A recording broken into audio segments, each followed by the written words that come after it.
Chapter 1. Gaining a husband and pregnancy. Madam, your nausea isn't due to food poisoning but pregnancy. You've been pregnant for 2 months already, the family doctor said slowly. Upon hearing this, Jiang Yan, leaning against the bedhead, her face turned pale as she tightly clenched the bedsheet in disbelief. What did you say? The doctor thought Jiang Yan might be overly delighted, so he smiled and repeated, Madam, you're pregnant. After confirming that she had not misheard, Jiang Yan pressed a hand to her chest and pointed toward the door with the other. Get out. Leave, the doctor. The madam doesn't look happy at all. Never mind. He must hurry up and tell this news to master and the old madam. Once the doctor left, Jiang Yan lowered her eyes and looked at her abdomen. Her beautiful eyebrows furrowed, anger rising within her. She was the #1 figure in the mystical realm. When her master ascended, she became the new leader of the 9 Heavens mystical sect. But who would have guessed that the blindness-inducing thunder brought on by her master's ascension would exclusively chase after her, ignoring the master entirely. Caught unprepared, naturally, she couldn't withstand it and was fried to a crisp. As soon as she opened her eyes, she found herself in this strange place. Not only had she acquired a new body, but she also gained a husband, despite being single for 24 years, and worst of all, she had conceived a child. Even someone like her, who had gone through countless storms, wanted to curse at this moment. Just then, a wave of memories, like seawater, flooded into Jiang Yan's mind, causing her unbearable pain and making her faint. In these memories, her parents stood high above her while she knelt down. Her mother-in-law's tone was sharp and acid. Who knew what wind blew the Shi family when they insisted on marrying with our family? With all the dirty affairs wealthy families have, we kept our guard up and adopted you from the orphanage. Now, the Shi family demands this marriage be fulfilled. Unfortunately, the other side is not only an unloved illegitimate son, but also disabled. My daughter will never marry him, yet we cannot afford to offend the Shi family. So, Jiang Yan, you go marry. The scene shifted. It was Jiang Yan and Shi Yan's wedding night. Jiang Yan and Shi Yan drank the wine offered by his mother in one go. When they woke up again, they were lying on the same bed, clothes disheveled. Shi Yan put on his clothes with a cold expression. We were drugged last night. Rest assured, I won't touch you again. Since that night, Shi Yan never returned to this villa.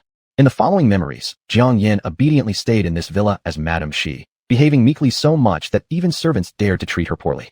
Still, the original host never thought of resisting. After waking up, it took Jiang Yan a day to fail at accepting reality, and she began to cry pitifully. I can kill ghosts, exorcise demons, divine fortunes, and refine elixirs. Being a virtuous wife and mother, or washing hands to cook, that's simply asking for my life. Alas.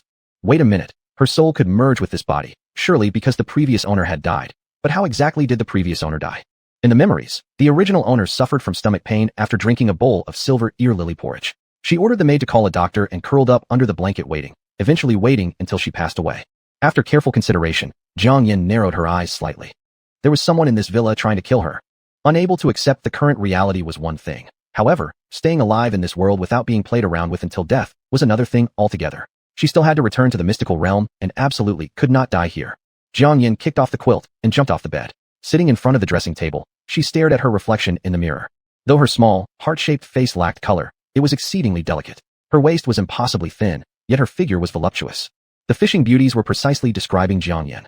Yet, such a seductive face and physique, hidden away in this prison instead of dazzling the world, was truly tragic. Lost in thought, the sound of the door opening snapped her attention back to reality. Following shortly was the sound of a wheelchair's rolling. A clear-cut and severe face appeared before Jiang Yan, and she unabashedly observed the man before her. This cheap husband of hers was genuinely handsome. Even her seckmate brother's good looks paled in comparison to the man standing before her. But alas, a short-lived ghost. Shi Yan ignored the regret lurking in Jiang Yan's eyes and spoke coldly. Are you pregnant? Whose is it? Lu Chenen's. Ugh, what good are looks when the mouth makes one want to sew it shut? Lu Chenen was the boyfriend the original owner dated before getting married. Although the Lu family wasn't quite on par with the Shi family, they were still prominent figures in the capital. Jiang Yan at the time could not refuse the marriage alliance with the Shi family, considering it a betrayal of Lu Chenen's deep affection. Nevertheless, the original owner did nothing to betray this marriage, whether pre- or post-wedding. Jiang Yan crossed her arms over her chest, frowned, and glared at Shi Yan, saying icily, What? Do you have so little confidence in yourself? Although we haven't slept together many times, quality over quantity matters. We nailed it in one shot. Shi Yan. As she spoke, Jiang Yan's gaze kept dropping until it rested on a certain part of her body. Shi Yan had never really taken the time to understand his wife, only hearing that she was a well-known lady in their circles. A lady? Humph. The Jiang Yan before him now was anything but a lady. She couldn't be further from those two words. But Shi Yan didn't care what kind of person Jiang Yan was. At just 28 years old, Shi Yan carried an icy and terrifying aura around him, as if it had been cultivated for centuries, sending chills down people's spines. In a bland voice, he said, It doesn't matter whose child you carry inside you, but it cannot come into this world. This comment struck a chord with Jiang Yan, who reined in her mockery and grew more serious. You guessed right. Don't worry, I'll take care of it. With that, Shi Yan wheeled himself around and left Jiang Yan's room. Watching his retreating figure, Jiang Yan's expression darkened slightly. The Shi family was surrounded by wolves and tigers alike. Not only were there people trying to harm the original owner, but even Shi Yan had little time left to live. With one glance, Jiang Yan could tell that Shi Yan was near death. But why should that concern her? What mattered most now was finding out who was trying to harm her. With that thought, Jiang Yan masked the cold light in her eyes and plastered a smile on her face as she swayed her hips and descended the stairs. If she could rise to become the heir apparent of the Nine Heavens mystical sect, a sect notorious for its intense competition, acting was something she excelled at. Seeing her approach, the servants in the villa exchanged uneasy glances. Only one servant standing in the corner quickly turned away. Caught you. As Jiang Yan's footsteps drew closer, the servant began trembling uncontrollably until a delicate hand landed on her shoulder. Shaking violently, the servant turned around, not daring to look at Jiang Yan. Madam. This was the same servant who had brought Jiang Yan the silver ear lily porridge in her memories. Jiang Yan gazed at her sweetly. You seem rather nervous, don't you? And no. Jiang Yan didn't bother beating around the bush and got straight to the point. Tell your master behind you that I am pregnant. Chapter 2. Want to force me to take medicine? Get out. Upon hearing Jiang Yan's words, the servant clearly stumbled for a moment, incredulously raising her head. Impossible, I was sure. Jiang Yan coldly stared at her. What exactly were you so sure about? Seemingly realizing her blunder, the servant quickly composed herself and put on an ugly smile. My congratulations to the madam in advance. But, the child of the Shi family isn't something anyone can simply bear. Jiang Yan waved her hand dismissively. There's no need for your concern. My patience is not great. Tell your master to hurry up and get lost. The servant hesitated, shot a glare at Jiang Yan, and then turned away. Seeing this, Jiang Yan leisurely inspected the villa and the people inside it. TSK, the feng shui here isn't great, and neither are the people. A servant has the nerve to overstep their place above me. The servant wiping the vase saw Jiang Yan coming and sarcastically remarked. The lady and young sir have only been married for 2 months, yet she's already pregnant. What great fortune. Jiang Yan glanced at her. You're soon going to encounter some blood-related disaster. Be careful while working. The servant wiping the vase. Is she sick or something? The servant who was cooking said. Madam, why didn't you ever wear red dresses before? This red dress really enhances your skin. Jiang Yan nodded. If your eyesight is that good, then why play as someone else's mistress? That man couldn't handle his wife. I advise you not to die hanging from this tree. The cooking servant. How did she know about that? Right after Jiang Yan finished speaking, the servant who went out to inform others returned with a smug expression. Madam, I think your days of comfort are numbered. Jiang Yan looked her up and down, nodded and said, I forgot to mention earlier, your life path shows signs of severe illness looming ahead. If you kneel and beg now, I could let bygones be bygones and ensure you won't end up completely disintegrated after death. That servant's lips twitched, and she stopped pretending. Jiang Yan, you must be scared insane because you're close to death. Hearing this, Jiang Yan's red lips curled slightly as she shook her head helplessly. What a pity. Your child will suffer due to your actions too. Psycho. They thought Jiang Yan had probably gone mad, and since someone would come to deal with her anyway, they didn't bother to argue further. Jiang Yan also lost interest, idly lounging on the couch waiting for the person behind the scenes to arrive. About an hour later, a middle-aged man burst through the gate with bodyguards. This middle-aged man radiated aristocracy and authority, looking down at Jiang Yan sitting on the sofa. He casually threw a bottle of medicine at her. Drink this. Jiang Yan remained still, idly tapping the armrest with her delicate fingers. Wow, it's Uncle Tu. This is quite unexpected. The visitor was Uncle Tu of Shi Yan, the current head of the Shi family. Shi Minghai snorted coldly. I didn't want to break this layer of glass, but you're seeking death yourself. Drink this medicine, and I'll pretend nothing happened. You can keep being the 4th young Miss Lady. Jiang Yan finally shifted her gaze to the medicine bottle. What kind of medicine is this? Shi Minghai didn't hesitate to answer. Abortion pills. A flash of sharpness flickered in Jiang Yan's eyes. For her, the top expert in the metaphysical world, there were too many unknowns ahead, and the child in her belly was indeed a burden. But how she handles the situation should not be directed by any outsider. You'd rather worry about my affairs than go burn incense at temples and worship Buddha. You've done too many bad things. Retribution is coming soon. Shi Minghai glared furiously at Jiang Yan. Jiang Yan, stop spouting nonsense and drink the medicine immediately. Jiang Yan scoffed coldly. I've said all I need to say. Don't come begging later. Uncle Tu, don't let me see you off. Shi Minghai, who has seen every kind of storm, wouldn't be easily frightened by Jiang Yan's few words. He raised his hand, gesturing to the bodyguard behind him. Hold her down and forced the medicine into her mouth. There was no trace of fear in Jiang Yan's eyes. She shook her head and lazily spoke. Do your stomachs not hurt? The bodyguards moving toward Jiang Yan paused, thinking what does our stomach pain have to do with this? Jiang Yan must have been frightened senseless. Just as they were about to continue their move, Jiang Yan's right hand rapidly formed a gesture. She suddenly looked up, her gaze fierce and terrifying. I said, your stomachs should hurt. In the next second, Shi Minghai along with the 3 others all grabbed their stomachs, sweating profusely, weak-legged from the pain. Shi Minghai's eyes widened in alarm. Jiang Yan, what have you done to us? As Jiang Yan was newly arrived, she didn't intend to go too far. After contemplating for a few seconds, she said, if you don't want to have your stomachs removed, It's still in time to go to the hospital now. Shi Minghai valued his life dearly. Upon seeing Jiang Yin behave in such a mysterious way, he dared not stay any longer and clutched his painful stomach as he fled. After the people left, Jiang Yin picked up the medicine bottle on the table, unscrewed the cap, and brought it close to her nose. TSK, indeed abortion pills, mixed with a rare poison even in the metaphysical world. This Shi family truly hides tigers and dragons. At this moment, in Long Jin Jiyuan's study, Xie Yan's assistant Qi Fei spoke unhurriedly. Young master, after you left, the madam became somewhat strange. Not only did she start muttering to herself, but her delang also grew. She actually questioned the servant who had drugged her and directly forced her to reveal the mastermind behind. The madam has finally started resisting. In the study, there was only the sound of Xie Yan flipping through documents, silent and terrifying. Qi Fei wasn't surprised by Xie Yan's reaction and continued. Who would have thought that Shi Minghai really went? He came with 2 bodyguards prepared to force-feed the madam the abortion pills. Xie Yan's movement of flipping pages paused just for a moment as he spoke indifferently. That's good, so we don't waste time waiting for her to act. Qi Fei then spoke somewhat awkwardly. The madam didn't drink it. Not only did she not drink it, Shi Minghai and his 2 bodyguards fled from the villa like they saw a ghost, going straight to the hospital. Upon hearing this, Xie Yan's calm gaze finally showed some fluctuation. Qi Fei leaned forward. Young master, don't you think the madam suddenly seems like a different person? Even old fox Shi Minghai couldn't get any advantage over her. Xie Yan threw the document in his hand onto the table and said gravely, whether she changes or not has nothing to do with me. My days are numbered. I don't want to waste time on such matters. Qi Fei originally wanted to say that a madam who doesn't submit passively is quite likable, but hearing Xie Yan's words, he swallowed those words back down and sighed. Master, great master Tsang Wu said your calamity would be resolved at the age of 28 by a divine woman. Yet you'll be turning 29 in a month. Did this divine woman die on the way? Why hasn't she appeared yet? Xie Yan's face turned pale, his hands tightly clenched. I understand my own condition best. Even gods can't save me. Why place hope on someone intangible and illusory? Ignoring the sadness on Qi Fei's face, Xie Yan spoke directly. How about the divorce agreement I asked you to prepare? Qi Fei responded. It's all ready, just needs a signature. Chapter 3, Divorce Agreement. In the evening, Jiang Yan's ears were finally at peace when she discovered a fatal problem. She looked down at the sudden appearance of a black bloodline emerging from her wrist, furrowing her delicate eyebrows. Is this the life-death line? Humph, just pinching the most basic curse sign caused this body to be unable to endure. Mystical arts inherently involve defying the will of heaven, but under the protection of the greater energy in the mystical realm, there are no issues. However, here in the human realm, all things follow nature. Occasionally, a few people break the rules, but they end up paying a heavy price with flaws and defects. Therefore, an ordinary person can't withstand the pure mystical arts within her. And this life-death line, as its name suggests, grows with every use of her mystical arts or expands in influence. If it reaches her heart, even the divine powers couldn't save her. With that thought, Jiang Yin irritatedly slammed her fist on the bed. This body cannot withstand her mystical arts, nor does she have any skills. How was she supposed to protect herself in the Shi family, where everyone wanted her dead? No, sitting idle waiting for death was never her style.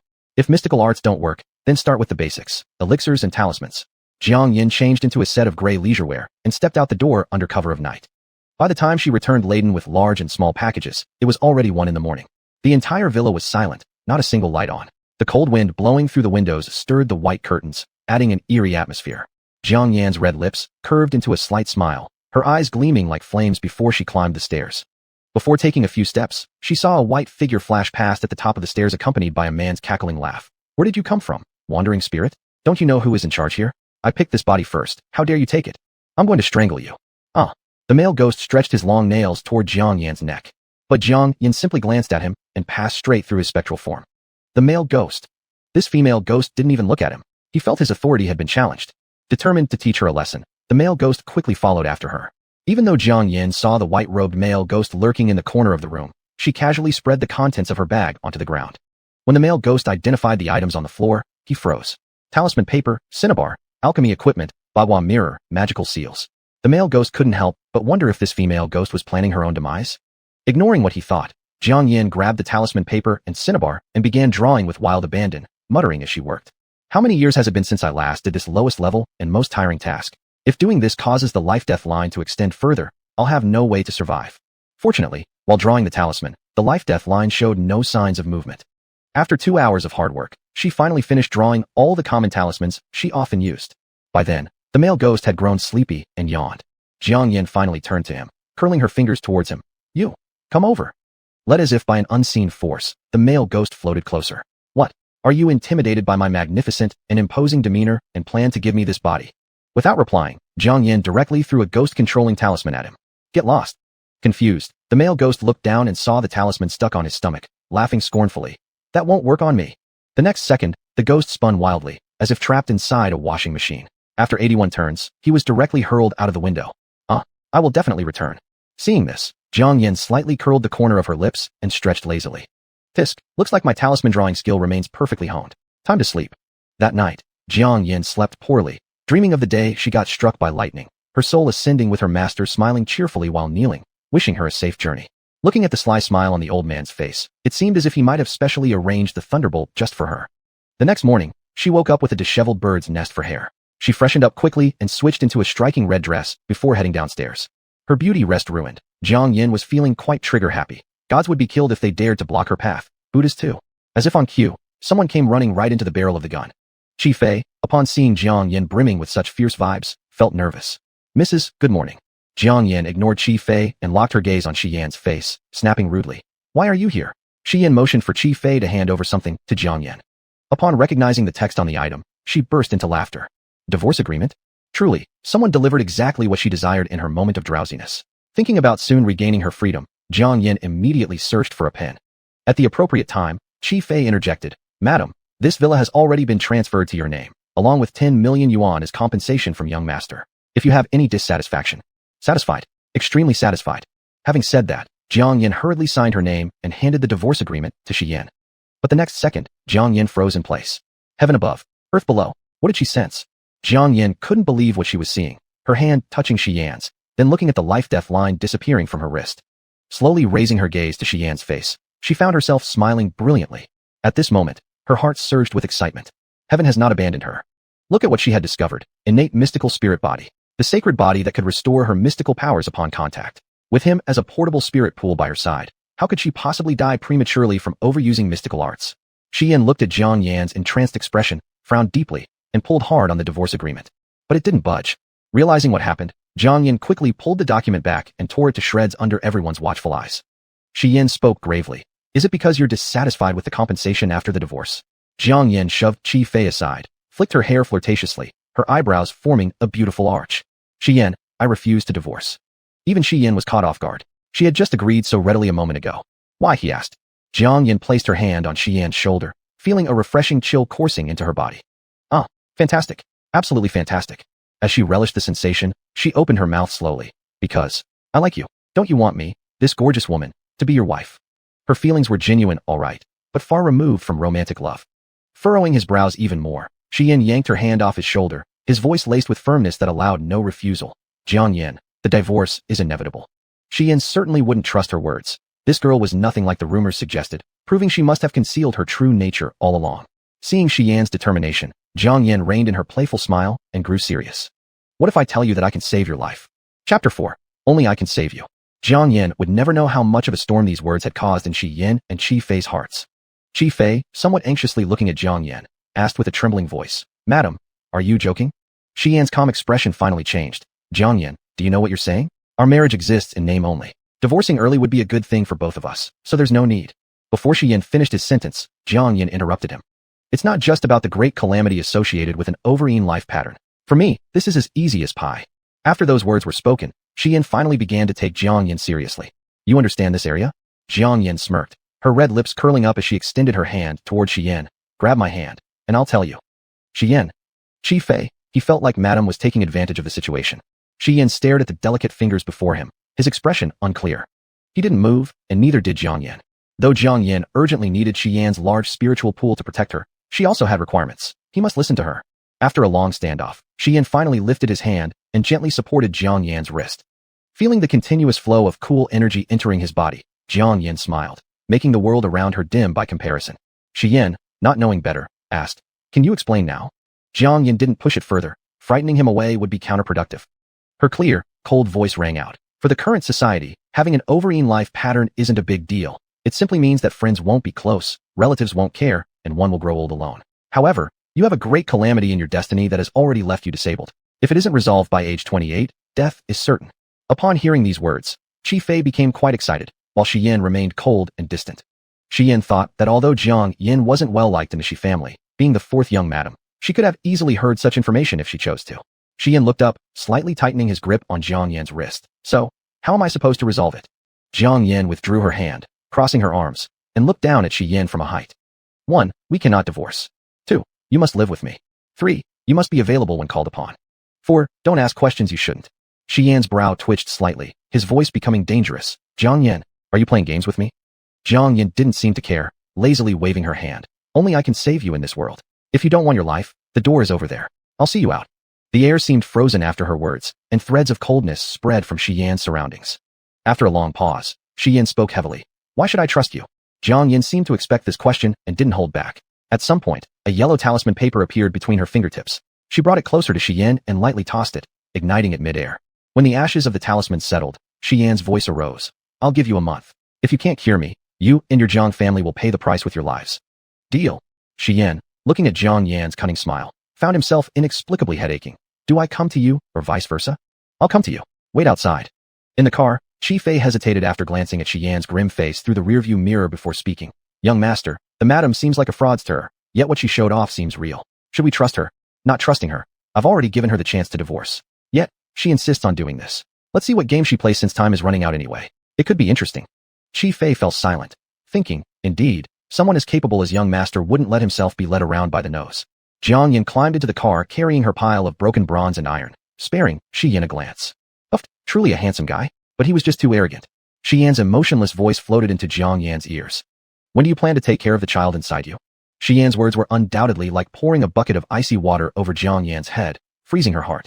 Jiang Yan lost any interest in admiring him, leaning back and stating solemnly, this is your child too, yet you're so merciless.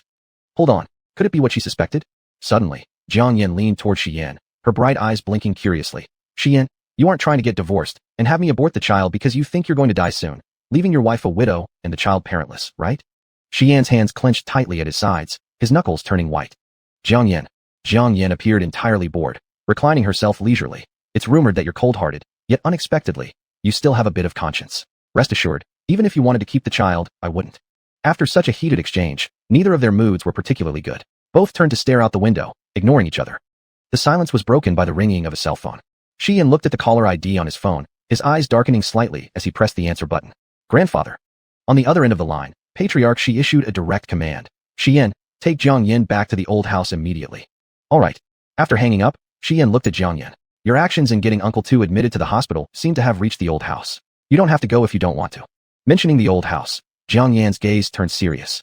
I didn't go looking for them, but they sent themselves right to my door. Why wouldn't I go? I'm going. You never liked associating with the old house before. That's none of your business. Shi Yan.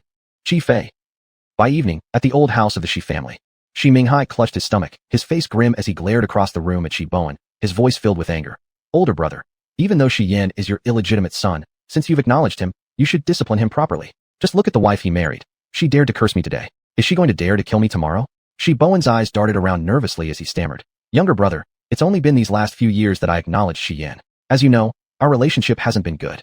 Then what about his mother? Are you saying that with my Shi family's money supporting her, she can't even discipline her own son and daughter-in-law properly? Look at how spineless you are. You're useless. Patriarch Shi Hongfeng watched as tensions rose between the two brothers and slammed the table angrily. Because of one young girl who isn't fully grown yet, the two of you are arguing like this. Do you think it won't be laughed at outside? Shi Minghai let out a cold snort. Father, you stay out of this today. That girl, Jiang Yan, dared to use black magic on me and needs to give me an explanation. Otherwise, both her and Shi Yan will have to leave the Shi family. Shi Minghai's words were always carried out in the Shi family. Even Patriarch, she couldn't do anything about it. For a moment, the hall fell silent. Just then, a clear female voice rang out from the direction of the doorway. An explanation? Uncle Tu, what kind of explanation are you looking for? Chapter 5, The Gut-Ripping Charm. Everyone turned to the door and saw Jiang Yin following Shi Yan, her figure swaying gracefully, her eyebrows and eyes proud. She paid no attention to anyone. Shi Minghai stood up first, pointing his finger at Jiang Yan's nose and shouting furiously. Jiang Yan, what did you do to me? Why is my stomach still hurting so much? Jiang Yan barely spared a glance at Shi Minghai and spoke indifferently. Uncle, I haven't even asked you yet, and you're questioning me first. As the head of the family, why are you so fixated on the child in my belly? Are you afraid that after he's born, he'll take part of the Shi family estate? The incident where Shi Minghai interfered with his nephew's child was indeed disgraceful if it became public knowledge. Shi Laoyi glanced at Shi Minghai and pretended not to know anything. Minghai, what does Jiang Yan mean by what she said? Shi Minghai furrowed his brows, glaring disdainfully at Shi Yan and speaking mercilessly. A bastard child doesn't have the right to be born into the Shi family. Shi Laoyi remained silent for a while, and eventually addressed Jiang Yan earnestly. Jiang Yan, we're all one family. Anything can be resolved through calm discussion. There's no need for you to use black magic to torment your uncle's body. If he collapses, the Shi family will be ruined. Jiang Yan's eyes grew darker and colder as she snorted softly. Shi Yan, I've heard rumors about how you're disliked in the Shi family, but today, I see that they weren't exaggerated. Not only was he disliked, they treated him like he wasn't human. Shi Yan ignored Jiang Yan's mockery and instead looked at his father, Shi Bowen. Shi Bowen hung his head silently, not uttering a word. Jiang Yan followed Shi Yan's gaze and seemingly understood what he was thinking. She spoke directly. Dad, why don't you say anything? Do you just stand there and let them kill your grandchild? Shi Bowen bit his lips nervously, his eyes avoiding direct contact. I will follow whatever Grandpa and Uncle Minghai decide. Thus, Jiang Yan had already grasped the attitude of the Shi family. It seems that the ones wanting her dead were not just one or two. Sooner or later, they would pay for their actions. Who should she start with? Finally, Jiang Yan fixed her examining gaze on Shi Laoyi, slowly curling the corner of her lips. Shi Minghai didn't have time to negotiate with Jiang Yan here and barked sternly.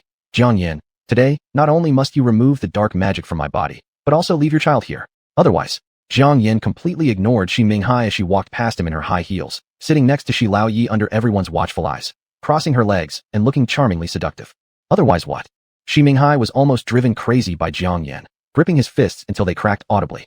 Otherwise, not only will both you and Shi Yan have to leave the Shi family, but I'll uproot the Jiang family behind you as well. Jiang Yan smiled faintly. Shi Minghai, the last person who threatened me has already grown grass taller than you on his grave. You truly don't understand. Calling an elder by name? Accusing Shi Minghai of being ignorant? Qi Fei nearly dropped his jaw in shock. Is she possessed by a ghost?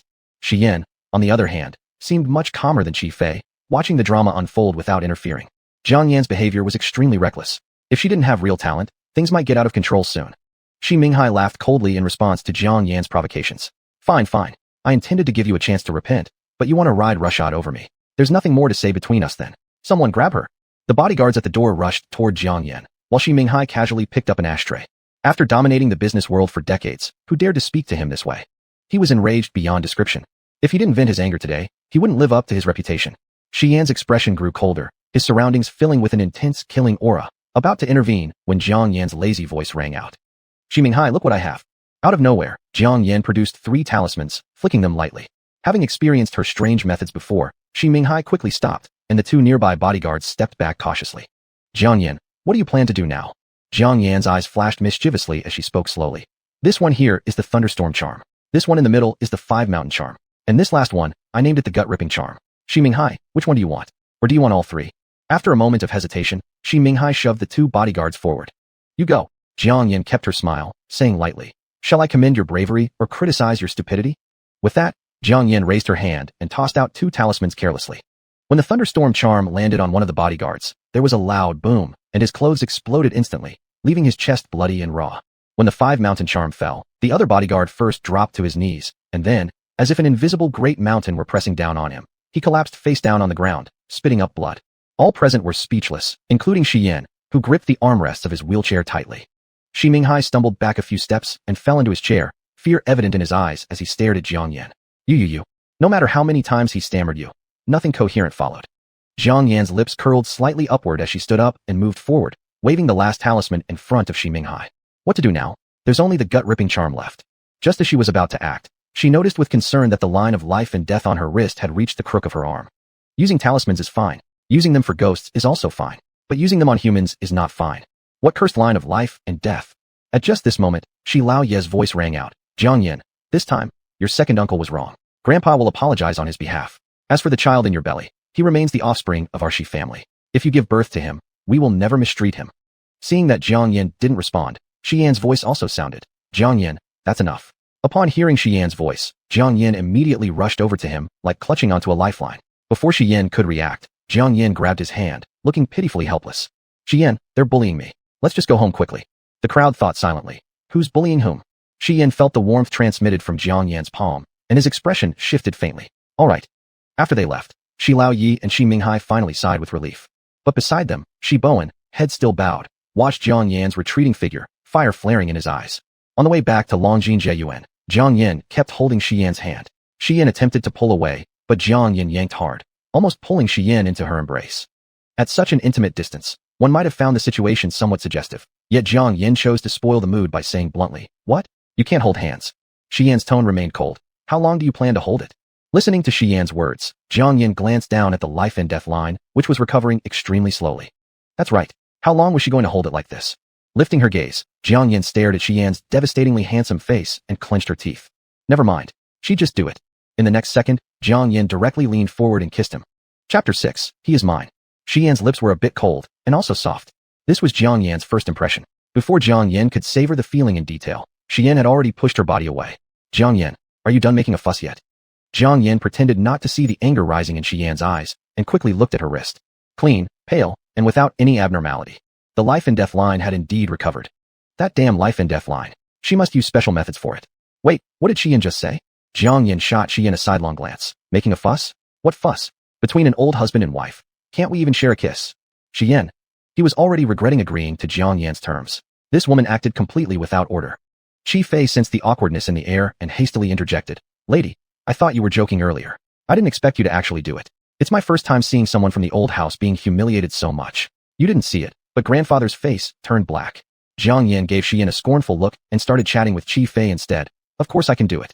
Not only can I, but I dare say I'm the #1 master in this world. Considering how good you talk, forget about staying with Xian, follow me instead. To poach one of Xian's people right in front of him. There was no one else bold enough to do that except for Jiang Yin. Xian chuckled coldly. You're too optimistic. On the surface, they seem to have stepped back, but in reality, both you and I are in greater danger now. Jiang Yin, however, didn't take it seriously. Danger? There's no such thing as danger when it comes to me. Don't worry, as long as you're with me, I'll protect you. Seeing how arrogant Jiang Yin was, Xian lost interest in talking further. It's useless to argue too much. Her abilities would soon become evident. Back at Longjin Residential Complex. As soon as Xian entered the door, he pointed to the guest room on the first floor. From now on, you will stay here. Just as Qi Fei was about to reach out and take the backpack from Jiang Yin, he heard Jiang Yin ask Xian. Where do you live? Upstairs. Jiang Yin threw the backpack to Qi Fei, then deliver my things to his room. It seemed like there were stones in Jiang Yan's backpack, for Qi Fei struggled to pick it up. Thinking about how effortlessly Jiang Yin had carried the bag, Qi Fei's admiration for her grew even more. Xian frowned and looked at Jiang Yin. You want to stay with me? Of course. What? Do you have something against it? I disagree. Do you think I care about your opinion? Qi Fei, why are you hesitating? Hurry up and bring it upstairs. Xian ran out of patience, radiating anger. Qi Fei, don't you dare. Qi Fei was stuck between a rock and a hard place. Lady Ott, Jiang Yin crossed her arms and glared at Xian coldly, speaking to Qi Fei instead. Then let your young master wait until he dies. Auntie here isn't treating him anymore. Hearing this, Qi Fei swallowed nervously and bit his lip. Young master, I apologize. Half an hour later, Jiang Yin successfully lay on Xian's bed, looking as lazy as a kitten. Upon opening the door, Xian first saw two white and slender legs casually resting over each other. Looking upward revealed a red silk nightgown. Jiang Yan's skin was very fair, and her figure was very good. In this seductive scene, any man would be moved. But all Xian could think of was that manipulated wedding night. All he felt was disgust. You like it here, then this room is yours. I'll go downstairs. After saying this, Xian turned his wheelchair around, preparing to leave. Hearing Xian's words, Jiang Yin, who was playing with her phone, suddenly became anxious. She threw her phone aside and propped herself up halfway. Stop. Xian ignored her. Jiang Yin frowned. Xian, I told you to stop. Did you hear me? Saying this, Jiang Yin made a hand gesture with her right hand. At the same time her voice fell silent. Xian found his arms immobilized. He faced Jiang Yin with his back, his voice filled with fury. Jiang Yin, I can agree to all your unreasonable conditions, but if curing me means being humiliated by you, I'd rather die. Jiang Yin. Is this pissing someone off? Since they still had to cooperate in the future, getting into such tension wouldn't be good. So Jiang Yin became more serious. I had no intention of humiliating you, but you're simply too disobedient. Have you forgotten what you promised me? You must come whenever I call. Xian took a deep breath, suppressing his anger. I'll stay downstairs. If you need me, I can come upstairs anytime. Hearing this, Jiang Yin stopped insisting further and nodded. Fine, you can go. The two parted unhappily. In the hallway, Qi Fei rushed forward. Young master, actually, it's obvious that lady likes you. Otherwise, she wouldn't be clinging to you so much. Women are all. Before Qi Fei could finish his sentence, Xian shot him a sharp glare. Xian's face darkened. Have you ever been in love? No. If you haven't, then why waste words? In front of others, Xian always appeared as if he was willing to be manipulated in order to survive. But Qi Fei knew just how formidable this master's abilities truly were. Seeing the cold aura emanating from Xian, Qi Fei dared not say another word and lowered his head. Find out what medicine that servant gave her. Over the past few days, he had carefully investigated Jiang Yin, knowing everything about her clearly, including how many buns she ate for a meal at the orphanage. Yet there was no mention of her being skilled in mystic arts. Her abilities certainly didn't sprout out of thin air. Qi Fei didn't dare add anything more, merely nodding. All right, I'll go find it out. Under the cover of nightfall, the cicada calls outside the window grew louder. Jiang Yin was having a sweet dream about becoming the new leader of the Nine Skies mystical sect when she thought she heard something. Her professional instincts kicked in, and with a quick motion, she opened her eyes. Humph, you've got some guts coming back here. She threw off the covers and got out of bed, following the sound. At that moment, inside Xian's bedroom, a male ghost in white stood at the bedside, his mouth stretched impossibly wide. My goodness, look at this half-dead body. Isn't it custom-made for me? He had initially come looking for Jiang Yan to take revenge from their previous encounter, but found himself facing an unexpected opportunity. The white-clad ghost rubbed his hands together excitedly, ready to jump into Xian's body. Jump. Drill in. Wait, hold on, what's happening? Why isn't he getting in? The ghost hung in the air, his collar held tightly from behind. Stunned, he turned around to face Jiang Yan's half-mocking expression. You, how can you? The ghost became infuriated, his face contorted grotesquely. How dare you ruin my plans again? Jiang Yan showed no mercy, grabbing the ghost with one hand and crumpling him into a ball, tossing him aside casually. Before the ghost could react, he was already wrapped up like a parcel. After struggling to expose his head, he noticed a shadow looming over him. Speak. How do you want to die? I don't want to die, cried the ghost. Sitting on the edge of the bed, Jiang Yan gazed down idly while playing with her nails, speaking in a low tone. A piece of trash like you doesn't deserve my attention, except for targeting him. Jiang Yan glanced at Xian, who was sound asleep, lowering her voice even further. He is mine. Chapter 7. Give me some money. The white-clad male ghost glared at Jiang Yan angrily. Are you deliberately making trouble for me? Who are you? A Taoist priest. Jiang Yan responded seriously. Taoist priest? Not really. I am a sorcerer. The white-clad male ghost. This woman is crazy. He hung his head. Okay, what do you want to do with me? Jiang Yan really thought about it for a moment. Do you want to follow me? Huh. The white-clad male ghost suddenly became spirited. What do you want to do? Take care of me? Let me tell you, I'm not just anyone can take care of. The white-clad male ghost thought that Jiang Yan was planning to keep a small ghost. After all, this kind of thing was quite common in the world of the rich. Jiang Yan laughed. Under the hazy night, she looked like a little sprite. If you don't follow me, I will scatter your soul into nothingness. It's your choice. The white-clad male ghost. So it turns out she didn't want to keep me. She wanted to subdue me. Looking into Jiang Yan's cold eyes, the white-clad male ghost eventually yielded. As long as the green hills remain, there will always be firewood. My name is Chuyi. I've been dead for hundreds of years, and you will have to. Before the words, treat me well, were spoken, Jiang Yan took out a small medicine bottle. You talk too much, get in. After Jiang Yan put Chuyi into the medicine bottle, she gently waited. From now on, here will be your home. Chuyi. Thank you very much. It stinks in here. Jiang Yan didn't care what Chuyi thought. She kept him around so that things would be easier later. She couldn't hit someone openly, but Chuyi could do it secretly. Thinking of this, Jiang Yan laughed out loud. Realizing that Xian was still here and might wake up from her laughter, she suppressed her voice. Sigh, since I'm already here, it'd be foolish not to take advantage of the situation. Jiang Yan cautiously climbed onto Xian's bed. Wow, this endless flow of spirit energy feels great. The next day, Xian seemed to be woken up by the sound of mosquitoes. He frowned and opened his eyes. There were no mosquitoes in sight. Instead, he saw Jiang Yan sitting cross-legged on the edge of his bed, muttering some incantations under her breath, mumbling incomprehensibly. His surroundings grew chillingly oppressive. Jiang Yan, what are you doing? At that moment, Jiang Yan felt as if Xian had transformed into someone else. She quickly opened her eyes. Meditating, can't you see that? She scrutinized Xian carefully, trying to detect any signs from his face. Unfortunately, apart from that brief moment, there was nothing unusual. Xian asked, when did you come in? Not long ago, a few hours ago, perhaps. This isn't long at all. Get out. Jiang Yan jumped off the bed and stretched. All right, I'll go. I'm not a virgin girl anymore. Why should I be shy? What? Are you afraid I might take advantage of you while you sleep? Jiang Yan's gaze moved somewhere. Mornings truly are full of vitality. Xian controlled his temper and growled low. Jiang Yan, get out. Jiang Yan slightly curved her lips and hummed a song as she walked out of the room. She seemed to have developed a strange pleasure lately. Every time she saw Xian's handsome face distorted with anger and helplessness, she inexplicably felt delighted. After Jiang Yan left, Xian quickly dressed himself. Staring at the door, he clenched his fists tightly, the knuckles turned white. For Jiang Yan to stay inside for so long without him noticing. Is death approaching, even stripping away his basic alertness? At the dining table, while waiting for the meal, Jiang Yan was scrolling through her phone.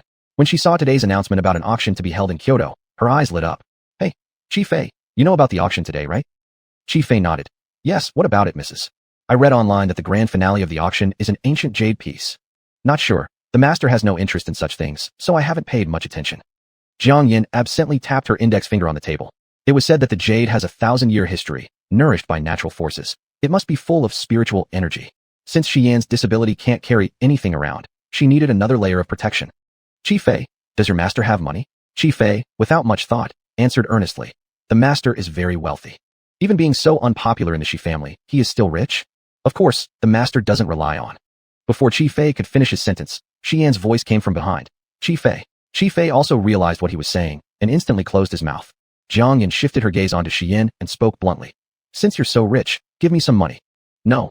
Then go with me to the auction. No. Jiang Yan. This guy really learns quickly. Xian, I'm not asking for your consent. Xian sat down at the dining table, gracefully picked up the utensils without looking up, his voice distant. Jiang Yan, when do you plan to start my treatment? The unspoken implication was clear. If she didn't treat him, don't expect anything else from him. Jiang Yan leaned her chin on her palm and looked at him. You're bound to die anyway, so why not entrust your hope to me?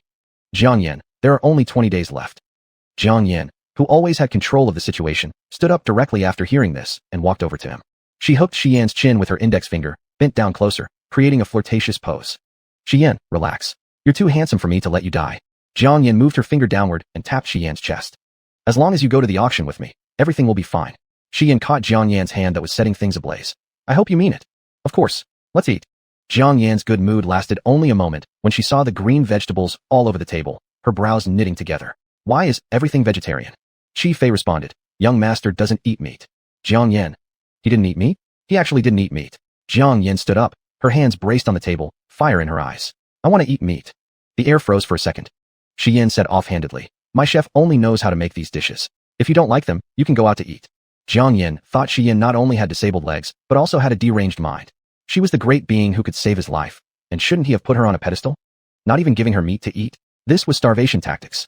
But looking at Xian's gaze, it seemed as if he were saying that if she wanted him to go to the auction with her, then she would have to eat vegetarian meals with him. Alright, since she needed something from him today, she'd bear this humiliation first. Jiang Yan picked up her chopsticks and took a few bites, but found it hard to swallow. You eat alone then. I hope it kills you. Jiang Yan threw her chopsticks down and stormed upstairs.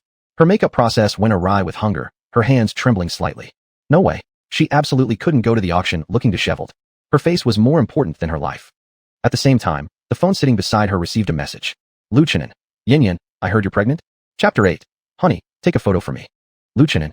A fleeting shadow flashed through Jiang Yan's mind. In the original owner's memory, Lu Chenin was dressed in a white suit, gentle to everyone he met, always maintaining an appearance as elegant and polished as jade. However, Jiang Yan didn't see it that way. From her perspective, this Lu Chenin seemed more like a hypocrite with a superficially moral facade. But what was he to her? She wasn't the original owner. Jiang Yan just glanced at her phone without replying and continued getting ready. From morning till afternoon, Xian had been waiting. The auction was about to start, but still, Jiang Yan hadn't appeared. He had lost his patience and ordered Qi Fei. Go check. Did she starve to death upstairs? Just as Qi Fei was about to move, a figure appeared on the stairs. Jiang Yan emerged in a black strapless evening gown, her hair swept up and adorned with pearls. Her skin gleamed with luminosity, her captivating eyes shimmering like ripples of water. How beautiful madam is. This was Qi Fei's first impression. Xian was momentarily dazzled but quickly returned to normal. The previous Jiang Yan would never have dressed so flamboyantly. As Jiang Yan swayed gracefully toward him, every step seemed to bloom like a flower. She leaned close to Xian, her alluring eyes flickering. Xian, am I beautiful? Are you coming or not? Jiang Yan. Sigh. How could such a good person be reduced to mere words? When Jiang Yan and Xian arrived at the auction site, there were already many people present.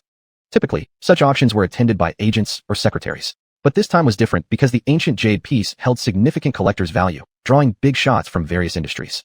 Reporters also flocked to the scene, jamming the road solid.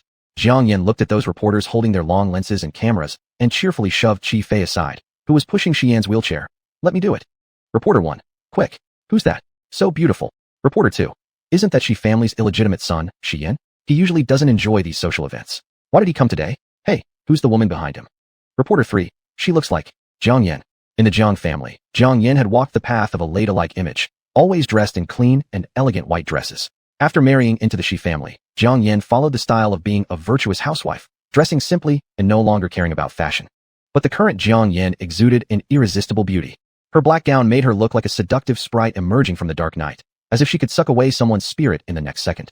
Of course, Xian wouldn't miss Jiang Yan's mischievous thoughts. His voice turned cold.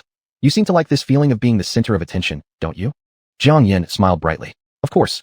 If I'm so beautiful, isn't it a waste if only I see myself? Xian didn't say anything further. Jiang Yan's answers were constantly surprising him. Just as they entered the doors of the auction hall, all eyes turned toward them. Everyone present was wealthy or prestigious. They all shared the same astonishment as the reporters at that moment. Xian actually came. Before, no one noticed how beautiful Jiang Yan really was. Suddenly, a female voice cut through the silence. Sister, why are you here? Jiang Yuling approached Jiang Yan, adjusting her skirt, appearing affectionately as she held Jiang Yan's arm. Jiang Yan gave no respect to Jiang Yuling and immediately pulled her hand away. What? You can come but I can't. Is this your house? With the memories of the original owner, Jiang Yan had little patience for this fake woman. Jiang Yuling's smile froze on her face at Jiang Yan's words. Sister, why would you say such a thing? I'm happiest when you're here. You used to lock yourself at home, and my parents and I thought you disliked this marriage, which was why you tormented yourself so much. Jiang Yuling's gaze shifted to Shi Yan's face. TSK, Shi Yan was handsome, but what use was handsomeness for a cripple? It seems sister and brother-in-law really have a strong relationship. My parents and I overreacted. Such hypocrisy. This woman was utterly fake, a perfect lotus blossom. Jiang Yan almost wanted to vomit at her falsity and spoke directly. Of course, we're unbreakable. Today he even said he'd give me the final auction item. Jiang Yuling, are you jealous seeing that I'm doing well? Jiang Yuling obviously hadn't expected Jiang Yan to say this and was instantly stunned. Sister you. When had Jiang Yan dared speak to her this way? Jiang Yan had no intention to waste time with her. What about me? Step aside. A good dog won't block the way. At the sound of her words, Jiang Yan pushed Shi Yan past Jiang Yuling. Jiang Yuling stared at Jiang Yan's alluring silhouette walking away, fury bubbling uncontrollably in her eyes. Jiang Yan, you peasant girl from the orphanage. Do you think hugging onto Shi Yan will make you better than me? You'll regret this. The auction was about to start, and everyone took their seats. Jiang Yan sat beside Shi Yan and whispered, your uncle's son, Shi Zhan, is also here. Look at his eyes. It's like he wants to devour you. Shi Yan cast a sidelong glance at Shi Zhan, who was standing not far away. As Jiang Yan had said, Shi Zhan practically had the words enemy written all over his face. Jiang Yan continued nonchalantly. Don't be afraid. I'll make sure you don't die. Since entering the auction house, Jiang Yan had been overly attentive. When someone offers help for no reason, they're either up to no good or are planning something sinister. The auction soon began, starting with some small items that held little interest for Jiang Yan. After about an hour, Jiang Yan was nearly dozing off when the auctioneer's voice finally caught her attention. The next item is a purple gold gourd.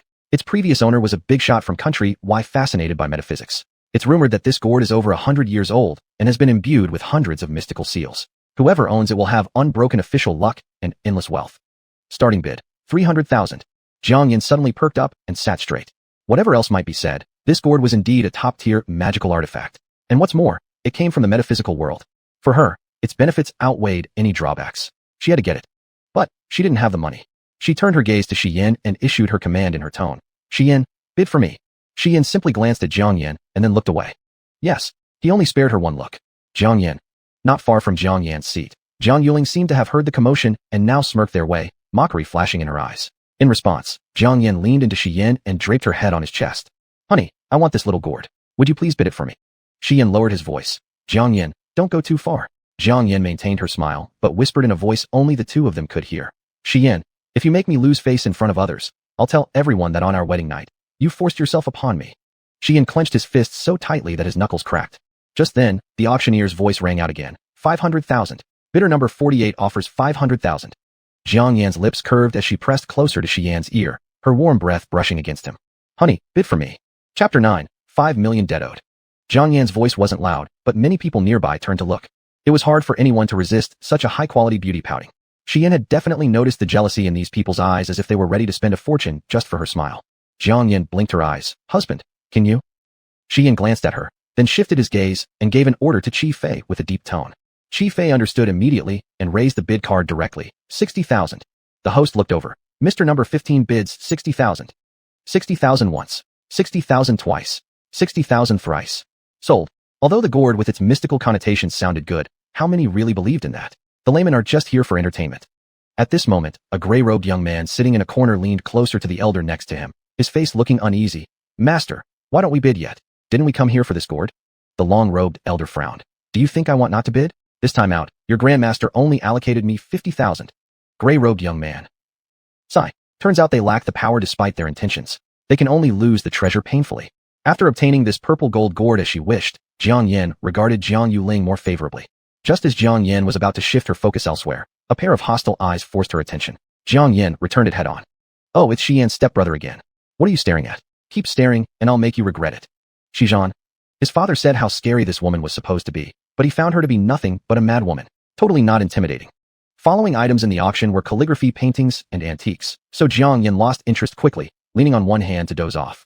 More than an hour passed, and it finally came to the last major item, the Qing Chung Jade. Jiang Yan sat up straight, her determination evident on her face. But Shi Yan poured cold water on her plans. Half of the people who are here today have come for the Qing Chung Jade. There's no telling how high the price will soar. Do you even have the money? You have money. These 4 words struck like thunder, making Jiang Yan's brain buzz with noise. She rested a hand on Shi Yan's arm crook, her voice carrying a hint of exploration. Isn't there still you? I'm broke. Jiang Yan almost crushed her molars. Is your life not worth this much? It's not. Yin was right. Jiang Yin seemed extremely unreliable. Anyway, he couldn't be saved by any medicine or treatment anymore, so why waste the money? Jiang Yin pulled up a displeasing smile. No, I must obtain this ancient jade. Yin saw the importance of this ancient jade to Jiang Yin. After hesitating for a moment, he slowly opened his mouth. I can lend you some. Lend? With the bidding already soaring to 2 million, Jiang Yin gritted her teeth. All right, consider it borrowed from you. As she listened to Jiang Yin's statement, Yin reached out his hand to Qi Fei. Qi Fei handed over the paper and pen prepared beforehand to Jiang Yin. Jiang Yin, this dog had prepared it ahead of time, pretending earlier to be reluctant, showing off to whom exactly? Without time to delve deeper, Jiang Yin hastily wrote down a promissory note for 5 million. As Jiang Yin estimated, this Qingcheng jade indeed got auctioned off at 5 million yuan. For a piece of ancient jade barely the size of a thumb to be priced at this amount, everyone else felt it had exceeded its real value and stopped raising the bid. Congratulations, Mr. Number 15 for securing the Qingcheng jade. On the way back, Jiang Yin looked at the Qingcheng jade and the purple gold gourd in her hand, smiling like a flower. These two items were supreme treasures even in the spirit realm, never expected for her to snatch them here, truly scoring a great deal. Xian's annoying voice drifted into Jiang Yan's ears again. The 60,000 you spent on the purple gold gourd can be considered my gift to you. But what about these 5 million? When do you plan to return them? For a fleeting second, Jiang Yin hoped Xian would die so she could claim all his inheritance. Never mind, the pleasure of monetary gain far outweighs compared to her life. Jiang Yin regained her haughty demeanor, scoffed coldly. Rest assured, Lady Grandma wouldn't ever owe a dying person like you money. Just as Jiang Yan's words fell silent, Qi Fei stepped on the brakes sharply, nearly flinging her out of her seat. Jiang Yin steadied herself, glaring sharply. Qi Fei, what happened? Qi Fei looked toward the front. Madam, someone is blocking the car. Jiang Yin focused forward, looking outside the window and scrutinized the two figures standing there. She narrowed her eyes. Weren't these two people from the auction house? Why follow them here? Could they be after her treasures? A killing intent surged around Jiang Yin instantly. Xian glanced at her, ordering deeply. Qi Fei, go check it out. Before Qi Fei moved, the elderly man in the robe approached the window. Sir, madam, we apologize for stopping your car. It was truly an act out of helplessness. The elder in the long robe continued. The purple gold gourd that your wife has acquired is extremely important to my master. I can offer 5,000 more in price. We hope you would be willing to part with it. By his side, the gray-robed young man handed over a yellow talisman paper to Jiang Yin. Beautiful sister, this is an anti-aging charm, normally sold for 5,000. I give it to you. Jiang Yin could sense their cultivation, and indeed they were of the same Taoist community. However, there had never been any question of her giving up something she coveted to anyone else. Charm? I've got some too. Jiang Yin lifted her hand and took out a handful of yellow talismans, waving them in front of the two masters. In an instant, the two men shut their mouths, exchanged a glance, and sighed. Sorry, we disturbed you. With that, the master and disciple left, their backs showing melancholy. Just as the car was about to start, another unwary individual blocked the car once again. Qi Fei asked Xian for his opinion. Master, shall we drive away? But Xian turned his gaze to Jiang Yin, his voice tinged with mockery. Your ex-boyfriend, go deal with him yourself. Jiang Yin simply gave a cold laugh. Xian was addicted to watching the drama unfold. All the better, she also wanted to meet this man herself. Jiang Yin made sure her newly obtained treasures were secure, brushed the stray hairs by her ears, and opened the car door. Lu Chenin was momentarily struck by her beauty when he saw Jiang Yin. How beautiful!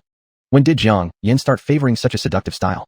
If she had always been so enchanting, he wouldn't have let her go. Hey, ex-boyfriend, what kind of wind blew you in front of my car?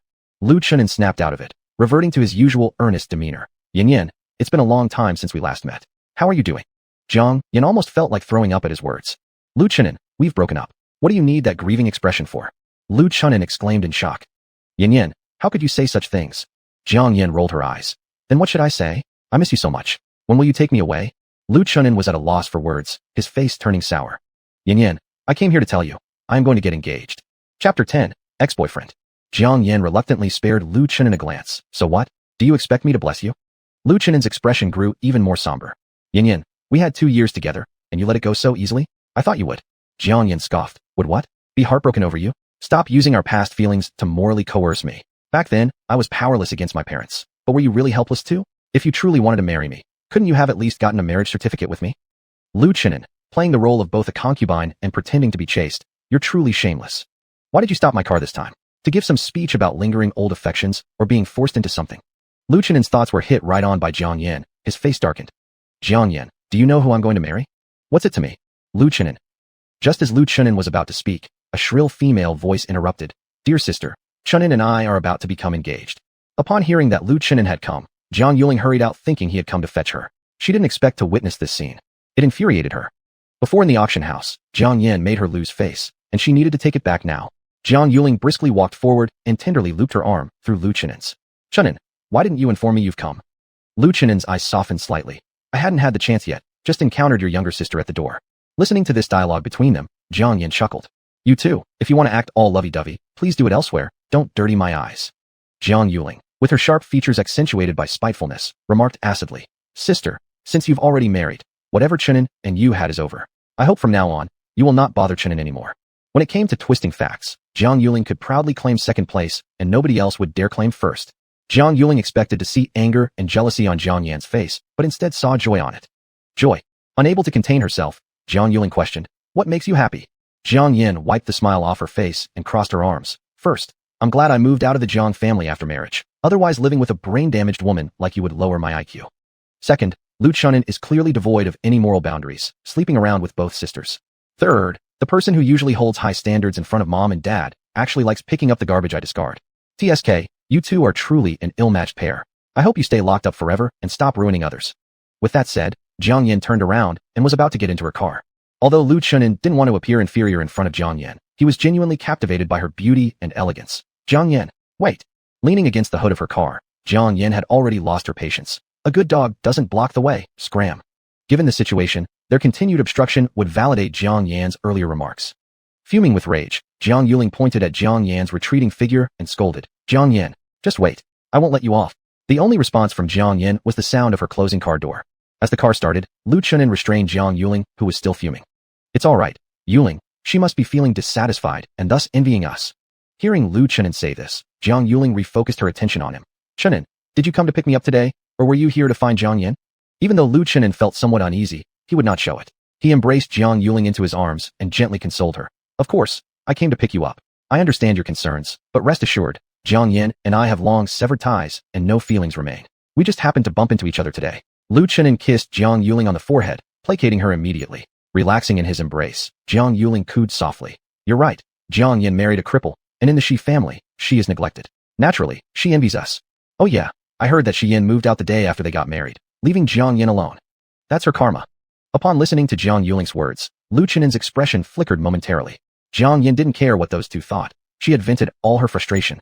The original owners suffered a great deal of verchek, wrongdoing/grievance, at the hands of Jiang Yuling within the Jiang family, and there was also Lu Chenin, obviously a hypocritical gentleman with a righteous facade. The original owner was truly pathetic to put up with all that. Jiang Yin had just entered the car when Shi Yin asked, Lu Chenin is about to propose to Jiang Yuling. Will you go back for their engagement ceremony? Jiang Yin looked at Shi Yin. So you knew all along. Not too early, I found out yesterday. Without hesitation, Jiang Yin replied directly. Of course I'll go back. Why shouldn't I? Won't you feel sad? Jiang Yin shot a glance at Shi Yin. Why should I feel sad? You two used to have a good relationship. Every word Shi Yin said was a test, and Jiang Yin caught it. She squinted her eyes. The past is the past. Now I'm a married woman, and I only want to be loving with my husband for 100 years. Shi Yin, you want to probe me? Well, I'll make you sick. Just as Jiang Yin had thought, Shi Yin indeed stopped talking after that. Perhaps worn out from a full day, when Jiang Yin returned home, she fell asleep right away. It wasn't until evening mealtime that the maid woke her up. Jiang Yin rubbed her temples. What time is it now? Madam, it's already 7:30. Had she slept for 3 hours? When in the mystic realm, Jiang Yin could stay awake for 3 days and nights without a wink of sleep. This must be because of the pregnancy? Thinking about the child inside her, she felt inexplicably irritable. At the dining table, looking at all the green vegetables on the table, her face turned extremely somber. She hadn't even eaten a few bites before her stomach started to churn violently. She threw down her chopsticks, held her mouth with one hand, and rushed into the bathroom. Hearing her vomiting in the bathroom, Shi Yin paused his actions, his eyes deep with unknown emotions. Go check on her. The maid hurried over to take care of Jiang Yin. After 20 minutes, Jiang Yin came out of the bathroom, pale-faced. Shi Yin's expression remained inscrutable. Looking at how energetic you've been these past few days, I almost forgot you're pregnant. Jiang Yin gave a bitter smile as she drank a glass of water. Do you think I like this? Pregnancy isn't easy. Shi Yin asked. When will you have it aborted? Jiang Yin responded bluntly. Tomorrow. This is truly unbearable. All right, rest well tonight. Jiang Yin nodded, but just as she was about to say something, that painful feeling struck again, sending her rushing back to the bathroom. Back and forth, this happened 7 or 8 times. By the end, Jiang Yin could barely stand and leaned against the wall panting heavily, looking utterly disheveled. Who would have thought that one day, the first of the mystic realm, would endure such worldly pain? That was right. Jiang Yin didn't want to get married and definitely didn't want any children. Dealing with the child promptly was absolutely pressing. Chapter 11. I am also heartless. First hospital of the capital. When Jiang Yan and Shi Yan appeared at the maternity ward, they garnered many passersby's glances due to their striking appearances and distinguished auras. Passerby, who are they? They look so familiar. Passerby B. Didn't you see yesterday's trending topic? That's Jiang Yan, the adoptive daughter of the Jiang family. Or rather, she should be called the fourth young lady of the Shi family. And that person beside her should be Shi Yan, right? So handsome. What a pity though, he is disabled. Passerby A. No, what are they doing here? Could it be? Is Jiang Yan pregnant? Jiang Yan and Shi Yan, who had already entered the doctor's office, were unaware that by this time, a lot of people already knew about Jiang Yan's pregnancy. The baby is very healthy. Are you sure you don't want him? The doctor asked Jiang Yan. Having a child at the age of 24 also means quicker recovery. After a restless night yesterday, Jiang Yan's pale complexion couldn't be concealed. She directly ignored the doctor's words and spoke coldly. I need the least harm to my body. When can the surgery be done? Seeing Jiang Yan's firm attitude, the doctor then looked at Shi Yan. What about the father? Does he agree to abort this child? Shi Yan's voice was also indifferent, agreed. At this, the doctor said nothing more and proceeded with preparing Jiang Yan's examination forms and hospital admission procedures. After a series of checks, Jiang Yan was scheduled for surgery in the afternoon. Shi Yan waited quietly in the ward. Although the child in her belly was a burden to Jiang Yan, as the moment arrived, her mood worsened, radiating an intimidating aura that warned others to stay away. Nurse to patient number 25, Jiang Yan, prepare for surgery. The nurse came in to notify Jiang Yan. Shi Yan accompanied Jiang Yan to the entrance of the operating room, and his tone softened slightly, as if struck by a pang of conscience. Are you scared? Jiang Yan shot him a glare. What are you pretending to be some kind of savior for? Despite this, Shi Yan did not get angry but continued speaking. I'll wait for you here. Uninterested in engaging further, Jiang Yan prepared to enter the operating room.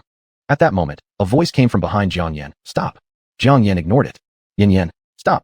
Only then did Jiang Yan turn back.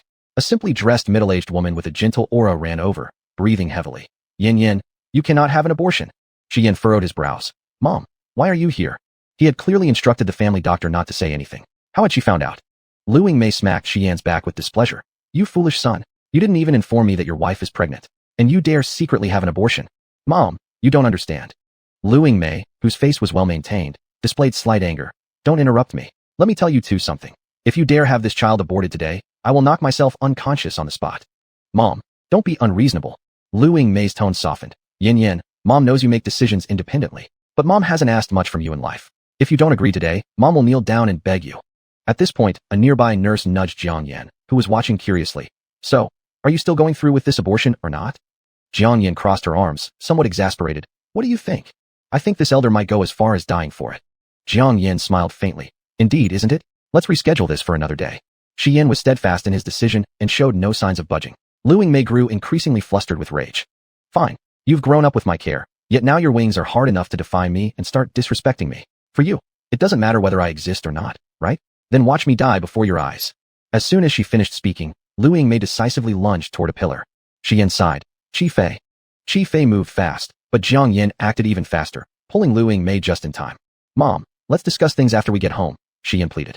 Tears brimming in her eyes, Lu Yingmei turned to Jiang Yan. Only my daughter-in-law truly understands my feelings. Come on, let's go home. She hurriedly pulled the daughter-in-law away from this place, filled with trouble. Shi Yan glanced at Jiang Yan, who nodded subtly, signaling that it was best for him to deal with the elder's emotions at home first. After returning to Long Ting Jia Yuan, Lu Yingmei suddenly transformed into someone else, sitting sternly on the sofa with sharp expressions. Shi Yan, this child mustn't be aborted. Mom, you know, I don't have much time left. Mentioning this, sorrow immediately clouded Lu Yingmei's face, but her tone remained strong. Even so, this child cannot be aborted. If something really happens to you, Shi Yan, aren't you willing to leave any trace for Mom to cherish? Shi Yan knitted his eyebrows tightly. Mom, I don't like Jiang Yan. To me, this child would merely bring shame. Lu Yingmei sighed. Since that's the case, if you really end up passing away, then there's nothing for me to cling on to either. You go slowly. I'll catch up with you. Shi Yan coldly said, Mom, that's enough. In the evening, Jiang Yan was eating fruit in her room, feeling bored, and accidentally tipped the medicine bottle to let Chu Yi out. That's someone. Chu Yi, finally free, stretched lazily and looked at Jiang Yan with flattery. Boss, my name is Chu Yi. Jiang Yan remained expressionless. Chu Yi, did you have children when you were alive? Chu Yi nodded. Yes, I have a son and a daughter. Jiang Yan stuffed a grape into her mouth and asked nonchalantly, what does it feel like being a dad? Chu Yi pondered carefully. Forgotten. Jiang Yan. I shouldn't have bothered asking. Suddenly, the nauseous feeling struck again, causing Jiang Yan to frown and rush into the bathroom. When Shi Yan arrived, Jiang Yan had just come out of the bathroom, looking unstable but still taunting him. Wow, so you've been disciplined. Shi Yan looked at Jiang Yan, his furrowed brows never relaxing. Jiang Yan, this child might need to be kept for now. Jiang Yan wasn't surprised by this outcome at all. Never thought you'd be such a mama's boy. This time, Shi Yin didn't refute Jiang Yan. After a moment of silence, he slowly spoke. If I don't die, I can persuade Mom not to obsess over this child. Jiang Yan casually waved her hand. Got it, you can leave. Shi Yin didn't say anything more and closed the door behind him. Jiang Yan's face turned grim as Chu Yi floated closer. Boss, are you going to listen to him? Jiang Yan's gaze turned fierce and cold. Of course not. No one can ever dictate what I do. She had chosen the hospital before because the scientific approach would cause the least harm to her body. If the hospital isn't an option now, that doesn't mean she lacks other means. Jiang Yan sat cross-legged on the bed, ready to use Xin magic to remove this child. She lowered her eyes to glance at the life-death line on her wrist, her expression darkening. This is a living, breathing life, and knowing the unpredictable nature of the life-death line, she was prepared to lose half her life force. The path of Xian is ruthless, and so is she. Jiang Yan's eyes turned sharp as her hands rapidly formed seals. Huang Hua truly descends. 5 viscera bind the fetus infant. The lost soul ascends to heaven. Chapter 12. Shi Yin, save me. Spit. Before Jiang Yan could finish her incantation, a mouthful of blood sprayed onto the ground. Her eyes were filled with shock. How is this possible? This should be the simplest spell. Jiang Yan hurriedly glanced at the life and death line on her wrist. Her gaze traveled upward, and a storm of turmoil surged in her heart. Wrist, elbow, shoulder, and it showed signs of spreading toward her heart. It was just because she had ill intentions towards her unborn child that the life and death line wanted to take her life. Jiang Yan fell to the ground and managed to crawl up before swaying as she rushed out. No. She absolutely could not die. Because of her unstable movements, Jiang Yan stumbled about, her whole body covered with bloody wounds, a horrifying sight. Shi Yin had already gone to sleep. Just as he closed his eyes, the door was crashed open with a bang. He cautiously opened his mouth. Who's there? Shi Yin was about to turn on the light when a strong smell of blood came, followed by a pair of icy arms encircling his neck. Shi Yin already guessed who it was. Just as he prepared to push away, a weak voice of Jiang Yan sounded. Shi Yin, save me. Shi Yin quickly turned on the light, only to see the person in his arms covered in injuries, pale and frail, her eyes nearly unable to stay open. Jiang Yan, what happened to you? The life and death line had already reached her shoulder, but upon contact with Shi Yin, its spread halted. Jiang Yan was no longer clear-headed. She could only feel the soothing energy alleviating her skin that was about to crack. She nuzzled into Shi Yan's chest like a kitten. Upon seeing Jiang Yan again, she always had an arrogant attitude of manipulating everyone around her. When had she ever been so fragile? I'll take you to the hospital. The hospital won't work. Shi Yin, hold me tightly. Jiang Yan's pain didn't seem fake. Shi Yin did not push her away, yet he did not embrace her tightly either. Jiang Yan, what exactly is going on here? Jiang Yan was barely conscious, feeling like she was about to die. Like someone drowning grasping onto a lifeline. She pleaded. Not enough, still not enough. What isn't enough, Jiang Yan? Shi Yan's words were cut short as his lips were softly covered. Finally, Jiang Yan felt some relief as vitality slowly returned. At that moment, she thought of nothing else but survival. Moving from Shi Yan's embrace, she straddled him, grabbing his neck, deepening the kiss. Shi Yan attempted to push Jiang Yan away, but was pinned down. Her voice seemed clearer. Shi Yan, don't move, just help me this one time, please. Before Shi Yan could react, his sleeping attire was pulled off by Jiang Yan.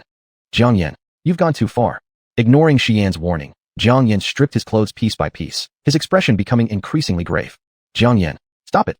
But Jiang Yan paid no heed to Shi Yan's warnings. Desperate for recovery, she cared not whether Shi Yan consented or not, immobilizing him directly. As Shi Yan sensed his clothes being discarded one by one, his expression grew increasingly grim. Jiang Yan, stop this nonsense. Without listening to Shi Yan's warnings, Jiang Yan shed her own clothing, revealing skin as white as jade, along with a curvaceous figure. Perhaps annoyed by the bright light, she threw her slipper at the switch. Lights off. Moonlight showered on her glowing skin. She caressed Shi Yan's chest, her pain making her eager to close the distance. Shi Yan, relax, I'll take responsibility for this. Outside the window, 2 cicadas entwined on the tree trunk, their bodies overlapping, uninhibitedly displaying their allure. Night became deeper. Time passed unknowingly. A breeze carried the rain, leaves drooped, and a drop of water slid from the leaf tip to splash on the ground, creating rippling circles. The next morning, Shi Yan woke first, his arms still immobile. Involuntarily, images of last night's passionate scenes flashed through his mind, darkening his expression more and more menacingly, as if he wanted to kill someone. Jiang Yan. Awoken by the noise, Jiang Yan stretched lazily in Shi Yan's embrace before lifting her wrist for a look. TSK, this really works. Not only did the life and death line disappear, but she even felt her body become lighter. This movable spiritual pool truly lives up to its reputation. Jiang Yan, let go of me. Only then did Jiang Yan look at Shi Yan, her eyes flickering slightly. Last night, she forced herself upon Shi Yan despite his initial reluctance. Yet, under her fierce assault, his male instinct eventually revealed itself. How should one describe this? With her hand supporting her head, Jiang Yan lazily gazed at Shi Yan. Who are you showing this victimized face to? Weren't you enjoying yourself last night? Infuriated, Shi Yan wanted to murder someone. He wished he could tear Jiang Yan into 8 pieces. Jiang Yan leapt off the bed, pulling the covers away, towering over Shiyan. Last night's event mustn't be spoken of outside. After speaking, she untied the curse on Shiyan and closed the door behind her. Although angry, Shiyan understood something clearly. It wasn't him, the man, who suffered any loss. Jiang Yin was right. The passion last night brought him pleasure as well, even if it wasn't voluntary. He began to review the events of last night, growing increasingly shocked as he thought. Jiang Yan's struggle with death last night didn't seem like an act, yet her vitality today was certainly no fabrication either. Shiyan glanced down at his own body with a cold and sharp look. He, it seemed, had uncovered Jiang Yan's secret. Regardless of what Shiyan might think, Jiang Yan, having just left his room, came face to face with Lu Yingmei. Mom. Lu Yingmei looked at Jiang Yan, then glanced at Shiyan's door. Did you too? Well, last night. Jiang Yan feigned ignorance. Which thing? Lu Yingmei felt a bit embarrassed and lowered her voice. Yin Yin, Mom must remind you. During the first 3 months of pregnancy, you can't engage in intimacy. It's dangerous for the baby. Jiang Yin smiled brightly. Mom, this isn't my fault. It's all because Shiyan forced me. Lu Yingmei paused, her voice full of anger. I see he did it on purpose. The door opened, revealing Shiyan. What did I do on purpose? Some things were awkward for a mother to say when her son grew up. After hesitating briefly, Lu Yingmei whispered, Did you hurt your child last night? Shiyan. Realizing what her words implied, Jiang Yin doubled over laughing until tears streamed from her eyes. Shiyan, hear that? Now that I'm pregnant, you'll have to control yourself. Shiyan. His desire to strangle Jiang Yin grew stronger by the moment. Jiang Yan's eyes sparkled with provocation. She was certain Shiyan wouldn't disclose the fact that she had forcefully used him, so she enjoyed watching him simmer with frustration. As Jiang Yin anticipated, Shiyan remained silent for a while before nodding. I understand. Upon hearing this, Lu Yingmei sighed in relief. So, Shiyan, Yin Yin. Mom thought all night and decided I should live with you too. 1. I can take care of Yin Yin, and 2. Shiyan will have more time to keep me company. Jiang Yin blinked slightly. No objections here. What about you, Shiyan? Just as Shiyan was about to refuse, he met Lu Yingmei's teary, beseeching eyes. Shiyan sighed. Fine, I don't object. Chapter 13, Setting up a stall at the scenic area entrance. Lu Yingmei had moved into Longting Jiyuan, and Shiyan was now faced with his first problem. He could no longer live separately from Jiang Yan. With heartfelt seriousness, Lu Yingmei said to Shiyan, Yinner, now that Yin is pregnant, her hormonal changes will affect her mood. She needs your company now more than ever. What if something goes wrong in the middle of the night? You won't have enough time to regret it. Given this situation, Shiyan saw the determined look in Lu Yingmei's eyes and readily agreed. In the evening, Jiang Yin glanced up when she noticed Shiyan suddenly appear in her room, raising an eyebrow. Isn't this our mama's boy? What strange wind has blown you into my room? Shiyan glanced at Jiang Yin and responded coolly. Starting today, I will be living with you. Living together? That would mean she could enjoy the benefits of the spiritual energy continuously. Her eyes lit up. Really? MMM. Isn't this because your mother forced you? Does it matter? Jiang Yin waved her hand mockingly. True, it doesn't matter. But, aren't you afraid that I might take advantage of you? Shiyan's hands clenched tightly at his sides as he frowned. Jiang Yin, I hope we can coexist peacefully. If you continue harboring inappropriate thoughts about me, then there's no need for us to continue this deal. Jiang Yin diverted her gaze. Understood. You are indeed boring. Jiang Yin didn't bother responding further and simply focused on playing with whatever she had in her hands. It wasn't until midnight that she still hadn't fallen asleep. Shiyan turned over and looked at Jiang Yin. Under the warm yellow light, her perfectly sculpted profile became even more captivating. In that fleeting moment, Shiyan felt a wild idea sprout in his heart. If he didn't die, perhaps just continuing life like this with Jiang Yin wouldn't be so bad. But this thought only lingered for a second before being ruthlessly crushed in its infancy. Even if he didn't die, emotions of love would never occupy his inner world. He was born incapable of loving. Shiyan's voice sounded slightly hoarse. What are you doing? Jiang Yin turned around to look at Shiyan, her eyes revealing some weariness. Can't sleep? If you keep the lights on, how am I supposed to sleep? Jiang Yin fell silent. Shiyan's eyes fell on the 8-trigram mirror in Jiang Yan's hand. Are you practicing magic? Jiang Yan's expression grew more serious, but her voice remained weary. Isn't this preparation to repay you? By nightfall, Shiyan seemed less unpleasant. After a brief silence, he spoke. If you can cure me, these funds can be given to you without issue. Jiang Yin turned around, sincerely saying, I owe no one any favors. Favors also create karma and destiny. Upon hearing this, Shiyan fell silent. The next morning, upon waking, Shiyan found that Jiang Yin had disappeared. When descending downstairs, he encountered Qi Fei and asked with a deep tone, Where's Jiang Yin? Qi Fei respectfully stepped forward. Madam left early this morning carrying large and small packages. To where? I don't know. Shiyan looked at him coldly. Is this how you watch her? Go find out. Yes, sir. At this very moment, Jiang Yin was on the most bustling business street of Kyoto, searching everywhere while carrying a large backpack. Which place should I choose? After an hour, a 5A rated scenic spot caught her eye. Jiang Yin pulled out a small folding stool, placed it outside the scenic area gate, and stood a sign beside it that read fortune-telling.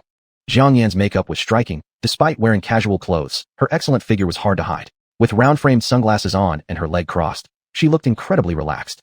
Her peers in the industry glanced at Jiang Yin once and sneered inwardly. Young lady, if you're looking for fun, do it somewhere else. Don't block my business. Jiang Yin ignored him and turned away. Seeing this, her peer got irritated. We'll see how long you last. Under the scorching sun, the peers beside her kept getting customers one after another, whereas Jiang Yin received none. Sweat trickled down Jiang Yin's temple. Under the sunglasses, her beautiful eyes revealed increasing impatience.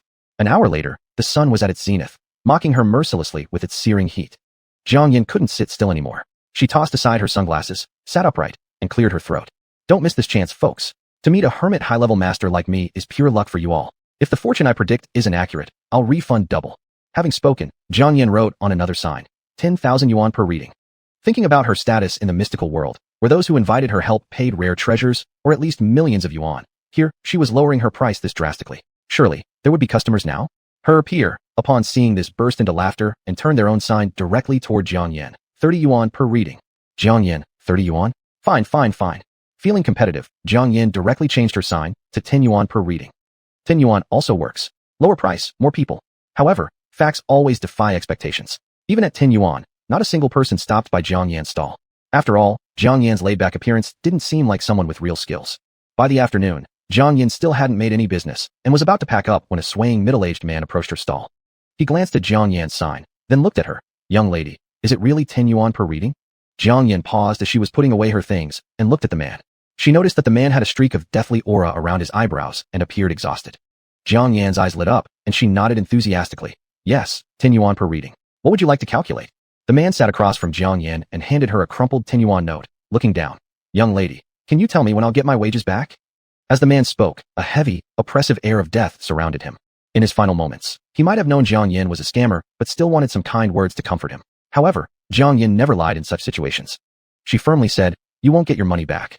The man hesitated, gave a bitter laugh. Young lady, your con game needs work. With that, he stood up to leave. As Jiang Yin looked at the banknote on the table, something clicked inside her, and, for no apparent reason, she blurted out, I can help you get it back. The man paused slightly, shook his head, and turned his back to Jiang Yin. We can't win against something bigger. Thanks anyway, young lady. An industry peer, who had been watching from nearby, snickered upon hearing Jiang Yan's bold claim. Young lady, don't hurt yourself talking big. This man is a foreman. The one who owes him money is Feng Guoqiu, the boss of Eastern Real Estate. Half of Kyoto's housing belongs to Eastern Real Estate, and everyone knows Feng Guoqiu has a terrible temper. Are you saying you'll recover the money he's owed for 10 years? You must be dreaming. Jiang Yin paid no attention to her peers' mocking jeers and stepped forward quickly, blocking the middle-aged man. How much does he owe you? The middle-aged man now took a closer look at Jiang Yan's striking features. Though he believed there was no way she could retrieve his money, she was after all the last person he'd meet.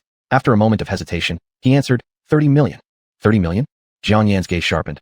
I want 1 million once this is done. The middle-aged man was taken aback. Jiang Yin continued, give me 3 days. If I can't get your money back in 3 days, you can go through with your plan. Upon hearing this, flickers of hope sparked in the man's eyes. May I ask the honored surname of this young lady? Jiang Yin. The man extended his hand toward Jiang Yin. My name is Cheng Yu. Jiang Yin shook his hand. Pleasure to work with you. Pleasure to work with you. Chapter 14. Fist can solve all problems. Master, I found out. Lady, she went to the scenic area entrance to set up a stall. Chi Fei seemed incredulous and added, she's predicting fortunes, but she hasn't had any customers yet. Shi Yan's expression flickered. How much does she charge per fortune? 10 yuan. Shi Yan. She said last night that she wanted to earn money to repay her debts by using this method. 10 yuan per fortune? At this rate, it'll take her forever to pay off 5 million. Master, should we keep monitoring her? Shi Yan shook his head. No need. Once she earns not a single penny, she'll come back. Just as Shi Yan finished speaking, his mobile phone rang. The note on the screen read, Jiang Yan. Shi Yan picked up. Hello. Shi Yan, I won't be coming home tonight, but you must be available if I call. Shi Yan frowned. Why? I got a big order. Anyway, I have to go. As Shi Yan looked at the disconnected phone call, his expression froze momentarily before he turned towards Chi Fei. Didn't you say she didn't have any customers? Chi Fei also appeared somewhat awkward. I stayed there for a few hours. Lady, she indeed didn't get any customers. Could it be that someone came right after I left? Shi Yan shot a glance at Chi Fei and said nothing. Chi Fei approached again and asked in a low voice. Master, you don't still think Mistress Jiang is a fraud, do you? She may act a little rudely, but she has genuine skills. Shi Yan directly retorted. If she isn't a fraud, why aren't there any customers at her stall? Chi Fei. That makes sense. Continue keeping an eye on her. I want to see which fool would fall for her tricks. Meanwhile, at that very moment, Jiang Yin was already at the house of the fool Cheng Yu. The curtains were partially closed, with bottles of alcohol and cigarette butts strewn across the floor. Clothes were scattered everywhere, and the broken wedding photo lay abandoned, showcasing Cheng Yu's decadence and failure. Cheng Yu scratched his head embarrassingly. Sorry about the mess. Seeing that Jiang Yin couldn't even find a place to step on, Chung Yu hurriedly cleared a small path for her. Miss Jiang, please come in. As they walked, Chung Yu explained, more than 100 workers are waiting on my 30 million yuan. I compensated them with some of my own money, but it barely made a dent. My house is sold. My wife left me. My son disowned me. And the workers behind me all curse me under their breaths. One of the workers passed away today because he couldn't afford medical treatment due to lack of money. Miss Jiang, when I met you, I only had 10 yuan left in my pocket. I thought giving you the 10 yuan would mean the end of everything for me. Initially, Jiang Yan had noticed Chung Yu's intention to die, so saving him then was impulsive, but now, she eyed a cluster of dark gas in the corner, sparking some interest within her. Chung Yu poured water for Jiang Yan and tentatively asked, Miss Jiang, do you know Fang Guoqiu? Nope. Upon hearing this, Chung Yu's face dropped, reverting to his previously gloomy demeanor. He lowered his head, speaking softly. Then how can I get my money back? Jiang Yan smirked. Who says you need to know him to retrieve the money? To me, fists can solve all problems. Chung Yu became even more discouraged, shaking his head. Miss Jiang, you don't understand. Fang Guoqiu is notorious for his brutality. When my fellow workers and I went to ask for our money from him, not only did we not get it, we almost got killed by his men. Jiang Yan remained unperturbed, toying with her hair while speaking casually. Give me the address, and the rest is none of your concern. You just need to remember to transfer the 1 million once the task is completed. Chung Yu looked at Jiang Yan dubiously. Miss Jiang, are you really sure you can do this? Jiang Yan nodded. For money paid, troubles removed. Make sure you send the address to my phone. I'm leaving first. As Jiang Yan prepared to leave, she opened the medicine bottle tucked in her pocket. Go, and bring me that black shadow over there. Chu Yi flattered humbly. All right, boss. Leave it to me. Jiang Yan didn't go far. She sat on a bench next to the bus stop and waited for Chu Yi. After a short while, Chu Yi dragged an errant soul to Jiang Yan's presence, reporting boastfully, Boss, I've brought it to you. Jiang Yan glanced at Chu Yi. Good job. Behind Chu Yi, the spirit struggled fiercely, glaring at Jiang Yan with anger. Who exactly are you? Dare to capture me? My master will not let you live. Jiang Yan smiled nonchalantly. Your master? Do you mean? Fang Guoqiu. The black spectre hesitated. How do you know? Jiang Yan gave a cold laugh. In this world, there's nothing I don't know. Tell me, what did Fang Guoqiu send you to do? The black spectre lifted its head arrogantly. As you see, to surveil Chung Yu. Jiang Yan nodded. Then, her eyes flashed sharply. I'll give you one last chance to tell the truth. What did Fang Guoqiu send you to do? To surveil Chung Yu. Jiang Yan's eyes showed impatience, and she lifted her elegant hand to clench it lightly. With a boom, the black spirit was immediately obliterated. Chi Yi stood by the side. The boss was so fierce. He was glad he hadn't opposed her at the time. Chi Yi hurriedly started to massage Jiang Yan's legs and shoulders, even though he couldn't touch her physically. Boss, that ghost surely knew many things about Fang Guoqiu. Wasn't it too lenient just to let him dissipate like this? Jiang Yan snorted coldly. He is a little ghost raised by Fang Guoqiu. Even if his soul flies apart, he would still guard Fang Guoqiu, asking nothing useful out of him. Chi Yi continued asking. So what should we do next? Jiang Yan, however, stretched lazily. Sleep. Chi Yi was shocked here. Jiang Yan arched an elegant eyebrow. Or what? Chi Yi looked at Jiang Yan, who had already curled up on the reclining chair, trying to say something but stopping. He didn't expect that someone who seemed so pampered could sleep in such a place. If Jiang Yan knew what Chi Yi was thinking, she would definitely have laughed aloud. During missions in the mystical realm, she slept in far worse conditions than this. What was so different now? Chi Yi squatted beside Jiang Yan, holding his cheeks with both hands, watching her. Boss, you are a girl, lying here late at night. Aren't you afraid of bad guys? Jiang Yan didn't open her eyes, muttering a sentence. What am I afraid of? I am the worst kind of bad guy. Hurry up and sleep. We still have stuff to do later. Chi Yi fell silent and faithfully guarded Jiang Yan nearby. After a long while, he also began to nod off.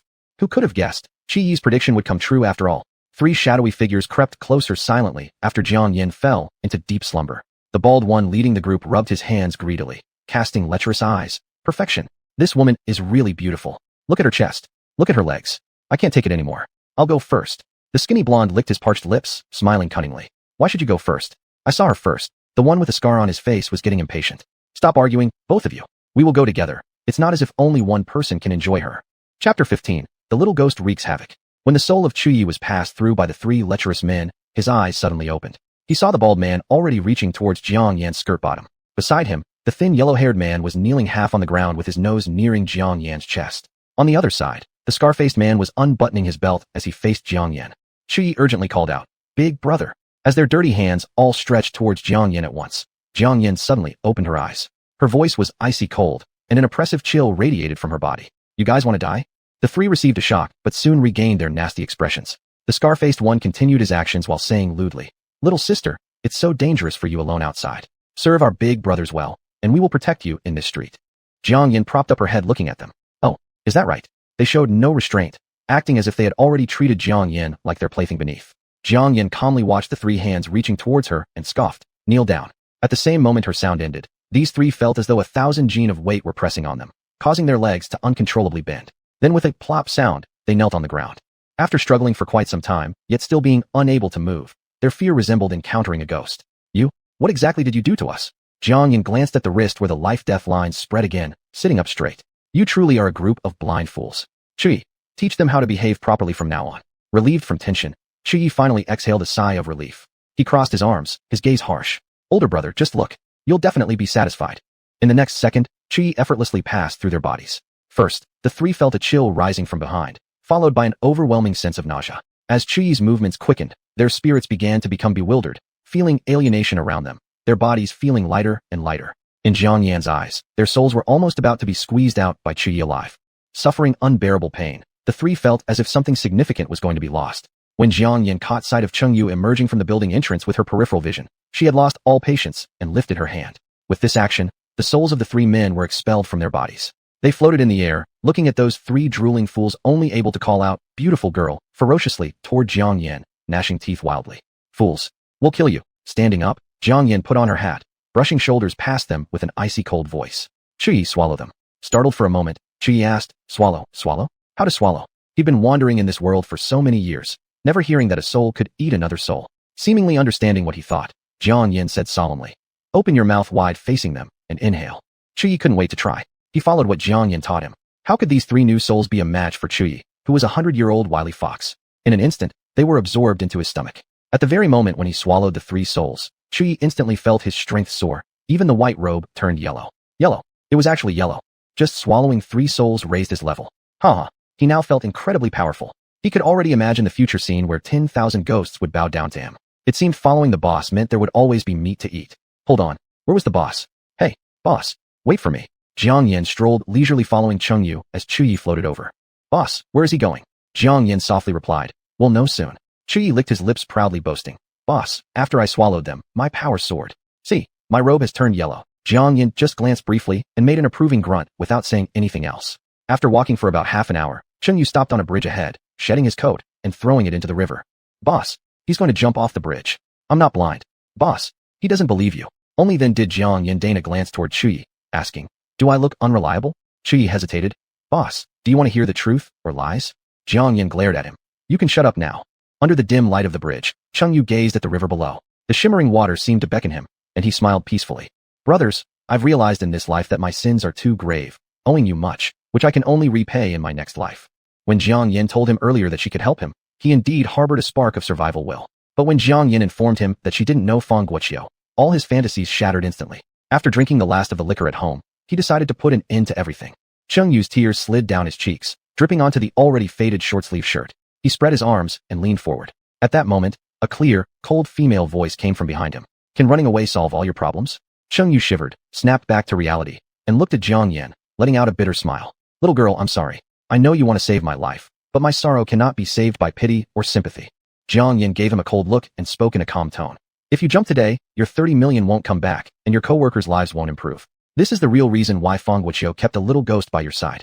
Cheng Yu paused slightly. "Little ghost? What little ghost?" Jiang Yan took a step forward, the cold wind on the bridge blowing her hair. Her flawless face was filled with seriousness. "I found the little ghost that Fang Guoqiu offered at your house. Or do you think why your family broke apart, and why nothing has gone right for you? Your luck has been devoured by that little ghost, which constantly tempts you to die night after night. See, you're standing here now." Hearing these words, Cheng Yu couldn't say he wasn't shocked. "Is what you said true?" Jiang Yan leaned against the railing, lowering her eyes. "I still want to earn those 1 million. So, would you like to try trusting me? Only 3 days. Afterward, if you want to die, I won't stop you." Cheng Yu hesitated, as if considering Jiang Yan's words. After a long while, they heard him let out a long sigh. "All right, I'll trust you." Jiang Yan slightly tilted her lips into a faint smile. "We can cooperate, but before the mission is accomplished, don't keep thinking about dying. I don't have the time or mood to save someone who doesn't believe in me. Today will be the last time." "All right, I promise you. Let's go." "What are you still standing there for?" "That. Little girl, my legs are numb." Jiang Yan hesitated for a moment, then came back to her senses and pulled him back forcefully. Cheng Yu followed behind Jiang Yan, but he saw Jiang Yan toss a yellow talisman into the river when she turned away. Cheng Yu wondered, what does this mean? This river has claimed too many lives, creating vengeful spirits. When you look at it, it looks back at you. It uses all its tricks to pull you down. So, don't get too close to the riverbank at night. Cheng Yu was utterly shocked. Looking at Jiang Yan's delicate figure, a spark of hope slowly ignited within him. This girl who seemed unreliable might really be able to pull him out of the mud. Chapter 16. You have a bloodlight calamity. The next day, Dongfang Real Estate Company. Hello, may I ask if you have an appointment? The receptionist asked with a smile. Jiang Yin pulled down her sunglasses slightly, looking haughty. You go and tell your Mr. Fong that I already know about his poor physical condition last night. Only I can cure his sudden illness. The receptionist was momentarily stunned, looked Jiang Yin up and down, and felt disdainful in her heart. Humph, you just want to cling to Mr. Fong. And yet you say it so grandly. But looking at her appearance and figure, she is indeed exceptional. Mr. Fong should like this type. All right, please wait a moment. I will inform him immediately. Half an hour later, the receptionist hurried towards Jiang Yin. Sorry for keeping you waiting. Our Mr. Fong invites you to come upstairs. Jiang Yin followed behind the receptionist, attracting many people's stares along the way. Is this woman Mr. Fong's new lover?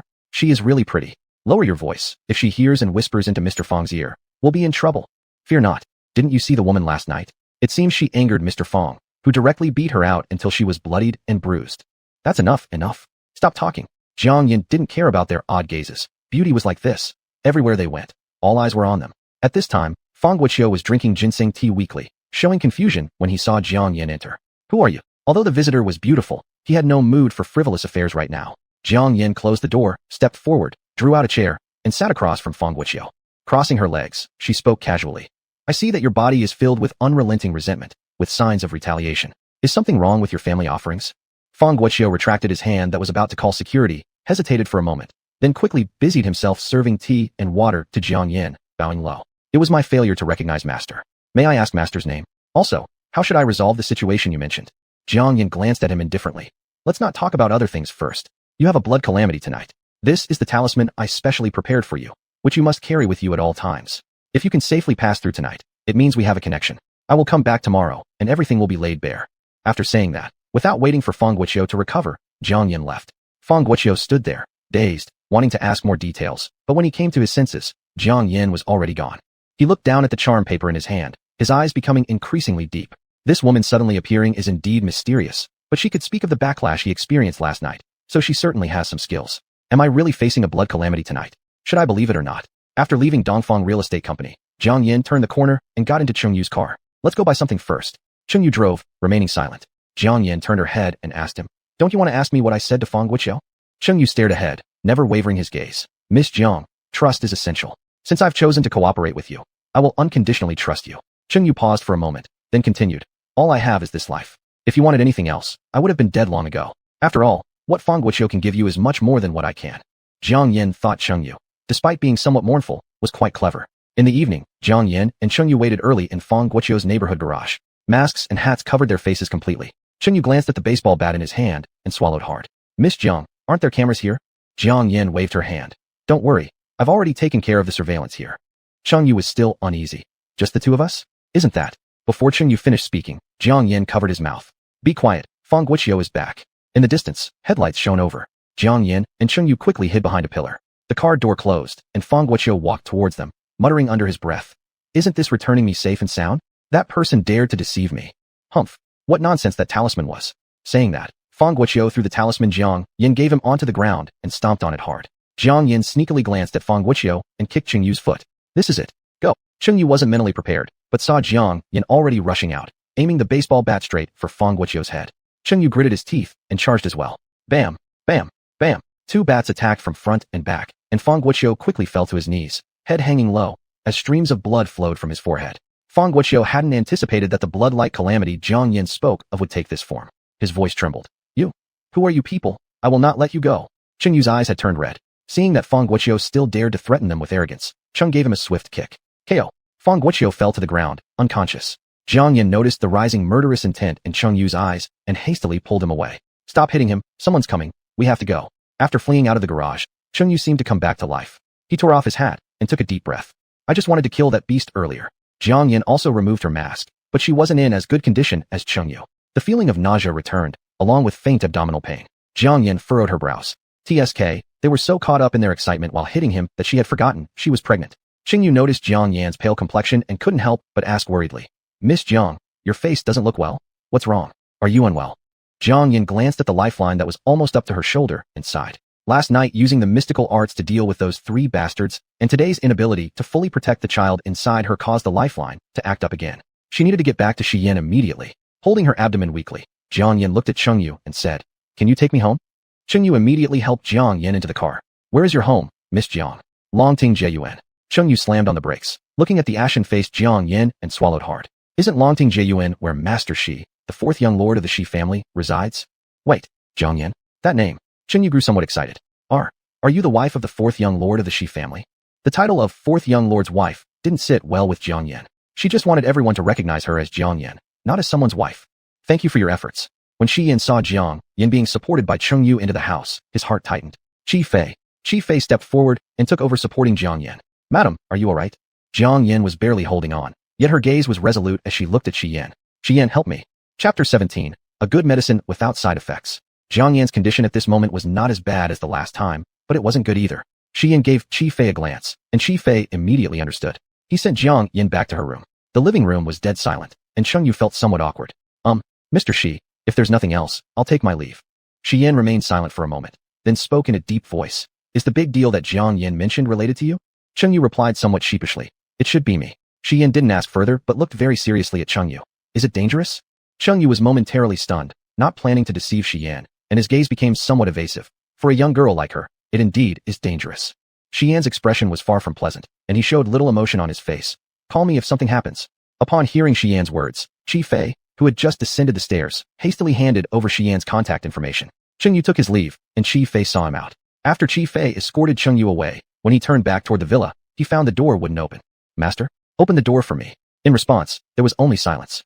At that moment, Shi Yin was looking at Jiang Yin inside the room, his gaze complex. The person on the bed curled up her body, her complexion ashen, her trembling lips shakily calling out Shi Yin's name. Shi Yin, help me. Shi Yin's fists resting on his knees tightened. Seeing Jiang Yin grow increasingly weak, he eventually wheeled closer to her. Jiang Yin felt bone-chilling cold, as if her blood would freeze. Her strong will to live kept her conscious until the end. Shi Yin. Just as Jiang Yin's voice fell, a warm hand gripped her wrist. Jiang Yin paused slightly, then upon realizing, hurriedly hugged Shi Yin's hand into her chest. Shi Yin felt her softness before her chest, his gaze deepening. Attempting to pull away, he was instead pulled tighter by her. Shi Yin, I feel my heart isn't beating anymore. Touch it. Shi Yin took a deep breath, his Adam's apple rolling. Jiang Yin, that's enough. By now, Jiang Yin had regained consciousness. She urgently wanted more. As their gazes intertwined, the flames rising in Jiang Yin's eyes gradually grew stronger. Her voice was somewhat raspy. Shi Yin, just this once. No. Jiang Yin endured the pain in her body, half supporting herself while looking at him. I see. So you're ready to die together. Shi Yin thought Jiang Yin probably had some issues with her brain. At a time like this, she still managed to joke around. Judging by your current state, it'll be a while before you die. You should get some rest early. Having said that, Shi Yin prepared to leave. Jiang Yin pouted and gritted her teeth as she rose. Shi Yin, we are married after all. They say 1 day of marriage equals 100 days of grace. You're truly ruthless. Shi Yin ignored her and was about to open the door. Jiang Yin embraced him from behind, like a hunter eyeing a top-notch prey, her voice filled with smugness. Shi Yin, you know you can't escape anyway. Jiang Yin was forceful. She didn't wait for Shi Yin to respond and directly threw him onto the bed. Shi Yin appeared deeply humiliated, his eyes blazing with anger. Jiang Yin straddled him and quickly undid his clothes. Don't move, I'll be quick. Shi Yin caught Jiang Yin's hands, his tone strained. Jiang Yin, don't forget, you're pregnant. Jiang Yin was startled for a moment but moved faster. If I'm quick enough, he won't have time to react. Actually, otherwise. If such intimate matters affected the baby in her belly or the lifeline, the reaction of the lifeline would surely be bigger than hers. But judging from the previous experience, neither the baby in her belly nor the lifeline reacted. This proved that Shi Yin was a good medicine without side effects. Shi Yin, if you obey quietly, I won't put a curse on you. That's right. The arm cannot win against the leg. The sooner we finish, the better. I didn't sleep well yesterday. I need to make up for it today. Hey, your legs are so inconvenient. I must cure them someday. Don't look at me like that. I'm inexperienced in such matters too. You're affecting my experience. Close your eyes. Clothes scattered on the floor, messy sheets, sweat sliding off their skin. All of these displayed Jiang Yin's madness. She devoted herself to improving her mystic arts in the Xian realm and never approached men. However, the accidental first taste of forbidden fruit left her craving for more each time. Climbing to the peak every time felt like a long withered flower blossoming. Incredibly delightful. An hour later, Jiang Yin lay beside Shi Yin, satisfied. Looking at his repressed expression, she couldn't help but burst into laughter. Shi Yin, don't be like that. Just think of me as a friend with benefits. The kind where money clears everything. You help me meet my physical needs, and I save your life. When you put it that way, I am actually more disadvantaged compared to you, this great man. Shi Yin remained silent for a long time, so long that Jiang Yin was almost asleep before his voice faintly echoed. Is it really as simple as satisfying physiological needs? Jiang Yin, who had been facing away from Shi Yin, abruptly opened her eyes. From the tone of his voice, could it be that he knew something? Just by Shi Yin's proactive action today to heal her injuries, Jiang Yin had reason to suspect that Shi Yin might have already uncovered her secret. But this didn't matter. Even if he had thoughts of running away, It made no difference because she would find him wherever he went. Shi Yan didn't get an answer from Jiang Yan, only hearing a long and steady breathing sound beside him. The next day, Qi Fei, with 2 black circles under his eyes, looked reproachfully at Shi Yan. Master, why did you lock me outside last night? Shi Yan responded calmly. Do I look like someone who would do something so boring? After this, Qi Fei momentarily thought he might have misjudged Shi Yan, but then remembered the important matter and became serious again. Master, Mistress went to the hospital early this morning. I know. Qi Fei slightly surprised. Don't you want to know why she went to the hospital? What if she goes to terminate the baby again? Shi Yan lowered his gaze, his expression cold and stern. Our people are in every hospital. Do you think she's that foolish? Qi Fei pretended to be deep. You're right. Mistress isn't there to terminate the baby. She's visiting a patient. The person is Fang Guoqiu, the boss of Oriental Real Estate. Fang Guoqiu. Yes, exactly. He's the one who caused a major online scandal years ago for not paying workers' wages. Shi Yan understood everything inside, his tone definitive. The man yesterday must have been the contractor from back then. Qi Fei showed off. Exactly. Mistress plans to recover the 30 million yuan for Chengyu. Her reward will be 1 million yuan. Shi Yan glanced at Qi Fei. Whenever you talk about Jiang Yan, you seem very proud. Why don't you go work with her instead? Qi Fei immediately hid his smile. I'm just happy for you. Mistress is so capable, you definitely won't die. When this topic came up, Shi Yan radiated a chilling aura around him. Fang Guoqiu is no easy opponent. Jiang Yan won't get anything good from him. We'll see if she truly has what it takes. Qi Fei murmured softly. You still don't trust Mistress. Shi Yan's face darkened, his voice cold. Trust is one thing. Whether she can save me is another. Chapter 18. Jiang Daiwo, Big Scammer. Hospital. Mr. Fang, what are you doing? Jiang Yan gave a cold glance at the bodyguard pressing down on her arm. Fang Guoqiu, with his head wrapped in bandages, looked at Jiang Yan viciously and narrowed his eyes. Master, I did indeed suffer bloodshed yesterday, but why does your figure remind me of one of the people who attacked me last night? Fang Guoqiu was no fool. Considering how strange Jiang Yan's appearance was yesterday, combining everything together, her suspicion grew significantly. Jiang Yan seemed somewhat helpless and sighed. Mr. Fang, if all of this were my own staging as you say, I could have easily found someone else to do it for me. Why would I take the risk of being recognized by you just to act personally? I'm standing here today, which is the best proof. Looking at your condition now, I know that you've thrown away the talisman I gave you to avert disaster. Actually, I didn't even want to come, but I couldn't bear seeing you, a business tycoon, fall due to some dirty matters. At this point, if you still suspect me, feel free to call the police.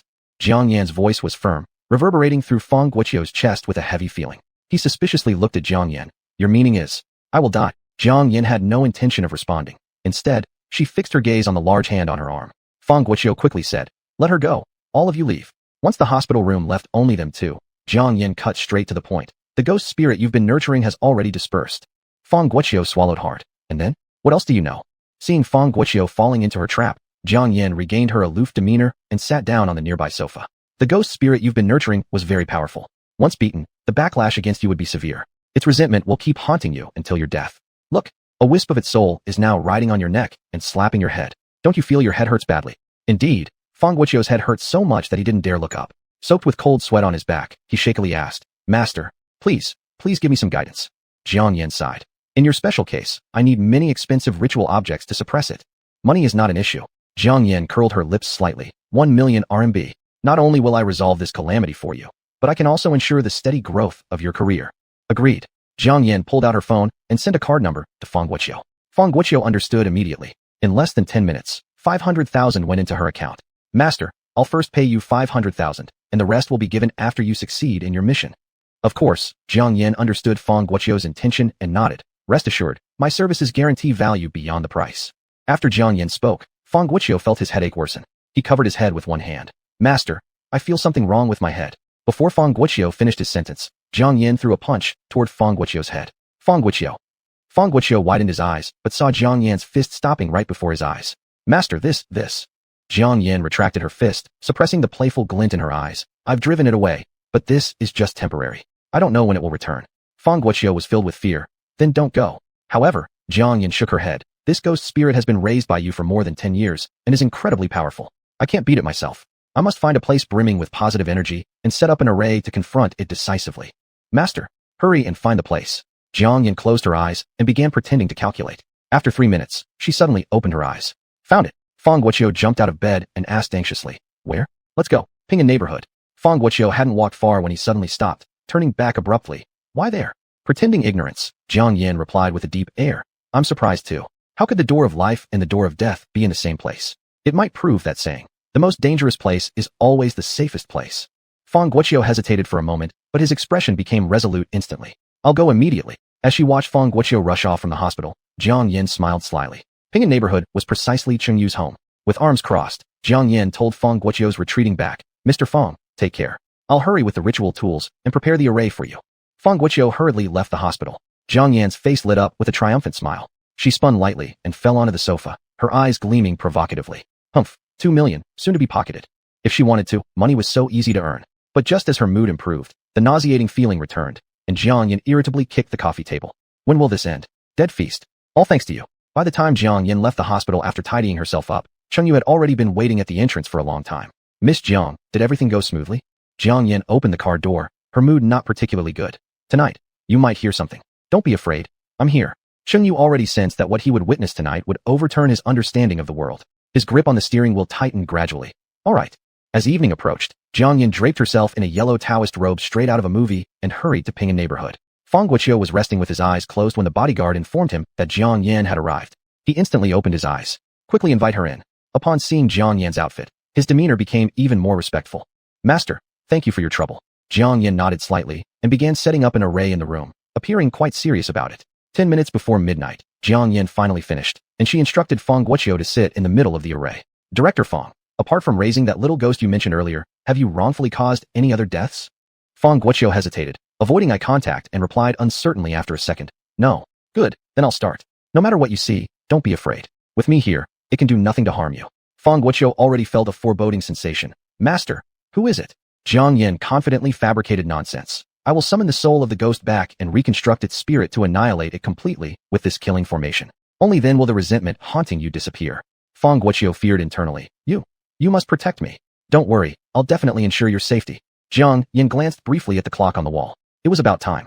She held a soul-calling banner in one hand while performing the hand seals with the other. The array activates. At the same moment, Chungyu knelt downstairs holding the spirit-guiding lantern. Beneath his knees was the same formation as inside Fong Guoqiu's house.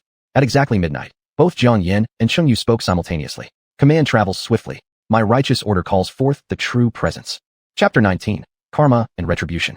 The decree fell, and Chungyu's head, which had been hanging low, suddenly tilted back. His pupils widened, and his whole body trembled. His voice was filled with anger and reluctance. "I vow my life to ask you all to return." In an instant, a fierce wind arose, swirling fallen leaves as several small tornadoes approached from a distance, passing through Chungyu's body.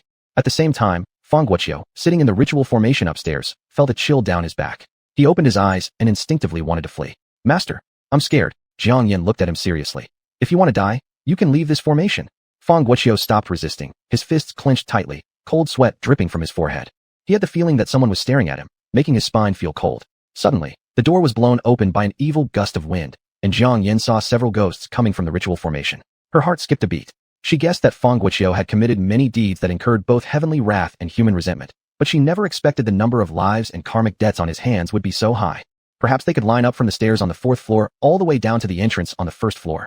A beast who disregards human life. Each ghost looked extremely ferocious when they saw Fong Guoqiu, emitting black clouds of cheat, resentment, eager to rush towards Fong Guoqiu within the ritual formation. Jiang Yin gave them a glance. "Do you not know how to queue?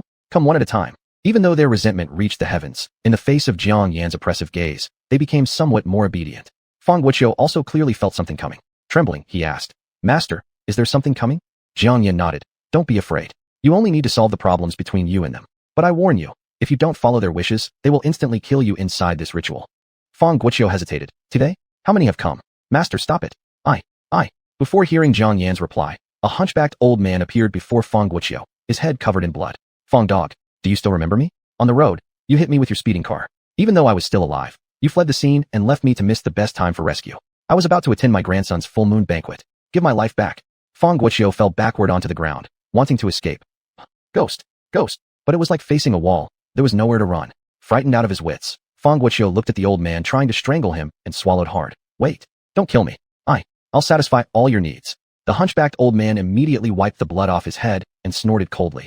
"My grandson is about to start Jinling Elementary School, but we live in the suburbs. My daughter-in-law cries every day. Get my son a school district house right away." Fong Guoqiu nodded furiously. "All right, I'll handle it immediately." Jiang Yin had already overheard their conversation and directly threw Fong Guoqiu's phone into the scene. Fong Guoqiu frantically tapped the screen, finally dialing a number. He shouted hoarsely, "Get me a school district house for Jinling Elementary School, quickly." Fong Guoqiu then looked at the hunchbacked old man and said, What's your name?" "Xiao Billion." Fong Guiqiu hurriedly instructed the person on the other end of the phone. Give it to Qiao Billion. No, to Qiao Billion's son. Only after the hunchbacked old man's spirit dispersed did he catch his breath. No sooner had Fong Guiqiu relaxed than another bulky man suddenly appeared before him. He gulped again. You, who are you? Without hesitation, the bulky man threw a punch at Fong Guiqiu, knocking out one of his teeth. Still intending to attack Fong Guiqiu, the bulky man forced Fong Guiqiu to kneel and keep knocking his head. I don't know what I've done wrong to offend you. If I can make amends, I'll definitely do everything in my power. The bulky man paused and said, You damn dog, you've forgotten quick enough. In the KTV, you fancied my wife. When I refused, you sent people to beat me to death. Have you forgotten that? Fong Guiqiu lay on the ground, too afraid to lift his head. I dare not forget. I dare not forget. I know I'm guilty. I wonder what you require to forgive me. The bulky man, being a straightforward person, clenched his fist and looked at Fong Guiqiu. All the compensation money after my death went to my wife, and now she has remarried. Tell me, who should accompany me underground? Get me a wife. Relieved, Fong Guiqiu said, All right, I'll arrange a posthumous marriage for you. 10 if necessary. The bulky man paused slightly. Cough. Not 10 necessary. Just one will do. Find me a beauty. Fong Guiqiu bowed deeply. Of course. Of course. When the sound dissipated, Fong Guiqiu was completely drenched in sweat and collapsed weakly on the ground, prostrate. Fong Guiqiu, do you still remember me? Fong Guiqiu's back stiffened instantly. More? He slowly raised his head, carefully scrutinizing the person before him for a long time before finally asking, Who exactly are you? Qin Hai was dressed in worn work clothes, a safety helmet on his head. His eyes were filled with the hardships of life, bearing witness to the ruthlessness of time. His voice was full of resentment. Fong Guiqiu, did this building under your feet just rise out of nowhere? Did the rebar inside enter by itself? Fong Guiqiu had already caught on and was somewhat nervous. You are one of the workers who built these houses? Qin Hai said nothing, which was tacit acknowledgement. Fong Guiqiu thought again and again, but still couldn't figure out where he'd wronged the man before him. He tentatively asked, There were no deaths at the construction site for the happiness community. Could it be you've got the wrong person? Qin Hai's face darkened bit by bit, bloodshot veins filling his eyes as his voice grew louder. Does someone have to die on the construction site for them to have the right to demand an account from you? Fong Guiqiu, the wages of more than 100 workers. How many years' worth do you owe us? That's our hard-earned money. Fong Guiqiu hesitated slightly, his gaze turning cold. 3 million only amounts to so much per person when distributed among you all. Is it really that hard living solely off the little money I owe you? Qin Hai's expression was one of disbelief. You're the big boss. Money can beget more money for you. It's different for us. 2 years without income, and we've accumulated a mountain of debts. We were waiting for our wages to pay them back, but the debts rolled up more and more, making life harder each day. One wrong step leads to countless more. There's no way out of this trap.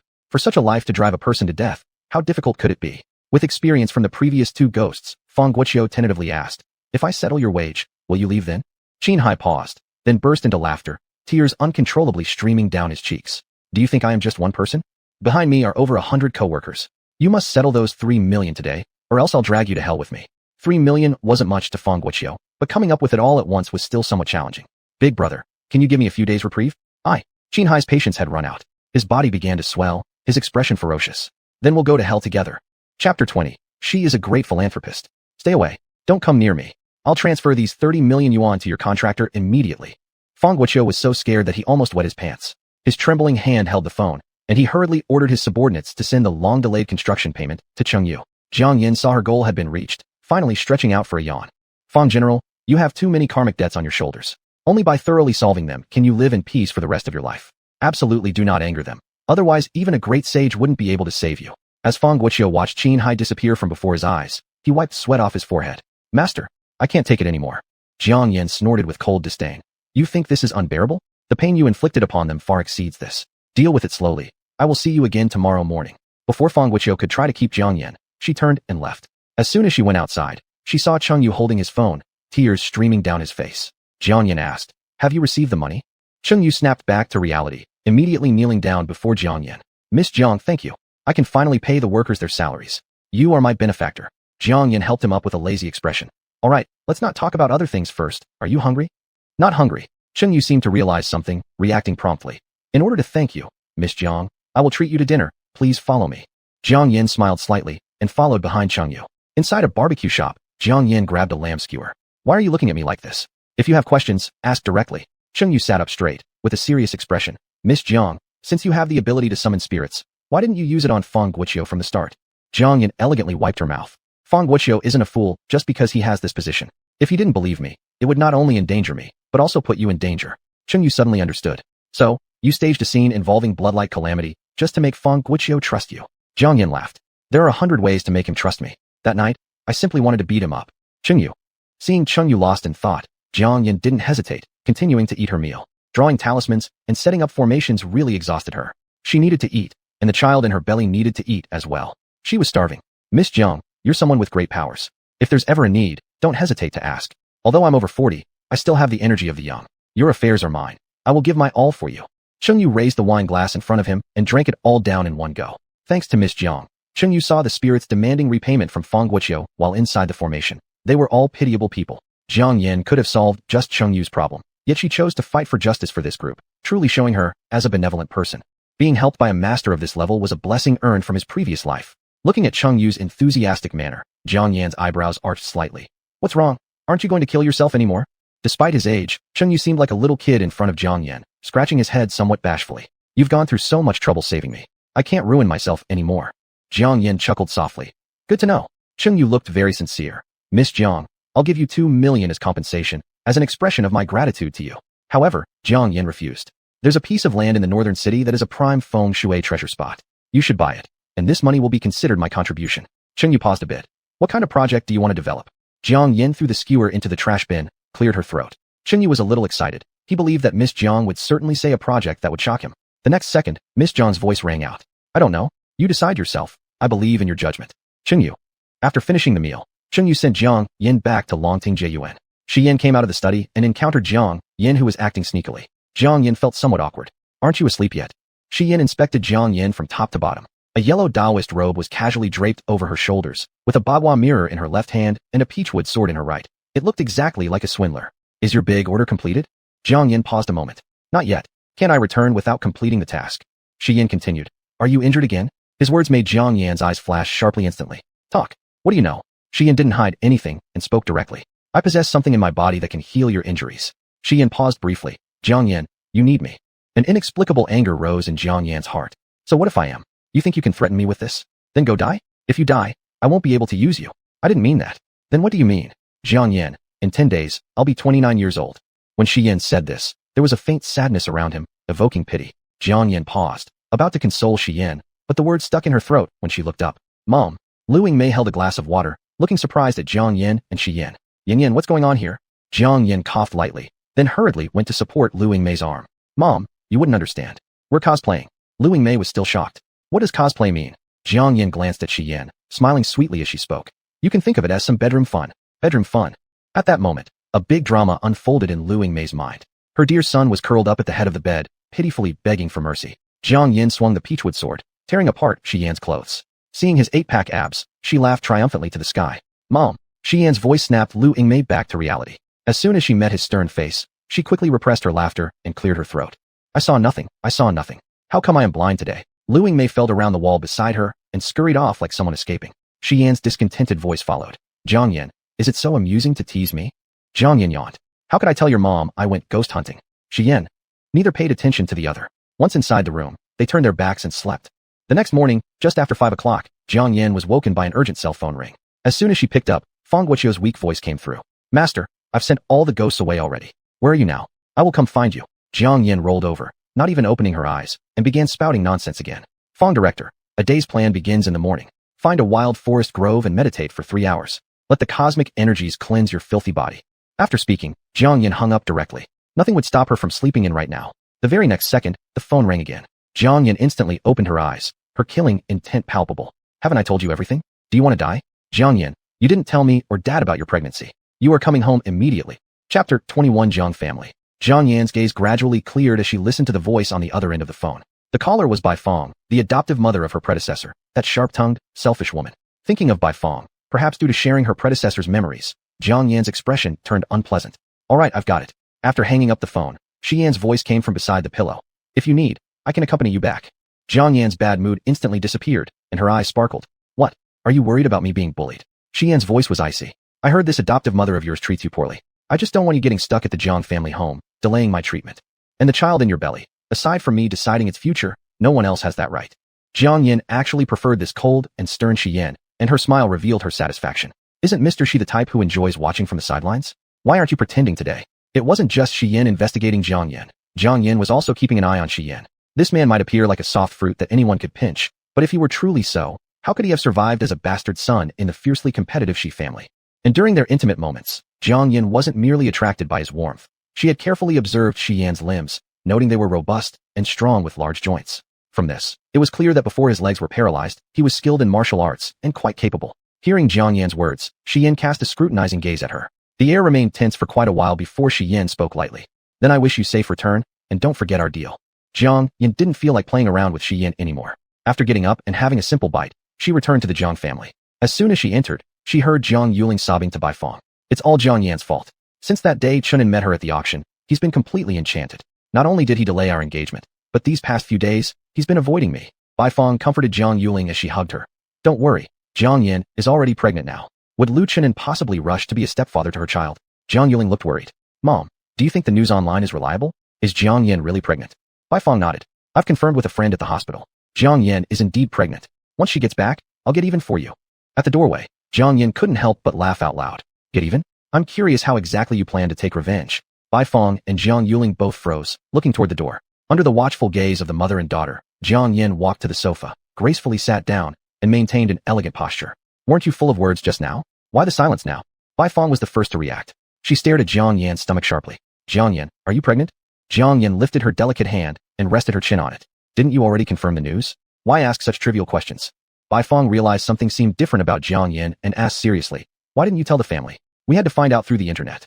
Jiang Yan thought Bai Fong was somewhat amusing. How does my pregnancy affect any of you? Planning to raise my child under the Jiang name. Jiang Yuling couldn't hold herself back. Jiang Yan, how dare you talk to mom like that? You're disrespectful. Jiang Yan directed her icy glare at Jiang Yuling. Abandoned by Lu Chunin? Makes sense. Someone like you with only a figure will bore him after a few days. Jiang Yuling stood up abruptly, raising her voice. Jiang Yan, what gives you the right to gloat? Do you think being in the Shi family will make you a respected mother because of your child? Shi Yan is unliked. His children won't be liked either. Jiang Yan smirked slightly, her red lips curving upward. Yes, of course he isn't favored in the Shi family, because his child won't carry the surname Shi. This revelation startled Jiang Yuling, filling her with ominous foreboding. Jiang Yan, what do you mean? Is the child in your belly Lu Chunin's? Jiang Yuling already sounded convinced, crying as she exclaimed, Mom. That's why she went to the hospital to terminate the pregnancy. Jiang Yan hadn't expected things to unfold this way, her eyes flickering with cunning upon seeing the anguished look on Jiang Yuling's face. My dear sister, there's no need to be sad. You'll surely conceive Chunin's child soon. Jiang Yuling was almost driven mad with rage. You fake person. I'll kill you. As Jiang Yuling lunged toward Jiang Yan, Bai Fong grabbed her hand. Yuling, why argue with her? Lu Chunin's supposed girlfriend is still you, not her. She's already married. Bai Fong gave Jiang Yuling a knowing look and whispered, watch mom handle her for you. Jiang Yuling reluctantly sat back down, glaring angrily at Jiang Yan's stomach. Didn't Chunin say they never slept together? It turns out it was all a lie. You despicable Jiang Yan. I will certainly not let you give birth to this child. Bai Fong sat beside Jiang Yan, her gaze occasionally and purposefully sweeping over Jiang Yan's stomach. Jiang Yan, how many months along are you? A little over 2. Does Shi Yan allow you to keep this child? Of course. You know he is disabled and can't do anything in that regard. As for the father of this child, if neither of us speaks up, who would ever know? As Bai Fong listened to Jiang Yan's words, her eyes immediately turned cold and calculating. If so, then don't blame me. Suddenly, Bai Fong leapt forward, clenching her fist and aiming it straight at Jiang Yan's stomach. Jiang Yan had been ready for this, grabbing Bai Fong's wrist before she could react further. Standing up swiftly, Jiang Yan delivered a resounding slap to Bai Fong's left cheek. Why can't you all just leave me alone? Do you have to be so desperate to kill yourselves? Bai Fong was stunned by the blow. Defying me? Defying me? You little hooligan. I'll kill you today. Jiang Yuling also rushed towards her. Jiang Yan, you uncivilized thing, how dare you hit mom? I'll beat you to death. Jiang Yan tightened her grip on Bai Fong's wrist. The intense pain caused Bai Fong to collapse onto the sofa. Before she could recover, her body uncontrollably tumbled towards Jiang Yuling. Jiang Yan threw Bai Fong directly at Jiang Yuling, sending them both crashing to the floor in a heap, their embarrassment evident. Finally struggling to get up again, Bai Fong and Jiang Yuling prepared to strike once more. That's enough. A strong male voice boomed from the doorway. Look at yourselves, you're making fools of yourselves. If this gets out, people will laugh at you. Just as Jiang Tiancheng returned home, he saw the chaotic scene, his headache worsening instantly. Bai Fong began sobbing pitifully into Jiang Tiancheng's arms. Tiancheng, our family fed and clothed Jiang Yan. Now that she married into the Shi family, she's become too proud. She dared to hit me and Yuling.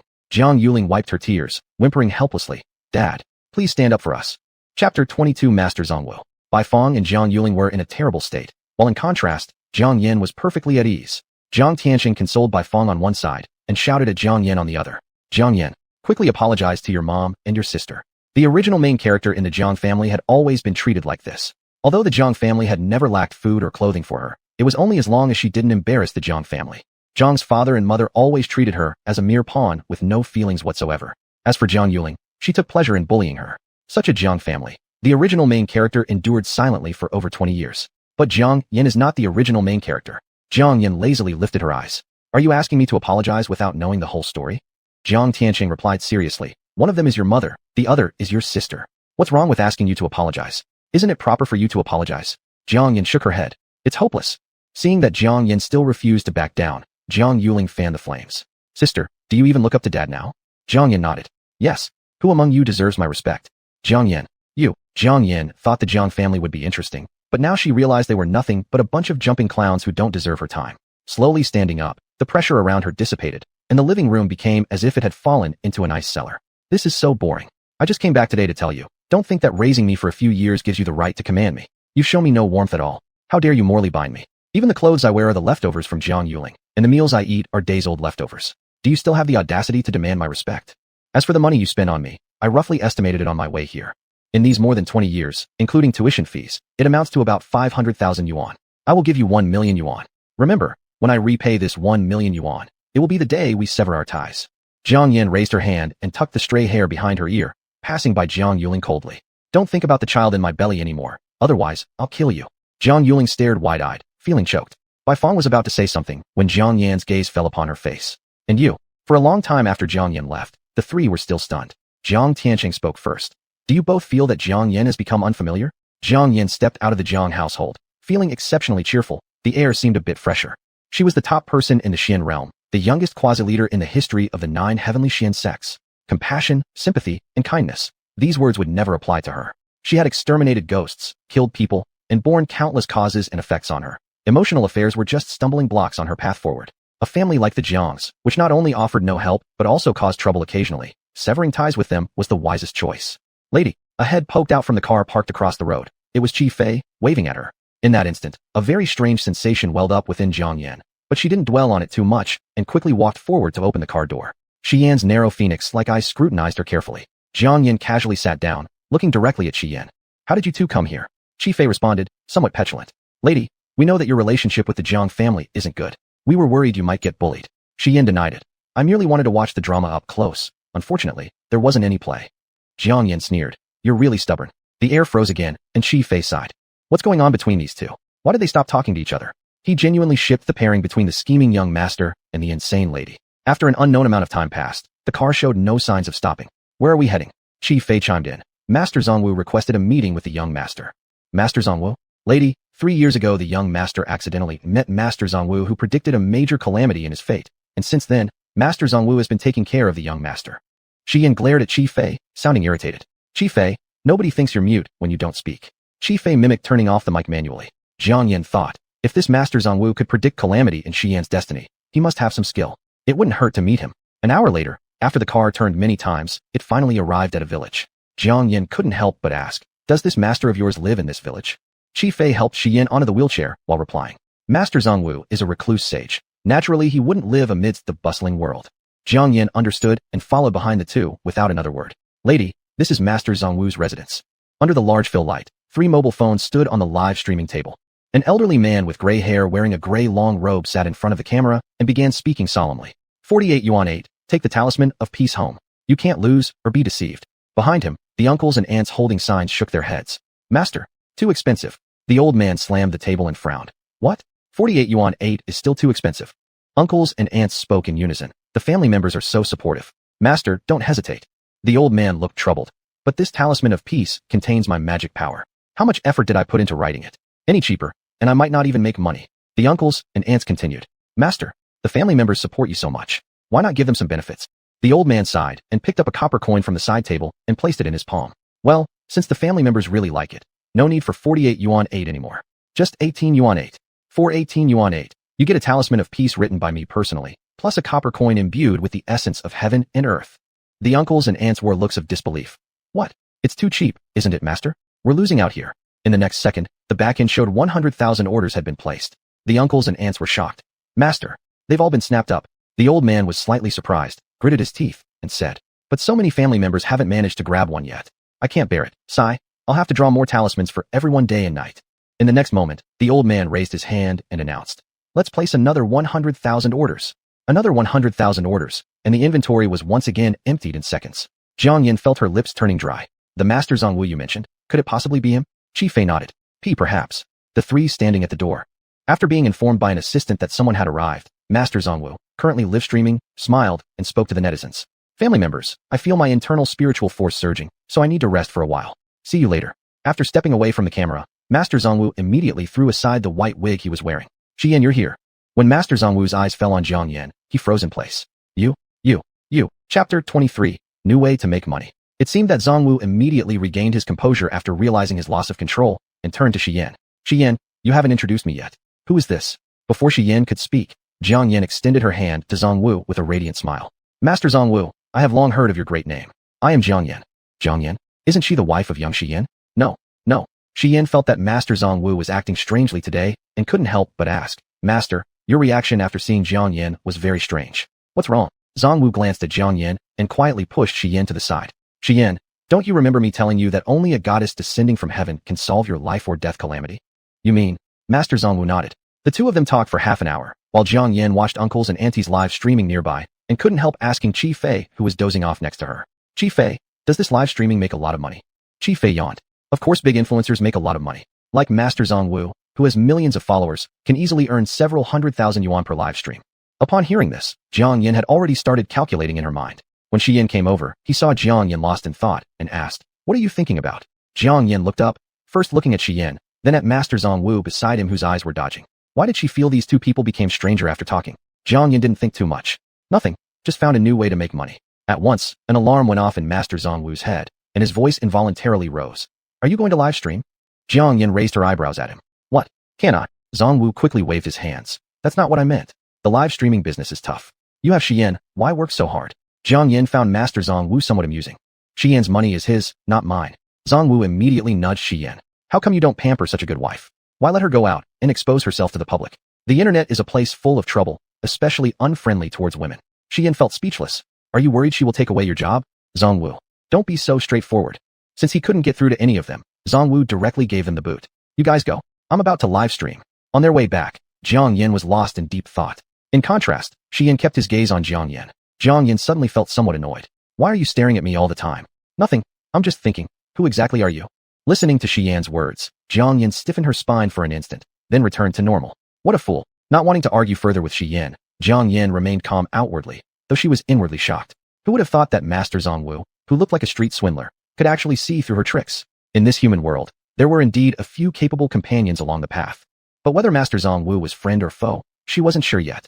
She retracted her thoughts and, through the window, noticed them all. She hastily called for a stop. I'll get out here. You guys go back first.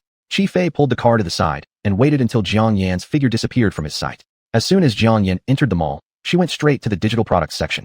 First, she picked out the latest laptop for herself, then bought 2 mobile phones, followed by purchasing lighting equipment and a phone tripod. Just as she was about to leave, a line of bodyguards dressed in black suits stood in front of her, each with fierce expressions and menacing demeanor. Jiang Yan looked at them and her expression turned cold. You're blocking my way. Step aside. They stood in a row without moving, forming a wall that didn't allow a breath of air through. The master, our boss Fong respectfully invites you. Boss Fong. Fong Guqiu. Jiang Yan. How could she forget about this person? Jiang Yan followed the bodyguard to a wild forest on the outskirts, and there saw Fong Guqiu still sitting cross-legged. After hearing the noise, Fong Guqiu hurriedly opened his eyes. When he saw Jiang Yan, his complexion changed rapidly. Master, finally found you. Jiang Yan felt somewhat uneasy. Why are you still sitting here? Didn't I say 3 hours? Fong Guqiu's face twisted as if he had eaten something foul. It was supposed to be 3 hours, but when I tried to stand up, I realized my body was as if pressed by a ghost, completely unable to move. I called you, but you didn't pick up. I don't even know your name. I had no choice but to send the bodyguards to find you. Luckily, they found you, otherwise, I would definitely die here today. Master, please check if there's an evil ghost clinging to my body. Jiang Yan had never thought anyone could be so stupid. Under broad daylight, how could there be so many evil ghosts? The reason he couldn't stand up was merely because his legs were numb. An ordinary person without any cultivation or experience, maintaining the same posture under high tension for 3 hours, it's no wonder his legs went numb. Jiang Yan quickly helped Fong Guqiu up. Mr. Fong, your guess was correct. There was indeed something on you, but I've already taken care of it. Fong Guqiu's limbs felt weak, and he almost fell onto Jiang Yan. Master, thank you.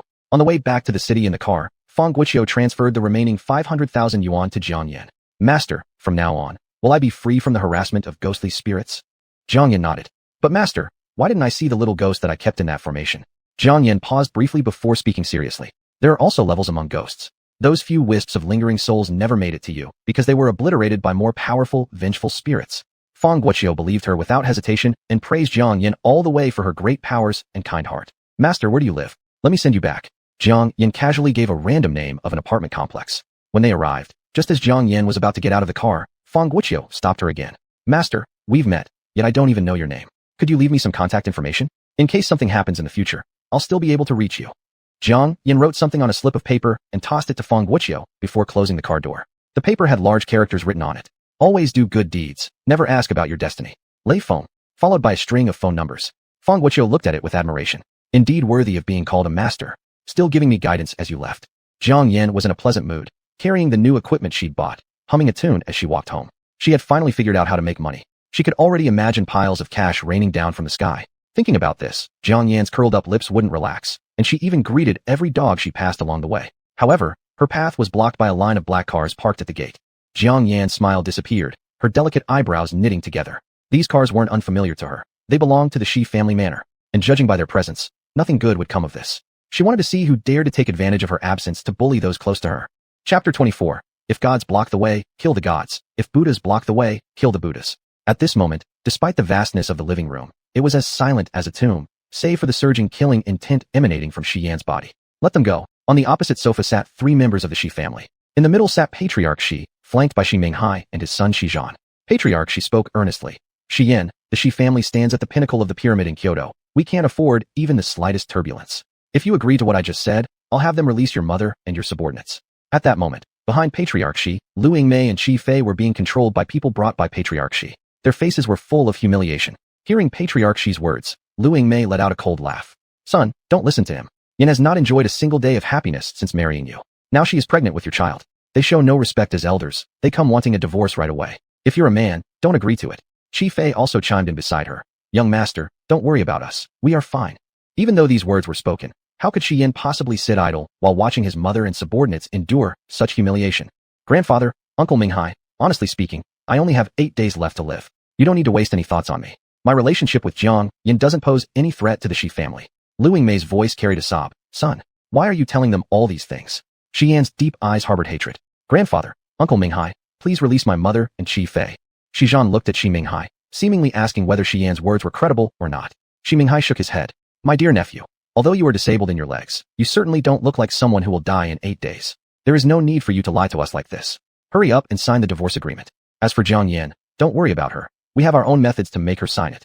Just as Jiang Yin stood by the door, she heard Shi Minghai's arrogant words. Her hands hanging by her sides gradually clenched into fists. She hadn't been humiliated like this for a long time. It was truly outrageous. After quickly forming protective seals with her hands, Jiang Yin cast a shielding seal on herself and walked swiftly into the living room without uttering a word. The closest guard noticed her and was about to speak when Jiang Yin delivered a punch straight to his face. The guard was stunned, and by the time he reacted to grab Jiang Yin, his hand had already been repelled before it touched her arm. None of the guards could get close to Jiang Yin. They could only alert Shi Minghai through shouting. Jiang Yin has returned. Jiang Yin returning at this moment was definitely not good news. Out of sheer soul-deep fear of Jiang Yin, Shi Minghai shot up instantly. Jiang Yin, what do you want to do? Jiang Yan's eyes brimmed with murderous intent as she grabbed Shi Minghai and dragged him over, then slapped him hard. You son of a bitch.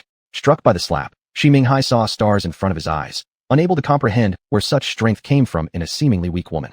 As he was about to open his mouth again, another slap landed squarely on his face. I find all of you too forgetful. Why must you provoke Grandaunt here?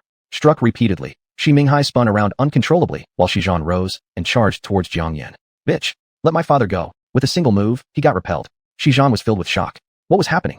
Why could Jiang Yin strike others, but no one could touch her? Seeing Shi Zhan fighting back, Jiang Yin slightly narrowed her eyes and immediately picked up the baseball bat she used last time on Fang Guoqiu. Shi Minghai fell to the ground clutching his face, incredulous at Jiang Yin walking towards Shi Zhan. Jiang Yin, what are you going to do? Zhaner, run fast. Shi Zhan would not shy away from showing cowardice before a mere woman, especially not after this woman had beaten his father. He had to retaliate. Jiang Yin gave no lenience to Shi Zhan, swinging the baseball bat onto his skull. Bang bang bang. 3 hits later, blood gushed out of Shi Zhan's head. Shi Zhan felt everything become blurry before him. Feeling his forehead, his hands were covered in blood. He opened his mouth intending to say something, only to pass out directly. Shi Minghai lamented bitterly. My child. Patriarch Shi seethed with anger, thumping the cane he held against the floor. Jiang Yin, have you had enough of causing chaos? Jiang Yin threw an icy glare at Patriarch Shi. How could I forget you? Old bastard. Get over here. Patriarch Shi stood there with an ominous look on his face. Jiang Yan, dare you? Before he finished his sentence, Jiang Yan's hand had twisted onto Patriarch Shi's ear, dragging him by the ear towards the door. I see you're an old man, so I won't hit you. But take your dog's sons and grandsons, and get lost far from me. If you ever dare to bully our family again, I'll make sure you're dead before your time. Jiang Yan delivered a kick to Patriarch Shi's buttocks, sending him flying out of the door. Get lost. Watching Patriarch Shi fall flat on his face like a dog, everyone in the old residence of the Shi family was stunned. Had Jiang Yan gone mad? At this moment, Jiang Yan's eyes were bloodshot, and her aura was terrifying. It could be described as, gods who block the way will be killed, Buddhas who block the way will be slaughtered. What are you still standing around for? Are you waiting for me to invite you to dinner? Why don't you take your master and scram? The group left Longting Jiyuan in a disorganized rush, fleeing as if their pants were on fire. Xian, Lu Yingmei, is my daughter-in-law so fierce? Qi Fei. The lady is awesome. With her hands on her hips, Jiang Yan watched the group leave. Once they were gone, she turned around and immediately met 3 pairs of astonished eyes. Jiang Yan's gaze softened instantly, and she opened her arms to Xian. Xian, I'm upset. Hug me. This time, Xian didn't pull away. He embraced Jiang Yan as she rushed into his arms. You've worked hard. Jiang Yan felt her body gradually repairing itself, and her expression relaxed. They came here for what? To ask me for a divorce. Did you agree? I can't bear to let go. Jiang Yan. What a bold and lewd statement. Xian felt Jiang Yan's slightly stiffened spine, and a flicker of amusement appeared in his eyes. Do you feel better? Jiang Yan stepped back from his embrace, nodded, and looked a little embarrassed. I'm fine now. Jiang Yan thought that since Xian met Master Zongwu, his attitude towards her had changed significantly. She wasn't quite used to it yet. Beside them, Lu Yingmei poked Qi Fei's arm. Didn't you tell me their relationship wasn't good? Qi Fei had an excited expression. Previously, their relationship wasn't very harmonious, but now it seems like the young master has come to his senses. The next moment, Xian's voice rang out. Jiang Yan, we're even again. I don't owe you any favors. Jiang Yan. She knew it. How could someone like him suddenly come to his senses? He was just waiting for her here. You mangy man. Chapter 25. Live streaming leads to a dead end. Hospital, VIP ward. Dad, I must kill that little tramp, Jiang Yan. Shi Minghai slammed his hand on the hospital bed, seething with anger. Grandpa, she sighed. You already had people watching them closely. So what? Aren't they both still alive and well? Little brother, can't you see yet? Jiang Yan and Shi Yan are not as simple as we thought. We need a long-term plan for dealing with them. Shizhan beside him had a look full of rage in his eyes. Grandfather, how could Jiang Yan have learned those witchcrafts? If only we could figure out her strange and unpredictable ways. Wouldn't it be easy to deal with them? Thinking about this, Grandpa Shi's expression darkened. He turned and ordered one of his subordinates. Go, bring Shi Bowen to me. Even though Jiang Yan knew she was being schemed against by the old residence people, she didn't care because now she had more important things to do. She found a study room, set up the fill light, and fixed her phone properly. Sitting upright in front of the camera, she cleared her throat, tidied her clothes, and put on a mask. The next step was to open the live stream. 10 minutes passed, but no one showed up. Jiang Yan sighed. What's wrong? Song Wui has tens of thousands of viewers when she starts her live stream. Why does her live stream always have 0 viewers? Is it because her method of starting it is wrong? Just as Jiang Yan was about to start over, Hua Kai Fu Gue entered the live stream. Jiang Yan's hands froze at seeing the notification, her eyes lighting up instantly as she quickly spoke. Respected Hua Kai Fu Gue, hello. This is the Mysticism live stream of Master Qin Yan. We specialize in fortune-telling, physiognomy, exorcising calamities, and driving away ghosts. If you have any needs, please leave a comment in the comments section. Jiang Yan's mouth under the mask nearly went numb from smiling. But before she received any response, she realized that the number of people had somehow returned to 0 again. Jiang Yan felt dejected. It seems doing live streaming isn't as easy as she thought. Taking out her phone, she asked Douyin, Baidu, for advice on how to increase the number of viewers in her live stream. As she was reading avidly, a comment popped up in her live stream. Jiang Xiaobai, the host has such a good figure. Would you consider dancing for us? Jiang Yan saw the comment right away. Dancing? No, I don't know how. Jiang Xiaobai. Then how about singing a song? I can't carry a tune. Jiang Xiaobai. Then why are you live streaming? Jiang Yan didn't want to explain herself to every new person who entered, so she grabbed a marker and wrote a sign to place beside her. Jiang Xiaobai, you know fortune telling too? Is this some new trend of pushing boundaries? Host, tell me what I'm doing right now. Jiang Yan then wrote another sign. It read, 10 yuan per divination, 100 for face reading, 10,000 minimum for disaster removal, 50,000 minimum for ghost expulsion. Jiang Xiaobai, sunglasses *1. Just a moment, let me check how much these sunglasses cost. Jiang Xiaobai, 10 yuan. Host, stop dilly-dallying. If you can guess what I'm doing right now, I'll tip you again. I'm not short of money. After confirming the price, Jiang Yan became serious. 1 to 5, give me a number. Jiang Xiaobai 3.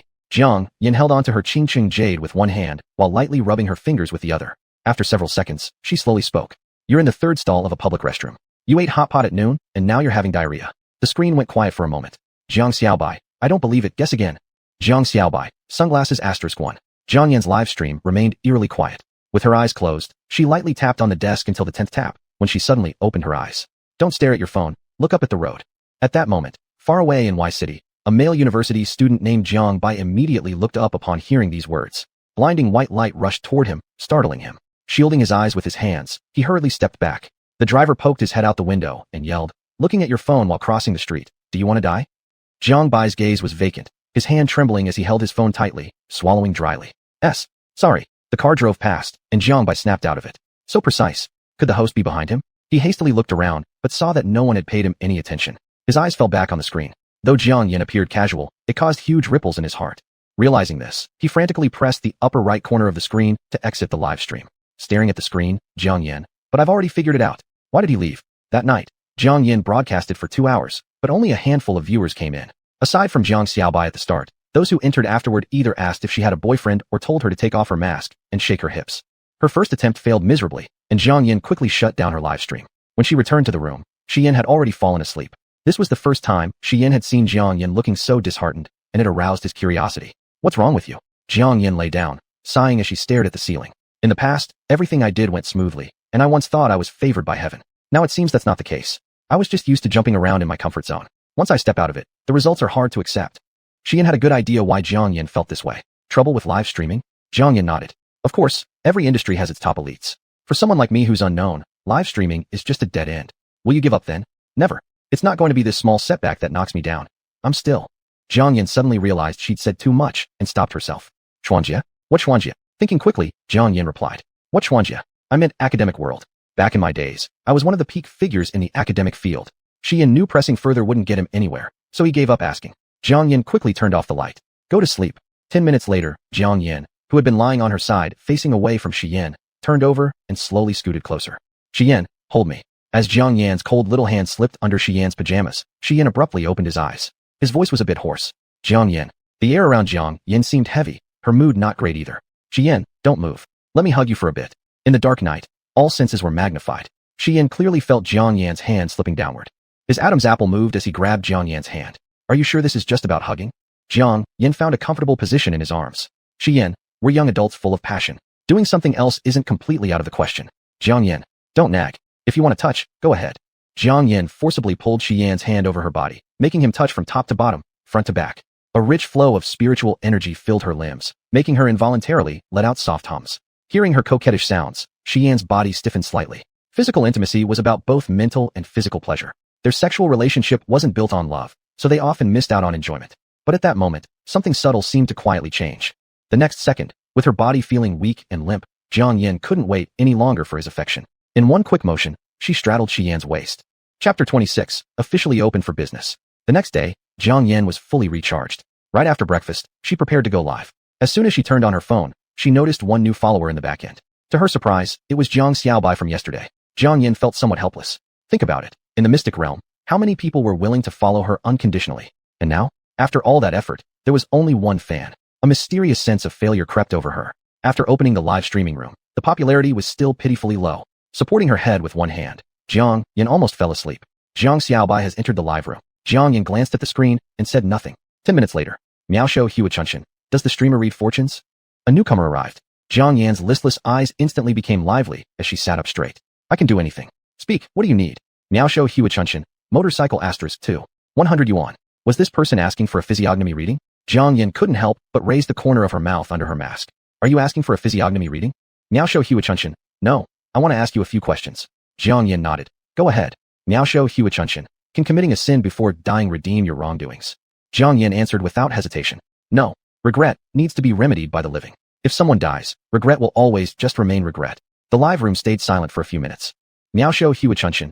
You help me calculate. When will I be expelled from the industry? Jiang Yan's expression became serious. Give me your birth date and time. Jiang Xiaobai. Why didn't you ask for my birth date and time yesterday? Jiang Yin cast a glance at his comment and responded nonchalantly. The prediction for 10 yuan is different from the one for 100 yuan. Jiang Xiaobai. Miao Shou Hua Chunshin. April 25, 1983, at 3:45 a.m. Jiang Yin raised her right hand to cast a divination, calculating seriously. A minute later, Jiang Yin solemnly spoke. It's really not easy being in the medical field. When patients are cured, no one compliments you. When something goes wrong, your reputation is ruined. However, since you've managed to reach your current position, your psychological endurance should far surpass that of an ordinary person. Why? Is it because this patient was your teacher that you've become so disheartened? No one blames you. It's just that you can't get past that mental hurdle within yourself. As for the unemployment you mentioned, It naturally doesn't exist. Jiang Yin paused, offering words of comfort. To untie the knot, you must first tie it. If you can convince yourself, your master's condition still has a chance. After Jiang Yin finished speaking, the live room once again returned to silence. If it weren't for the fact that there were still 2 viewers, Jiang Yin might have lost her cool. Jiang Xiaobai, brother Miaoshou Huachunshan, did the streamer say the right thing or not? Come out and say something. 10 minutes passed, and there was still no response. Jiang Yin was starting to feel uneasy. Could her divination have been wrong? It shouldn't be. She shouldn't have gotten so rusty at such basic skills. Jiang Xiaobai, I told you, yesterday you just guessed correctly by coincidence. You scared me. I actually thought you were a master. Just as Jiang Xiaobai was about to leave the live room, Miaoshou Huachunshan, Supercar *2, Jiang Xiaobai. Miaoshou Huachunshan follows the streamer. Miaoshou Huachunshan, Master Qin Yin has incredible skill. Thank you, Master. Miaoshou Huachunshan left the live room. Jiang Xiaobai, are you serious, sis? Jiang Yin was too lazy to self-validate to Jiang Xiaobai. She was calculating how much 2 supercars would cost. More than 300 yuan. Jiang Yin's face brightened. The next second, dozens of people flooded into the live room. Qingfeng, streamer, save me. Upon hearing this, the live room burst into excitement. Jiang Xiaobai, what happened, brother? Qingfeng, I feel like there's a female ghost haunting me. Can the streamer help me exorcise it? Jiang Yin pointed to the price for ghost exorcism. Can you afford this price? Qingfeng, what kind of joke is this? Your servant isn't lacking in money. Jiang Yin thought this was a foolish big fish, her eyes shining. The deposit is 1 aircraft carrier, send the tip first. 1 aircraft carrier equals 1,688 yuan. Those who enter the live room just to make fun wouldn't actually spend money.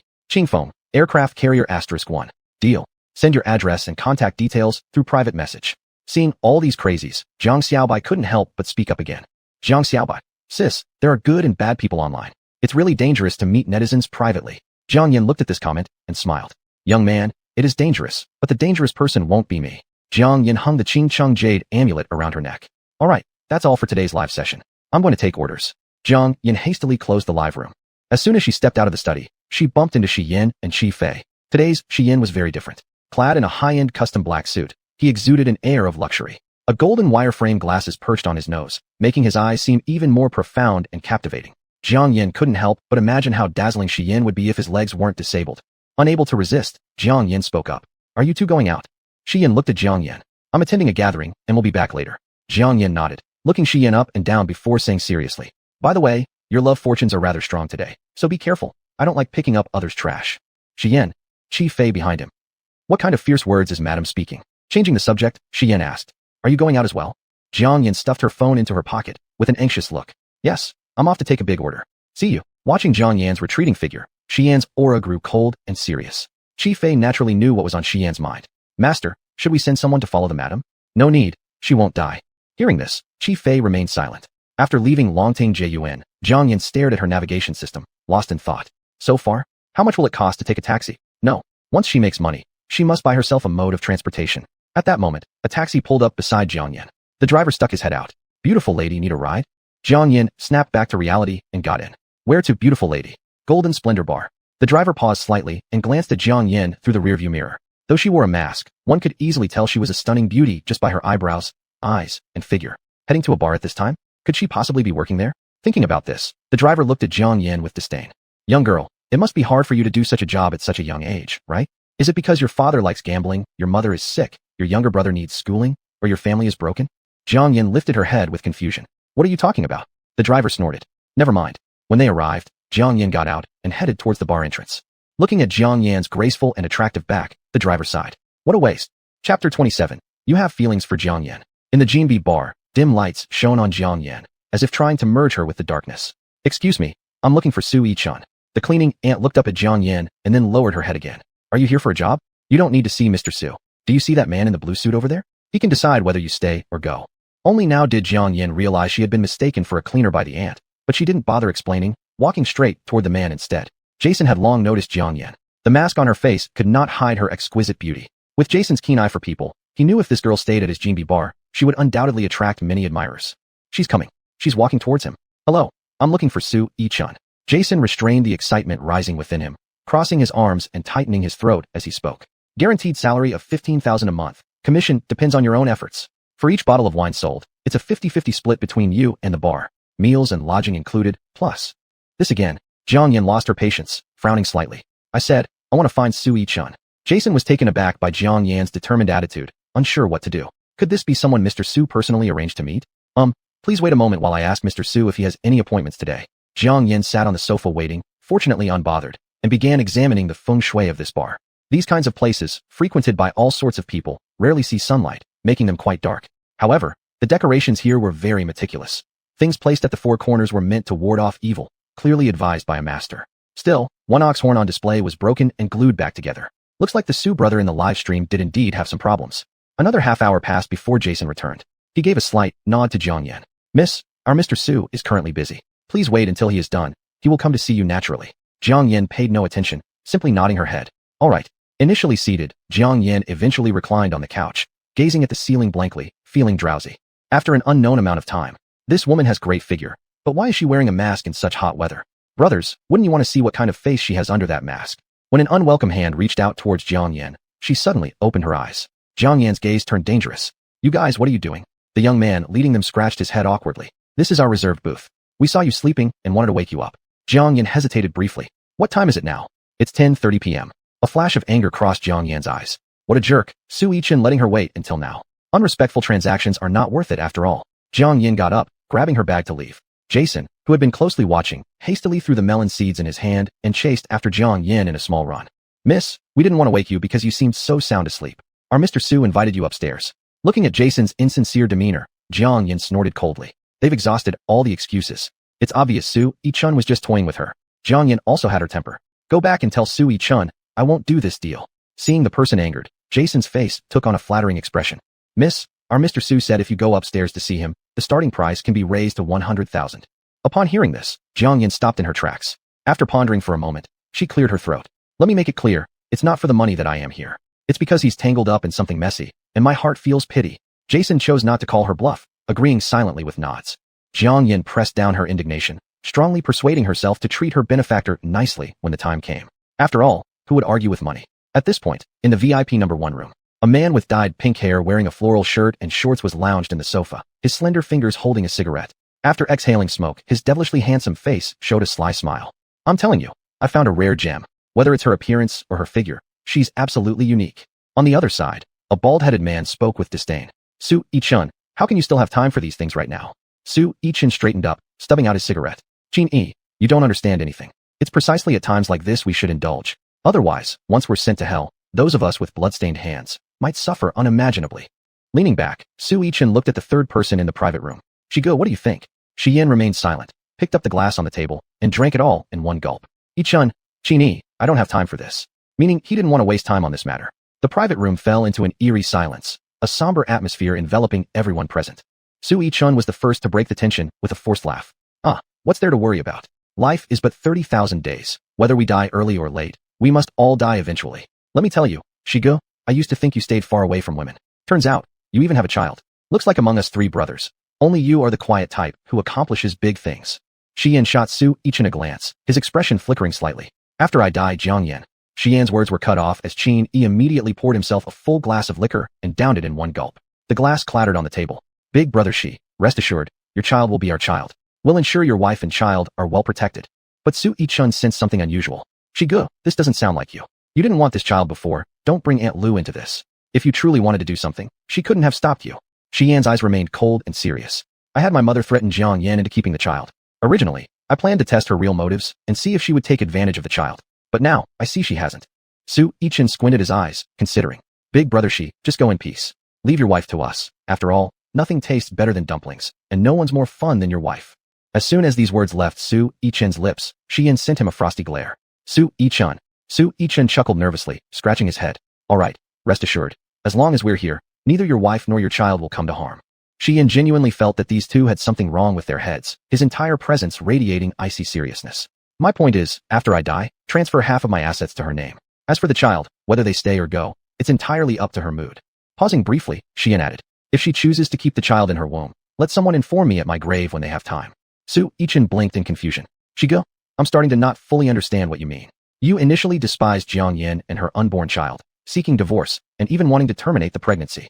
Then, once the divorce wasn't finalized and the child was kept, both you and Aunt Lu arranged for many people to monitor Jiang Yan so she wouldn't terminate the pregnancy, and now you're letting her decide the child's fate on her own. And, do you know how much money half of your assets amounts to? Are you just giving it to her like that? Could it be, you've developed feelings for Jiang Yan? Chapter 28 Master, it's my turn. Did he develop feelings for Jiang Yan? As Su Yichen spoke, Shi Yan picked up the wine on the table. No, he looked down at the cup with a slight smile on his lips. I just think she is quite interesting. Unfortunately, Jiang Yan's secrets, he had no time to explore one by one. Su Yichen and Qin Yi exchanged glances, their hearts understanding each other without words. Enough, enough. We let you come out to have fun today. Why bring these things up? After saying this, Su Yichen snapped his fingers, and the door of the private room opened. I tell you, I accidentally found a female Taoist live streamer online. Her appearance is really impressive. Unfortunately, she wore a mask. I arranged a meeting with her today. Let's share it together. The next moment, Jason brought Jiang Yan into the private room, bowing deeply. Mr. Su, my lords, I've brought her. Enjoy yourselves. I'll go out first.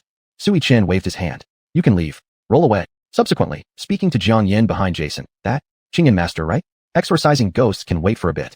Brother has money. Help us several people check our faces first. When Jason blocking Jiang Yan's front left, Jiang Yan raised her eyes and saw Shi Yan sitting in the middle of the sofa, radiating nobility, excessively handsome. But those slightly knitted eyebrows indicated his current displeasure. Jiang Yan moved her gaze from Shi Yan to Su Yichen, then glanced at Qin Yi. Just looking at the atmosphere exuding from these few people, they were all exceptional talents. Humph, interesting. Taking advantage of the brother's money isn't bad, right? Under Shi Yan's gaze, Jiang Yan swayed towards Su Yichen. Mr. Su, face-checking is fine. You are the financier, you make the call. But, since you made me wait so long, what about the price? Hearing Jiang Yan's coquettish voice, Su Yichen felt boneless with pleasure. Well spoken. I'll give you 200,000. Under the mask, Jiang Yan smiled. Mr. Su, let's start with you then. Jiang Yan threw her bag onto the table and walked towards Su Yichen. She carefully examined Su Yichen's face, her expression becoming increasingly serious. First, your hair, there is a big problem. Although Su Yichen still wore a smile, he didn't take Jiang Yan's words seriously as his eyes wandered over her. Just tell me what problems. Jiang Yan touched Su Yichen's hair, then shook her head. Black as lacquer and fine as silk, this represents wealth and nobility. Due to repeated hair bleaching, your hair became yellowed and dried out. Isn't your financial luck declining recently? Su Yichen froze with his smile. What? This girl was being serious. That, anything else? Jiang Yan pointed to Su Yichen's eyebrows. Reverse growing eyebrows indicate conflict among brothers. Staring unbelievably at Jiang Yan, Su Yichen then looked at Qin Yi and Shi Yan. Isn't that too coincidental? Indeed, Su Yichen did not get along with his brothers, and their relationship seemed to be heading towards disaster. Still in shock, Su Yichen heard Jiang Yan continue. A pair of peony eyes, smiling always arouses springtime desires, wet-eyed charm. Indecent look. Su Yichen was almost infuriated laughing, pointing at himself. Me? Indecent? Jiang Yan nodded. Mr. Su, warning reminder. You will end up failing because of women. Qin Yi couldn't hold back his laughter beside them. Su Yichen, didn't expect to meet a real master this time, did you? Qin Yi then looked at Jiang Yan. Master, this guy always says his back feels cold recently, like a ghost is following him. Could you check it out for him? Su Yichen waved his hand. I don't believe in that stuff. Yet, Jiang Yan seriously nodded.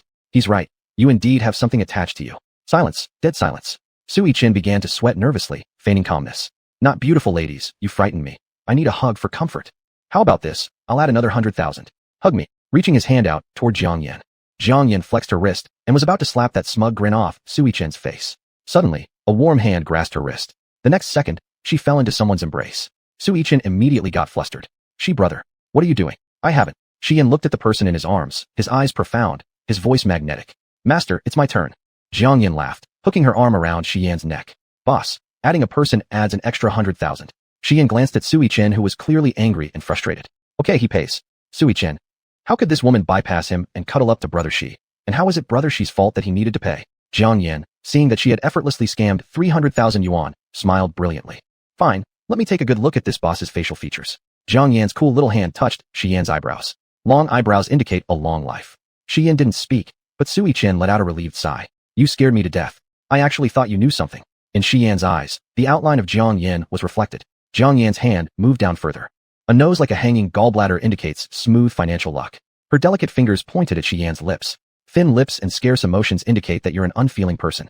The hand resting on Jiang Yan's waist tightened as Shi Yan looked at her with a complex gaze. Seeing these two exchange glances made Su Yichen feel uncomfortable. Hey, Qingyan master, you mentioned there was something attached to me earlier. What did you mean? I'll check for 50,000. Jiang Yan snapped back to reality and stepped out of Shi Yan's embrace. Looking at Su Yichen, she prepared to get up, but her hand was pulled again by Shi Yan. I'm taking her first. Su Yichen panicked. Hey, don't go yet. The response he got from Su Yichen was only the sound of the door slamming shut. Su Yichen, what kind of situation is this? Why is brother Shi in such a rush? Can his legs even handle it? Qin Yi stared at Su Yichen like he was looking at an idiot. Master Qin Yan wasn't wrong when she said you'd eventually die in a woman's bed. Qin Yi also got up and prepared to leave. Su Yichen was annoyed. Qin Yi, brother Shi aside. What do you mean? Qin Yi reluctantly threw him a glance. Don't you think Master Qin Yan looks strangely familiar? Su Yichin paused for a moment, searching among the thousands of women in his memory. Familiar? No, not familiar at all. Qin Yi snorted. It would have been lucky if brother she hadn't twisted off your little brother. Qin Yi, are you mocking me? You can't just walk away. Explain yourself clearly. When the private room was finally left to Su Yichin alone, he slumped onto the sofa. Looking at the message sent by Qingyan Master urging him for payment, he sighed. Damn it. Not only did you scare me, but you also scammed me out of 300,000 yuan. Qingyan, wait for me. One day, I'll pin you beneath me. The next second, Su Yichin couldn't help but shiver. SSS. Why did his back suddenly feel so cold? Chapter 29. Continue the transaction. On the way back to Longting Jiyuan, there was complete silence in the car. Qi Fei glanced at Shi Yin through the rearview mirror, then at Jiang Yin. How did the young master end up with Mrs. Here? Despite his confusion, Qi Fei didn't dare ask aloud. Not until Shi Yin broke the silence on his own. The internet is full of mixed characters. If I hadn't been here today, do you know how dangerous it was for you? Jiang Yin finally looked at Shi Yin properly.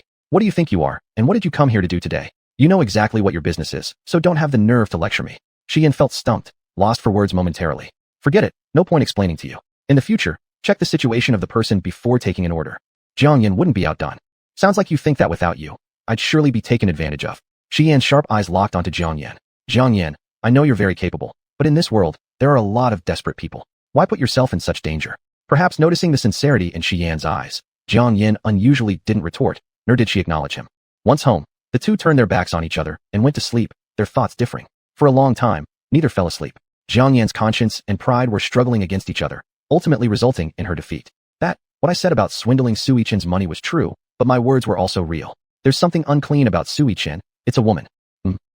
He only says one word. Jiang Yan's temper flared again without cause, and she directly flipped Shi Yin over. Shi Yin, look at me. Twist around. Look at me. What are you sulking about anyway? Though controlled by Jiang Yin, Shi Yin seemed to still clearly see those bright and clear eyes of hers despite the surrounding darkness. He lowered his voice. Jiang Yin, why are you sulking? Because I went to the bar today? Or do you think I went to the bar to solve some physiological need? Hearing Shi Yan's questions, Jiang Yin showed a slight expression of surprise. That's right. Why exactly? After they left the bar, she inexplicably kept getting angry. Jiang Yin didn't want to listen any longer and immediately let go of Shi Yin. It's nothing. Just thinking you ruined my plan. I could have scammed more money from Su Yichin. The surroundings returned to calm once again. After a long time, Jiang Yin vaguely heard what sounded like a sentence while drowsy. Jiang Yin, as long as you're here, I don't need to go to those kinds of places to resolve anything. Regardless of whether Jiang Yin heard or not, Shi Yin couldn't fall asleep tonight. A single phrase continuously repeated itself in his mind. You've fallen for Jiang Yin. You've fallen for Jiang Yin. As dawn approached, and morning light squeezed in through the curtain gaps, Shi Yin rested his arm across his forehead, mockingly criticizing himself. Tisk, laughable. When Jiang Yin woke up, there was already no sign of Shi Yin. Glancing at the phone's time, she felt slightly annoyed. Ever since sleeping with Shi Yin, even her morning meditation time was delayed. Men are truly harmful. She had barely sat up with her hair a mess when her phone received a message. Su Yichin, Master Qin Yin, it seems you haven't completed our transaction yet. Seeing this, Jiang Yan's lips curled slightly. Perfect timing. She wasn't done scamming Su Yichin yet. Inside the reserved room of the coffee shop, Su Yichin had arrived early waiting for Jiang Yin. He appeared somewhat more serious today, wearing a blue suit, though his pink hair still seemed oddly mismatched. Jiang Yin almost blinked when entering, startled by his unusual attire combination. Mr. Su, we meet again. Su Yichin nodded nonchalantly, still exuding his roguish air. Master, please sit. As Jiang Yin was preparing to take things out of her bag, she heard Su Yichin's voice. Master, since we met last night, I still don't know your name. Jiang Yin replied slowly and leisurely. Qing Yin. Su Yichin's pair of flirtatious eyes radiated warmth. I mean your real name. Jiang Yin lifted her gaze towards him, growing somewhat impatient. Are you here to drive away ghosts or to pick up women? Su Yichin was stunned for a moment, his smile stiffening, hurriedly laughing it off. All right, then I'll call you Qing Yin. Qing Yin, try this. It's their signature. Jiang Yin looked at the coffee on the table, making no move. Su Yichin spoke up. What, you don't like it? Jiang Yin placed a string of 5 emperor coins on the table, continuing to retrieve items. Mr. Su, let's talk business. Su Yichin paused, his smile no longer as solicitous as before. All right, you tell me. In front of Jiang Yin were already several ritual tools laid out, as she solemnly turned to look at Su Yichin. Mr. Su, give me your date and time of birth. April 30th, 1996, 8:50 a.m. At the same time his voice faded, Jiang Yin had already started the divination. A short moment later, Jiang Yan's clear voice rang out. Mr. Su, do you still remember around this time last year, which woman you slept with? The playful gleam in Su Yichin's eyes suddenly turned cold and sharp, making him seem entirely different from his previous self. He was here to have fun, not to let others pry into his personal life. Qing Yin, I think we'd better stop talking about these things and talk about something pleasant instead, like what you like. As long as you say it, I can give it to you. Seeing his behavior, Jiang Yin could hardly resist rolling her eyes dramatically. Mr. Su, I see you still don't understand the seriousness of the matter. Jiang Yin touched the peachwood sword on the table, her voice turning cold. The woman you slept with was pregnant. Maybe because you played too hard, or perhaps it was her deliberate act. She died the next day, mother and child both gone. As Jiang Yin spoke, the smile on Su Yichen's face gradually faded. Are you saying this is true? Jiang Yin knew he would question it. Mr. Su, with your connections, finding out if someone is alive or dead shouldn't be difficult, right? I'll give you some time. You can check. Even if Jiang Yin didn't say it, Su Yichen would still find someone to confirm this matter. His hand holding the phone trembled, his knuckles whitening as he called Jason, nearly shouting into the phone. Jason, hurry up and find out who I slept with around this time last year and whether any of them are dead. After hanging up the phone, the wait for results was agonizing. Su Yichen no longer had any thoughts of picking up women. All he could do was drink coffee cup after cup to cover the nervousness in his heart. It was so quiet in the private room that Su Yichen's heartbeat could be heard. Jiang Yin thought he looked rather ridiculous and decided to add more fuel to the fire. Mr. Su, there's another thing I should tell you. This woman had a deep grudge against you before she passed away. Her purpose in sleeping with you was so that after her death, her vengeful spirit could torment you, making you fall from grace and die without a place to bury your remains. Swallowing hard, Su Yichen tried to appear calm despite his growing anxiety. Just then, Jason's call came through. Mr. Su, do you still remember Lei? Hearing Jason's tone, Su Yichen immediately stood up, a chill running down his back. What nonsense about Lei? Just tell me whether she's dead or alive. Mr. Su, the day after you know what? She was dead. After hanging up the call, Su Yichen slumped back into his chair. At that moment, it was as if he saw Jiang Yin as his savior. Master Qing Yin, where's that woman? Jiang Yin cast her gaze downward, her red lips parting slightly. Behind you. Chapter 30, Blood Feud. In behind me. Even though Su Yichen had gone through many dangerous situations, he felt his blood freeze at that moment. The moment his words faded, a sudden chill rose up his back. It was cool and eerie, as if someone was blowing wind behind him. Su Yichen looked at Jiang Yin in shock. Master, save me. Jiang Yan's face curved into a cunning smile. I can save you, but the price. Master, I'll give you 1 million. But Jiang Yin shook her head. Mr. Su, it seems you haven't realized yet. This woman already had deep animosity toward you in life. She was willing to sacrifice herself and her child just to get revenge on you. She's not an ordinary ghost anymore. Su Yichen couldn't wait any longer and slammed his palm on the table. 5 million. I'll give you 5 million. Just quickly resolve this for me. Under her mask, Jiang Yan's smile shone brightly, her eyes crinkling with amusement. Deal. When Jiang Yin stood up, Su Yichen became anxious again. Master, can't we resolve it here? Jiang Yin gave him a glance. There are so many people around here, I don't want to be on the hot search list tomorrow. Let's go to your place. All right. On the way, Su Yichen couldn't wait to transfer 5 million yuan into Jiang Yan's account. He didn't dare to look behind him, keeping his eyes fixed on Jiang Yin. Master, is it difficult to deal with her? Jiang Yin wiped the peachwood sword in her hand. Not difficult. Seemingly not wanting Su Yichen to feel too reassured, she added. Not difficult, but it's still nearly impossible. You have to trust me. Su Yichen's heart was pounding. Finally, they arrived home. Not only did he follow Jiang Yin closely, but he also grabbed her bag. A proud 7-foot-tall man now resembled a little girl. The scene was quite comical. Unable to resist, Jiang Yin asked him, what exactly is the feud between you and that Lei person? Without even thinking, Su Yichen answered immediately. I don't know. Jiang Yin stopped, and Su Yichen almost bumped into her. She was willing to pay such a price just to drag you to hell, which means there must be a blood feud between you two. How could you not know? Su Yichen looked somewhat embarrassed. To be honest, I've slept with so many women, sometimes changing 3 or 5 in a day. How could I possibly remember all of them? What a playboy, truly a playboy? Jiang Yin didn't bother to respond. The truth would come out soon enough. Sitting on the living room sofa, Su Yichen anxiously asked Jiang Yin, who was busy setting up the array. Master, when do we start? Midnight. Why? I can't wait a single moment. Jiang Yin stopped her movements and looked at him as if he were an idiot. Have you ever seen ghosts come out during the day? No. Jiang Yin was too lazy to reply, focusing instead on completing the array before sitting down to meditate. Time passed slowly, and after much waiting, they finally reached 7 or 8 o'clock. Su Yichen looked at Jiang Yin, who hadn't moved across from him. Master, I can't take it anymore. Jiang Yin didn't even open her eyes. Mr. Su, you need to calm down. Calm down. Calm my ass. As soon as he thought about the fact that the woman was pregnant and came specifically for him, a wave of fear and coldness swept over him. Following what Jiang Yin had said, the woman might suddenly lash out and strangle him at any moment. Master Qing Yin, please, I'll give you another million. That makes 6 million. Jiang Yin slowly opened her eyes. Since you're in such a rush, Mr. Su, I'll risk my own safety. Please stay seated.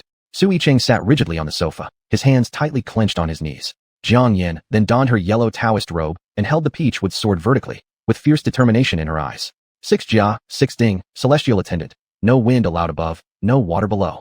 All malevolent evil shall be cut down by the wind blade, swiftly, as ordered. Manifest. With a flick of her finger, Jiang Yin motioned towards Su Yichen.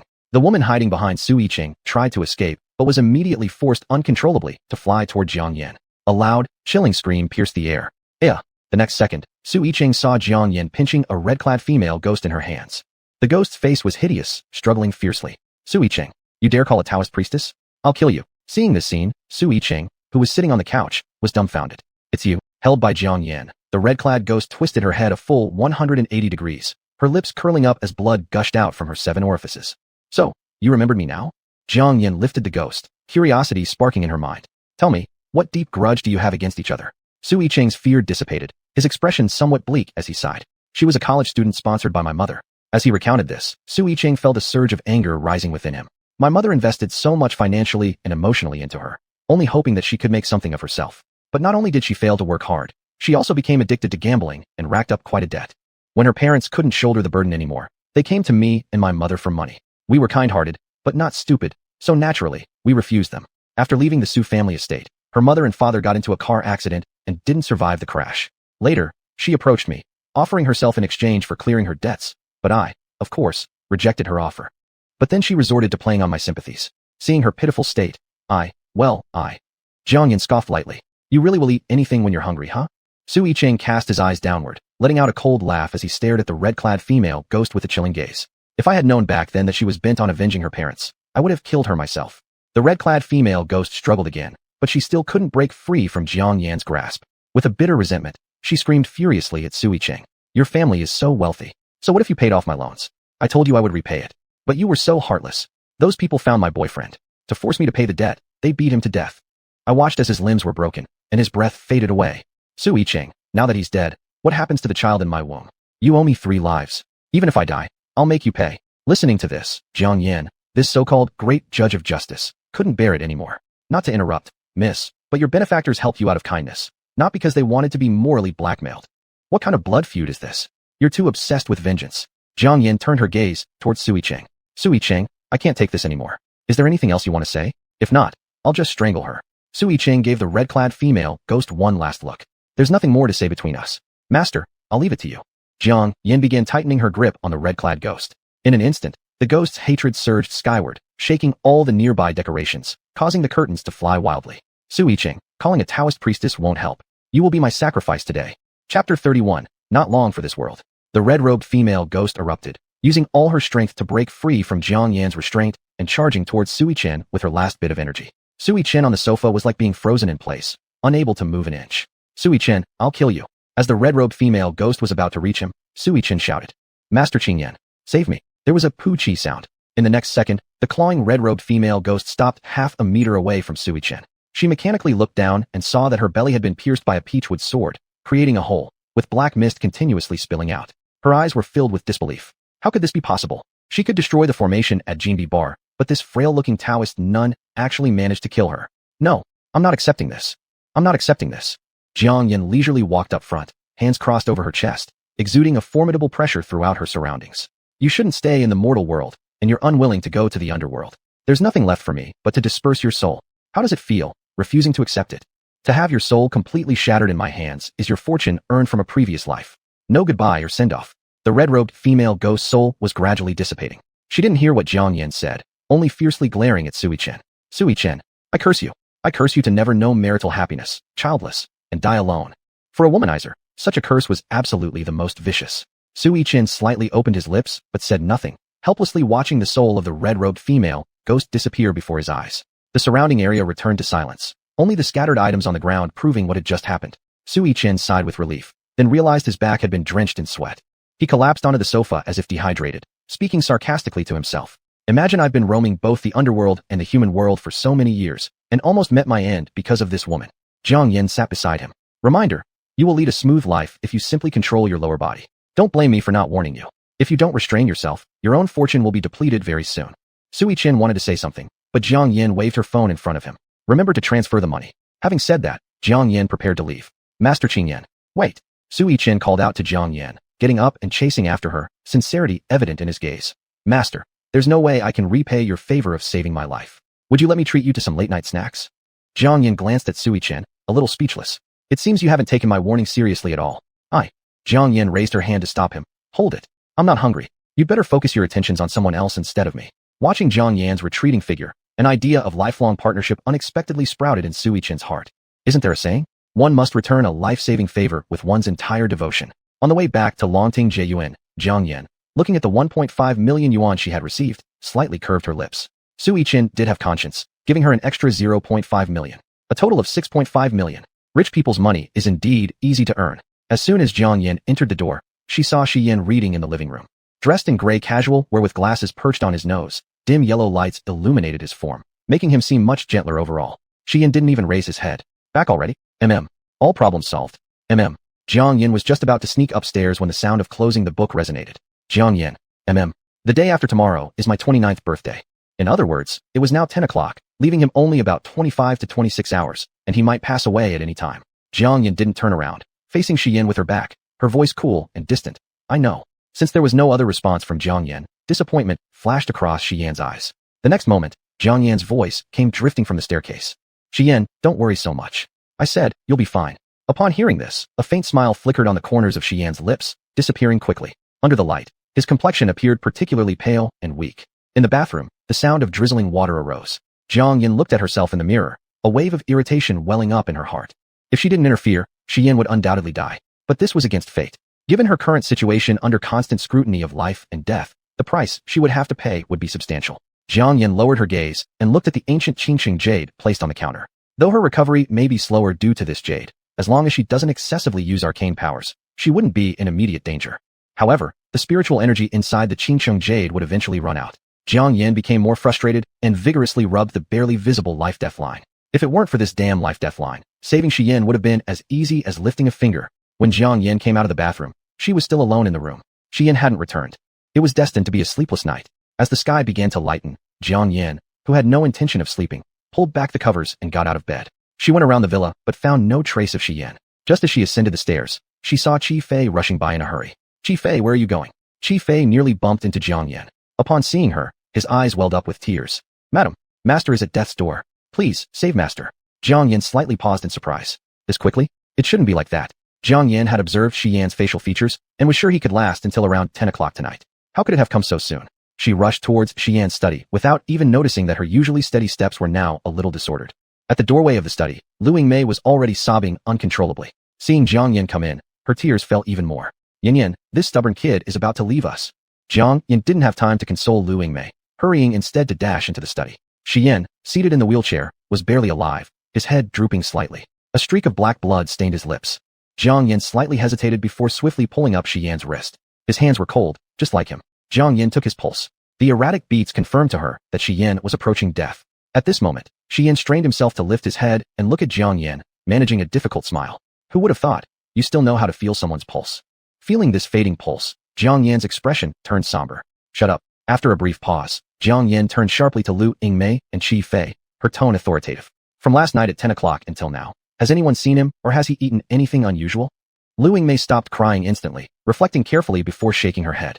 At 1 o'clock in the morning, I went downstairs for water and saw him reading in the living room. I asked if he wanted some water, and he said no. Meanwhile, Qi Fei, standing beside, grew increasingly incredulous. Jiang Yin stared at him intensely. Qi Fei, speak quickly. Qi Fei choked out his words through sobs. Early this morning, Master came over, saying it was young Master's birthday, bringing him a gift. Chapter 32. This time, you owe me. Shi Bowen, Shi Yan's biological father. Upon hearing this answer, Lu Yingmei at the door immediately went berserk. Shi Bowen, you bastard. If anything happens to my son, I'll kill you. Jiang Yin now had no time to investigate Shi Bowen further. Her expression darkened as she urgently asked Qi Fei, what about the things he brought? Qi Fei pointed to a sandalwood box in the corner. Madam, the item Mr. brought has always been here. Young Master never opened it. Jiang Yin rushed forward to check it and found only a letter inside. Neither the box nor the letter seemed unusual. Jiang Yin's eyes grew as gloomy as if they could drip water. Looks like the poison is on Shi Bowen. Qi Fei was startled. Madam, do you mean young Master has been poisoned? Jiang Yin ignored Qi Fei and reached to pull at Shi Yan's collar, but was stopped by him. Jiang Yin, what are you going to do now? Jiang Yin. The guy was nearly dying and still thinking of what? Shi Yin, stop your nonsense. Take your hand off. Without waiting for Shi Yin to react, Jiang Yin brutally tore open his clothes. Visible black bloodlines were densely covering his chest, spreading downwards from his neck, soon reaching his heart. Lu Yingmei stopped crying. I'll call 120. Jiang Yan's eyes grew deeper. It's too late. Qi Fei, go find all the needles in the house. Qi Fei didn't dare to slack, swiftly finding the needles. Madam, I searched the whole house. There are only these 5 needles, varying in length and thickness. Just as Qi Fei finished speaking, the needles in his hands had already fallen onto Jiang Yan's fingertips. Jiang Yin swiftly placed the needles at the ends of those black lines to prevent them from continuing to spread. Jiang Yin frowned. Too many forks. These 5 needles are completely useless. Meanwhile, the remaining black bloodlines started spreading faster. Blood began flowing from Shi Yan's nose, black drops landing on Jiang Yan's hand, blossoming into dark spots. Before Jiang Yan could respond, Shi Yan's head fell into her hands. Yan, young master. Shi Yan. With his last bit of strength, Shi Yan raised his hand and placed it on Jiang Yan's wrist, his voice weak. Jiang Yan, after I die. Shut up. Jiang Yan, this poison. It belongs exclusively to the Shi family. Since they want me dead, nothing will work. I told you to shut up. Jiang Yan knelt down on one knee, holding Shi Yan tightly in her arms. Her hands encircled his waist, her voice resolute. Shi Yan, I've said it. I won't let you die. The moment Jiang Yan hugged Shi Yan, whose limbs were cold, a continuous flow of warmth surged into his body. The warm current flowed through his meridians, endowing him with new life. At that moment, Lu Yingmei and Qi Fei standing by the door were speechless. In their eyes, not only was Shi Yan leaning on Jiang Yan, but Jiang Yan was also embracing Shi Yan. A white mist emanated from within Jiang Yan and poured entirely into Shi Yan's body. His condition visibly improved before their eyes. Based on Shi Yan's recent understanding of Jiang Yan, he roughly guessed what this might be. Jiang Yan, you. Jiang Yan managed a pale smile. Perhaps I owe you from a past life, but everything I took from you, I've returned, plus interest. Shi Yan clearly felt Jiang Yan's body becoming weaker. Before her body slid completely to the ground, he quickly held her. Upon examining Jiang Yan, she was trembling, her face pale. Her lifeless eyes reflected Shi Yan's worried face, her lips involuntarily curling into a slight curve. Shi Yan, this time, you owe me. With those words, Jiang Yan fainted in Shi Yan's arms. Lu Yingmei was the first to react, pushing back her jaw, which almost dropped to the floor. Son, should we call 120 now? Shi Yan tightly embraced Jiang Yan, as though trying to merge her with his very being. No need, you two leave. After Qi Fei and Lu Yingmei left, Shi Yan supported Jiang Yan with one hand and pulled off his own clothes with the other. He then carefully rested Jiang Yan's head against his chest, holding her tightly. His eyes gazed downward at the person in his arms, his expression complex. It wasn't clear how long it lasted, but a strong and powerful thump-thump sound echoed in Jiang Yan's ear, dragging her back from near death. She opened her eyes only to meet Shi Yan's deeply affectionate gaze. Why was this guy looking at her like that? She wasn't used to it yet. Awake. Jiang Yan hastily sat up, realizing she was tightly embraced by Shi Yan, making her feel extremely uncomfortable. Swish, she leaped down. Jiang Yan failed to notice the fleeting joy in Shi Yan's eyes as he quietly adjusted her clothes and cleared her throat. That said, don't be too happy yet. I've merely stopped the spread of the toxin in your body. The major calamity hasn't passed. You'll still die. Shi Yan nodded. I know. Under Shi Yan's intense gaze, Jiang Yan, who was usually always on top, couldn't take it anymore and hurriedly turned around. There's a tough battle tonight, so I need to prepare. All right, I'll wait for you. Jiang Yan shivered involuntarily when she was facing away from Shi Yan. What's going on? Why does she feel like she's being watched by a hunter? Forget it, better leave this place first. The moment Jiang Yan pulled open the door, she locked eyes with Qi Fei. Jiang Yan narrowed her eyes. Is this guy Qi Fei eavesdropping on her and Shi Yan? Qi Fei nervously swallowed. With such a dangerous look from Mrs., could she possibly think that he was listening in? Shi Yan's voice broke the awkwardness. Qi Fei, is there something? Qi Fei snapped back to reality and slightly bowed to Shi Yan.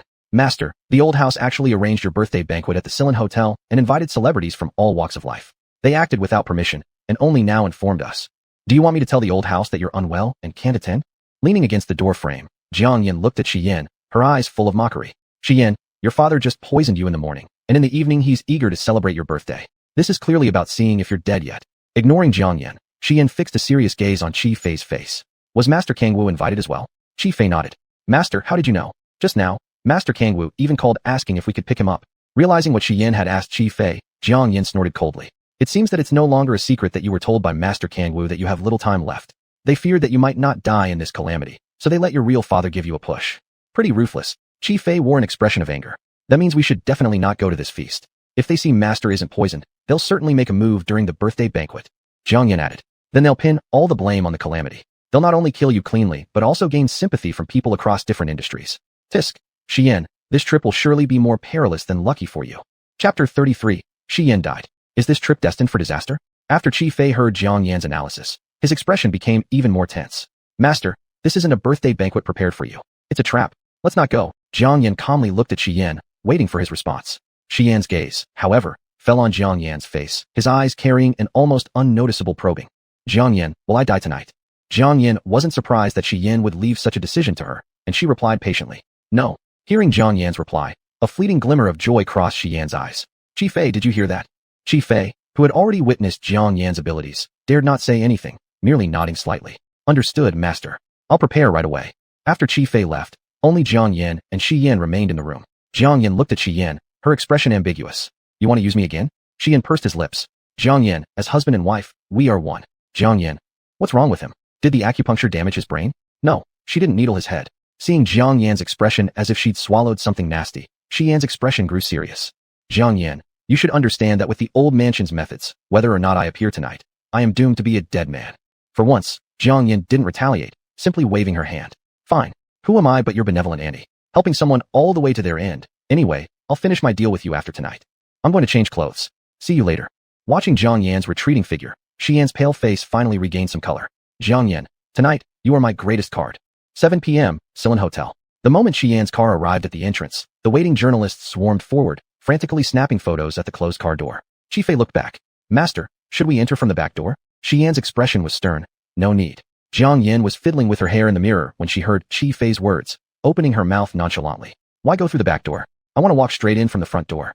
Chi Fei hesitated somewhat.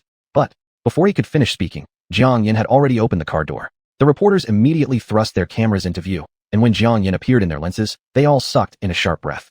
This is Jiang Yan. She looks amazing. Wearing a dark red mermaid dress tonight, Jiang Yan's flowing hair draped casually over her shoulders. Her skin was snow white, and her figure exquisite. Satisfied with their reaction, Jiang Yan slightly curved her red lips. Please move aside, you're blocking my way. Under the lens, Jiang Yan had been very polite. As if enchanted, everyone stepped back a bit, clearing a path.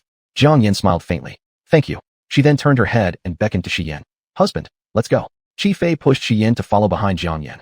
He looked at the dazzling Jiang Yan like a starry night sky, and his heart stirred slightly. It hasn't been easy for Master to get this far, breaking through alone with no support. Now, the madam has changed everything. It seems like just by standing there, no matter how fierce the storm, she can easily handle it. Our master now has a fallback plan. Inside the hotel hall, the scene was completely different. Grandpa Shi laughed heartily amidst everyone's flattery. Shi Minghai was toasting with his friends within the circle. Shi Bowen sat in a corner, drinking wine alone. Shi Zhan made his way through the crowd, approaching Shi Minghai and quietly said, Dad, the banquet began at 6 o'clock. It's already been over an hour. Shi Yan surely won't come. If we wait any longer, guests might start having complaints. Despite maintaining his smile, Shi Minghai took a swig of alcohol with an old friend. The instant he turned around, his face dramatically changed, his voice rising, disbelief filling his features. Zhaner, what did you say? Looking wobbly, Shi Minghai appeared struck by an enormous blow. Turning toward Grandpa Shi with a grieving expression. Dad, something's happened. Grandpa Shi briefly froze before reacting, appearing extremely anxious. Second son, what's the matter? Shi Minghai sighed deeply.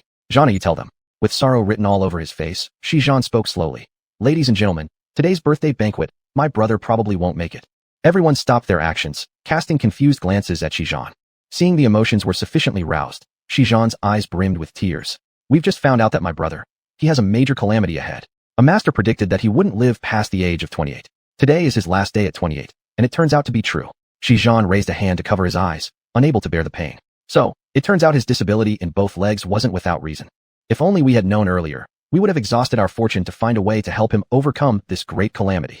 Unfortunately, he never gave us the chance. As everyone listened to Shi Zhan's words, they were filled with regret. Even though fourth master Shi doesn't involve himself in business circles, I believe he still inherited the excellent genes of the Shi family. He was destined for greatness. Alas, it's truly such a pity. Yes, I met Master Shi Yan once before. He spoke elegantly and carried an air of nobility as if he'd been raised in the Shi family from childhood. At this, Zhang Yuling quickly pulled her mother by Feng's hand, lowering her voice. Mom, if Master Shi Yan is dead, doesn't that make Jiang Yan a widow? Bai Feng's eyes gleamed with cruelty. Without Master Shi Yan to protect her, I don't see how she can cause much more trouble. Amidst the murmurs of the crowd, Shi Bowen slowly stood up, tears streaming down his face. It's my fault towards my son. Not only did I fail him by depriving him of fatherly love since childhood, but I also had no idea about his short life expectancy. My child, Su Yishan watched as what was supposed to be a birthday banquet transformed into a memorial service. He kicked Qin Yi, who was messaging Master Shi Yan. Hey, Qin, can you stand it? Qin Yi suppressed the low-pressure atmosphere surrounding him and said heavily. I'm confirming with Brother Shi. I don't believe he's gone just like that. Su Yishan extinguished his cigarette in his hand, spitting lightly. Although I've been prepared for this day to come, I don't want to attend a funeral today. Su Yishan retracted his carefree demeanor, inserting his hands into his pockets as he walked into the crowd, disdainfully opening his mouth. What age are we living in now? Yet some people still believe in such nonsense. As everyone knows, fourth master Shi has never been recognized by the main house of the Shi family, and now you pretend to mourn for him, so solemnly. Su Yishan tilted his head slightly, his gaze dangerous. In my view, isn't this possibly a show that you've staged yourselves? Upon hearing this, the hall fell silent. Shi Minghai tugged at Shi Zhan's clothing, asking softly, who is this man? Shi Zhan's expression turned somewhat ugly. Su Yishan, someone from the Su family of Tianqing, notorious as a playboy. The Su family of Tianqing? Although the Shi family was one of the top noble families in Jingdu, they were still slightly inferior to the Su family of Tianqing.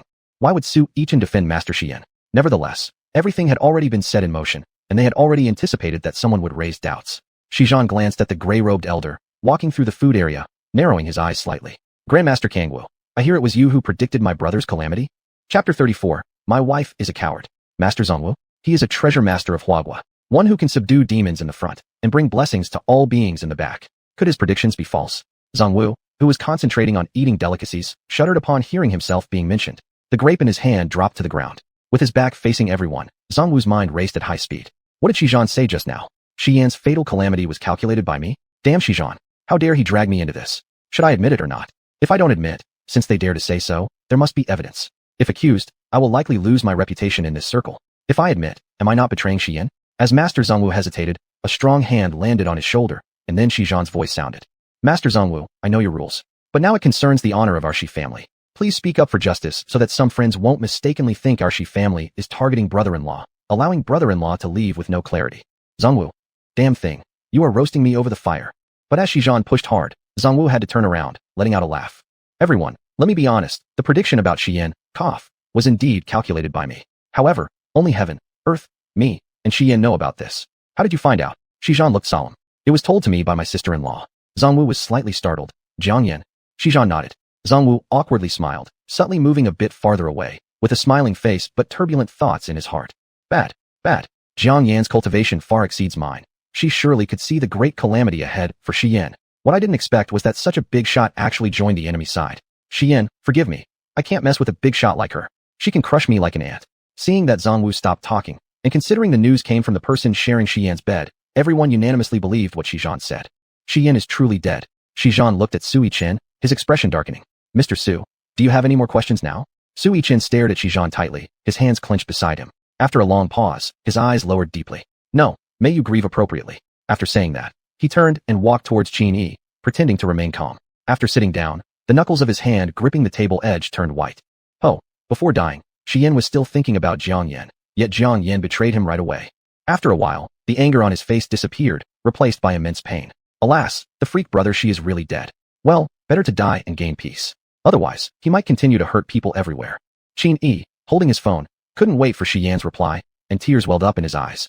A sad atmosphere permeated the hall, and every corner within view was filled with sighs. Grandpa Shi appeared greatly struck, and supported by someone, stepped forward. Thank you all for attending my grandson's birthday banquet. Cough. Grandpa Shi wobbled, an elder sending off the younger one. I will go prepare for my grandson's posthumous affairs. Everyone, please return. Having spoken, Grandpa Shi bowed with the rest of the Shi family. Everything seemed to come to a close. Just then, the sound of clear heels came from behind, accompanied by a mocking female voice. Wow, Xian, how did your birthday banquet turn into a memorial service? Looks like some people were too eager, eh? Hearing this familiar voice, the entire Shi family hurriedly straightened up. When they saw the face that could charm multitudes, an ominous premonition swept through them. Looking again at the wheelchair-bound Xian, they realized he was fine. The killing intent in Grandpa Shi's gaze fell on Shi Bowen's face, as if asking, did you move or not? Shi Bowen sincerely nodded and immediately bowed his head.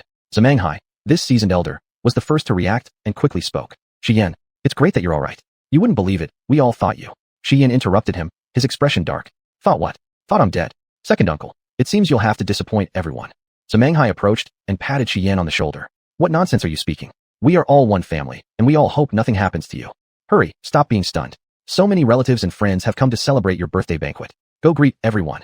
Only Xian knew how much strength was put into the hands patting his shoulders.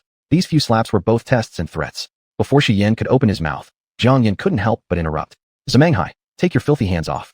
Zamanghai didn't expect Jiang Yan would dare to insult him in front of so many people, struggling to suppress the rage in his heart. Fine, Jiang Yan, the more outrageous you are today, the better. Zamanghai looked as if he had been wronged, and with disbelief, he glanced at Jiang Yan. Jiang Yan, second uncle knows you don't like me, Zamanghai's sentence was not yet finished when Jiang Yan delivered a kick. Zamanghai stumbled forward several steps before steadying himself, his face brimming with anger. Jiang Yan you. Jiang Yan patted Xian on the shoulder, her expression full of disdain. Since you know I don't like you, why don't you just go away? As Xizhan was about to step in, Zamanghai held him back and shook his head. Xizhan could only suppress his anger forcefully. Indeed, someone couldn't bear it any longer and stepped forward. A woman in a white dress, Jiang Yuling, walked up gently and charmingly. Sister, even though you rule the home without any restraint, we all tolerate you. But how dare you treat elders this way outside? Hurry, apologize to the elder from the Shi family. Initially having little presence, Jiang Yuling's words drew everyone's attention toward her. What a family, producing so many beautiful women. Hold on, what did Jiang Yuling just say? Is Jiang Yin this outrageous within the Jiang family? It looks like such a delicate Jiang Yuling might be bullied to death by Jiang Yin. Some men stood up for Jiang Yuling and pointed their fingers accusingly at Jiang Yin. Humph, truly an adopted daughter, without learning even a bit of the fine traditions of the Jiang family. That's right. How dare she hit an elder? The heavens must be flipped. Quickly apologize to Mr. Shi. Jiang Yin, what are you still doing standing there? Apologize now. At this moment, these people seem to have forgotten the ridiculous farce that Shi family members caused earlier and were fully focused on criticizing Jiang Yin. Jiang Yin didn't bother with them at all, slowly taking her seat and sparing Jiang Yuling a glance. Jiang Yuling, since I'm in a bad mood today, why provoke me? Jiang Yin slowly raised her hand, just about to act, when Shi Yan's voice cut through. Jiang Yin, that's enough. Don't let trivial matters delay important things. Jiang Yin withdrew her hand, reluctantly saying, all right, you're the boss today. Everything goes your way. Shi Fei pushed Shi Yin forward. Sitting before the group of the Shi family, Shi Yin very politely began. Everyone who has come to support this bastard son, I, Shi Yin, deeply appreciate it. As for the fatal calamity my grandfather and second uncle spoke about, it is utterly fabricated nonsense, troubling everyone for nothing. I apologize. Also, my wife is timid and prone to stress reactions when stimulated. Once we get home, I'll make sure to discipline her strictly. As for now, everyone can enjoy drinking heartily. Everyone. Shi Yin, are you actually listening to yourself speaking? Chapter 35, Birthday Banquet. Shi Yin has always seemed to be someone who doesn't compete with the world in public, but now he appears to be unable to distinguish right from wrong, which surprises everyone a little. The Shi family members looked at each other, all seeing seriousness in one another's eyes. It seems that Shi Yin must have come prepared. However, no matter what, Shi Yin must die today using this opportunity. If we can also catch Jiang Yin, then it would be perfect. Shi Minghai's face didn't reveal any emotion. Yes, listen to Shi Yin. Everyone stop standing around like statues and start the festivities already. The atmosphere heated up as people began interacting warmly. Only Jiang Yin, sitting on the couch, lazily supported her chin while scanning everyone present. Her gaze paused on Shi Bowen's face. Shi Bowen met her eyes only to lock onto Jiang Yan's half-smiling ones, startling him and making him instinctively want to flee. Jiang Yin stood up, closing in step by step. When Shi Bowen had nowhere left to retreat, he finally dared to look up and meet Jiang Yan's eyes. Yin Yin, is there something you need? Jiang Yin came straight to the point. Give me the antidote. Shi Bowen slightly hesitated, sweat already forming in his palms. What antidote? What are you talking about? Dad doesn't understand, said Shi Bowen nervously. Jiang Yin patiently opened her mouth. Shi Bowen, you're Shi Yan's father, not mine. And I'm someone who strongly protects my own. If you push me too far, I'll do whatever it takes. I'm saying this for the last time. Give me the antidote. Shi Bowen collapsed onto the sofa behind him, looking completely dispirited. Yin Yin, don't force your dad. I couldn't help myself either. Jiang Yin raised an eyebrow. Oh, he was going to act? Jiang Yin crossed her arms, looking down at Shi Bowen from above. Go ahead and explain. Shi Bowen glanced around before lowering his voice. Since you already know, I won't hide it from you anymore. Shi Bowen's eyes filled with sorrow. From the day Shi Yin returned to our family, they gave him a chronic poison. Upon hearing this, Jiang Yan's expression turned serious. This morning when she checked Shi Yan's pulse, apart from the new poison, there was another type of toxin in his body. Jiang Yin guessed this old poison had been there for a long time, but she didn't expect it to have lasted so long. Shi Bowen continued. Our relationship hasn't been very good, so I wanted to write him a letter before his birthday, telling him that his dad actually loves him. But unexpectedly, the staff in the old house tampered with my clothes. At this point, Shi Bowen suddenly looked up earnestly. Yin Yin, I found out after returning. I wanted to tell you and Shi Yin, but they confiscated my phone and restricted my freedom. Yin Yin, you know that dad in the Shi family has always been powerless. You cannot fight against the inevitable. I can't beat them. Suddenly, Shi Bowen's eyes were full of hope. Yin Yin, I know you are capable. Please protect Shi Yin. Jiang Yin watched coldly as Shi Bowen performed. Finish talking? If you're done, tell me where the antidote is. Seeing Jiang Yan's unyielding demeanor, Shi Bowen lowered his head, but a flash of cruelty passed through his eyes. The antidote is with your grandfather. Just as Jiang Yin was about to turn around, Shi Bowen suddenly grabbed her wrist. Yin Yin, actually Shi Yin hasn't been poisoned, has he? Jiang Yin found this somewhat amusing. She turned back and bent down to look at Shi Bowen. So, now that you know Shi Yin hasn't been poisoned, you plan to harm him in another way, correct? Shi Bowen released her hand, his eyes filled with guilt. No matter what, I know that with you around, Shi Yin will be fine. Yin Yin, thank you, Dad appreciates it. Jiang Yin didn't even spare Shi Bowen a glance, shaking off his hand and turning away. She'd seen plenty of hypocrites, and these kind of two-faced individuals like Shi Bowen made her feel sick just looking at them. Just as Jiang Yin wanted to find Shi Laoyi, the grandfather, her path was blocked by someone. Jiang Yin looked at Sui Chin's rogue-like face, her eyebrows slightly furrowing. You are. Sui Chin eyed Jiang Yin up and down, admiration hard to conceal in his eyes. Sister-in-law, hello? I'm Sui Chin, Shi Ji's elder brother, friend. With a mere, oh, Jiang Yin walked past him. Sui Chin quickly caught up. Sister-in-law, Shi Minghai has dominated the business world for how many years, and for the first time, someone dares to treat him this way. Sister-in-law, you're truly impressive. Sui Chin gave Jiang Yin a thumbs up. Sister-in-law, my admiration for you is like an endless river. Jiang Yin stopped in her tracks. Are you done? Sui Chin forcibly swallowed the words that had reached his lips. Yes, yes, sister-in-law, you carry on. Watching Jiang Yan's retreating back, Sui Chin's smile faded. This Jiang Yan wasn't as weak and incapable as rumored. In fact, in front of her, he actually felt a familiar sense of oppression. No wonder Shi Gu, brother Shi, acted completely different around sister-in-law. Her looks, her figure, and her personality. Indeed captivating. Qin Yi approached with a grim face, blocking Sui Chin's view. Sui Chin, look how Shi Gu is being surrounded by those people from the old house. Should we? Sui Chin scanned the scene, and his eyes darkened slightly. No need. Sister-in-law is on her way. Jiang Yan also noticed the situation there, quickening her pace. Shi Yin was encircled by his brothers, sisters, younger brothers, and sisters, each offering him a cup of wine. A wine glass was pressed into Shi Yan's hand, making his already pale face appear even weaker. I'm sorry, I don't want to drink today. Shi Bowen's eldest daughter, Xia, raised an eyebrow, her tone sarcastic. My dear brother, does this mean you're refusing our offer? Shi Yan's eyes darkened, but he decided not to reply, turning instead to Qi Fei. Qi Fei. Qi Fei immediately understood and began wheeling Shi Yin away. Shi Zhan stood in front of the wheelchair, his stance firm. Brother, perhaps we had some misunderstandings before, and I apologize for them here. Drinking isn't necessary, my cup contains tea. Have it, and consider that my apology accepted. The wine in Shi Yan's hand was replaced with tea. Just as he was about to say something, he caught sight of a striking figure approaching, and his gaze flickered. Without hesitation, he poured the tea onto the ground. Shi Zhan's anger skyrocketed.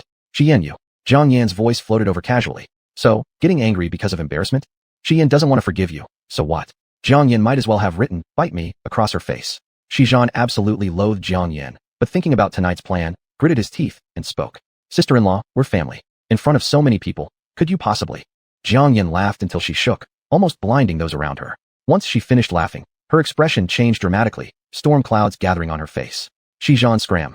Her sharp gaze swept across the others. And all of you, back off. Every one of the Shi family had been spoiled rotten and, having never dealt with Jiang Yan, were now acting arrogantly. Jiang Yan, do you think carrying a child gives you the right to speak to me like this? Father can recognize us into the family just as easily as he can cast us out again. Believe it or not, I'll tell Dad. Xia complained bitterly. Jiang Yan's patience had run out for the night, finding the older sister Xia increasingly difficult to tolerate. As Jiang Yan stepped closer to Xia, everyone else sensibly took a step back. Only Xia remained standing there with arms crossed, exuding supreme arrogance. She simply refused to believe that Jiang Yan, a Shi family woman, would dare to do anything to her. The next second, Jiang Yan's delicate hand grabbed Xia's intricately styled hair. Chapter 36. Jiang Yan is the mad woman.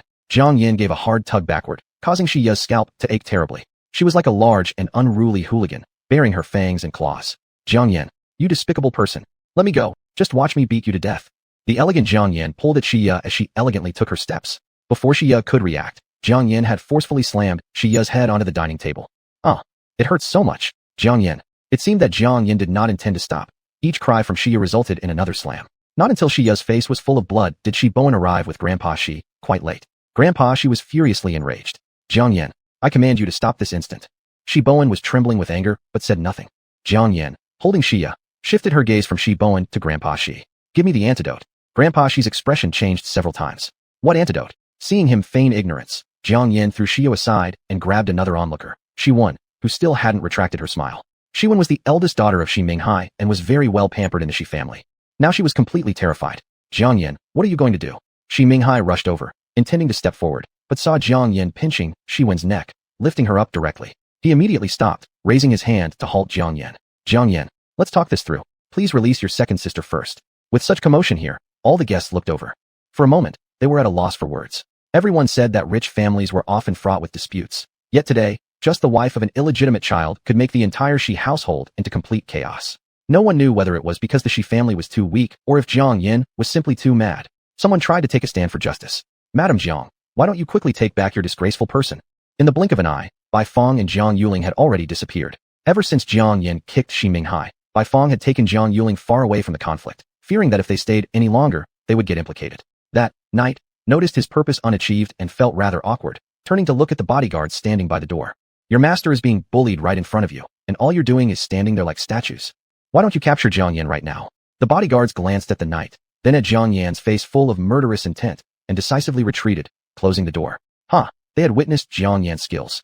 A job lost could be found again, but life lost was irretrievable. The knight. What kind of situation is this?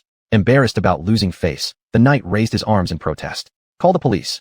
Jiang Yan didn't even give these people a second thought, grabbing Shi Wen with one hand while picking up the wine bottle they had used earlier to intoxicate Shi Yan. Drink it. Shi Wen refused to open her mouth and struggled fiercely. Jiang Yan forcibly pried open her jaws, forced her to drink, then threw her to Shi Minghai. Shi Wen felt reborn, but the fear in her eyes deepened as she frantically shook Xi Minghai's arm. Dad, didn't you say this wine is poisonous? Quick, give me the antidote. Xi Minghai's face was extremely ugly. Although he didn't want to admit it publicly, Xi Wen's life mustn't be endangered under any circumstances. Under everyone's watchful eyes, Xi Minghai pushed a black pill into Xi Wen's mouth. At this moment, the hall was silent.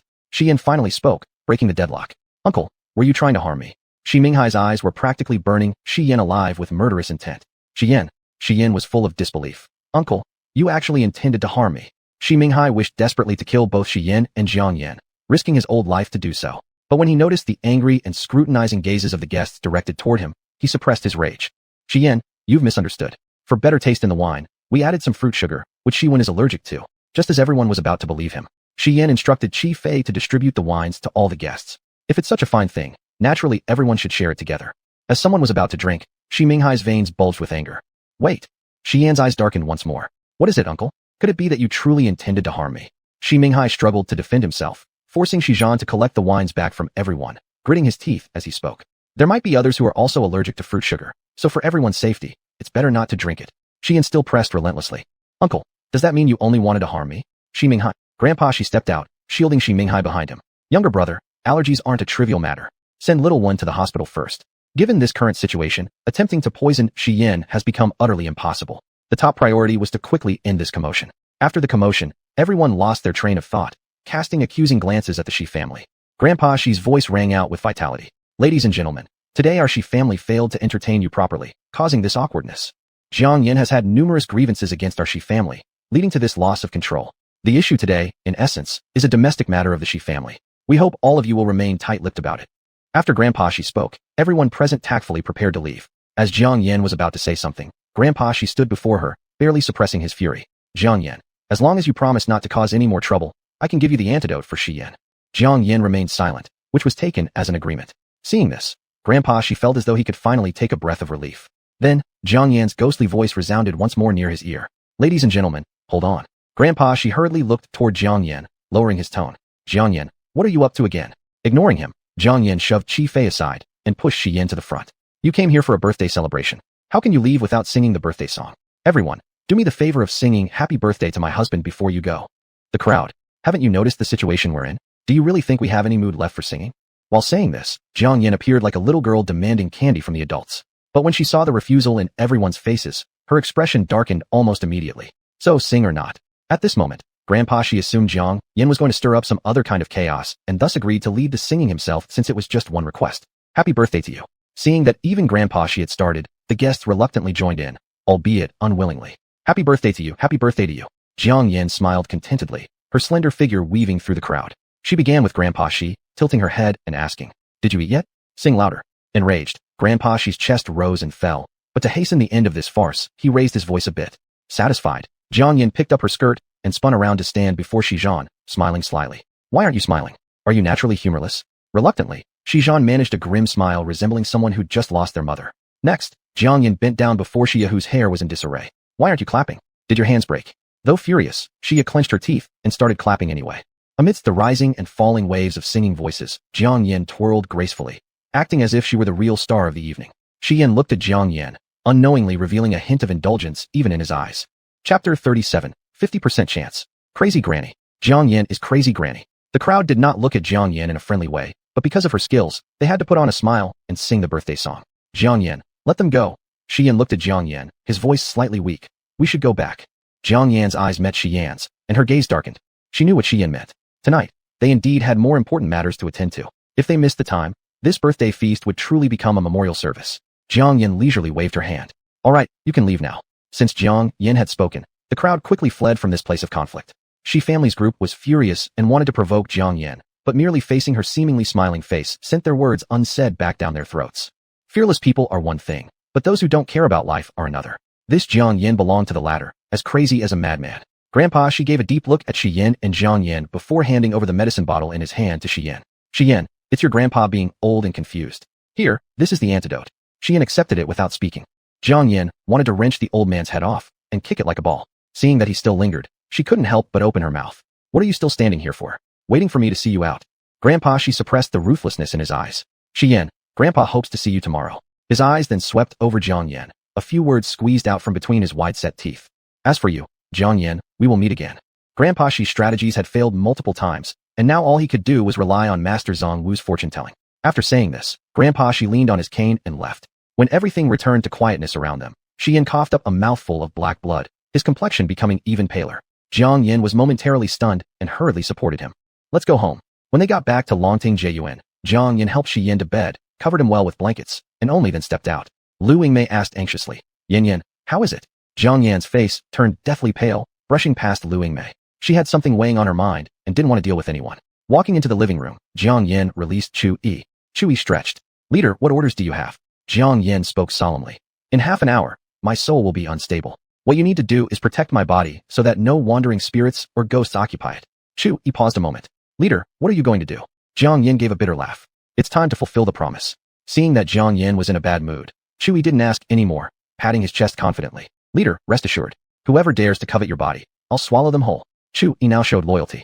Jiang Yin started setting up the array, using everything in her bag to transform Longting Jiyuan into something resembling a Taoist shrine. Chu Yi, upon seeing those powerful talismans, couldn't help but shiver. Isn't leader worrying too much? With these things around, which ghost would be so blind as to invite its own death? Jiang Yin placed protective arrays around the entire villa. This wasn't for protecting Shi Yin, but herself, ensuring her soul wouldn't disperse. This journey was indeed dangerous, with fewer chances of good outcomes than bad. By the time she arranged everything, it was already 10 o'clock.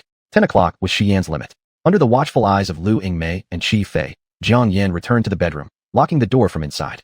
Shi Yin felt as if his body was floating lightly. He had a premonition. Death was approaching. He asked, so this is what death feels like? Jiang Yin sat by the bed, ignoring him.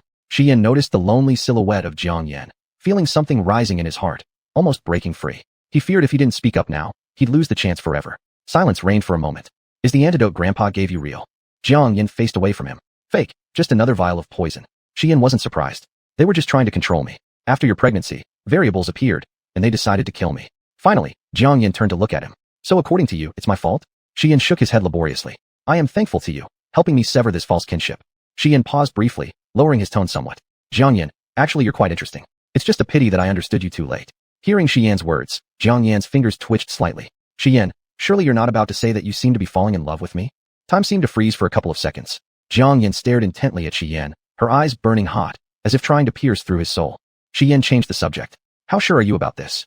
Jiang Yin didn't continue with their previous conversation either because, when she gazed at Shi Yin, an unexpected sense of anticipation arose within her. Although she hadn't delved deep, she knew this wasn't a good thing. Turning around, her cold voice rang out.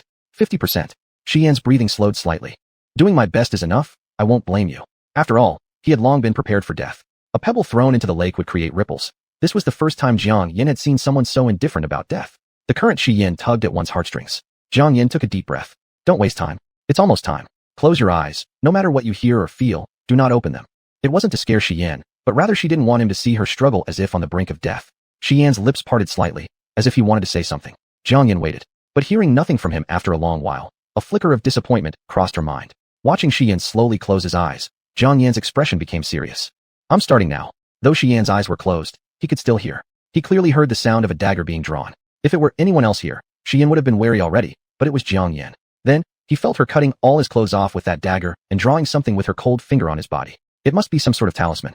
For a moment, he feared death. A few years ago, when his legs suddenly disabled him, he met Master Zhang Wu by chance, who foretold his imminent doom. From that day onward, his life entered a countdown. Yet he never feared the arrival of death. Everyone surrounding him begged him to send more people to find the goddess who could save him, all of which were declined by him. At that time, he believed man could conquer fate. However, as his condition worsened day by day later, he realized one couldn't defy fate. Lu Yingmei bathed her face in tears every day, praying to Buddha and deities, but there was no response. He then said, people whom gods wouldn't save are doomed. Thereafter, nobody mentioned this matter again. For a period of time, he almost forgot that he was a person destined to die. Without hope, there will be no disappointment. Now, death loomed over him like a knife. That mysterious goddess was right by his side. She was so brash and confident, never putting anyone in her eyes, but now was sparing no effort to drag this dying man back from the ghost gate. Jiang Yin was both his variable and his fallback. Jiang Yin clearly sensed a change in Shi Yan's emotions. What? Are you so grateful? Relax, I won't let you owe me any favors. 5 million. If you survive, transfer it to my account. Chapter 38. I offer my life as the catalyst. As expected, when money is mentioned, everything gets a bit more mundane. Seeing that Shi Yan's condition was stable, Jiang Yin had to focus once again. She had previously calculated that Shi Yin would pass away around 10 o'clock.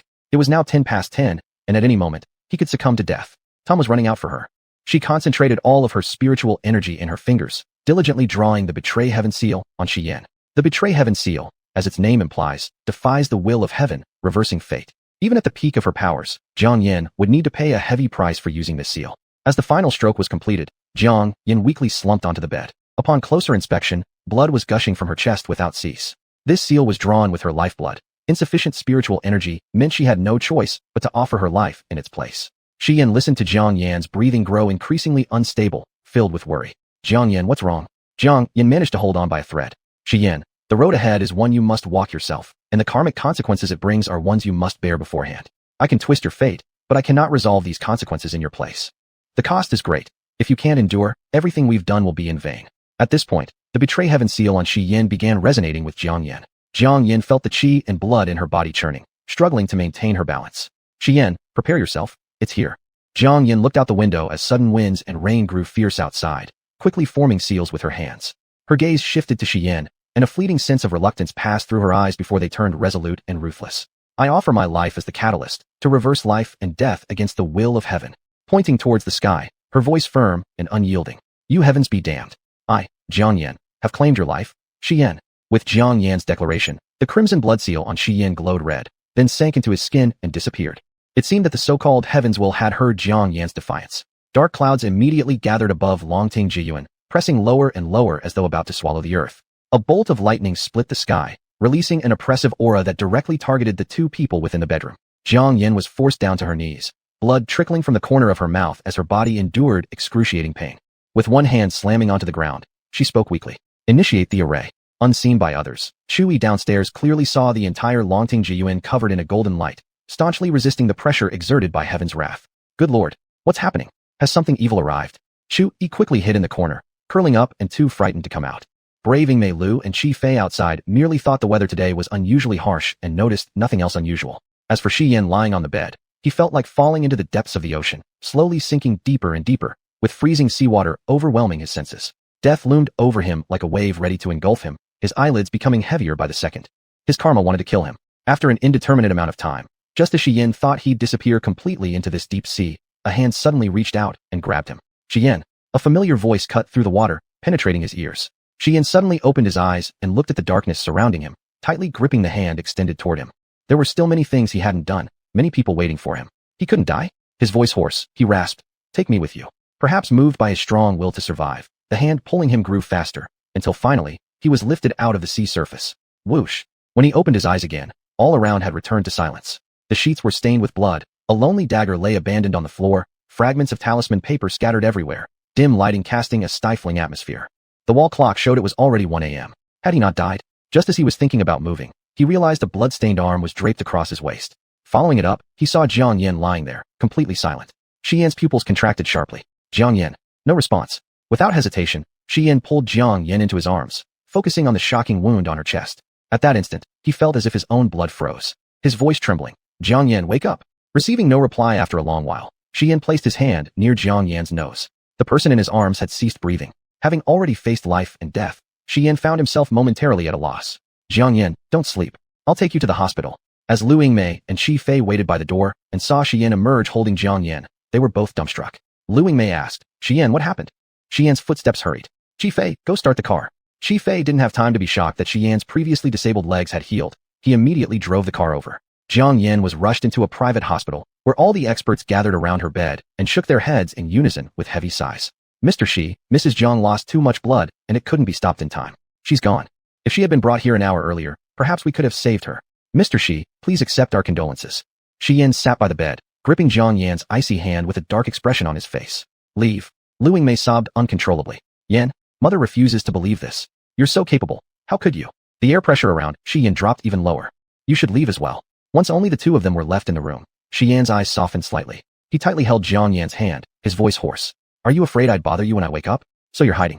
You really have a small heart. If you die, I'll build your grave at the old house, ensuring you won't rest even after death. Still receiving no response from Jiang Yan, the light in Shi Yan's eyes gradually dimmed. I'm just joking. I wouldn't be that cruel. I'd simply withdraw all the money from your account and spend it. Shi Yan gently caressed Jiang Yan's fingertips, his emotions complex, as if a giant beast about to devour the person on the bed. After a long while, he finally spoke. Jiang Yan, thank you. Shi Yan wasn't an emotional person. and this was already the end of what he wanted to say. His feelings for Jiang Yan had shifted through their time together. He admitted to having developed some fondness for her, but it hadn't reached the level of love yet. There was reluctance, pain in his heart, and guilt. But everything was too late. For a very long time, dawn broke several times and twilight draped across the sky repeatedly. 3 days had passed. Shi Yan sat by Jiang Yan's bedside for 3 days without eating or drinking. Finally, unable to bear watching anymore, the medical staff came in to try and persuade Shi Yan to leave. After dismissing them, Shi Yan once again turned his gaze toward the person lying in the bed. Jiang Yan, may you rest in peace. In this life, I owe you. If there is a next life, I will repay you. Shi Yan stood up, his eyes shadowed, and lifted the white sheet symbolizing death to cover her. As it was about to reach Jiang Yan's neck, suddenly, a cold hand tightly gripped his wrist. Chapter 39, I think there's still a chance for me. Jiang Yan squeezed Shi Yan's wrist. I think there's still a chance for me. Facing Jiang Yan's pale face, Shi Yan's pupils contracted slightly. You aren't dead? With difficulty, Jiang Yan spoke weakly. If you don't call the doctor soon, I really will die. The joy in Shi Yan's eyes was evident. He pressed the call button urgently. Hearing the call bell, the nurses assumed Shi Yan had come to terms with the situation and all of them came into the ward but froze on the spot. What did they see? The corpse on the bed opened its eyes. That wasn't right. This was nothing short of a medical miracle. After exchanging glances, they all rushed forward, pushing Shi Yan aside to the door. The director looked serious as he gave orders calmly. Let's do a comprehensive examination first. Jiang Yan, who had her eyes closed, interjected helplessly. I know my own body well. You guys should at least give me some blood transfusion. I'm almost dried out. The director frowned deeply. Before we confirm your current health status, any treatment could be extremely risky. Madam, we are professionals. You should listen to us. Jiang Yan could clearly feel her life slipping away with time. Just as she was about to speak, Shi Yan's deep, magnetic voice rang out. Do what she says. The director couldn't believe his ears looking at Shi Yan. Mr. Shi, how can you go along with Madam's whims when this matter concerns? Shi Yan's expression darkened ominously, exuding an intimidating chill. Do you understand human language? Do what she says. The hospital was originally owned by Shi Yan, so once the boss had given instructions, despite their hundreds of objections, they had no choice but to follow. After receiving the blood transfusion, Jiang Yan's complexion gradually improved. Sitting beside the bed, Shi Yan was just about to say something when Jiang Yan asked, Is the child still here? Shi Yan paused briefly, his voice somewhat grave. Do you wish for him to be there or not? Without receiving an answer, Jiang Yan simply began taking her own pulse. The hope in her eyes faded slowly. It's fine. There's nothing wrong. She'd nearly killed herself that night, yet the child seemed unaffected. Had she perhaps conceived an iron egg? How come it was invincible against all sorts of knocks? The more Jiang Yan thought, the more startled she became. Seeing Jiang Yan look utterly dejected, Shi Yan tightened his fists hanging at his sides. Looks like you're disappointed. Jiang Yan glanced sideways at Shi Yan and changed the subject. Did you transfer 5 million yuan to my account? Not yet. Jiang Yan became anxious. Shi Yan, you're not a man of your word. Shi Yan covered Jiang Yan properly with the blanket, but his tone wasn't gentle. I didn't promise you anything. Jiang Yan grew furious. All these hospitals belong to you. 5 million is just a snap of the fingers to you. Shi Yan, I almost risked my life to save yours. Now you say you won't give it to me. While I was unconscious, you even thought about the money in my card. Are you even human? As soon as Jiang Yan finished saying this, the atmosphere seemed to freeze. Shi Yan narrowed his eyes. So, did you hear everything I said to you these past few days? Jiang Yan turned her face away guiltily. What did you say to me? I don't know anything. That's it, get out. I want to rest. The more Jiang Yan tried to evade, the more suspicious it made her seem. Shi Yan stared at Jiang Yan's profile for a long time before finally speaking. Rest well. Only after hearing Shi Yan close the door did Jiang Yan exhale in relief. Her breath caught. Her heart stopped for 3 days. If it were anyone else, there wouldn't have been a chance of survival. She forced her soul out of her body, sitting by the bed and recuperating for 3 days. At that time, while Shi Yan was watching over her on the sickbed, she stood in the corner observing Shi Yan. Of course, she had heard those words. When it came to addressing them, however, she felt somehow unable to confront them directly. In the Xian realm, she controlled the skies and clouds, second only to one person. She had never thought about love, as if naturally lacking that aspect. But after personally witnessing Shi Yan's attitude toward her these past few days, an inexplicable emotion rose within her. It felt tingly and impossible to let go. She didn't know if that was so-called love, but she only knew that before returning to the Xian realm, she shouldn't linger over worldly matters. Still, thinking about it, although Shi Yan had tested and schemed against her multiple times before, she didn't detest him. At this point, Jiang Yan's thoughts were chaotic. She covered herself entirely with the quilt and chose not to dwell on it further. At this moment, in a mansion near the border of Huagua, a storm was brewing. Behind a rosewood table sat a man dressed in a light beige suit, facing away from the light, making it impossible to discern his facial expressions. However, his subordinates in the room quaked under the pervasive killing intent. Thump! They fell down on their knees. Master, perhaps she paid such a high price merely to gain their trust. The man's voice was soothing, but the words he spoke were chilling. Keep watching her. Once she shows any other intentions, kill everyone. I understand. After receiving the blood transfusion, Jiang Yan stayed in the hospital for another day before being discharged. When she returned to Longting Jiyuan, she didn't catch even a glimpse of Shi Yan. Lu Yingmei approached her with a bowl of bird's nest soup. Despite some awkwardness on her face, there was unmistakable respect in her eyes. Yin Yan, have something to eat. After this incident, Lu Yingmei could no longer regard Jiang Yan as just a daughter-in-law. What was Jiang Yan? A god, an ancestor they needed to revere. But Jiang Yan didn't dwell much on it. After taking the bird's nest soup, she sipped a little. Mom, where's Xian? That single word, Mom, nearly sent Lu Yingmei soaring with joy, but she managed to stay composed. Xian has gone to the company. Jiang Yan looked slightly startled. Xian has a company? Lu Yingmei waved her hand dismissively. It was just something he played around with during his university days. Probably just an insignificant small company. Whenever the topic turned to Xian, who disappeared upon returning home, Lu Yingmei couldn't hide her dissatisfaction. I don't know what he's so busy with. You've come back, and he doesn't even spend more time with you at home. Jiang Yan. No need at all. Afraid that Lu Yingmei would continue talking, Jiang Yan quickly drank the soup and handed the empty bowl to Lu Yingmei. After Lu Yingmei left, thoughts swirled in Jiang Yan's mind. The relationship between Shi Yan and the Shi family seemed strained. The Shi family not asking for money from Shi Yan was already unusual. How could they possibly give him an allowance? Certainly impossible. Yet, Shi Yan casually pulled out millions of yuan and had a private hospital on such a considerable scale, not to mention the small company Lu Yingmei mentioned. This guy was only restrained by a life-or-death challenge. Otherwise, he could surely crush the Shi family beneath his feet. He acted pretty convincingly, even deceiving his own mother. But what did that have to do with her? No matter how rich Shi Yan was, the money was his after all. Sigh. Jiang Yan, never ate anyone else's leftovers. Self-reliance leads to prosperity. Thinking this, Jiang Yan opened her live streaming room. After pausing for several days, as soon as she reopened the stream, 1,000 viewers surged in. Chapter 40, Unlucky Lucky Audience. Jiang Yan looked at the constantly rising number of people, her eyebrows furrowing slightly. What was going on? Could it be that even the platform pitted her near-death experience and gave her some popularity? However, Jiang Yan soon figured out what happened. Miaosho Huachunshan, cruise ship *100. Looking at this generous tip, Jiang Yan's eyes went wide. A cruise ship costs $1,000, so 100 of them would amount to 100,000. What kind of wealthy god is this? Miaosho Huachunshan, Master, thank you. My teacher has successfully come out of danger.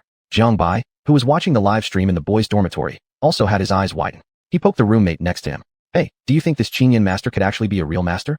After waiting for a long time without any reply from his roommate, he turned around only to find that his roommate had already recharged 1,000 yuan to ask for a divination. Jiang Bai couldn't help rolling his eyes. Jiang Xiaobai has become a fan club member. Miaosho Huachunshan has become a fan club member. Surin has become a fan club member. In the blink of an eye, there were already hundreds of people following Jiang Yan and becoming members of her fan club. Seeing this, the corner of Jiang Yan's lips curved upward. Today I'm in a good mood. I'll randomly pick someone from the audience and give him a free divination. Jiang Yan flipped through the list of audiences, her gaze stopping as she asked, Smart little potato, are you in the live stream? 3 minutes passed, but still, no one replied. Just when Jiang Yan was about to change the person, she raised her hand. Smart little potato, streamer, save me. After these words came out, the live stream became lively. Jiang Xiaobai, the streamer reads fortunes and looks at faces. If you want to be saved, call Yao Yaoling. Surin, I'm quite curious whether the streamer can figure out what situation this little potato is in. Jiang Yan slowly picked up another phone, then opened Smart Little Potato's homepage, casually brushing through 2 works. Having understood them well enough, she raised her eyes. Her right hand rubbed the ancient jade presented clearly, her gaze faint. Have you approached the community, found the Women's Federation, reported the police, and sued for divorce? The screen fell silent for a moment. Surin, what does the streamer mean? Did Little Potato suffer domestic violence? Jiang Xiaobai, Little Potato, if you admit it, I will report it immediately. Domestic violence could vary in severity. Every year, hundreds of women die from it. Smart Little Potato, streamer, you're really good, but unfortunately, I've done all the things you mentioned, yet I can't escape his palm. Jiang Yan picked up a yellow charm paper nearby. Private message me your address. I'll send you this charm paper, which can ensure he doesn't hurt you. Smart Little Potato, streamer, I'm sorry, I have no money. Jiang Yan didn't care about it. As my lucky audience, this charm is free for you. Without saying anything, Smart Little Potato exited the live stream. Everyone thought she was going backstage to private message the streamer, so they didn't pay attention. More and more people entered the live stream, approaching 2,000. Jiang Yan became somewhat curious. Miaosho Huachunshan, explain, where are all these audiences from? Miaosho Huachunshan, Master, nothing can hide from you. They are all my students. After I mentioned you, they voluntarily came here to watch your live stream. Jiang Yan's eyes moved slightly. So, it was this doctor who promoted her. At this moment, Jiang Xiaobai spoke again. Jiang Xiaobai, Spring brother, what kind of person are you? Your worst students are chief physicians from the first hospital in Kyoto. Miaosho Huachunshan, just an outsider with a bit of medical knowledge. Although many people tuned in for the evening live stream, after 3 hours, Jiang Yan had not formally begun her divination session. She just leaned on her chin and watched this group of people chat. Suddenly, a comment caught her eye. User 8888. Smart Little Potato is dead. Jiang Yan's beautiful eyebrows knitted together. After consulting the divination, her expression grew increasingly stern. At this point, the chat was already buzzing. Jiang Xiaobai. Judging from the streamer's expression, Little Potato must really be dead. Surin, Streamer, since you were the last one to talk to her, won't you get into trouble? Miao Shou Hua Chunshin, Master, if you need any help, I have some connections in China. Jiang Yin was about to speak when her frequently used phone rang. Jiang Yin answered it, listened to what the other side said, and her face became progressively paler. All right, I will cooperate with your investigation. Jiang Xiaobai, Surin, weren't you jinxing us? The streamer really got into legal trouble. Surin, no way, I was just talking randomly. With a darkened face, Jiang Yin shut off the live stream. Little Potato was indeed dead, and she, too, was in deep trouble. Something wasn't right. She looked at the works posted by Little Potato. Though that woman appeared fated for hardship, her lifespan hadn't run out. She should have continued entangled with that abusive man for quite a while and absolutely shouldn't have died so quickly. Where did it go wrong? Jiang Yin changed into casual clothes and was about to head to the investigation bureau. As she stepped downstairs, she bumped into Xian, who was just coming back. He had a coat slung over his arm, and under the cuffs, one could faintly see prominent veins. The black suit pants accentuated his already long and slender legs. With his legs fully healed, Xian was nothing short of a demon from the mortal world. She didn't dare think how domineering he would be once he reclaimed control in bed. Wait, what filthy thoughts was she having? Jiang Yin gave herself a hard pinch with her hand still in her pocket. She silently cursed herself for being so weak-willed. Xian's gaze on Jiang Yan's delicate little face grew increasingly deep. Are you going out? Jiang Yin nodded, her expression unpredictable. I've got something I need to take care of. Shall I go with you? Jiang Yin immediately recalled the words he had spoken by her bedside and braced herself as if facing an enemy. No, you'll only inconvenience me. Xian stepped aside. All right then, come back early. Jiang Yin left like a fleeing shadow, finding the air outside much fresher the moment she stepped out. The Kyoto Investigation Bureau. When Uncle Hat saw that the suspect, fortune teller, they were investigating turned out to be a young woman, his expression was filled with disdain. Come over here and give your statement. Jiang Yin followed behind and entered the room. Uncle Hat started babbling again. Why can't you do something decent? Why must you deceive people? Jiang Yin. What should she say? After thinking for a while, she suddenly spoke up. I'm not a fraud. How about I give you a reading too? Uncle Hat shot Jiang Yin a glare before returning to the matter at hand. Do you know Lu Mingyi? Jiang Yin knew he was referring to smart Little Potato, and shook her head. No, I don't. Uncle Hat pressed on. Lu Mingyi died right after exiting your live stream. What did you tell her? Nothing. What does nothing mean exactly? Jiang Yin felt somewhat exasperated. I read that she was suffering domestic violence and was planning to send her a protective charm. Uncle Hat slammed the table. You claim you don't know Lu Mingyi, yet how did you know she was experiencing domestic violence? I read it. Nonsense. Chapter 41. I will not be wrong. Jiang Yin saw that Hat Uncle didn't believe her, so she felt a bit helpless. She couldn't very well give him a live performance, could she? I really don't know Lu Mingyi. You can go and check. Hat Uncle lowered his head to take notes. Whether your words are true or false, we will naturally discern it ourselves. All you need to do now is explain how you knew Lu Mingyi was being abused. Jiang Yin fell silent. She had already spoken, but he didn't believe her, so what else could she say? The atmosphere became tense. 5 minutes later, another investigator rushed in with a hurried expression. Jiang Yin didn't hear clearly what they said. She only noticed the investigator who was taking her statement earlier showed more respect. Closing the notebook, he looked at Jiang Yin.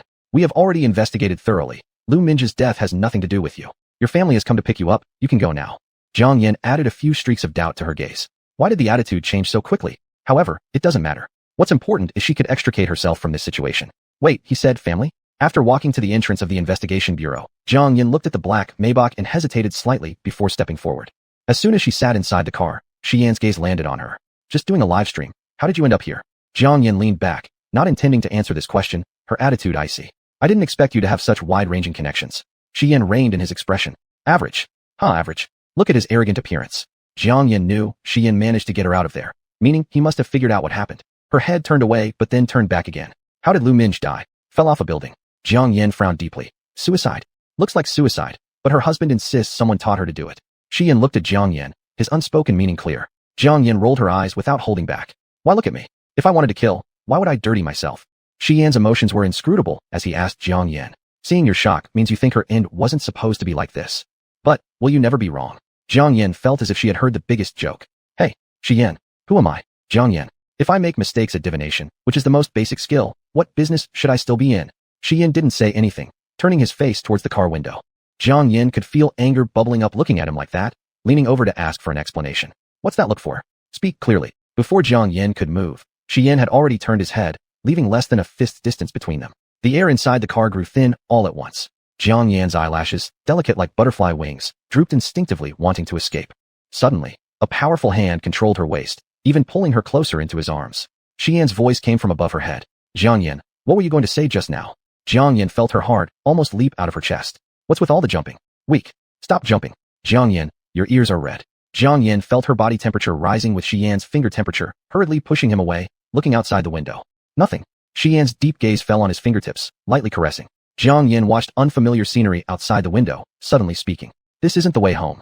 Shi Yan reined in his expression, closing his eyes as if resting, as if the person earlier wasn't him at all. Aren't you curious how Lu Minj died? Jiang Yin paused briefly, watching the car drive into a residential area. When the car stopped, Jiang Yin couldn't wait to get out.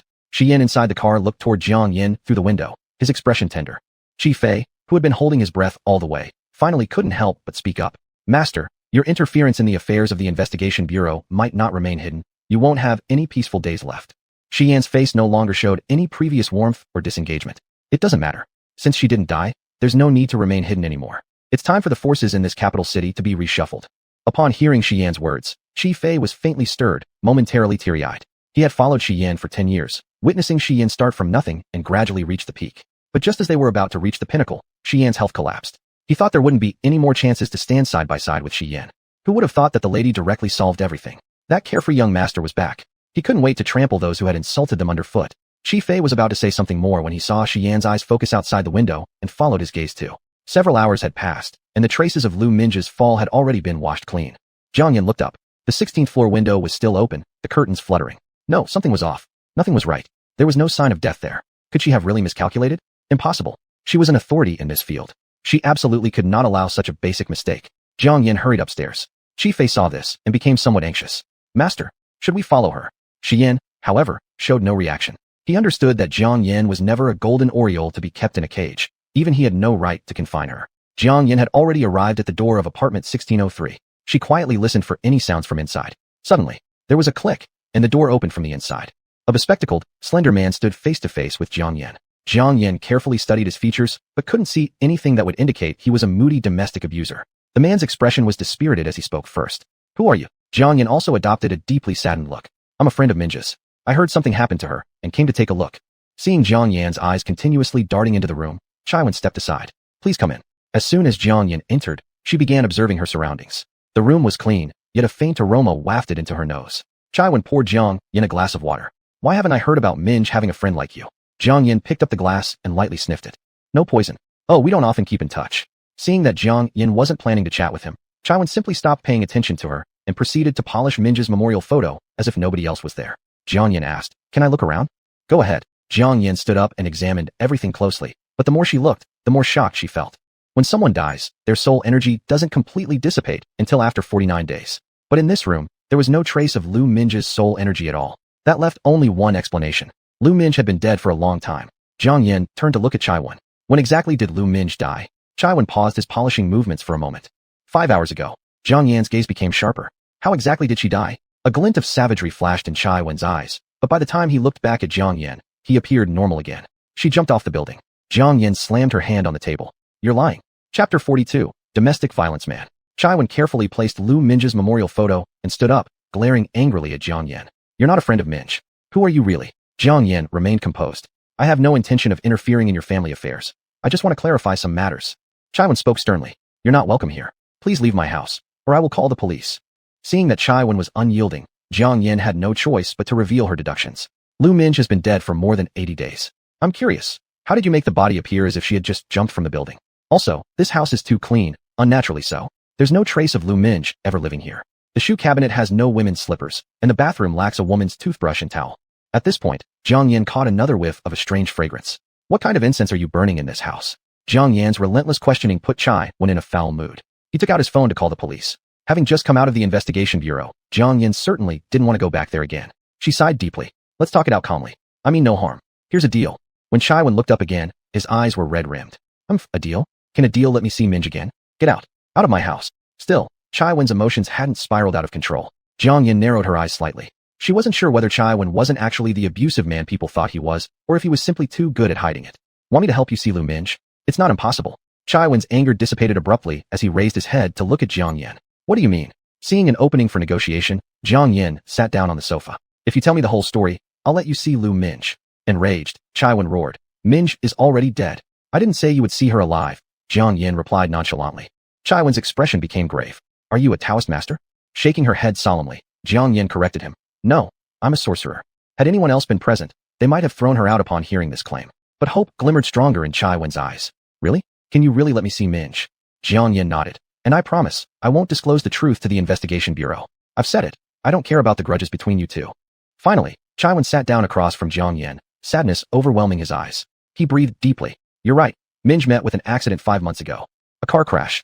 The doctors announced Minj brain death, making her a vegetative state patient who would never wake up. We loved each other deeply. Unable to accept this outcome, I sought out a master in tea country. He promised me a way to keep us together.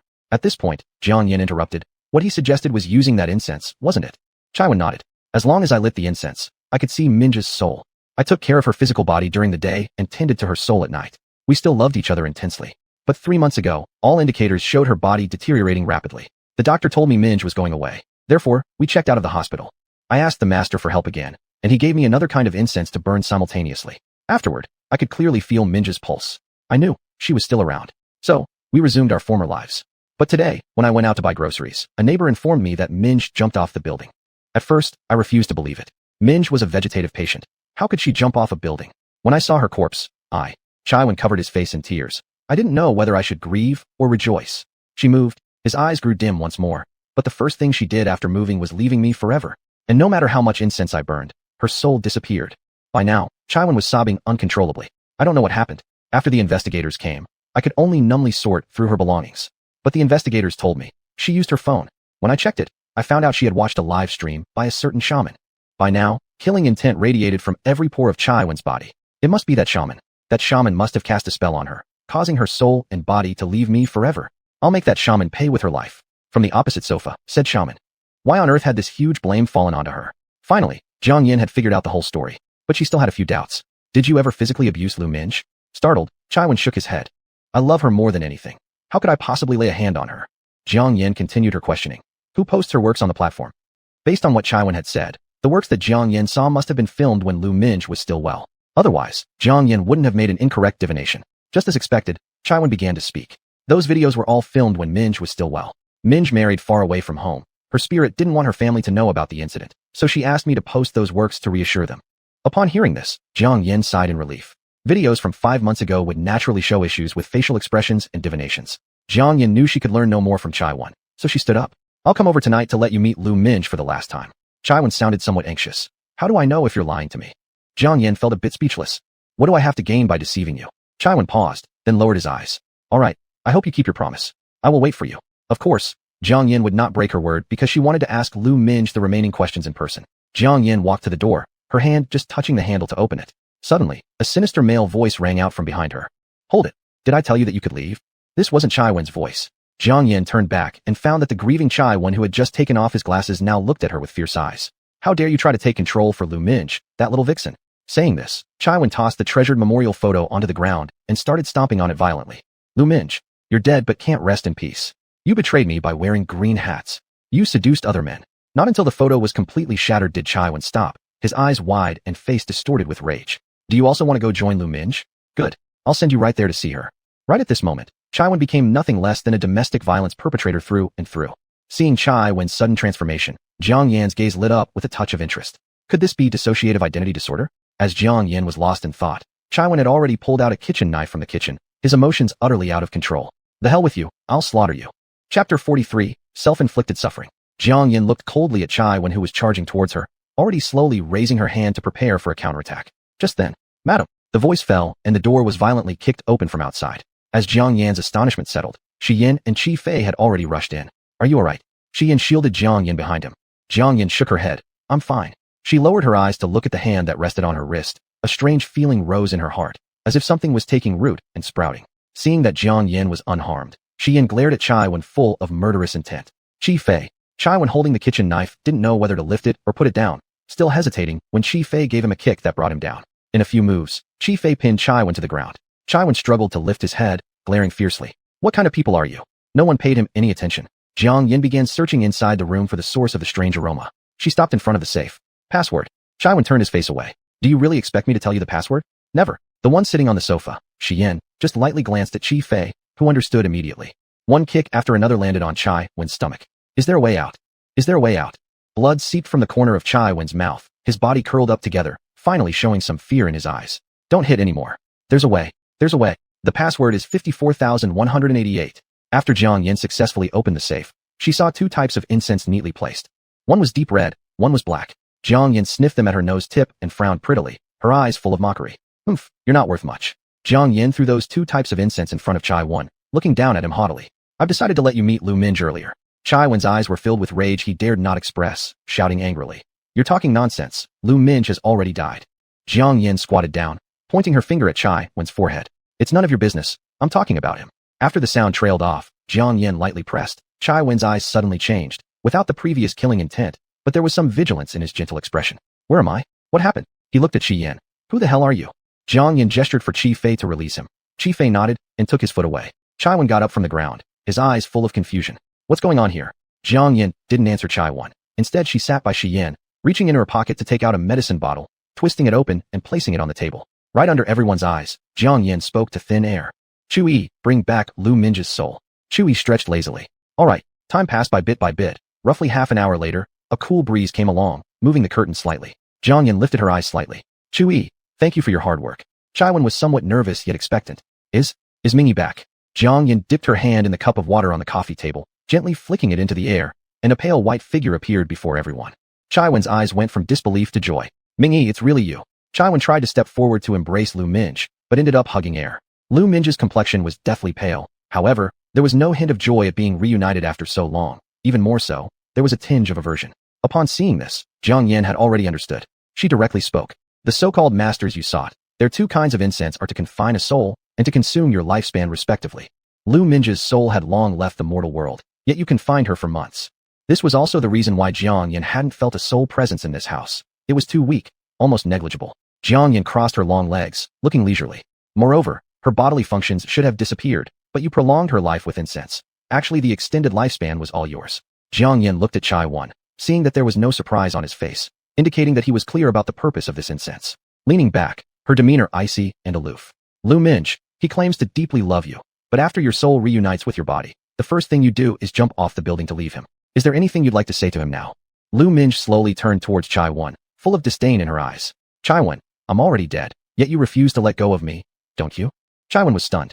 How could you say such things, Mingyi? I love you. Lu Minj let out a light humph and rolled up her sleeve, the dark purple marks on her arm standing out significantly. All these are thanks to you. How dare you claim you love me? Chai Wan shook his head. It wasn't me. I couldn't possibly bear the thought of hurting you, let alone beating you. Lu Minj took a deep breath, tears streaming down the corners of her eyes. It's you but not you. I once thought that love could solve all the problems, but the time he showed up got longer and longer, and his violence increased each time. I couldn't go on living. Lu Minj looked at Chai Wan with increasing coldness. While you were away, I tried to call for help by opening my phone, only to find that you had encrypted all apps that could contact my family. I could only watch live streams. Fortunately, after opening the live stream of that master, after hearing her words, my soul was able to fuse with my body. I've had enough of his brutality towards me, and more than enough of your control over me.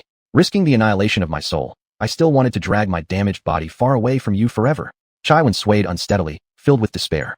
Why don't you understand? He is him, and I am me. Before Lu Minj could speak again, Jiang Yan's voice rang out.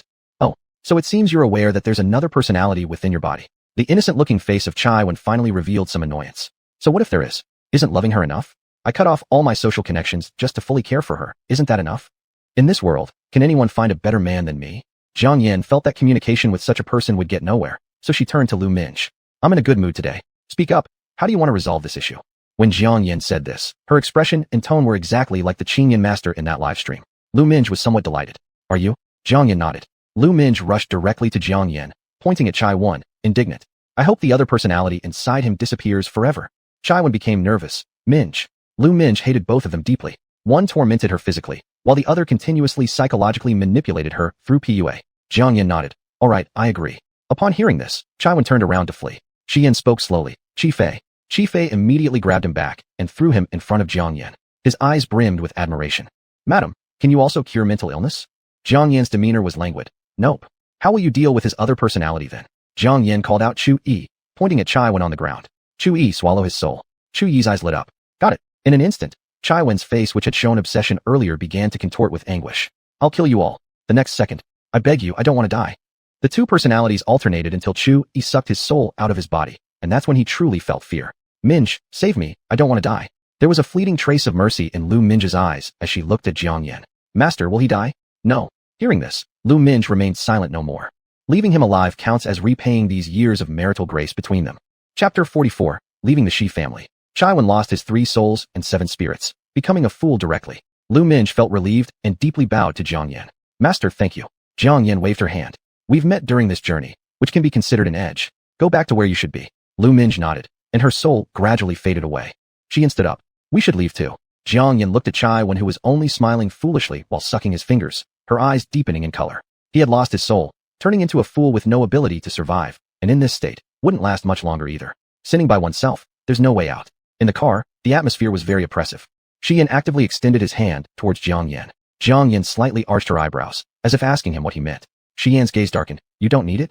Realizing this, Jiang Yan shook her head. As long as I don't impose causality on people, everything is fine. Upon hearing this, the emotions in Shi Yan's eyes became more intense. So, are you saving my life at your own expense? Jiang Yan looked at Shi Yan's loving eyes and got goosebumps all over. She coughed lightly. Hey, it's a deal between us. No need to feel moved. The temperature inside the car dropped even lower. Jiang Yan pretended not to notice Shi Yan's unhappiness and hummed a song. One glance, and she saw Qi Fei sizing her up from the rearview mirror, as if he had something on the tip of his tongue but couldn't utter it.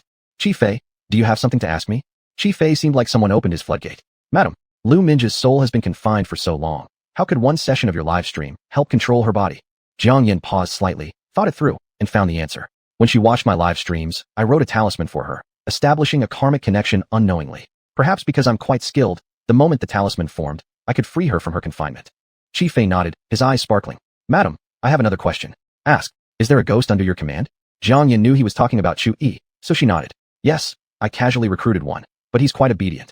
Qi Fei grew excited. If you were to recruit all the ghosts in the world, wouldn't that be equivalent to starting an underworld? Hearing Qi Fei's suggestion, Jiang Yan paused momentarily before bursting into laughter.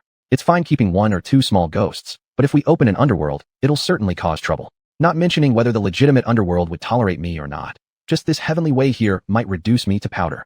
Qi Fei couldn't help but glance out the window, feeling like someone was watching him. Some words came to mind. Watchful eyes 3 feet above. That might just mean this. He hastily pulled his gaze back. Just as he was about to speak, Shi Yan's emotionless voice interrupted. Is your subordinate male? Yes. So what? Shi Yan said nothing, but his face turned unusually dark. The temperature inside the car plummeted to freezing point, and Qi Fei dared not ask anything else, focusing on driving instead. When Jiang Yan and Shi Yan's car arrived at Longting Jiyuan, they saw Grandpa Shi's car also stopping opposite them. Jiang Yan furrowed her brow. How dare they still come here? Shi Yan unconsciously shielded Jiang Yan behind him, looking at Grandpa Shi, who was walking over with his cane. Grandfather. Grandpa Shi's eyes fell on Shi Yan's slender legs, his expression gloomy. Shi Yan, I am willing to give you 30% of the shares in Shi Corporation, provided you and Jiang Yan leave the Shi family. In the living room, Grandpa Shi got straight to the point. Shi Yan, I'm willing to transfer 30% of Shi Corporation's shares to you, as long as you and Jiang Yan agree to leave the Shi family. Shi Yan's demeanor exuded an imposing aura, completely different from his previous submissive behavior. Even Grandpa Shi, who had spent most of his life in business circles, now felt somewhat breathless. Shi Yan spoke coldly. It was you who recognized me, and now you're cutting ties. Do you really think I'm a 3-year-old child? Shi Yan, back then, it was your father acting alone. We weren't ready to accept you back. You haven't gotten along well with us. Why make things awkward for both sides? The killing intent in Shi Yan's eyes began to rise. Grandfather speaks truly. It is indeed awkward, but do you actually think 30% of the shares is enough to get rid of me? Shi Yan's slender fingers drummed on the armrests, the pressure in his eyes intensifying. I want the entire Shi family.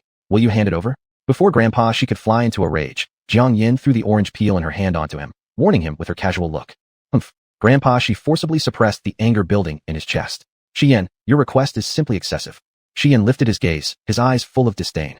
There's nothing to talk about then. Qi Fei, see Grandfather out. Qi Fei made a please gesture towards Grandpa Shi. Grandpa Shi reluctantly got up, looking at the grim-faced Shi Yan, and then at Jiang Yan, who was peeling an orange on the side. He left with great reluctance. After he was gone, Jiang Yan skillfully handed half of the orange to Shi Yan. What did he mean? Shi Yan naturally took it over, probably checking whether I am still alive. Jiang Yan popped the last piece of orange into her mouth. Boring. She stood up, stretched her arms, and entered her exclusive study room. Just at this moment, a phone call came in. Looking at the note on her phone, Jiang Yan's eyebrows and eyes relaxed slightly. Hello, Chengyu. Chengyu on the other side seemed rather excited. Miss Jiang, I have obtained the land in the northern part of the city. If he didn't mention it, Jiang Yan had almost forgotten that she had 2 million yuan in his hands. Have you decided on any project yet? Chengyu replied very seriously. The tourism industry in the north of the city is relatively scarce, and this plot of land has a large reservoir. I am planning to develop the tourism industry extensively. Jiang Yan caressed the Qingqing jade in her hand. Tell me when the construction starts. I will go and take a look. Chengyu chuckled on the other side. Miss Jiang, that's exactly why I called you. Large construction sites always need someone to check.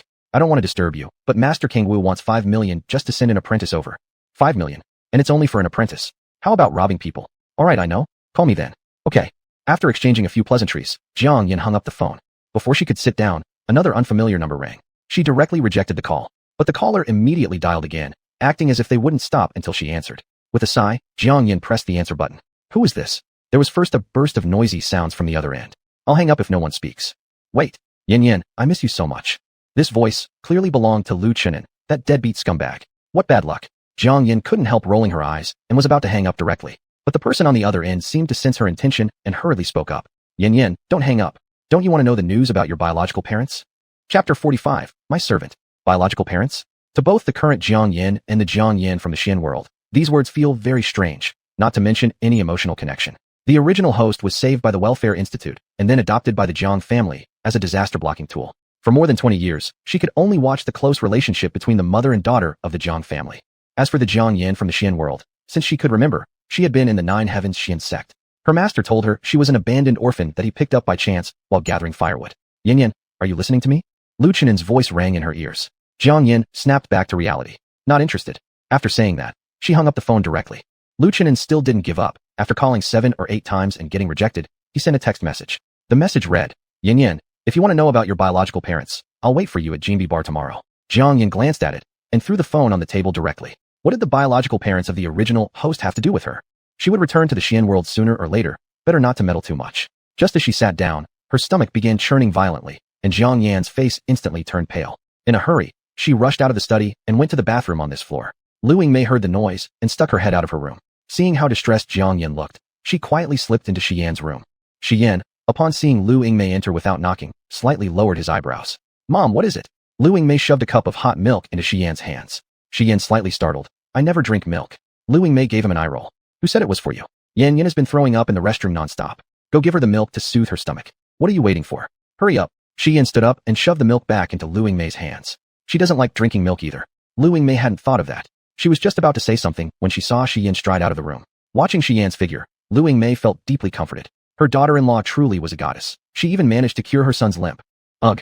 Standing upright now, Shi Yan could barely manage tying the shoelaces for his daughter-in-law. Shi Yan didn't know what Lu Yingmei was thinking. Standing at the bathroom door, watching the disheveled Jiang Yan, a tinge of pity flickered in his eyes. What do you want to eat?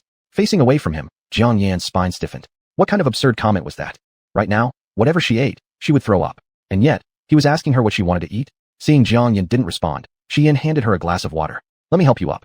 As soon as Shi Yan extended his hand, Jiang Yan slapped it away. Shi Yan continued his perplexing speech. You seem to be in a bad mood. Do you have anything troubling you? Jiang Yan shot him a glare, irritated by her morning sickness and the sight of him being the root cause of her irritation. Can you leave? No. Why not? It's my house.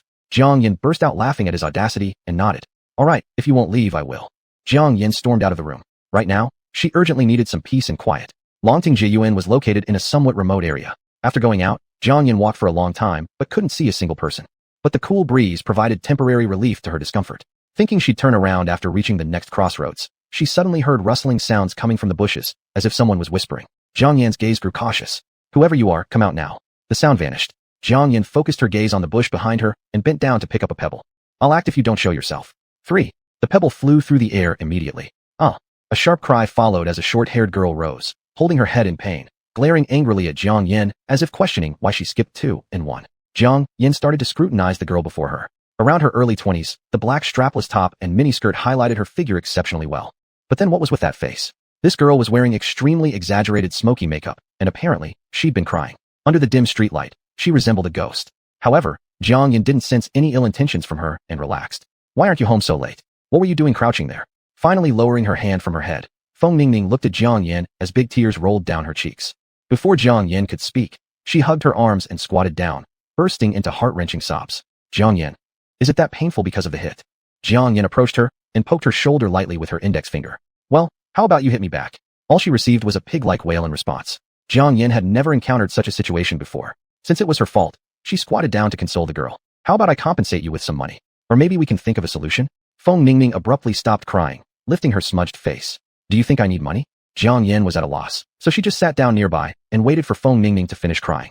After about 10 minutes or so, the crying gradually subsided. A white hand pulled on Jiang Yan's clothes and tugged gently. Could you send me home? No, Jiang Yan replied curtly. Feng Ningning looked up at Jiang Yan with tear-filled eyes. Why not? I don't have a car. Feng Ningning. Resigned, Feng Ningning sat down beside Jiang Yan. As she gazed at Jiang Yan's flawless profile, her eyes lit up with admiration. She hadn't noticed before. What a beautiful sister. Jiang Yan handed her a tissue. Feng Ningning responded politely. Thank you. You're welcome. After cleaning her face, Feng Ningning revealed a pretty and delicate face. She sniffed. Sister, do you live around here? How is the security in this area? Hearing that, Jiang Yan turned to look at her, her voice calm. You don't need to move. V me 50,000 yuan, and I can help you deal with that person. Feng Ningning froze for a moment, then suddenly stood up, nervously looking around. Sister, did you see him? Where is he? Jiang Yan motioned for her to sit down first. I didn't see anyone, but I can tell from your facial features that you've been plagued by bad romance lately. Feng Ningning nodded and took out her phone to add Jiang Yan. Seeing Feng Ningning's naive readiness to spend money, Jiang Yan felt a bit amused. Aren't you afraid I might be a scammer? Feng Ningning shook her head. Sister, the clothes you're wearing are CL's latest spring-summer collection of this year. They haven't even been released yet, and you're already wearing them. Moreover, this villa area is incredibly expensive, and only wealthy or noble people can afford to live here. You figured all that without me saying anything, so you must have real skills. Since you say you can help me, I trust you. Jiang Yan smiled. All right, transfer the money to me, and I'll send you home. Feng Ningning hesitated. Sister, didn't you just say you don't have a car? Jiang Yan raised her chin. I may not have a car, but it doesn't mean my servant doesn't have one. Look, here comes my servant. Shi Yin had been following Jiang Yan, thinking it was time for her to go home, so he drove the car over. However, what had Jiang Yan said just now? Servant? Huh. After transferring the money to Jiang Yan, Feng Ningning got into the car and waved at her. Sister, I'm waiting for your good news. The car still hadn't started after a long while. When Feng Ningning turned her head, the so-called servant was already out of the car. Hey, if you leave, who will send me home? At this moment, Chi Fei's head poked out. Miss Feng, let me send you home. Feng Ningning became alert. Who are you? I am the assistant of that gentleman. Feng Ningning looked at the tall figure standing shoulder to shoulder with Jiang Yan and understood immediately. Oh, you're the servant of the servant. Chi Fei. Chapter 46. Brother's wife ran off with someone else. The lamplight stretched Shi Yin and Jiang Yan's shadows. They were walking side by side, holding hands, looking very close. In reality, one walked in front, the other behind, with no words exchanged. Jiang Yan's mind was all on the spring-summer new collection. Feng Ningning didn't mention it, but she had no idea how valuable these clothes were. Ever since living together with Shi Yin, all the clothes in her closet were prepared by Shi Yin, and all she had to do was choose the pretty ones to wear. She never realized how thoughtful he was. However, she was doomed not to be able to respond to him. All right then, let's have his child as a memento and slip away. It wouldn't betray his deep affection for her either. Thinking about this, Jiang Yin chuckled. Yes, this is a pleasant decision. At this moment, even Jiang Yin didn't realize that her feelings for Shi Yin had already changed. Shi Yin looked at Jiang Yan's shaking shoulders, his eyes full of indulgence. Jiang Yin, you can't run away. The next day, Jiang Yin was woken up by Feng Ningning's message. On the mobile phone screen. You and Ningning have become friends. Now you can chat. Sister, hello, here is 5 million. Please check. Sister, how's it going? Do I need to provide you with some information about that person? Jiang Yin lifted the quilt, ready to get out of bed, when her eyes caught the data envelope on the bedside table. Opening it, she saw Feng Ningning's interpersonal relationship data written on it. Jiang Yin lowered her eyelashes slightly. There was no need to guess whose handiwork this was. Before she hadn't noticed, but Shi Yin really was incredibly influential. Judging from yesterday, he wasn't boasting. With his current strength, gaining all the shares of Shi Corp would be as easy as pie. Jiang Yin pulled back her thoughts, replied to Feng Ningning that she had checked, then threw the phone aside. Looking through those data, Jiang Yin understood Feng Ningning inside out. Turns out she's an actress. No wonder Feng Ningning felt so familiar. At such a young age, she has already made a name for herself. Posters of her are posted everywhere. Not being familiar would be strange indeed. Jiang Yin quickly found the bad influence chasing after Feng Ningning. Wen Shiji, son of famous director Wen Kai, met Feng Ningning at a business dinner. They belong to the category of love at first sight, followed by relentless pursuit. To avoid him, Feng Ningning has moved house several times already. This encounter with Jiang Yin happened due to circumstances. Because when Shiji's proposal was rejected, anger arose within him, and he spoke in the circle saying, whoever could send Feng Ningning to his bed tonight, he would reward them with an S-level film. That's why Feng Ningning was chased here.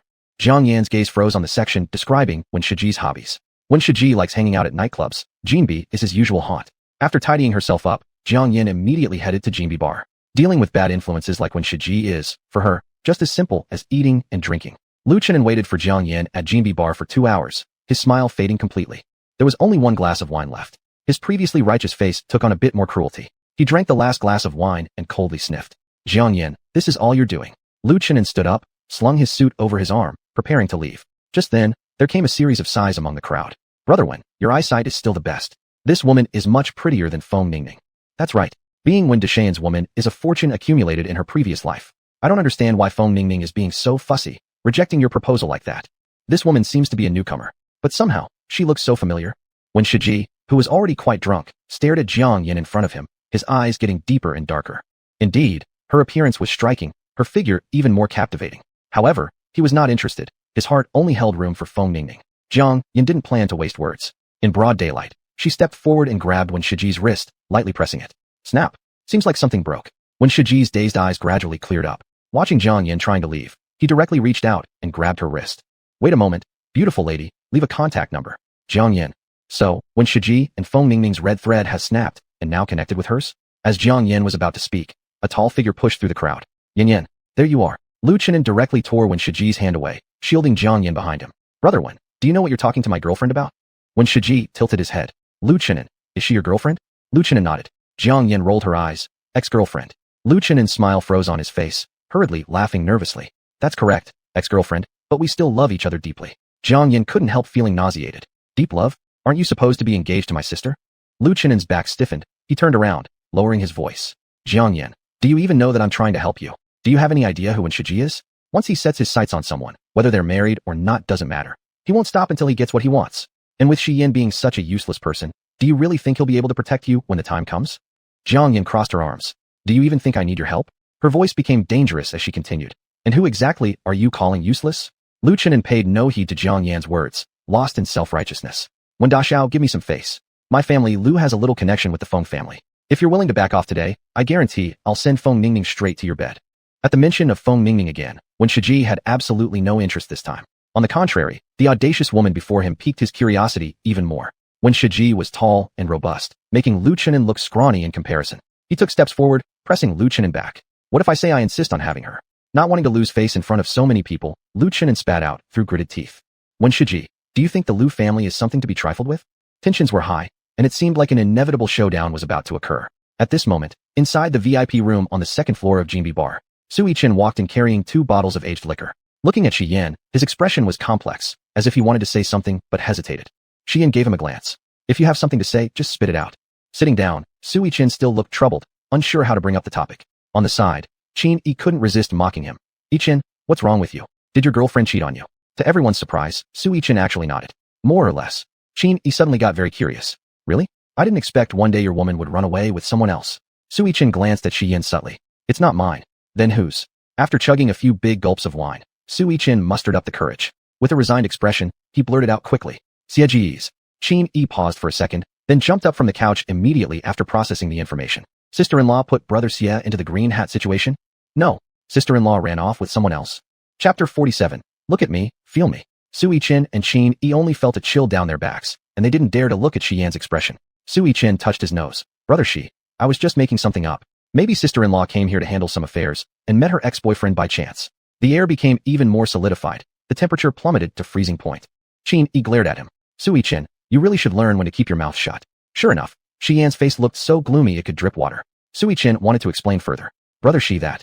Before he could finish speaking, the menacing Shi Yan passed by him. Su Yichen sighed, helplessly spreading his hands towards Qin Yi. Qin Yi gave him an icy glance. What are you standing there for? Follow him. At this time, in the dance pool of the bar, Jiang Yan had Wen Shiji in front and Lu Qinan behind her. Lu Qinan was determined to win Jiang Yan. Yan Yan, since you've come to my party, it shows that you still have feelings for me. As long as the Lu family is here, he won't dare to do anything to you. Come stand behind me, I will protect you. Lu Qinan extended his hand towards Jiang Yan. Upon seeing this, Wen Shiji coldly snorted. There isn't a woman in this world that I can't get. Turning his head towards Jiang Yan. Yan Yan, if you're willing to leave with me tonight, I'll send you into the entertainment industry and make you the next K actress. Wen Shiji's father is called Wen Kai, and the female stars personally launched by Wen Kai are called K actresses. Jiang Yan looked at the faces of these 2 men and felt a wave of disgust. Frankly speaking, both of them have their own characteristics. Lu Qinan belongs to the kind-hearted gentleman type, as warm as jade. And Wen Shiji's appearance leans toward being righteous, with 8-pack abs, tall and large, looking very strong. But none of them were her type. As the onlookers increased, Jiang Yan grew impatient. Are you done talking? Move aside if you're done. I'm going home.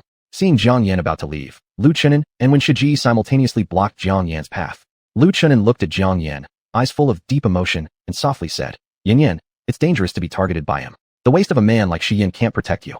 Come back to the Lu family with me first. On the other hand, Wen Shiji said, Yan Yan, you haven't answered me yet. When Jiang Yan raised her eyes again, the casualness and laziness in her eyes had vanished, replaced instead by sharpness and ruthlessness. Just as she was about to speak, an extremely dangerous male voice sounded from behind. Are you deaf? Or are you deliberately ignoring her words?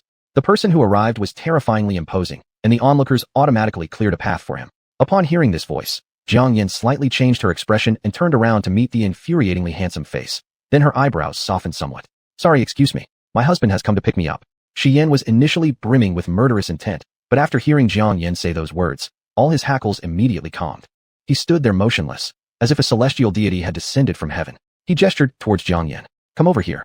Jiang Yin furrowed her brows while looking at him, seemingly asking Shi Yan if he was giving her orders. Feeling somewhat helpless inside, Shi Yan took long strides towards Jiang Yin and pulled her into his embrace. Jiang Yin was highly satisfied and leaned against Shi Yan's chest. With Jiang Yin in his arms, Shi Yan lifted his gaze to look at the two people across from them, exerting intense pressure. If I'm not mistaken, were you harassing my wife just now? Harassment? Lu Chenen's face turned very pale. He stared intensely at Shi Yan's perfectly intact legs. Are Shi Yan's legs fine? Meanwhile, when Shiji looked absolutely nauseous, like he'd swallowed something foul, turning to Lu Chenen, he demanded, Dude, what's wrong with your taste? Messing with a married woman?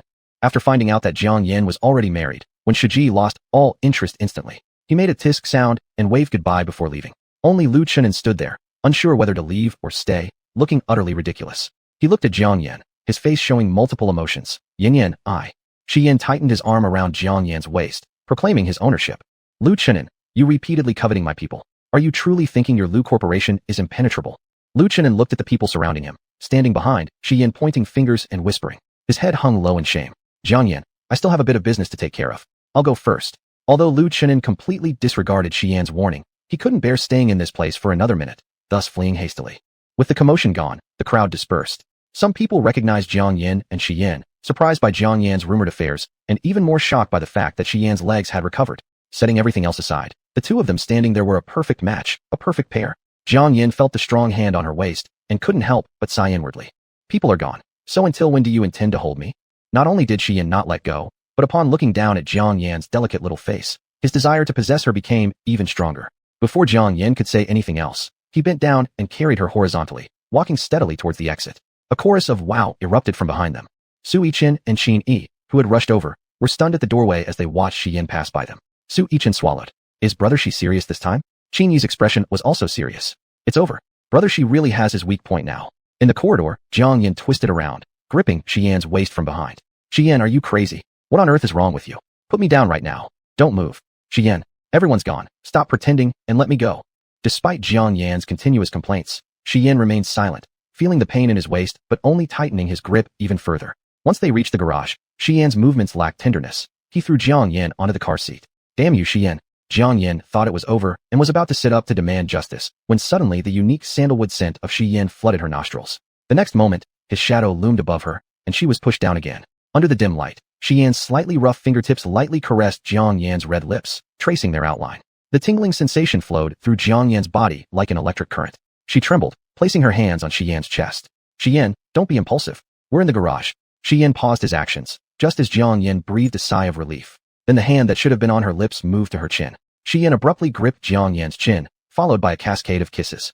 Jiang Yan turned her head, only to be forcibly adjusted back by Shi Yan. His voice was raspy. Jiang Yan, look at me. Kissed senseless by Shi Yan, Jiang Yan's breathing became increasingly erratic. This kiss from Shi Yan was far from gentle, as he aggressively claimed her mouth. In her eyes, there was only Shi Yan. She saw him falling deeper step by step. The temperature inside the car rose. Jiang Yan felt like a puddle melting into Shi Yan's embrace. Unbeknownst to her, Shi Yan's hand that had rested on her waist had already slipped out. Click. It was the sound of unbuckling a belt. Jiang Yan froze, the remaining scraps of her rationality forcing her to speak up. Shi Yan, not here. Though she was fearless, this place was still frequented by people, and she definitely did not want this incident to make the headlines. Shi Yan was like a slumbering beast, finally breaking free of its cage. With one hand, he easily restrained Jiang Yan's resisting hands, pinning them against the car window. To be honest, Jiang Yan was somewhat flustered, her voice laced with a hint of pleading. Shi Yan, let's go home, okay? Desire emanated from Shi Yan, surrounding Jiang Yan, as if ready to swallow her whole at any second. His voice was hoarse. Beg me. Jiang Yan wasn't against such acts anyway, and she figured words said in bed didn't count much. Hearing Shi Yan's words, her expression softened slightly. Shi Yan, please. She thought she saw him curving his lips slightly. Just as she was about to breathe a sigh of relief, Shi Yan's body pressed down on her once more. This time, he went even further, speaking words that sounded even more domineering. Jiang Yan, feel me. Chapter 48. Can you restrain yourself? Half an hour later, Shi Yan was sitting in the driver's seat smoking a cigarette. The cold wind blew in, making him quite sober. Looking at Jiang Yan in the rearview mirror, he hesitated for a moment before speaking. Jiang Yan, can we try dating? He knew that they only had the name of marriage, and were also in fact a married couple in name only. As Jiang Yan would say, they were friends. Listening to Xian's words, Jiang Yin paused her action of dressing up, not raising her eyes. But her voice was very cruel. Don't love me, there's no result. Hearing this, Xian did not speak anymore. After grinding out the cigarette butt, he started the car. A crazy dash all the way. Jiang Yin could clearly feel the low mood of Xian. Her heart felt the same. She wasn't originally from this world, and she would leave eventually. Better a short pain than a long one. Thinking about it like this, Jiang Yan's mood became much better. After stretching her sore limbs, there was a trace of resentment in her eyes. Was this guy just now taking revenge? Because he lost face on the bed? So now he wanted to take back control? The image of Shi Yin calling her, Yin Yin, passionately while an action flashed through Jiang Yan's mind, startling her. Her good days seemed to be over. Returning to Longting Jiyuan, Jiang Yin walked ahead with Shi Yin following behind. Jiang Yin felt as if a thorn were piercing her back. Just as she began climbing the stairs, a sharp pain shot through her thigh. Losing her balance, she fell directly backward. Then she fell into the arms of Shi Yan. Jiang Yin looked at Shi Yan's profound expression and wished the ground would split open so she could bury herself. I didn't mean to, do you believe me? Shi Yan's eyes grew deeper. He said, it doesn't matter, the previous second, and then picked Jiang Yin up the next second. Jiang Yin was more flustered. I can actually walk by myself. Shi Yin completely ignored Jiang Yin until he carried her into the bathroom, gently placing her in the bathtub and starting to fill it with water. Jiang Yin crossed her arms, warily watching Shi Yin. I can wash myself. Shi Yin still didn't talk, yet despite this, Jiang Yin still sensed the temperature in the bathroom rising rapidly. Brother, come on. Again? Shi Yin reached his hand to take off Jiang Yan's clothes. Jiang Yin had a determined look of refusal. Shi Yin, I'm pregnant. Can you restrain yourself a bit? Shi Yan's gaze finally landed on Jiang Yan's small face. I'm just helping you bathe. What are you thinking? He paused. And besides, being pregnant doesn't change anything. You're already 3 months along. The doctor said after 3 months it's fine. Jiang Yin wished she could drown herself right there in the bathtub. Brother, please, get out. I can wash myself. Who knows whether Shi Yin might end up stripping naked too while washing her. Shi Yin remained unmoved. It seemed that he wouldn't leave unless he washed her. Jiang Yin, why are you afraid? I won't eat you. Jiang Yin could only give in. It's just bathing, nothing else. Shi Yin nodded. Do you expect something else? When Shi Yan's fingers touched Jiang Yan's skin, Jiang Yin felt restless as if pierced by a needle. Shi Yin slowly removed Jiang Yan's hands that were clasped around her chest. It really was just a bath. But his skilled hands were wandering everywhere, making her extremely uncomfortable. Shi Yin seemed to know what she was thinking. His Adam's apple moved, his voice lowered. Do you want? Jiang Yan's eyes were red, her breathing a bit rapid. Seemed like teasing on purpose, not going where intended. What did you call me in the bar just now? Jiang Yin knew what Shi Yin wanted to hear. Feeling rather embarrassed, couldn't bring herself to say it. But Shi Yan's hands were like snakes slithering around, forcing her to call out. Husband. Shi Yin was satisfied, using his full effort to help Jiang Yin ascend to the clouds. After washing was done with difficulty, Jiang Yin was utterly drained, her limbs soft and floppy, just letting Shi Yin carry her out. Sitting on the bed, Shi Yin gently dried her hair for her. Jiang Yin was almost asleep. Suddenly, Shi Yin spoke. Jiang Yin, what are you doing at Jinbi?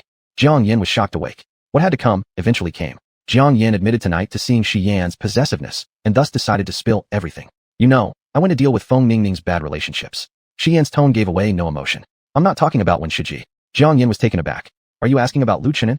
Shi Yin didn't reply, considered it acknowledged. Jiang Yin pouted, just ran into him occasionally. Really? Hearing this suspicious tone, Jiang Yin was slightly upset, lifting her chin. What kind of attitude is that? Don't think because we slept together today that you can start dictating my life. Shi Yin felt Jiang Yan's resistance. He turned off the hairdryer, but didn't back down. Are you protecting Lu Chenin? Just as Jiang Yin was about to speak, seeing Shi Yan's serious expression stopped her from uttering the words on the tip of her tongue. What nonsense are you talking? I have nothing to do with him. Why would I protect him? He is your ex-boyfriend. The 3 words were bitten hard. Jiang Yin couldn't deny it, and had to open her mouth to speak. He said he had news about my biological parents, so I waited for him at Jinbi. Jiang Yin looked at Shi Yin and continued. I had long forgotten about this matter, but who would have thought he actually went there? We just happened to meet. Upon hearing this, Shi Yin didn't say anything else. He turned on the hairdryer again, gently drying Jiang Yan's hair with tender care. All the previous warmth and intimacy disappeared instantly, leaving Jiang Yin with no mood either. She swatted Shi Yan's hand away. I'm going to sleep. Shi Yin looked at Jiang Yin, whose face was half buried in the blanket, and said nothing before turning around and leaving. When the door closed, Jiang Yin felt that she'd been terribly taken advantage of tonight. The more she thought about it, the angrier she became. She threw Shi Yan's pillow and quilt out the door without hesitation. In the study, Chi Fei couldn't help but yawn. Master, why did you call me here so late at night? Shi Yin was restless, his expression gloomy and sullen. Find out about Jiang Yan's parents. Chi Fei was slightly stunned. Are you planning to move against the Jiang family? Although Madame doesn't get along well with them, still, they are her in-laws. Chi Fei's heartfelt advice came to a sudden halt when confronted by Shi Yan's dangerous gaze. Master, did I say something wrong? Shi Yan's long fingers lightly tapped on the desk. I mean Jiang Yan's biological parents. Chi Fei finally understood. It has been such a long time, it must be hard to find out anything. Shi Yan lifted his eyes, the bottom of his eyes full of warning. I want the results tomorrow. Without results, you can pack your bags and leave. Chi Fei was shocked. Master seeing Shi Yan's impatient expression, Chi Fei didn't dare to say anything more. How could he forget that Master wasn't the same dispassionate person he used to be? After instructing Chi Fei, Shi Yan returned to the bedroom. Standing at the door, he watched the bedding and pillow on the ground, his brows furrowing uncontrollably. He wanted to open the door, but found that the door had been locked from the inside by Jiang Yan. Is she mad? Inside the room, Jiang Yan heard the sound outside disappear and sighed in relief. At this moment, her phone vibrated. Jiang Yan picked up her phone and saw Feng Ningning's call. As soon as she answered, Feng Ningning's cries came through. Sister, save me. They're trying to break into the house. Chapter 49, A Lifeline.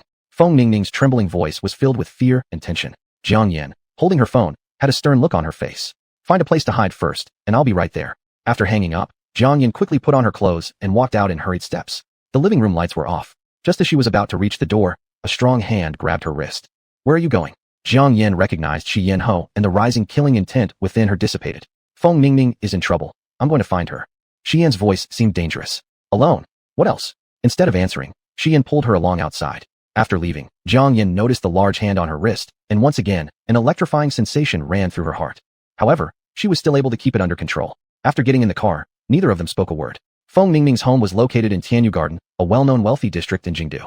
Though the security here wasn't perfect, they certainly wouldn't let strangers inside. Jiang Yan was preparing to tell Shi Yan to park on the side while she figured out how to get in. But when their car arrived at the gate, the doors opened automatically. Esteemed homeowner, welcome home. The guard bowed 90 degrees towards Shi Yan's car.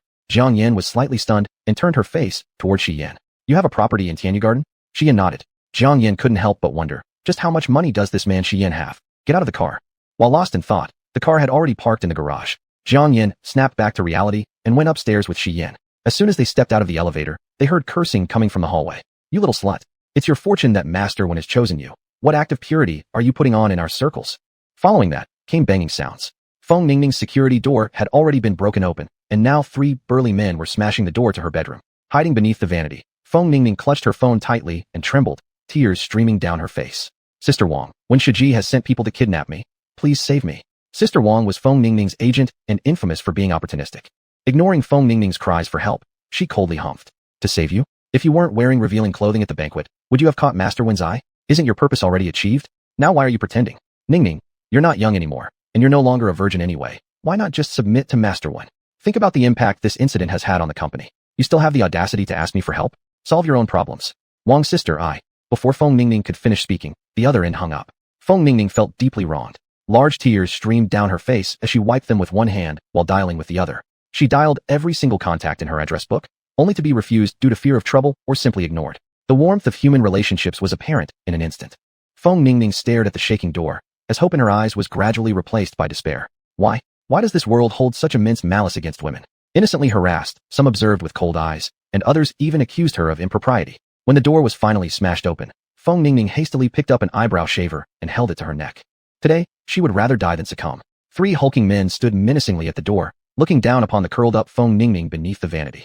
The lead man scoffed. So you want to kill yourself? Carrying your corpse back to Master Wen works too. Feng Ningning's eyes were red, and the hand holding the shaver was shaking. Don't come near me. If you dare step closer, I will die right in front of you. Thinner trails of blood began to emerge from her white throat. They didn't take her threat seriously at all, grinning wildly as they slowly approached. One extended his hand toward Feng Ningning. Closing her eyes, Feng Ningning pressed the shaver firmly against her artery, ready to embrace death.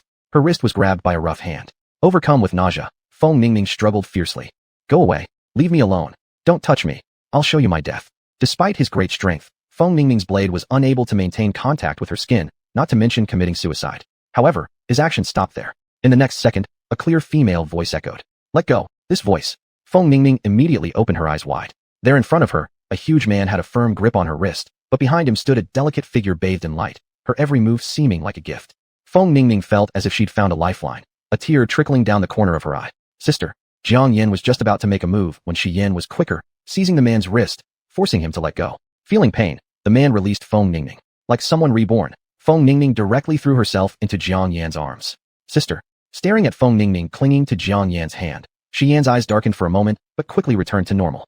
The 3 big men, relying on their numbers, rushed forward all at once. Jiang Yan held Feng Ningning with one hand while making a gesture with the other, her lips parting slightly. Halt. Instantly, the 3 men froze in place, unable to move. Only then did fear flash in their eyes. What have you done to us? And let us tell you, if you dare touch us, Mr. Wen won't forgive you. Shi Yan's gaze was disdainful, his voice cold. Merely a little punk like Wen Shiji. Even his father wouldn't dare talk to me this way here. The three men swallowed hard. Who are you people? Xian's presence was suffocating. Someone who can take your lives. Jiang Yan consoled Feng Ningning, casting a cold eye over the trio. I'll call Wen Shiji right now and ask whether it was him who sent you. Logically, since she had already dealt with that bad influence of Wen Shiji, why would he still persistently pursue Feng Ningning? Ningning, do you have Wen Shiji's number? Though Feng Ningning didn't want to mention this person, she nodded when asked by Jiang Yan and dialed Wen Shiji's number. The phone rang for a long time before being answered, Wen Shiji's impatient voice cutting through. Feng Ningning, I've lost interest in you. If you're trying to offer yourself now, it's too late. The three men visibly became anxious. Mr. Wen, wasn't it you who said last night that whoever could deliver Feng Ningning to your bed would get a big S-level production deal? Wen Shiji seemed caught off guard by their presence. After hearing their challenge, understanding dawned upon him, and he erupted in rage. Bullshit. Yesterday is yesterday, today is today. Did I ask you to bring her today? I'm going to post something on my social media right now. Leave me alone. Having achieved their goal, Jiang Yan directly hung up the phone. Is there anything else you want to say? Their faces pale as death. The three men wanted to apologize, but Jiang Yan silenced them without mercy. Lowering her gaze to Feng Ningning in her arms. What do you want to do about this? Feng Ningning wiped away her tears. I want to report this to the police. The investigators arrived shortly after. Leading them was Chun Gang, the veteran investigator who took Jiang Yan's statement the other day. Chun Gang frowned as he looked at Jiang Yan. How does everything end up involving you? Chapter 50, Acting Righteously. The last time, this young girl was a suspect in a homicide case and couldn't prove her innocence. No matter what she said, she was going to be locked up. It was unknown what kind of influential figures were behind her, but it actually led to a superior leader personally calling to let her go. To be honest, he looked down on such people. Fortunately, when they later investigated the deceased, the family directly admitted their crime. Otherwise, his conscience would not have been able to bear it. How could she be involved in today's matter again? Jiang Yan also recognized this investigator and smiled. Investigator Chun, what a coincidence, we meet again. Chun Gang ignored Jiang Yan and turned to ask Feng Ningning what had happened. Jiang Yan was not unaware of Chun Gang's disdain for her, so she did not embarrass herself further and waited in the living room with Xi Yan. 10 minutes later, Chun Gang finally asked Feng Ningning why Jiang Yan was there. Feng Ningning answered without hesitation, face unblinking. Acting righteously. Investigator uncle, this sister and brother-in-law purely acted righteously. Feng Ningning continued, crying again. If it weren't for them, I would have been dead today. They are simply my saviors. Chun Gang, worthy of being an actor, that performance. All right, we have understood the situation. After the investigation is complete, we will notify you. After sending them off, Feng Ningning collapsed onto the sofa, took a deep breath, and felt like she had just been pulled out of the water. Sister, thank you. Jiang Yan saw the wound on Feng Ningning's neck, and her gaze shifted slightly. Xi Yan, can your house at Tianyu Garden be lived in? Xi Yan immediately understood what Jiang Yan was thinking. It can be. Good, then we won't go back tonight.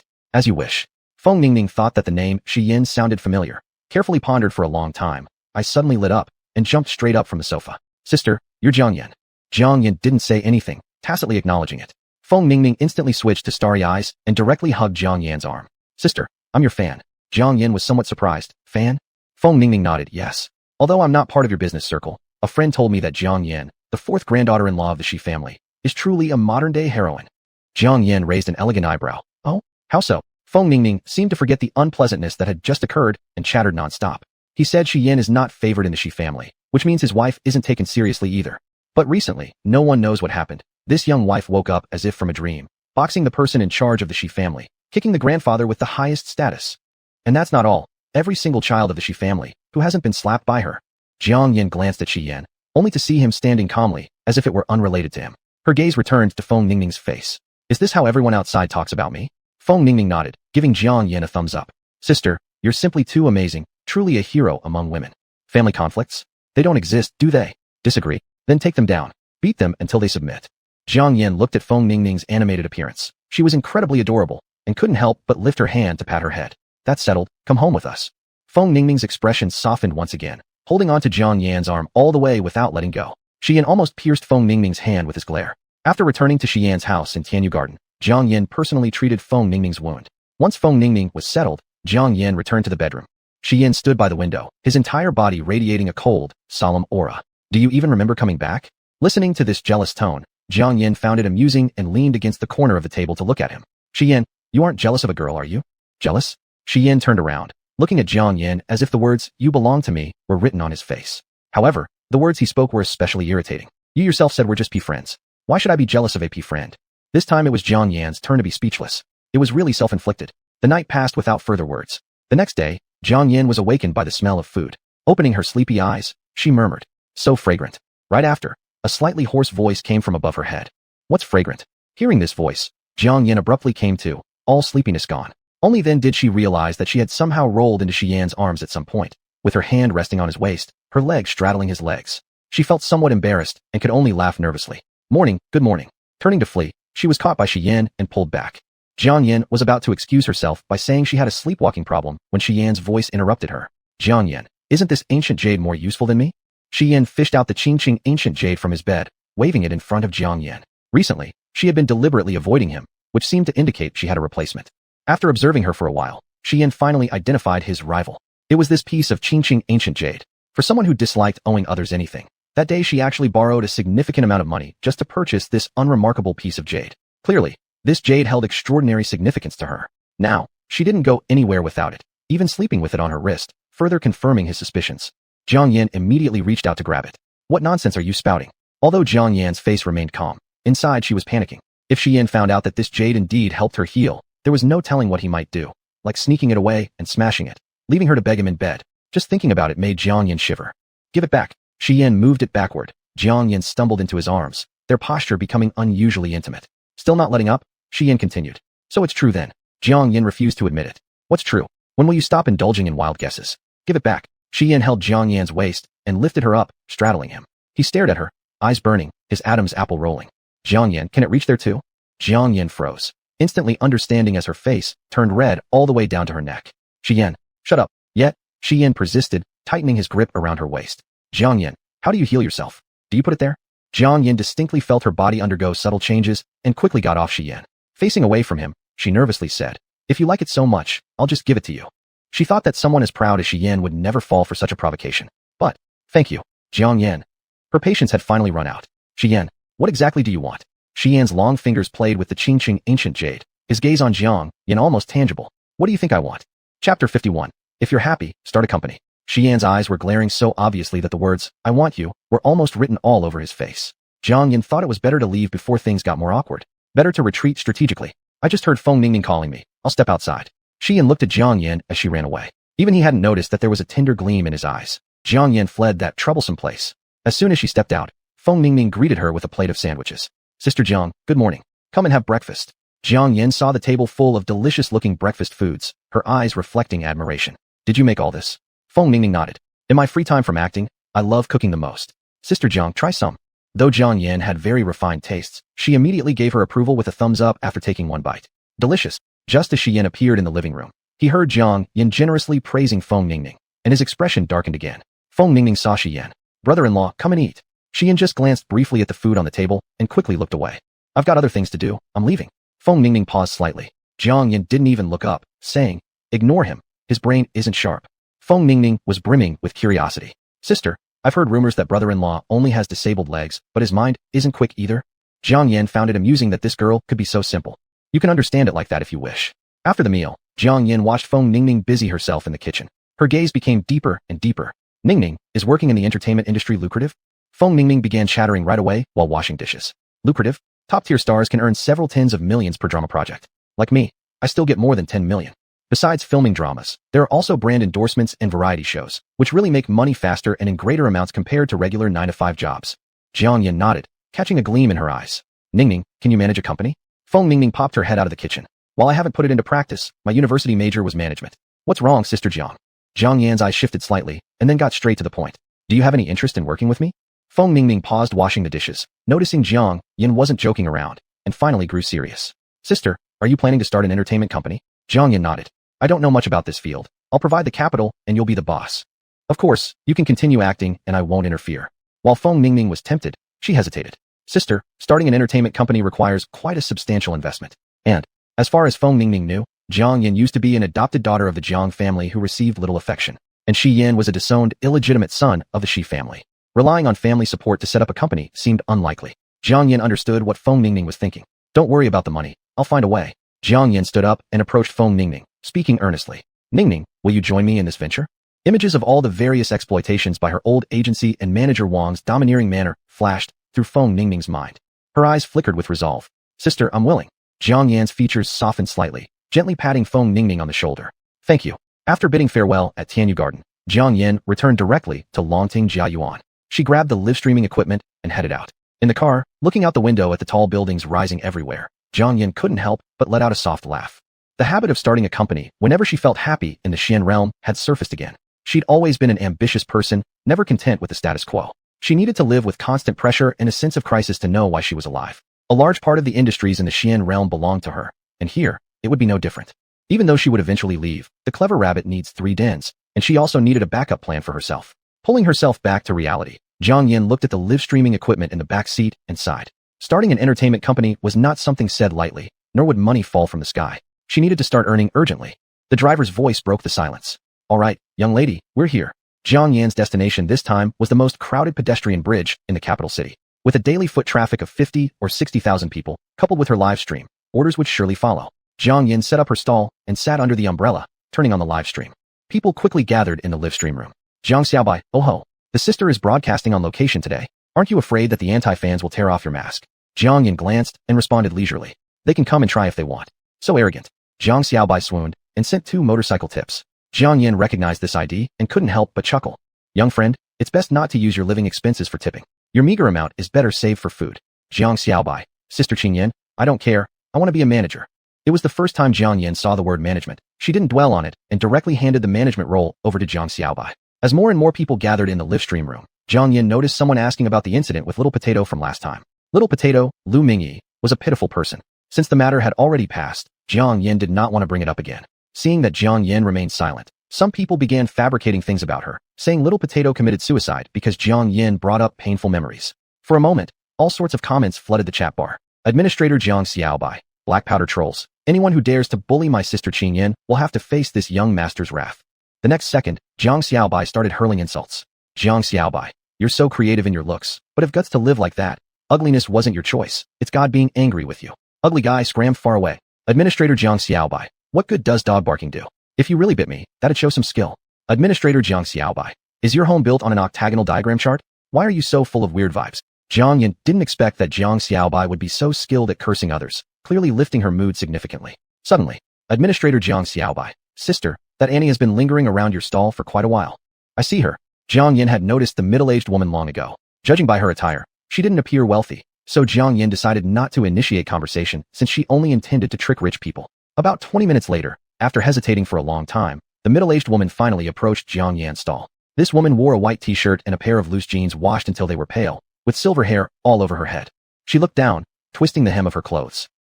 Master Qing Yan, I'd like to get a peace talisman for my son. Being able to call out Jiang Yan's Dharma name directly showed she was a regular viewer of her live streams. For fans, Jiang Yan could offer a friendly price. A peace talisman costs 300. Originally, it was priced at 500. The middle-aged woman seemed troubled. Is there no lucky audience member today? She wanted it for free. Jiang Yan's mood soured again, speaking straight away. No. The middle-aged woman's eyes dimmed, muttered an oh, then turned around, walking away heavily. Jiang Yan watched as many people in the live stream criticized her for being unkind.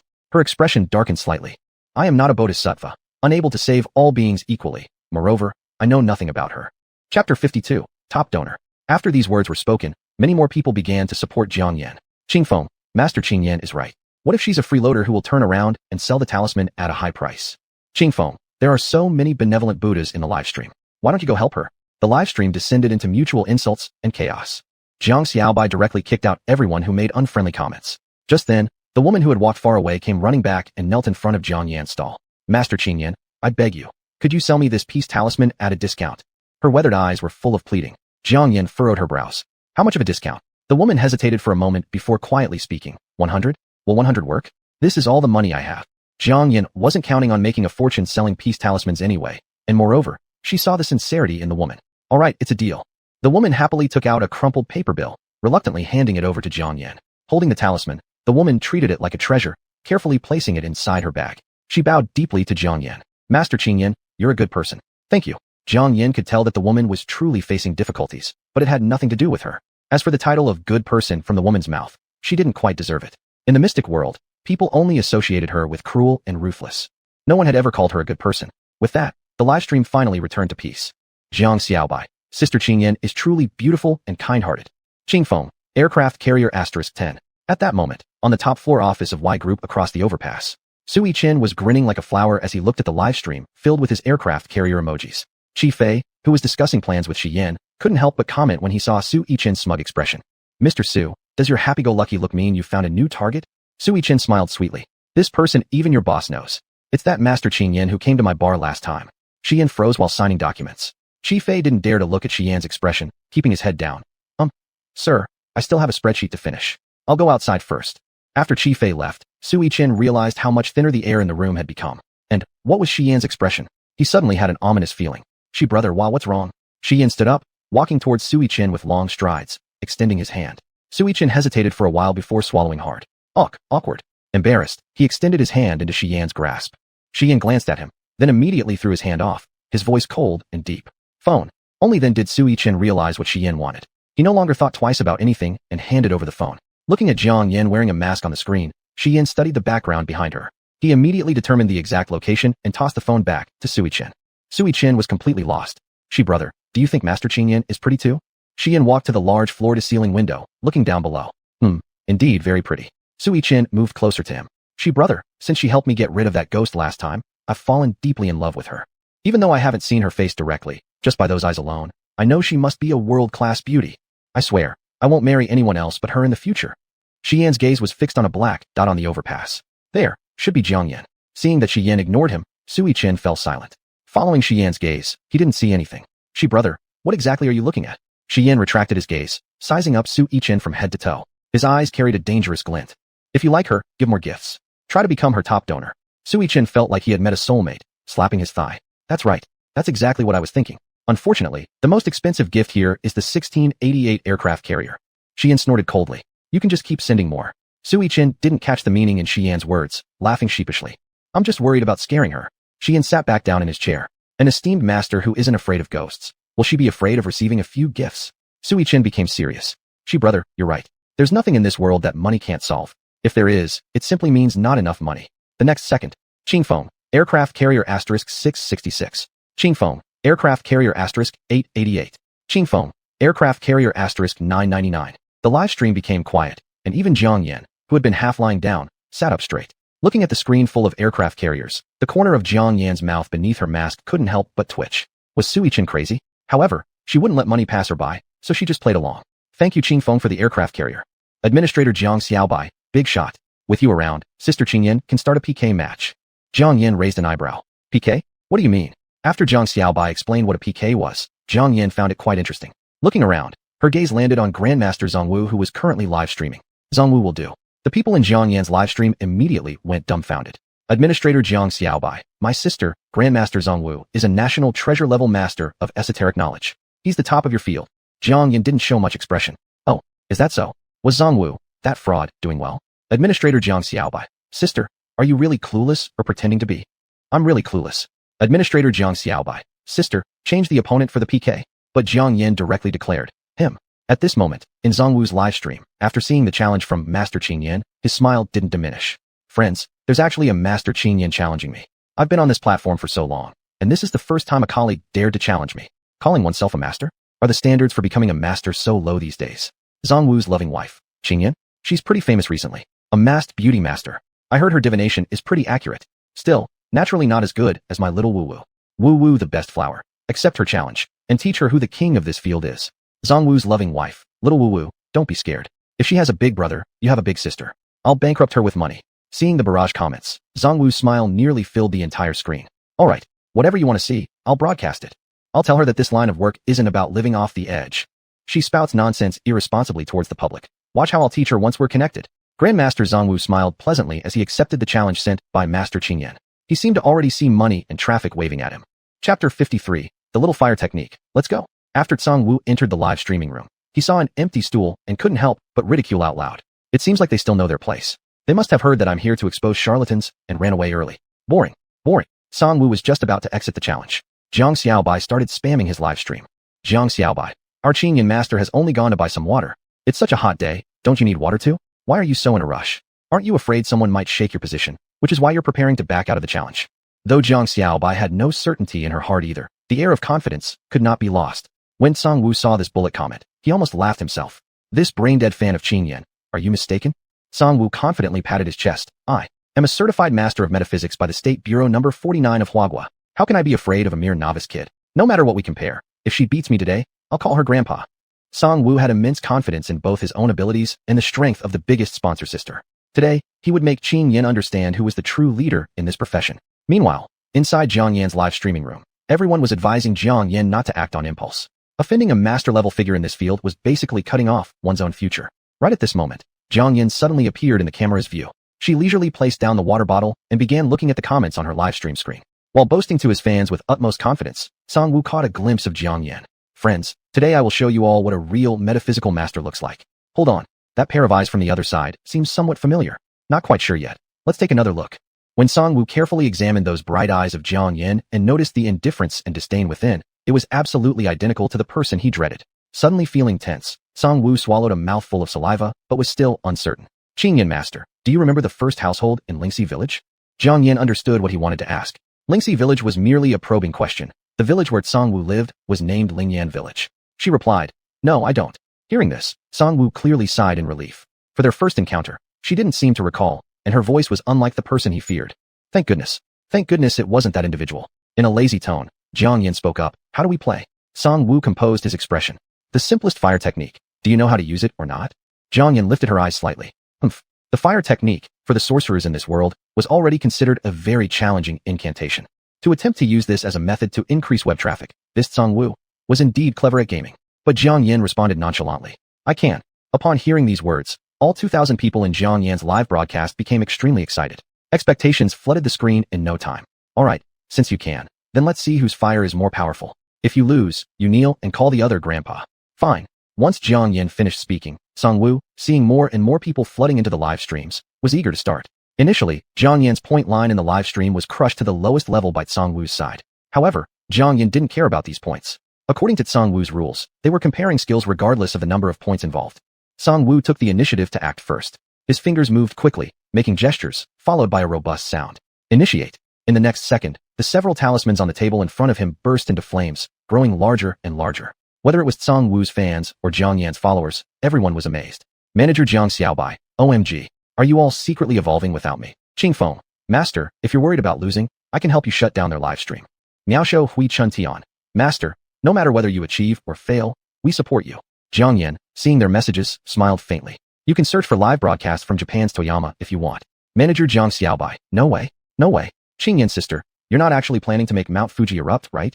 Qing Feng, Qing Yan Master, Mount Fuji has been dormant for a long time. If you can get it to erupt, I'd happily work hard for you forever. Sang Woo's love wife, TSK. Is she even aware she's making unrealistic claims? If this is real, I'll give 1,000 aircraft carriers as a gift. Wu Yijihua. You should go take a piss and check yourself before saying such nonsense. It seems like you're speechless because of being scared of Wu. Sang Woo, observing Jiang Yan closely, smirked coldly. Qing Yan, for your own good, you should surrender now. Jiang Yan completely ignored them. Watch the live stream well, because I'm about to start. At this point, counting the over 500,000 viewers in Sang Woo's live stream room, nearly 6 million people swarmed into the live streaming room with the ID name, When Will Mount Fuji Erupt? This small streamer was utterly confused and overjoyed. Have I gone viral? No one cared what the streamer was saying. The fans were watching Jiang Yan while looking at the live stream. Jiang Yan didn't even bother to make a gesture, keeping her eyes forward as she extended her index and ring fingers, slowly pointing them eastward. Bang! Everyone's eyes were fixed on the Toyama mountain outlet, but it remained eerily quiet, with no sign of eruption or activity. Concealed Wu's loving wife. Ha ha ha, I told you so. Girl, I think you should switch to being an edgy streamer. Don't tarnish our field. Wu Yijihua. Truly boring, another 10 minutes wasted. Just kneel and admit defeat already. The crowd in Jiang Yan's live stream also fell silent for a moment, pondering how they could console her. Just then, the Toyama streamer shrieked out loud. Look at the mountaintop, isn't something leaking out? The next second, boom, a vast cloud of smoke and flames danced across the sky, the explosive roar reaching into the heavens. Following that, a massive fireball suddenly erupted from the volcanic summit, its blazing light illuminating the entire mountain, revealing even the distant sea and cityscape.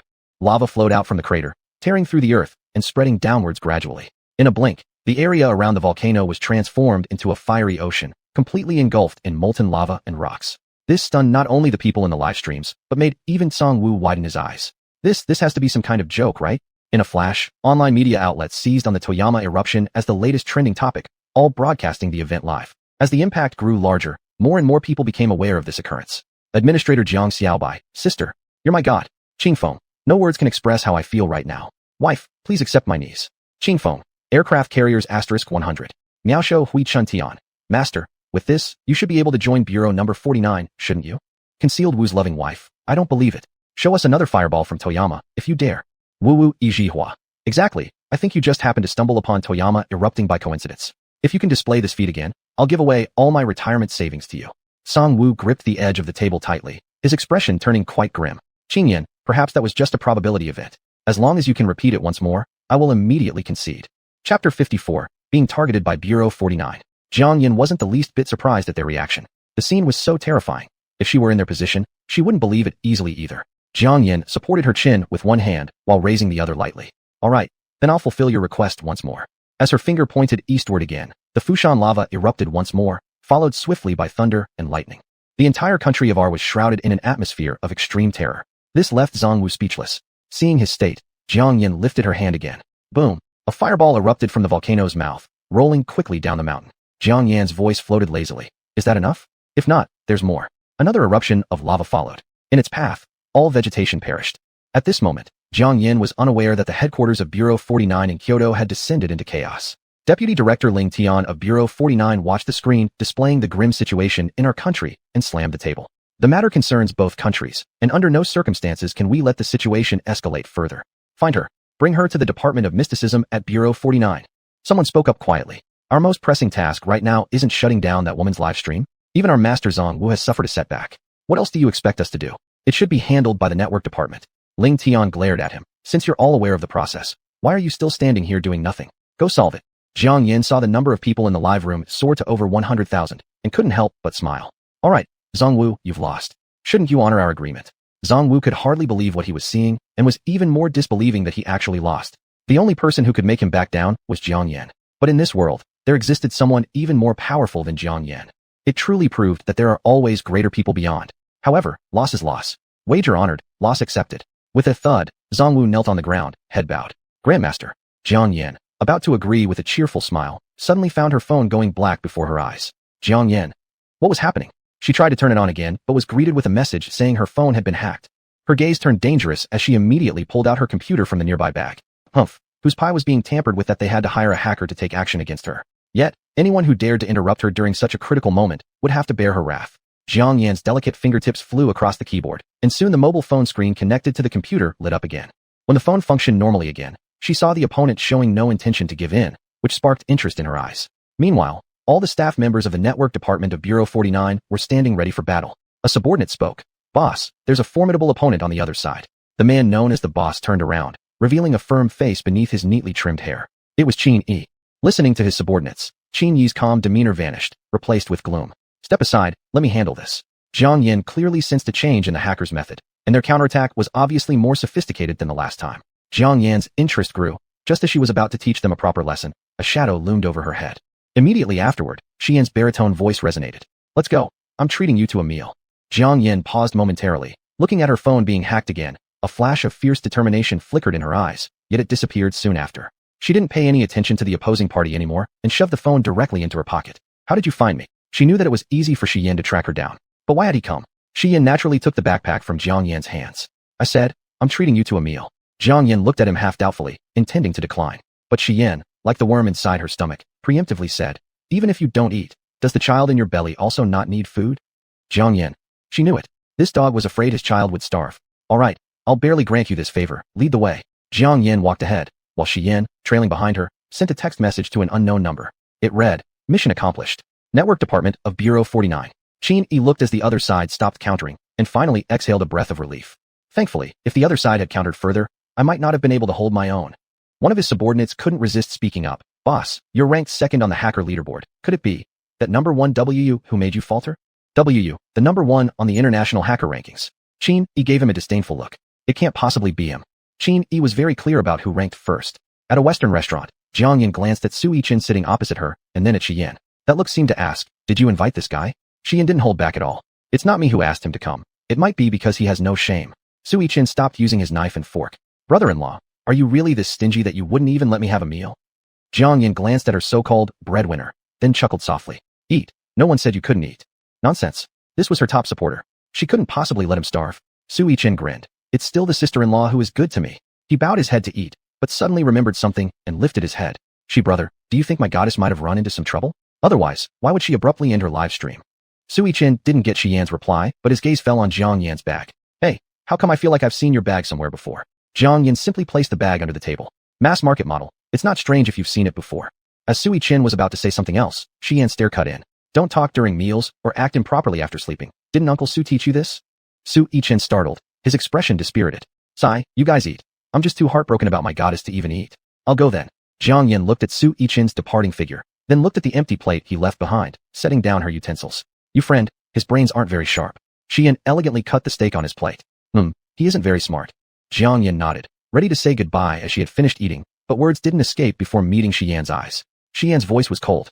Jiang Yin, this time you went too far. Seeing that Xian had finally revealed the purpose of this conversation, Jiang Yin faced him seriously. You know everything already? What does going too far mean? Skipping the country and directly striking our country. Do you really think the secret agencies in our nation are useless? Hearing this, Jiang Yin understood the hacker's intent clearly now.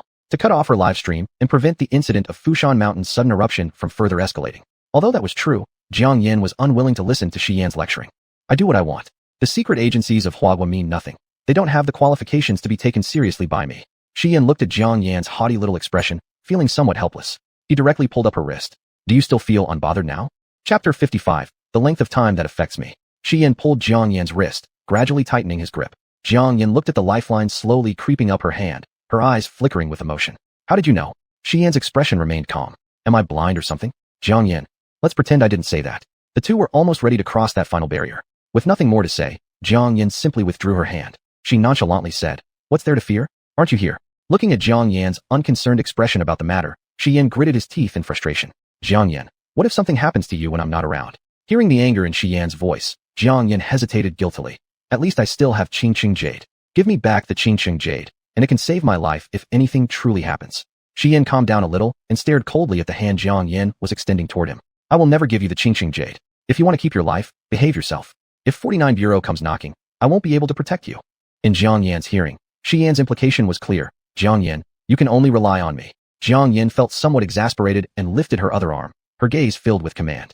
Xian, I can't move my legs. Carry me. Xian didn't move, but his gaze softened considerably. What? Do you finally know you're wrong now? Jiang Yan squinted her eyes, danger glinting within them. Will you carry me or not? Xian leaned down just as Jiang Yan was about to wrap her arms around his neck. Instead, he turned to pick up the backpack lying on the floor. In the restaurant, quite a few people had their gazes fixed on this scene. Jiang Yan felt somewhat embarrassed. Xian, you bastard. Don't think for a moment that I can't manage without you. Jiang Yan retracted her hand and tried to get up by leaning on the table. Under the effect of the lifeline, her legs went weak, expecting herself to fall. However, she was caught in the strong arms of another. Before Jiang Yan could react, her body was lifted into the air. Instinctively, she immediately clung onto Xian's neck. Xian's deep voice seemed laced with amusement. I never said I wouldn't carry you. All eyes were on the two of them. Unwilling to engage further in futile argument with Xian, Jiang Yan buried her head into his shoulder. Hurry up. After they left, the restaurant patrons put away their phones from taking photos. Soon, pictures of Xian and Jiang Yan displaying public affection skyrocketed onto the trending topics list. However, the couple who upon returning to Long Ting Jiyuan quickly proceeded to the bedroom were completely unaware. Jiang Yan hastily tore open Xian's shirt. Faster. I can't stand it anymore. Xian grabbed her hands, his voice slightly hoarse. Don't you hate indecent behavior during the day? Jiang Yan's body stiffened slightly. Her legs wrapped around Xian's waist before pressing her cold lips against his neck, whispering softly in his ear. Close the curtains, then it doesn't count. Xian lost all reason and cradled her waist. Jiang Yan, were you wrong about the our country issue? No. No mistakes. Jiang Yan felt like sitting on a boat where fierce winds came and seawater fiercely hit the boat's surface. As the hard reefs collided repeatedly with the hull, the boat eventually broke apart. Seawater surged into the ship's tail, surged into its head, leaving no spot untouched. 3 hours later, Xian carried the limp Jiang Yan in his arms like water pooling. Jiang Yan, admit you were wrong. Jiang Yan couldn't even open her eyelids and responded lazily. Wrong. Xian took her to the bathroom, gently cleaning her body. As Jiang Yan drifted off to sleep, Xian whispered in her ear, Jiang Yan, I like you. His voice wasn't loud, but brimmed with deep affection. Jiang Yan gave no response, her breathing long and steady, appearing asleep. Still, beneath the dense foam, her hands clenched involuntarily. Xian glanced at Jiang Yan, unsure of what he was thinking, then bent down to plant a gentle kiss on her forehead. After settling Jiang Yan comfortably, Xian headed out. Qi Fei, looking flustered, nearly bumped into Xian. He opened his mouth to speak when Xian shot him a stern glare. She's asleep. Let's go to the study. In the study, Qi Fei bowed his head. Master, I've used every connection I have, but failed to uncover the identities of Mistress's biological parents. You can beat me or punish me, but please don't dismiss me. Xian seemed unsurprised by the result, exuding an air of dignity. Lu Chanan managed to find something, didn't he? Qi Fei, who'd followed Xian for so many years, immediately caught his drift. Great.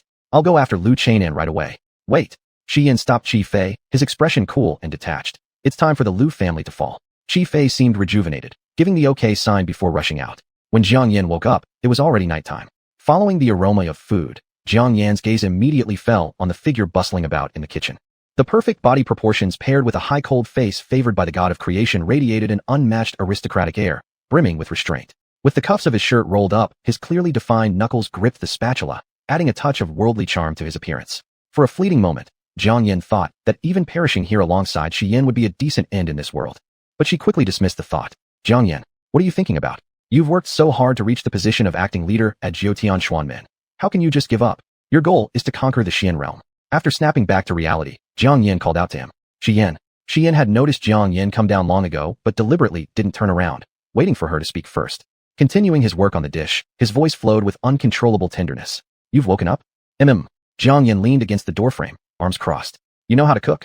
I know everything. So, from now on, you won't have to eat meals prepared by anyone else. Jiang Yan pretended not to catch the meaning behind his words referring to Feng Ningning. Oh, sitting at the dining table, Jiang Yan watched as Shi Yin served one meat dish after another.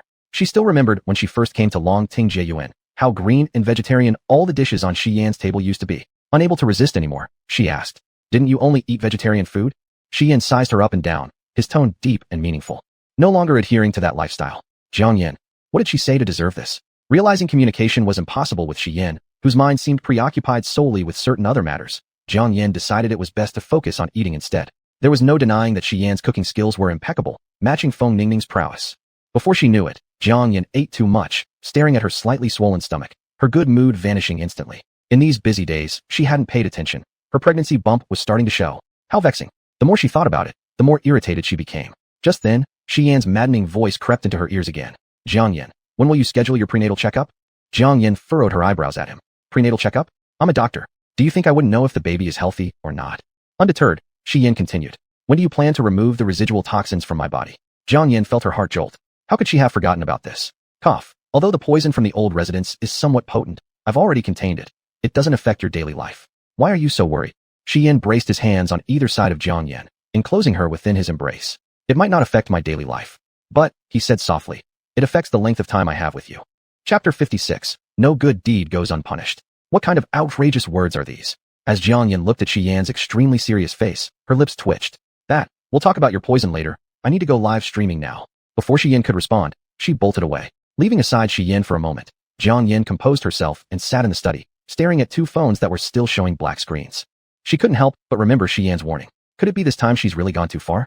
However, even if she truly is being watched by the so-called Bureau 49, she won't be afraid. It's rumored that Bureau 49 is Huagua's highest center of power, ruling over all industries with absolute authority. She had ascended to the peak of power in the mystical realm. Why not try to do the same in the human world? With this thought, Jiang Yan's eyes gleamed with determination. After connecting the two phones to her computer, she set to work cracking them. In less than a minute, both phones returned to normal. Reopening her live stream, User 8888 was the first to enter. User 8888, you're already on the radar of Bureau 49. Streaming right now is like throwing yourself into the net. Looking at this message, Jiang Yan's gaze deepened. The news of Lu Mingyi's incident last time also came from User 8888. Is this User 8888 friend or foe? But since the person has warned her, Jiang Yan wasn't going to remain silent. Thank you for the warning. As soon as she spoke, User 8888 left the live stream. Afterward, 500,000 viewers surged in. The chat was filled with Master, please take my knees. Jiang Yan realized she was genuinely famous after the incident in Japan's Toyama. Viewership means money. A loss may turn out to be a gain. Regardless of what Bureau 49 might do next, she wanted to make money today. Jiang Yan put up the clearly priced sign in her live stream, cleared her throat, and said, who wants their fortune told? Who needs a face reading? If it doesn't work, your money will be refunded. Disaster removal and evil exorcism. No cheating, young or old. One after another, donations popped up on the screen. Jiang Yan's smile grew. One at a time, what services do you each need? Ready to bicker. Can you predict my brother's career? Will he win an award at the upcoming DQ ceremony? Jiang Yan rested her chin on her hand while habitually trying to touch the Qingsheng jade beneath the table. Unfortunately, it was absent. He will be nominated but won't win an award. In comparison to those veteran actors, he's still too green. Wait another 2 years, then unexpected rewards will come. Ready to bicker. Then I hope for your auspicious words. Dubon sauce no beans. When will the end of the world come? Jiang Yan glanced at this comment and gave a cold snort. The end of the world won't happen, but your end is approaching. Your poor exam results have already made your parents working outside return home. Dubon sauce no beans. Is there any talisman that can stop my parents from beating me? Yes, but I don't sell them to minors. May good luck be with you. Dubon sauce no beans. Clearwind. Goddess, I'm late. Recently, my family has been urging me. Can you tell me when I'll get married? Seeing the donation Clearwind had sent, 888 aircraft carriers. Though reluctant, Jiang Yin still answered honestly. Your true love will arrive next year. Stay pure for 1 year, and you'll bring home a wife. A wave of fortune-telling enthusiasm erupted in the live stream. Everyone listened attentively. At this point, a user with the ID Happy Peace kept spamming the screen. Happy Peace. Master, my son didn't come home tonight. Can you calculate where he is now? Admin Jiang Xiaobai at Happy Peace. Gift first, fortune-telling second. Happy Peace. But all my money has been spent buying your protective talismans. Master, can you help find my son? Admin Jiang Xiaobai. Are you the old lady who bought the talismans at the scene today? Happy Peace. Yes, that's me. Please, Master, help me. Just this one time. The very last time. Jiang Yin had noticed this woman earlier, choosing not to respond because she didn't want to invite trouble. Many people in the live stream encouraged Jiang Yin to help once again. Happy Peace. Master, good deeds will be rewarded with good returns. Jiang Yin's voice turned cold. Sometimes, doing good does not necessarily lead to good outcomes. Happy Peace. If I cannot find my son, I will die too. Seeing this, Jiang Yin frowned. This was undoubtedly a threat. Jiang Xiaobai kicked them out. Don't let them bother me. Jiang Xiaobai, now Jiang Yin's devoted fan, did not hesitate and immediately kicked the person out. For a moment, the entire live stream room was full of criticism directed at Jiang Yin for being heartless. Jiang Yin didn't care, continuing to read fortunes for everyone. After about half an hour, while Jiang Yin was taking a sip of water, the live streaming room started to buzz again. Miao Shou Huichun Tian. Master, that Happy Peace uploaded a screenshot from our live stream. Now many people are scolding you, saying you've changed because of your fame. Qingfeng, it makes me so mad. I went to her comment section to scold her, but she turned it off. Kuai, Master, she posted another video. She found her son, but her son was beaten to death. Admin Jiang Xiaobai. She said your protective talisman didn't work and accused you of refusing to save him. She said it's all your fault her son is dead. What shamelessness. Jiang Yin just smiled at this farce. What did I say earlier? Good deeds bring no good rewards. Qingfeng, Master, should I help you deal with it? No need. Let it develop on its own. If she wants to bring me traffic, why should we stop her? After a few days of live streaming, Jiang Yin had already learned how to seize the traffic. Nothing can become a stumbling block on her path to making money. Alright, let's ignore them. We'll continue. Another half hour passed, and Jiang Yin was also feeling tired. Looking at those earnings, she stretched lazily. Alright, that's it for today. See you tomorrow. Unnamed person, aircraft carrier * 999. Unnamed person, aircraft carrier * 999. Jiang Yin retracted her hand. Not ending the stream a little later isn't bad either. What do you need, boss? Unnamed person, can I find someone? How polite they were. Jiang Yin liked such wealthy yet polite people. Of course you can. To find someone, all you need to provide is their birth date and the time and location of disappearance. If you can provide other characteristics, that would be even better. Jiang Yin added. The more detailed the information, the more precise the positioning. Unnamed person, March 21st, 2000. Jiang Yin froze. That's it. Unnamed person. That's it. Only this much is known. It had been missing for so long with such little information. Even if she were a deity, she wouldn't be able to figure it out. Jiang Yin took a deep breath. Do you know if it's male or female? Unnamed person. Female. Is there a blood relationship? Unnamed person. Yes, she's my younger sister. Chapter 57. The Diashan. Are they related by blood? Then finding someone would be so easy. All you need to do is to use the tracking technique and accurately locate them. Jiang Yin seemed to see overwhelming wealth waving at her, and she became a little more polite in her speech. May I ask if this boss can meet me? Using your blood for tracking will make the task twice the result with half the effort. Unnamed person. I will contact you when I have time. Do I not need to provide an address? Unnamed person. No need. Jiang Yin was slightly surprised. It appeared that this person had a great background. No, one could say that they had eyes and ears everywhere. Jiang Yin hadn't been happy for more than a few seconds before she became cautious. It was no exaggeration to say that as long as the other party wanted, they could find her at any time. Alright, I'll wait for your contact anytime, and I will be ready to welcome your arrival. If there was anyone in this world who could make Jiang Yin lower her pride, then it would surely be her breadwinner. After finishing this deal, Jiang Yin went off live directly. As soon as she stepped out of the study door, Shi Yin blocked her way. Jiang Yin frowned at him. What's up, Jiang Yin? It seems you haven't taken my warning seriously at all. Jiang Yin knew what Shi Yin was talking about, tilting her head. What? Do you want to lecture me again? You might as well keep those words inside. Madam, I don't want to hear them right now. They could be unrestrained in bed, but in reality, Jiang Yin absolutely wouldn't allow anyone, including Shi Yin, to overrule her. As Jiang Yin passed by Shi Yin, she hadn't walked a few steps before her wrist was grabbed. Shi Yin's voice was cold and deep. The last time caused a conflict between two countries. This time it cost a human life. Jiang Yin, the 49 Bureau will come knocking soon. Jiang Yin's expression also darkened. Good. I've never been to the 49 Bureau. It's not a bad idea to experience some things. Seeing this, Shi Yin was somewhat helpless. This matter might well be a deliberate scheme. The more you reveal yourself, the more people will target you. Do you want to place yourself in danger all the time? Jiang Yin turned back to look at Shi Yin. One seeks wealth at peril. Haven't you heard of that? Jiang Yin, let go. Seeing Jiang Yin's strong attitude, Shi Yin's grip gradually loosened, with all sorts of frustration lurking in his eyes. Jiang Yin, I'm doing this for your own good. Jiang Yin turned around and left resolutely. I won't be coming back tonight. All she wanted to do right now was stay quiet. Jiang Yin. In response to Shi Yin, all she gave him was her shadow and the sound of her footsteps going downstairs. Once out of Longting Jiyuan, Jiang Yin wandered aimlessly. In the Xian realm, even though she has a master above her, her master couldn't control her either. She was used to being independent, and no one ever restricted her life moment by moment. At this moment, Jiang Yin was exceptionally determined to return to the Xian realm. Xian, we are from two different worlds and will eventually become strangers. The moment the child is born, the relationship between you and me will be completely cut off. Thinking thus, Jiang Yin felt a little more relieved. Before she realized it, she was already on the bridge. Longting Jiyuan is located in the suburbs, far from the hustle and bustle, and the surrounding environment is very good. However, as Jiang Yin looked down, the water under the bridge was actually black water, exuding an eerie aura faintly. She still remembered passing by here before. The river water had been quite clear then. Jiang Yin unscrewed the medicine bottle. Chui, come out. Chui, dressed in a yellow robe, floated out slowly, stretching. Boss, what can I do for you? Jiang Yin gestured with her chin. Go check what's down there. Chui was full of enthusiasm. All right. But in no time, Chui came back looking sullen. Boss, someone's summoning a Daishan under the bridge. Jiang Yin's expression shifted slightly. Maybe another case. Let's go check it out. Under the bridge flowed a winding small river, with lush grass growing on its banks. And behind that grass, flickering firelight accompanied a woman's low murmurs. O spirit of the dish, O spirit of the dish, please emerge from the altar. O spirit of the dish, O spirit of the dish, please emerge from the altar. Jiang Yin followed the sound and moved forward. There knelt a woman of about 50 on the ground. In front of her were 3 white candles, 3 incense sticks stuck in the soil, an old newspaper, and a white porcelain dish. On the white porcelain dish, there was a bright red arrowhead. Chen Malian had her hands clasped together, her eyes closed. O spirit of the dish, O spirit of the dish, please emerge from the altar. After she called 3 times, a gust of chilly wind rushed in, causing the dish on the newspaper to start shaking. The sound of the dish tapping against the newspaper echoed eerily in the silent night. Hearing the commotion, Chen Malian opened her eyes. Upon seeing this scene, her face turned deathly pale. The chill wind tousled her short hair, slapping strands against her face. She forced herself to remain calm, leaning her body forward nervously and opening her mouth. O spirit of the dish, is it you? That dish began to move slowly across the newspaper until the red arrow pointed at the word, yes, on the paper. Chen Malian's back went cold, and her voice became even more trembling. O spirit of the dish, my husband is an exceptionally talented doctor who has never failed in surgery. But this time, his master suffered an accident on his operating table.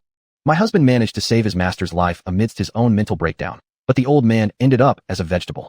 Just an hour ago, the elder's vital signs began plummeting drastically.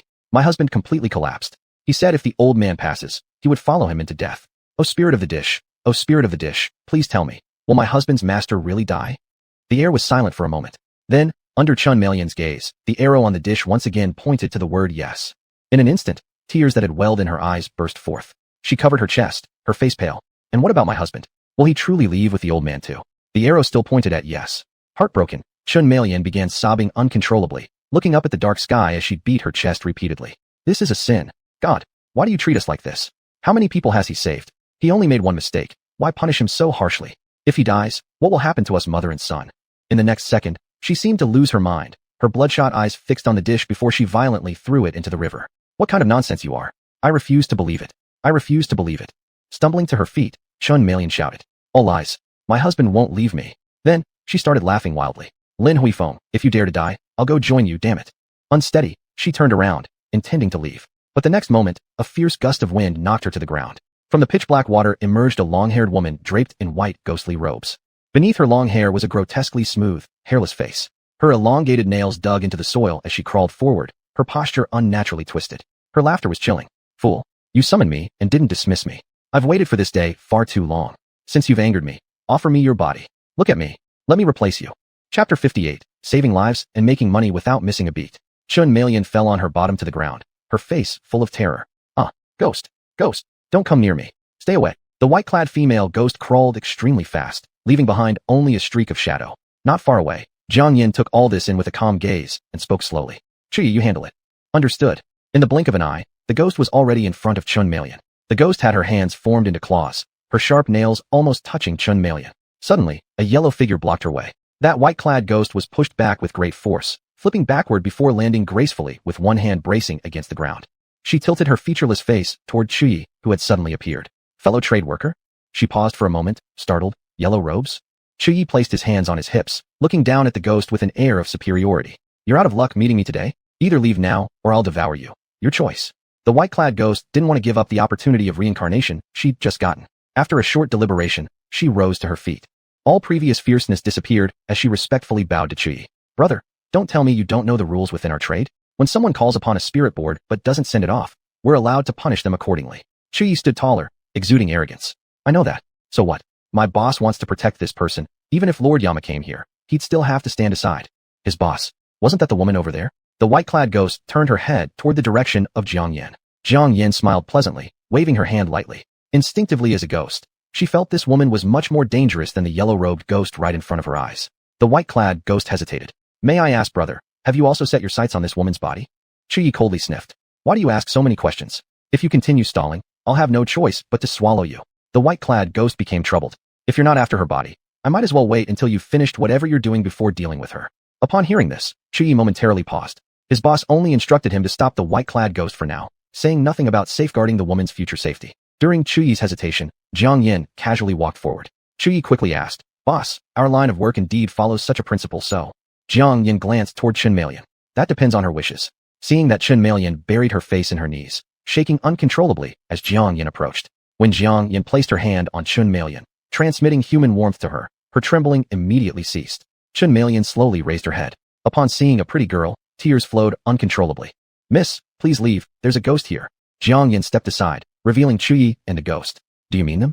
Chen Malian choked on her words. Feeling her chi and blood churn violently, she rolled her eyes and was about to faint. Jiang Yin held her steady. Don't pass out. Tell me first, should I save you? With vacant eyes, Chen Malian nodded weakly. Save me. Jiang Yin, with a playful smirk, raised her hand forming the number 5. For 50,000, I'll make them go away. For 1,000,000, I'll ensure you're never troubled again. Before Chen Malian could think whether Jiang Yin was a scammer or not, like seizing a life-saving straw, she urgently pulled Jiang Yan's hand. 1,000,000. I'll pay you 1,000,000. I never want to see them again. Jiang Yan's gaze deepened. Just as she suspected, rich people wouldn't let her down. Whether it was the watch this woman wore, or the necklace hanging from her neck, they were all top-tier items. It was no surprise that such a person would choose to spend 1,000,000 to cut off all future troubles. Jiang Yin straightened up, clapped her hands. Immediately understanding, Chui launched a fierce suction towards the white-clad ghost. By the time the ghost realized to escape, it was too late. She could only helplessly watch herself become part of Chui. No. After a heart-wrenching scream, silence enveloped the area. Jiang Yin helped Chen Malian get up. All done, everything is fine. Chen Malian looked gratefully at Jiang Yin. Are you a Taoist master? Jiang Yin neither confirmed nor denied. At this, tears continuously flowed down Chen Malian's cheeks. Master, can you bring the dead back to life? Jiang Yin hesitated for a moment. Are they treating her like a wishing well now? Seeing Chen Malian's disappointed look, Jiang Yin sighed. It's not impossible, but the price. Hearing this, Chen Malian's eyes lit up, pulling Jiang Yin by the hand and walking outside. If you truly can bring the dead back to life, I'm willing to pay any amount. Jiang Yin was dragged along by her, with flames flickering faintly in her eyes. Big deal. Such a huge deal. As they just got on the bridge, a black Lincoln stopped in front of them. Two young men with refined manners got out of the car one after another. Aunt, we finally found you. Master is going to commit suicide. You should go back and take a look. Chen Malian was startled, and she anxiously got into the car. Hurry, go. Jiang Yin also followed her in. One of the men stared at Jiang Yan's figure as she walked away and asked his companion seriously. Don't you think that girl who is with Aunt looks familiar? His companion had no time to think about these things now. All beauties look alike. Stop spacing out, and let's go. In the dean's office of the first hospital of Kyoto, the dean looked at Lin Huifeng sitting on the ground with a face full of despair and couldn't help sighing. Lin, as the top medical expert of Huagu, your mission is to bring benefits to society in the future. If Mr. Bai were conscious, he would definitely not want to see you like this. Lin Huifeng repeated the same sentence over and over again. It's me who harmed the teacher. It's me who harmed the teacher. The dean squatted beside him and patted his shoulder. Didn't you say last time that there was a female master who helped you get through tough times? Would you like me to help find her again? Lin Huifeng shook his head. There's no need. I have to bear the consequences of my mistakes all by myself. The dean opened his mouth, frustrated at Lin's lack of resolve. You're choosing to end it all, but what about your students, your family? No matter what the dean said, Lin Huifeng couldn't hear any of it. At this moment, the door to the office burst open. Feng Malian rushed in and slapped Lin Huifeng. Lin Huifeng, you bastard. If you dare to die, I'll follow you with our son. Lin Huifeng seemed to be swaying like an animated corpse, his voice filled with death. Malian, you don't know what the teacher means to me. If it weren't for the teacher, I might have died long ago. He raised me, but I killed him with my own hands. I can never forgive myself. Never. Suddenly, his eyes looked peaceful. Only by my death can I barely make up for the harm I've done to my teacher. Jiang Yin simply couldn't bear to watch this life and death drama unfold. She stepped forward, her voice cold and clear. 1,000,000, and I will save your teacher's life. Chapter 59, I will operate. Jiang Yan's voice seemed abrupt at this moment, causing Lin Huifeng to glance involuntarily at the elegant woman. Who is she? Feng Malian hurriedly interrupted. Husband, this master is truly talented. If she says she can save the teacher, then she definitely can. Lin Huifeng paused momentarily after realizing what was said, then shook his head. It's no use. The teacher has already exhausted all possibilities. Even a great god would be powerless. Jiang Yin interjected. According to you, the patient has no hope of survival. Instead of giving up, why don't you let me try? Who knows, it might work. Feng Malian echoed beside her. That's right, husband, just let this master have a go. Lin Huifeng hesitated. As he met Feng Malian's pleading gaze, he finally nodded. Fine, let's give it a try. He looked at Jiang Yin. Master, what tools do you need? I will prepare them. Jiang Yin extended her hand toward Lin Huifeng. Give me the patient's medical records and the surgical records from last time. Lin Huifeng was startled. Do rituals require these as well? Jiang Yin smirked slightly. When did I say anything about conducting a ritual? So, prepare for surgery. Lin Huifeng's eyes widened in shock. Are you a doctor? Jiang Yin nodded slightly. You could say that. You could say that. Matters of life and death are no laughing matter. How dare someone joke around so lightly? Just as Lin Huifeng was about to refuse, Feng Malian grabbed his arm, tears streaming down her face. Husband, we have no other way out. Please let her try. I beg you. This time, Lin Huifeng shrugged off her grip. I've already let down the teacher enough. How can I allow others to further harm his body? This matter is non-negotiable. Miss, your kindness I appreciate, but my decision stands. Please leave. The smile on Jiang Yan's face gradually faded. Had it not been for the 10 million yuan, Lin Huifeng wouldn't have gotten a chance to question her before she left. However, money could make her more patient for now. Jiang Yan sidestepped Lin Huifeng and approached the dean, extending her hand. All the experts in medicine are here today. Whether I am truly capable or not, it will be revealed upon trial. Dean, please hand over the medical records to me. The dean glanced at Lin Huifeng as Jiang Yan's discontented voice sounded. You don't need to look at him, just give them to me. A commanding aura enveloped Jiang Yan, exuding a powerful presence. After a brief hesitation, the dean picked up the medical records on the table and handed them to Jiang Yan. Fair enough, whether or not you're knowledgeable, hearing your insights will reveal everything. Jiang Yan flipped through the medical records in her hands, her expression becoming increasingly serious. Bone cancer. Was the inactivation autotransplantation technique used? As Jiang Yan spoke the professional terminology, everyone present turned their attention to her. The dean nodded. Yes, it was used, but it relapsed. Jiang Yan continued reviewing the record in her hand, her tone cold.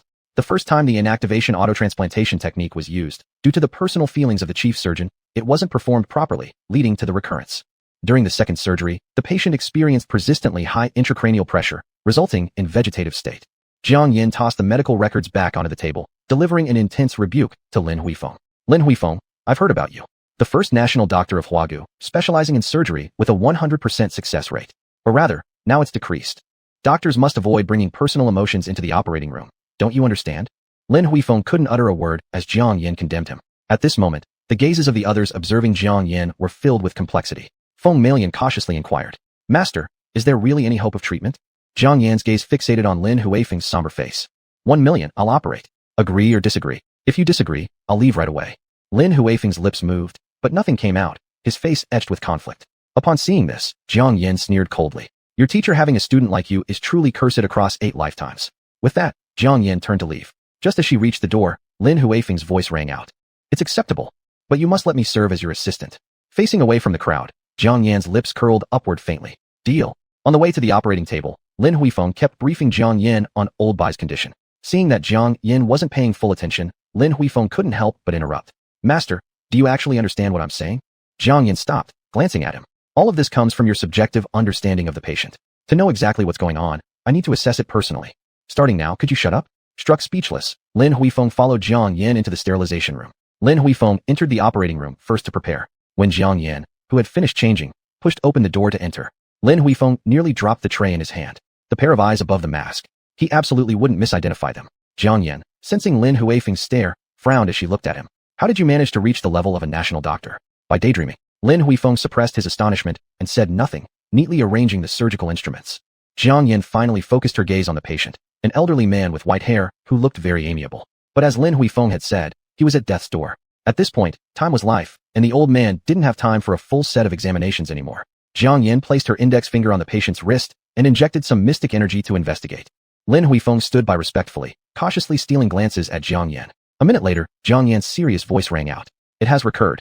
Let your student prepare for inactivation autotransplantation. I'll perform the surgery. At this moment, Lin Huifeng acted like a compliant machine. Jiang Yan told him to go east, and he wouldn't dare to go west. Half an hour later, Jiang Yan put 2 leg bones into a boiling pot. The students nearby were somewhat tense. They were all great figures in the medical field, but it was their first time seeing such a bold surgical plan. Master, this is already the second inactivation autotransplantation. Will it work? Above the mask, Jiang Yan's eyes and brows looked sharp. Of course not if someone else does it, but I definitely will. Jiang Yin stayed by the pot, lightly lifting her fingertips and injecting several strands of mystic power. Moments later, Jiang Yin fished out the steaming leg bones. All the doctors present smelled a peculiar aroma of meat, and those students couldn't help but look at Lin Huifeng. Teacher, did this woman add any seasoning? Stop her quickly. Yet Lin Huifeng took the leg bones with composure and re-implanted them. Upon witnessing this, Jiang Yin, who had wiped the sweat off, stood before the patient's head. Cerebrospinal fluid drainage, prepare to open the skull. All the students went dumbfounded. Was she going to complete 2 different types of surgeries alone? Even Master Bai at his prime might not succeed. Was this woman crazy?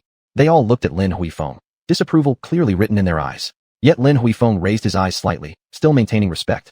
Master, shall we invite a neurology doctor to be your assistant? Jiang Yin had already started touching the patient's head with her hands. No need, it's a minor operation. Lin Huifeng took a deep breath. To be honest, he was somewhat shocked too. But he decided to trust her once more. All right, he turned to his students. Prepare to assist Master in the craniotomy.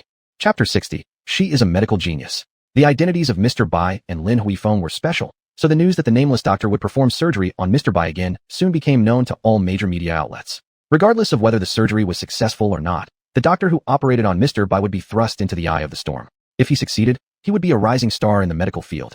If he failed, he would be the main culprit, destroying a national treasure.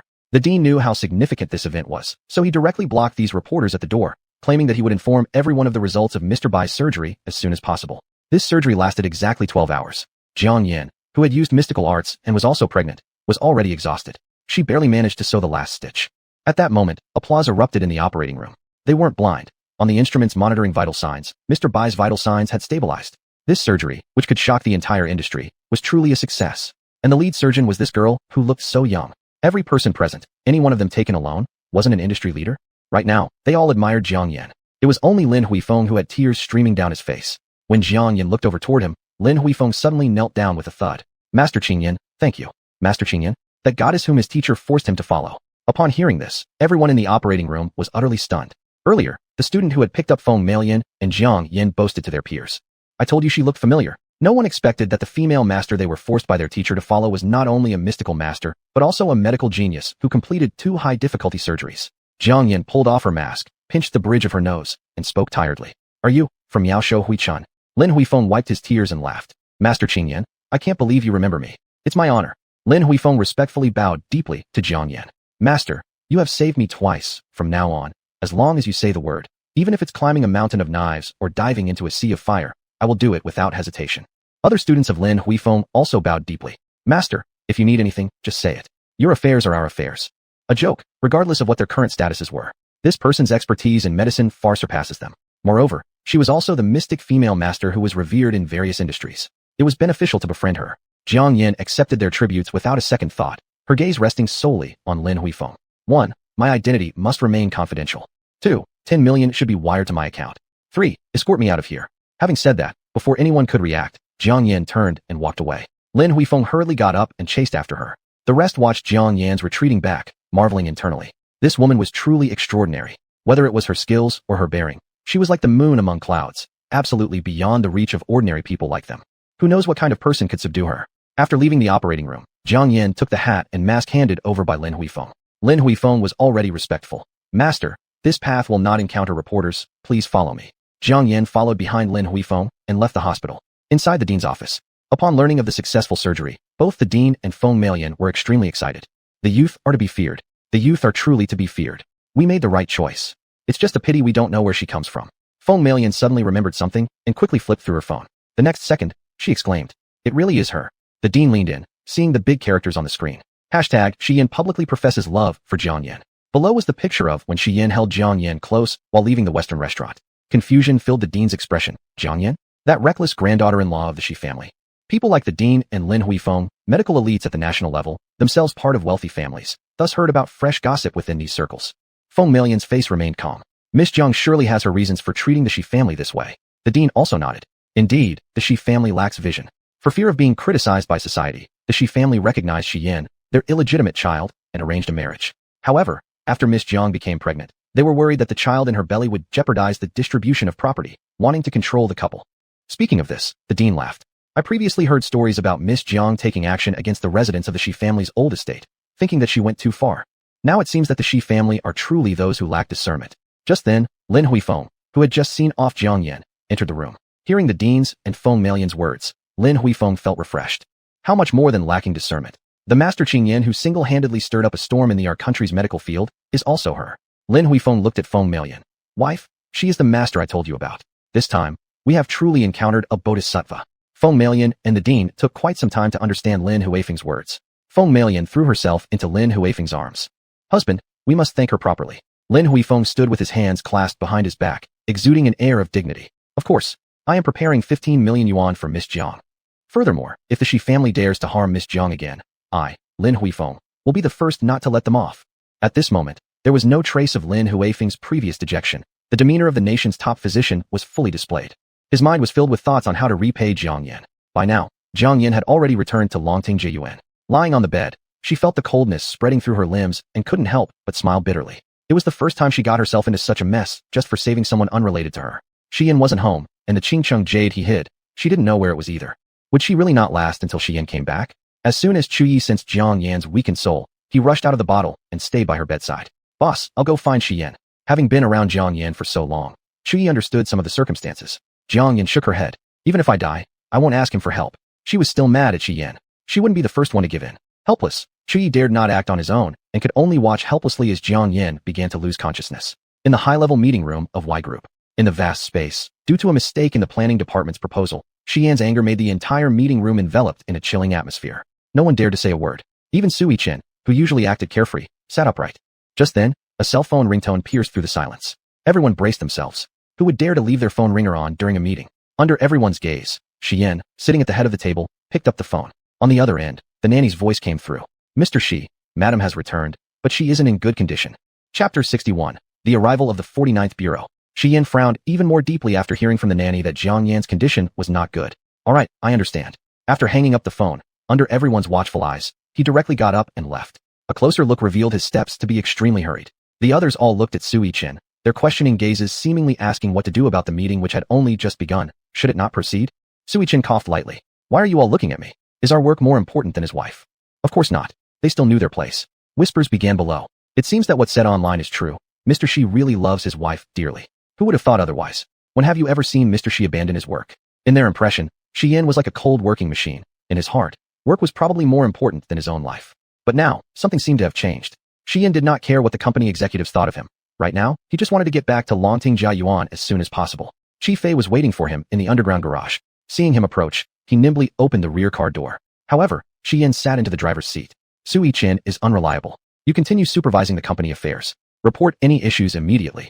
Chi Fei nodded, watching the car drive away. At this moment, in Longting Jiayuan, all the maids were standing outside Jiang Yan's bedroom door, heads lowered, not daring to utter a sound. The winded and weary Xian stepped in to see this scene, and his expression turned sour. You're all here guarding. But who's taking care of the madam? The leading maid replied respectfully. Master, there seems to be a ghost in madam's room. After we entered, it was like stepping into another realm. We couldn't see the madam. Jiang Yan had always been superstitious at home, and these maids had always felt a bit intimidated by her. Xian glanced at them, and then pushed the door open directly. Indeed, as the maid had said, entering the bedroom was like stepping into another place, mist everywhere in sight.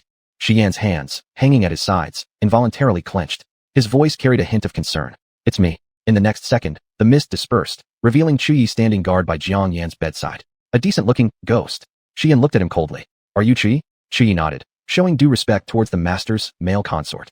Yes. The leader's condition isn't promising. Since you've returned, I can rest assured. Leave her with you. Xian looked at the pale-faced Jiang Yan lying on the bed and asked Chu Yi, what has she done? Chu Yi remained silent and directly dived into the medicine bottle by the bed. Without wasting time, Xian helped Jiang Yan sit up and embraced her in his arms. He took off the Qingxing jade from his wrist and hung it around Jiang Yan's neck. Lifting his hand gently, he tucked a strand of her hair behind her ear and placed a kiss on her forehead. In such a short while, you've made yourself into this state.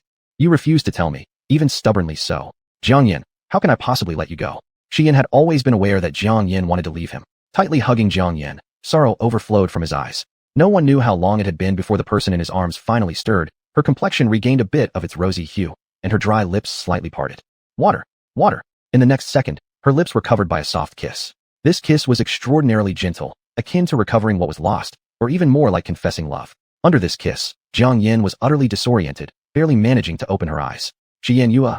Xian gently stroked her head. Focus. Or perhaps her mind was still a little cloudy. Jiang Yan felt as though she owed her previous life to Xian, thus being forced to survive this way in this lifetime. She'd read an online quote once. It said, "Leaving you is like fish leaving water. I cannot live without you." Not speaking of any feelings, Jiang Yin felt that her current state was indeed similar.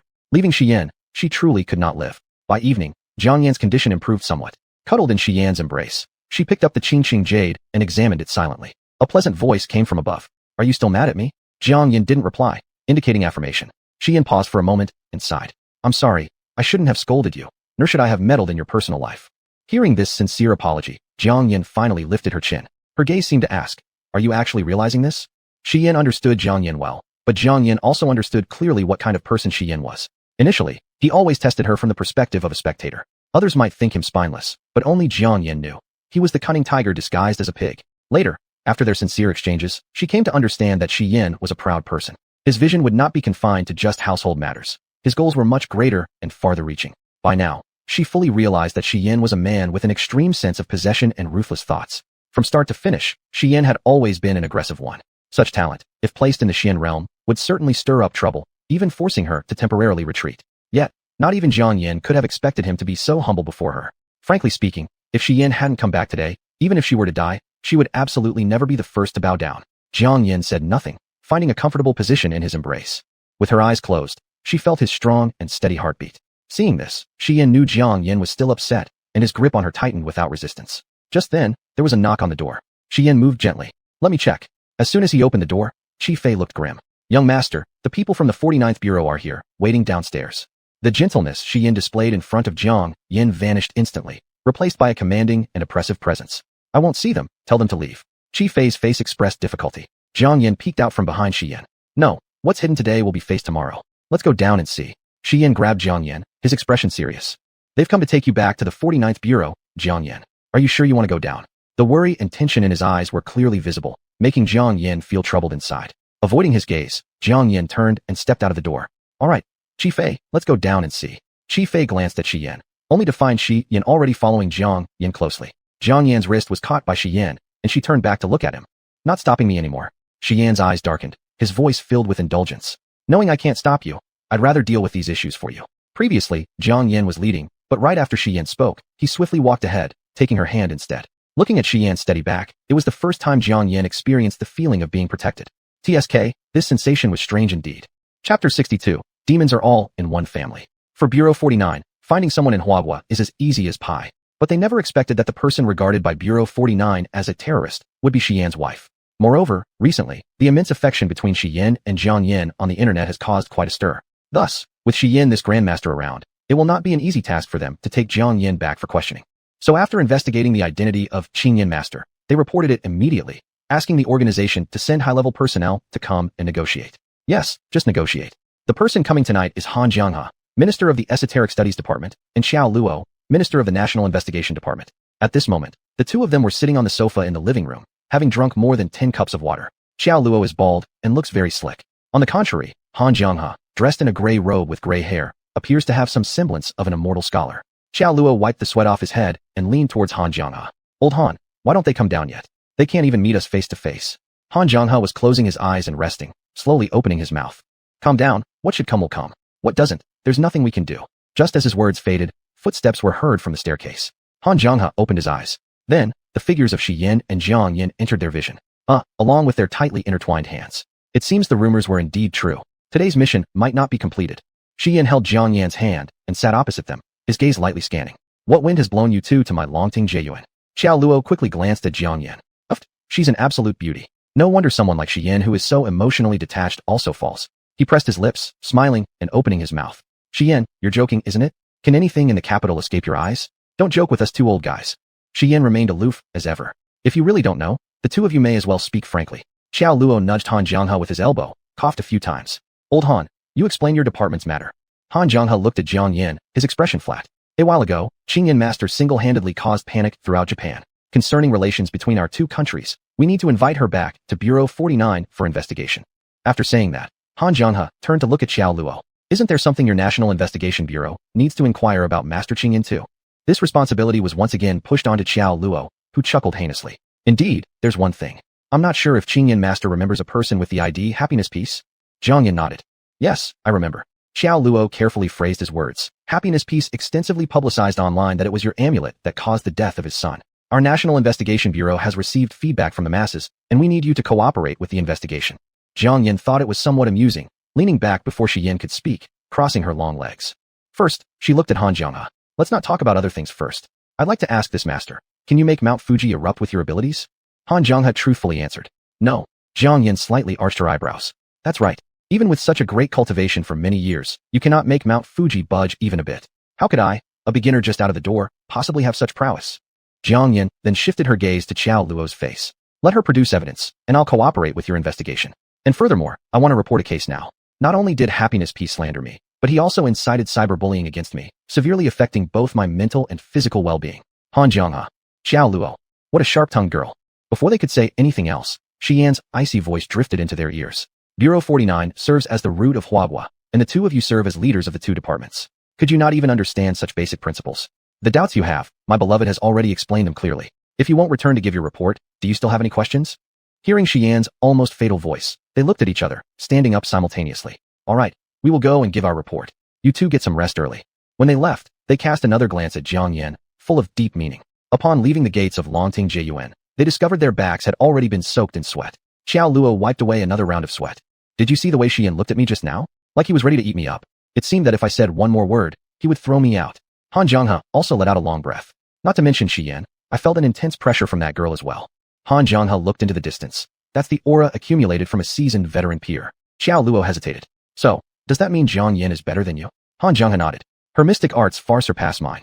Then he sighed. How is it that all the demons of this world have gathered in one family? Let's go back and report to our superiors. This matter is no longer something we can interfere with. After Qi Fei informed Jiang Yin and Shi Yin that the people from Bureau 49 had left, Jiang Yin fixed her scrutinizing gaze on Shi Yan's face. Moments later, she spoke directly. What do you have to do with Bureau 49? Shi Yin wasn't surprised by Jiang Yan's question. Why do you say that? Jiang Yin smiled. Big brother, they were almost writing fear you on their faces. Do you think I'm blind? Suddenly, Jiang Yin leaned closer to Shi Yin, observing the fluctuations in his eyes. Who are you really? But Shi Yin calmly turned away, taking a sip from the water cup on the table. They won't let it rest here. They'll send more people. Bureau 49 has many means. You're still in great danger. For these few days, you must stay with me. Jiang Yin furrowed her brows. So they would kill me? Shi Yan's gaze suddenly grew heavy. It's not impossible. They will never allow anyone who poses a threat to national security to exist. Jiang Yin, it's easier to dodge an open gun than a hidden arrow. Jiang Yin waved her hand dismissively. All right. This time, I'll listen to you. Starting tomorrow, I'll stick to you like glue. With that, Jiang Yin stood up and went upstairs. Watching Jiang Yan's retreating figure, Shi Yan's eyes turned shadowy and unclear. Qi Fei, how's the investigation into her parents' case going? Qi Fei, who had been lost in thought, was suddenly called out, immediately nodding. Lu Chenin lied to Madam. He just wanted an excuse to meet Madam. Shi Yan's knuckles whitened as his hand tightened on the armrest. And the Lu family? Qi Fei became even more respectful. They're ready, just waiting for your word. Shi Yan pinched the bridge of his nose, fatigue showing. We can make a move now. Also, I don't want to see Lu Chenin in the capital anymore. Qi Fei nodded. Understood. I'll take care of it right away. Chapter 63. I am his personal secretary. Hashtag the Lu family in Kyoto has fallen. Hashtag Lu's stock is plummeting. Hashtag Lu Chenin once offended Shi Yan. Upon waking up, most of the trending topics were related to this incident. Lu Chenin is a well-known handsome man in business circles, so in this era where looks outweigh talent, his fans are spread across various industries. Everyone sighed, combining the revelations on the list, speculating whether Lu Chenin had offended Shi Yan, which led to the bankruptcy of the Lu family. After all, Shi Yan's current wife was Lu Chenin's ex-girlfriend. According to an insider's leak, Lu Chenin could not forget this ex-girlfriend. In no time, Shi Yan and Jiang Yin were also brought to the forefront of controversy. Jiang Yin only learned about this thanks to Feng Ningning, who called early in the morning. Jiang Yin, nestled in her quilt, stretched lazily and listened to the shock from the other end of the phone while rubbing her sleepy eyes. Ningning, why are you so agitated? Feng Ningning's voice carried a hidden excitement. Sister, do you know how much traffic you're generating right now? It rivals the top flow of entertainment. If you enter the entertainment industry at this moment, you will definitely become extremely famous. Jiang Yin stood up, picking out clothes in front of the wardrobe. I have no interest in being a star. I'll just be the boss behind the stars. By the way, how's the search for the office building going? Feng Ningning's train of thought was interrupted by Jiang Yin and hurriedly responded. I was about to tell you about this. A small office building next to Y Group is available for rent, with a great location and layout. But what? Jiang Yin asked. But the rent in that area is a bit expensive, 200,000 yuan per month. Buying it instead? Buying it. Probably several tens of millions, sister. Several tens of millions? Still too expensive. Then we'll rent it. Let's lease it for 10 years. Send me your bank account number. All right, I'll sign the contract right away. After hanging up the phone, Jiang Yin had just finished choosing her outfit. A cropped white half-sleeve shirt, a pair of black utility pants, paired with a high ponytail, she looked like a pure young lady. Her delicate little face seemed as if it could drip water when pinched. Having tidied up, she pulled the door open and ran straight into Shi Yan face to face. Shi Yan withdrew his hand from pushing the door and looked over Jiang Yan from head to toe. Suppressing his amazement at her beauty, his expression remained even. Are you already late on your first day of work? Jiang Yan. What job am I working on? Shi Yan narrowed his eyes. Didn't we agree yesterday that you would stick by my side? Jiang Yan was slightly stunned. Yes, but what does that have to do with working? Shi Yan maintained an aloof look. I'm heading to work now. Jiang Yan didn't quite react, but before she realized it, Shi Yan had grabbed her wrist. By the time she came back to her senses, she was already sitting in the car. Still need to work? You wouldn't happen to be a senior level worker, would you? Shi Yan glanced at her. Sort of. Jiang Yan. You want me to go to work with you? Big brother. Do you even realize what you're saying? Shi Yan did not respond, concentrating on the tablet in his hand. Chi Fei stole a glance at Jiang Yan through the rearview mirror. Sigh, young master, if you want to see Madam all the time, just say it. Why scare Madam unnecessarily? When the car entered the underground garage of Y Group, Jiang Yan finally snapped back to reality, ready to run away at any moment. Ahem. I suddenly remembered I have a client I need to see. As Jiang Yan's eyes shifted to the hand tightly held by Shi Yan, the words she was about to speak died on her lips. Shi Yan gave Jiang Yan absolutely no chance to slip away, dragging her into the elevator. Jiang Yan watched as the numbers kept climbing on the ascending elevator, her thoughts wavering. They said Y Group had 30 floors. They were already beyond 20 floors now. Definitely a top-tier executive worker then. Hold on. Still climbing. Until the jumping numbers stopped at 30. Jiang Yan took a slight sigh of relief. The workers on this floor mustn't do jobs like making tea or fetching water at least. Hold on. She was being foolish. Someone at Shi Yan's level. Someone even the two ministers of the 49 Bureau had to show respect towards. Would he be doing such trivial work? Stupid, due to pregnancy for 3 years. This sentence is entirely true. At this realization, Jiang Yan sat upright. As soon as the elevator opened, 2 rows of bodyguards greeted them respectfully. Mr. Shi, good morning. Assistant General Manager, good morning. Mr. Shi? Shi Yan. She should have known earlier. Then this Assistant General Manager. That would be her. Haha. Got promoted. Not bad to play around for a few days. Jiang Yan cleared her throat and was about to respond, but Chi Fei spoke from the other side. Don't just stand there. Everyone back to work. Yes. Their reaction to Jiang Yan's arrival showed no surprise at all, and their steady strides revealed they were seasoned professionals, just like Chi Fei. Jiang Yan couldn't help but speak up. I never would have guessed that the Y Group, which strikes fear into the hearts of all businessmen in Hua country, is run by you behind the scenes. Shi Yan entered his office and sat on the boss's chair behind the desk, tilting his head to look at her. All this time, what did you think I was? His gaze was too passionate, leaving Jiang Yan a bit uneasy. She couldn't tell him she had really thought Shi Yan was just a top-tier worker, could she? Maybe it was because she hadn't fully woken up, so she imagined Shi Yan losing his composure. Even if the sky fell, this guy's composure would never crumble. Jiang Yan's eyes darted around, and she started looking at the feng shui layout of Shi Yan's office. You are missing water in your 5 elements here. There should be a large fish tank placed in that corner. Shi Yan looked leisurely at her and asked casually, anything else? Facing away from Shi Yan, Jiang Yan touched the huge money tree. The shade blocks sunlight and hinders air circulation, allowing polluted air to stagnate. This will cause issues. Shi Yan listened seriously. So what? Should I throw it away? Jiang Yan shook her head, somehow finding a pair of scissors. Just focus on your work. I'll help you trim it. She wouldn't just accept Shi Yan's protection without doing anything in return, after all. Seeing this, Shi Yan said nothing more and focused on his work. Unbeknownst to them, the doorbell of the office rang soon after. Come in. A decisive middle-aged man strode in with forceful steps. President Shi, I. The Vice President Liu hadn't finished speaking when he noticed Jiang Yan, a stranger, and immediately fell silent. President Shi, who is this? It wasn't surprising that he didn't recognize her, primarily because Jiang Yan dressed far too youthful. Moreover, one hand was in her pocket, while the other held the large scissors, giving off a rough and ready air that completely differed from the image of a refined lady he expected. Jiang Yan raised an eyebrow, a hint of mischief rising in her heart. I'm his personal secretary. Hello. Jiang Yan waved to Vice President Liu, her face as bright as a painting. Vice President Liu immediately lowered his head. Nonsense. Given President Xi's iron-fisted methods, he certainly couldn't let any secrets slip. Vice President Liu didn't dare glance again, and instead asked respectfully, President Xi, may we discuss business here? Shi Yan looked at Jiang Yan, who seemed amused by the scene, his expression slightly helpless. Yes.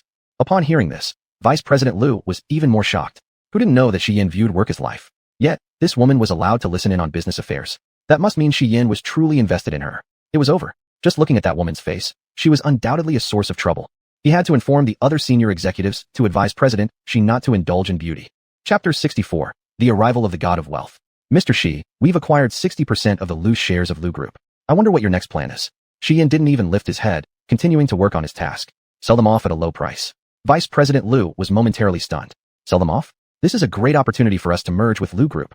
Although Lu Group cannot compare with our Y Group, a fly's leg is still meat. Mr. Xi, think it over. Finally, Shi Yan put down the pen in his hand. With a click, the air in the entire room froze. Vice President Liu, how about you take the position of CEO instead? The The vice president quickly bowed his head, wiping the sweat off his forehead. Mr. Shi, I was too hasty. I'll follow all your instructions. Joke. In just 5 years, Y Group has grown to this scale, which shows the decisive leadership of its leader. How dare he sit in that position? Although Vice President Liu couldn't understand why Shi Yan would let such a good opportunity slip by, he obediently stepped out anyway. Jiang Yan, holding a pair of scissors, walked to the table. Behind her stood a heart-shaped money tree, bursting with girlishness. She asked Shi Yan, "It seems what people said online isn't false at all. The downfall of Liu Group is indeed your doing. Why are you selling off the shares you have in hand?" Shi Yan always had endless patience when dealing with Jiang Yan. Anything from Liu Chenin is worthless to me. Suddenly, there was warmth in his eyes, except you. Jiang Yan avoided his gaze, her heart involuntarily admiring. Liu Chenin could never have guessed that the bar incident would cost him the entire Liu family. He probably still hasn't figured out who exactly attacked the Liu family. After all, in their impression, Shi Yan was merely a useless cripple unloved by the Shi family. Tut tut tut. And she also disliked Liu Chenin, the hypocrite. This strategy is truly exhilarating. Shi Yan pretended not to see Jiang Yan's secret satisfaction and focused his eyes on the heart-shaped money tree behind him, feeling quite speechless. After lunch, Jiang Yan had nothing to do, sprawled out on the sofa, staring blankly at the ceiling. Shi Yan, I'm bored. So bored. How can such a good time be wasted like this? Here, Shi Yan was somewhat distracted as well, his eyes often involuntarily looking towards her. The company is vast, you can go take a look around. Not interested. I don't want your employees to think that I, the legitimate wife, have been cuckolded. Shi Yan pursed his lips and didn't say anything. At this moment, Jiang Yan's live-streaming backend suddenly received a private message. An unnamed person, Master Qing Yan, I've arrived in Kyoto. Tell me where, and I will come to meet you. Jiang Yan leapt up directly in one move. I have some matters, need to go out for a while. No, people from Section 49. Shi Yan's words weren't finished when the office door was slammed shut heavily. He knew very well he couldn't stop Jiang Yan, but he didn't expect it to happen so quickly. Sighing helplessly, he could handle everything strategically except for Jiang Yan. She is the biggest variable. Jiang Yan mentioned a coffee shop not far from here, waiting in a private room for this unidentified person. She doesn't even have to guess. This unnamed person must be an incredibly wealthy tycoon. About half an hour passed. Jiang Yan was almost asleep when she heard the server's voice outside the door. Mr. Please, Miss Jiang is here. Jiang Yan straightened up, eyes fixed on the door. The semi-closed door was pushed open from the outside, revealing a tall figure entering Jiang Yan's sightline. A long black trench coat perfectly accentuated his broad shoulders and slim waist. His face was rugged and handsome, dark eyes deep and mysterious like unfathomable pools of water. Absolutely a rare handsome man, but definitely a different type from Shi Yan. When faced with wealthy handsome men, Jiang Yan only wants to take advantage even more. You've managed to find your way here, meaning you already have a thorough understanding of my identity. Jiang Yan stood up and extended her hand toward him. Hello, I'm Jiang Yan. Hello, Miss Jiang, Mo Beichen. Mo Beichen withdrew his hand and took the initiative to sit down first. Miss Jiang, as long as my blood can lead us to find my sister? Few words, but ruthless. Definitely a tough character. However, there's no such person known in Kyoto. Judging by his travel-weary appearance, he must have rushed here right after getting off the plane. Jiang Yan lowered her eyes, picked up the cup of coffee in front of her, and sipped lightly. Certainly, but on the condition that you must be real siblings. Mo Beichen coldly said. Do you think I'd waste time on someone unrelated? Humph, cold and arrogant. But for the sake of money, she endured it. Jiang Yan's smile didn't fade as she poured the coffee in front of her into another empty cup. We can look for the person, but because the information you know is too limited, it's both laborious and time-consuming. Mo Beichen's eyes were still as cold. As long as the person can be found, the price is up to you. Jiang Yan. My goodness. This must absolutely be the god of wealth. All right then, please drip some of your fingertip blood into this cup. Mo Beichen didn't hesitate for a second and immediately let a drop of his blood fall into the empty coffee cup. Jiang Yan's smile could be described as radiant at this point. She turned the coffee cup upside down on the table and began chanting an incantation. Upon seeing this, Mo Beichen furrowed his brow. This young woman did not seem very reliable. Jiang Yan focused on her chant, then suddenly stopped and removed the cup. The most direct and simplest way to find someone is through blood-seeking. The blood of close relatives will guide us to their exact location. Look here, it's 39 degrees north latitude and 116 degrees east longitude, which means... Jiang Yan's voice trailed off as she looked up at Mo Beichen. Mo Beichen quickly realized. In Kyoto, Jiang Yan nodded, and her expression grew more serious. Kyoto is large too. Let me track her exact position again. Jiang Yan closed her eyes and infused her spirit energy into the blood on the table. How could it be here? As Jiang Yan's face became increasingly troubled, Mo Beichen's frown deepened. Where exactly? Jiang Yan opened her eyes, looking somewhat guilty. I found that. The person is right here in this cafe, and...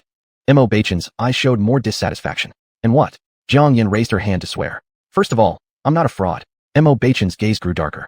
Speak. After hesitating, Jiang Yan finally spoke, her voice tinged with awkwardness.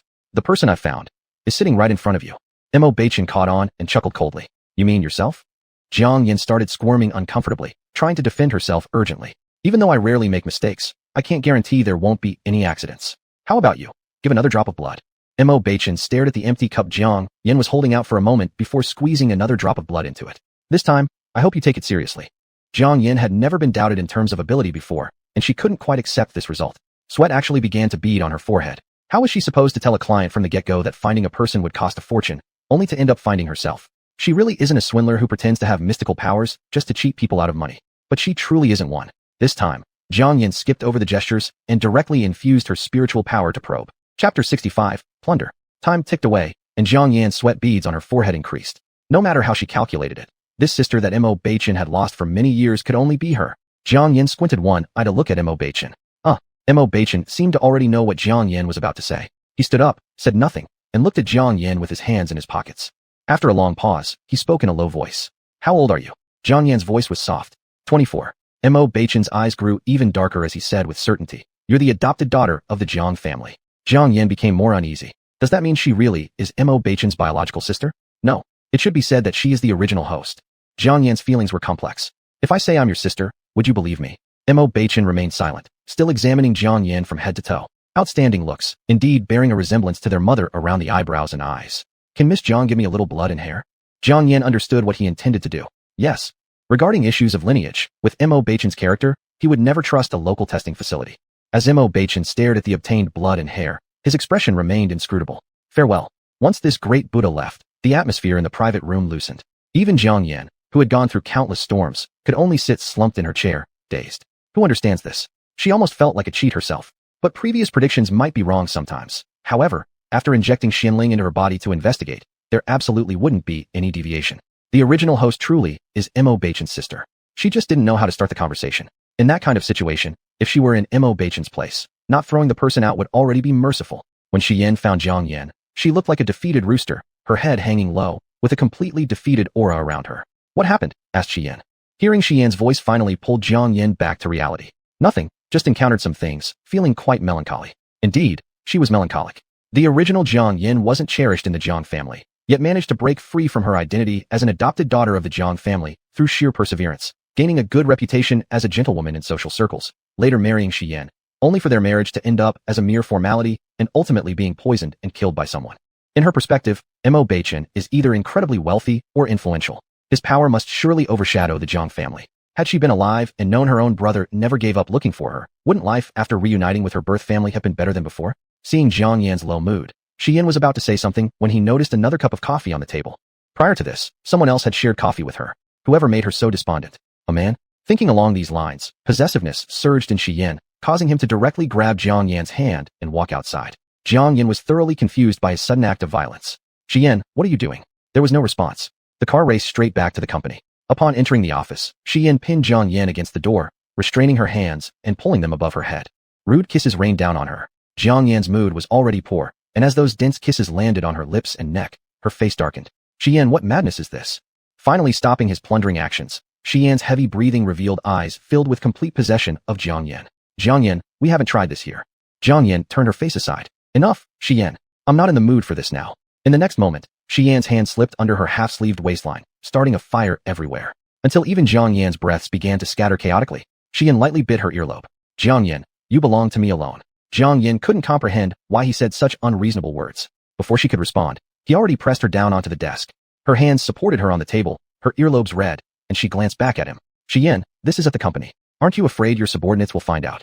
The buckle on his belt at his waist had already been undone. Jiang Yan, we are legally married. Just as he finished speaking, it was as though he wanted to vent his dissatisfaction earlier. His moves became abrupt and forceful. Jiang Yan couldn't help but emit a sound, hastily gripping the edges of the desk. This farce only came to an end half an hour later, leaving Jiang Yan's body weak, collapsing in his arms. Xian played with Jiang Yan's hair, his voice betraying no discernible emotions. Jiang Yan, I've expelled Lu Chenin from Kyoto. Jiang Yan lazily replied with an "oh." Xian's expression slightly shifted. That man isn't Lu Chenin. With this thought, Xian somewhat eased. Feng Ningning came to see you? Nope. Did you go to meet clients? By the time Xian got to this point, if Jiang Yan hadn't realized something, she'd really be a fool. She opened her eyes and looked at Xian's perfect jawline. Xian, you must be nuts. You can't possibly suspect that I was drinking coffee with another man, right? Xian's bright eyes were trying to see through her facade to her true feelings. So, is that not the case? Jiang Yan smirked at the corner of her mouth. Actually, I did meet a man. Recalling Mo Baichen's handsome face, Jiang Yan continued. And he's a very good-looking one. Xian suddenly tightened his grip on Jiang Yan's shoulder. I've already said it. You belong only to me. Xian seemed almost possessed as he pinched Jiang Yan's chin and kissed her again. Jiang Yan's thighs were still trembling. Just as she wanted to push him away, the doorbell of the office rang. The moment of intimacy was abruptly interrupted. Xian's gaze darkened further and further, but he finally let go of Jiang Yan. He picked up the tie from the floor and retied it around his neck. His gaze returned to clarity, though his voice carried irritation. Come in. The manager of the Human Resources Department walked in, having been warned by Vice President Liu not to look around. He kept his head down. Mr. Shi, the newly recruited employees have finished their onboarding process. They've all passed background checks with low risks. However, what is it? Xian appeared completely professional, unlike the person from just a moment ago. Manager Wang from HR bowed his head even lower. It's just, one of them is your wife's sister, Jiang Yuling. Her resume and performance during the interview were both excellent. She's very capable. Xian glanced at Jiang Yan, seeing that she didn't take it seriously, so he spoke directly. If everything followed the normal recruitment process, there's no need to ask my permission. All right, I'll make the arrangements immediately.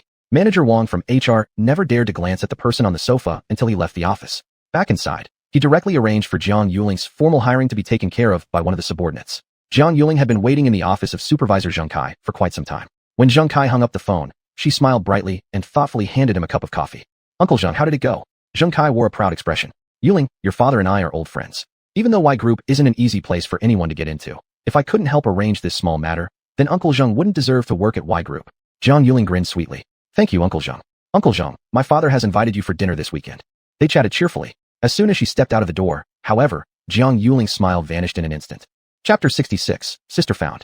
Jiang Yuling tightened her hands that rested on both sides of her body. Jiang Yan, the Liu family's downfall, and the disappearance of Liu Chainan.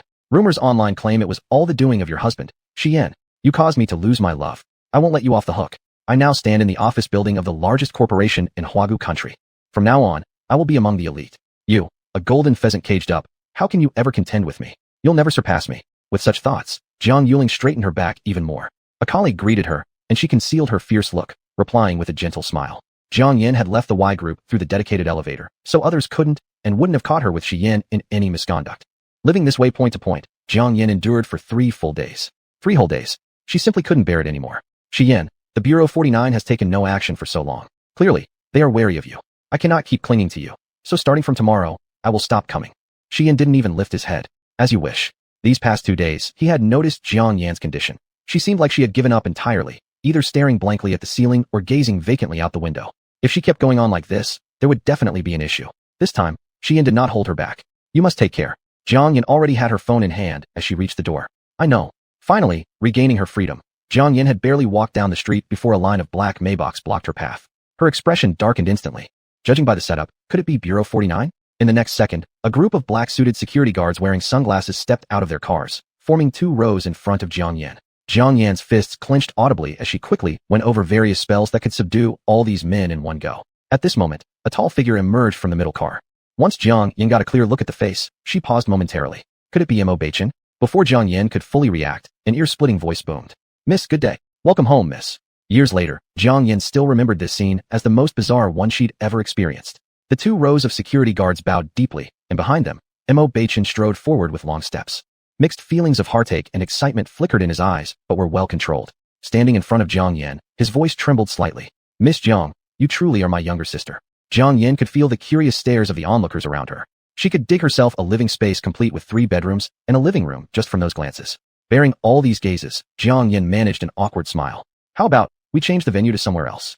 Mo Baichen, who no longer possessed the arrogance he once had, stepped aside, his voice indulgent. All right, everything will be according to your wishes. After getting into the car, Mo Baichen several times wanted to say something, but Jiang Yan turning her head away stopped him each time. The car drove into a villa complex, and Jiang Yan was the first to step out of the car. Heaven knows how she endured the ride here. Mo Baichen's gaze practically glued itself to her. Sitting down on the couch as soon as she entered, Jiang Yan hastily grabbed a cup of flower tea sitting on the coffee table to cover her embarrassment. Mo Baichen, seated across from her, lifted a hand lightly. Mr. Mo2, record that Miss enjoys drinking flower tea. The rather stupid-looking Mo2, standing behind the couch, quickly jotted it down. Jiang Yan, drink or don't drink, it's all equally awkward. In the end, Jiang Yan merely took a sip before putting it down. Mr. Mo, are you sure I am your younger sister? Seemingly fearing that maintaining a cold face would scare Jiang Yan, Mo Baichen struggled to force a smile. My appraisal institution is the best worldwide. It's absolutely incapable of making a mistake. Jiang Yan picked up a fruit tea from the coffee table, sipping it gently. Mo Baichen glanced again at Mo2, who got the message and once more noted Jiang Yan's preferences. Subsequently, he tentatively opened his mouth. Miss Jiang, may I call you Xiao Yan? Jiang Yin downed the flower tea in her glass. Yes, you may. A flash of joy crossed Mo Beichen's eyes, followed by compassion. Xiao Yan, during these 24 years, you've suffered a lot. The Jiang family treated you poorly. You must have resented your biological parents for abandoning you. Finally, regaining her composure, Jiang Yan's gaze turned sharp. Please give me a reasonable explanation. This explanation was also what she demanded on behalf of the original main character. Mo Beichen sighed. When mother gave birth to you years ago, she suffered from amniotic fluid embolism, and all our focus was on her. We overlooked you being sent to the neonatal department. We didn't expect that within just a few hours, it gave opportunists the chance to tamper with things. When we finally came to see you, you were already gone. Mo Beichen raised his eyes.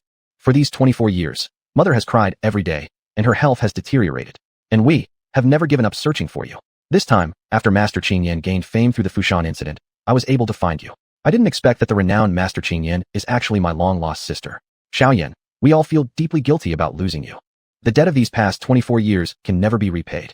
All we ask is for a chance, so in the future we may cherish and love you properly. Mo Beichen, someone like him, could lower his pride so much. Jiang Yan was somewhat surprised. She felt conflicted inside. If she were the original main character, she would undoubtedly acknowledge this family without hesitation. But since she had never tasted the warmth of a family, she wasn't eager. What's more, she wasn't the original main character. In fact, Mo Beichen's biological younger sister had already passed away. He'd come too late. Yet these words she couldn't possibly confess to Mo Beichen. Seeing Jiang Yan hesitate, Mo Beichen's hands resting on his knees unconsciously clenched. Xiao Yan, is there something troubling you? Jiang Yan snapped back to reality. No. Just as you said, for these 24 years, I have never experienced the warmth of family. Moreover, I don't know how to interact with you. I need time. Visibly relieved, Mo Beichen exhaled. Naturally, as long as you do not reject acknowledging us, it's all right. As soon as he finished speaking, Jiang Yan had already stood up. It's getting late. I should go back. Mo Beichen also rose to his feet. Xiao Yan, let me see you off. Before Jiang Yan could refuse, seeing Mo Beichen's sincere expression froze the words at her lips. All right. At others' family recognition scenes, everyone hugged each other tightly while crying their eyes out. Yet here, they were both unusually restrained, unnervingly calm. The several almost half-opened lips of Mo Beichen were probably the limit of his expressiveness. Arriving at Longting Residential Complex, watching Jiang Yan's receding figure, his grip on the steering wheel gradually tightened. His reason clashed fiercely with his impulsiveness. Only heaven knew how hard he tried to resist rushing over to embrace her, his sister, his own flesh and blood, the one he owed most during these past 24 years. Grinding his teeth together, he made a call. Dad, I found our sister.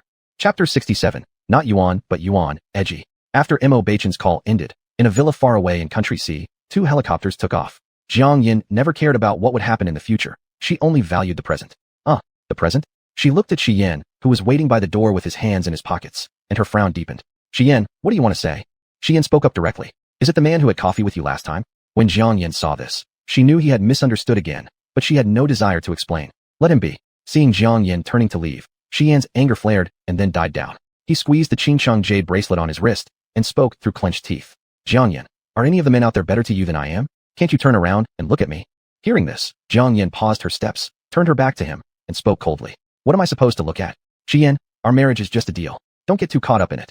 Looking at Jiang Yan's resolute figure walking away, Shi Yan felt an unprecedented sense of defeat in his heart. He didn't know when his liking for Jiang Yan had turned into love and possession. He couldn't bear to share her with anyone else. He only wanted to keep her confined by his side. But his rationality also told him that Jiang Yan was not someone like a frog at the bottom of a well. The tighter he pushed, the further away she would go. Never having loved anyone before, this first love hit a hard wall right from the start. At that moment, Lu Yingmei poked her head out of the kitchen. Son, I'm sorry, I didn't mean to eavesdrop on your conversation. Shi Yan's expression grew dim. It's nothing. Lu Yingmei carefully ventured. Son, Jiang Yan is like a fairy. She's not someone we ordinary people can touch. Maybe you should give up. In these past days, Lu Yingmei had witnessed all the dynamics between the two of them in their marital life. If things keep going like this, it won't be good for either of you. Shi Yan said nothing, ascending the stairs with a solitary silhouette. That night, Shi Yan very considerately did not return to the room to sleep. Instead, Jiang Yan felt even more restless and troubled. Since she couldn't fall asleep anyway, she took her live streaming equipment and went to the overpass. Nighttime live streaming had a unique flavor. She tightened her coat around herself and opened the live streaming room, where 10,000 viewers surged in instantly. Magic Hand Rejuvenation, Aircraft Carrier *999. Magic Hand Rejuvenation, Aircraft Carrier *999. Magic Hand Rejuvenation, Aircraft Carrier *999. Jiang Yan watched as Lin Huifeng crazily sent gifts, feeling a bit exasperated. Alright. Indeed, the chat window immediately quieted down. Admin Jiang Xiaobai, are you crazy to go outdoors at this hour? Aren't you worried that Happy Peace Grandma will take revenge on you?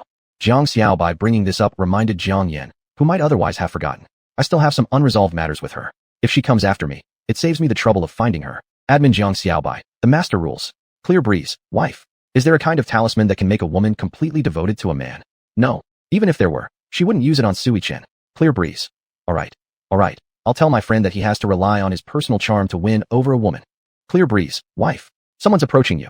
Jiang Yin glanced up, and an elderly gentleman with white hair suddenly knelt down in front of her. Master Qing Yin, please save my grandson. Jiang Yin slowly flipped her price list over. Everything here is clearly priced. What kind of service do you need? Upon seeing this, Chu Zhenxiong hesitated momentarily. Master, I need you to drive out evil spirits from my grandson. As soon as these words came out, the livestream room erupted into excitement. Admin Jiang Xiaobai. It's the first time our livestream room has someone inviting the master to drive out evil spirits.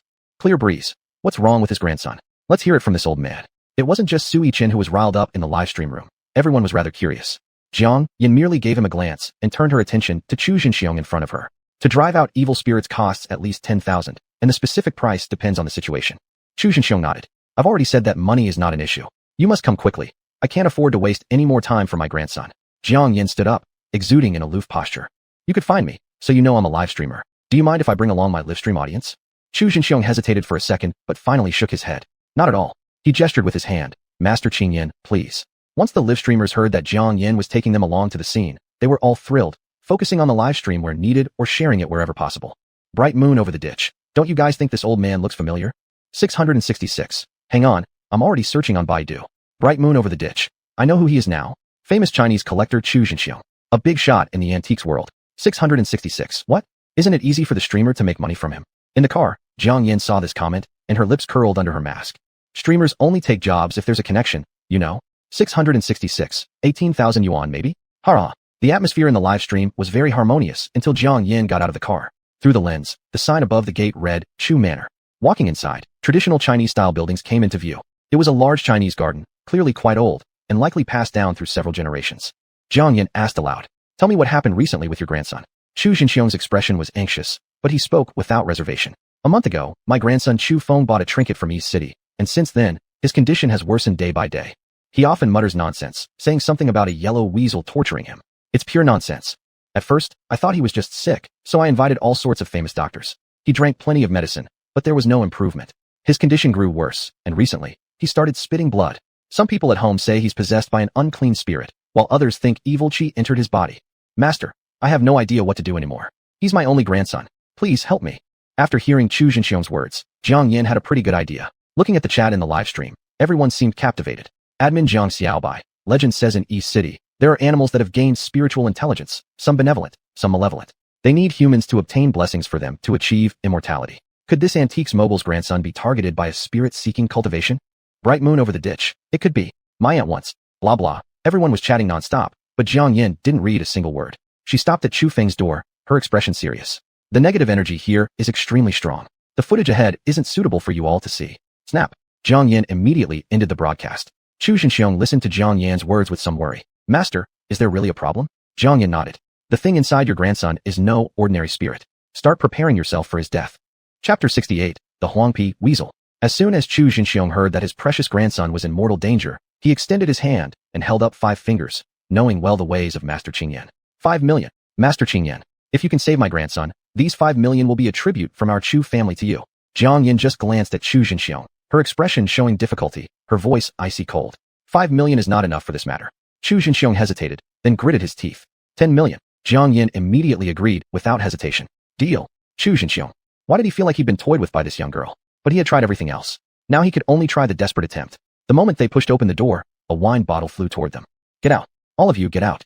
Jiang Yin dodged the bottle while pushing aside her benefactor. Chu Zhenxiong was still shaken, but thanked Jiang Yin nonetheless. He looked ahead to see a young man thin to the point of looking skeletal, curled up in the corner. One hand was holding a cigarette, and the other was gripping a chicken drumstick. His features already resembled a weasel. Sharp nose, pointed cheekbones, black eye circles. There were oil stains on the edge of his lips. He was smacking his mouth in an annoying way. When he saw Chu Zhenxiong, it was as if he had seen an enemy, snarling his teeth. What do you want? You old devil. Get out. Go away. No one will even bury your body when you die. I'm going to boil your bones into soup. I'll kick your head around like a ball. Chu Zhenxiong gritted his teeth in anger and turned to speak to Jiang Yin, only to see that she had already started setting up an array. 10 minutes later, Jiang Yin looked at Chu Feng lying on the ground. No, it should be said that there was a ferocious weasel standing on his left shoulder. Little Huangpi, which sect are you from? The weasel sitting on Chu Feng's shoulder froze upon hearing this question before sneering at Jiang Yan. Girl, you can see me, old master? Old master? Hold your mother. Jiang Yan rolled her eyes, crossing her arms as she stared at him. I'm asking you one last time, which sect are you from? The weasel stuttered for a long time, unable to answer. Then a thought struck him. Girl, just because you can see me doesn't mean you're anything special. Don't think this alone will scare me off. You should leave now while you have the chance. Otherwise, when I lose my temper, you won't be able to escape. Jiang Yan lost her patience. So, you're something unnamed, unmarked, and yet you dare act defiantly in front of me, little missy? The weasel felt an unprecedented pressure from Jiang Yan, watching as she began to form incantation gestures, causing some unease in his heart. It clenched its teeth and said, I'll see what kind of real abilities you've got. The next second, Chu Feng began to struggle while holding his head, blood gushing from all 7 orifices of his body. Chu Zhenxiong's heart was nearly broken. Fenger, he wanted to move forward, but was stopped by Jiang Yan. He is no longer your grandson right now. Indeed, as soon as Jiang Yan's words ended, Chu Feng raised his head. His face twisted grotesquely. Half his face had transformed into a sinister weasel-like visage. With a leap, he rushed straight at Jiang Yan and Chu Zhenxiong. At this moment, golden light emanated from the array laid on the ground. From the center of the array, several golden ropes emerged and directly bound Chu Feng midair. Chu Feng slammed heavily onto the ground, the ropes tightening continuously over his body. Pain racked through him, eliciting ear-piercing screams. That half-transformed face of the weasel appeared intermittently, its eyes filled with murderous intent, as though wanting to devour Jiang Yan and Chu Zhenxiong entirely. Seeing this, Chu Zhenxiong was completely shocked. Master, what about my grandson? Save him. This old man was truly bothersome. Jiang Yan protected Chu Zhenxiong behind her and lightly lifted her hand toward Chu Feng, then pressed down sharply. Subdue. Chu Feng clasped his head, sheer terror reflecting in his eyes. Please let me go. I promise never to cause trouble again. I'll leave Chu Feng. The Chu Feng on the ground writhed in agony. His grandfather's heart almost shattered. Chu Zhenxiong desperately grabbed Jiang Yan's casting hand. Master, it's promised to leave my grandson. Stop it quickly. With Chu Zhenxiong's interference, the spell array was interrupted, revealing a gap. At this moment, the fallen Chu Feng suddenly bolted upward, dashing straight toward Chu Zhenxiong. Chu Zhenxiong immediately embraced Chu Feng. Jiang Yan was shoved aside by the 2 grandfathers and grandchildren. Helplessly, she watched as the Huangpi fled, standing on the windowsill, its gaze vicious. You little wretch. You wait and see. I won't let you get away with this. Its venomous stare also fell on Chu Zhenxiong's face. And all of you too. The Chu family. I'll kill everyone in the Chu family. With that, it jumped out of the window and sprinted away. Jiang Yan stood motionless for a full minute, suppressing her rage. She managed to keep herself calm and spoke through gritted teeth. Old man, who wants to deal with this mess can take it. I'm done caring. She had never met such troublesome clients before. Why did he have to interfere while I was casting a spell?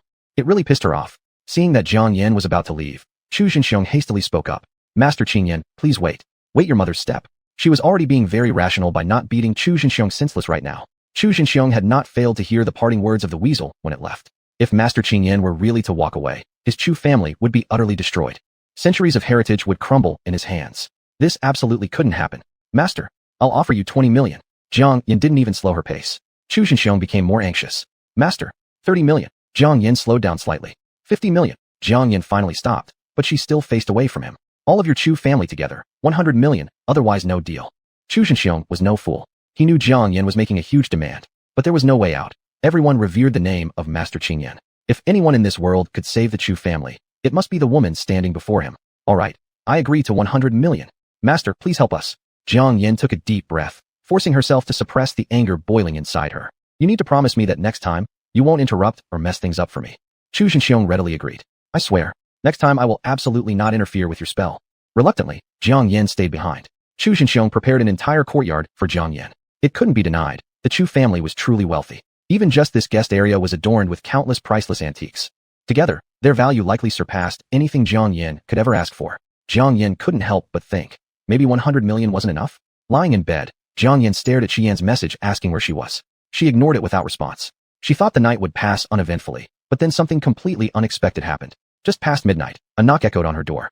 Ding ding ding. And the knocking grew more frantic, as if whoever it was would burst through any second. Jiang Yan opened her eyes, her gaze flashing with cold and dangerous intent.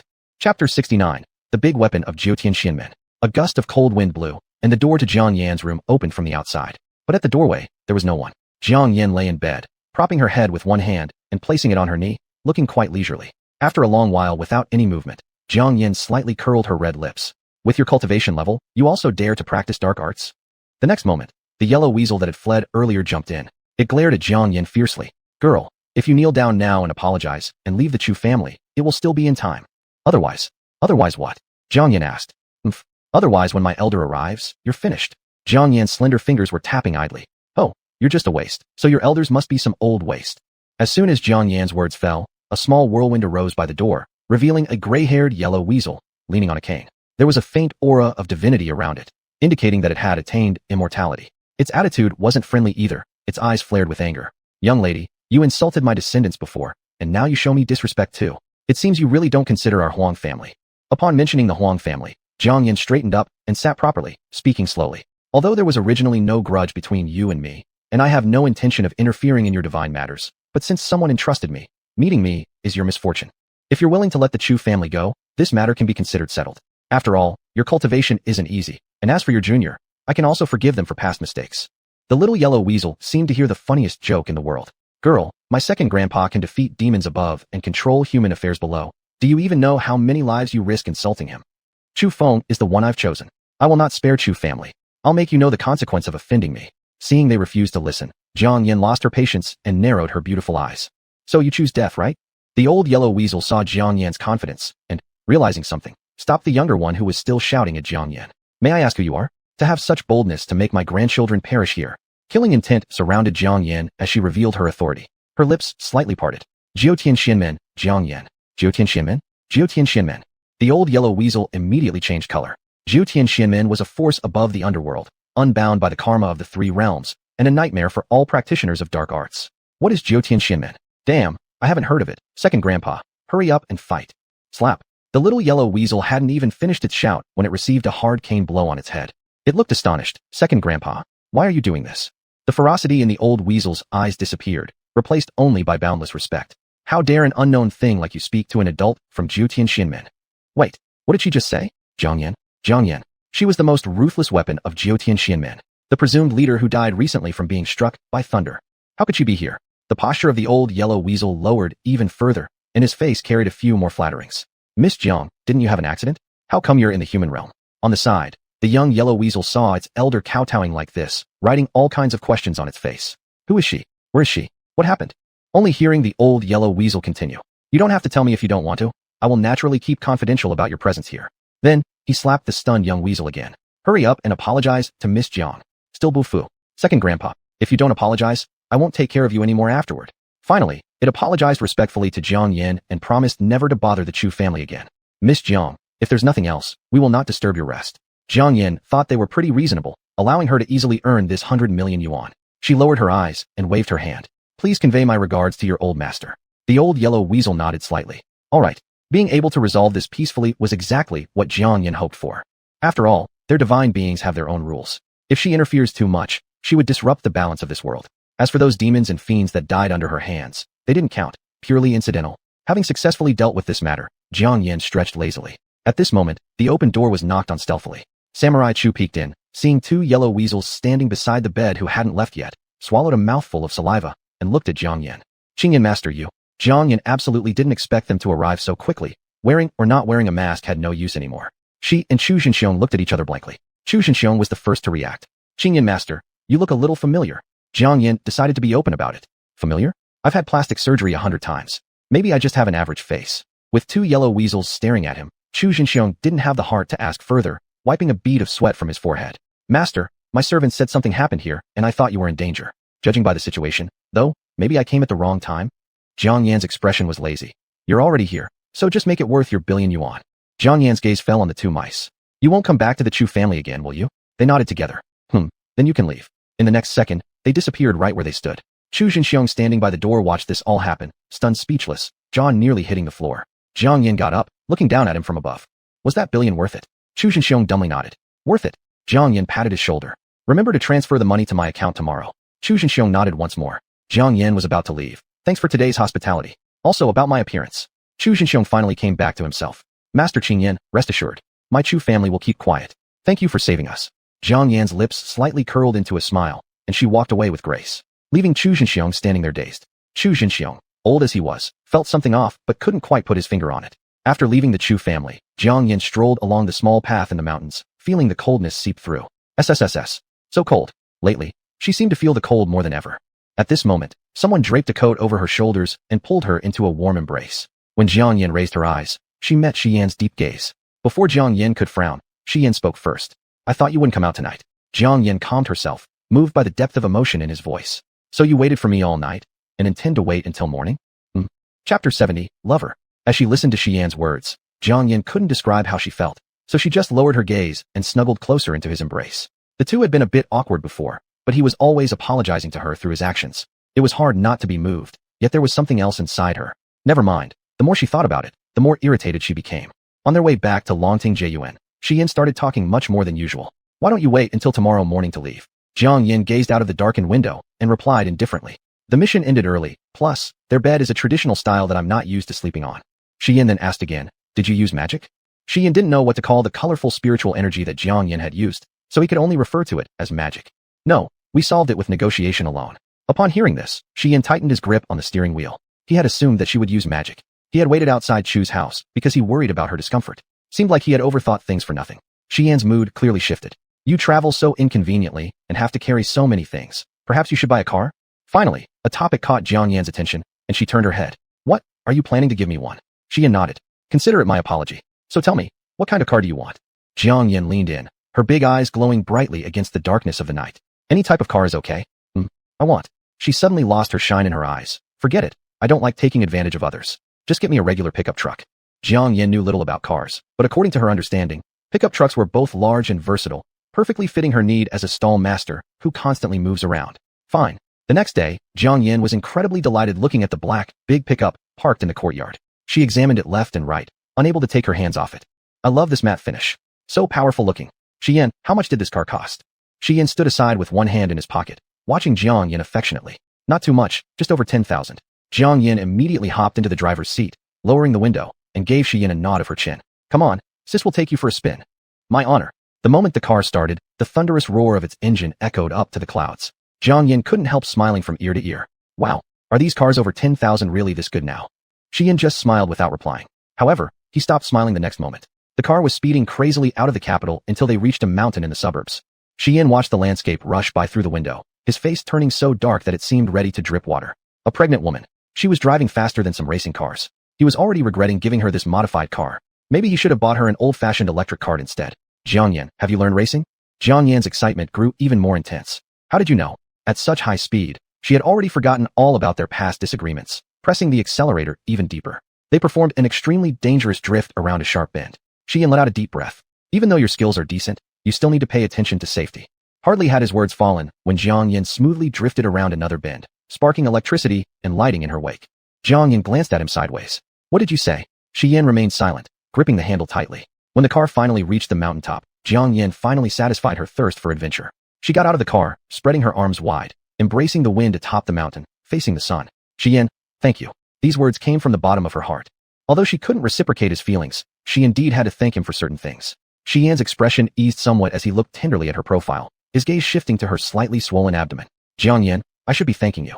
Thank you for appearing in his world, bringing a sliver of light into his dull life. Jiang Yan looked at him, saying nothing, just smiled faintly. Rarely had the two of them been able to stand together speaking calmly like this. Shi Yan even hoped time would freeze right here at this moment. Both standing on the summit overlooking the bustling world below. Yet, good times always seem interrupted by inexplicable events. The serenity of the mountaintop was shattered by an incoming call, and Jiang Yan hesitated after glancing at the unfamiliar number displayed on her phone screen. After a brief hesitation, she answered the call. A pleasant male voice sounded through the receiver. Little Yan, are you in Kyoto? Yes. Jiang Yan walked a few steps away to take the call, and Shi Yan's face, who stood rooted to the spot, changed dramatically. Little Yan? The man on the other end actually called her Little Yan, and Jiang Yan had tacitly allowed it. Who is this guy? Coffee. Luxury cars. Little Yan. Everything that had happened recently was proving to Shi Yan that Jiang Yan might be being pursued by someone. But just as their relationship had started to mend, he absolutely couldn't bring himself to ask her about it again. Whoever this man was, Shi Yan wouldn't let him take Jiang Yan from him. Shi Yan clenched the Qingcheng jade amulet in his sleeve, a flicker of murderous intent passing through his eyes. By the time Jiang Yan turned around after hanging up the call, his expression had already returned to normal. Let's go, Jiang Yan said directly. Shi Yan followed her into the car. On their way back, perhaps sensing Shi Yan's unease about her driving skills, Jiang Yan drove relatively steadily. Once they reached the city, Jiang Yan suddenly spoke up. Do you have time to meet a friend with me? A friend? More like a lover. Alarm bells rang loudly in Shi Yan's mind. No wonder she kept rejecting him. She must have someone already. And now she wanted to introduce him to that man. No. Shi Yan considered himself restrained for not killing that man already. Did she really expect him to meet the guy who owns her heart, right before his eyes? Just imagining it made Shi Yan feel suffocated. No. I still have work at the company. His voice came out deep and dull. Jiang Yin didn't think much of it. All right, I won't be home for dinner tonight. Shi Yin bit his lip, forcibly suppressing all the questions bubbling inside him. All right, drive safely. After all, she was still his legitimate wife, and in name, he still owned her.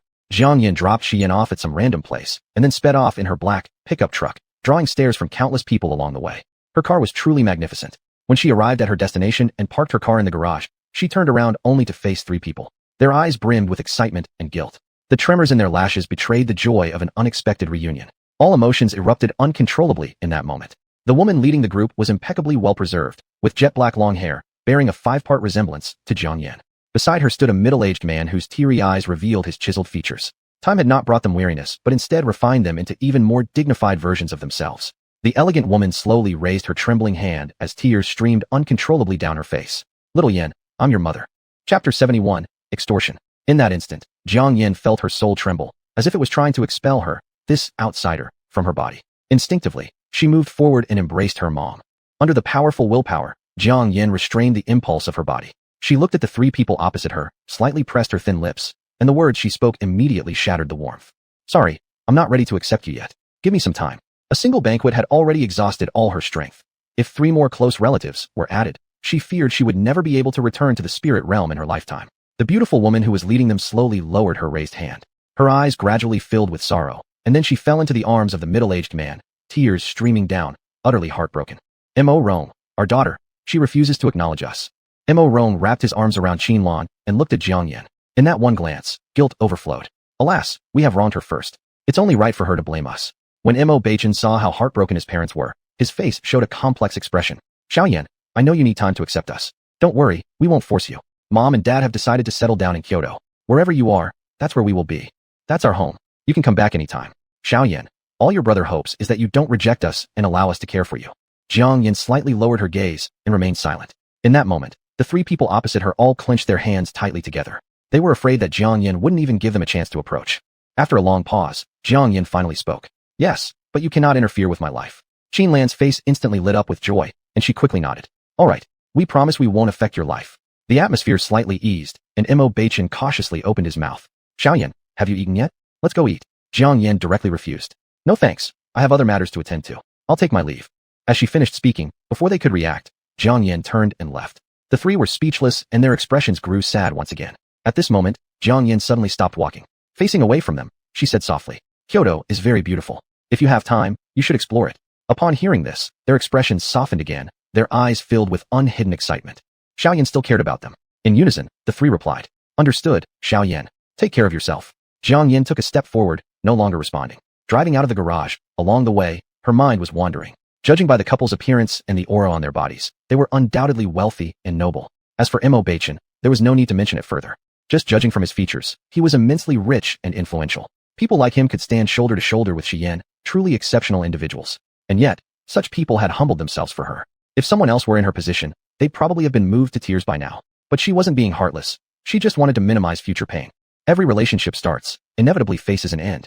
Some last longer, some shorter, some deeper, others shallow. There's an old saying, no feast lasts forever. Besides, she knew she would definitely leave eventually. Rather than let both sides suffer endlessly, she thought it better to cut off the bond from the beginning.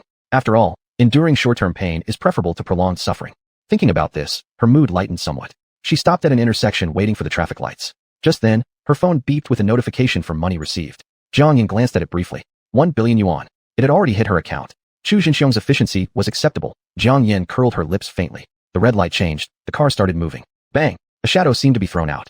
Jiang Yin was slightly stunned. That sensation. She had hit someone. She didn't have time to think more and hurriedly got out of the car. In front of her lay a young man lying under her tires, his body curled up while groaning in pain. Ouch! My ribs are broken. My arm's broken. My leg too. Seeing Jiang Yin get out of the car, he lay limp on the ground, screaming louder. You reckless drivers are a hazard to society. Do you even have eyes? On your feet, maybe. It was the first time Jiang Yin had been cursed like this. Since she was at fault, she wouldn't oppress or bully anyone using her influence. I've called the police and dialed 120. Don't worry, you won't die. Regarding compensation, the insurance company will handle things with you. Huang Feifei on the ground was furious. I'm about to die. Take me to the hospital right now. More and more bystanders gathered, all pointing fingers and making remarks about Jiang Yin, the female driver.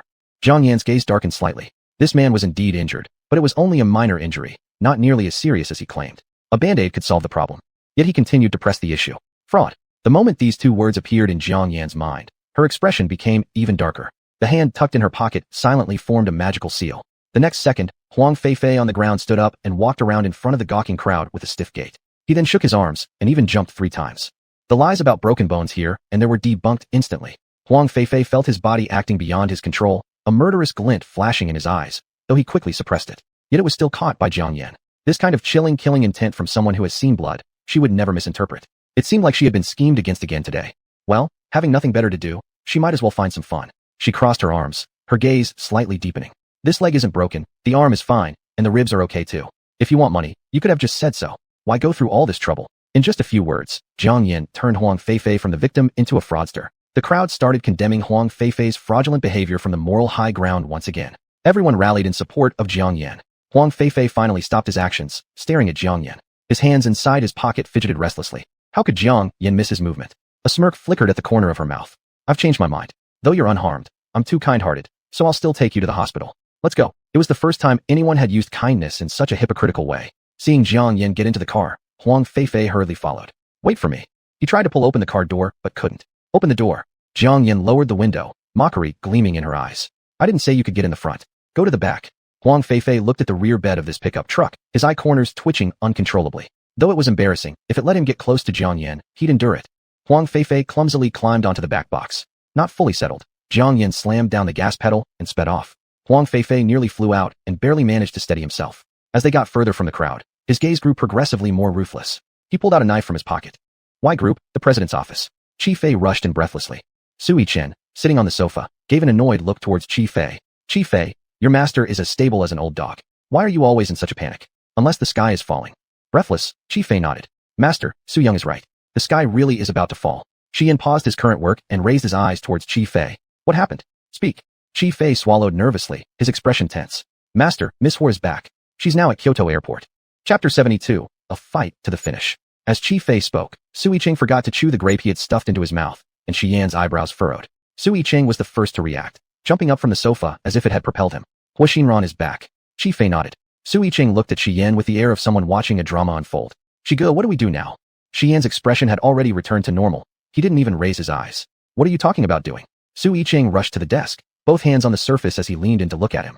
Shigo, she's your first love. You two broke up because of... There was a click as Shi Yan set down his pen. Sui Ching, you've already said that we broke up, so there's no relationship anymore. Sui Ching's face was filled with gossip, and he wouldn't let go of the topic. Shigo, your situation with Hua Xinran years ago was all over the news. If it hadn't been for the secret mission assigned by Bureau 49 to send her abroad, the two of you would have had kids by now who could run errands. The affection Hua Xinran felt for you, we've all seen it clearly. Now that she's come straight back to Kyoto, obviously she's here for you. Sui Ching crossed his arms and smirked. She hasn't contacted anyone domestically these past years, but upon completing her task, she hears that not only are you married to Jiang Yan, but you also have children. Can she take it? TSK. Shigu, this time you're probably going to be pulling your hair out. Xian wasn't fazed. I'm already married. Moreover, I deeply love my wife. The latter part was an inner confession, naturally unnecessary to share with Sui Ching. Sui Ching got more fired up. So what if you're married? In today's society, divorce happens everywhere. I won't get divorced. It was the first time Sui Ching saw Xian speak so earnestly about his feelings for Jiang Yan. He was stunned at first, then snapped back, eyes wide like copper bells. Could it be that you intend to keep Hua Xinran as your mistress? That can't work, Shigo. With Hua Xinran's temper, there's no way she'd stoop to being second. If you're adamant about not getting divorced, then she'll surely make a move against Jiang Yan. At this, Xian's expression finally changed, and he quickly looked at Chi Fei. Where's Jiang Yan? Chi Fei's face showed total confusion. I don't know. Master, weren't you just together with Madam? Xian's expression deepened its solemnity, and he couldn't resist getting up, picking up his coat, and heading out. Just as he opened the door, a pair of fiery eyes met his. Hua Xinran had spent many years abroad, adopting a style more aligned with the West. The deep V-neck black dress exposed her décolletage perfectly, and her dark wavy hair hung loosely over her shoulders. Beneath those fiery red lips came words that pierced to the bone. Xian, long time no see. Xian's expression hardened. Long time no see. Hua Xinran's gaze lingered on his now healthy legs before moving up to the jacket draped on his forearm. Her expression was full of suppressed frustration and restraint, eventually melting into a completely unrelated question. What, going out? He answered without reservation. Hua Xinran pushed past Xian's shoulder and strode inside. What? Planning to go see your little darling wife. Sitting on the couch with her legs crossed, the anger in her eyes seeped out bit by bit. I'm already sitting right here, and you still can't feel at ease. It seems what they say online isn't wrong. You and your little darling wife really love each other. She pronounced the word love with unusual emphasis. Their understanding of each other was so deep it verged on telepathy. In the end, Xian still closed the office door and sat back down. Every trace of their previous affection was gone, leaving only coldness behind. When did you come back? Just now. She rushed to Y Group right after landing, intending to slap him and ask why he didn't wait for her. Su Yicheng distinctly felt the powder keg of tension inside the room and found himself unable to stand or sit. Being Shi Yan's brother in spirit, he decided to draw attention to himself to lighten the mood. Oh, Shinran, according to Qin Yi, you did an exceptional job on this mission, and Bureau 49 wants to promote you to Deputy Minister of Intelligence. You'll be the youngest Deputy Minister at Bureau 49. Hua Shinran fixed her fierce glare on Shi Yan, yet her response was directed at Su Yicheng. What good does it do to complete a task? 3 years of feelings, forgotten in a snap, then turning around to marry another person and having children with her. I've won in my career, but lost in love. If I had known this, I would have rather given up on the deputy position than leave in the first place. Su Yicheng remained speechless. What a terrible moment to bring that up. Hua Shinran grew increasingly agitated, strong as she was, her eyes brimming with tears. Shi Yan clenched his fists tightly, his voice even colder. Shinran, welcome back. On hearing this, Hua Shinran's eyes dimmed slightly. She wiped the tear stains with her fingertips and let out a light laugh. Shi Yan, you truly are merciless. Hua Shinran glanced at the strawberry-patterned cup in the cabinet, then decisively rose, her eyes cold and unfriendly. There's a strong smell of another woman here. It's suffocating. I'll go first. Su Yicheng immediately reacted. Let me see you out. The tense atmosphere in the office finally dissipated. Shi Yan wearily pinched his brow. He took out his phone and sent a message to Jiang Yan, asking what she was doing. Receiving no reply for a long time, Shi Yan became increasingly restless. Meanwhile, Jiang Yan's car was heading towards the outskirts of Kyoto. Stop the car. Huang Feifei had already moved from the trunk to the passenger seat, and now held a dagger against Jiang Yan's slim, pale neck. Jiang Yan slammed the gas pedal and pulled the handbrake. Looking in the rearview mirror, she saw the newly formed bloodstain on her neck, her eyes becoming more terrifying. I hate it when people hurt me. Huang Feifei grew even more aggressive as he pushed Jiang Yan. Shut up. Get out of the car. Jiang Yan complied. After getting out, Huang Feifei ordered her to crouch down. But this time, Jiang Yan ignored him. Huang Feifei glared with ferocity. What are you hesitating about? I told you to crouch down. Once you do, I'll give you a quick end. I promise it won't hurt a bit. At this moment, Jiang Yan understood the purpose behind Huang Feifei's employer. They weren't robbing her for money or taking her for lust. They were after her life. Great. She hadn't felt such exhilaration of life and death struggle in a long time. Seeing that Jiang Yan still hadn't moved, Huang Feifei lost his patience. He raised his hand, ready to stab her jugular vein. This is all your fault. As Huang Feifei's voice faded, his hand hung suspended in the air, unable to move despite his struggles. He watched helplessly as Jiang Yan escaped from his grip. Lifting her hand to touch the bloodstains on her neck, she lightly rolled them between her fingers. The crimson instantly bloomed vividly. Before in the city, she had refrained from killing him to avoid causing public panic, which is why she spared him until now. But now, he had made her bleed. Her blood was worth more than gold. Jiang Yan approached Huang Feifei step by step like a grim reaper come to claim a soul. Though Huang Feifei had killed many people, he now felt an intense chill down to his bones. With a killer's instinct, he realized she belonged to the same breed as him. Who are you? Jiang Yan slowly uttered each word through her lips. The one who's going to take your life. In the next second, Jiang Yan directly grabbed Huang Feifei by the neck, gradually tightening her grip. Panicking and unable to move, Huang Feifei pleaded desperately. Don't kill me. Someone hired me to buy your life. Don't you want to know who they are? If you let me live, I'll tell you everything. Jiang Yan's gaze slightly lowered, radiating fierce power. It doesn't matter. Whoever they are, I will make them pay dearly. Huang Feifei tried to say more, but Jiang Yan didn't give him the chance. She tightened her hand forcefully. A pop sounded as every vein in his neck burst, his eyes opened wide in death. Jiang Yan released him with obvious disdain.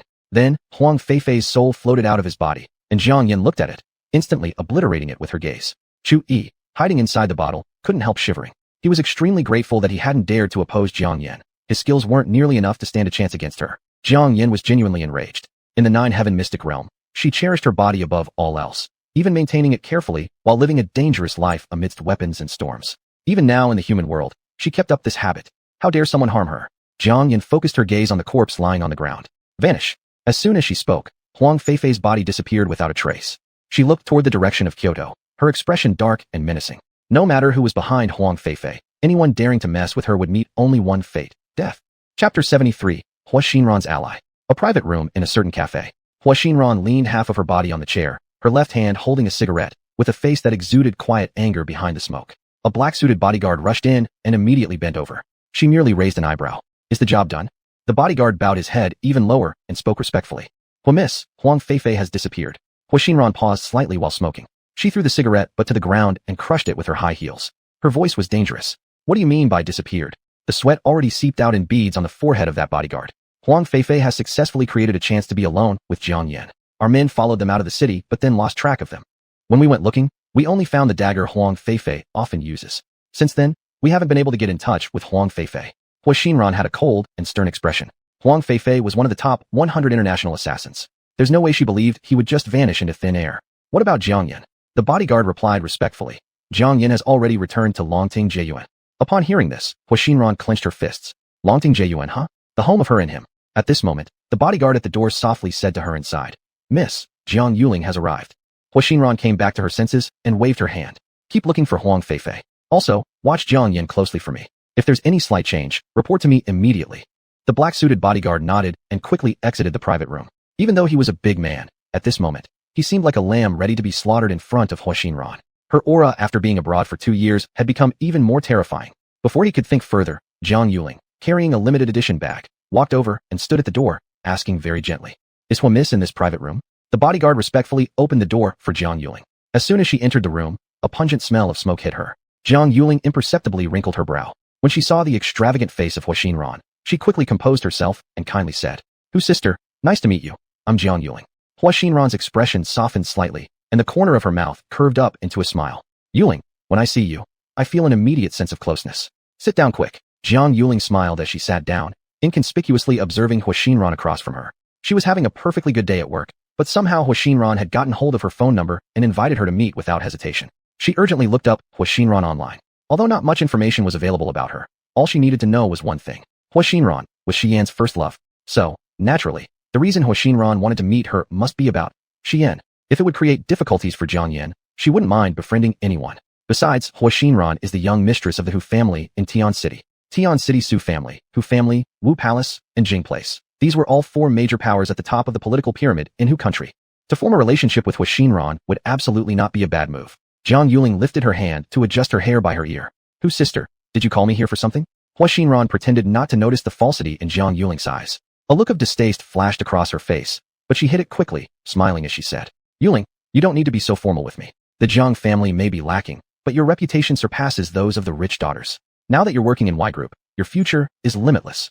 Jiang Yuling couldn't help but let the corners of her lips curve upwards in her smile. Hu sister is being too kind. I fall far short of you, Hu sister. You're beautiful and capable. Whoever marries you will be truly fortunate. After exchanging some mutual flattery, Hua Xinran lost patience. Yuling, I feel like we have known each other forever. There's something I want your help with. Jiang Yuling clenched the fists resting on her knees. Here it comes. Finally. But she still wore that fake smile on her face, maintaining the appearance of naivety. Hu sister, what are you talking about? As long as it's within my capability, I will definitely help you.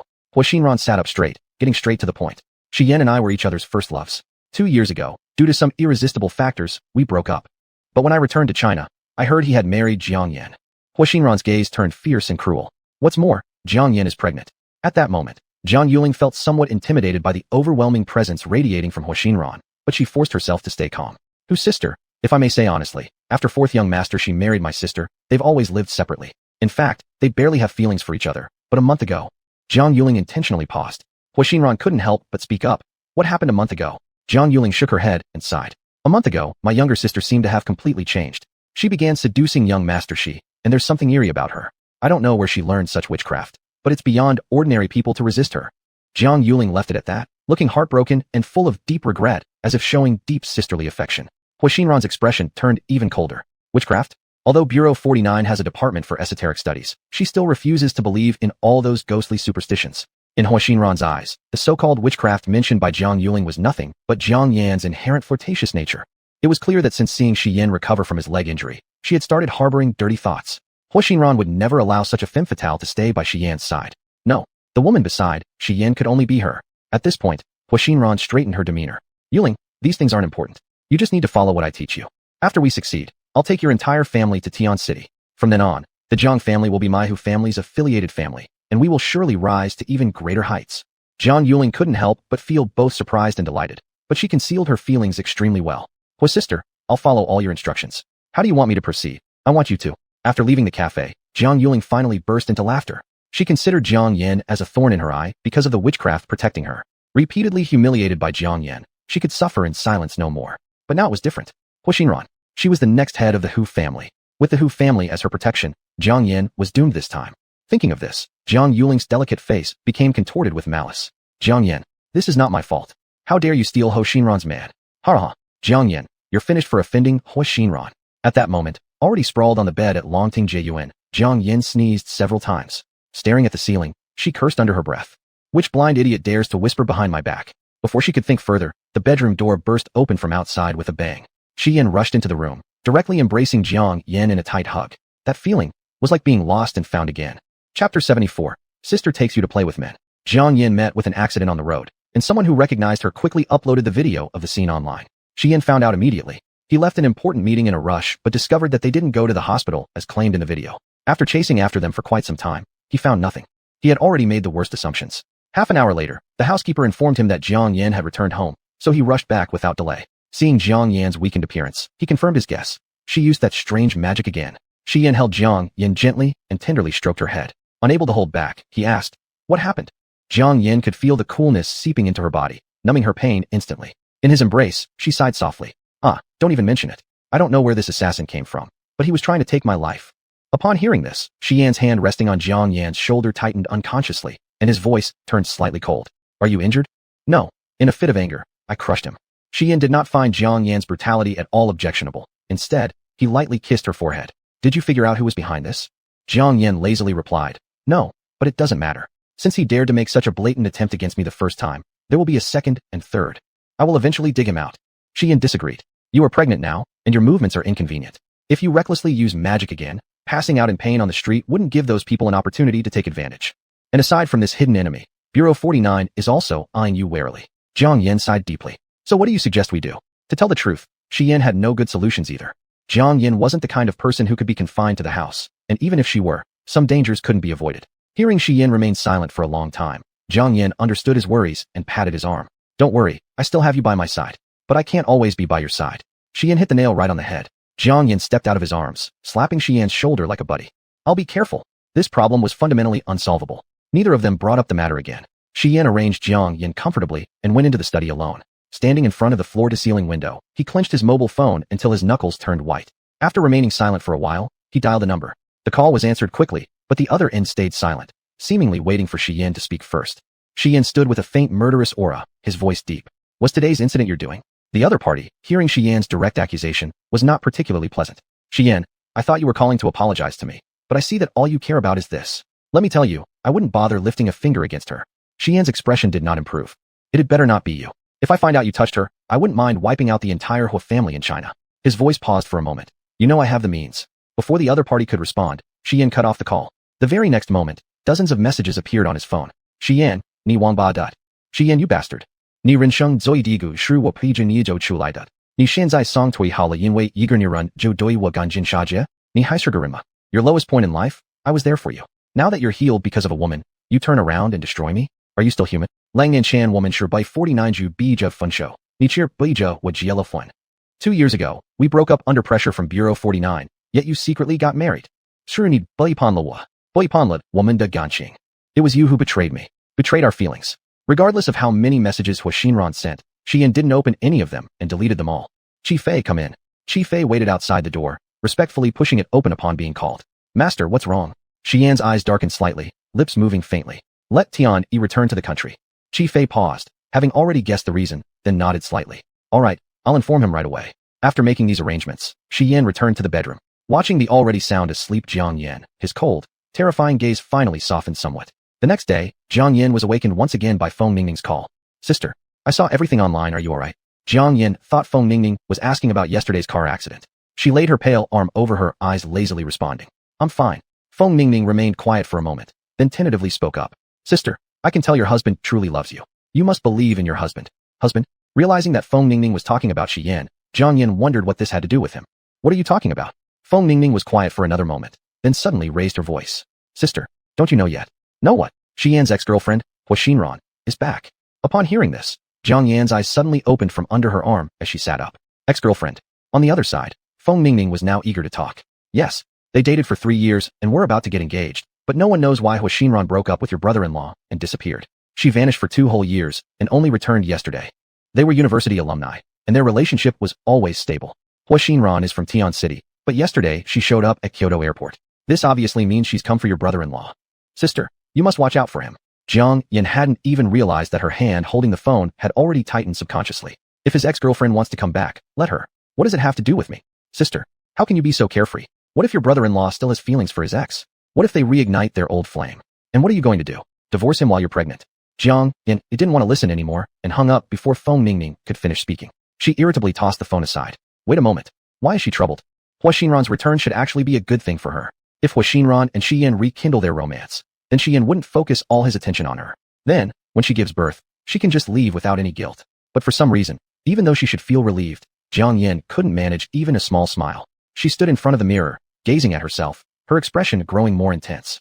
Since getting pregnant, her appetite had increased dramatically. Recently, not only had her waist expanded noticeably, but her face had also started gaining weight. Her slightly protruding abdomen made her look undeniably pregnant. Jiang Yin frowned deeply, almost hitting her face hard during washing, as though trying to force the extra fat off her cheeks. Lost in thought, she had already begun applying makeup. Her appearance was naturally cold and beautiful. Even without makeup, she looked breathtakingly stunning. After putting on makeup, she resembled an inaccessible flower atop a high cliff. Beautiful to admire from afar, but impossible to touch. By the time she finished, she realized how much she cared about this ex-girlfriend's presence. Now, she hesitated whether to wash it off or not. Anyway, since she'd done it, makeup was for pleasing herself, not others. With that thought, she grabbed her handbag and walked out the door. When Feng Ningning received Jiang Yan's call again, she was momentarily taken aback, unsure of how to console her. But the instant she picked up, she heard Jiang Yan's excited voice come through. Come on, Feng Ningning. Sister will take you to play with men. Chapter 75. Sister, you're so beautiful. Miss Bar. Sister, over here. Feng Ningning waved to Jiang Yan. Jiang Yan pushed her sunglasses down her nose bridge and saw the extravagantly made-up Feng Ningning, slightly curving her lips. Jiang Yan wore a red skirt today that clung to her hips, outlining her perfect figure. Her posture was swaying and her demeanor seductive. As soon as she entered the bar, quite a few people were drawn by her presence, looking in their direction. Jiang Yan had just sat down when an ugly man approached her, trying to flirt. Feng Ningning directly said, "Sorry, you're not our type." The man left dejectedly. Feng Ningning moved her bottom closer to Jiang Yan. Sister, you really are beautiful today. Jiang Yan threw her sunglasses on the table and examined Feng Ningning from head to toe. She wore a pink wig, with an extravagant makeup that wasn't unappealing. It concealed her childishness well, giving her much more grace. Today's makeup is nice, Jiang Yan commented. Hearing this praise from Jiang Yan, Feng Ningning couldn't stop smiling. Yes, my goddess sister praised me. Ever since the last incident, Feng Ningning had become very dependent on Jiang Yan. She hugged Jiang Yan's arm and rubbed against her like a kitten. Sister, I haven't seen you for days. I miss you so much. Before she could finish, Jiang Yan tapped her forehead lightly with her finger. That's enough. Don't mess up your makeup on me later. Feng Ningning stuck out her tongue playfully and then grew serious. Sister, are you sure there won't be any problems on the husband's side? Mentioning Shi Yin caused Jiang Yan to snort coldly. What I do? What does it have to do with him? A dog of a man who wouldn't even admit his own emotional life. What qualification did he have to concern her? Moreover, after today, they would no longer have any connection. Feng Ningning nodded knowingly and snapped her fingers at the manager over there. Sis, I heard Miss Bar got several new people recently. Let's play a bit. Looks like Feng Ningning was also knowledgeable about these things. Jiang Yan leaned back, looking aloof. All right. In a moment, 3 different types of handsome guys stood before them. The one on the left was a little puppy. He looked like a fresh university graduate, pure-looking, with cute little fangs revealed when he smiled. The one in the middle had his upper body half-naked, full of muscles and a triangle body shape, bursting with hormones. As for the one on the right, his regular handsomeness lacked highlights. Well, his highlight was that his mouth was sweet. Feng Ningning was pretty satisfied. She directly pointed at them and gave them names. Your Xiaozhua, your Xiaoyu, and your Xiaozhong. Left, middle, right, all covered. Just playing around. Who cares about their real names? Feng Ningning skillfully opened her mouth. If you take good care of us today, your tips will surely not fall short. Upon hearing this, the 3 rushed over and sat beside the 2 of them immediately. Without hesitation, Feng Ningning hooked her arms around one of their necks and forced him to drink alcohol. Jiang Yin was much more composed, only playing with the dice. Those who lost had to drink alcohol, but of course, she only drank water. Under the dim lights, the bodies swaying in the dance pool exuded youth and desire everywhere. Jiang Yin would never lose if she wanted to win. That little puppy had already drunk quite a lot and was feeling dizzy. Sis, hiccups, you're truly amazing. Let's go again. Jiang Yin smiled and picked up the dice cup with familiar actions. When the dice cup opened, that little puppy lost again. Looking at the full glass of liquor, he encountered difficulties. Sister, I really can't drink anymore. Jiang Yin still carried a smile in her eyes and pulled out a stack of bills from her bag. Her cool finger hooked the little puppy's collar and slipped the money into his pocket bill by bill. Can you drink now? Jiang Yin was like a sprite in the dark night. Every flicker of her smile was enough to make people lose themselves. Unsure whether it was the effect of alcohol or something else, that little puppy's gaze shifted from casual flirting to sincerity. Sister, you're so beautiful. Jiang Yin smiled brilliantly and took another stack of bills out, stuffing them into the little puppy's neckline. Don't talk nonsense, drink. The little puppy's gaze dimmed slightly, his lowered head revealing some disappointment. When he raised his eyes again, he tipped his head back and drank the liquor on the table. Jiang Yin liked obedient little pets like this. Her red lips curled up, showing seduction. Y Group's high-level meeting room. Any meeting attended by Shi Yan was always extraordinarily terrifying. Everyone didn't dare breathe, and the person responsible for reporting spoke with a trembling voice. Whether it was their illusion or not, today's general Shi appeared even more intimidating. Su Yichen supported his cheek, dozing off, completely unfazed when the responsible person cued him. Shi Yan simply glanced at him and then kicked him hard. Earthquake. Startled, Su Yichen suddenly stood up, realizing everyone in the conference room had their heads bowed low, silent. He quickly cleared his throat. I think the development of the second-generation robot can proceed. It was like comparing a donkey's lip to a horse's mouth. Shi Yan's expression turned cold and dark. Your entire performance bonus for this month will be deducted. Get out. Su Yichen wanted to protest, but as soon as he met Shi Yan's terrifying eyes, the words died in his throat, and he left dejectedly. As soon as he stepped out of the meeting room, a group chat called Capital City Bar Street sent him several messages. Su Yichen opened them and immediately froze on the spot. The main person sending the photos hadn't noticed anything unusual yet and continued talking. My bar that only operates during the day is usually quiet, but today 2 rich and gorgeous women came, splurging money just to get our top performer to smile. Folks, who understands? They are too beautiful. A retaliatory thought immediately sprang up in Su Yichen's heart. He rushed back into the meeting room in panic. The good flow of the meeting was broken again, and seeing the gloomy expression on Shi Yan's face, it seemed like he wanted to dismantle all of Su Yichen's parts. Get out. Su Yichen blazed his own bloody path, throwing himself forward until he half knelt beside Shi Yan. Mr. Shi, I have important news to report. Please take a look. Shi Yan restrained his impulse to kick Su Yichen out and gave him a very cursory glance. Get lost. Upon hearing this, Su Yichen paused first. Then he quickly reacted, arranging things in his mind. The state he was in right now clearly showed that something had disturbed his thoughts because Hua Xinran had returned. Apparently, the person in the photo wasn't as important as Shi Yan had said. Just as Su Yichen was about to leave, his wrist was suddenly grabbed. Before he could ask why, his phone was already snatched away. Shi Yan originally didn't think Su Yichen would have any useful information. A quick glance was more than enough mercy. However, later he realized that Su Yichen wouldn't show him useless stuff. The woman in the photo looked like Jiang Yan. After he forcibly took the phone and zoomed in carefully, he couldn't even stay seated and got up to walk out. Su Yichen caught the phone tossed back at him and loudly announced with an amused look, Mr. Shi, I'm going with you to see the client. And before leaving, he didn't forget to remind everyone still in the meeting room. Urgent situation. Your Mr. Shi is about to lose a big deal. We're going to recover the loss. Meeting dismissed. Everyone was utterly confused. Hadn't their Mr. Shi already lost his composure twice during the meeting? What could possibly make him so anxious? Could it be that Y Group was going bankrupt? Chapter 76. Do you think I'm made of mud? Feng Ningning was heavily intoxicated by the muscular man and Ping Ping Wuqi, reeling with drunkenness. She collapsed into the muscular man's arms, greedily caressing his muscles. She began to sob uncontrollably. How easy do you think it is for a girl like me to make it in this circle? Here, have another drink. To our pitiful lives. The few 10,000 yuan notes in her bag had already been spent entirely. Meanwhile, on Jiang Yan's side, the puppy dog was gradually losing his grip on rationality, ensnared by Jiang Yan's stunning beauty.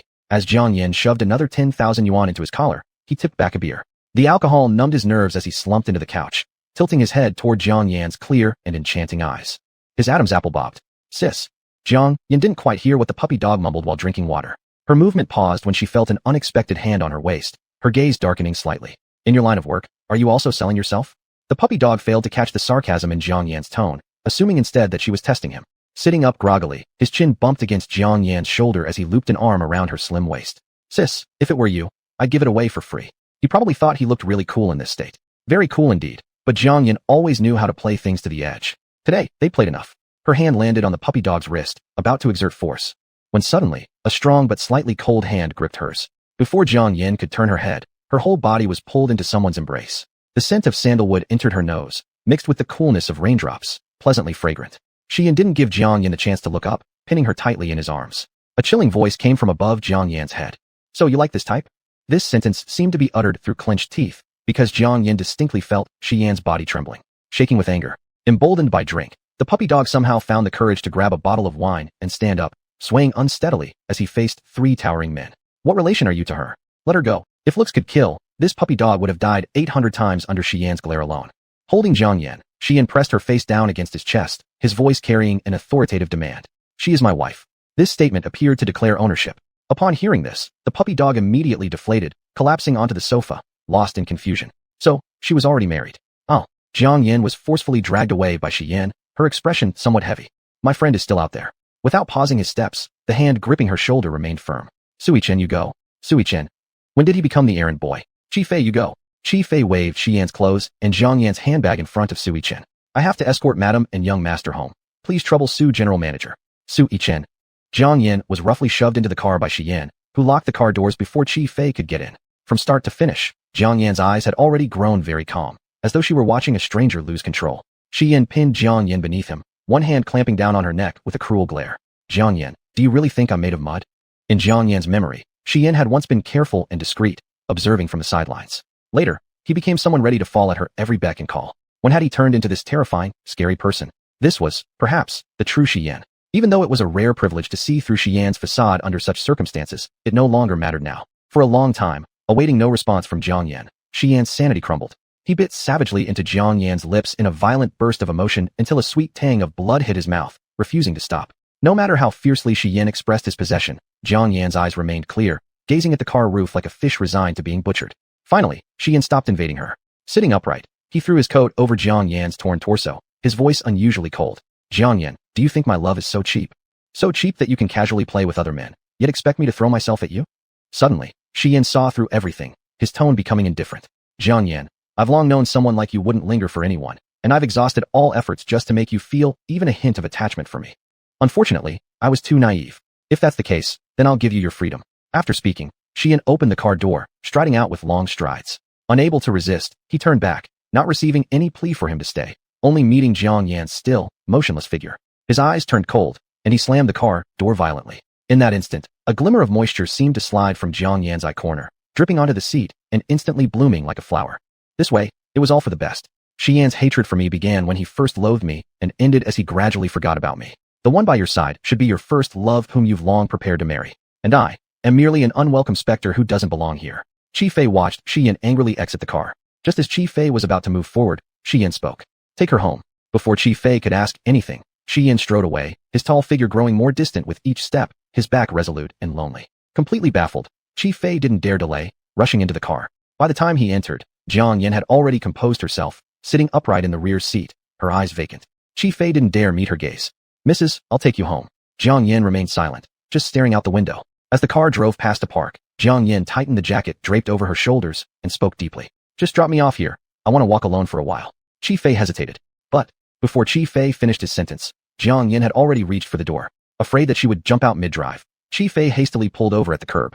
Under a drizzle, Jiang Yan's retreating silhouette swayed unsteadily, radiating solitude identical to before. On the other hand, an entirely different scene unfolded. Sui Chen looked down at Feng Ningning, who was completely wasted, his brows furrowing almost into knots. After standing there deliberating for what felt like ages, Sui Chen eventually extended a hand toward Feng Ningning. I'll take you home. Feng Ningning finally lifted her head from the couch. Her wig had half fallen off, her makeup smeared all over her face. What? You want to seduce big sister? Sui Chen did a whole psychological build-up only to keep himself from walking away. Never mind. He couldn't afford to offend Jiang Yan anyway. Gritting his teeth, he hauled Feng Ningning off the sofa. Despite being drunk, Feng Ningning still maintained strong self-protection instincts. She crossed her arms protectively, then suddenly kicked Sui Chen squarely in the groin. Want to sleep with grandma? Not in this lifetime. Sui Chen's face contorted painfully as his body bent forward. You ouch, my manhood. Feng Ningning brushed her hands together, looking quite proud of herself. After so many years of drinking, if I didn't have a few tricks up my sleeve, I'd have been bullied long ago. Scum, kick you to death. Humph. Feng Ningning spat on Sui Chen as she left. Indeed, she really spat right on him. Sui Chen, nearing unbearable pain. I'm going to kill you. Chapter 77. Expanding the elixir business. The president's office of Y Group. Piles of documents obscured half of Shi Yan's sullen face. Chi Fei lowered his head, afraid to make a sound. Master, lady left with her belongings early this morning. Shi Yan gazed downward, without any movement or response. It was as if he had forgotten fatigue, numbing himself with work, though his tightly clenched hands never loosened. Just as Chi Fei said, after last night's quarrel, Jiang Yan left Longting Jun today with all her things. Since she chose to leave, she preferred to do it gracefully. Having spent so long in the human realm, it was about time for her to find her way back to the mystic world. Previously, she could easily travel between realms with just a snap of her fingers, but now it was different. Her lifeline couldn't sustain her teleportation between the two worlds. Being unable to use her spiritual power didn't mean she couldn't borrow from nature's forces. This was also the second reason why she went through such efforts to earn money. Those treasures that had absorbed centuries of spiritual essence were in the hands of major collectors, each worth a fortune. Without money, she truly couldn't get her hands on them. Jiang Yan gazed at the towering buildings outside the window, her eyes deepening. At that moment, Feng Ningning emerged from the bedroom with bed hair, not even bothering to open her eyes as she grabbed water and drank it. Jiang Yan turned to her. Are you awake? Feng Ningning startled, nearly dropping the cup in her hand, her eyes wide. Jiang's sister? How did you come here? She hadn't even asked how Jiang Yan got in. Jiang Yan didn't beat around the bush and spoke directly. I'm borrowing your place for a few days. Once I find another apartment, I'll move out. No problem, right? Of course, Feng Ningning wouldn't object. What she cared about was Jiang Yan herself. Feng Ningning moved a few steps closer. Jiang's sister, yesterday I thought I saw brother at Miss. Mentioning Shi Yan, Jiang Yan's eyes flickered. Feng Ningning instantly sounded an alarm. Did he really go there? Feng Ningning paced back and forth. Trouble. Ho Shinran is back, and your relationship was already in crisis. Yesterday, brother caught you flirting with men at the bar. Jiang's sister, it's all my fault. Jiang Yan sat on the sofa, watching the worried Feng Ningning, and felt like laughing. Why would it be your fault? Because I failed to stop you in time, leading to this huge mistake. Jiang Yan shook her head helplessly. Do you think our problems are because of these trivial matters? I've never believed that the dissolution of a relationship happens solely due to a third party. It's us two together. To be honest, it's still about us not addressing the existing issues properly, which leads to the appearance of a third party. The root of everything is us. As she said this, Jiang Yan's eyes dimmed a little. Feng Ningning wasn't great at consoling others, but she awkwardly patted Jiang Yan's shoulder. Jiang's sister, no matter what decision you make, I support you. Jiang Yan quickly changed her attitude and looked at Feng Ningning. How's the company doing? Speaking of this, Feng Ningning immediately came alive. According to Jiang's sister's arrangements, I lured over some top brokers in the industry with high salaries. Also, among those who haven't signed with companies but show great potential, I've given them appropriate positioning, currently working on packaging them. I believe our Star Entertainment will soon be on track. Jiang Yan nodded. You've been through a lot recently. Feng Ningning waved her hand. What are you talking about, Jiang's sister? You saved me. It's an honor to do something for you. Frankly speaking, Feng Ningning was very much to Jiang Yan's liking. Whether in the mystic world or the human realm, Feng Ningning was one of her rare friends. They discussed the future plans of Star Entertainment, and Feng Ningning, seeing the time had come, hurriedly grabbed a sandwich and rushed out the door. Feng's sister, I'm off to the company first. We'll keep in touch by phone. All right. After Feng Ningning left, Jiang Yan became much calmer, setting up her live streaming equipment in the living room. She hadn't gone live for several days, yet her fans didn't decrease. Instead, they increased to 3 million. All the private messages in the background were full of concern for her safety. Jiang Yan turned on the live stream, and the number of viewers surged. The chat was filled with compliments. Administrator Jiang Xiaobai, Master Sister, you finally went live. We almost missed you to death. Qing Feng, Wah, my darling wife, I got beaten yesterday. I need your comfort to cheer me up. Niaoshou Huichun Tian, Aircraft Carrier *99. Unnamed someone, Prosperous Beauty *999. Unnamed mom, Prosperous Beauty *999. Unnamed dad, Prosperous Beauty *999. Seeing the dazzling gift effects covering her screen, Jiang Yan's eyebrows twitched. Has the platform released new gifts? And there's no limit to the number of gifts either? If these gifts were sent by someone else, Jiang Yan would definitely be delighted, but the person sending them was Mo Beichen. As for those two, it goes without saying, their IDs already spoke volumes. A hint of helplessness flickered in Jiang Yan's eyes. Yet the keen-eyed fans had already sensed something unusual. Administrator Jiang Xiaobai, isn't the unnamed person the big brother who was looking for his sister? Is he showering so many gifts because Master Sister has found his sister?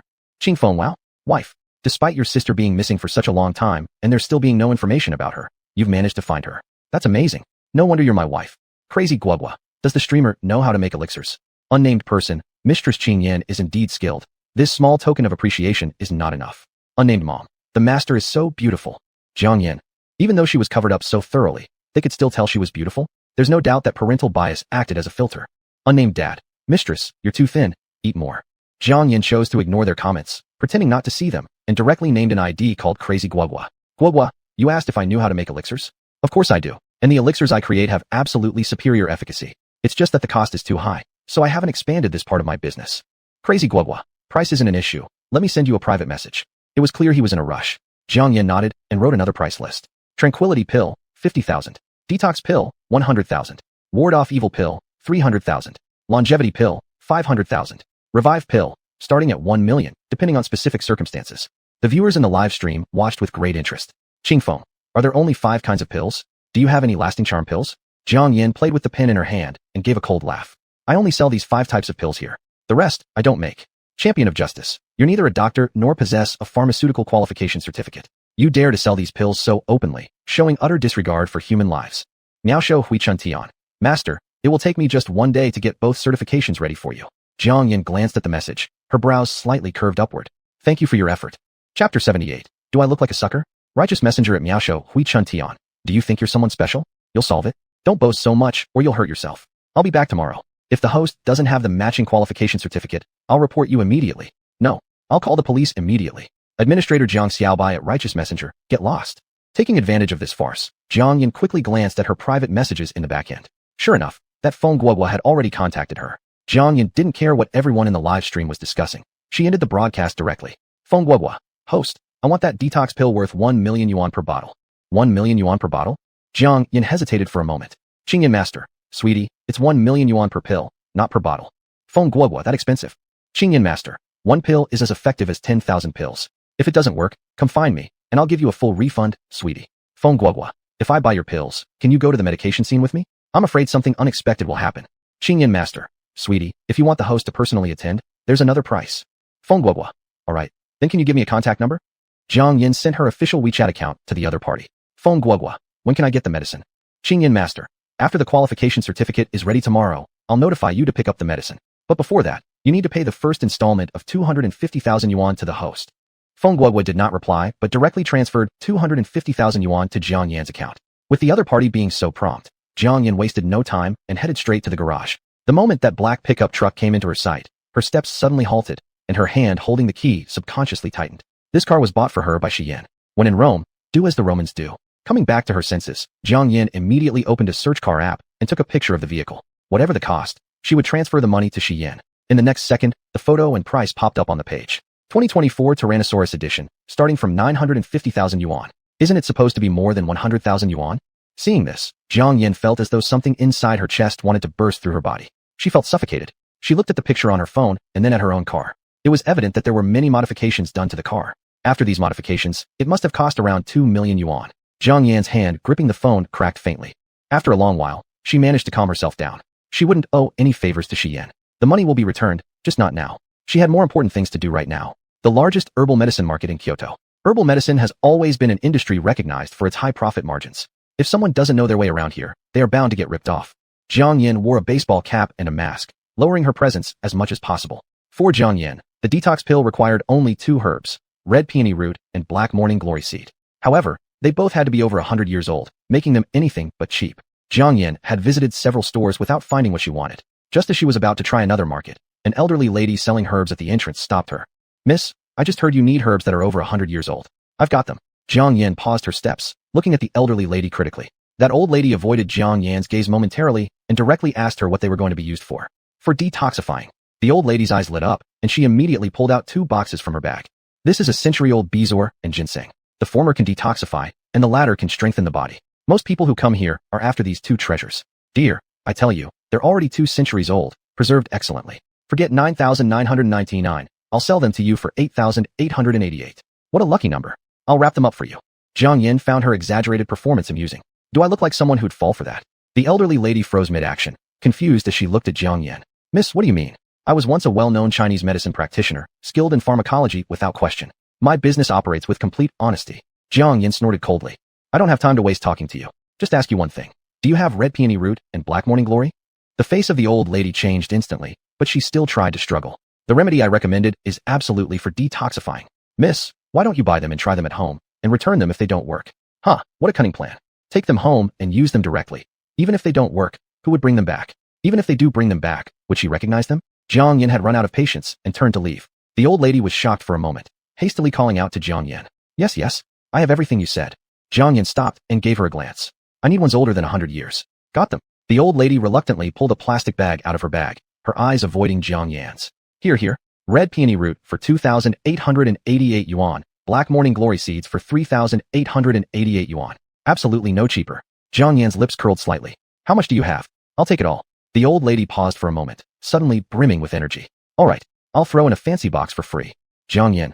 Unnecessary. In the end, there were only 10 red peony roots and 25 black morning glories that met Jiang Yan's standards. The old lady's eyes sparkled. Young lady, that's 126,080 yuan in total. How would you like to pay? Jiang Yan gave her a glance. No wonder nobody buys from you. This deal is terrible. The old lady didn't take it to heart and presented 2 payment codes. But Jiang Yan spoke directly. Will you sell for 100,000?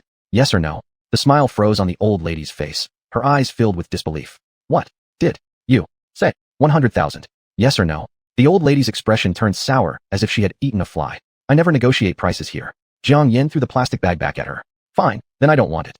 With that, she turned and walked away. The old lady stared blankly at Jiang Yan's retreating figure. She frowned at the carefully packed bags on her stall. After so much effort dividing them for her, how could she just not want them now? Forget it. Nobody usually buys these anyway. If she wants them, let her have them. Jiang Yan deliberately slowed her steps. Sure enough, less than a minute later, the old lady hurried after her.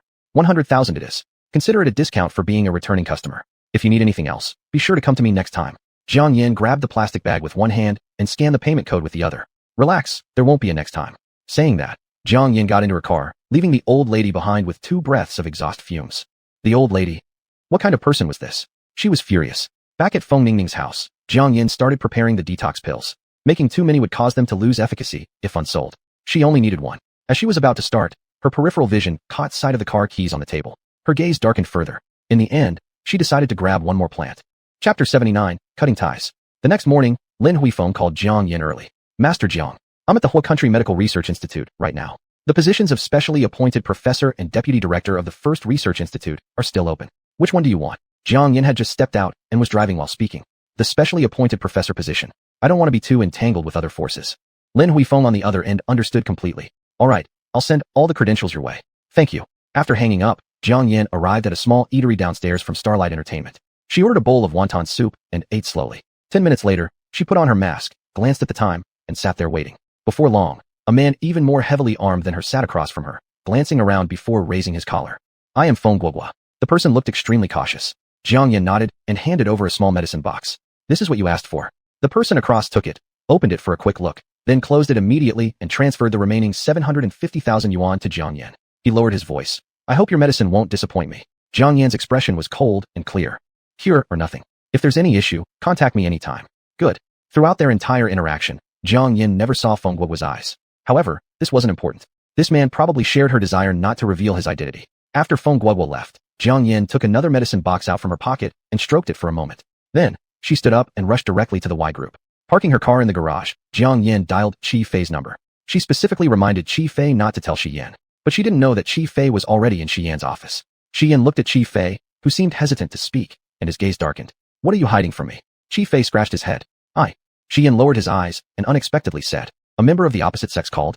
Is it because you're dating someone? If Qi Fei could answer his phone call in the middle of his office, and the voice on the other side sounded female, it likely meant he was seeing someone. Qi Fei felt choked, swallowing back the words already on the tip of his tongue. Fine, let the young master keep misunderstanding. Right now, the relationship between the young master and his wife was precarious. She rarely came to the company, and if her visit were scared off by his loose lips, he would become the biggest sinner. Taking a deep breath, Qi Fei resolved. Young master, I have something. Shi Yan acted like an experienced adult and whispered, go ahead, I'll give you an hour off. Thank you, young master. After leaving the office, Qi Fei hurried straight to the underground garage, fearing Jiang Yin might wait too long. But, where was the sign of Jiang Yin? On top of the Maybach that Shi Yan often drove, there was a note, a bank card, and a small medicine box. The note read, take this medicine, it will help him eliminate the remaining toxins in his body. There's 10 million in the card, it's my repayment to him. There wasn't even a single sentence of greeting beyond that. Qi Fei clenched the 3 items in his hands, sinking his heart to the bottom. Finished. This time, the lady truly decided to leave the young master. Seeing Qi Fei return to the office in only 10 minutes, Shi Yan's expression remained calm, as usual. So fast. How come you didn't take her out for a meal when she came all the way to find you? Qi Fei thought internally. An hour enough for a meal? Regaining his senses, Qi Fei handed the medicine box to Shi Yan first. Young master, inside this is a pill that can remove the residual toxins from your body. Please drink it quickly. Shi Yan suddenly paused reading through some documents and glanced at the box lying on the table. Then, his piercing gaze landed on Qi Fei's face. Did Jiang Yin come? Qi Fei knew nothing could be hidden from Shi Yan, so he nodded. Shi Yan fought hard against his urge to rush out immediately, his fists clenching until they creaked audibly. Where is she? She's already gone. What did she say? Qi Fei handed the note and the bank card to Shi Yan. After finishing reading, Shi Yan's face turned ashen green. So, she was trying to sever ties with him? Without hesitation, he tore the note into pieces, broke the bank card, and threw everything into the trash can. Just as he was about to discard the pills, Qi Fei urgently stopped him. Young master, without Madam by your side, if the poison attacks, we will be unable to save you. Don't be obstinate. Just take the medicine. Shi Yan exuded anger that filled the sky, his face so gloomy it could drip water. Qi Fei, are you teaching me how to handle matters? Qi Fei immediately bowed his head. This subordinate dare not. But young master, it is after all Madam's heartfelt gesture. Heartfelt? Huh. He coldly snorted, tossing the medicine box straight into the trash can. Her things, I will not touch. Young master, get out. Qi Fei had no choice with Shi Yan, but before leaving, his eyes kept glaring at the trash can. Finished. With young master in such a rage, it looks like this medicine is going to waste. After Qi Fei left, Shi Yan's mind was in turmoil, unable to focus on any work. All he could think about was the day Jiang Yin and he had parted ways, the empty and heartless look in her eyes as she lay beneath him. In his solitary, cold gaze, the pen in his hand had already been bent. Just then, a knock on the office door interrupted his thoughts, accompanied by Qi Fei's voice trying to block someone. Well, miss, our young master is busy, you cannot go in. Move aside. The door pushed open forcefully, with Huashiran stepping in angrily. Xian, today on my way here, I stopped by that dumpling shop near our university and bought your favorite flavor. Qi Fei rushed in after her. Well, miss. Xian suppressed his emotions, glanced at Qi Fei briefly. Qi Fei, you may leave for now. Qi Fei hesitated, giving a long, meaningful look at Huashiran who was acting overly friendly, before closing the door behind him. Seeing this, Huashiran became even bolder. She walked directly to Xian and held out the dumplings in front of him. Try them. I waited in line for such a long time. Today, Huashiran was dressed in a gray casual outfit, her usual wavy hair tied back into a ponytail. Her heavy makeup was also more subdued. Capable of handling any style, she was indeed a stunning beauty. Xian looked at the dumplings, then shifted his gaze to Huashiran's face, pretending to be the ideal wife and mother. He remained unmoved. Huashiran's arm had grown tired from holding the dumplings aloft, her tone taking on a hint of coquettishness. What? Has your taste changed? Is that why you made me hold them for so long? No problem. I bought all the flavors they have. Crab roe, sea urchin, and many others. Su Shinran. His voice cut through the air, colder than ice, pushing her away like she was thousands of miles distant. Huashiran paused momentarily, her hand frozen midair while picking his favorite flavor, her smile strained but still forcing ignorance. What's wrong? Xian rose to his feet and immediately took a step backward, using the chair to place some distance between them as a barrier. Huashiran, didn't I make it clear last time? Do you really want to behave like a clown? Clown? Did he just call her a clown? Struggling to maintain her act, Huashiran tossed all the dumplings into the trash can. When she caught sight of the medicine box and bank card inside, her eyes flickered but quickly returned to normal. Her face hardened, becoming sharply confrontational. Xian, these dumplings were bought by me standing patiently in a long queue. You might not appreciate it, but how dare you call me a clown? Xian's expression stayed icy and detached, answering in an indirect manner. When will you return to Teensy City? That was clearly his way of dismissing her. An intense flare of anger sparked in Huashiran's beautiful eyes, yet unwillingly she spoke. Xian, you can't deny my feelings for you. We were about to get married. Why won't you wait for me? Chapter 80. She is my redemption. It was only 2 years, why wouldn't he wait for her? This question had been the one thing Huashiran cared most about, and she urgently needed an answer. Xian remained silent for a long while, with no intention of responding. Huashiran gave a cold laugh. The mission assigned by Bureau 49 was something I couldn't refuse. When I first mentioned breaking up with you, it certainly wasn't from my heart. Only if we broke up, then if I were to be exposed during a mission, you wouldn't get dragged into it. I thought, after being together for so long, our bond was already strong. I thought, you would understand my painstaking intentions. As she spoke, tears began welling up in Huashiran's eyes, and her voice became hoarse. Xian, look at me. Answer me. The grievances of these past few days finally erupted in this moment. Xian looked at her, his eyes finally showing some fluctuation. Do you really want to know this answer? A tear slid down the corner of her eye, and Huashiran wiped it away with her hand. Yes, I need you to give me an explanation. Xian moved around the desk and stood in front of the large floor-to-ceiling window, facing away from Huashiran as he said something incredibly ruthless. Grandpa Hua has done a great deal for me, and out of gratitude for him, I promised on his deathbed that I'd take care of you. Huashiran was slightly stunned, unwilling to accept this answer. She immediately rushed to Xian's side. You're talking nonsense. We clearly loved each other when we were together. It couldn't have just been gratitude. Xian glanced downward, looking at the overpass where Jiang Yin had once stayed. Shiran, I've never publicly claimed that you are my girlfriend. I always regarded you as a younger sister. Huashiran collapsed onto the sofa, her eyes vacant. Younger sister? Humph. So, the feelings you've had for me were all those of sibling affection? No wonder. Back then he didn't even want to hold her hand.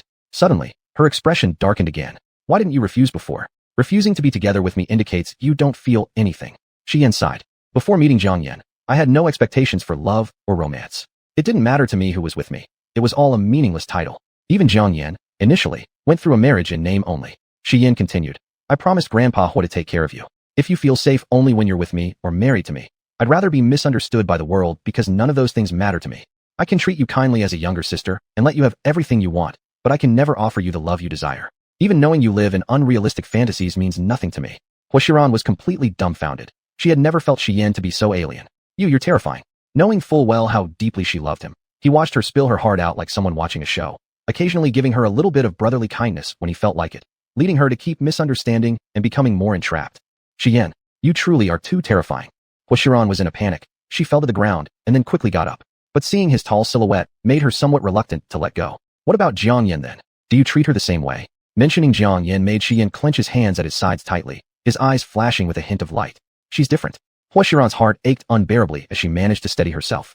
Why is she different? Xian's gaze still rested on that bridge, his tone very serious. She is my redemption. Huashiran didn't remember how she left the Y group. Her faith of many years suddenly collapsed, and that feeling was comparable to losing a close family member.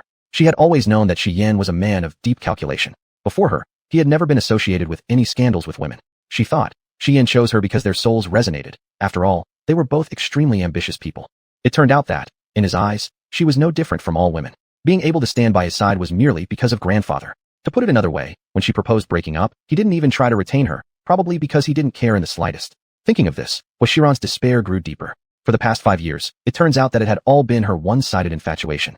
Yet, why would that woman Jiang Yin be the exception? No, she refused to accept it. Even if it was just a sibling relationship, the woman by Xian's side could only be her. With this thought, Hwashiran tightened her grip on the steering wheel. At this time, Jiang Yin, who was having dinner with Chengyu, was flipping through the livestream backend.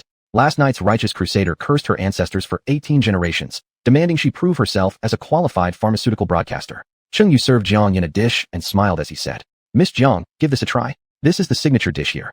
Jiang Yin carelessly replied with a hum, while taking photos of the various certificates Lin Huifeng had sent her and uploading them. Chengyu's voice was unusually respectful. "Miss Jiang, are you encountering any trouble?" Jiang Yin finally snapped back to reality and glanced at Chengyu. "Nothing. What were you saying just now? About the tourist spot starting construction?" Chengyu nodded. "Yes. Do you have time to go there?" "Of course, since I invested in it. Rest assured, I will definitely be there tomorrow." Chengyu finally exhaled in relief, continuously serving dishes to Jiang Yin. When they finished eating, they stepped out of the private room one after another.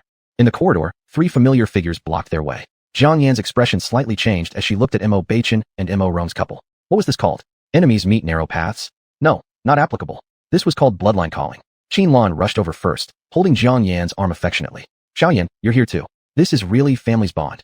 Jiang Yan. Mo Baichen approached with long strides, his face also showing gentleness. "Xiaoyan, it's been a few days. You've lost weight." Tears immediately welled up in Qin Lan's eyes. "Xiaoyan, mother heard from your brother that you and Xian don't actually love each other. Otherwise, with your belly so big, why isn't he by your side?" Jiang Yin twitched her lips and glared at Mo Baichen. "I didn't realize it before. Despite looking like a stereotypical dominating president, Mo Baichen actually has the habit of reporting behind others' backs." This sudden concern left Jiang Yin a little overwhelmed. Seeing this, Chengyu was taken aback for a moment. Were these 3 distinguished-looking individuals Jiang, Mrs. biological parents and older brother? He should show some enthusiasm then. "3 of you. I am Chengyu, and Miss Jiang is my benefactor. The tourist zone Miss Jiang invested in will start construction tomorrow. I wonder if all of you can make time to come." Jiang Yin. How could Chengyu act on his own initiative like that? They didn't. Before Jiang Yin could finish her sentence, the 3 of them answered unanimously. "We have time. Absolutely will be there." Jiang Yin wanted to protest further, but Mo Rong dragged Chengyu off elsewhere, not giving Jiang Yin any chance to refuse. At this moment, Qin Lan's voice reached Jiang Yan's ears. "Xiaoyan, will Shi Yin be there tomorrow?" Chapter 81, Groundbreaking Ceremony. "Won't attend the banquet?" "Of course not." However, Jiang Yin didn't intend to tell them these words. "Unclear, let me ask him." The Mo couple exchanged a glance and said nothing more. To Chengyu, this statement from Jiang Yin meant that she would definitely go to the banquet. He had already begun to think about how to invite her. When Shi Yin received the invitation to the groundbreaking ceremony for the Northern City tourism area, he frowned as he looked at Qi Fei. "How can something like this be delivered directly to me? Qi Fei, your work is getting more and more lackadaisical." After saying this, he threw the invitation on the ground. Qi Fei was clearly troubled, wiping the sweat that had broken out on his forehead. When immortals fight, those who get hurt are always soldiers like them. Qi Fei was afraid that Shi Yin would truly gufu the medicine brought by Jiang Yin. After work, he rummaged through the trash all night, trying to minimize the loss. But, not only was the pill gone, even the shredded pieces of paper had disappeared. There were only a few buns left in the garbage can. He was certain that the garbage can hadn't left his sight, and the only answer was that it was taken away by Shi Yin. Alas, young master has a hard mouth, but deep down, he really cares about the lady. That's why this invitation had gone through many layers of screening before reaching him. Qi Fei bent over to pick up the invitation and placed it back on the desk. "Young master, the person extending this invitation, Chengyu, is the lady's business partner, and the lady also owns shares in this tourist area." Shi Yin was busy with his own tasks, and he didn't say whether the invitation would be kept or not. Qi Fei directly stepped out of the office. The next time he came in, sure enough, the invitation had already vanished. "Young master, you're always so hypocritical." The next day, the Wanqiu resort in the north officially began its construction. Jiang Yin arrived early with her equipment. On the way into the construction site, the workers she met all greeted Jiang Yin, showing great respect. Jiang Yin looked at Chengyu beside her. "These people, did you instruct them?" Chengyu replied with a smile. "Miss Jiang, these are the workers who have shared prosperity and adversity with me in the past. After my comeback, the first thing I did was bring them all back." As he spoke, Chengyu's eyes carried a hint of guilt. "Because of that incident in the past, many of their lives have been affected by me. I am sorry for them. Now that I have the ability, I will help them as much as possible." Jiang Yin reined in her expression. "They still willing to follow you?" Chengyu smiled humbly, scratching his head. "I told them, our other boss this time is the good person who helped us reclaim that 30 million. Following her won't go wrong." They didn't even ask who I was. They all came the next day. Just then, 3 workers approached, smiling and greeting Jiang Yin warmly. Jiang Yin nodded in response. "Miss Jiang, watch your step," Chengyu reminded her. This construction site was about to start operations. Everywhere in view were steel bars, rocks, and some large machinery. Miss Jiang, where should we put the ceremonial platform? Since entering the construction site, Jiang Yin had already calculated this. When Cheng Yu finished speaking, her gaze fell on the southeast corner. There. All right, I'll have them build the ceremonial platform there. Then, Cheng Yu asked again, Miss Jiang, do I need to prepare an altar for you to perform rituals? Jiang Yin shot a sidelong glance at Cheng Yu. Why? I saw on TV that Taoist priests always do things like that. Wearing yellow robes, holding peachwood swords, standing behind an altar, commanding wind and rain. Jiang Yin, it's not that exaggerated. You also said that it's just on TV, I don't need it. Cheng Yu was slightly stunned, hurriedly laughing nervously. Look at me, how could they compare with Miss Jiang? While talking, they had already reached the stage. Jiang Yin put down her backpack and took out a few copper coins. Can we start? Jiang Yin raised her head and saw Cheng Yu fiddling with his phone, looking somewhat anxious. Cheng Yu responded awkwardly. Miss Jiang, we're waiting for a few more people. For how long? They've arrived at the entrance and are walking in now. You know, this road doesn't accommodate vehicles, it's hard to travel. Jiang Yin didn't respond, silently acknowledging this. Cheng Yu dragged the time while beginning to introduce the entire resort planning to Jiang Yin. Miss Jiang, I'm planning to build a large water world in the southeast direction. There will be restaurants over there, and also. After about 10 minutes, 3 figures caught Jiang Yan's eye. Mo Baichen supported Tan Lan, who was wobbling on her feet, while Mo Rong wiped the sweat off his forehead, panting. When they saw Jiang Yan, all their fatigue seemed to vanish instantly. Tan Lan pulled herself away from Mo Baichen's support and eagerly waved at Jiang Yan. Xiao Yan.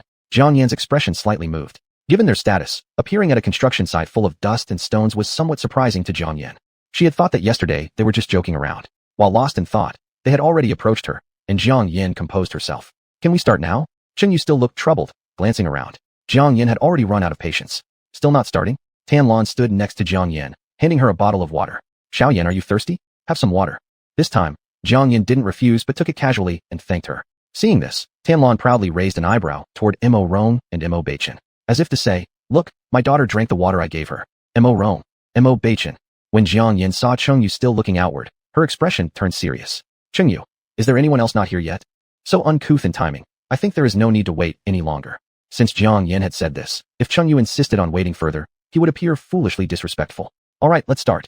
Miss Jiang, please. At this moment, outside the construction site of the Globe Resort, a Maybach was driving back and forth. Qi Fei glanced at Shi Yin through the rearview mirror and spoke after hesitation. Master, we've circled around the gate 10 times. Shall we really not go in? Shi Yin did not respond. Only his gaze was terrifying. Qi Fei fell silent instantly, obediently driving circles around the entrance. While they were hesitating here, inside, Jiang Yin had already begun her ritual. She stood in the center of the ceremonial platform with her hands behind her back, looking especially cold and composed. The people behind her and the workers below all watched intently at the graceful figure. A breeze blew up, and Jiang Yan's expression turned stern immediately. With one hand, she made gestures, reciting incantations under her breath. Primordial essence calms, universal peace to all beings, true officials of mountains and rivers, land spirits. She threw the coins in all directions. With her hands clasped together, she quickly made the seals again. Then 2 fingers joined and gently lifted. Rise. Chapter 82. Mutual Restraint. What outsiders could see was that the tourist area's sky was instantly cloudless, bathed in sunshine that illuminated every corner of the scenic spot. But in Jiang Yan's eyes, as her voice and orders concluded, a golden light dome descended from the sky, slowly merging with the ground. Everything seemed to be going smoothly. However, just as the dome was about to complete, Jiang Yan felt an intruding presence. Her eyes snapped open, locking onto 2 figures at the southwest corner. One of them she would recognize even if he turned to ashes. Shi Yin? Why had he come? Shi Yin saw Jiang Yan too, his expression darkening slightly. Their gazes collided even from 100 meters apart. The moment Jiang Yan turned away, Shi Yin also pivoted around. Let's go. Qi Fei kept glancing back, seemingly having much to say to Jiang Yan. Yet, Jiang Yan only left him with her retreating figure. She had made up her mind. No one could sway her decision. However, none but her noticed that when they turned, both their hands were gripping tightly. Other than Jiang Yan, no one else noticed Shi Yin or Qi Fei. Cheng Yu excitedly rushed over. Miss Jiang, can we fire the cannons now? With animated expressions, Cheng Yu began directing the cannons. Cannon. Fire. The next second, thunderous cannon blasts resounded, causing everyone to cheer and celebrate. Only Jiang Yan clapped numbly, her gaze occasionally sweeping towards the direction where Shi Yin had just departed. In the car, Shi Yin gripped the armrest as something surged within his chest cavity. Qi Fei, did you see it? Qi Fei glanced at him through the rearview mirror and sighed. I saw it. The lady remains as brilliant as ever. Shi Yin slapped his palm on the armrest. I'm talking about the man standing beside her. Only then did Qi Fei catch on. After all, Mo Baichen's face and the aura surrounding him were impossible to ignore. Indeed, he was handsome. Qi Fei swallowed hard. I saw. Shi Yan's eyes carried boundless fury. Investigate him. Yes, sir. As the car drove away from the Universal Resort, seeing Shi Yan's mood improve slightly, Qi Fei cautiously ventured to speak. Young master, Tian, he told me earlier that he has already arrived in Kyoto. Should he continue protecting the lady? Shi Yan glared at Chi Fei harshly. When did I ever say Tian, he should protect her? Just keep her under surveillance to make sure she stays alive. Report every single action she takes back to me. Chi Fei pretended not to understand what Shi Yan meant and nodded. All right. When Jiang Yin and her group were leaving, Mo Baichen insisted Jiang Yin get into his car. Jiang Yin stood there with her hands in her pockets, looking cold. And my car? Let Dad drive it back. What if I say no? Then I'll follow you for the entire day. You said you wouldn't interfere with my life. Yin, it's just a ride. I don't think this is interference. Hearing this, Jiang Yin frowned deeply as she looked at him. Seeing his unwavering attitude, Jiang Yin, whose mind was already a tangled mess, reluctantly backed down. Fine. I'll switch cars after we enter the city. Jiang Yin tossed the car keys to Mo Rong and got into Mo Baichen's car. They were already halfway through the journey, yet Mo Baichen remained silent. Jiang Yin glanced at him sideways. Speak. What is your purpose? Mo Baichen kept his eyes forward without deviation. Do I have to have a purpose? If I simply want to send you home, am I wrong for doing so? Jiang Yin pressed her lips together. Boring. Just as Jiang Yin was certain that Mo Baichen merely intended to drop her off, his voice sounded again softly. You had a quarrel with Shi Yan? Without hesitation, Jiang Yin answered directly. No. I saw him just now. Jiang Yan's hand resting on her leg tightened abruptly. So what? Mo Baichen pulled the car over to the side of the road and twisted his head to look at her. Did he mistreat you? It appeared that Mo Baichen firmly believed there was a problem between Jiang Yin and Shi Yan's relationship. Jiang Yin didn't bother replying to Mo Baichen at all. From Mo Baichen's perspective, Jiang Yan's silence confirmed his assumption. Do you like him? Jiang Yin chose to ignore the question. Mo Baichen assumed that Jiang Yin must have been completely captivated by Shi Yan. He continued speaking for himself. I will help you deal with Hua Shiran. This finally caught Jiang Yan's attention. She looked at Mo Baichen straight on. You seem to know quite a lot. Mo Baichen's face darkened slightly. The reason why our family decided to settle in Kyoto was because of you. It's just that you haven't noticed yet. In reality, the most important thing we do every day revolves around you. Jiang Yin retracted her gaze, unwilling to let Mo Baichen spoil things. She directly stated, it's unnecessary. My relationship with Shi Yan has already reached its end. Mo Baichen's grip on the steering wheel tightened. Are you going to divorce? Divorce? Jiang Yin hadn't considered this question before. Hearing it mentioned by Mo Baichen caused her complexion to become even more sullen. I'll find a proper time to bring it up with him. So, after your divorce, what are your plans? Would you like to come with us? Mo Baichen had just finished speaking when he sensed the air inside the car becoming heavy. Realizing he had said too much, cautious as he was, he felt uneasy. Xiaoyan, I didn't mean it that way. That's enough. Stop the car and let me out here. Xiaoyan, Mo Baichen, who had been in a position of power for many years, was experiencing for the first time being afraid of someone's anger. At a loss for words and unsure of what to do, he hastily pulled over to the side of the road. Xiaoyan, don't be mad. I was just asking. I didn't mean to interfere. Before Mo Baichen could finish his sentence, Jiang Yin had already pushed open the door and firmly got out of the car. Mo Baichen wanted to say something, but held back and sighed instead. He then called Mo Rong. Dad, Xiaoyan has gotten out of the car. Where are you? Could you send her the car over? Within 10 minutes, Mo Rong had caught up with Jiang Yin, who was walking ahead. Xiaoyan, here's your car. Hurry up and get in. Mo Rong handed the keys back to Jiang Yin and embraced Qin Lan, glancing back every few steps. Their eyes were filled with reluctance to part from Jiang Yin. As soon as Jiang Yin got into the car, she noticed the additional cushions, fragrance sprays, and soda water left inside. Her gaze deepened momentarily. Retracting her eyes, she immediately started the car and drove away. On her way back to Feng Mingning's house, all Jiang Yin could think about were the two words Mo Baichen had mentioned to her, divorce. It troubled her mind, unsettling her thoughts. The car had already entered the underground garage when she sat holding the steering wheel in silence for a long while. Then, she suddenly turned the steering wheel and headed straight toward Y Group.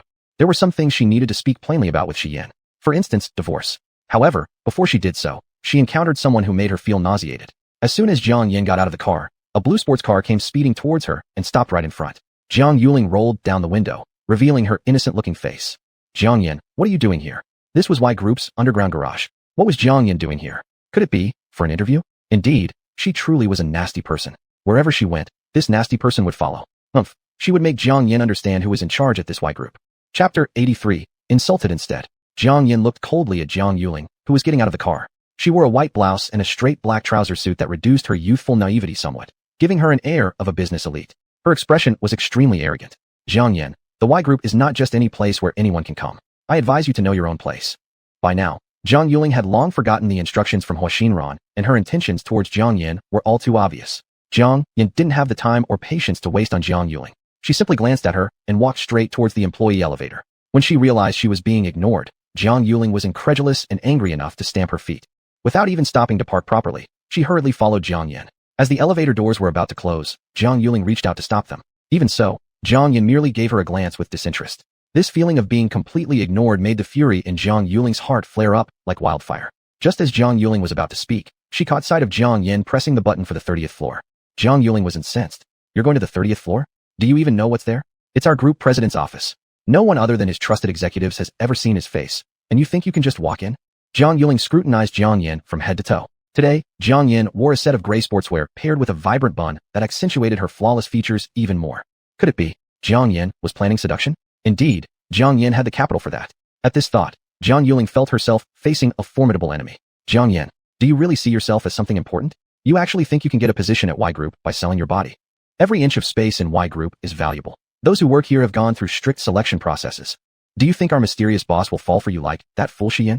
In the confined space of the elevator, Jiang Yuling unleashed all her firepower. But Jiang Yin remained silent, neither speaking a word nor showing any reaction. It wasn't fear, it was disdain for even deigning to answer her. Jiang Yuling most despised the way Jiang Yin carried herself with such confidence. Seeing her about to reach her working floor, she hastily grabbed Jiang Yan's arm out of desperation. Jiang Yan, what are you trying to accomplish here at Y Group? Our boss's power extends nationwide. In front of him, our family is nothing but an ant that can be squashed anytime. If you want to die, that's your problem. But if you drag the Jiang family into this, I will never forgive you. Ding. The elevator stopped at the 10th floor. Jiang Yuling pulled Jiang Yin to step out. You follow me down. Jiang Yan's mood was already terrible today, and she'd held back thus far because she didn't want unnecessary trouble in Y Group. Besides, someone like Jiang Yuling was beneath her notice. However, her tolerance had now reached its limit. Jiang Yuling, I'll say this only once, let go. Jiang Yuling insisted on dragging Jiang Yin off the elevator. She had already planned how to humiliate Jiang Yin for being overconfident in front of many colleagues. Then she would let the security toss her out. Thinking about this, her grip became firmer. Yet, it seemed as if Jiang Yin was nailed to the spot, not moving an inch. In her rage-filled mind, Jiang Yuling had forgotten all about the frightening abilities that Jiang Yin possessed. At this moment, the elevator door opened. Jiang Yuling shouted loudly for help inside the elevator. Come quickly. There's a crazy woman trying to seduce our CEO. Soon, over 10 people gathered. Seeing this, Jiang Yin narrowed her eyes, making her expressions unreadable. Before Jiang Yuling could rally them to drag Jiang Yin out, she swiftly twisted Jiang Yuling's wrist backward. With a sharp crack, the sound of breaking bones resonated. Ah, pain. It hurts so much. Jiang Yin let go. A blood-curdling scream erupted from Jiang Yuling, sounding like a pig being slaughtered. As her colleagues prepared to rush forward to assist, Jiang Yin kicked Jiang Yuling out of the elevator. Then, before the panicking group could react, she closed the elevator doors. Jiang Yuling clutched her broken arm, glaring at the tightly shut elevator doors with murderous intent. Hurry, call security. Some colleagues tried to comfort her. Yuling, I understand your concern for our CEO, but rest assured, the security on the 30th floor isn't just for show. Once she shows her face, the bodyguards upstairs will throw her out. Moreover, I overheard upper management saying recently that our CEO hasn't been in a good mood. She wouldn't last a second against our boss's anger. After hearing this, Jiang Yuling's expression darkened further. Because their boss at Y Group was tough, she had been worried Jiang Yan's ambition might involve Jiang family, leading to their downfall. Still, it might not be a bad thing. It was rumored that their boss didn't care for women. So in that case, Jiang Yan's plan to sell herself would be nothing but a pipe dream. At any rate, it wasn't something she could meddle in anymore. SSS. How painful. You damn Jiang Yan. So vicious. May you die an evil death. Qi Fei, as Xian's assistant, was the second most powerful person at Y Group. He might as well be considered the vice president of the company. He had full control over the entire group's operations. The moment the incident on the 10th floor happened, it was reported to him immediately. Qi Fei's eyes darkened, and his expression turned grim. Right now, master and mistress were having a falling out, and with that woman not knowing her place climbing up, it certainly proved her ignorance of her own insignificance. Qi Fei commanded all the bodyguards on the 30th floor to wait by the elevator door. His demeanor was formidable. The moment the elevator doors opened, take her down. Yes. The instant the guards responded, the elevator doors opened. The bodyguards rushed forward in unison. Standing behind the crowd, Qi Fei crossed his arms watching this scene unfold. As soon as that familiar face came into view, he felt like something in his mind had exploded with a bang. Instinctively, he shoved the bodyguards aside, hating how slow his movements were. The moment Jiang Yin saw this happening, the fierceness in her eyes hadn't yet faded when Qi Fei barreled recklessly toward her. Mrs. Shi, how did you come here? Jiang Yin slightly reined in her murderous intent from her eyes. What? Can I come? Qi Fei quickly dispersed the bodyguards, panting. No, I misunderstood the reports sent from downstairs. They said someone was trying to seduce Master. I vowed to protect your bond to the death. So, Jiang Yin didn't want to listen to Qi Fei's flattery and strolled inside with her hands in her pockets. She'd been to the 30th floor many times before, but this was the first time she experienced such an alien, cold atmosphere. Every step closer to that office brought them one step closer to the end of their relationship. Qi Fei carefully trailed behind, hesitating. Only when Jiang Yin stopped in front of the office door did he finally speak. Mrs. Shi, Master is currently. With her acute hearing, Jiang Yin had already caught some female voices coming from within the office. This was why she stopped at the door. Jiang Yan's eyes flickered. I won't go in. Qi Fei, please pass along a message to Xian. I've already asked my lawyer to draft our divorce agreement. I will leave him with nothing. Miss Jiang Yu. Jiang Yin had already turned around. Qi Fei, don't say more. When the time comes, he'll know what to do.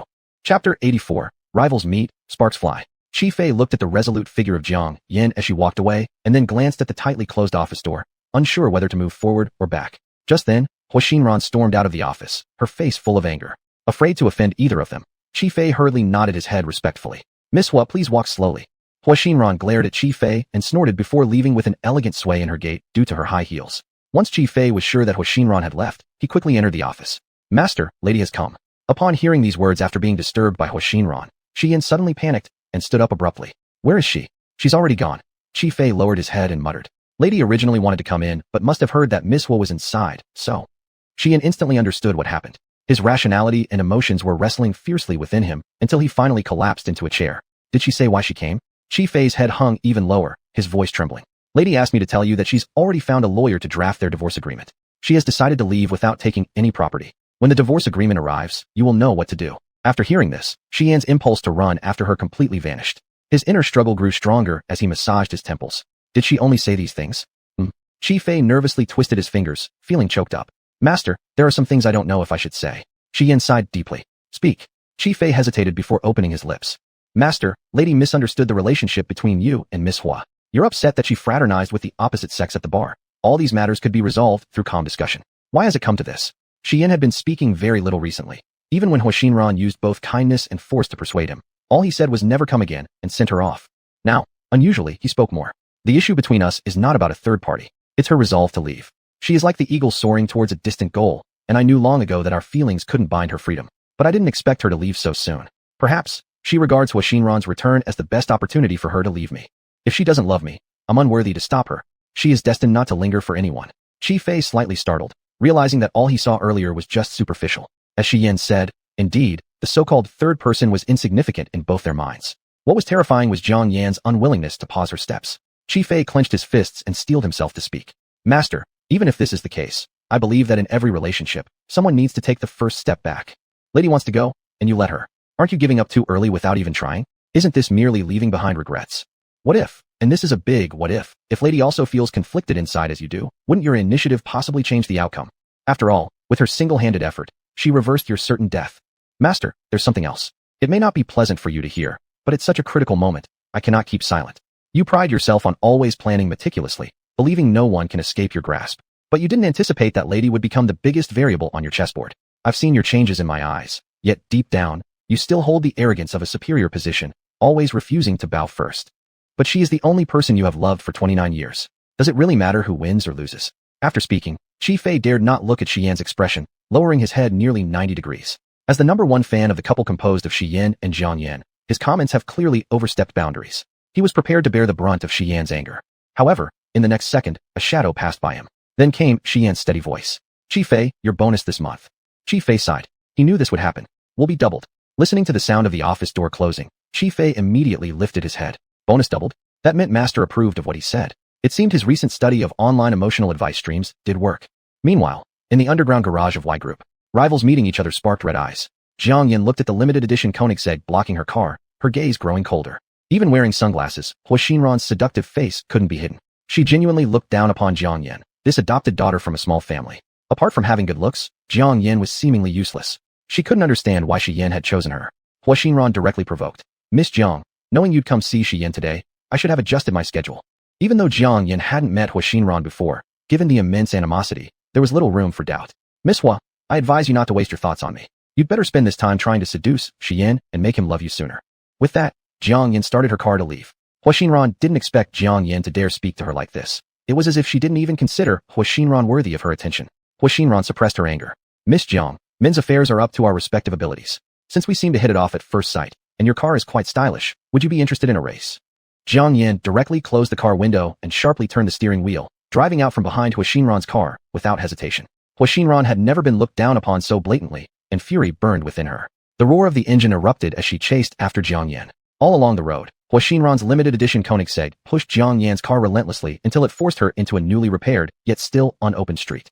Jiang Yin only wanted to leave quietly at this moment, but that didn't mean she would let herself be bullied. She stomped hard on the accelerator and surged forward. Seeing this, Huashinran realized that Jiang Yin had been pushed to her limit, and she became fully serious. TCH, today she would make Jiang Yin know that in every aspect, Jiang Yin wasn't even worthy of tying her shoes. Both cars revved up their engines, chasing each other fiercely. In normal circumstances, the Koenigsegg should be much more suited for racing than Jiang Yin's T-Rex car. However, the Koenigsegg was now being firmly held back by the T-Rex, without any chance of overtaking. Sweat began to trickle down Huashinran's forehead as she aggressively maneuvered the steering wheel and finally found a slim opportunity to overtake.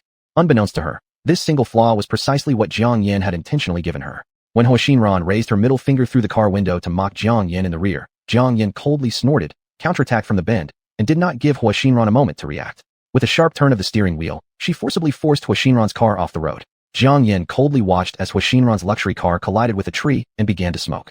Huashinran kicked open the deformed door and stumbled out in disarray. Staring at Jiang Yin, she glared with murderous intent. Jiang Yin blasted the music inside her car to the maximum volume, then lowered the window and flipped Huashinran off. She spared her life because of Shi Yin. Huashinran, don't let me see you again. Huashinran was about to hurl an insult back when she caught a glimpse of a pursuing Maybach out of the corner of her eye. Instantly, she collapsed onto the ground, tears streaming down her face. Chapter 85, I'll always be behind you. When Jiang Yin saw Huashinran like this, a touch of mockery flashed in her eyes. She was no longer willing to waste time and started the car to leave. Suddenly, a Maybach that came from behind forcibly blocked her car. Jiang Yin. She must not have checked the almanac before going out today. Otherwise, how could she be blocked by 3 cars in one day? She recognized this car. It could only belong to Shi Yin. She and Shi Yin hadn't spoken for several days, being in a Cold War state, and mutually assuming they had broken up. Jiang Yin thought Shi Yin's appearance at this moment was definitely for Huashinran. Not only did Jiang Yin think so, but Huashinran lying on the ground also thought the same. Shi Yin pushed open the driver's door and stepped down with his long legs. Huashinran seized this opportunity and cried out, Shi Yin, my leg is broken. My wrist is broken too. Please save me. Take me to the hospital. Inside the car, Jiang Yin watched the tall figure approach her. Seeing this, Huashinran was slightly stunned. Shi Yin didn't even glance at her. He didn't once look. Shi Yin directly went to Jiang Yin. With each step, his heart became more uneasy. Through the car window, he saw Jiang Yin's pale face, and that unfamiliar feeling made his heart ache. Jiang Yin held the steering wheel with one hand and glanced at Shi Yin. What? Did I offend your ex-girlfriend? Are you here to take revenge for her? On the ground, Huashinran felt filled with anticipation upon hearing these words. Could it be? Shi Yin really came to help her? The next second, in everyone's astonishment, Shi Yin pulled open the car door, and before Jiang Yin could react, scooped her up princess style. The action was smooth and seamless. By the time Jiang Yin realized it, she had already been placed in the passenger seat. Shi Yin didn't give Jiang Yin a chance to run away and return to the driver's seat, driving off, leaving Huashinran in disarray at the original spot. Huashinran was full of disbelief. Shi Yin didn't even look at her, yet flaunted his affection for Jiang Yin right in front of her. Wasn't it said their feelings had fractured? What kind of performance was this? She had never felt so much like a clown. Enraged, she stomped her feet. Inside the car, Jiang Yin glared coldly at Shi Yin. Shi Yin, are you crazy? Suddenly, the brakes were pressed hard, and the car stopped by the side of the road. Shi Yin stared at Jiang Yin, his eyes bloodshot red, his voice barely restrained. Jiang Yin, yes, I am crazy. These days without you, everything goes awry. I'm restless and have no appetite. I wanted to lock you up in Longting Jun, so that you can only see me in this life. Up until now, Jiang Yin thought Shi Yin would still fight for Huashinran. Upon hearing his words, her eyes flickered with surprise, but she quickly masked it, lowering her tone. Shi Yin, I thought you were a smart person. We've merely ended our FW relationship. There's no need for this. If you have needs, many women would be willing to replace me. For example, Huashinran who wants to be with you. As soon as Jiang Yin finished speaking, her wrist was grabbed by Shi Yin. His grip tightened gradually, and his voice quivered slightly. Jiang Yin, do you think I only lusted after your body?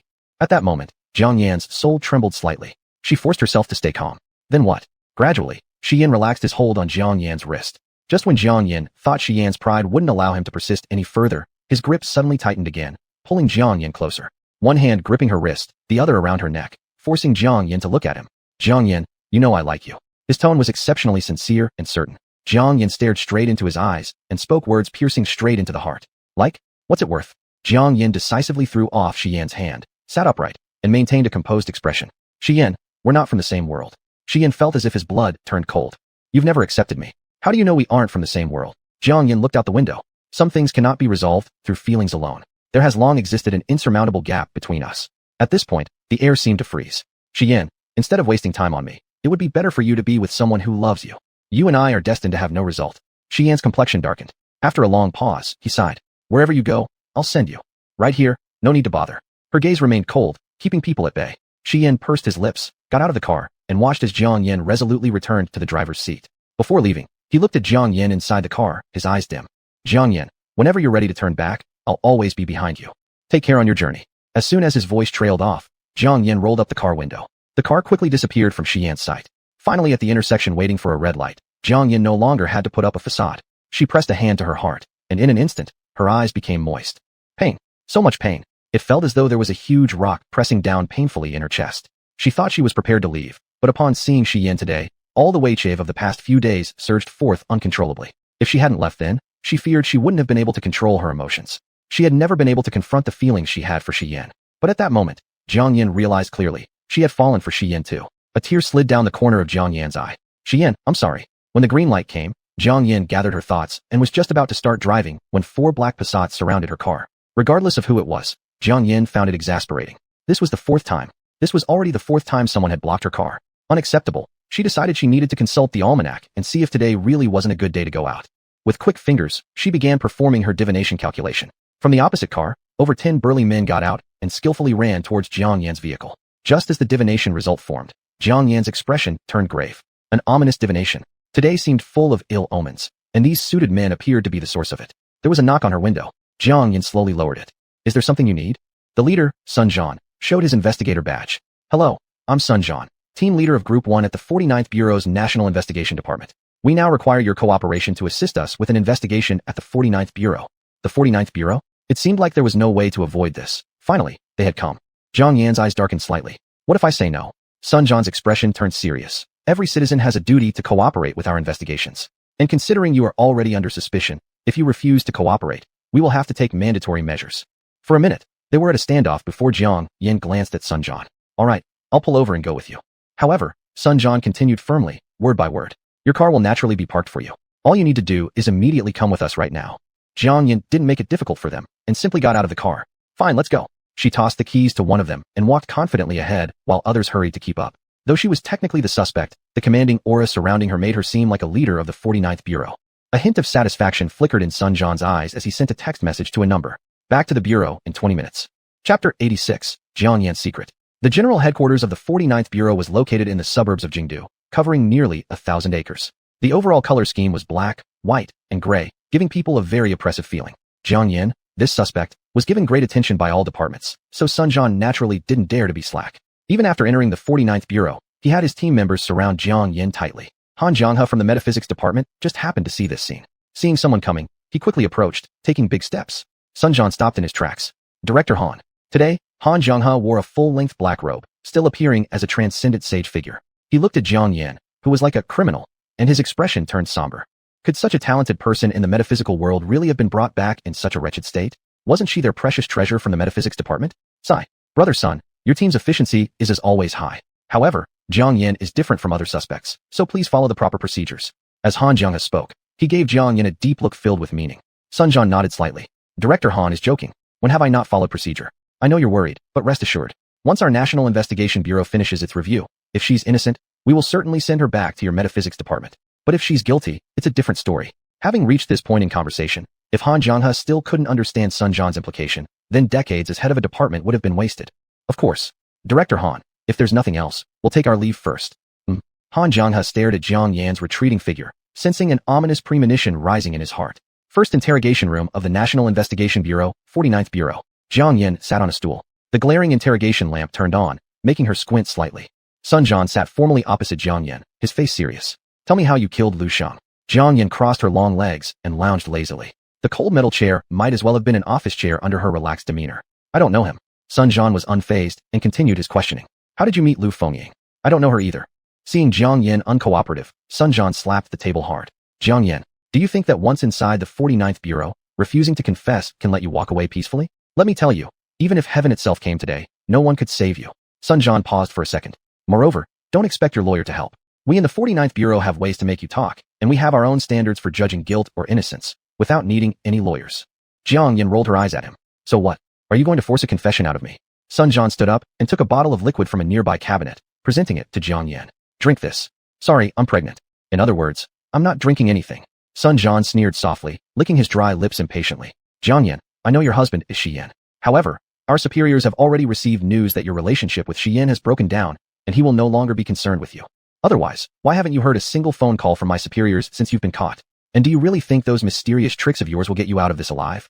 Sun Jian raised his hand and waved it in front of Jiang Yan's face. Our National Investigation Bureau has 1,900 people. If I fall, my colleagues will naturally replace me, until your body can no longer support the use of metaphysical arts. Hearing this, a glimmer of killing intent flashed in Jiang Yan's eyes.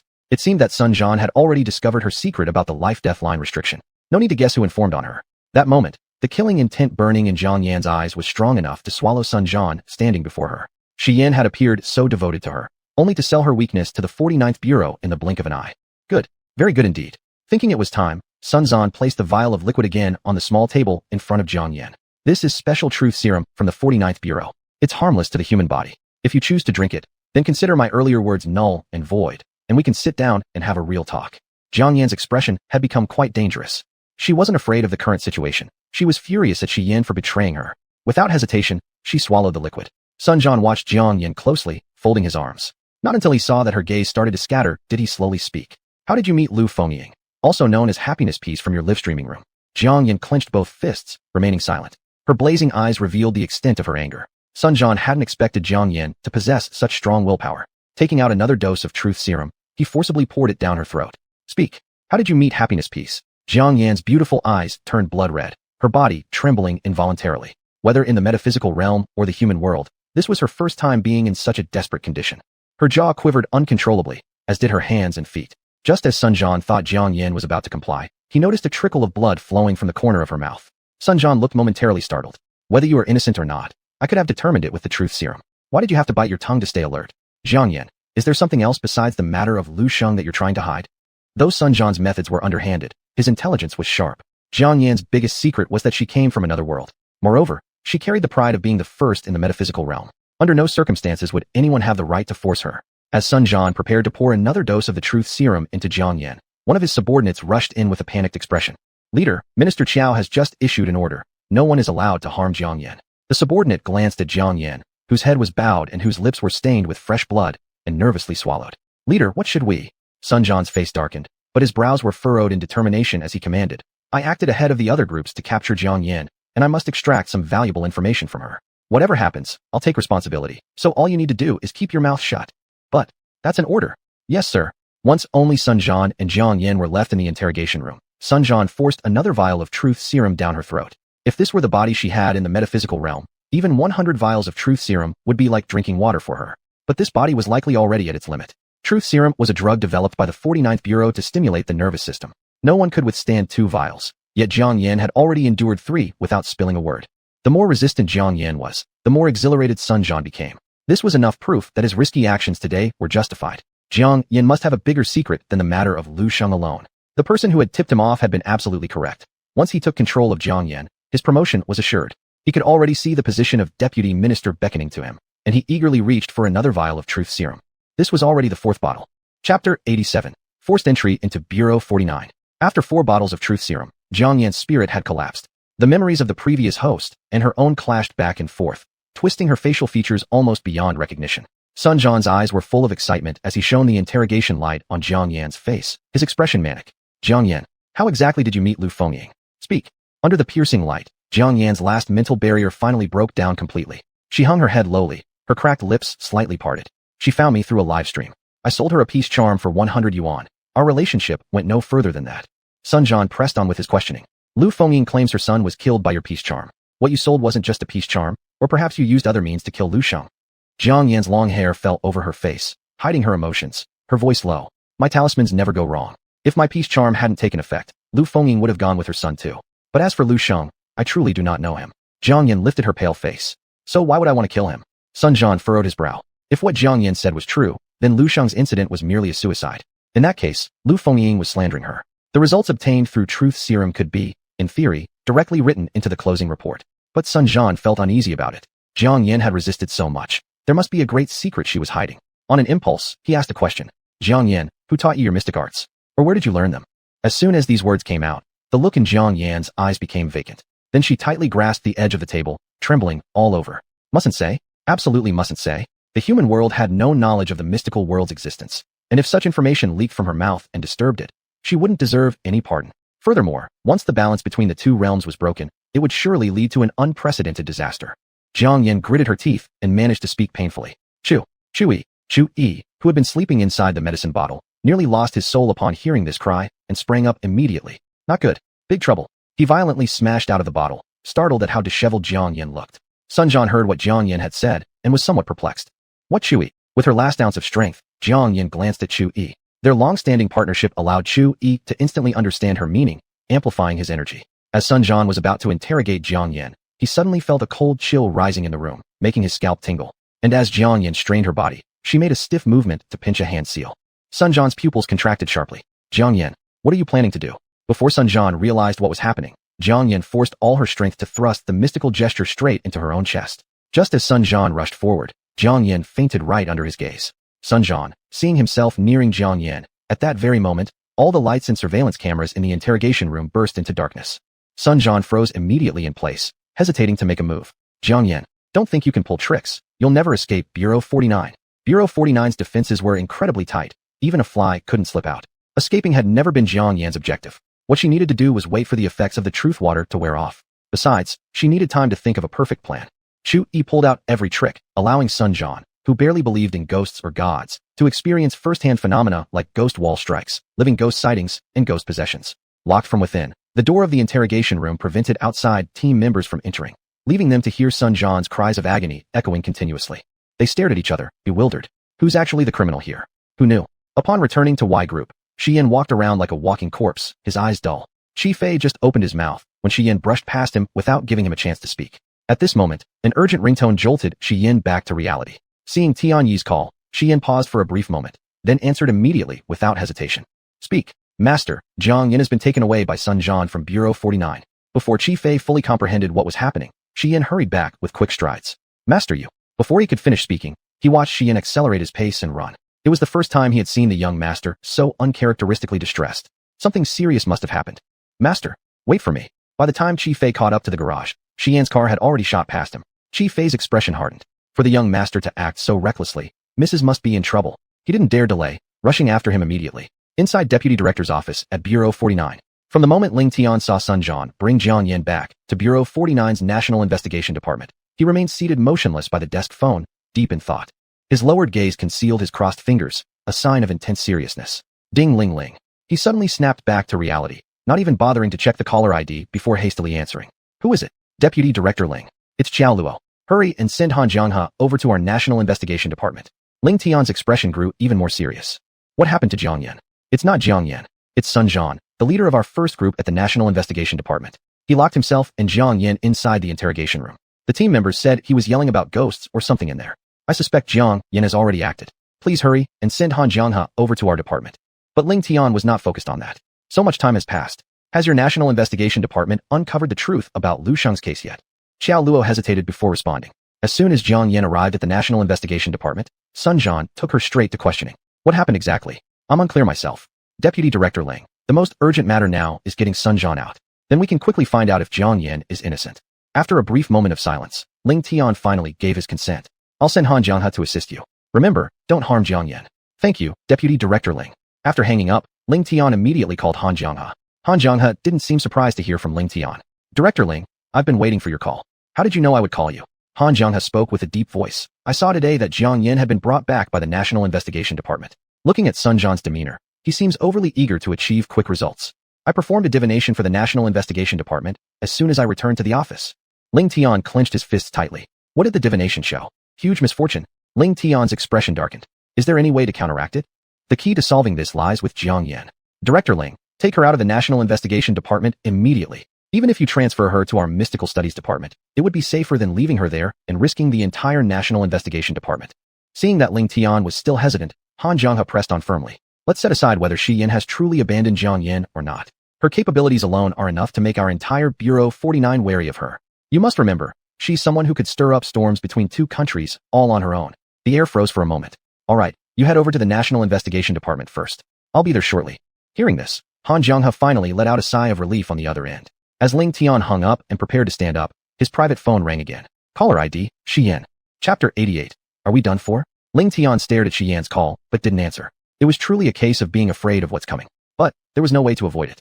After the first call ended, Ling Tian held his phone with a complicated expression. Soon, Shi Yan's second call came through. Ling Tian knew that he wouldn't be able to avoid this one. After 3 rings, he pressed the answer button and opened hesitantly. Shi Yan, What brings you to call me? Xian's voice was chillingly cold. I'm outside the gate of Bureau 49. Let my people open the door. Ling Tian slightly paused. You've come to Bureau 49? I'll give you 3 minutes. If the door isn't opened within 3 minutes, the consequences will be on you. Unknown to him, sweat had already broken out on Ling Tian's forehead. Xian, why have you come to Bureau 49? If you'd like to catch up with us, just say so. I'll go to your place with the old director. The other side remained silent with no response from Xian. Realizing these words would not hold Xian back, Ling Tian's voice grew more serious, cutting straight to the point. Xian, our Bureau 49 spent significant manpower and resources to confirm that your relationship with Jiang Yin has broken apart, with absolutely no intention to offend you.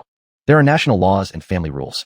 Before, when Jiang Yin was the person you loved, we could turn a blind eye, but now that both of you are facing divorce, I think you shouldn't interfere in this matter. If Jiang Yin is innocent, I will personally return her completely to you. If she indeed has suspicions of murder and provoking conflicts between two countries, we must handle her according to the law. Xian, surely you won't refuse to grant even this face to me and the old director, right? Xian had no patience for Ling Tian's pretense. Ling Tian, you'd better pray Jiang Yin hasn't been harmed. Ling Tian was over 50 years old, having overseen Bureau 49 for nearly 2 decades. He had encountered all sorts of dangerous people, yet hearing those words from Xian still sent chills down his spine. Before he could react, a deafening crash echoed through the receiver. Boom. This startled Ling Tian into moving the phone away from his ear. The next second, the desktop phone rang. It was the security department number. An ominous feeling rose in Ling Tian's heart. Sure enough, after picking up, he heard the security chief scream frantically. Director Ling, our main gates have been breached by an external vehicle. Do you want us to shoot the driver? Shoot. Ling Tian felt like he was under siege. No, absolutely do not use guns. Let him enter. I'm coming immediately. Ling Tian wanted to warn Xian not to cause trouble, but Xian had already ended the call. The heavily modified Maybach driven by Xian had its front crumpled entirely, yet it managed to get him to the State Investigation Department building entrance. Everything inside the investigation department seemed orderly as everyone went about their business, oblivious to the approaching storm that would affect all of them. And the towering figure who stormed into the hall was the originator of all this chaos. Sir, how did you get in here? Who are you looking for? Someone tried to block Xian. Get out of the way. After scanning the surroundings, Xian pushed past anyone standing in his way, regardless of gender. He searched room by room, totally ignoring the questioning and gunpoint threats around him. They were merely background noise to him. He feared what methods Bureau 49 might employ against Jiang Yin, but hoped someone would show restraint toward her due to his own influence. Finally, Xian stopped with a large group of people behind him in front of one of the interrogation rooms. Han Jianghe, who was reciting a spell through the door, froze mid-chant upon seeing Xian. Seeing Xian here meant Sun Jian was beyond saving. Xian, you've come. Xian glanced at Han Jianghe with a dark expression. Is she inside? Han Jianghe nodded, and then sighed.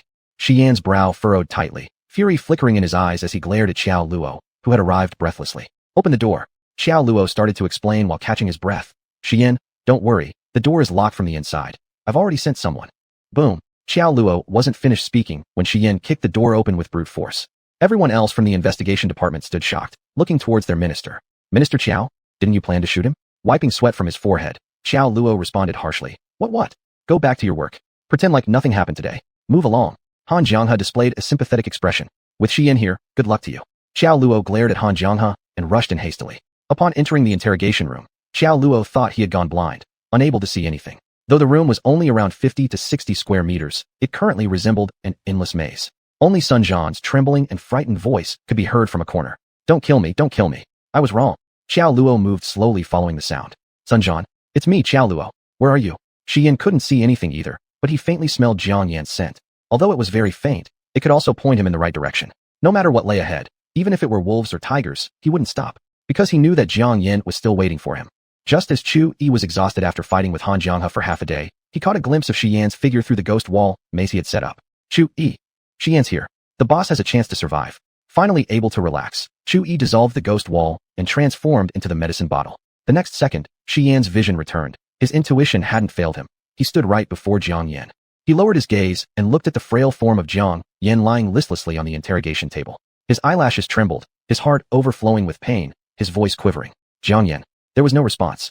In that moment, he felt his blood freeze. He had seen every side of Jiang Yin, including her desire for life, when she was almost out of magic. But, no matter when, she had never been so utterly silent. It was like she was dead. Had he come too late? Xian felt an upheaval of rage in his chest, his eyes turning crimson in an instant. His trembling hands brushed aside the long hair, covering Jiang Yan's face.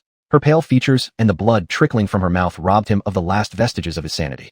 Xian carefully lifted Jiang Yan in a protective embrace and strode towards the door. Seeing Sun Jian supported by Qiao Luo near the exit, Xian's murderous intent seemed ready to swallow Sun Jian whole. Xiao Luo immediately stepped in front of Sun Jian. It's more important to treat Jiang Yan now. Shi Yan. Shi Yan's chilling gaze swept over Xiao Luo, leaving him immediately silenced. Shi Yan carried Jiang Yan away and reached the hall where Ling Tian had just arrived. Ling Tian glanced at the motionless Jiang Yan in Shi Yan's arms, his expression growing heavy. I've already informed the medical department of our bureau. Take her there. Upon hearing this, Shi Yan spared Ling Tian a reluctant glance. His voice was raspy. You will drive. The deputy director of Bureau 49 actually ended up as Shi Yan's chauffeur. Everyone in the state investigation department stared at each other awkwardly. Then finally, all looked toward Xiao Luo. Minister Qiao, are we done for? Chapter 89. Henceforth, the world is vast. Department of Medicine of the 49th Bureau. Those who can receive treatment here are either national leaders or meritorious contributors to the country. Jiang Yan is the first suspect. Shi Yan watched Jiang Yan being taken into the examination room, his cold gaze fixed on the tightly shut door, fists clenched tightly. Behind him, Ling Tian sighed. Knowing you still have feelings for her, we wouldn't have made a move. Shi Yan's voice revealed no emotion. It was terrifying nonetheless. Under no circumstances will I allow anything to happen to her. Ling Tian's face clouded with worry. Shi Yan, don't you realize what you're saying? The purpose of the 49th Bureau is to uphold fairness and justice in this nation. At your behest, we've repeatedly compromised when it comes to Jiang Yan, who's a terrorist. But if you blindly protect her, how do I explain this to those under my command? Shi Yan stood with his back toward Ling Tian, his presence imposing and resolute. Jiang Yan has never committed any murders or arson. And as for the claim that she incited tensions between two countries, absurd nonsense. She's just an ordinary girl, incapable of harming a fly. Ling Tian, men in love are truly horrifying. They lose all sense of right and wrong, turning everything upside down. Ling Tian chose not to argue further with Shi Yan and sat down on a nearby bench. I can't get involved in this matter. The former director is returning shortly. You should discuss this with him. Shi Yan's eyes were dark and inscrutable, and the words coming out of his mouth always sounded merciless. Whoever returns makes no difference. Anyone who gets involved in this will not be spared by me. Ling Tian knew this was typical of Shi Yan. He had followed him here fearing that Shi Yan would act impulsively and drag the entire National Adjustment Department into this mess. Shi Yan, you really don't take the 49th Bureau seriously enough. Shi Yan's gaze remained fixated on the doors of the examination room. It's your 49th Bureau that takes me too lightly. Ling Tian, too much discord in one sentence. Ling Tian, you should focus on ensuring the well-being of Jiang Yan with everyone from the Xin Division and the National Adjustment Department. Don't forget, she's carrying my child. If anything happens to her or our child, I'll make the 49th Bureau undergo restructuring. Though said softly, these words left Ling Tian breathless. Too terrifying. Shi Yan was simply too terrifying. If only he had known this situation beforehand, he would have turned a blind eye at the very least. Ling Tian feared staying longer with Shi Yan might lead him to lose control and fight until their last breath, so he found an excuse and left. Shi Yan stood rooted at the entrance, unmoving. When Shi Fei arrived, he encountered such an intimidating scene involving Shi Yan. Master, has Madam not emerged yet? No response. Just as Shi Fei was about to speak, the clinic's large doors opened, and Shi Yan immediately stepped forward. His voice was hoarse. How is she? The leading medical expert replied with gravity. Madam has been thoroughly examined. Besides traces of stimulation in her brain, no other ailments have been detected. She remains unconscious, probably because she doesn't want to wake up. No need to worry. There is nothing physically wrong with her. Upon hearing this, the taut string of tension within Shi Yan finally relaxed, and he seemed less fearsome. Thank you. Without waiting for the doctor's advice, Shi Yan hastily entered the room. Jiang Yan's hair was spread across her shoulders, her face pale, and the bloodstains around her mouth had disappeared, making her appear serene. That sensation reminded one of a little sparrow whose wings had been broken. Shi Yan sat beside her bed, unable to resist holding her cold, delicate hand. I'm sorry, I've come late. As the sky outside grew darker, Shi Yan sat motionlessly for hours. His deeply affectionate gaze was unwaveringly locked onto Jiang Yan, afraid of missing even the slightest movement. Alas, there was none. She showed no sign of waking up. Director Wen Qingyi of the 49th Bureau came upon this touching scene as soon as he arrived. Standing at the door, he questioned Ling Tian beside him. Which eye did you use to see that Shi Yan and Jiang Yan have severed ties? Ling Tian kept his head low. Our personnel have been observing them for a long time. They've been living apart, and furthermore, Jiang Yan has been looking for a lawyer to draft divorce papers. Wen Qingyi glared furiously at Ling Tian with his experienced eyes. You've experienced this yourself? Why are you following the foolishness of those under you? Can true love ever be bound by a marriage certificate? Just look at Shi Yan's demeanor, desperate as though he'd follow her in death. Even if tomorrow brings hostility between the two, Jiang Yan must not be touched. Ling Tian bowed his head even lower, quietly accepting the reprimand. But director, what about this current predicament? Sighing heavily, Wen Qingyi appeared to have aged several years in a single moment. I'll go talk to him. Let's see if he'd consider sparing those children. You go first. He probably doesn't want to see you. Ling Tian. Pitiful. He is too pitiful. Wen Qingyi gently knocked on the door. Shi Yan had noticed Wen Qingyi long ago. He rose and adjusted the blanket around Jiang Yan, then kissed her forehead before leaving. The moment the door closed, the person on the bed suddenly opened her eyes. Jiang Yan looked like she'd just been pulled out of water, oxygen-starved, greedily breathing in fresh air. Once she calmed down, the thought that Sun Jian was controlling her secret terrified her. Xian, since you sold me out, why pretend to be so deep in love? For what? A hero saving a beauty? Want me to repay your kindness with my body? As soon as this answer came to mind, Jiang Yin sneered. How disgusting. Has he read too many novels about domineering tycoons? Does he think I am one of those lovesick brains in a Mary Sue romance story? At this moment, Jiang Yin felt more anger towards Xian. After half an hour of talking with Wen Qingyi, when Xian walked into the room, he saw Jiang Yin sitting at the head of the bed, looking coldly at him. Before any excitement or agitation could show on his face, Jiang Yan's icy voice rang out. Xian, you really disappoint me. Frowning, Xian asked, what?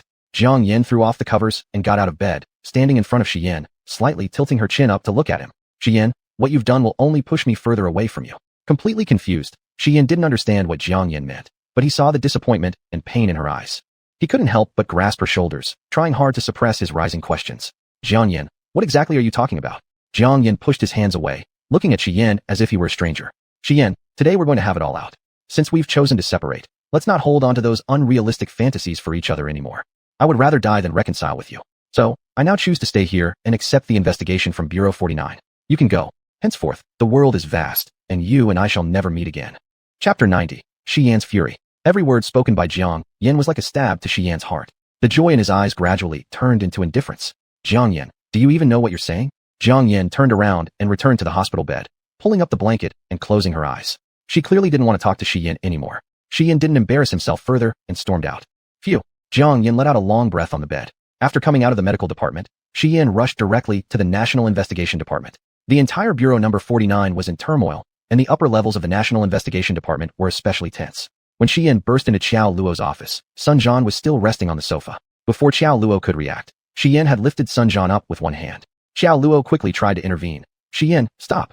Before Qiao Luo finished speaking, Xian's fist struck Sun Jian's face as fast as lightning. Sun Jian saw stars after being hit, readying himself to retaliate. Suddenly, Xian used all his strength to throw Sun Jian against the wall, and then collided his knee violently into Sun Jian's abdomen. Sun Jian retched and spat out bile from the corner of his mouth. He simply wasn't a match for Xian. Qiao Luo panicked and jumped over the desk, grabbing Xian's shoulder with one hand. Xian, that's enough. Xian shook off Qiao Luo's hand and slammed Sun Jian heavily onto the ground with an over-the-shoulder throw. Seizing an ashtray nearby, he continuously slammed it onto Sun Jian's head. Instantly blood blurred everything. Seeing Sun Jian gasping for life, Qiao Luo didn't want to lose his beloved officer, and used all his skills to pull Xian, who was in a rage, away. Xian, isn't Jiang Yin alright? Calm down. Qiao Luo attempted to awaken Xian's rationality. Unfortunately, Xian did not give him any respect and threw a punch at him instead. Caught unawares by the sudden punch, Qiao Luo was dumbfounded and stood frozen. On the floor, Sun Jian struggled to open his mouth. Minister Qiao. Before Qiao Luo could respond, Xian's swift fists attacked once again. Qiao Luo's expression hardened with anger. Xian, I've always respected you, but is this how you treat me? Their fists crossed midair, emitting a series of dull sounds. Though Qiao Luo could hold the position of minister due partly to his experience and partly to his outstanding ability, in front of Xian, he still fell short. After more than 30 moves, Qiao Luo was quickly put on the defensive and began showing signs of fatigue. The consequence of inferior skills resulted in punches repeatedly landing on his face. In the end, with no strength left to resist, he could only take the last punch with his already bruised face. Just when Qiao Luo's face was within 10 centimeters from the terrifying blow, it suddenly stopped. Xian glared furiously at Qiao Luo. I'm taking Sun Jian with me. Do you have any objections? Qiao Luo sighed. This position of minister should be given back to you. Since you've already spoken, how can I have any objection? It's a joke. If he dares to object again, Xian would let him share the same fate as Sun Jian. Xian retracted his fist, picked up Sun Jian from the ground, and walked towards the door. Looking at their backs, Qiao Luo couldn't help but say, Xian, if possible, spare Sun Jian's life. What answered Qiao Luo was only Sun Jian's cries of agony and the sound of shattered glass. Xian directly threw Sun Jian at the glass door. The large glass door and the adjacent window instantly shattered with a clatter.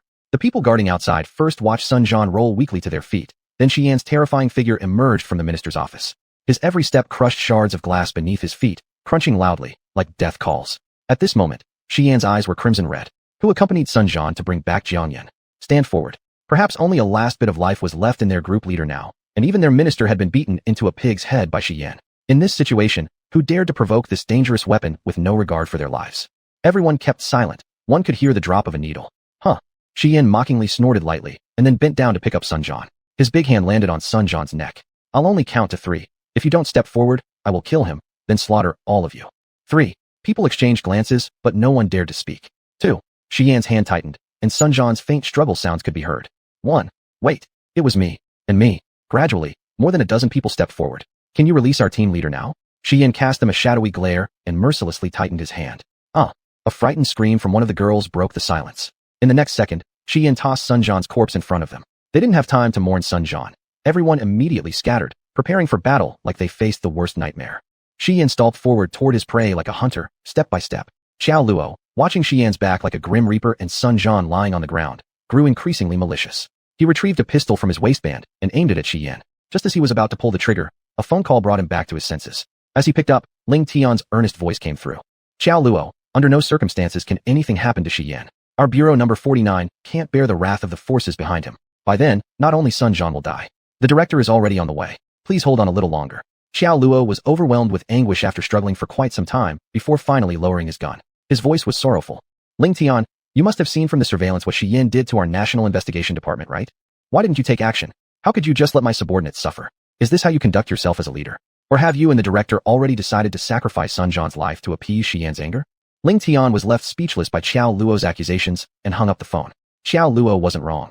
He and the director had indeed come to that conclusion. The director took Sun Jian's investigation records of Jiang Yan to Shi Yan and concluded Jiang Yan was innocent. This made it clear it was entirely Sun Jian's fault. Privately using 4 bottles of truth serum caused immense harm to Jiang Yan. Shi Yan wouldn't let this offense slide without retaliation. After negotiations between the director and Shi Yan, Sun Jian had to be sacrificed. There was simply no other choice. When Wen Qingyi found Shi Yan had just bundled up those team members who brought Jiang Yan back together.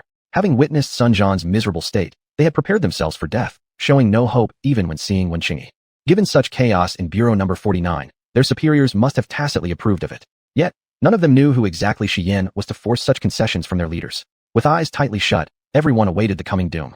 At this moment, Wen Qingyi's cold and stern voice broke through the silence. Shi Yan, that wasn't the deal we agreed upon.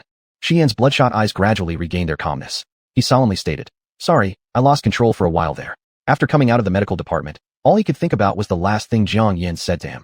Henceforth, our world is vast. You and I shall never meet again. Jiang Yan, you bloody idiot. Regaining composure, Shi Yan looked at Wen Qingyi coldly. I need the surveillance footage from the interrogation room. He needed to know what happened in there that enraged Jiang Yan so much toward him. Chapter 91, Sealed Dust.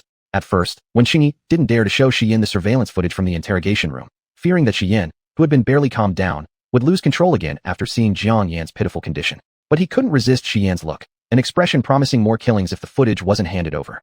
You have to promise not to lose your temper after watching this. Shi Yan agreed readily, but when he saw Jiang Yan being forcibly injected with 4 bottles of truth serum, he immediately smashed Wen Qingyi's desk into pieces. Wen Qingyi, what about not losing your temper? Sigh, my golden silk Nanmo. Soon, Shi Yan calmed down. He repeatedly reviewed the video and discovered the source of Jiang Yan's resentment toward him. In the video, Sun Jian confidently proclaimed, the National Investigation Department has 1,900 employees. If I fall, my colleagues will naturally take my place until your body can no longer support your use of mystic arts. Not only did Jiang Yan suspect, even Shi Yan wondered after hearing that sentence whether he himself had accidentally let something slip. Jiang Yan had kept her secrets from him for so long. How could such a cautious person easily expose her weaknesses to others? The only one to be suspected was indeed him. No wonder Jiang Yan felt so disappointed and heartless. Shi Yan's face darkened somberly, while beside him, Wen Qingyi sighed. When I invited you to be the deputy director of Bureau 49, you were so arrogant. I never imagined that one day you too would have a weakness. Shi Yan composed his expression. She has never been my weakness. Wen Qingyi waved his hand. Since things have been thoroughly investigated, there's no need to visit the mysticism division. You should just take her away. Our Bureau 49 cannot afford to host both of you big shots. Wen Qingyi's face, full of ravines, carried a sense of the passage of time, now filled with regret. There was an overwhelming sentiment of lamentation at how even such a mighty hero could bow down in the end. After leaving Wen Qingyi's office, Shi Yan stood beneath the medical department building for a long time without moving forward. This wait lasted a full 24 hours. Even though Jiang Yan was in the medical department, she had heard from those attending to her what Shi Yan had done to the National Investigation Department. To be honest, she had never seen such an extreme and terrifying side of Shi Yan. For a moment, she actually did not know how to face him. Miss Jiang, you are free to leave Bureau 49. Lost in thought, a beautiful medical doctor entered the room to remind Jiang Yan. Jiang Yan looked at her and smiled faintly. Beauty, considering how well you've taken care of me, let me give you a warm warning. Don't leave Bureau 49 for at least a month, or you might face fatal danger. This female doctor knew Jiang Yan's background and was also aware of her abilities. Hearing Jiang Yan's words, she paused briefly before nodding slightly. Thank you, Master Jiang. Just as Jiang Yan stepped out of the medical department's gate, a damp chill rushed toward her. The rain wasn't heavy, but it was enough to soak someone through. Jiang Yan immediately spotted Shi Yan standing in the rain. His black suit was already crumpled, raindrops mercilessly soaking every inch of his skin. It was clear that he had been standing here for a very long time. This weather mirrored the day they had split up. Equally gray, equally unpleasant. When Jiang Yan took a step into the rain, Yin suddenly raised his eyes, his feathery lashes quivering lightly as he stared at the fragile figure, looking dejected. The icy rain fell on Yin, and at this moment, her heart was all over the place. Yin just blinked for a moment, then quickly approached Yin. He took off his coat and shielded her head with it. Your body has just recovered. How can you stand in the rain? Hurry, come inside and take shelter. Yin reached for Yin's wrist, but missed. His heart felt as though it had been pierced, yet he wanted to hold on once more. I swear, there's absolutely no romantic relationship between me and Huashinran. And the secret about your wrist? It wasn't me who told Sun Jian. Yin, even if you want to leave me, I would never resort to such despicable methods.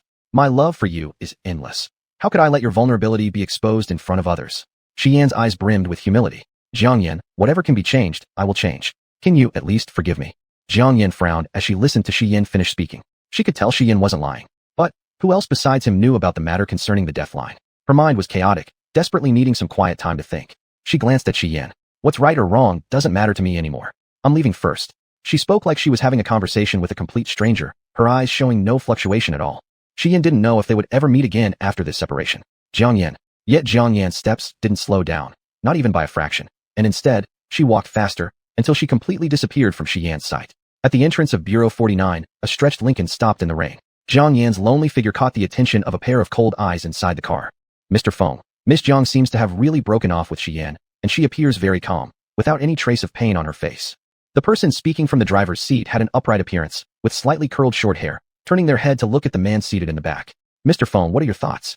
The man's handsome face looked like a carefully sculpted work of art, his slightly lowered eyes filled with indifference. His long fingers were crossed neatly over his abdomen, his whole body radiating a chilling aura that instinctively made others step back. His thin lips parted slightly, betraying no emotion. Do you think she is the kind of stupid person who wears her heart on her sleeve? Feng Chen's personal bodyguard, assistant, and driver, Feng Da, was momentarily taken aback and hurriedly reined in his evident joy. It's my fault for overstepping. Feng Chun didn't even glance up. Let's go. Feng Da hurriedly drove the car away from Bureau 49. And as for Yin, whom they saw as emotionless, after turning a corner, tears streamed down her face, blending with the countless raindrops falling from the sky. No one knew how deeply her heart was hurting at this moment. As she walked along, many thoughts raced through her mind. If it wasn't Yin who revealed the secret, then there must be a third person involved, someone she was unaware of. This posed a grave danger to her. She had to uncover this person as soon as possible. Just as she had made up her mind about this matter, images of Yin pitifully pleading for forgiveness filled her mind. Heart-wrenchingly pathetic. She felt almost unbearable sorrow for him. Here was Yin, such a proud individual, humbling himself so thoroughly to keep her. To say she wasn't moved would be a lie. Yin tilted her chin upwards slightly, letting the rain fall on her face. Stupid, I've never blamed you. So, why talk about forgiveness?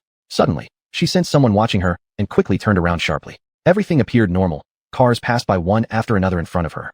Yet just now, she had distinctly perceived an unfamiliar gaze. Where had it gone? While Yin tried to identify who the snooper might be, a stretched Lincoln glided past her. Inside, Feng Chun remained expressionless.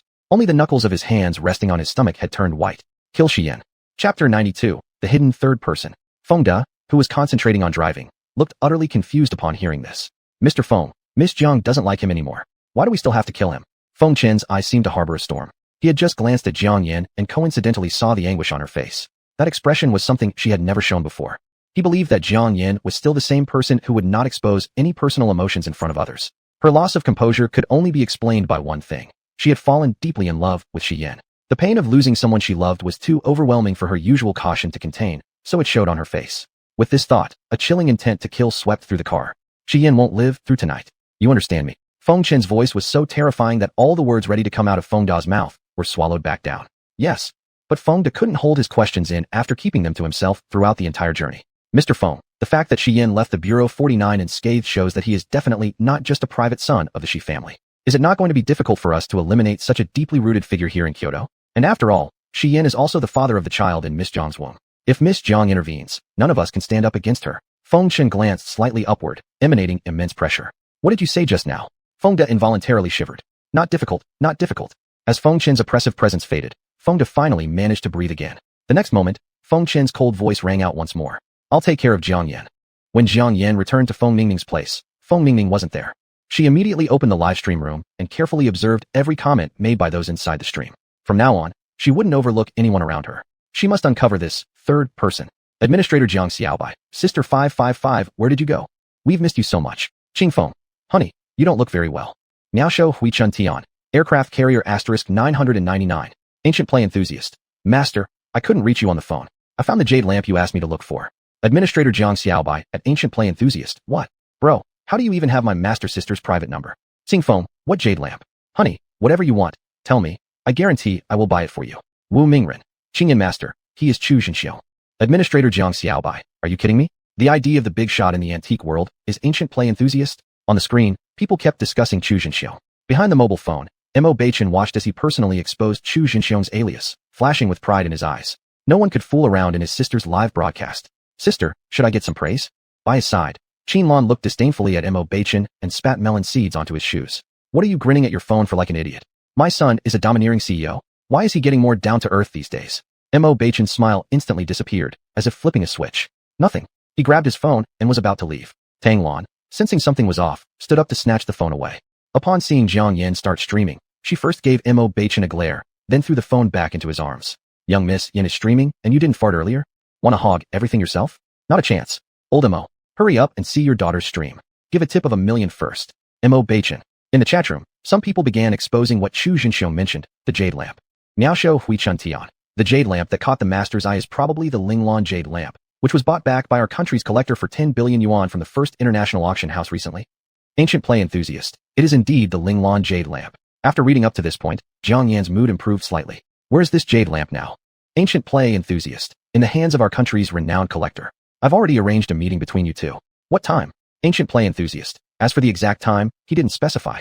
User 8888. This afternoon at 6 p.m. The moment these words came out, the live room suddenly became lively. Everyone was amazed at what kind of treasure-filled live broadcast this was, while trying to flatter the billionaire who casually spent 10 billion just for a hobby. Only Jiang Yan's complexion beneath the mask drastically changed. From the beginning when she was told Little Potato had died, to later being warned about being targeted by Bureau 49, and until now obtaining the Linglan jade lamp before her. Every single event pointed towards the identity of User 8888. He, perhaps, was the third person. User 888. Hostess, if you dare to covet my beloved treasure, surely you wouldn't shy away from coming, would you? Provocation. Naked provocation. Jiang Yan stared tightly at his ID and chuckled softly. I know it's hard for you to part with your treasure, but I believe nothing is absolute. Whether or not you're willing, we'll see once we meet. There was no response, but Jiang Yan knew the other side must have heard her words. Though this live stream had many order requests, Jiang Yan didn't accept any of them except for selling a few pills. This time, when she accepted the pill orders, people in the live room were unusually well behaved. After all, after Jiang Yan uploaded the official certificate from Huaxiao Medical Research Institute last time, those small black fans had used every trick in their arsenal to check its authenticity, causing an uproar online. Not until the Huaxiao Medical Research Institute released an official statement confirming that Master Qing Yan was indeed their specially appointed professor did the matter calm down. Only fools would continue questioning. Seeing that the time was about right, Jiang Yan hastily ended her broadcast. Looking at the private message sent by User 8888, her gaze darkened slightly. What a remote location. It was 30 kilometers away from here. But Jiang Yan didn't overthink it. Whatever plot the other side had in mind wouldn't worry her much. Yet, just before leaving, she inexplicably felt some unease. Leaning against the doorframe, she covered her chest. Looks like this trip will be fraught with more harm than good. She had a premonition, something was going to happen. However, as long as this third person remained unresolved, she'd stay trapped in danger. Hence, a fierce determination flashed in her eyes. As soon as she stepped out of the building, she saw the T-Rex that had been seized by Bureau 49 now obediently parked at the entrance. Jiang Yan paused briefly before getting into the car. At such a time, having a car could also be a life-saving measure. Jiang Yan drove slowly toward the agreed-upon place. Meanwhile, in Y Group's president office, Chi Fei rushed in nervously. Master, the old madam fainted at home. In the past, with Jiang Yan in the house, Shi Yan never worried about Lu Yingmei's safety, but now, he didn't waste another moment and hurried back to Longting residence. In the car, Chi Fei kept glancing at the rear view and side mirrors. Master, 3 cars are following us. Shi Yan's expression turned grim too. Lose them. Understood. Chapter 93, The Frightening Capitalist. After zigzagging his way around, Chi Fei finally managed to shake off the 3 cars trailing behind. By the time he reached Longting Jiyuan, it was almost 6 o'clock. Upon entering the door, all the nannies were standing in the living room, heads down, silent without a word. At this sight, Shi Yan felt an ominous premonition arise in his heart, quickening his steps a little. As soon as he entered Lu Yingmei's bedroom, a strong smell of traditional Chinese medicine greeted him. Lu Yingmei wasn't nearly as frail as Shi Yan had imagined she would be. At that moment, she was drinking a bowl of herbal medicine. Shi Yan furrowed his brows. Mom, what are you doing? Didn't they say she fainted? Lu Yingmei paused her movements with her back still turned to Shi Yan. Then she hastily gulped down the rest of the medicine in one go. Turning around, her face was deathly pale. Son, what did you say just now? With patience, Shi Yan said. The housekeeper said you fainted. Instantly, Lu Yingmei went into full diva mode, holding her head and swaying dangerously on her feet. Oh dear. Yes, I fainted right there by the staircase. I almost rolled down it. Unspeakable consequences. Having finished speaking, Lu Yingmei then sneaked a glance at Shi Yan. Sigh. Little Yan, you say this Jiang Yan is truly our family's good luck charm. Ever since she's been gone, I've run into endless problems. Up to this point, if Shi Yan still couldn't pick up the implied meaning behind Lu Yingmei's words, his brain might as well have not existed. Mom, Jiang Yan and I have parted ways. Upon hearing this, Lu Yingmei's expression immediately darkened. I know, but I really can't bear to let go of Jiang Yan. Not to mention her extraordinary skills. Her nature is something I genuinely admire. Not wanting to talk about this any longer, Shi Yan shifted his gaze to the bowl of Chinese medicine on the table. What were you drinking just now? The topic shift visibly lifted Lu Yingmei's mood. You mean that medicine? Today I met a miraculous doctor. He spotted my chronic headaches at first glance and prepared this decoction for me. He said drinking it just once will cure my rude ailment. Shi Yan furrowed his eyebrows even more. Aren't you afraid he's a fraud?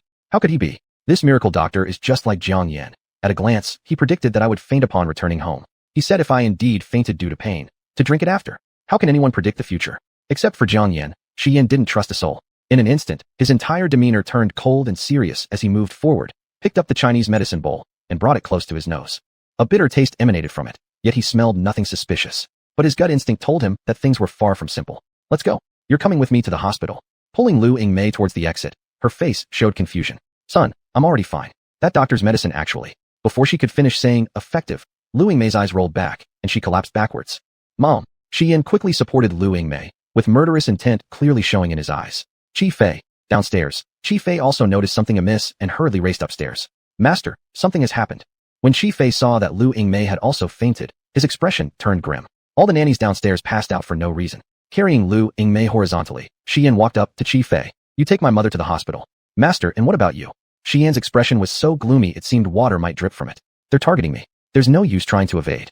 I've already notified Tianyi. He's on his way here with his men. Don't worry about me. You two leave first. Qi Fei understood fully what Shi Yan was about to face.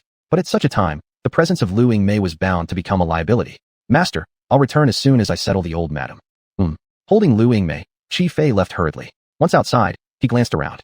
No unusual signs were evident, but everything was strangely quiet. Serious, Qi Fei acted swiftly. Getting in the car, he immediately called Tianyi. Tianyi, come to Longting Jiayuan fast. From the other side, Tianyi also knew how critical the situation was, growling. I wish I could get there faster, but do you think I can fly? I've practically destroyed the gas pedal already. Qi Fei, what's the current situation? Tightly gripping the steering wheel, Qi Fei sped along equally fast. When I left, everything was calm, but I can't shake the feeling that something big is going to happen tonight. Their move against Madame was obviously to lure Master back. After Master returned, everyone passed out. Clearly, their target is solely Master. I'm telling you, if anything happens to Master, neither of us will survive. Tianyi's voice was icy. I also lost track of Jiang Yan. Qi Fei paused for a moment, suddenly brightening. Yes, how could I forget Lady Jiang Yan? If she returns, we won't fear any danger, no matter how grave. I'll call her right away. But Tianyi dismissed Jiang Yan outright.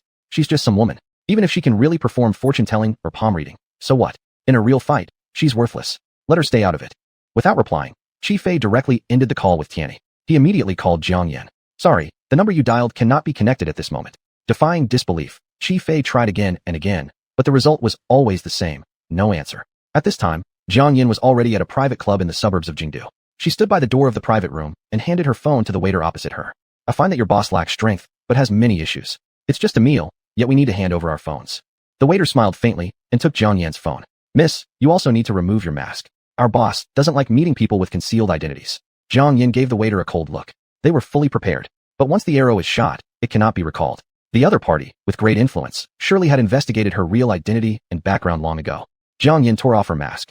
What now? The waiter stepped aside at the doorway, with respectful posture. Thank you for your understanding. Please enter. Jiang Yan glanced at him, remained icy in demeanor, and walked in with her hands in her pockets. As soon as she entered, a light scent of incense wafted into Jiang Yan's nostrils. Yes, it was exactly the kind of incense smell found in temples. At that very moment, a pleasant male voice rang out. Ms. Jiang, I've heard much about you. Following the sound, an incredibly handsome face came into her view. Their eyes met in that one glance, and Jiang Yan's soul trembled. Alarm bells rang loud. Due to her sensitivity to danger, Jiang Yan felt that the handsome fiend in front of her was truly terrifying. Sitting across from him, she looked at the tea he pushed over, her eyes cold. How should I address you? Feng Chun. Jiang Yan stared at his flawless face and those calm, distant eyes. After sizing him up for a while, her gaze shifted to the tea in front of her, her expression serious. Mr. Feng sure has great skills. Even the 100-year-old Buddha tea is in your possession. Feng Chen picked up his teacup and sipped lightly, his gaze slightly lowering. A beauty deserves good tea. Ms. Jiang, please try it. Jiang Yan didn't move and unconsciously clenched her fists under the table. Buddha tea was a unique spiritual object from the Shen realm. Even if it occasionally fell into the human world, it wouldn't become something commonplace. If Feng Chun wasn't from the Xian realm, then in the human world, he must be an extremely terrifying existence. Chapter 94, Crisis. Jiang Yin pushed the tea away. The tea can wait. Let's talk about the spirit orchid jade lantern instead. Feng Chen's gaze swept over the teacup in front of Jiang Yin and finally settled on her face. Alright, let's talk about the spirit orchid jade lantern. As everyone knows, I spent 10 billion buying back the spirit orchid jade lantern from overseas. Miss Jiang, are you really that confident you can take it from me? Jiang Yin chuckled softly. I believe there is no deal that can't be made in this world. If there is one, it must be because the stakes aren't high enough. Mr. Feng spent a great fortune just for the sake of collecting, so I assume money isn't an issue for you. I'm willing to pay 1 billion for the spirit orchid jade lantern. A faint smile curved at Feng Chen's lips as his eyes gleamed with disdain. I spent 10 billion? You offer me 1 billion? Miss Jiang, don't you think that's quite a joke? Jiang Yin spoke steadily. Of course, I wouldn't let you suffer any losses. 1 billion, plus 3 conditions.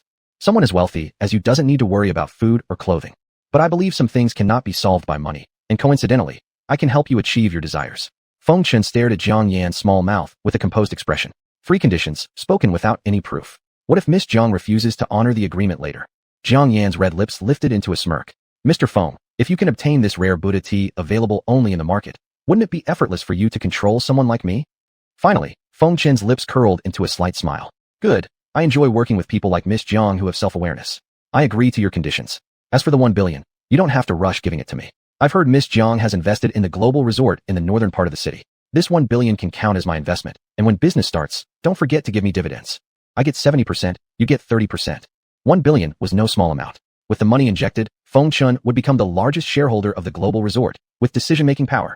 No wonder he agreed so easily. It seemed like he had been waiting for her all along. How disgusting capitalists could be.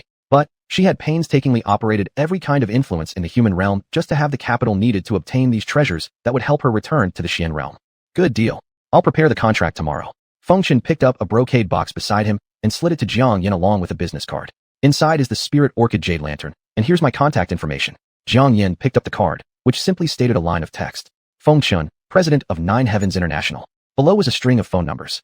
Jiang Yin put away the business card and then reached out to grab the spirit orchid jade lantern. Just as her hand touched the box, Feng Chen's hand also extended over. Their fingertips brushed lightly, and Jiang Yin quickly pulled her hand back, her eyes flickering briefly with coldness. Miss Jiang, this box isn't easy to open. Allow me to do it. Feng Chen didn't seem embarrassed at all as he opened the brocade box himself. Once the box was opened, inside was a crystal-clear jade lantern. A glance was enough for Jiang Yin to feel the abundant spiritual energy emanating from within. Truly a fine piece. Mr. Feng has good taste. After closing the box, Feng Chun slid it toward Jiang Yin. His glance caught the clock on the wall. 6:20 p.m. Miss Jiang also has sharp eyesight. I wonder if Miss Jiang would deign to join me for dinner. Jiang Yin looked at the time. I've already eaten before coming. Mr. Feng, please enjoy the meal alone. She picked up the brocade box, intending to leave. Feng Chun lowered his eyes, poured out the tea from Jiang Yan's cup, and refilled it. Does Miss Jiang think my tea isn't good enough? Or, now that you've taken what you wanted, do you intend to ignore my existence? His tone left no room for refusal. Jiang Yin had no choice but to sit back down. Mr. Feng is joking, I will skip the meal. Since Mr. Feng has such enthusiasm, I'd be glad to accompany you and share a few cups of tea. Feng Chun said nothing, indicating his consent. As time ticked by second, Jiang Yin drank more than a dozen cups of tea, feeling bloated from all the water. Mr. Feng, I need to use the restroom. Feng Chun nodded. Feel free, Miss Jiang. After Jiang Yin left the private room, Feng Chun took out his phone and sent a message to Feng Da. How's it going? Outside Longting Jiyuan, a Buick parked on the roadside. Seeing the message on his phone, Feng Da hurriedly replied. Our people have infiltrated Shi Yan's villa. With their skills, dealing with Shi Yan should take less than 10 minutes. Before Feng Da could receive a response from Feng Chun, he saw one of his men fleeing out covered in blood. Lowering the car window, Feng Da's expression turned serious. What happened? Feng Gu, reinforcements from Shi Yan came in through the back door, catching us off guard. Upon hearing this, Feng Da's complexion changed drastically, and he immediately got out of the car. There's no time left. I'll go myself. At that moment, the inside of the villa was in complete chaos. Shi Yan and Tian Yi, who had a terrifying scar on his face, stood back-to-back vigilantly watching their surrounding enemies. Tian Yi wiped the blood from the corner of his mouth. Boss, I can hold these 5 people off. You find an opportunity to escape. Shi Yan's suit jacket was already gone, and his white shirt was covered in bloodstains and knife slashes. The wound on his right forearm had torn through the skin, looking grotesque and horrifying. The blood flowing from the wound had already stained the pristine Qing Chung antique jade. Do you think they would go through all this trouble to kill me and then let me run away? Shi Yan looked at his subordinates lying helplessly on the ground, groaning in agony, and his expression turned cold. Besides, how could I possibly leave you all here? Tian Yi's expression was equally dark. Boss, their skills are far above ours. If more reinforcements come, we will all be dead today. We can die, but you absolutely cannot get hurt. Shi Yan didn't say anything, kicking away an enemy trying to grab his leg. The battle was about to start. Both sides were caught in fierce combat. Yet through sheer determination, Shi Yan and Tian Yi managed to turn the tide despite being heavily outnumbered. As both men were completely exhausted, Feng De appeared at the door, holding his mask-covered face.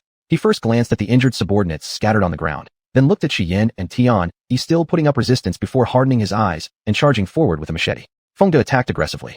At the first strike, Tian Yi shielded Shi Yan, taking the blade in his back and falling to his knees. Through heavy gasps, he looked at Shi Yan and urged him on. Hurry, run. Already drained of strength, Shi Yan relied purely on instinct, blocking Feng Da's second strike. Feng Da's eyes hardened as he hacked violently at Shi Yan, with each strike aiming for death. Just as Shi Yan had thought, they were only after one person, himself. Seemingly noticing Shi Yan's hesitation, Feng De pressed lower, speaking quietly. If you cooperate willingly, I'll spare your men's lives. Otherwise, everyone here will die today. 20 of them versus 10 of their group. There was no denying that these people's abilities were extraordinarily devilish. It was already a miracle that the battle had lasted until this point under such conditions. Chi Fei wouldn't be able to arrive anytime soon, so he needed to buy time.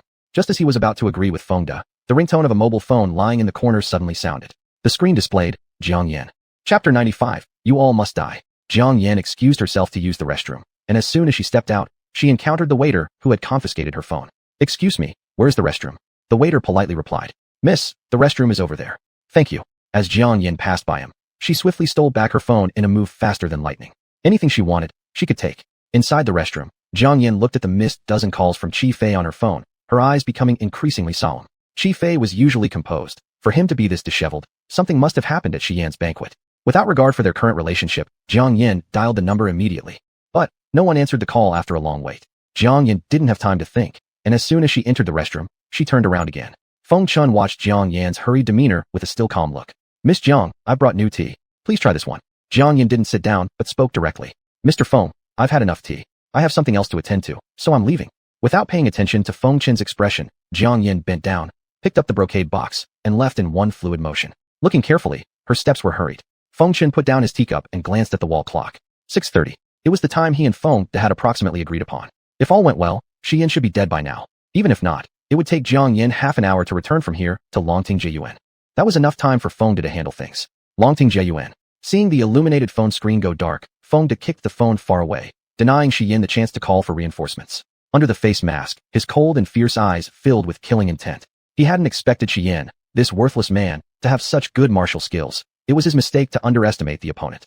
Now it was past the agreed time with the master. He had to act decisively. Feng De thrust the knife towards Shi Yan's heart. After dodging sideways, Shi Yan was unable to retaliate, merely gripping the blade with both hands, trying to delay the knife tip from piercing through his chest.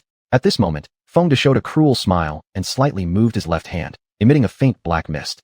In an instant, Shi Yan felt that the other person's strength increased significantly, leaving him without any ability to resist, watching helplessly as the knife pierced through his white shirt and wounded his flesh. Boss! Tian Yi on the ground gritted his teeth with anguish. Shi Yan was pushed backward by Feng De, until his back hit the wall. With each inch, the sharp blade edge drew closer to the heart's position, and blood flowed profusely from Shi Yan's hands clutching the blade. Soon, the blood trickling from his chest soaked into the Qingqing jade worn on Shi Yan's wrist. The pristine Qingqing jade became increasingly stained with blood, appearing eerie in this moment. On the road back to Longting Jiyuan, Jiang Yan tightly gripped the steering wheel, beads of sweat forming on her forehead. She floored the gas pedal but cursed its insufficiency. At this point, Chi Fei, who still harbored hope for Jiang Yan, called once more. Jiang Yan immediately pressed the answer button. Chi Fei, has something happened to Shi Yan? Chi Fei's voice carried a note of crying. Madam, something has happened to Master. Hurry. Chi Fei didn't finish his sentence when Jiang Yan felt dizzy and her mind plunged into chaos. She slammed the brakes hard. For days, the Qingqing jade had nourished her and resonated with her life energy. But at this moment, she suddenly felt another person's lifeblood on the Qingqing jade. Shi Yan. Thinking of this, Jiang Yan's face instantly turned pale. Madam, where are you now? Looking at the navigation showing she was still over 10 kilometers away, Jiang Yan's eyes grew icy, muttering under her breath. It's too late. It's too late. Madam, are you listening? Jiang Yan couldn't hear what Chi Fei was saying. Her eyes full of panic, she felt powerless for the first time. Suddenly, her gaze fell on the brocade box on the passenger seat. Without hesitation, Jiang Yan opened the box and took out the Linglan jade lamp, with one hand holding the lamp and the other quickly making gestures. With my order to the heaven and earth, I sacrifice my life to split the air. Wherever I am, gods and ghosts retreat. Command. In the next second, Jiang Yan disappeared from the car, and the Linglan jade lamp shattered. Chi Fei's call was still connected. Madam, for the sake that you and Master are still husband and wife, please hurry and save Master. It will take me at least 5 minutes to get to Longting Jiyuan. I'm afraid it's too late. Madam, Suddenly, dark clouds gathered in the sky above Kyoto, accompanied by strong winds. Thunder roared heavily alongside bright flashes of lightning, as if nature itself expressed its discontent. Feng De at Longting Jiyuan watched the storm outside the window, and his expression deepened.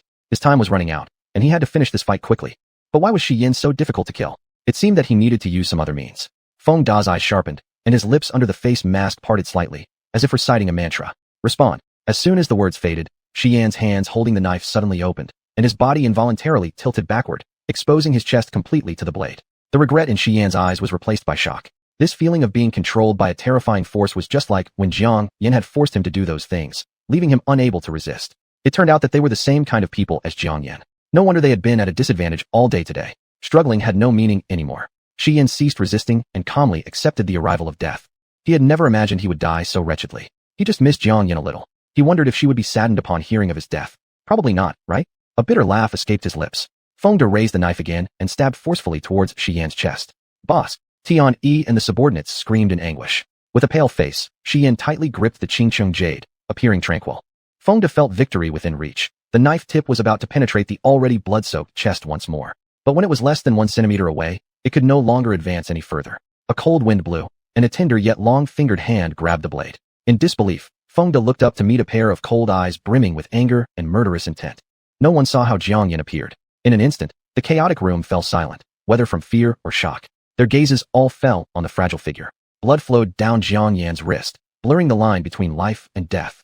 Her breathing seemed a little rapid, but her words to Feng De chilled everyone to the bone. You all must die. With a twist of her hand, the machete shattered instantly, leaving countless fragments hovering in the air. Feng De was filled with dread, eyes wide open, his hair standing on end. He lacked even the courage to struggle and turned to flee. Jiang Yan's ink-black hair billowed wildly as she slowly lifted her hand, sending thousands of sharp shards toward Feng De and his men. All except Feng De were pierced through until their bodies were riddled with holes, dying instantly. Jiang Yan's icy voice rang out again. Come here. Feng De, who had barely reached the door, couldn't even deploy his life-saving skills. He flew backward uncontrollably, until Feng Da's neck was gripped by Jiang Yan's hand. Chapter 96. Such a cruel method. Feng Da's throat was being choked by Jiang Yan, facing those terrifying eyes. Please, please, spare my life. Jiang Yan looked coldly at Feng De and tilted her head. Who gave you the guts to harm him? Huh? I don't need your excuses. All I want is you and the people behind you dead. The next second, Jiang Yan crushed Feng Da's head. This scene made Tian Yi on the ground widen his eyes. What a cruel method. What terrifying strength.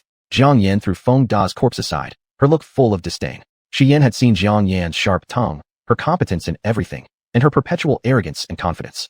But he had never seen her so ruthless. The pressure of an upper hand emanated from her, even making it hard for him to catch his breath.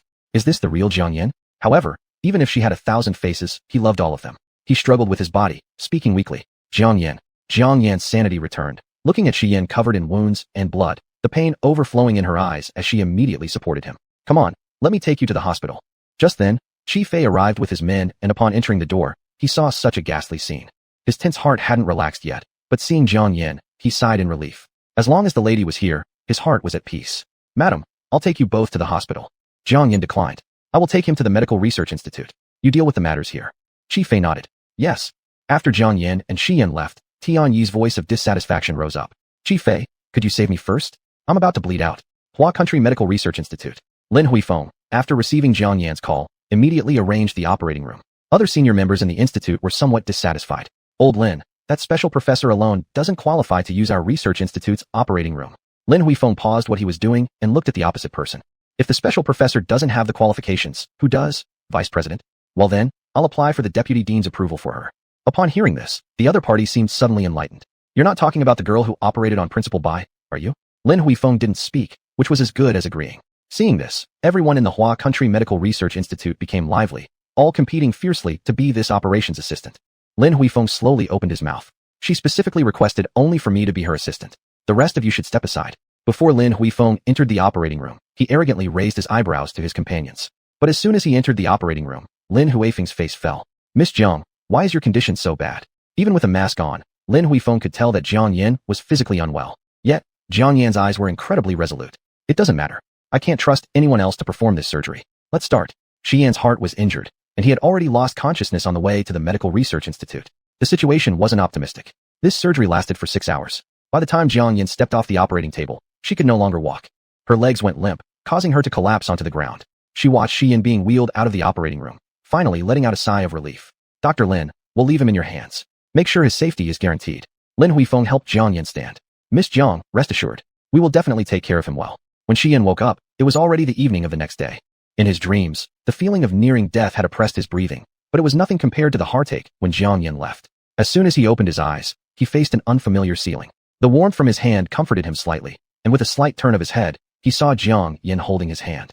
Jiang Yan also appeared pale. Are you awake? Do you want some water? Shi Yan just stared at Jiang Yan, fearing that he might lose sight of her again. Not thirsty. Before Shi Yan could say more, Lin Huifeng burst in with a pile of reports. Miss Jiang, your health. He didn't finish before catching Jiang Yan's warning glance. Lin Huifeng noticed Shi Yan was now awake and immediately fell silent. Miss Jiang, I'll wait for you in my office. Jiang Yan had already risen. She leaned over gently, stroking the strands of hair at Shi Yan's forehead. Your body hasn't recovered yet. Go back to sleep. Shi Yan wanted to say a lot to Jiang Yan, but his eyelids grew increasingly heavy. In the haze, he saw Jiang Yan's figure fade away. And when Jiang Yan entered Lin Huifeng's office, Elder Bai was there as well. Elder Bai, sitting in a wheelchair, held that pile of reports with a grave expression. Child, your body has exhausted itself, and you don't have much time left. After collapsing in the operating room, Lin Huifeng had subjected her to a full-body examination. Tearing through space-time displacement already consumes a vast amount of mystical energy, let alone the fact that she had killed so many people. She had reached the end of her tether. Shi Yan's weakened body could now supply her with very little spiritual essence. Her condition was indeed as Elder Bai had said. Her vitality was all but extinguished. But she wasn't dead yet. By Elder, Dr. Lin, I'm fine. Elder Bai truly cherished Jiang Yan, this prodigy in the medical field, and he sighed. Child, Lin Huifeng is too stubborn. I offered him the position of dean, but he wouldn't accept it, saying it would interfere with his study of medicine. My health has deteriorated greatly from what it once was, and the dean's seat cannot remain empty. I was thinking. Jiang Yan understood what he was about to say and refused directly. I don't want to be the dean either. You should find someone else. Elder Bai was not at all surprised by Jiang Yan's refusal. Child, don't rush to refuse just yet. If you agree to take on the role of dean, I will give you all the herbs that the Medical Research Institute has been preserving for years. With your skills, these herbs can surely help restore some of your lost vitality. Hearing this, Jiang Yan's eyes flickered slightly. Not all mystic essences were ancient relics. These herbs, which absorb the essence of heaven and earth despite wind and rain, were no less effective. To be honest, under the current circumstances, she was genuinely tempted. But leading a prestigious institute like this was no small task. The Hua Country Medical Research Institute stood at the peak of the medical field, with tens of thousands of researchers beneath them who worked for the country. A single misstep could result in irreversible disasters. Though it seemed prestigious, Jiang Yan knew all too well how difficult it was to stay ahead. The more attention one drew, the harder it became to leave. Still, regarding her body, I'll give you my answer tomorrow. Jiang Yan paused at the doorway after turning around. And please, don't let Shi Yan know about my condition. Elder Bai and Lin Huifeng exchanged glances and sighed in relief. After Jiang Yan returned to the ward, Shi Yan was still asleep. She didn't turn on the light but sat by the bed, gazing at his delicate features, unable to resist reaching out and tracing his outline. Although she had already made up her mind to leave, when she heard about Shi Yan's predicament, her mind went blank.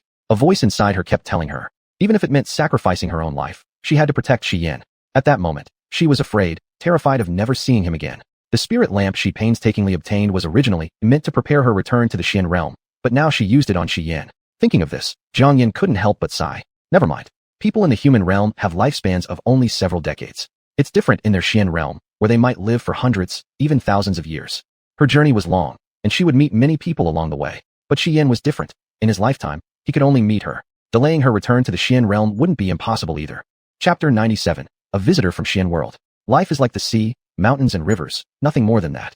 There is giving up, and there is gaining. And Shi Yan was the person who made her willing to abandon everything and run full speed. After understanding this clearly, Jiang Yan's mood improved significantly. The top priority at the moment was to restore her physical strength. The other side was coming fiercely, determined to take Shi Yan's life. Moreover, they had significant influence. If they were to search with intent, the Huaxiao Medical Research Institute would also be in grave danger. Shi Yan had just undergone surgery. Saying he was incapable of defending himself wasn't an exaggeration. She must quickly find a way to recover. Thinking about this, Jiang Yan's eyes darkened slightly. The next day, the dean's office. Elder Bai looked at Jiang Yan with kind eyes. I knew you were smart, and that you'd understand. I'm old now. Each day I live is a bonus day. The Huaxiao Medical Research Institute has been my lifelong achievement, and I'm handing it over to you, which I'm very comfortable with. Jiang Yan wondered how Elder Bai figured she was so reliable. Up until now, none of her businesses were managed by herself. Let's clarify this beforehand. I will only be the nominal head. The specific management will be handed over to Lin Huifeng. Also, my real identity needs to be kept confidential. Elder Bai was slightly stunned but realized this was Jiang Yan's maximum compromise. Alright, I agree. Without further ado, Jiang Yan directly opened her mouth. What about the medicinal herbs? I'll have someone inventory them and send them over to you. Good. With that, Jiang Yan left without a moment's hesitation. As soon as she stepped out of the dean's office, Elder Bai officially announced his retirement, passing the mantle of Huaxiao Medical Research Institute to a young successor. This news caused an uproar throughout the medical world. Elder Bai was a grandmaster-level figure within the industry. He personally founded the Huaxiao Medical Research Institute. Now he so easily passed on his lifelong endeavor to a new person? Everyone began speculating who this new dean might be. Is it because of sheer power or through connections? After Jiang Yin left, Lin Huifeng came to Elder Bai. Teacher, our current predicament means we're under attack from all sides. Handing over the position of dean to Jiang Yin will surely ensure the safety of our institute. Elder Bai's eyes carried a sense of melancholy. I hope our choice isn't wrong. It definitely won't be. Just as Jiang Yin returned to the ward, the research institute's people delivered the herbs. The leader among them was extremely respectful. Miss Jiang, all the herbs listed on Director Bai's list are here. Please check them. Although the new director had not been officially announced within the institute, everyone tacitly understood and their attitude toward Jiang Yin had changed drastically. Jiang Yin glanced at Shi Yin, who was still sound asleep, and lowered her voice. All right, you may leave first. After everything was settled, Jiang Yin began refining the energy from the herbs. Though it was much less compared to Shi Yin, a walking reservoir of immense spiritual energy, it was still better than nothing. By the end of the night, Jiang Yin could barely manage to suppress the boundary line to her wrist area. When Shi Yin woke up, he looked at Jiang Yin, who was sitting by the window lost in thought, his voice hoarse.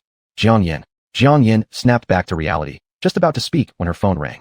Upon seeing this number, her expression immediately changed, and she hung up straight away. At that moment, Feng Chun in the New City Villa, upon seeing the disconnected call, his eyes darkened slightly. By his side, Feng Er's eyes flashed with murderous intent. Master, Feng Da died this way. You must make him pay. Feng Chun tossed the phone onto the table and lifted his gaze, his demeanor dangerous. Who is the he you're talking about?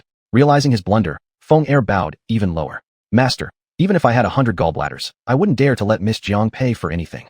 I meant Shi Yin. It's because of Shi Yin that Feng De offended Miss Jiang, thus leading to such a terrible end. Feng Chun retracted his gaze, speaking calmly as though talking about a complete stranger, unbothered. To die by her hands is Feng Da's honor. However, I didn't expect her to care for Shi Yin to this extent. When he said this, an overwhelming aura emanated from Feng Chun, causing Feng Er to struggle to breathe. Seems like I need to personally meet with him. Hearing this, Feng Er sighed in relief. He thought Feng Da's death was going to be glossed over lightly, but having Master himself take action meant that Shi Yan's death was inevitable. Rest in peace, Feng Da. Jiang Yin thought that Feng Chen wouldn't call again. But no sooner had she finished washing Shi Yan's body than a text message from Feng Chen arrived. Where's my contract? Miss Jiang doesn't intend to cross the river and destroy the bridge afterward, does she? Since that's the case, return the Linglan Jade Lantern to me. Jiang Yin pinched her phone and rolled her eyes. The Linglan Jade Lantern had long since shattered into pieces. What was there to return? But Feng Chun was enigmatic and powerful. Crossing paths with such a dangerous individual would be disastrous for no good reason. After careful consideration, Jiang Yin replied with a text message. I was busy and forgot. Tomorrow, I'll have someone deliver the contract to your company. Feng Chun, no, you will personally deliver it. Jiang Yin cursed inwardly, but her hands remained obedient. All right, Shi Yin looked at Jiang Yin, whose expression wasn't too good, and cautiously spoke. If you have something to do, go ahead and take care of it. I'm fine here. Over the past few days, Shi Yin had noticed how busy Jiang Yin was, though he didn't know what exactly she was up to. She really was busy. Jiang Yin paused for a second, almost bursting out laughing in anger. Wasn't it you who kept persuading me sincerely to stay by your side earlier? Now, are you having second thoughts? Hearing this sentence from Jiang Yin, Shi Yan's eyes momentarily went blank, then lit up with stars. Are you willing to stay? Their conversation was never about the present moment, but always eternity. With her arms crossed, Jiang Yin looked at Shi Yin and nodded. Let's see how you perform. Shi Yin became so excited that he nearly sat up. You're serious? Jiang Yin quickly stopped him. What are you doing? I don't want to operate on you again. No one knew how tense Jiang Yin was during the surgery when she faced Shi Yin as her patient. She wished to use everything she'd ever learned to save him, yet feared that he would die under her scalpel. That was the moment when she finally understood Lin Huifeng's pain. Shi Yin tightly gripped Jiang Yin's hand, fearing that if he let go, the person before him would vanish. Jiang Yin, let's go home. He didn't want to stay here another moment longer. Jiang Yin, however, frowned beautifully. I can't be by your side all the time. Do you think our home is safe? This question came back around to Jiang Yin asking Shi Yin. At this point, Shi Yin finally stopped being love-struck and his expression turned gloomy. Our opponent isn't an ordinary person. Jiang Yin didn't immediately understand what he meant. Shi Yin patiently explained once more. I mean, they're people like you who practice magic. Jiang Yin's blood froze instantly. She trusted that Shi Yin wouldn't say these things without evidence, and believed that he could clearly distinguish between a sorcerer and a wizard. Could it be someone from the Xian world? If it really was someone from the Xian world, why were they targeting Shi Yin? And with such relentless determination to annihilate him? Perhaps their true target was her. Chapter 98, Setting Up a Trap. At this thought, a more terrifying speculation arose in Jiang Yan's mind. The Nine Heavens Xuan sect leader was on the verge of ascending. With both strength and preparations, there was absolutely no room for failure. How could the lightning tribulation, which hadn't made a mistake for thousands or even tens of thousands of years, suddenly become blind? Could it be someone deliberately set up a trap? She couldn't be killed in the mystical realm, so they decided to use the tribulation lightning to destroy her foundation. But what the opponent never expected was that a strand of her soul had drifted to the human world. And now, Xian's current danger was because the opponent had sensed her presence and was ready to take revenge again. The more Jiang Yan thought about it, the colder she felt inside. Although she had always been careful in the mystical realm, due to her temper, she had made quite a few enemies, but not one of them dared to confront her face to face. No matter how vigilant she was, she couldn't escape the schemes of those behind her back. Xian looked at Jiang Yan and noticed her increasingly terrifying aura. The items within the room started shaking as her anger grew. Quickly, Xian grabbed Jiang Yan's hand. Jiang Yan, regardless of who our opponent is, we will face them together. Xian practically wanted to write on his face, "Please don't leave me again." Jiang Yan snapped back to reality, and the killing intent in her eyes gradually dissipated. "Don't worry, whoever our opponent is, I'll make sure they die a very painful death." As she glanced at Xian, her eyes softened slightly. "I'm just afraid you might constantly have to face life-threatening situations." Xian's gaze was especially determined. "Isn't there still me protecting you? Seems like you're set on eating soft rice then. Master Jiang, don't despise me." Jiang Yan chuckled. The president of Y Group, who once wielded such power and acted swiftly in business, was now also eating soft rice. Outside the window, the moon shone brightly, while inside the room, love overflowed. From time to time, their chatter could be heard. "Fine. Our child will bear my surname Jiang." "Good. Not only the child. I'm willing to call myself Jiang Yan." I've just realized. Our surnames can perfectly crown each other's names. Jiang Yan and Xian. Perhaps this was destiny's predetermined bond. Xian, did I press your foretube? No, you pressed another one of mine. Don't move anymore. Your body isn't in condition for such activities right now. Why don't you try moving first? Not listening, like monks chanting sutras. Alright, I won't tease you anymore. Can you help me visit my mom in the hospital tomorrow? Exactly what I intended to do. Thank you. When Jiang Yan arrived at the VIP ward of the first hospital in Kyoto, before she even entered, an unpleasant female voice reached her ears. "Aunt Lu, I saw Chi Fei rushing here in a panic, so I knew something must have happened. How's your body feeling? Any discomfort? I invited Professor John from Y Country to come see you." In a weak tone, Lu Yingmei responded. "Xiaohe, there's no need to bother. My daughter-in-law has already arranged for the top national Dr. Lin to treat me. By the way, what happened to your arm?" Hearing this, Xinran forced a laugh. "It's nothing serious, just a car accident caused by some unobservant person."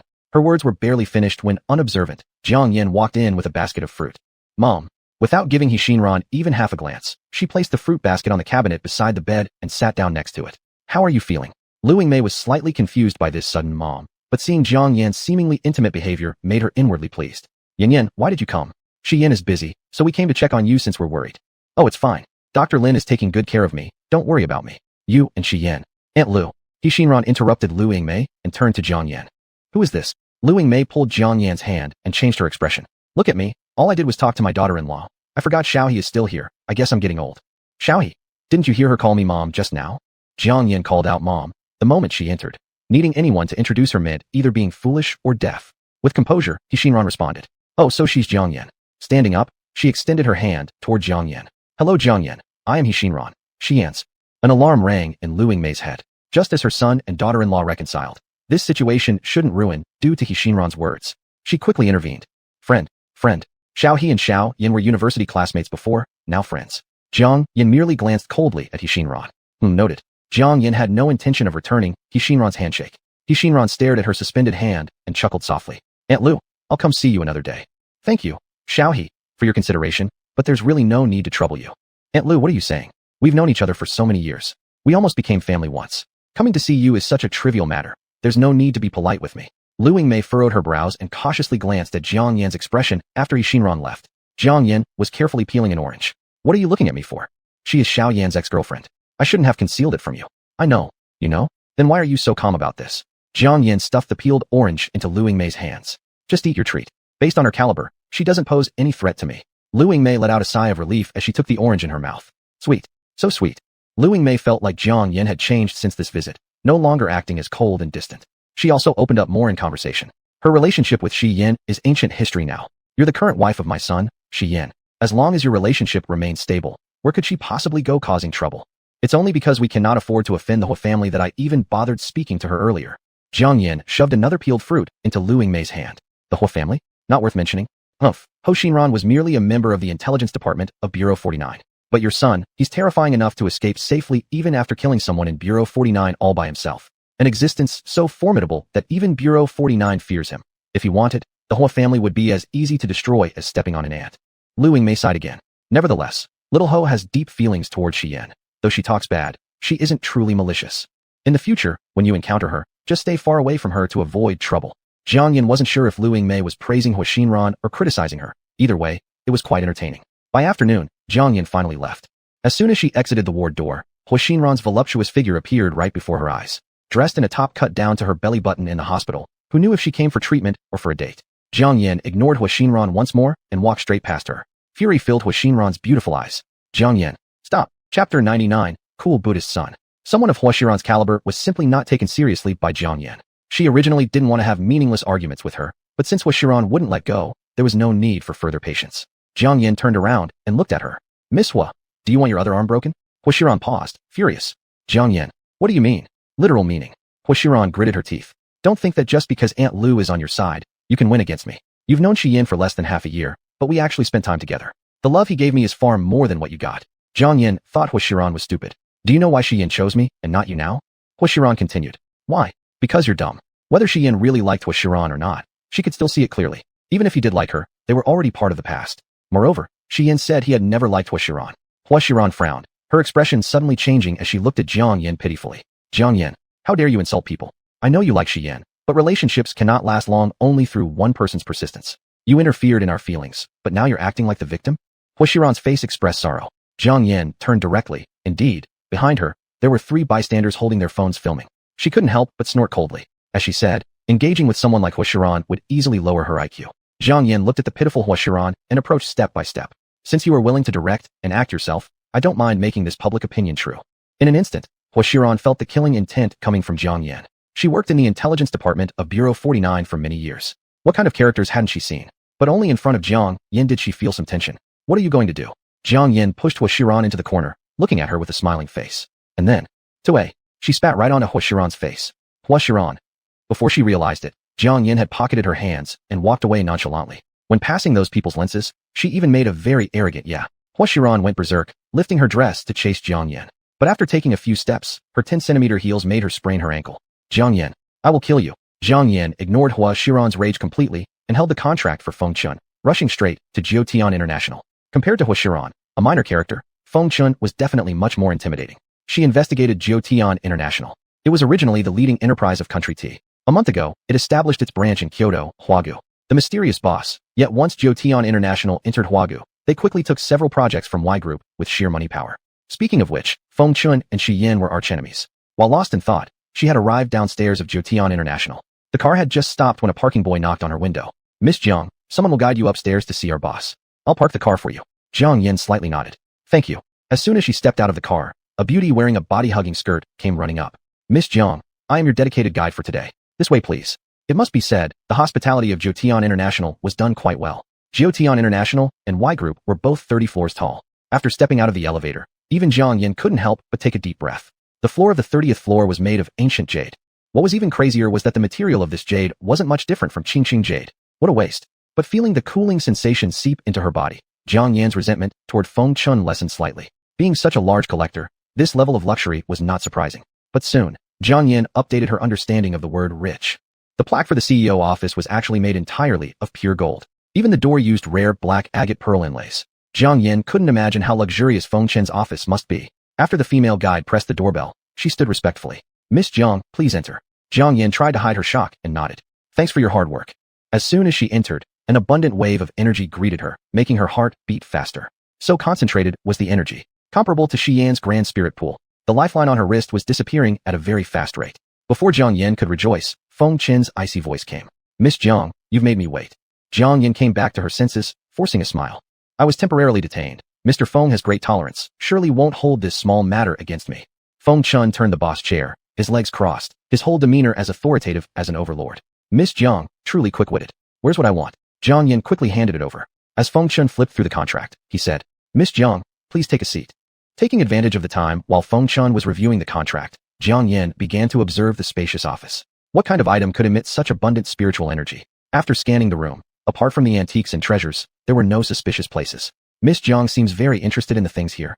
Before Jiang Yin could respond, Feng Chun had already walked up to her. The previous time they had crossed hands, he had been sitting. Although his face was extraordinarily handsome, it definitely hadn't shocked Jiang Yin as much as seeing him standing fully did.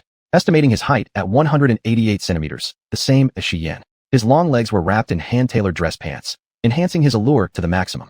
Feng Chen stood with one hand in his pocket, the prayer beads on his wrist gleaming full of luster. His appearance was akin to a mysterious figure with uncertain strength levels whose powers grew when challenged. A cool Buddhist sun. He looked down at Jiang Yin from his towering height. The tea we had last time wasn't finished. I wonder if Miss Jiang would do me the honor today. Jiang Yin didn't even hesitate before replying directly. Of course, in such a feng shui treasure land, she must stay longer to fully absorb its benefits. Although the office was already large, inside it contained a hidden tea house. The moment they entered, the incense smell from that day once again filled their nostrils. Feng Chun remained as elegant as ever. He washed his hands, boiled water, warmed the pot and cups, placed the tea into the pot, known as the horse entering the dragon palace, rinsed the tea, brewed it, performed the spring breeze caressing the face step, sealed the pot for dividing tea into cups, and finally returned the liquid back into the pot, all until the final division of the tea into cups. Each movement flowed seamlessly. Jiang Yan's master, the leader of Jiutian Xinyuan sect, loved drinking tea, and every time he went through this entire routine, Jiang Yan almost fell asleep, this time being no exception. When the teacup in front of her was finally filled, Jiang Yan pinched herself hard on the thigh to stay awake. Miss Jiang, please. Without another word, Jiang Yan picked up her teacup and drank it in one gulp. Cheers. Feng Chen glanced at her, a barely noticeable smile flashing across his eyes. Miss Jiang has quite an appetite for tea. Would you like another cup? After downing over 10 cups of tea, Jiang Yan was once again sated. Just as Feng Chen was about to pour her another cup, Jiang Yan refused outright. Mr. Feng, just because you love tea doesn't mean everyone else does. Feng Chen put his hand down, maintaining a calm expression. I don't actually enjoy drinking tea. Jiang Yan was slightly taken aback. Then why are you so skilled at making it? I simply enjoy letting others drink my tea. Jiang Yan. I've never heard such reasoning before. Alright, fine. Who cared whether he liked tea or not? Shi Yin was still waiting for her, so it was time for her to leave. Jiang Yan got up. Thank you for hosting me today, Mr. Feng. I'll treat you to a meal another day. Before Feng Chun could respond, Jiang Yan turned to leave. She heard the sound of a teacup being set down behind her, ringing out crisply. Miss Jiang, which day will it be? Jiang Yan froze in place. Seriously? It was just a polite gesture. Why take it seriously? With her back still turned to him, she blurted out something random. When it snows, perhaps. Snowfall? It was the middle of summer right now. Who knew when snow might fall? Jiang Yan thought that with this response, Feng Chun would surely give up. And with that, she hurriedly bolted out. Chapter 100. Entering Peaceful Village. When Jiang Yan returned to the Medical Research Institute, Shi Yin had already gotten out of bed and was walking while holding onto the wall. Jiang Yan's expression turned worried, and she quickly moved forward to support him. You haven't fully recovered yet. Why did you get out of bed? Shi Yin took Jiang Yan's hand with a gentle expression. It feels like a prison here. I want to go home with you. Jiang Yan, not wanting to create tension in front of others, helped Shi Yin sit down. Alright, we'll leave tomorrow. I'll take you somewhere. Shi Yin didn't ask where they were going and simply nodded. Alright. His peripheral vision noticed that the lifeline on Jiang Yan's wrist was gone, his eyes slightly dimmed. Jiang Yan then spoke. What would you like to eat? I'll have them prepare it for you. Shi Yin snapped back to reality, looking as usual. What? Director Jiang is going to give me special treatment. Jiang Yan looked at Shi Yin. Do you know? Shi Yin nodded. The people who saw you looked as if they saw a ghost. It was impossible not to notice. Jiang Yan waved her hand dismissively. Never mind. I made a deal with Elder Bai and got myself into this situation. Shi Yin gently brushed her hair behind her ear. The Huaxia Medical Research Institute has too much influence. There are those international private research institutes ahead, eyeing it greedily, and then there's Department 49 of the medical sector, trying to merge with us at all costs. It truly is a hot potato. Jiang Yan's expression became serious. All these things you mentioned, I have some understanding of them, but don't worry. I'll handle it properly. Shi Yin knew Jiang Yan's capabilities and ruffled her hair. I believe in you. The next day, despite Lin Huifeng's and Elder Bai's persuasion, Jiang Yan insisted on taking Shi Yin away. On their way out from the Huaxia Medical College, Shi Yin felt the air had become fresher. This isn't the way home. Jiang Yan drove. Don't worry, I won't sell you. However, Shi Yin said, if I am sold by you, I will be willingly without any regrets. Pink bubbles filled the entire car. After about 3 hours of driving, they stopped in front of a village. Ping and Village. Shi Yin read the characters on the signboard at the entrance of the village. Jiang Yan explained, this is a famous resort, beautiful mountains and rivers, far from the capital, very suitable for your recovery. I've rented a courtyard for us to stay for a while. She tilted her head and looked at Shi Yin. Wouldn't your company continue running even if you weren't there? Shi Yin chuckled lightly. Do you think I spent so much money nurturing those people for no reason? A slight curve graced Jiang Yan's red lips as she pressed the gas pedal to enter the village. They found the small courtyard she had rented after turning left and right. Jiang Yan helped Shi Yin get out of the car. Shi Yin lowered his voice. There are people watching us at the intersection, and the look in their eyes is not one of a regular tourist. Jiang Yan completely disregarded it. Don't worry, I'm here. For 29 years, Shi Yin had never relied on anyone else because he understood it's better to depend on oneself. But at this moment, he strangely felt a sense of calmness. As Jiang Yan had indeed said, having her around, he could feel absolutely safe doing nothing. I really value eating this soft meal. Jiang Yan glared at him. Of course, being with me has its benefits. After all, in other aspects, my demands are quite high. Jiang Yan implied something with her words. Shi Yan's eyes were filled with indulgence. When have I ever failed to satisfy you? How about tonight, we try again? Even after experiences together, bringing up these matters in broad daylight caused Jiang Yin to blush. Shut up. If you don't talk, nobody will think you're a mute. Seeing the red flush climb up Jiang Yan's ears, Xian's heart raced. Unable to resist, he leaned over and kissed her ear. Jiang Yin immediately panicked.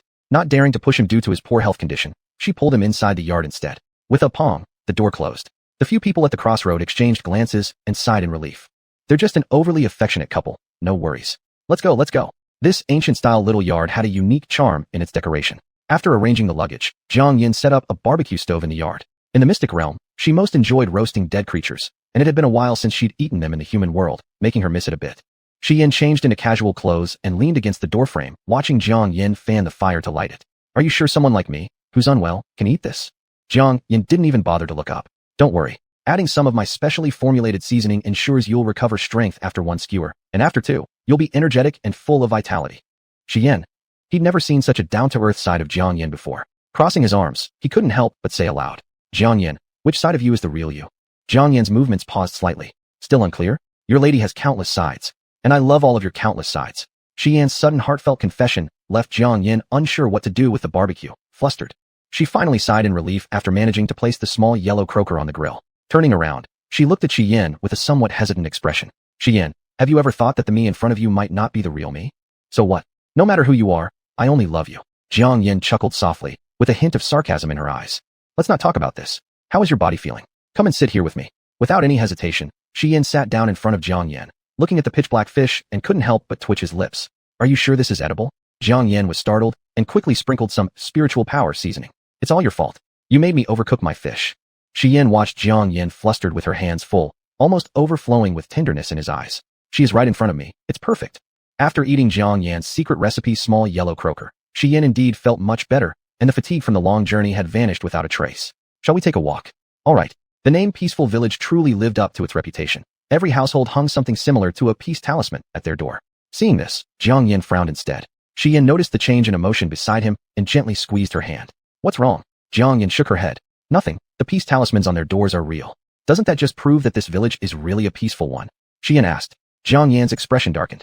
Often, praying for peace is just seeking mental comfort, like sticking the character Fu on our doors during the new year. It's a psychological suggestion. But the talismans on their doors are genuine. Xian looked at Jiang Yin. According to what you're saying, are they genuinely praying for peace? Jiang Yin nodded. Abnormal events must mean strange happenings. As soon as I entered the village, I saw that the feng shui here had been altered, indicating that something must have happened, so the whole village prayed for peace.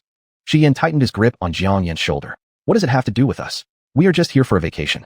Jiang Yin snapped back to reality and smiled faintly. Sorry, occupational hazard. As the sun set, the view of Peaceful Village was picturesque, and the shadows of the two figures leaning against each other stretched longer and longer. But behind them, a shadow was stealthily following them. Chapter 101, The Eeriness of the Village. That night, the whole village was quiet, except for a family at the end of the village where the lights were blazing bright. Around the round table sat a few villagers whispering. Village chief, the newly arrived young couple seems quite interested in our peace talismans. Should we drive them away? At the forefront stood an old man with white beard leaning on a staff, his back hunched. Drive them away? There has always been criticism online about our peace village driving guests away without cause. At this critical moment, if we drive them away again, our reputation as peace village might be ruined. Don't rush. Let's wait and see. The person who just spoke seemed a little anxious. Judging by their appearance, they don't seem like regular tourists who stay for a few days and leave. They seem to want to stay for a while. If they discover the secrets of our village, then... The village head gave him a stern glare. There are ears behind the wall. Be careful what you say. Everyone fell silent and looked towards the village head. The village head continued. Even dragons can be outdone by local snakes. It's best if their intentions are simple. But if they have ulterior motives, we have our own means. That's all for today. Everyone go home. The lights dimmed down, and it seemed as if everyone in the village had fallen into a sweet slumber. Only Jiang Yin, bathed in moonlight, glanced at her sleeping Xian, got up from bed, went to the living room, and poured herself a glass of water. Ever since entering the village, she felt uneasy. But after observing the feng shui here, she found that the place nestled between mountains and water resembled a dragon holding a pearl. Couldn't get any better than this. Therefore, she didn't leave right away. However, ever since her pregnancy advanced, her sleep had been excellent. This was the first time she hadn't been able to fall asleep. Chu-Yi, come out. As if summoned, Chu-Yi immediately appeared before Jiang Yin, stretching lazily. Boss, what do you need? Upon seeing the unfamiliar surroundings. Where are we? Jiang Yin tightened her jacket over her shoulder, lowering her voice. Xian and I came here for vacation. I feel something strange about this village but can't really pin it down. Go check it out for me. Before we leave Peace Village, I'll set you free. Previously, if Jiang Yin said she would set Chu-Yi free, he'd have been overjoyed. But now, he felt as if Jiang Yin was rejecting him. Seeing Chu Yi's piteous expression, Jiang Yin knew he misunderstood. This village has thousands of households. Checking each one will take days. Don't bother reporting unless you find something unusual. Enjoy the scenery here. I'll call you when it's time to go. Hearing this, Chu Yi's expression improved slightly, taking on a resolute demeanor. Rest assured, mission guaranteed. Watching Chu Yi leave, Jiang Yin composed herself, returning to the bedroom and lying next to Shi Yin. Shi Yin seemed to sense her absence and pulled her directly into his arms. This time, Jiang Yin did manage to fall asleep. She dreamt, but the dream wasn't pleasant. In her dream, after being struck by lightning, there was someone wearing a mask, looking at her with smug satisfaction. This day has finally come. You wouldn't know how tense I've been these past days tending your ancestor tablet at my Shimin sect. As she dissipated into nothingness, she couldn't help but scream in anger. Who are you really? Who am I? I'm the person you trust the most. With that, Jiang Yan's eyes flew open. Bright sunlight squeezed through the curtain gaps, forcing her to squint. Being at her level as a Xian sect master, every dream carried prophetic or validating importance. In her dream, the person claimed to be the one she trusted the most. Who? Her master? Her senior brother? Shi Yin? The more Jiang Yin thought about it, the more alarmed she became, her nightgown already soaked with sweat. At this point, Shi Yan's arm slid around her waist, pulling her attention back. Nightmare. Would you like to tell me about it? Jiang Yin didn't respond, neither did Shi Yin press further. His eyes darkened momentarily. Jiang Yin couldn't figure it out, so she stopped trying. Turning around, she looked at Shi Yin. What do you feel like eating? I'll make it. Having experienced Jiang Yan's barbecue skills, upon hearing these words, Shi Yan's eyelid twitched involuntarily. I'll do the cooking. What would you like? Jiang Yin didn't hesitate, throwing out a list of dishes. Steamed dumplings, spicy braised chicken feet, boiled meat slices. Shi Yin paused with his hand on his belt, looking at her in confusion. You're sure this is breakfast? Jiang Yin knelt on the bed, her long white legs peeking out from under her skirt, large eyes blinking cutely, which made Shi Yin feel rather flustered. Breakfast? So what? Does Chef Shi have a problem? Shi Yin loosened the belt he'd just fastened. His Adam's apple rolled as his voice grew husky. Jiang Yin, feed me first. That voice. Immediately, alarm bells went off in Jiang Yan's head, and she tried to escape. However, her ankle was grabbed by a big hand, its rough fingertips gently stroking her skin. The voice sent tingles down her spine. Don't run, help me. Jiang Yin, with her back to Shi Yin, spoke rapidly. Your heart can't handle it. Before she could finish, Shi Yin interjected suddenly. I know, use your hands. Jiang Yin wanted to refuse, but when she turned around, Shi Yin was already staring at her intently, his finger tapping on the spot over his heart, looking pitifully ache. Jiang Yin, if you don't help me, it'll hurt here. Jiang Yin. And just like that, what should have been an 8 a.m. wake-up turned into a 10 a.m. one as both finally got out of bed. Breakfast had now become lunch. Still, Shi Yin didn't oblige Jiang Yin and only made her glutinous rice balls with powder coating and egg soup, citing that everything else would be too greasy. Sitting before the dining table, Jiang Yin lightly rubbed her wrist. You feed me. Shi Yin hesitated momentarily, holding his chopsticks, his gaze filled with indulgence. All right, here they were, two people who were decisive enough in other matters, yet doing something entirely contrary to their usual personas. After the meal, Jiang Yin pulled Shi Yin out of the door. I saw an online guide that says there's a dragon phoenix spring behind Peace Village. Drinking from it allows you to conceive twins. Shi Yin couldn't help but look at Jiang Yin. Do you want twins? His eyes were full of tenderness and anticipation for the future. Jiang Yin understood what Shi Yin meant, and the corners of her lips curved slightly. One looks like you, and one like me. How good. Yet, Shi Yin wasn't being so accommodating. With your medical skills, you should have known the gender by now. Tell me, is it a boy or a girl? Jiang Yin shot him a glare. So, do you prefer boys over girls? No. I'm just wondering what kind of present we should prepare for them. Jiang Yin let go of Shi Yin's hand. Come closer, I'll tell you softly. Shi Yin stepped forward, wrapped his arms around Jiang Yan's waist, and pressed his ear close to her lips. A mischievous glint flashed through Jiang Yan's eyes. No one knew how tense Shi Yin was right now, sweat breaking out on his palms. He's a person. As soon as she finished speaking, without waiting for Shi Yan's reaction, Jiang Yin slipped away from his embrace like an eel. Her retreating figure looked playful and adorable. Shi Yin laughed despite himself. Be careful. Watch your step. If he could, he'd abandon everything to retreat with her into seclusion in the mountains. Even if he were worth trillions. Nothing compared to having her. Chapter 102, The Madwoman. They had just arrived at the so-called Dragon Phoenix Spring, and hadn't even had time to enjoy the scenery when they were drawn to an incident nearby. A dark-skinned, burly man was violently dragging a disheveled woman, shouting all the while. It's peak tourist season. Who are you trying to scare by sneaking out looking like this? Get back home now. The woman in the man's arms walked unsteadily, her exposed arm covered in bruises, her tangled hair completely covering her face. She seemed to be very afraid of this man, trembling uncontrollably every time he moved. At this moment, an old woman appeared at the intersection, gesturing nervously toward them. Quickly, bring her back. The man noticed and turned his head, only to meet the eyes of Jiang Yin and Shi Yin. His expression faltered for a moment, but then he quickened his steps, practically dragging the woman along. As their figures were about to disappear, the woman glanced back at Jiang Yin from the gaps in her hair, devoid of any emotion. Jiang Yin and Shi Yin exchanged glances, both seeing indifference in each other's eyes. They had wealth, power, and capability, but they weren't Bodhisattva Guanyin, lacking universal compassion for all beings. The earlier scene was just a small interlude, leaving no ripples in their hearts. However, there were always those with little sense who chose to stir things up. The village chief, leaning on his cane, shakily approached Shi Yan and watched Jiang Yan washing her hands by the water together. "Young man, I'm the village chief of Pingan Village. You two look very much in love. Are you here for your honeymoon?" Shi Yan's tenderness was reserved only for Jiang Yan. Towards others, he exuded an aloofness that instantly became apparent. He didn't respond with even a single word, merely stepping a few paces away. Offended by being ignored, the village chief still followed, speaking without hesitation. They fell in love at first sight when they were young. Later, the woman developed mental problems, and the man began gambling outside, leading to their situation today. But although the woman can't take care of herself, the man hasn't abandoned her, which shows some commitment. It's hard for officials to meddle in family affairs. Their constant quarrels leave me feeling powerless. Oh, suddenly changing the subject. Look at me, always chatting with tourists about everyday life. I won't bother you anymore. Wish you and your lover happiness and joy. Have fun in our Pingan village. With that, the village chief limped away. Jiang Yan stood up, looked at the village chief, and walked over to Shi Yan. "Was he explaining the couple we saw earlier to you?" Shi Yan pulled Jiang Yan's hand and gently wiped it with a tissue. "Too busy looking at you to listen carefully." Jiang Yan let Shi Yan hold her hand as a shadow flickered in her eyes. Perhaps she could use something from this visit to gain more followers? Lost in thought, Jiang Yan suddenly heard Shi Yan's phone ringing from his pocket. Glancing at the caller ID, Shi Yan's expression grew somber. Upon noticing this, Jiang Yan was about to step aside, but before she could turn, Shi Yan pulled her back. No need. Anything involving him, she could hear. Jiang Yan liked Shi Yan's possessive preference and hummed a tune as she followed him. Shi Yan answered the call but said nothing, waiting for the other party to speak. After a brief silence, a female voice sounded. "Shi Yan, my grandfather has finished his recuperation in our country. 2 weeks from now, on his 80th birthday, he wishes to see you." Shi Yan glanced at Jiang Yan. Jiang Yan's expression remained calm, perfectly normal. "All right, I'll go." After hanging up, Shi Yan spoke directly. "Hua Xinran's grandfather once saved my life. Without him, I might not have lived long enough to meet you." Jiang Yan crossed her arms and tilted her chin upward, looking at him. "Can you elaborate on what exactly he did for you?" "Certainly." Shi Yan once again took Jiang Yan's hand and enveloped her small hand within his own. "When I first started university, I also began my entrepreneurial journey. Just as I was starting to build a foundation, I was targeted for assassination by a competitor. It was an unavoidable car accident. At this point, Shi Yan's entire demeanor shifted dramatically, radiating an ominous killing intent. In my confused state, Hua Xinran's grandfather appeared, saving me from certain death. Since then, we've been in close contact. The old man taught me many business tactics and principles, and it was also around this time that I met Hua Xinran." Jiang Yan nodded. "So this is why you were willing to be with Hua Xinran?"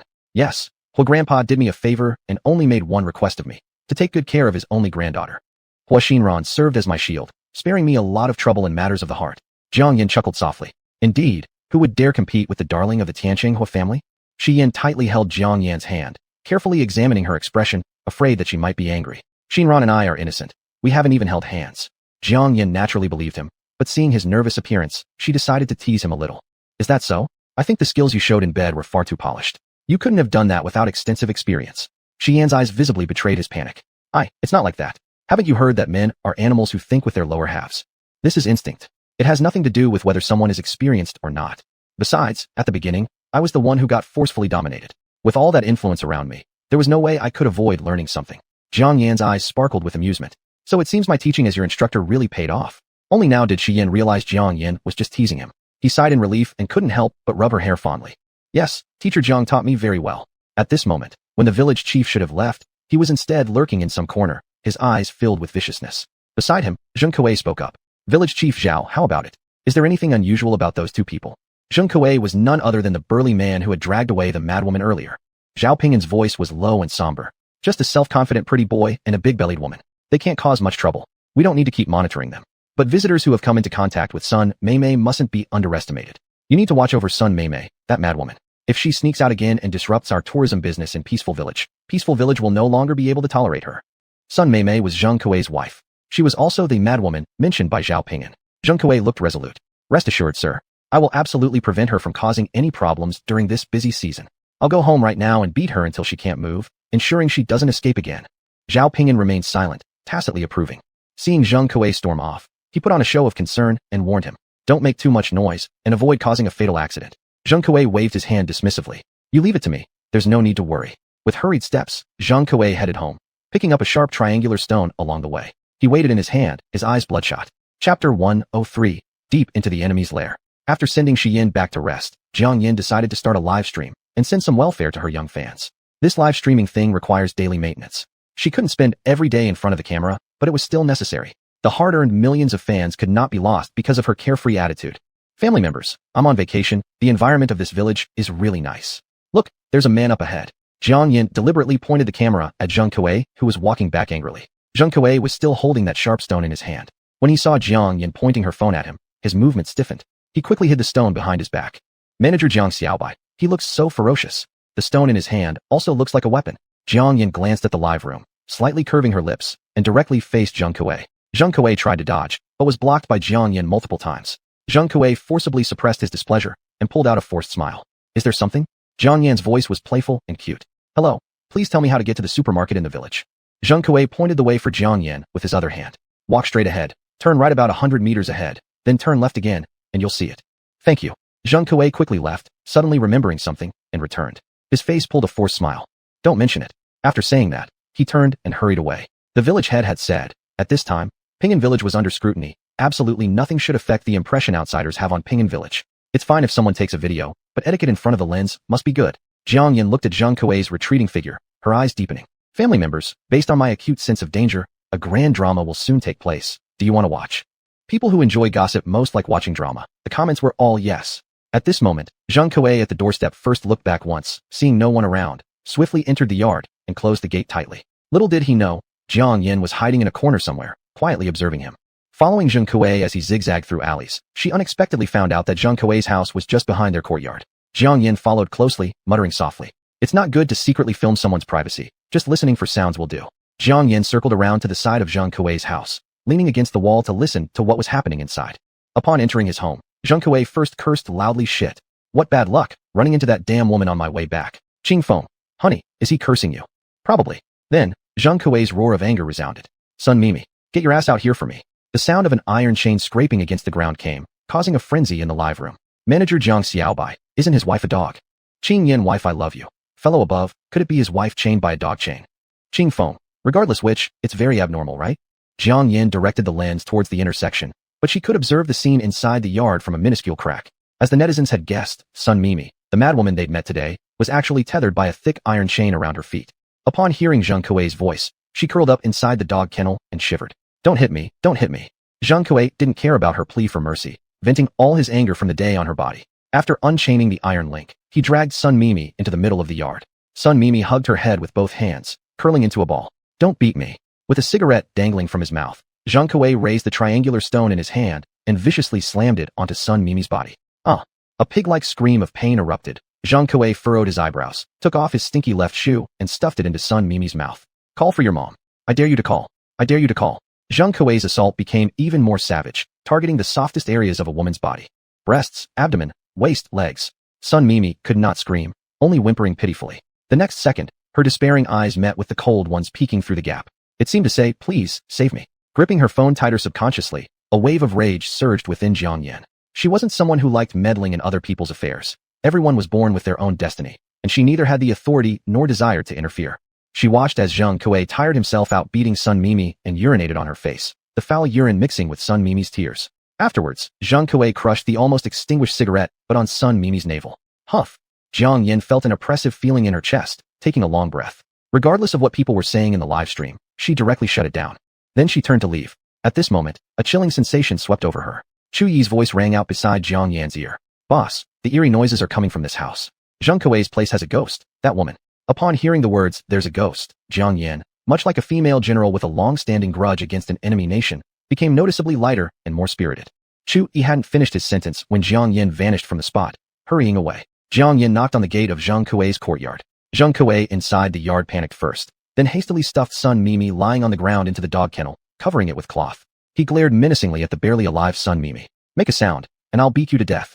As soon as he opened the gate and saw Jiang Yin, a flash of murderous intent crossed Zheng Kuei's eyes, but was quickly hidden. Young lady, how is it you again? A hint of anger flickered on Jiang Yan's delicate face. Just passing by, heard strange noises from this yard. Didn't expect it would be you. Big brother, we meet again. When Jiang Yin said these words, Zheng Kuei felt a chill down his back. Umph, the dog at home wasn't obedient, so I just gave it a lesson. Do you have anything else? Seeing Jiang Yin peeking into the yard, Zheng Kuei held the gate with both hands. If there's nothing, go back quickly. Saying that, Zheng Kuei tried to close the gate. Jiang Yin raised her hand to block the door, her gaze deepening. I love dogs very much. Can I take a look at it? Jiang Yin was determined and insisted on going in.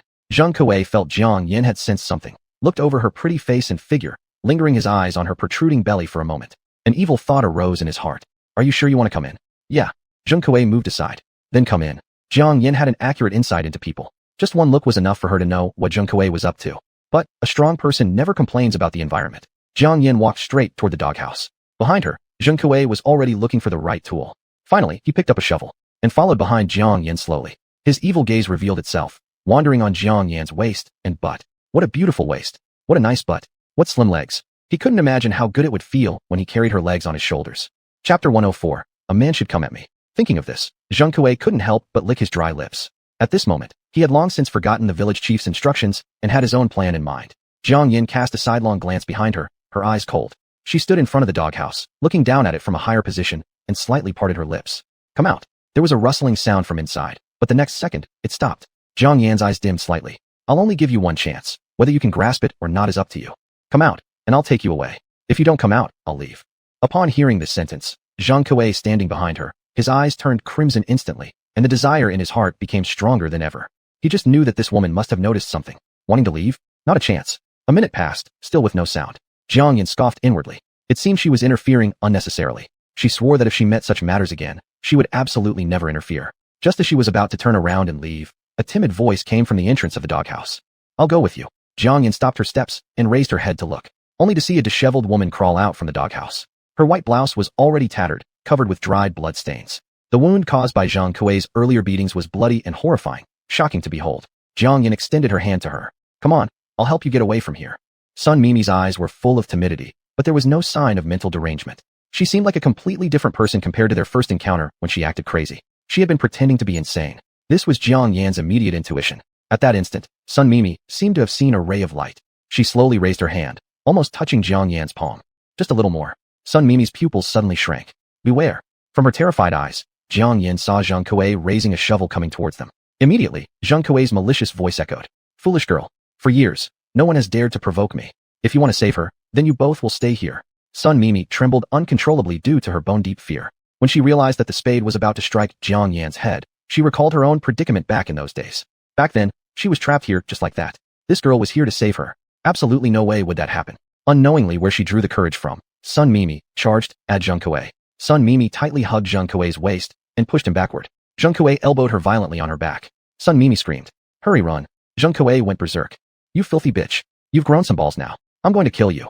Letting go of her gesture to make signs with her fingers, Jiang Yan's murderous intent rose. What kind of skill is it to bully someone weaker than yourself? If you're a man, come at me. Originally planning to teach Zheng Kuei a lesson, but now, Jiang Yan wanted to kill him herself. Provoked by Jiang Yan, Zheng Kuei paused his movements. Stupid bitch, I'll fulfill your wish. Soon, you'll be screaming daddy beneath me. With great strength, Zheng Kuei threw Sun Mimi off, angrily striding toward Jiang Yan while taking off his pants. Seeing Jiang Yan unmoving, he thought she had been scared stiff. When he was left wearing only red underwear, the gate was kicked open forcefully. Ruining his fun, Zheng Kuei shouted curses.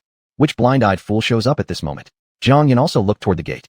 Xie Yan stood at the gate with his tall posture, his expression grim. Upon seeing Xie Yan, the murderous intent inside Jiang Yan dissipated somewhat, leaving her feeling a bit helpless. How did you end up here? Up to this point, Zheng Kuei wasn't afraid yet, recklessly letting everything go to ruin. He had sworn to the village chief that he would definitely not let the village's secret get out. Since these two outsiders had found out, they would remain forever in the peaceful village, thus keeping the secret intact. Having thought so, Zheng Kuei regarded Xie Yan as the biggest threat. Lao to Shanjiajuet Nika Xiaobai Daichu Soilet Ninu Run. If Xie Yan hadn't come, what was about to happen would have been obvious. Fine. Being called Xiao Ba Lang, handsome pretty boy, was irrelevant. But sleeping with his woman? Huh, that required readiness for death. Ignoring Zheng Kuei, Jiang Yan walked towards Xie Yan with a hint of exasperation, concern filling her tone. Why use so much force? Your heart might not be able to handle it. Xie Yan looked over Jiang Yan, and once assured she was unharmed, he let out a sigh of relief. I'm fine. How do you plan to deal with this situation? Calmly brushing past him, Jiang Yan locked the courtyard gates under everyone's watchful eyes. You go rescue that woman. As for that disgusting man, I'll handle him. Jiang Yan leisurely took steps, casually picking up another shovel. Under Sun Mimi's disbelief, Xie Yan truly walked towards her, beginning to unlock the iron chains binding her. Unable to hold back, Sun Mimi asked, Don't you care about her? Zheng Kuei is mad. Zheng Kuei had no time to care why Sun Mimi had stopped pretending to be insane. The most urgent thing for him now was to kill this couple. If the situation escalated and someone managed to escape, his life would be over too. Fuming with rage, Zheng Kuei rushed towards Jiang Yan, raising his fist. To death with you. Jiang Yin swung the iron shovel handle in her arm, and with a single forceful move, struck it on Zheng Kuei's back. Staggering, Zheng Kuei almost fell down. Hastily grabbing the shovel lying on the ground, he swung it in a half-circle toward Jiang Yin. Sun Mimi's heart tightened, but Xia Yin didn't even look back. As the shovels collided, a sharp sound echoed through the air. Never did Zheng Kuei expect Jiang Yin to have such immense strength. His hands went numb, and the shovel fell to the ground. After unchaining the iron locks, Xia Yin finally glanced at Jiang Yin. Stop playing around. Jiang Yin's expression turned serious as she swung the iron shovel towards Zheng Kuei, who was still stunned. With a thud, Zheng Kuei's head buzzed, and his eyesight blurred with golden stars. The next swing from Jiang Yin landed on his waist. A snap resounded, and Zheng Kuei heard the sound of breaking bones. It hurt so much. Jiang Yin gave him no chance to catch his breath, striking again at the bend of his legs. Zheng Kuei collapsed onto the ground wailing.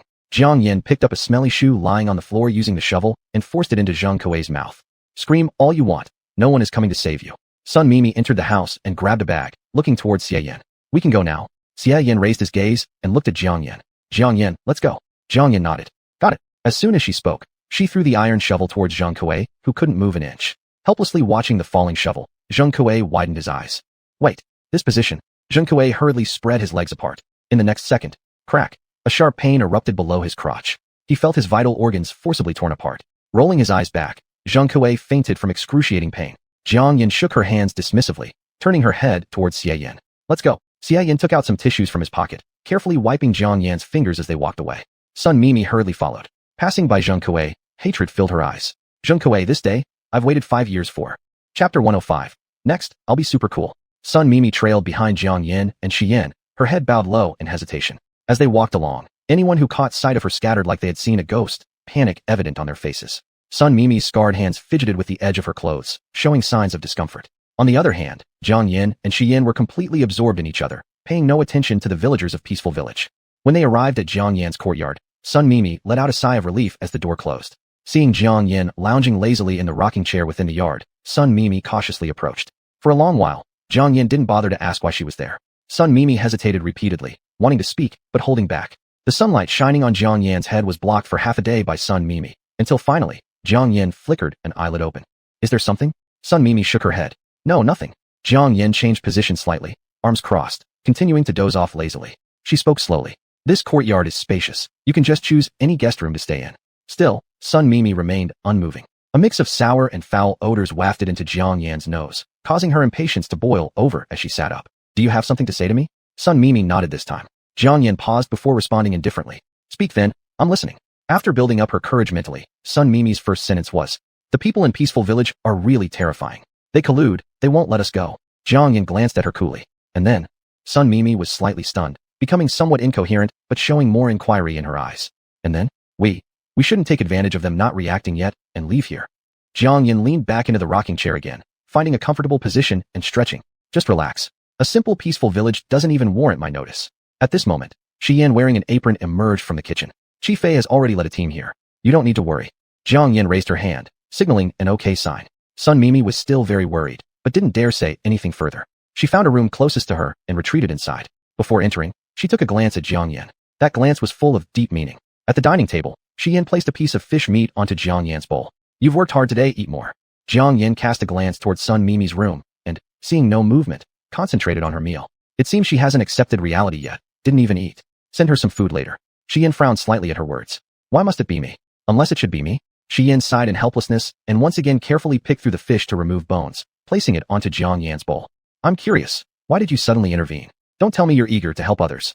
Satisfied with eating, Jiang Yin casually replied.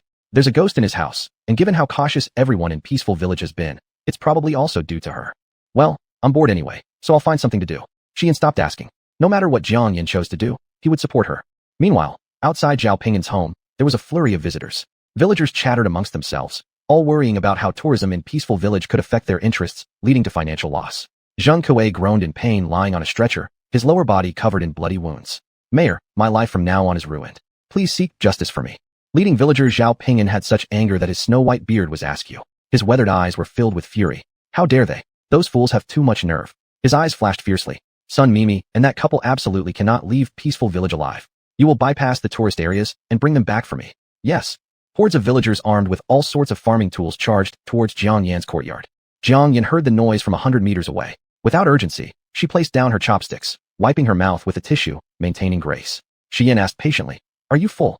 Jiang Yin stood up, adjusting her collar slightly, giving Xian a mischievous look, lips curling with a red smile. "Watch closely. Next, Miss Jiang will be incredibly cool." Xian sighed somewhat helplessly. Qi Fei has already reached the village entrance. "You don't need to take action." Jiang Yin held a small black pill bottle in her hand. "When I refined the detox pills for you last time, I made these diarrhea pills incidentally. Let's try them out first." "All right. Remember to moderate your actions. I'm right behind you." Jiang Yin turned elegantly, dragging the rockers in the courtyard to the center and reclining comfortably inside it. Her long legs crossed, posture relaxed, hardly settled. With her bottom barely warmed, the courtyard gate was pushed aside forcefully. Bang! Both gates slammed to the ground, stirring up dust. Jiang Yin narrowed her eyes. "TSK, her gate." She opened her mouth slightly dissatisfiedly. "Rude. You're all too rude." In front was Zheng Kuei's elder brother, Zheng Sha. "Rude, my ass. Why don't you talk about how rude it was to injure my younger brother?" Jiang Yin rested her chin on one hand, her voice soft and meek, her expression full of cheek. "Who asked him to attempt raping a weak woman like me? Release the dogs and let them smell horse manure. My younger brother is not that kind of person. Stop spouting nonsense. Hand over Sun Mimi, and then quietly come with us. We might spare both you and your Xiaobalan." Jiang Yin rocked slowly in the lounge chair, her piercing gaze sweeping over everyone present. "You guys, and also you over there, do you all think the same way?" In unison, they all chimed in, unanimously seeking justice for Zheng Kuei. Jiang Yin curled her lips into a smirk. "Very well." The next instant, small black pills whizzed through the air towards them. There were more than 20 people present, all busy denouncing Jiang Yin with their mouths wide open. Before they could close their mouths, the pills already slid down their throats. Jiang Yin beamed as she opened her mouth to say 3 words. They hadn't even heard what Jiang Yin said, but her lip movements unmistakably conveyed an insult directed at their mothers. A top national curse art of Huaxia, CNM. The scene thereafter spiraled out of control, turning into a mass maternal cursing fest. Forgetting entirely the pills inside their mouths, these people feared Jiang Yan's words might come true if they spoke too late. One by one, the pills rolled into their stomachs and began releasing their effects. Seeing this, Jiang Yan lifted a hand, her features exuding immense coolness. "If you're not gone within 5 counts, I lose." 1. The group assumed Jiang Yan had lost her mind and were just about to move forward when they hesitated mid-step. "Zheng Sha, I'm having stomach pains. You go first, I'll follow soon." 2. I also have stomach pains. "Oh no." 3. Zheng Sha, it's cursed luck, you hold on for now. 4. I can't handle it either. As his companions left one after another, Zheng Sha felt increasing panic in his eyes. "Evil person, what did you do to them?" Yet Jiang Yan calmly pressed down her last finger. 5. Simultaneously with her voice fading away, Zheng Sha fell to his knees clutching his stomach, feeling like knives were cutting through him. Tears and sweat mingling together, he writhed in unbearable pain on the ground. Just then, more than 10 bodyguards in black suits rushed into the courtyard, encircling Zheng Sha lying on the ground. Qi Fei's voice rang out from behind. "Master, madam." Jiang Yan looked even more leisurely, lazily waving her hand. "Throw this ugly thing out for me." "Yes." Seeing Shi Yan approach her, the fierce aura in Jiang Yan's eyes dissipated, leaving only gentle curves in her expression. "Was I cool just now?" "Cool." Chapter 106. Are you taking advantage of me? The courtyard finally regained its previous tranquility. Jiang Yan glanced at the room where Sun Mimi was staying, her gaze darkening. Just as she was about to step forward, Qi Fei followed her. "Madam, let me go in with you." Jiang Yan stopped him. "I can handle this alone. You go help Shi Yan wash the dishes." Qi Fei hesitated, but, meeting Jiang Yan's resolute eyes, he had no choice but to back down. Young master said he would stick by the madam's side, but he failed in the first attempt. He knew very well that someone on the level of the madam wouldn't need his protection. Jiang Yan didn't know what Qi Fei was thinking. She had many questions and was waiting for Sun Mimi to answer them. She originally intended to wait for Sun Mimi to speak up, but now, she could no longer afford to wait. With a creak, the door was pushed open. The room was dimly lit. "Sun Mimi." No one answered. Jiang Yan continued walking inside and stopped at the bedroom door. There, Sun Mimi was curled up in the corner, her head buried in her knees, her body trembling uncontrollably. It seemed that these people from Pingan village had deeply impacted Sun Mimi. Jiang Yan softened her tone a little. "Sun Mimi, they're gone now. There's nothing to worry about." After a long while, Sun Mimi's shoulders finally stopped shaking. Slowly, she raised her head, her eyes brimming with tears. Really, after washing up, Sun Mimi's face, though not delicate, was still quite pleasant to look at. Jiang Yan nodded. "I can help you escape from this torment, but are you willing to have a talk with me?" Jiang Yan extended her hand towards Sun Mimi on the ground. Sun Mimi fixed her eyes on the pale and tender hand before her, hesitated for a moment, then handed over her own hand. They sat by the bedside. Jiang Yan spoke solemnly. "Speak your mind, I'm listening." Sun Mimi wiped away her tears and began her story. 5 years ago, Pingan village was just a destitute, small mountain village. I volunteered here to teach. Zheng Kuei fiercely pursued me. At that time, I was full of ambition, only wanting to take the children out of the mountains, so I turned down his feelings. One day, using the excuse of sending his son Zheng Sha to school, he came to my office and bullied me there.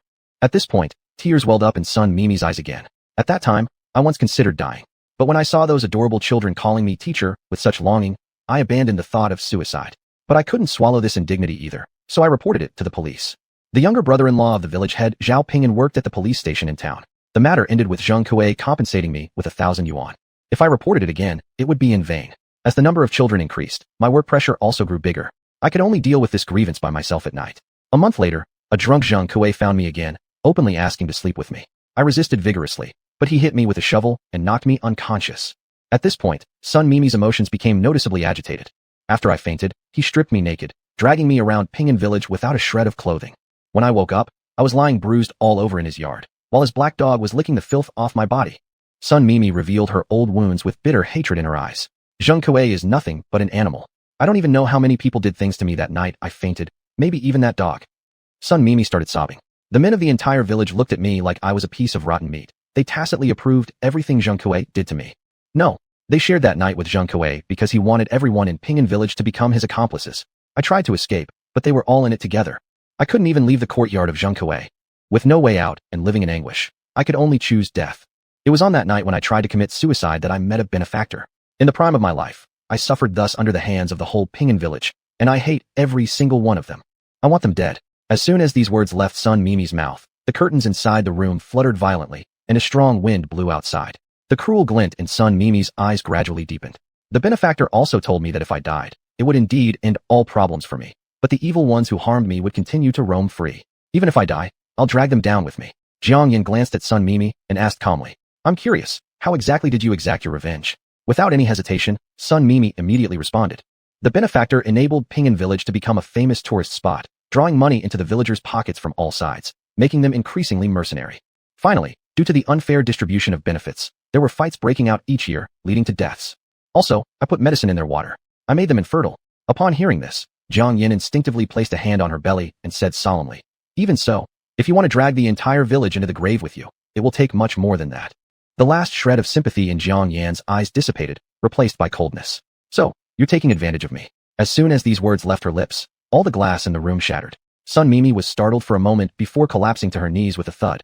I'm sorry. Jiang Yin stood up, looking down at Sun Mimi from above. With dry, cracked lips, Sun Mimi licked them nervously. The benefactor said that our abilities are limited. Wanting to deal with Zhang Kuei and make the whole Ping'an village perish is nothing but a pipe dream. But if I could wait for 5 years, I would meet the person who could pull me out of this quagmire. At that time, Ping'an village would be destroyed because of him. With tears streaming down her face along with snot, Sun Mimi started bowing continuously to Jiang Yan. Having seen your skills, I know that the opportunity the benefactor referred to is you. I beg you, please help me. Jiang Yan's expression turned mocking. I've clearly misjudged you. With a baby in my belly, I've become too compassionate. Feeling overly charitable, I wanted to help everyone. What I hate the most is being taken advantage of. While I still have patience, go away as quickly as possible. In a hurry, Sun Mimi blurted out. I'm not taking advantage of you. I can make a deal with you. Deal? Let's hear it then. Crawling on her knees towards Jiang Yan, Sun Mimi continued. Though I am an orphan, there has been a black stone pendant around my neck since childhood. 5 years ago, I secretly buried it at the back mountain. If you are willing to help me, I'll give you that stone pendant. Jiang Yan burst out laughing as if she had heard the funniest joke in the world. Do I look like someone who can't even afford a pendant? Get out now. Jiang Yan was about to turn around and leave. Panicking, Sun Mimi hurriedly shouted, under the 6th tree south of the Longfeng Spring. After you see it, you'll definitely agree to my request. All Sun Mimi received was the resolute figure of Jiang Yan walking away. Sun Mimi fell to the ground like a deflated balloon, her eyes filled with despair as she murmured, Benefactor, I've already told her what you taught me. Hopefully, she will really be willing to help me. Otherwise, I'll only have one way out, death. Lifting her head, Sun Mimi stared blankly out the window. All our many years of planning will come to naught. Chapter 107. The Lost Magic Weapon of Xian World. Shi Yan looked at Jiang Yan, who was full of malevolent aura. He frowned slightly and hurriedly stepped forward to embrace her. What's wrong? Did the conversation go unpleasant? Jiang Yan relaxed herself entirely in Shi Yan's arms, limp and listless. I swear, if I meddle in other people's business again, then I'm a dog. Shi Yan stroked her hair, his voice full of indulgence. We are just interested in the weirdness of Ping'an village. It is not about her. Upon hearing these words, Jiang Yan's expression changed slightly. Yes, it doesn't matter to her how Sun Mimi is doing. She could be only interested in that ghost. With this thought, Jiang Yan regained her spirit, stepped out from Shi Yan's embrace, and walked directly out of the door. Chi Fei, who was installing the gate, quickly ran over. Madam, what's wrong? Jiang Yan told Chi Fei the position that Sun Mimi had mentioned to her. Be sure to avoid the people of Ping'an village. Yes. Watching Chi Fei's retreating figure, Jiang Yan's gaze swept across the room where Sun Mimi was staying. She would not allow herself to be utilized by others. Keeping Sun Mimi alive until now already counted as her benevolence. However, if it were a profitable deal, She wouldn't mind getting her hands dirty with this murky water. Still, she didn't understand why Sun Mimi had such confidence that the black stone pendant would surely catch her attention. Jiang Yan turned back into the house and caught sight of Sun Mimi's silhouette hidden behind the curtain with her peripheral vision. Things were getting more interesting. Half an hour later, Qi Fei hurriedly entered holding a box. He handed it to Jiang Yan. Madam, the item has been retrieved. Here you go. Jiang Yan glanced at the dirty box, but did not reach for it. Su Yan tossed a tissue to Qi Fei beside him. Open it, clean it up, and then bring it over. Only then did Qi Fei realize what needed to be done. He carefully opened the box. The moment the box was opened, a strong burst of spiritual energy escaped, causing Jiang Yan's eyes to light up. She immediately jumped up from the stool and picked up the black stone pendant inside for close inspection. A rich and pure spiritual energy enveloped her, stimulating her nerves. Jiang Yan's expression became increasingly grim. This. Shi Yan also sensed Jiang Yan's state of confusion and asked deeply, "Is there anything inappropriate?" Jiang Yan shook her head. "It's nothing." She forced herself to appear calm so that Shi Yan couldn't detect any abnormalities. In reality, waves of shock surged within her heart. The black stone pendant in her hand was crescent-shaped, and upon closer inspection, one could see the extremely tiny inscription, 9 Heavens, Xian Sect. This was the lower-grade magic weapon lost by the 9 Heavens, Xian Sect 300 years ago, the Black Moon Wheel.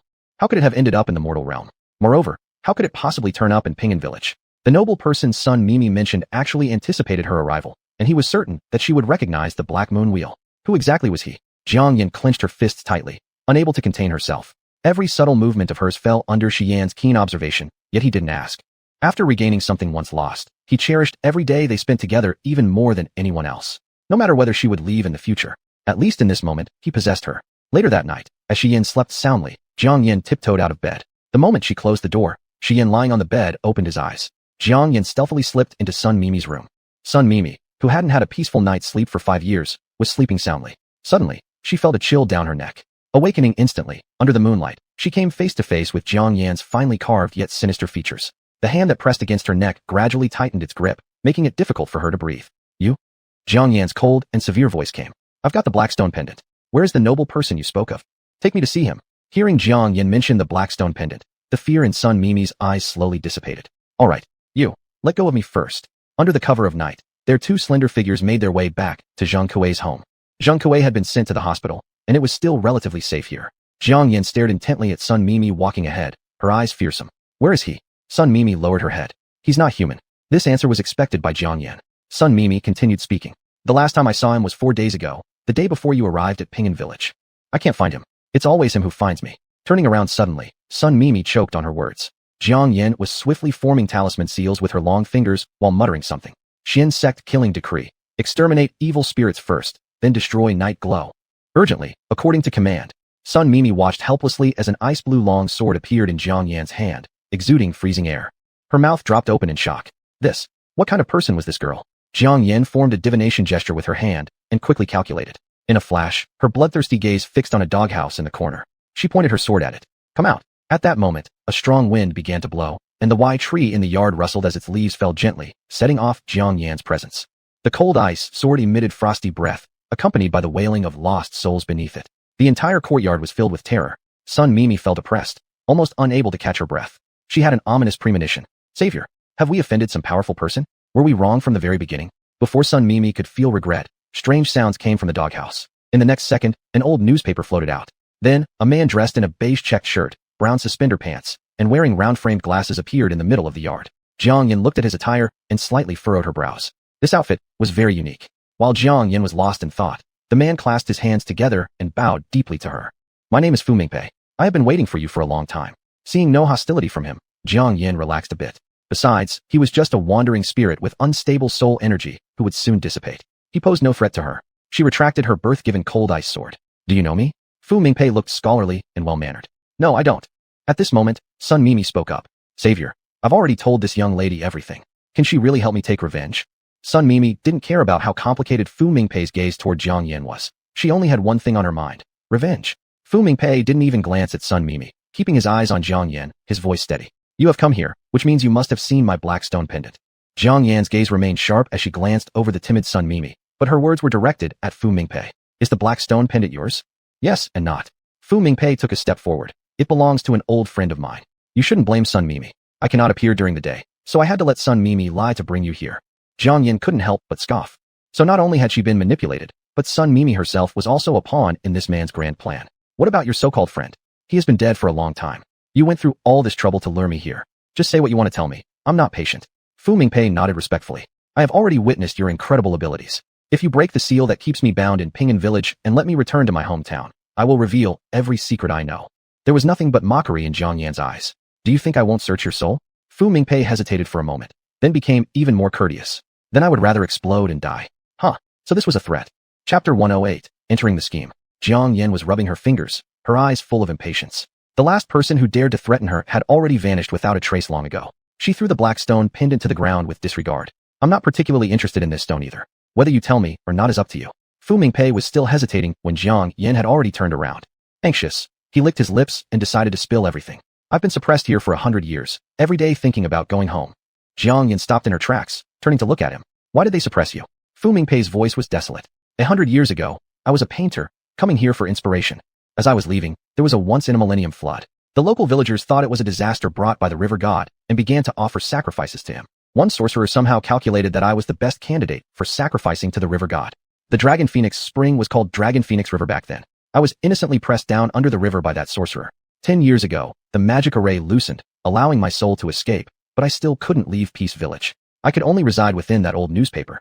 Sun Mimi picked up that old newspaper, so I formed an alliance with her. Jiang Yan's expression remained grim. How did you know I would come to Peace Village? Fu Mingpei shook his head. How capable am I? I just wanted to try.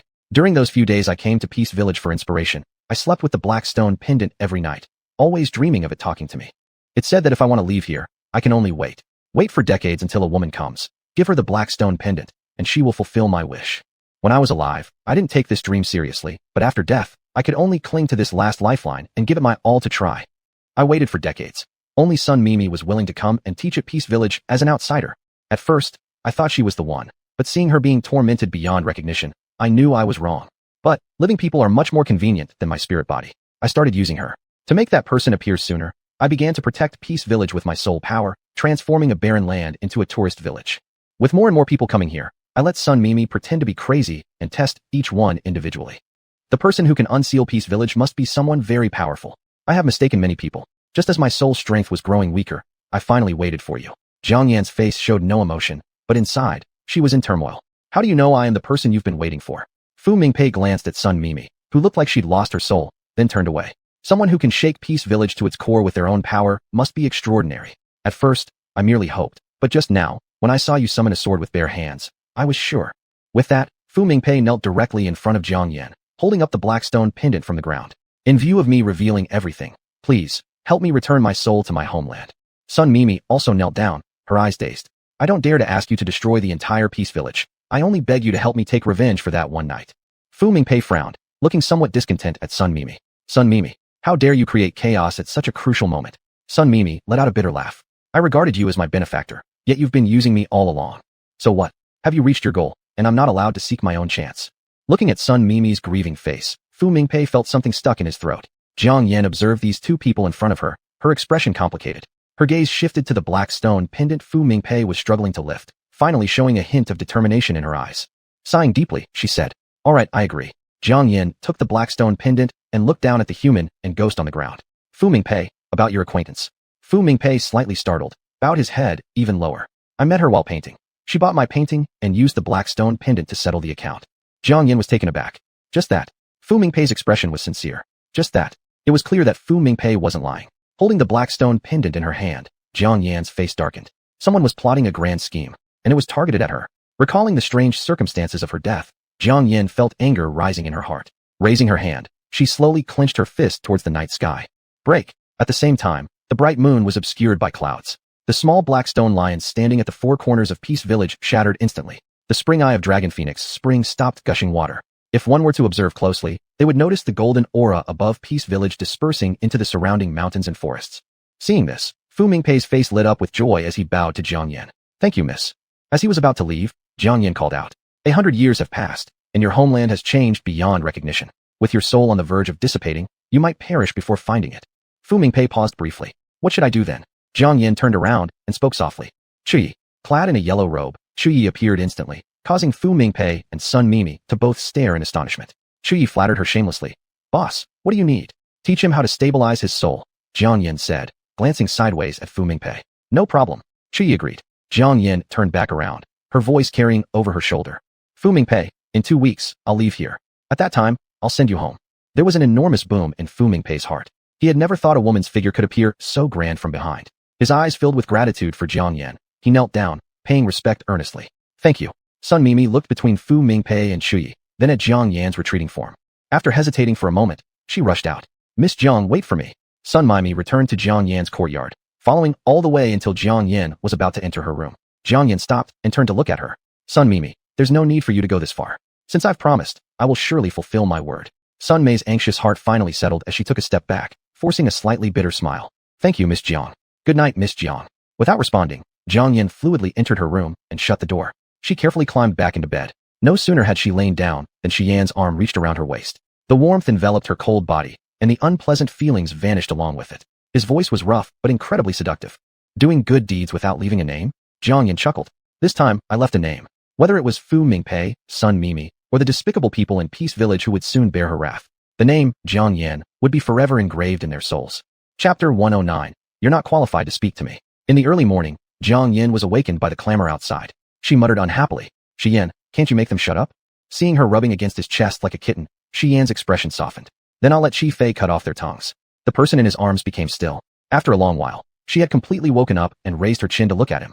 Are you serious? Shi Yan gently rubbed her shoulder with his slightly rough fingertips. Of course. Aren't you afraid of causing trouble for yourself? Shi Yan thought this drowsy Jiang Yan was the most alluring, unable to resist planting a kiss on her forehead. Afraid. I am a law-abiding businessman. Once I get tainted, all my businesses will be affected. If it were in the past, I wouldn't gamble on it. Shi Yan affectionately looked at Jiang Yan's face. But now it's different. I am willing to give up everything just for a smile from the beauty. Jiang Yan raised her eyebrows. So according to what you say, I'm really a source of trouble. My honor. The two looked into each other's eyes. Love filled their glances. Shi Yan's hand that rested on her shoulder gradually slid down to her waist, even lower.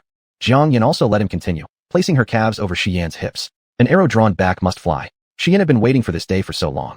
He hooked his thumb under the lace, slowly pulling it down. Jiang Yan slightly curled her lips, showing a bit more initiative. Just at this critical moment, Chi Fei's voice came from the door. Master, lady, there are more than 100 people gathered outside the gate. How should I deal with them? Chi Fei waited for a response from inside, but received none. He couldn't help breaking out in cold sweat. Was it a bad time? Is lady about to kill him? The master just finished surgery. He must absolutely restrain himself. Chi Fei found himself stuck between advancing and retreating. While he was lost in his thoughts, the door clicked open. He stumbled and directly entered. A cool finger tapped on his brow center, helping him stabilize. Chi Fei lifted his head and faced Jiang Yan's makeup-free, yet stunningly beautiful face. He felt as if the lady grew more and more beautiful, and somehow different from before. Jiang Yan's clear voice drifted into Chi Fei's ears. Investigate who were involved in the assault on Sun Mimi. Chi Fei was startled and saw Shi Yan walk out of the bedroom naked from the waist up a second later. What are you spacing out for? Did you not hear what the lady said? Chi Fei came to his senses. I'll go right away. As he withdrew the door, he cautiously spoke again. What about the villagers outside? Shi Yan looked at Jiang Yan, who was busy tying her long hair into a high ponytail. I'll handle it.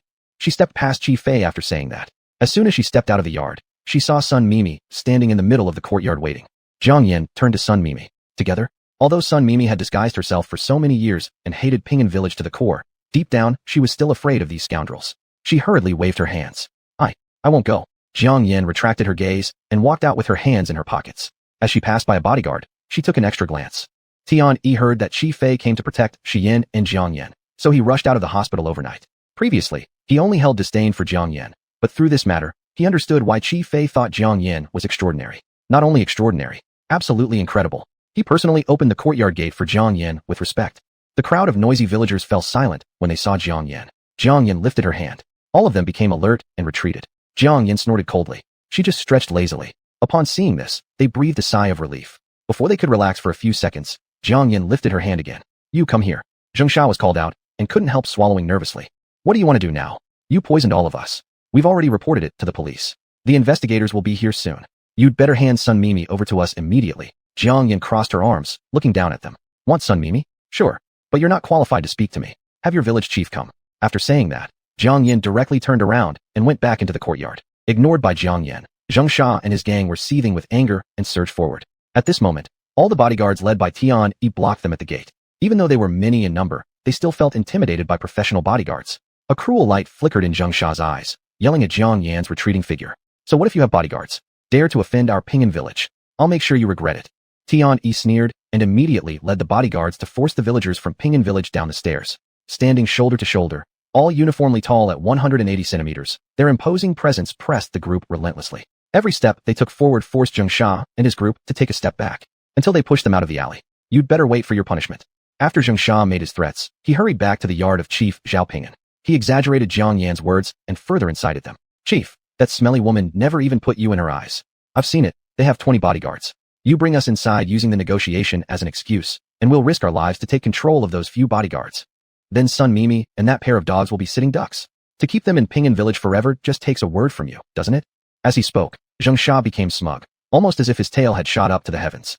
Zhao Ping'an glanced at him disdainfully, like looking at iron that could not become steel. What did you accomplish by bringing nearly 100 people over there? Weren't you just shamefully driven away? You're as stupid as your brother. When problems arise, don't always think about resolving them with force. Use your brain. Supporting himself on his cane, Zhao Ping'an rose. You stay outside guarding the gate.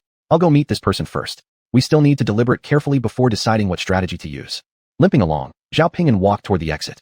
Realizing his mistake, Zheng Sha rushed after him. Jiang Yan was eating breakfast with Shi Yin when Tian Yi came to report. Madam, Chief Zhao Ping'an has arrived with a group of men. Shi Yin didn't even glance up, focusing entirely on peeling shrimp for Jiang Yan. And Jiang Yan was quietly sipping congee. I'm having my morning meal, let him wait. Tian Yi respectfully bowed his head. Yes, madam. When Tian Yi retreated, Shi Yin placed the peeled shrimp into the dish in front of Jiang Yan. It seems like my people still need better training in concealing their tracks. When did you spot him? Jiang Yan understood that Shi Yin was talking about Tian Yi. What do you think? Shi Yin chuckled softly and nodded. That's true. No tricks or person can hide from you. But I only want him to protect you. Jiang Yan enjoyed her food heartily and didn't give it much thought. Tian Yi, huh? He's skilled. So, how highly do you evaluate other men? What about me? Startled, Jiang Yan looked at Shi Yin with disbelief. Are you serious, big brother? Even jealous of your subordinates? Shi Yin stared at her earnestly. And what about me? Chapter 110, A Group of Scums. At this moment, Shi Yin was like a big wolf that urgently needed to have his fur stroked. Jiang Yan coughed lightly. I've never seen you fight with your hands, but the skills on the bed are pretty good. Shi Yan's mood instantly became much better, and he put another shrimp into the plate. It's all thanks to the lady for training me well. The two talked so openly, creating an intimate atmosphere in the room. However, outside the courtyard, Zhao Ping'an, who learned that they had to wait until Jiang Yan finished her breakfast, was about to lose his smile. Zheng Sha couldn't bear it, moving closer with a proud chest. There has been no one who could make our village chief wait. Let her get out quickly. Tian Yi cracked his fingers, his eyes showing fierce intent. You, have something to say about this? The sound crack crack, emitted, Zheng Sha immediately silenced. Zhao Ping'an was always willing to play the role of the good person, stopping Zheng Sha. It doesn't matter. Anyway, we're all guests of Peaceful Village, so waiting is appropriate. This old fox, Zhao Ping'an, lowered his attitude very much. After his speech, the other villagers could only wait. They waited until 11 o'clock. Old Zhao Ping'an, exposed to the sun for a long time, had become dizzy and almost unstable on his feet. This young man, kindly go and ask your mistress when she wishes to meet this old man. Tian Yi responded very casually. All right, just keep waiting. He agreed, but made no move at all. The crowd stared at Tian Yi's inaction, their anger rising sharply. Even if the elder could endure, they couldn't hold on any longer. Just as they were about to stir restlessly, Tian Yi finally spoke up without budging. Our mistress says the village chief can come in. Everyone. One bodyguard could decide everything arbitrarily. It seemed like they were being toyed with. A dense crowd surged forward, filled with immense pressure. However, Zhao Ping'an lifted his hand, indicating for them to quiet down, though his expression was also not very pleasant. Let's wait.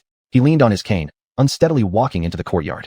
Tian Yi acted too excessively. Inside the courtyard, Jiang Yan behaved even more outrageously. There she was, playing animal chess with Shi Yin, while Sun Mei stood by Jiang Yan watching. Mouse eats your elephant. Cat eats mouse. They enjoyed themselves immensely, completely ignoring Zhao Ping'an. After a little while, Zhao Ping'an cleared his throat. If there's anything either of you have against our peaceful village, feel free to tell me directly. Our peaceful village always values the experience of our visitors and will certainly resolve issues. But if you're intentionally provoking trouble, our peaceful village won't back away from matters either and will make sure the other party pays dearly. As he said this, Zhao Ping'an glanced at Sun Mei standing beside Jiang Yan. You interfered in someone else's family affairs, assaulted someone, and now you're trying to abduct our daughter-in-law from peaceful village. How should these things be accounted for? Sun Mei, what are you standing there doing? Haven't you realized you need to come over? This old man, experienced through many storms, exuded authority as he spoke. Sun Mei was already trembling in fear, helplessly pulling Jiang Yan's sleeve. Jiang Yan paused in the middle of her chess-playing movement, then threw the chess piece onto the stone table with obvious displeasure. I don't want to play anymore. She propped her chin with one hand and turned to look at Zhao Ping'an, her voice cold. Old man, am I not speaking, and you think I'm dead? When Zhao Ping'an met Jiang Yan's gaze, there was an evident moment of shock. What terrifying eyes, calm as still water, yet in the next second, it felt like they could swallow a person whole. Little girl, let's talk reasonably. Jiang Yan gave a cold snort. Talk reasonably? Fine, I'll give you a chance. You make everyone who bullied Sun Mei 5 years ago turn themselves into the investigation bureau. and I'll let you and the others in Peaceful Village off the hook. Zhao Pingyan had originally come today to test how much this couple knew. Upon hearing Jiang Yan say this, his complexion drastically changed. It seems that Sun Mei Mei had already told them everything. And this bunch must absolutely not be allowed to live. Little girl, I don't understand what you mean. Jiang Yan nodded. Even if you don't understand, it's fine. Just wait and see. I'll send Peaceful Village a great gift. Her relaxed posture made it impossible to sense any urgency.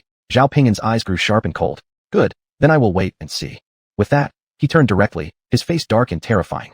Seeing Zhao Pingyan coming out, Zheng Sha hurriedly greeted him. Village chief, how did it go? Zhao Pingyan walked out with people, rushing steps. Zhao Meimei has revealed everything. To prevent delays, they all must die tonight. Realizing the situation, excitement flickered in Zheng Sha's eyes. What do we need to do? Zhao Pingyan took a small medicine bag out of his pocket and stuffed it into Zheng Sha's hands. You go and put this packet of medicine into their water supply. Yes. Zhao Pingyan's eyes remained fiercely cruel. Also, tell my brother-in-law there's no need for him to come. Once they die, we must act as if nothing has happened here. Zheng Sha immediately followed up. How do we deal with their numerous bodies? Throw them to the back mountain. I understand. I'll arrange the manpower right away. After Zhao Pingyan left, Qi Fei rushed back with the investigated materials in hand. Madam, all the people who laid hands on Sun Mei Mei that night 5 years ago are listed here. Jiang Yan didn't take it, but instead looked at Sun Mei Mei. Would you like to take a look first? Sun Mei Mei nodded and shakily took the document.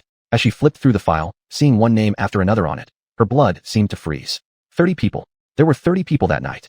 Sun Mei Mei's hateful tears couldn't help but flow. A moment later, she abruptly closed the file and knelt before Jiang Yan with a thud, frantically kowtowing. Please help me get revenge. I beg you. I implore you. Only then did Jiang Yan flip through the file. Zhao Pingyan and Zheng Sha's names were clearly present. The more she read, the heavier her heart grew. From the 80-year-old old man to the newly adult fool, all of them had shared Sun Mei Mei that night. A bunch of beasts.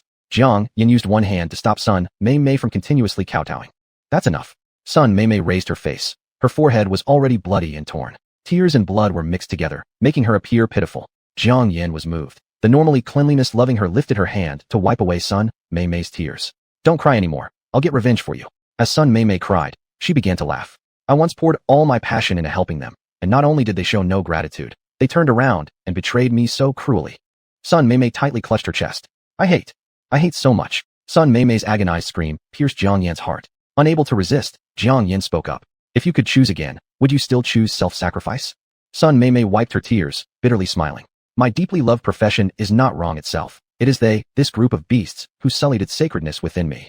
I will never be able to forgive what they have done to me in my life. Their actions overturned my understanding of human nature and buried everything I held dear. Sun Mei Mei looked up at the cloudless sky, tearing apart her heart in despair. Heavens, you shelter countless beings. Why don't you protect me alone? Chapter 111. The Grim Reaper arrives at night. Sun Mimi was overwhelmed with grief, and Jiang Yan glanced at Qi Fei. Qi Fei immediately understood, stepping forward to support Sun Mimi and escorting her back to her room. Qi Yan handed a glass of water to Jiang Yan. The list is also in our possession. How do you plan to handle it? Jiang Yan naturally took the glass. It's still somewhat difficult to claim 30 lives without anyone knowing in this era. You will soon find out the exact method. That night, as Jiang Yan stared at the full table of food but didn't pick up her chopsticks, Qi Yan looked at her with concern. What's wrong? Does it not suit your taste? Jiang Yan frowned, idly tapping her chopsticks against the edge of the table. This food is poisoned. Did you try it? Qi Yan paused briefly. No, I've always been confident in my cooking skills. No need to taste it. Hearing this, Jiang Yan let out a sigh of relief. It seems we can't stay in Peaceful Village any longer. Jiang Yan stood up, her gaze stern. Qi Fei and Tian Yi are borrowed. Rest well tonight. We'll leave Peaceful Village early tomorrow morning. Qi Yan roughly guessed what Jiang Yan was about to do, so he said nothing more. All right, be safe. Under the hazy moonlight, Jiang Yan walked ahead while Tian Yi and Qi Fei followed closely behind. Tian Yi couldn't help but speak when he saw Jiang Yan's back. Madam is pregnant. Why don't you dissuade her from getting involved in such dangerous business? Qi Fei glanced at Tian Yi as if looking at a fool, his eyes seemingly telling him, you go ahead if you think you can. Tian Yi pretended not to understand the exasperation on Qi Fei's face and muttered under his breath. If action needs to be taken later, we must be the first to move and ensure the madam stays out of danger as much as possible. Tian Yi's expression was filled with determination. Qi Fei could bear it no longer. Are those 5 broken ribs of yours not hurting anymore? Yes, they hurt. If they hurt, why are you trying to be a hero? With madam here, all we need to do is run errands and do some physical labor. Aren't we here to protect madam? Qi Fei snorted coldly. Just don't hold her back. Saying that, Qi Fei quickened his pace to catch up with Jiang Yan, refusing to waste words with Tian Yi any longer. Tian Yi also hurried after them. By the time they reached Jingsha's courtyard gate, they were ready. Jiang Yan nodded slightly towards the door. Busted open. Qi Fei moved quickly, but Tian Yi acted even faster, kicking the door open in one powerful stroke, almost showing off. As if deliberately trying to impress Jiang Yan. With a loud boom, both doors crashed down, falling directly onto the ground with a deafening sound, just like Zheng Sha's brutish behavior on that fateful day. Passing Tian Yi, Qi Fei couldn't resist giving him a look. Do your ribs not hurt at all? After Jiang Yin had passed by, Tian Yi clutched his chest, his face contorting in pain. Used too much force. Hurts bad. Qi Fei sighed inwardly, unable to understand what Tian Yi was striving for exactly. When Zheng Sha rushed out upon hearing the commotion, Jiang Yan's group had already arrived in the yard. Dressed in a red tank top and red autumn shorts, Zheng Sha glared fiercely upon seeing Jiang Yan. Damn it, you're still alive. He caught himself mid-sentence, hastily changing the subject. What do you want at my house? Jiang Yan gave him an icy glare. 5 years ago, you and Zheng Kuei together bullied Sun Mimi. Jiang Yan's tone was extremely firm. Zheng Sha's complexion changed slightly. You're spouting nonsense. Leave right now. This is trespassing. Ignoring Zheng Sha completely, Jiang Yan surveyed the surroundings, and her gaze fell on a shovel. This weapon had served her well before. She appeared as if she were a grim reaper risen from hell, dragging along the rusty shovel, producing a grating sound as it scraped against the ground. Knowing his younger brother Zheng Kuei lost his life in the same manner, Zheng Sha's eyes widened with fear, frantically searching for an appropriate weapon. However, before he could react, his arms were already tightly gripped by Qi Fei and Tian Yi. He struggled, but could not break free. You bastards! What are you going to do? The moon emerged from behind the clouds, its bright light casting Jiang Yan's slender figure, encasing her in a chilling glow. A shadow on the ground lifted the shovel high and struck it down mercilessly. Ah! A pig-like scream of agony pierced through the sky, startling the birds in the forest and lighting up the lamps in every household in peaceful village. They wouldn't know that the night would soon be stained with blood. Jiang Yan roamed the village, dragging her bloody iron shovel. Whoever had their door knocked open by her was bound to encounter great misfortune. After 20+ shovels had struck down, Jiang Yan's forehead was dotted with beads of sweat, her breathing becoming slightly rapid. Upon hearing the noise, Sun Mimi also ran out, following Jiang Yan step by step, visiting household after household. As she saw the chaotic scene of wailing animals and people lying in agony, hatred deepened in her eyes. She stood at each doorway, tears streaming down her face like unbroken beads. This day, she had waited for it too long. But as time went on, she grew increasingly numb. These scums have paid the price, but they can never bring back what she once was. Sun Mimi caught up with Jiang Yan and stood at the entrance of Zhao Ping'an's yard. Seeing Zhao Ping'an pinned down on the ground, her fists clenched involuntarily. If Zheng Kuei was the chief culprit, those who bullied her were demons, and this village chief was the executioner who ended all her hopes. Sun Mimi wanted nothing more than to eat his flesh and drink his blood. Jiang Yan noticed Sun Mimi and glanced at her. Come over. Sun Mimi steadied herself, stepping forward. As soon as Zhao Ping'an saw Sun Mimi, he erupted like a lit fuse. You dare act so recklessly, really believing there is no law. The investigators from the town haven't convicted us, yet you interfere in this matter, hurting the villagers of my village, threatening us into confession, and trespassing private property. One by one, I'll make sure you spend the rest of your lives in prison. Jiang Yan coldly looked at him. What gives you the right to talk to me like that? Is it because your brother-in-law is the deputy director of the investigation office in town? Zhao Ping'an's eyes flashed maliciously. They're already on their way. I will definitely make sure you regret coming here. Jiang Yan gave a cold laugh and turned around, handing over the bloody iron shovel to Sun Mimi. Just leave him with a breath. Sun Mimi, after all, received higher education. Even if Zhao Ping'an was an animal, she couldn't even kill a chicken, let alone commit a crime and harm someone. Is it really okay? Jiang Yan took the opportunity to catch her breath, sitting on a nearby stone bench, her voice casual. Do it without hesitation. If the sky falls, I, Jiang Yan, will support it. Sun Mimi's grip on the handle of the shovel tightened until her knuckles turned white. Miss Jiang, thank you. She took one step after another towards Zhao Ping'an. It was only then that Zhao Ping'an felt fear. Perhaps Jiang Yan could be intimidated by his words, but Sun Mimi had endured so much suffering in the village of Ping'an, pretending to be mad or silly just to escape. She must hate them to her very bones. Fear not the cruel ones, but those who disregard life. And Sun Mimi was exactly this kind of reckless person. Chapter 112. Not even Jesus can save you. Zhao Ping'an was enveloped by a chill, unable to stop shaking. Sun Mimi, calm down. Deliberate murder will get you sent to prison. You've already wasted 5 years in Peace Village. I'll let you leave. You surely don't want to end up in jail after leaving here. That would ruin your life forever. Listening to Zhao Ping'an's words, Sun Mimi couldn't help but laugh coldly. Zhao Ping'an, your deceitful abilities are still as refined as ever. But I am no longer the naive college student I used to be. Without hesitation, Sun Mimi swung the shovel, aiming directly at Zhao Ping'an's mouth. Bang! I won't let you hurt people with that mouth anymore. One swing of the shovel struck, and Zhao Ping'an was immediately slammed to the ground. His face distorted horribly, and blood splattered everywhere. He, being an old man, couldn't possibly withstand such rough treatment, losing nearly half his life in an instant. He couldn't even open his mouth, and could only emit muffled sounds from his throat. With another swing of the shovel, Sun Mimi hit Zhao Ping'an right in the groin. Just thinking about that night involving Zhao Ping'an made her stomach churn with nausea. Shovel after shovel fell mercilessly, and her eyes were red with killing intent. In no time, the detestable criminal was smashed to pieces. Zhao Ping'an rolled his eyes back and fainted from excruciating pain. At the same time, the village entrance echoed with the sound of police sirens. Jiang Yan watched as Sun Mimi continued swinging the shovel crazily and spoke solemnly. Tianyi, take her back. Tianyi gave Zhao Ping'an one more kick before dragging the enraged Sun Mimi away. Qi Fei moved forward and checked Zhao Ping'an's pulse. He's still alive. Jiang Yan stood up. Let's go. It's time for us to head back. Xian had been waiting in the courtyard. When Jiang Yan returned and saw him sitting there, her eyes tightened slightly. Didn't sleep? When you're not around, I can't sleep. Jiang Yan carried a faint scent of blood mixed with a delicate fragrance. Instead of getting close to Xian, she sidestepped him. I'll take a shower first. I'll wait for you. As Jiang Yan entered the house, Xian's warm expression vanished instantly, replaced by a severe and cold look. Did anyone die? Qi Fei respectfully nodded. No, Madam knows exactly what she's doing. Xian tightened his coat, hearing the noise outside the yard. His eyes dimmed slightly. Before long, the gate was forced open. Uniformed investigators surged in, surrounding Xian instantly. The leader was none other than He Guang, Zhao Ping'an's brother-in-law. His gaze swept fiercely over the scene and finally settled on the composed face of Xian. You are suspected of human trafficking and intentional injury. Come with me now, or I will have to resort to force. Just as Xian was about to respond, the door behind him opened, and Jiang Yan's clear voice rang out. Oh really? Who called the police? Whom did I harm? Whom did I kidnap? If you can't give me a good answer today, you won't leave here. Jiang Yan sat next to Xian, her long legs crossed in a relaxed posture. Seeing this, He Guang knew he was dealing with a tough opponent. He smirked coldly and ordered his subordinate beside him. Go bring the person who reported this. He believed all the villagers of Peace Village would testify on his behalf. But nothing could have prepared him for the sight that followed. His men carried Zhao Ping'an inside, unconscious.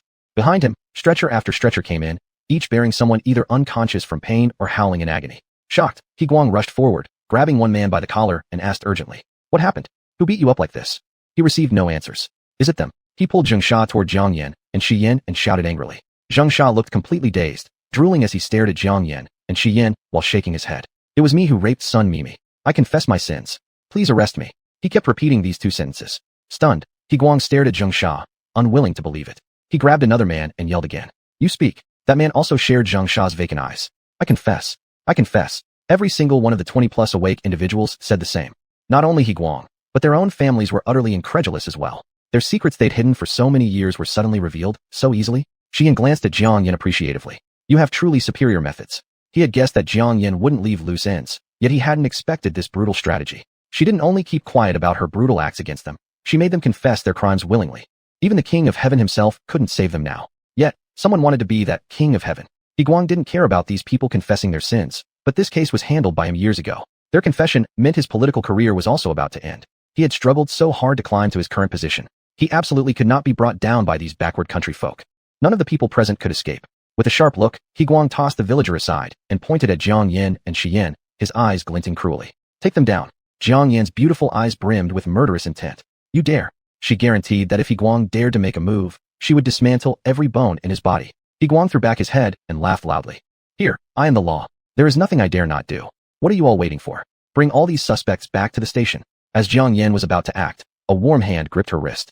She turned to Xian, her questioning eyes seemingly asking, Why are you stopping me? Just watch me kill this bastard. Xian gently comforted Jiang Yan, pulling her behind him. You've worked hard tonight. Let me handle this. There the cheat needed no explanation. In an instant, the killing intent in Jiang Yan's eyes dissipated.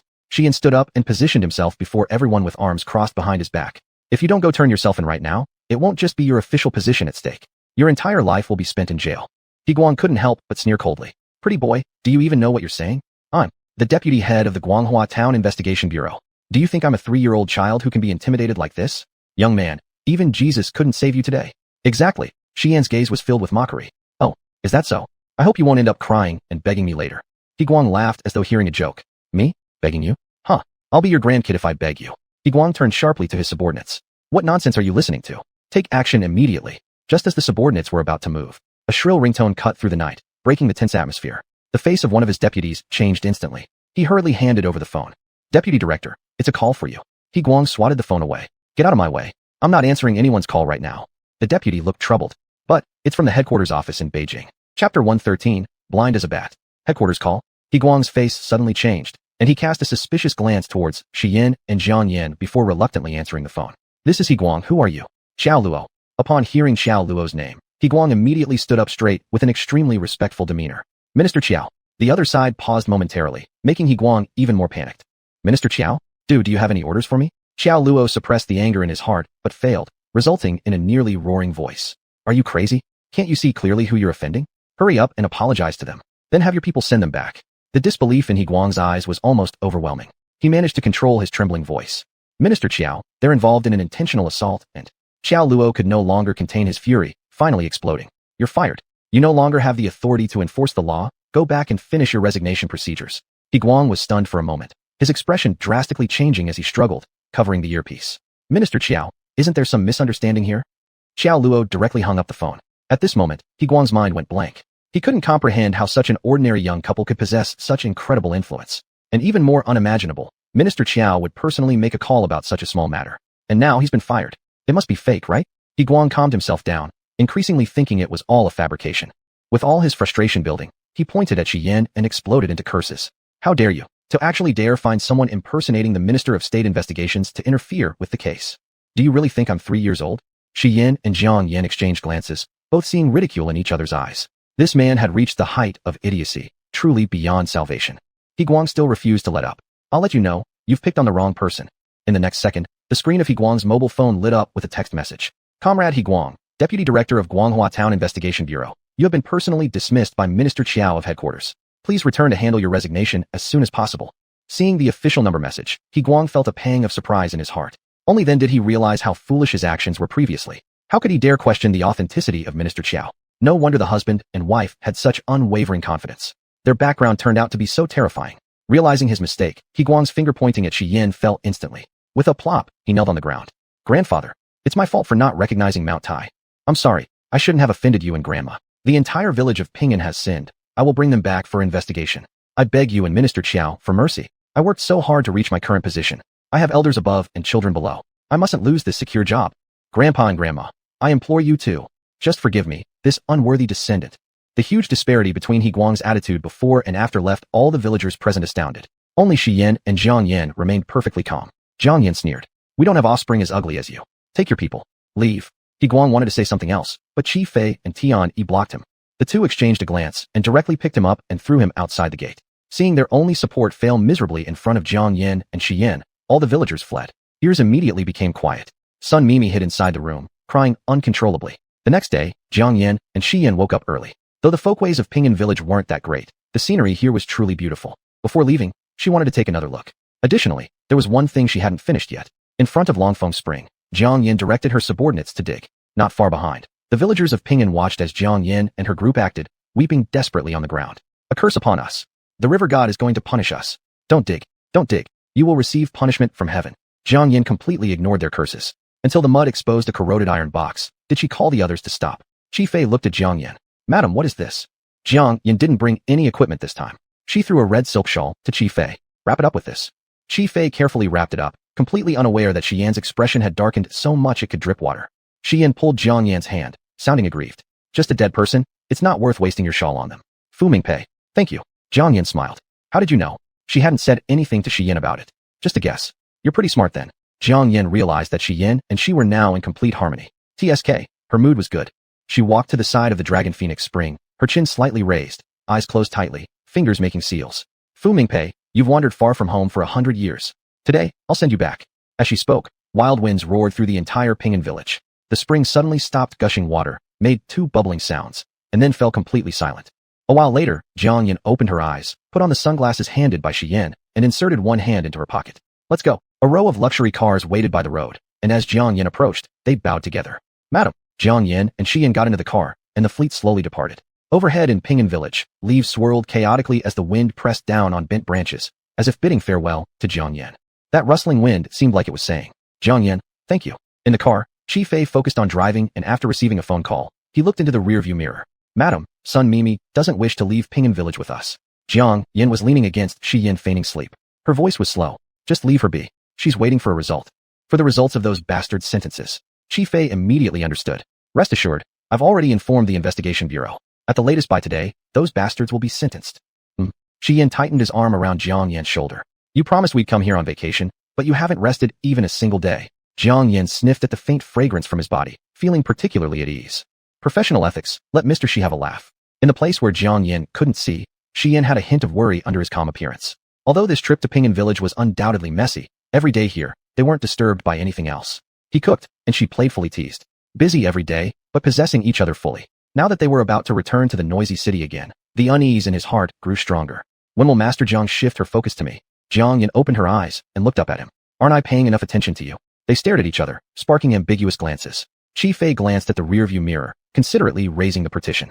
Shi Yan's big hand gradually moved to Jiang Yan's lips, lightly caressing them, his gaze becoming increasingly fiery. Jiang Yan, I love you. Upon hearing these words, Jiang Yan was startled at first, then couldn't help but respond. Shi Yan, how do you define love? Life is short, yet without you, there is no joy. Chapter 114, July Snow. Shi Yan's voice wasn't loud, but it was thunderous. Jiang Yan's fingers, gripping her dress, couldn't help but tremble. Is that so? Shi Yan cupped her face as if she were a treasure.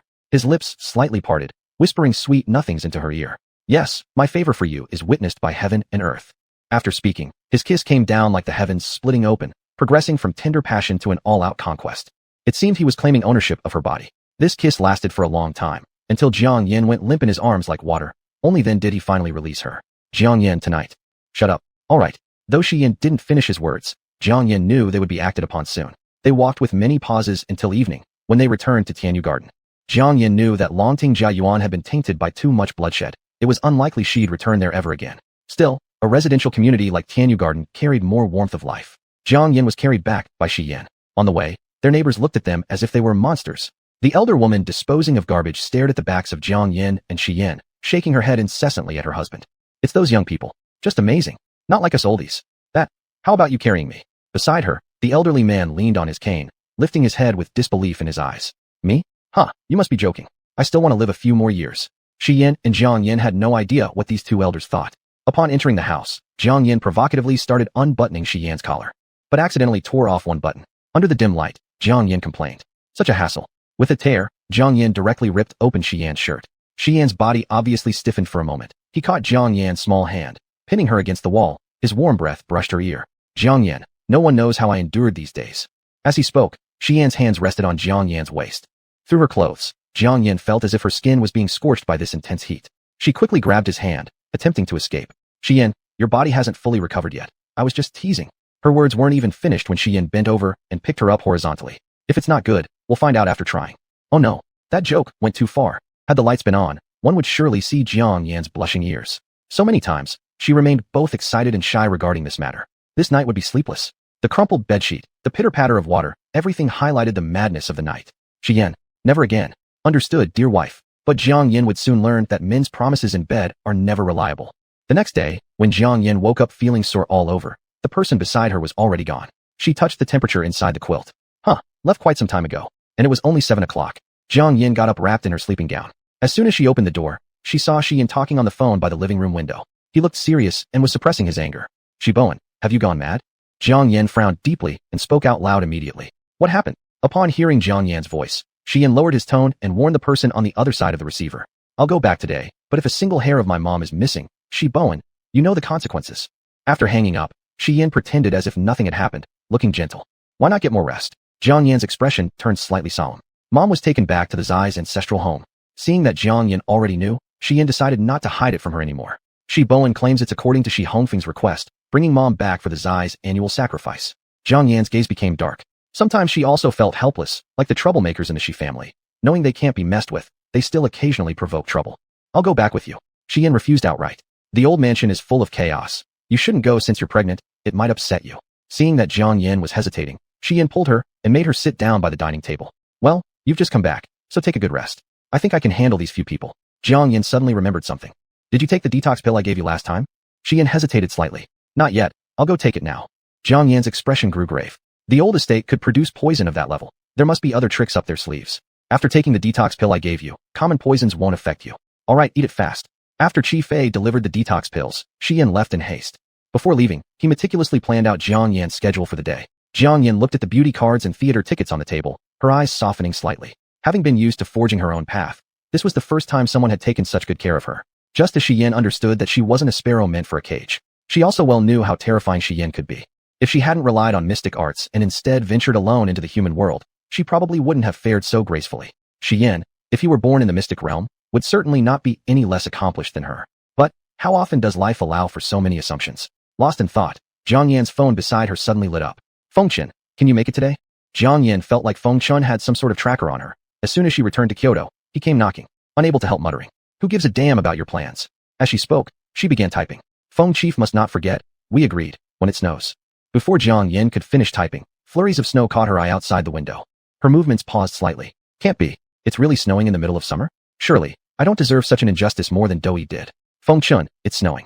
Miss Jiang should keep her promise. Jiang Yan's face turned quite unpleasant as she reluctantly typed out a few words. Feng Chief, I've got plans today. Before she could type, next time, Feng Chun responded as though able to predict the future. Feng Chun, if you refuse, I don't mind coming to look for you. Jiang Yan. Why does this guy never let go? Cursing under her breath, she had no choice but to reply with a reluctant, okay. Feng Chun immediately sent over a location. Feng Chun, see you at Qingfeng Summit Club in half an hour. Jiang Yin couldn't help but roll her eyes. Such shameless behavior. Garbage. Turtle egg. Vile capitalist. I wish you eat poop every day. Though unwilling, Jiang Yin still dragged her kiss-bruised body into the bathroom to get ready. Having only met Feng Chun a few times, she clearly understood that he was extremely dangerous. And his Jiutian International and Shi Yan's Y Group were commercial rivals, while targeting her was manageable as she had ways to protect herself. If he went after Shi Yan, there'd be trouble. Grumbling as she walked out with her bag. Feng Chun, your left cheek is begging for slaps and your right cheek is asking for kicks. May all asses and pigs trample on you. The moment she entered the underground garage, the elevator doors opened, revealing Feng Chen's face uninvited in Jiang Yan's vision. Chapter 115, Expelled from the Shi family. Feng Chen's eyes were shadowy and terrifying. Jiang Yan was certain that Feng Chun had overheard what she had just said, making her feel somewhat guilty. Feng, Mr. Feng, how did you come here? Feng Chun looked down at Jiang Yan, his gaze swirling with anger. If I didn't come, how could I hear Miss Zhang's high praise of me? Jiang Yan. That is, I mean today's wind is really strong, full of dust, not referring to you. Feng Chun ignored Jiang Yan's explanation and directly got into the Rolls-Royce parked nearby. Jiang Yan had no choice but to follow. Inside the car, the temperature dropped to freezing point. Jiang Yan even felt some difficulty breathing. But fear was fear. Surrendering was absolutely impossible. Mr. Feng, even if your means are extraordinary, randomly prying into others' privacy is impolite. I hope this only happens once. Feng Chun crossed his hands on his stomach, his gaze calm. Miss Jiang, are you warning me? Jiang Yan's eyes also added a touch of fierceness. Yes. Feng Chun glanced at her, and Feng Er, who was driving, couldn't help but look in the rearview mirror. The atmosphere inside the car was tense. For a long time, Feng Chun broke the silence. Our agreed time was half an hour, Miss Jiang. See what time it is now. Although he did not respond directly to Jiang Yan's warning, he clearly told Jiang Yan why he came looking for her, because she was late. Jiang Yan, deliberately delaying things, never thought this guy actually took it seriously. Jiang Yan's eyes shifted, and she flipped her hair by her ear. Oh, is that so? I have always been bad at keeping track of time, embarrassing Mr. Feng. No problem. Jiang Yan thought Feng Chun probably had brain issues. She had been so straightforward, yet he found it no problem. He had the look earlier as if he wanted to devour her alive in the elevator. Sigh. These big bosses were truly moody. The car quickly arrived at the Qingfeng Summit, where the beautiful receptionist courteously opened the door. Mr. Feng, welcome. Feng Chun kept his eyes forward and directly stepped out of the car. When those receptionists tried to show off in front of Feng Chun, they saw Feng Chun turn and look back inside the car. You're not getting out. Are you waiting for me to open the door for you? Jiang Yan couldn't help but roll her eyes and hurriedly stuffed her phone into her bag. She was just asking about whether Shi Yan's mission at the old house was successful. This guy interfered too much. Here. Jiang Yan got out of the car, and when her canvas shoes touched the ground, a wave of coldness hit her, making her shiver involuntarily. Muttering unhappily, it's snowing in mid-July? Nerves. Before she could react, there was already an overcoat on her shoulder with a faint smell of incense. And Feng Chun seemed to glance at the sky intentionally or unintentionally, and the snow stopped abruptly. Jiang Yan was stunned for a moment, wanting to return the coat to Feng Chun, but he was nowhere to be seen. Wait for me. Jiang Yan chased after Feng Chun into a private room, and immediately folded the coat neatly, and placed it aside upon entering. I'm not cold, Mr. Feng. When she saw all the tea sets in the room, her lips twitched involuntarily, and she swallowed the words at the tip of her tongue. Drinking tea again? Did he enjoy making others drink tea brewed by him so much? Mr. Feng, I suddenly remembered that I'm pregnant. I cannot drink tea. Feng Chen's actions of washing the cup remained skillful without lifting his eyes. Pregnancy, is it something you just remembered? Feng Chun placed the cup on the tea tray. Miss Jiang, my Buddha tea can only benefit your unborn child. Jiang Yan snorted. Nonsense. Of course, she knew Buddha tea was beneficial to her unborn baby. Otherwise, she wouldn't have recklessly drunk it in previous times. Miss Jiang, please sit. Jiang Yan reluctantly sat down, and waiting for him to brew the tea felt unbearably long, so she simply started playing with her phone. Feng Chun tightened his grip on the teacup, then relaxed after a long while. Jiang Yan's inquiry about Shi Yan received no reply, and her mind began to wander, sending more messages with no response. Unbeknownst to her, at that very moment, Shi Yan was already in control of the situation at the old residence. In the living room of the Shi family's old mansion, Shi Yan sat in his seat, facing Shi Minghai and his son, Shi Zhan. Shi Bowen, sitting in the corner, bowed his head, timid and nervous, while the head seat held Shi Hongfeng, full of resentment in his eyes. It had been days since their last meeting, and Shi Hongfeng seemed even older, with his face etched deep with dissatisfaction toward Shi Yan. Shi Yan, the child in Jiang Yan's stomach will soon be 5 months. Bringing up the child in her belly, Xian instantly lost his patience. You've kidnapped my mother just to force me to show up. Now that I'm here, might as well get straight to the point. Seeing Xian being so direct, Xi Minghai across the table coldly scoffed. Now that you've grown wings, you dare talk like that to us elders. Typical sign of having no discipline. Xi Minghai glanced at Shi Bowen sitting beside him, his eyes full of mockery. I wonder which I was blind when you decided to marry Lu Yingmei, that hag. The moment Xi Minghai finished speaking, the hall was enveloped in a chilling atmosphere. Before he could realize the source of the cold air, his head was hit by an ashtray. Who did this? As he held his head and looked up, Chi Fei had just withdrawn his hand, glaring provocatively at him. Our matriarch is not someone anyone can insult. Years of accumulated authority took over, and Xi Minghai immediately stood up, pointing at Shi Yan while cursing. A dog dares to act wildly in our family. Shi Yan, have you forgotten your mother is still in our hands? I advise you to speak nicely to me. Shi Yan gave Xi Minghai a cold look, his words falling one by one with terrifying intensity. Do you think I came here out of fear for your threats? If I wanted to, the Shi family would vanish in an instant. I'm here only to tell you. You have neither the right nor the ability to harm those close to me. His voice echoed in the hall, causing everyone inside to exchange uneasy glances. Even Shi Bowen lifted his head, assessing Shi Yan deeply. The next second, Tian Yi appeared at the door, supporting Lu Yingmei. Boss, the matriarch has been rescued. We can go now. Shi Yan stood up, his presence like that of a king arriving. Today it's me who came. If it were Jiang Yan, do you think you'd still be sitting here so peacefully? On their way out, Shi Yan glanced at Shi Hongfeng on the main seat, his eyes filled with disdain. Shi Hongfeng, I hope you keep your not-so-smart descendants under control. Considering that tiny thread of blood-related kinship, I can let you off easily. Otherwise, I wouldn't mind eradicating the Shi family from the capital city. When Shi Yan left with his group, Shi Bowen slumped back into his seat, looking utterly disheartened. Dad, weren't we supposed to reconcile with Shi Yan today? How did things turn into such a mess? Shi Hongfeng responded bitterly. Do you see even a bit of willingness in your son to reconcile with us? It's outrageous. Xi Minghai's face darkened further. You said you feared Jiang Yan might secretly retaliate against the Shi family, so you wanted to mend our relationship. But from my point of view, there's no need to worry about that at all. How can a century-old foundation like ours be destroyed by a mere inexperienced youth? There is no need to discuss this matter further. Spread the word. Starting from today, Shi Yan is expelled from the Shi family and no longer related to us. Chapter 116 wishes you an early death. Whether Shi Yan was a member of the Shi family had long ceased to matter to him, but for Jiang Yan, it was different. After seeing the statement issued by the Shi family, she crushed the teacup handed over by Feng Chen with just one hand. Feng Chen's eyes darkened slightly as he offered a handkerchief to Jiang Yan. Jiang Yan didn't take it. Instead, she stood up, her face cold and stern. Mr. Feng, I've kept our appointment. I have some business to attend to, so I'm leaving. Seeing this, Feng Chen didn't bother to keep her, drinking his tea in one gulp. As Jiang Yan rushed out, Feng Er came in. Feng Chen gently caressed the prayer beads on his wrist, his gaze landing on the fragments of the teacup on the floor. His voice was indifferent. Find out what happened. Yes. After Feng Er left, Feng Chen appeared to be engulfed in darkness, his eyes filled with killing intent. Shi Yan. Very good. After leaving the Green Summit Manor, Jiang Yan rushed straight to the old residence of the Shi family. Shi Hongfeng never imagined that after barely sending off one formidable person, another would come. He looked at the livid Jiang Yan and felt a little uneasy. Why are you here? Jiang Yan looked around and her voice was icy. You old man, where's Shi Yan? Shi Hongfeng clenched both fists tightly, but didn't dare show any dissatisfaction on his face. He's already gone. Did you guys bully him? Beside them, Xi Minghai covered his forehead, too angry to speak. Open your eyes wide and look carefully. Who bullied whom? Jiang Yan placed the briefcase she carried onto the table and tapped it lightly. It's best if you didn't bully him. Then, she turned her gaze toward Shi Hongfeng, whose face was pale with anger. Shi Hongfeng, making Shi Yan leave the Shi family, a place rife with filth and corruption, is your wisest decision. This gift I'm giving you is yours now. No thanks necessary. Before Shi Hongfeng could respond, Jiang Yan swept her sharp gaze across everyone present, her voice steady yet resonant. Starting from today, none of the Shi family will be under Shi Yan's protection anymore. So, you'd better tread carefully. I don't mind personally sending any of you to hell if you dare provoke either me or Shi Yan.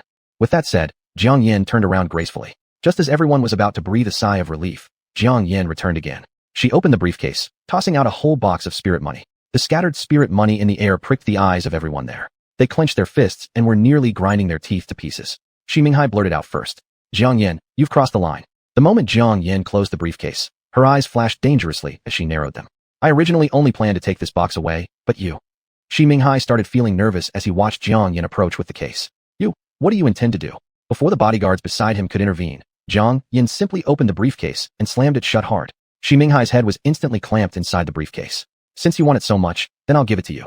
After saying this, Jiang Yan decisively turned around. As she passed by the bodyguards, they all took a step back with just a single glance from her. They couldn't fathom how such a pregnant woman could be so brutal. Just as Jiang Yan was about to leave the main house of the Shi family, Shi Yan's Maybach stopped right in front of her before she could get into her car. Before she could react, Shi Yan got out of the car and walked towards her with long strides. Why did you come back?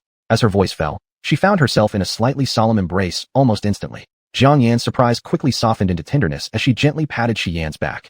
All right, I'm fine. At that moment, it seemed as if heaven and earth vanished, leaving only the two of them.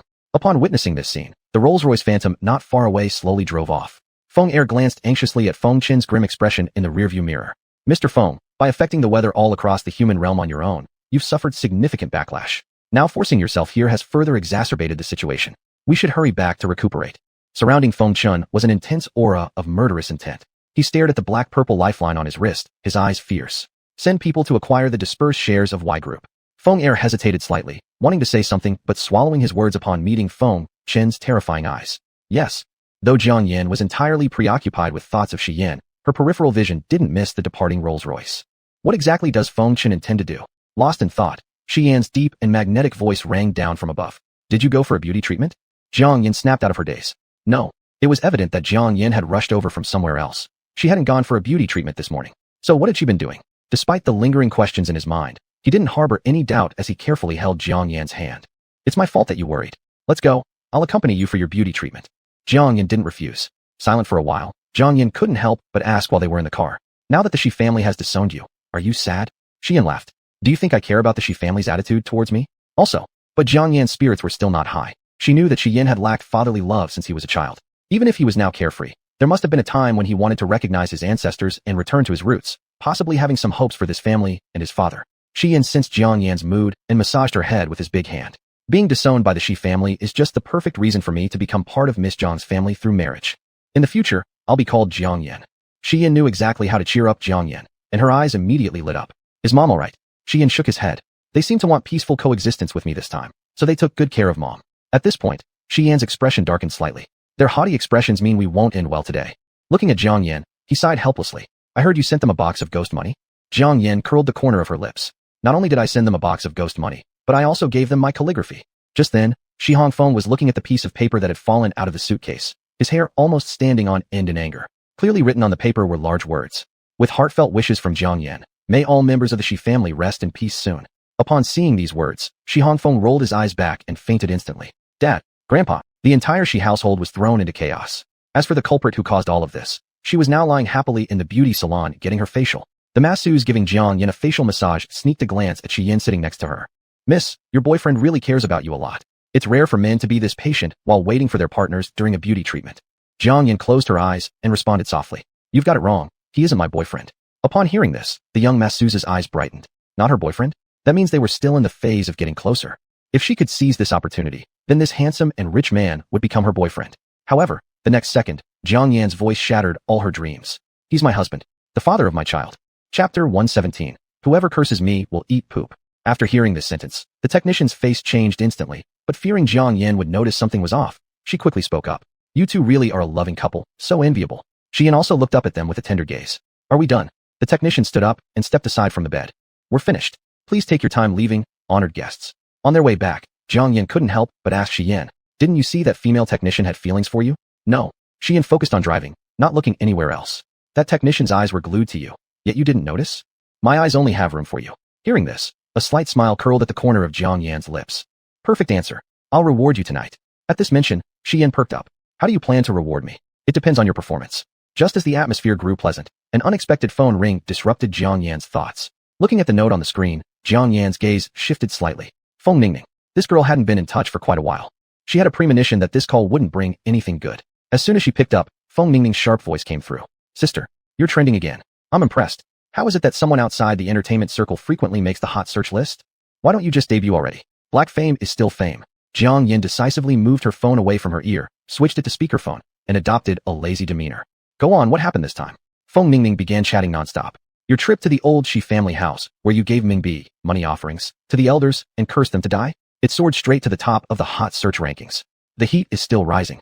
Now everyone is cursing you, saying you show no respect for your elders, accusing you of moral corruption, and they even said. Feng Ningning suddenly stopped talking. Curious, Jiang Yan continued asking. What else did they say? Sister, it's too vulgar to repeat. Are you sure you want to hear it? Jiang Yan nodded slightly. They called you a beast worse than dogs or pigs, asking why you don't just die yourself. They also cursed the child in your stomach. Basically, it was very harsh, so I won't repeat it all to you. Sister, I can't bear to watch this. Why don't you open an account and curse them back? While Feng Ningning was proposing this, unbeknownst to her, Jiang Yan was already registering an account. Sister, why aren't you talking? Don't be sad. I'll hire trolls to completely trash these jerks online. Jiang Yan thought Feng Ningning was truly adorable. It's fine, let me handle it. Hiring trolls will only address symptoms, not root causes. Listening to Jiang Yan's words, Feng Ningning was momentarily stunned. Sister, I thought you'd choose to coldly ignore this and let the rumors spread. Jiang Yan chuckled softly. Don't worry, it has never been my style to lose out. As she spoke, Jiang Yan's slender fingers swiftly typed on her phone.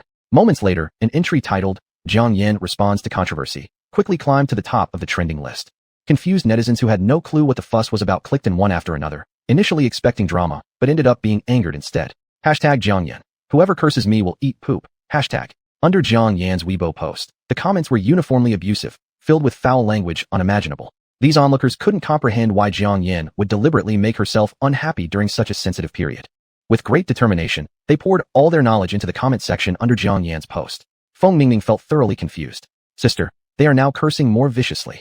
Jiang Yan, however, remained very calm as she browsed through the comment section, muttering a spell to herself. Stay calm. Time will tell them everything. Then, she immediately changed the subject. How's Starlight Entertainment doing recently? All systems are operational. Our young actresses have secured several S-grade TV series roles. Everyone says that our Starlight Entertainment is a dark horse in the industry. Jiang Yan scrolled on her phone, lowering her gaze slightly. And how are you? The other side, Feng Ningning, hesitated first before pretending ignorance. Me? Huh, what about me? Jiang Yan smiled faintly. What's going on between you and Su Yichun? Not only was Jiang Yan's name prominently featured on the hot search lists, but Feng Ningning, the popular actress, also had her own juicy gossip. Hashtag exposure of Feng Ningning and Su Yichun's romance. Feng Ningning instantly became like a bristling little cat. It wasn't like that, sister. Let me explain. Last time, when we were drinking at the bar, didn't you ask Su Yichun to send me home? I thought he was a thug, so I kicked his crotch. I hurried him to the hospital afterward, and it seemed like he was purposefully tormenting me. For 2 weeks straight, he made me take care of him. One day his hand hurt, the next his butt ached. As Feng Ningning recounted this, she was seething with anger. Jiang Yan kept her observations to herself. I see. Fearing that Jiang Yan would inquire further, Feng Ningning exchanged a few pleasantries and hastily hung up the phone. Jiang Yan turned to look at Shi Yan. Was Su Yichun doing it on purpose? Shi Yan's expression was unpredictable. All his girlfriends just threw themselves at him. The implication being that if Su Yichun wanted to chase a woman, he'd only need to snap his fingers. There would be no need for such a convoluted scheme. Maybe he just wanted some revenge, Jiang Yan understood. In short, I won't bother with minor squabbles, but nothing should cross the line. Jiang Yan paused briefly. Feng Ningning is one of my few friends. Only then did Shi Yan look toward Jiang Yan. Relax, he knows what's right and wrong. After Jiang Yan returned to Tianyu Garden, she stood in front of the open balcony, gazing down at the night view of Kyoto. A cool breeze lifted the loose strands of hair by her temple. Her fingers fidgeted with the black jade pendant around her neck. Xian Realm's artifact, the Black Moon Wheel. Lost for 300 years, when Jiutian Xian sect had issued a reward hunt in Xian Realm to find it, they found nothing, never expecting it had already flowed into the human world. Perhaps, it wasn't lost, but intentionally placed. Jiang Yan's heart stirred uneasily as the spiritual energy around her fluctuated restlessly. Suddenly, a warm embrace came from behind, pulling her close and soothing her restless spirit instantly. Are you inspecting your spoils from Pingan Village again? I have something to tell you, don't worry too much about it. Jiang Yan looked up at him. Am I really someone so fragile in your eyes?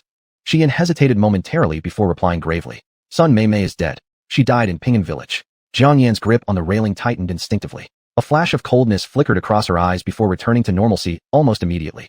Not unexpected. She pursued her passion at the prime of her life, only to meet the darkest point of her existence. The criminals in Pingan Village have been punished accordingly, giving her some closure. Her blood now haunts every soul in that desecrated land. Pity though, she should have shone brightly in her chosen field. There was a trace of regret in Jiang Yan's gaze. Shi Yan tenderly stroked the swelling stomach of Jiang Yan. Don't feel sad. We aren't Guanyin Bodhisattvas, saving everyone from suffering. Jiang Yan rested her head on Shi Yan's shoulder. Shi Yan, I'm exhausted. Without any hesitation, Shi Yan bent over and lifted Jiang Yan into his arms. In the dim light of the room, it felt like he was embracing his entire world. Chapter 118. Spent money and called daddy. The next day, after Jiang Yan woke up, Shi Yan was no longer at home. Upon inquiry, it turned out that there was an urgent matter at the company that needed his attention. Jiang Yan looked at the food on the dining table, which was kept warm, and her features softened slightly. Every dish was something she loved to eat. Jiang Yan couldn't help but imagine bringing Shi Yan back to the Xian realm, finding a suitable cultivation method for him. The two would then become cultivation partners, living together forever. But this was only wishful thinking. Xian's spiritual roots are something one is born with in the Xian realm. Having them is necessary for cultivation. However, Shi Yan was just an ordinary person without any means of cultivation. After eating, Jiang Yan opened her live stream. This time, an unprecedented number of people were watching. Jiang Yan's eyes were filled with irony. What's going on? Why are there so many people today?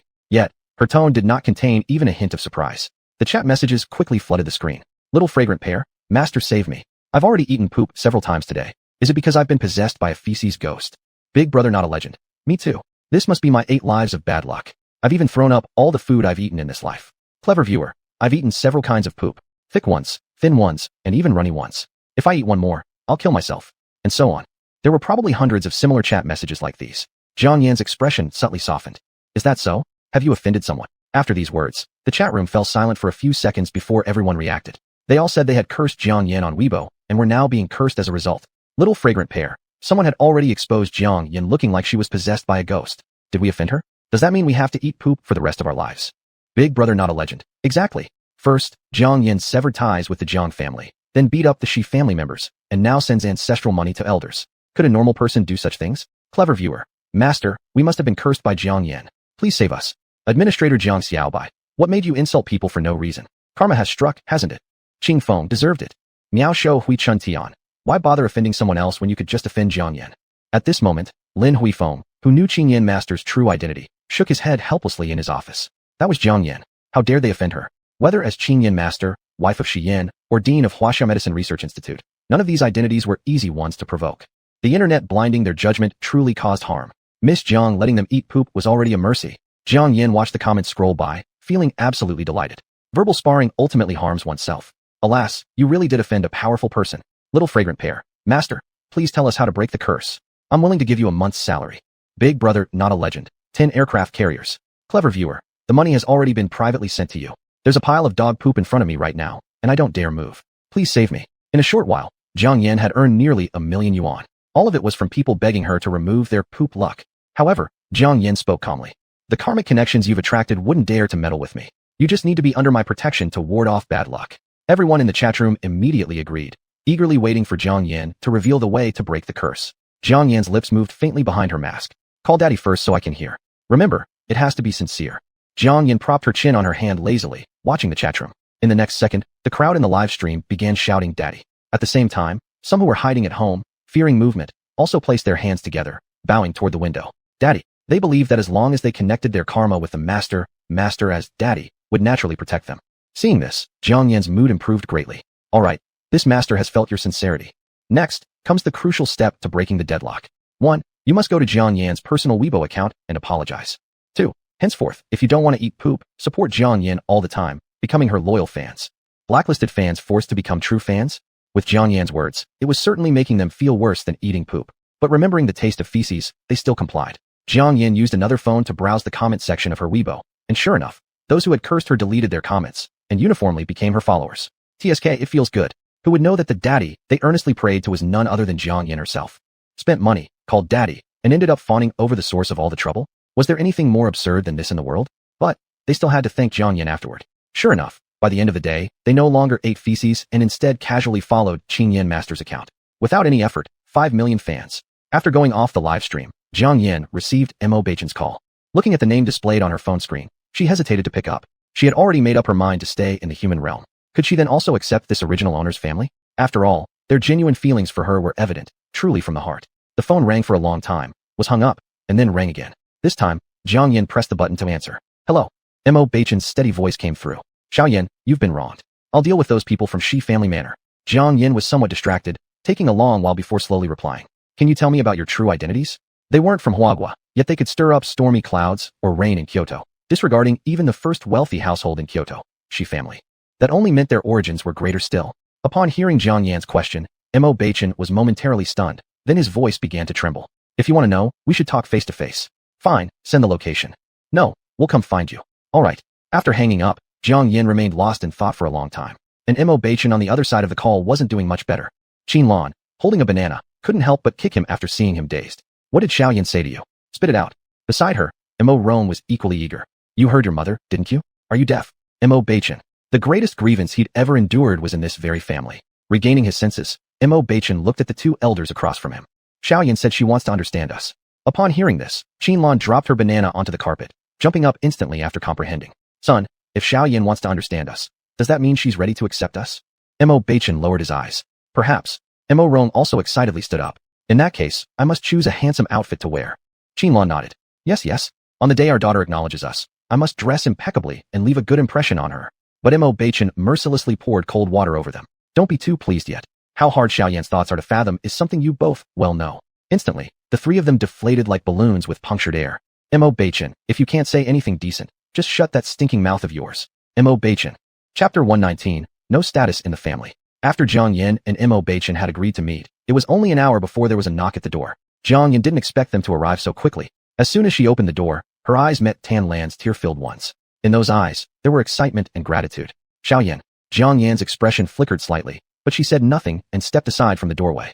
She had just turned around when a pained cry came from behind the door. A glance back revealed the three of them squeezed together trying to enter, all jammed at the entrance. Tan Lan flung her arm angrily.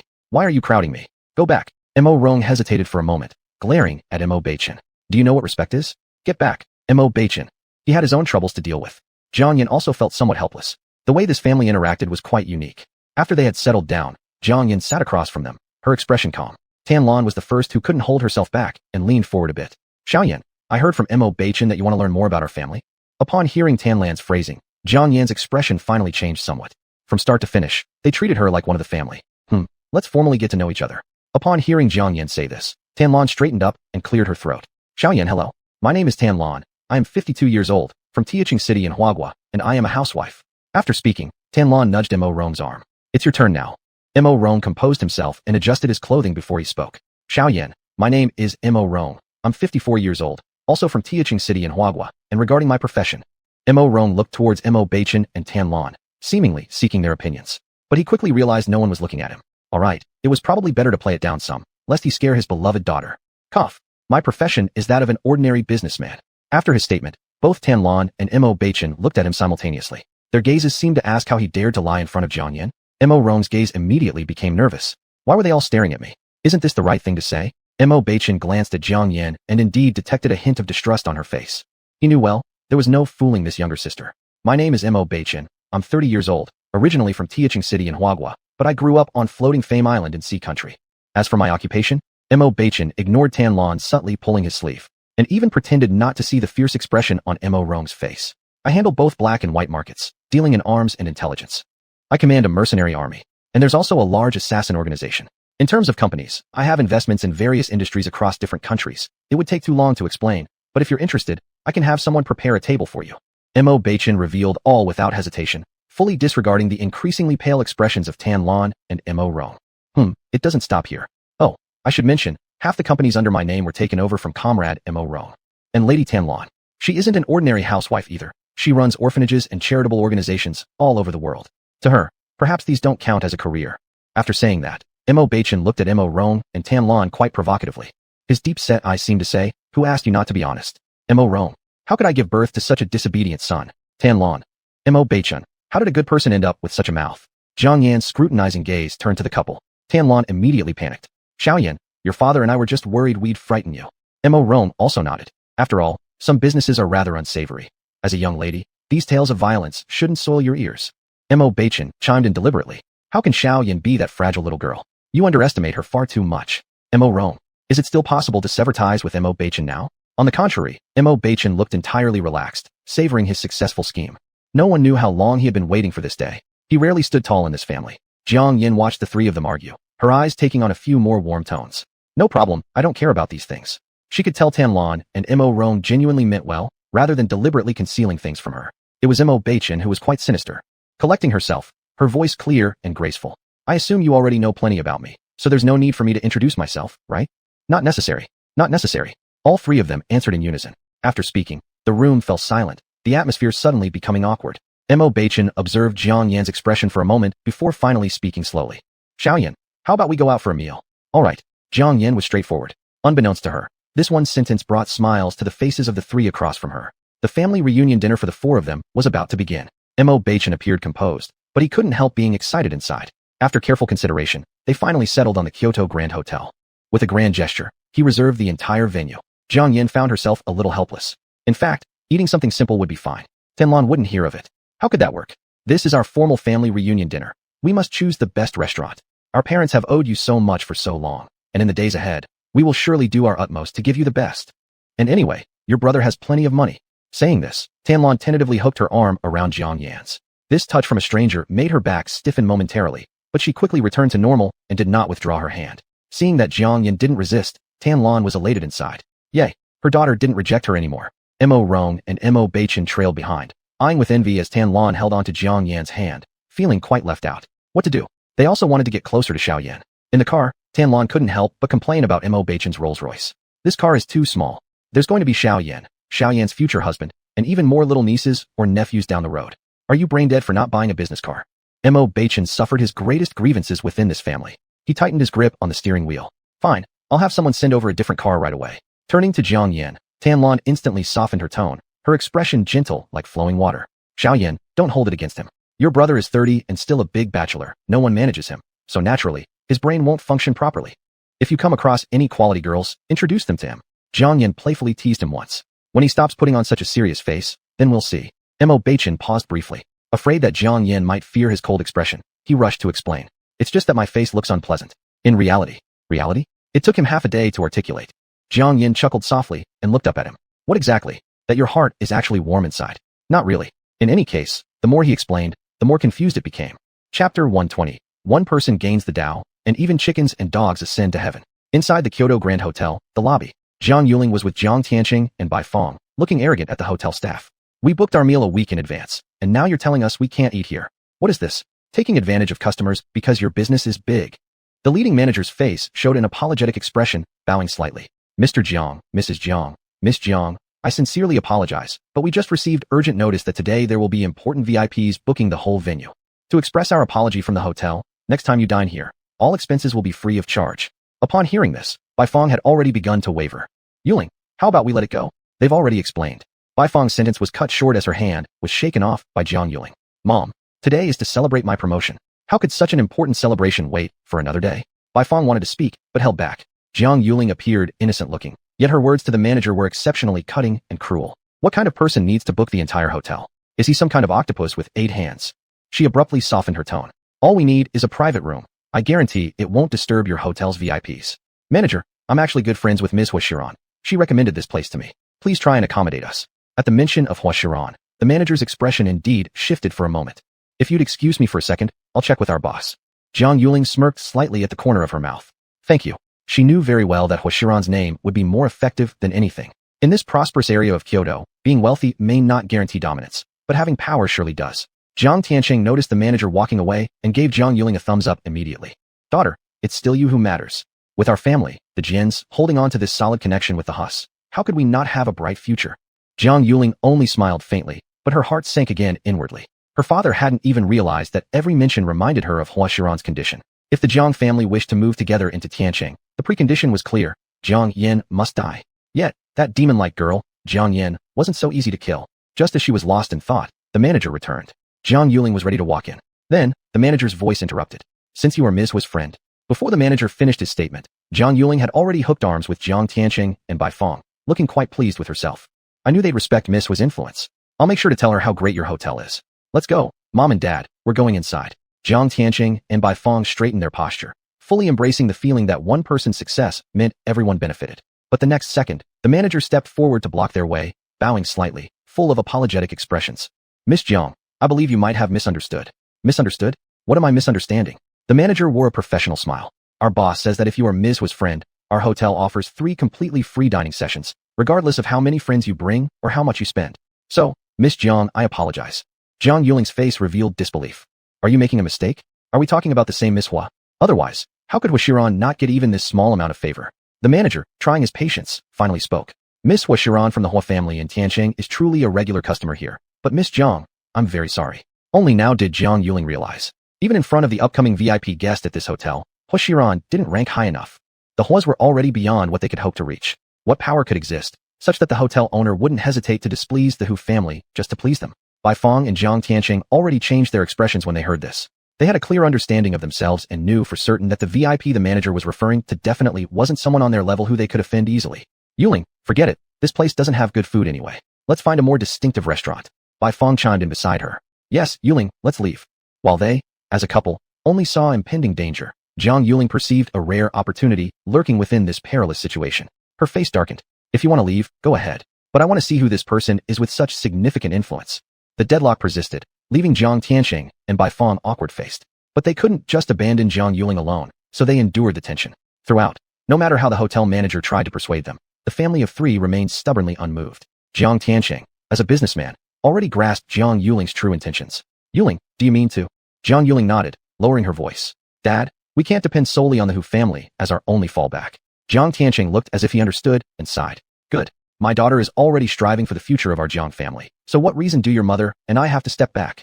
We will all wait together. By the way, we in the Jiang family happen to have a new project that urgently needs someone to invest in and develop it. If this person is a big fish, we must seize this opportunity well. As he was speaking, the manager rushed out with over a dozen hotel staff members, their expressions filled with urgency. In a moment, remember to keep smiling no matter what. No retaliation if hit or insulted. Oh right, this VIP has ordered that everything must be prioritized for his sister. When you see his sister, you must take utmost care to attend to her. Do you all understand? Yes, we understand. Though the receptionist didn't know who this VIP was, they had similar thoughts as the Jiangs. Even someone like Hua Xinran had to step aside before this person. It was evident just how powerful this VIP was. If only they could gain half an eye's favor from him, wouldn't it be easy to rise swiftly? After all, their Kyoto Grand Hotel wasn't somewhere just anyone could access. They stood in two neat rows at the entrance, graceful and pleasing to the eyes. Moments later, with a dull sound of a car door closing, a clamor came from the entrance. Jiang Yuling's eyes brightened immediately, and she sat up straight to peer outside. Dad, they've arrived. Then the female receptionists all bowed together in unison. Welcome, esteemed VIP, to the Kyoto Grand Hotel. You've had a long journey, esteemed VIP. Please come in, esteemed VIP. Jiang Yuling raised her gaze, and a handsome face entered her vision. His aloof demeanor and supreme air commanded attention. So handsome. Compared to Shi Yan, he was no less appealing. Jiang Yuling felt a flicker of excitement. She hastily smoothed her disheveled hair by her ear and stepped toward the entrance in her high heels. Bai Fong looked worriedly at Jiang Yuling's retreating figure. Lao Jiang, this man might be excellent, but isn't he beyond our Yuling's ability to handle? Nothing bad will happen, will it? Jiang Tianqing also appeared very serious. Indeed, judging from my years of business experience, this man is highly dangerous. Don't worry yet. Let's see first. Who knows? He might fancy our daughter's type. Chapter 121, Ruyi Calculation. Jiang Yuling looked at the door and saw they were a group of three people. They must be a family coming out for a dinner. She was this kind of pure little flower that was most favored by parents and elders. Thinking about it, she walked towards Mo Beichen's group in a carefree manner. Under Mo Beichen's keen observational skills, he had long discovered Jiang Yuling standing not far away. His eyebrows slightly furrowed as he questioned the manager before him. Why hasn't the place been cleared? The manager bent lower in submission. Mr. Mo, this. Before the manager could finish his sentence, Jiang Yuling arrived, her expression gentle and her eyes slightly red. Sir, today's date is very important to me. I booked here a week ago. Could you please make an exception? We promise we won't disturb you. Jiang Yuling's pitiful appearance stirred up pity. She believed that no man or elder could resist her pathetic yet charming demeanor. Waiting for a reply for a long time without any response, she guessed that the other party must have been hesitating. But when she raised her head, there was no longer the family of three from just now. She couldn't believe it as she turned around and saw them already heading toward another side. Jiang Yuling had never experienced such embarrassment in front of men. Which man wouldn't flock around her like moths to a flame? The less likely he was to get her, the more interested she became. Under the worried gazes of Jiang Tianqing and Bai Fong, Jiang Yuling picked up her skirt and rushed after them again. This time, her target was the elegant woman. Auntie, Qin Lan was stopped, with resistance clearly written all over her face. Don't come near me. My daughter is making a phone call outside. If she sees me hanging around with some other girl, she'll definitely get jealous. Before Qin Lan could escape, Jiang Yuling stood right in front of her. A single bow from Jiang Yuling instantly froze Qin Lan on the spot. Auntie, I know I've trespassed, but today is truly important to me. Could you satisfy this little wish of mine? When she lifted her face, tears had already formed in the corners of her eyes. That innocent look was captivating. Qin Lan was someone easygoing, so she couldn't bear seeing a young girl, the same age as her own daughter, humbling herself in this way. Young girl, this day is important to our family too. Let me ask my daughter. If she agrees, you can stay in a secluded private room. Qin Lan had a good heart, but not too much. But for Jiang Yuling, the first step of her plan was completed. Later, she could use this as an excuse to settle their entire family's bill, laying a foundation for their next meeting. Great. Thank you, Auntie. You are so kind. I believe your daughter must be equally kind. At this moment, a voice both familiar and strange came from not far away from Jiang Yuling. Oh, did I seem that kind to you? Upon hearing this voice, Jiang Yuling involuntarily stiffened. From the sofa nearby, Jiang Tianqing and Bai Fong had already leapt to their feet. When Jiang Yan's exquisitely beautiful face appeared before them, the burning hearts inside immediately turned cold. All their efforts were in vain. Facing Jiang Yan, the good attitude of Jiang Yuling disappeared, but she wasn't too reckless either. Jiang Yan, what are you doing here? Jiang Yan, with her hands casually in her pocket, looked devil-may-care. What? You can come but I can't. Did you open this place? As soon as Jiang Yan finished speaking, Jiang Yuling slightly turned aside, allowing Mo Beichen and his entourage to get a clear view. Her tears fell uncontrollably. Sister, I know you hold resentment against me, but you shouldn't relentlessly chase after me like this. All my life, there's nothing I cannot yield to you. But don't you understand how significant today is to me? The workplace at Y Group is akin to a battlefield. I managed to get promoted at such a young age. You have no idea how much hard work I invested during this period. I don't even know when my next promotion will be. Sister knows you harbor grudges against me. But sister begs of you, don't torment me further today. How else would one explain Jiang Yuling's top-tier tea-dipping tactics? She established her noble image in just a few words. And working at Y Group, promoted at such a tender age. What a down-to-earth and ambitious young girl. Who wouldn't like such a girl? Moreover, directly portraying Jiang Yan as someone unreasonable and cruel. Under such prejudiced influences, anything Jiang Yan said next would appear intentionally making trouble. This sister who suffered deeply moved others' compassion even more. Little did they know, her performance had already made the three from the Mo family change their expressions. Jiang Yan quietly watched Jiang Yuling, finding everything utterly laughable. Since you've said all that, isn't it contradictory if I don't stick to my character? Jiang Yan rolled up her sleeves and stepped closer towards Jiang Yuling. Jiang Yuling slightly froze. She didn't expect that Jiang Yan, this J person, would still dare to attack her in front of so many people. Never mind. She's going all out. She doesn't believe that Mo Beichen won't come to her rescue as a knight in shining armor. Little sister, are you going to hit me again? Jiang Yan had already raised her hand to strike. Seeing this, Jiang Tianqing and Bai Fong rushed over without hesitation, shielding Jiang Yuling behind them. Bai Fong immediately pointed at Jiang Yan and shouted, Jiang Yan, what are you doing? Would you dare to make another move in the presence of so many people? If you continue your wild behavior here, no one will be able to protect you. You owe us for years of upbringing, and this is how you repay us. A mother knows her daughter best. Bai Fong added fuel to the fire for Jiang Yuling. They have endured every kind of insult from their adoptive daughter, yet now she dares to trample on them. Such an innocent and benevolent family. Both Jiang Yuling and Bai Fong, blinded by rage, completely missed the sudden change in atmosphere inside the hall. They just felt chills running down their spines. It was probably another trick pulled by Jiang Yan, that J person. But Jiang Yan could clearly see the shift in Qin Lan's expressions. Without a moment's hesitation, she let her raised palm fall. Standing before Jiang Yuling was Bai Fong. Bai Fong received the full force of that slap and stood there in shock. Jiang Yan, you J creature.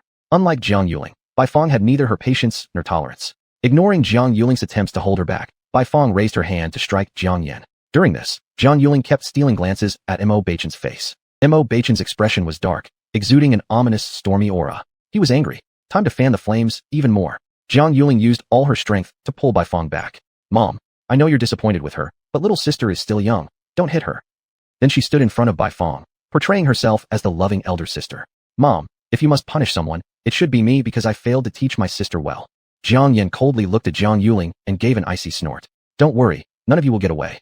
Without any hesitation, Jiang Yan grabbed the bun off Jiang Yuling's head, dragging her directly toward a nearby pillar. Her voice was cold and terrifying. Jiang Yuling, seems like you haven't learned a thing. Didn't I tell you not to mess with me? At this moment, Jiang Yuling was genuinely scared. But she knew. This was the last piece of the puzzle. Seizing the opportunity, Jiang Yuling shouted towards Qin Lan. Auntie, save me. Chapter 122. They are Jiang Yan's biological parents.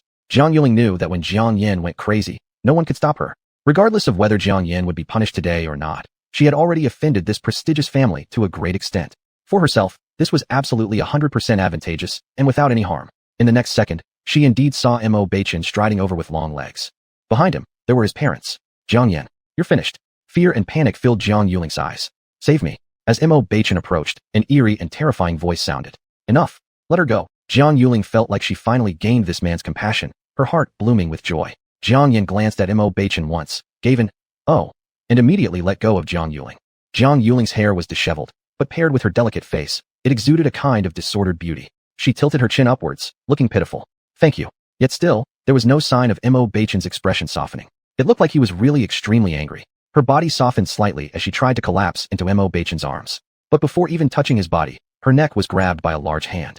The disbelief in Jiang Yuling's eyes had yet to dissipate. Before she could finish speaking, that fragile small frame was pinned against the pillar. Mo Beichen single-handedly lifted Jiang Yuling, allowing her feet to dangle while struggling, his grip tightening continuously. Jiang Yuling's complexion turned purple and blue as she struggled to utter a few words from her mouth. For why? As Jiang Tianqing and Bai Fong saw red with anger, they were just about to rush over, but were stopped by the hotel staff. Bai Fong was acting like a madwoman. What are you doing? Release my daughter. Qin Lan walked over to Bai Fong in 3 strides, and without hesitation slapped her across the face. Still not satisfied, she delivered another slap. We didn't seek you out, yet here you come knocking on our door. Who told you that Jiang Yan's mother doesn't want her? While saying this, tears welled up in Qin Lan's eyes. I haven't given up on finding her for a single day these years. She is the flesh that fell off my body. How could I bear to abandon her? I've barely re-established a relationship with her, and now you people have appeared to provoke death. Do you really think I, Qin Lan, lack a temper? Qin Lan coldly stared at Mo Beichen, full of murderous intent in her eyes. So manipulative at such a young age. All these years little Yin has endured so much indignation from her. Son, kill her.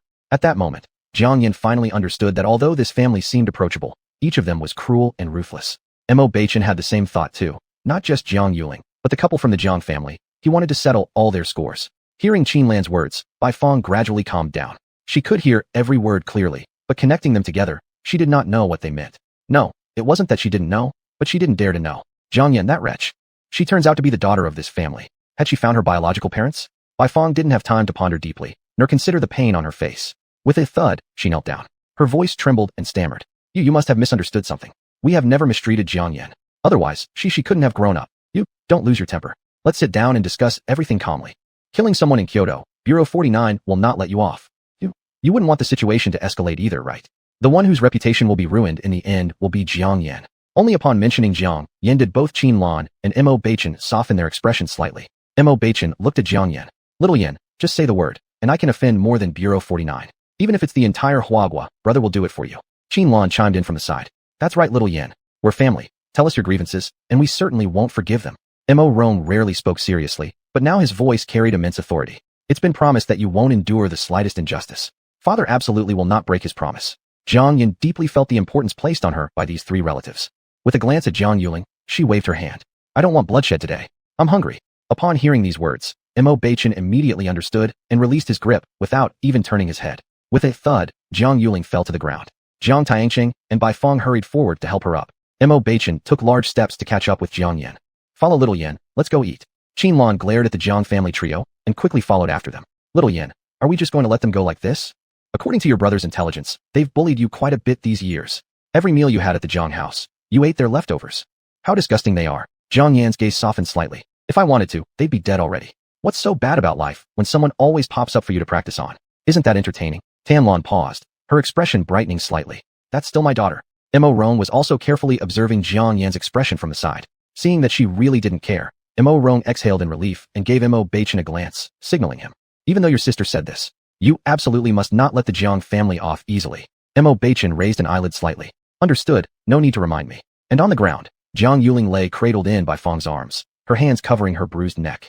As she watched Jiang Yin walk away, her eyes were filled with hatred. Jiang Yin, what gives you the right to have such powerful parents? You freak. I will never let you live peacefully. Never.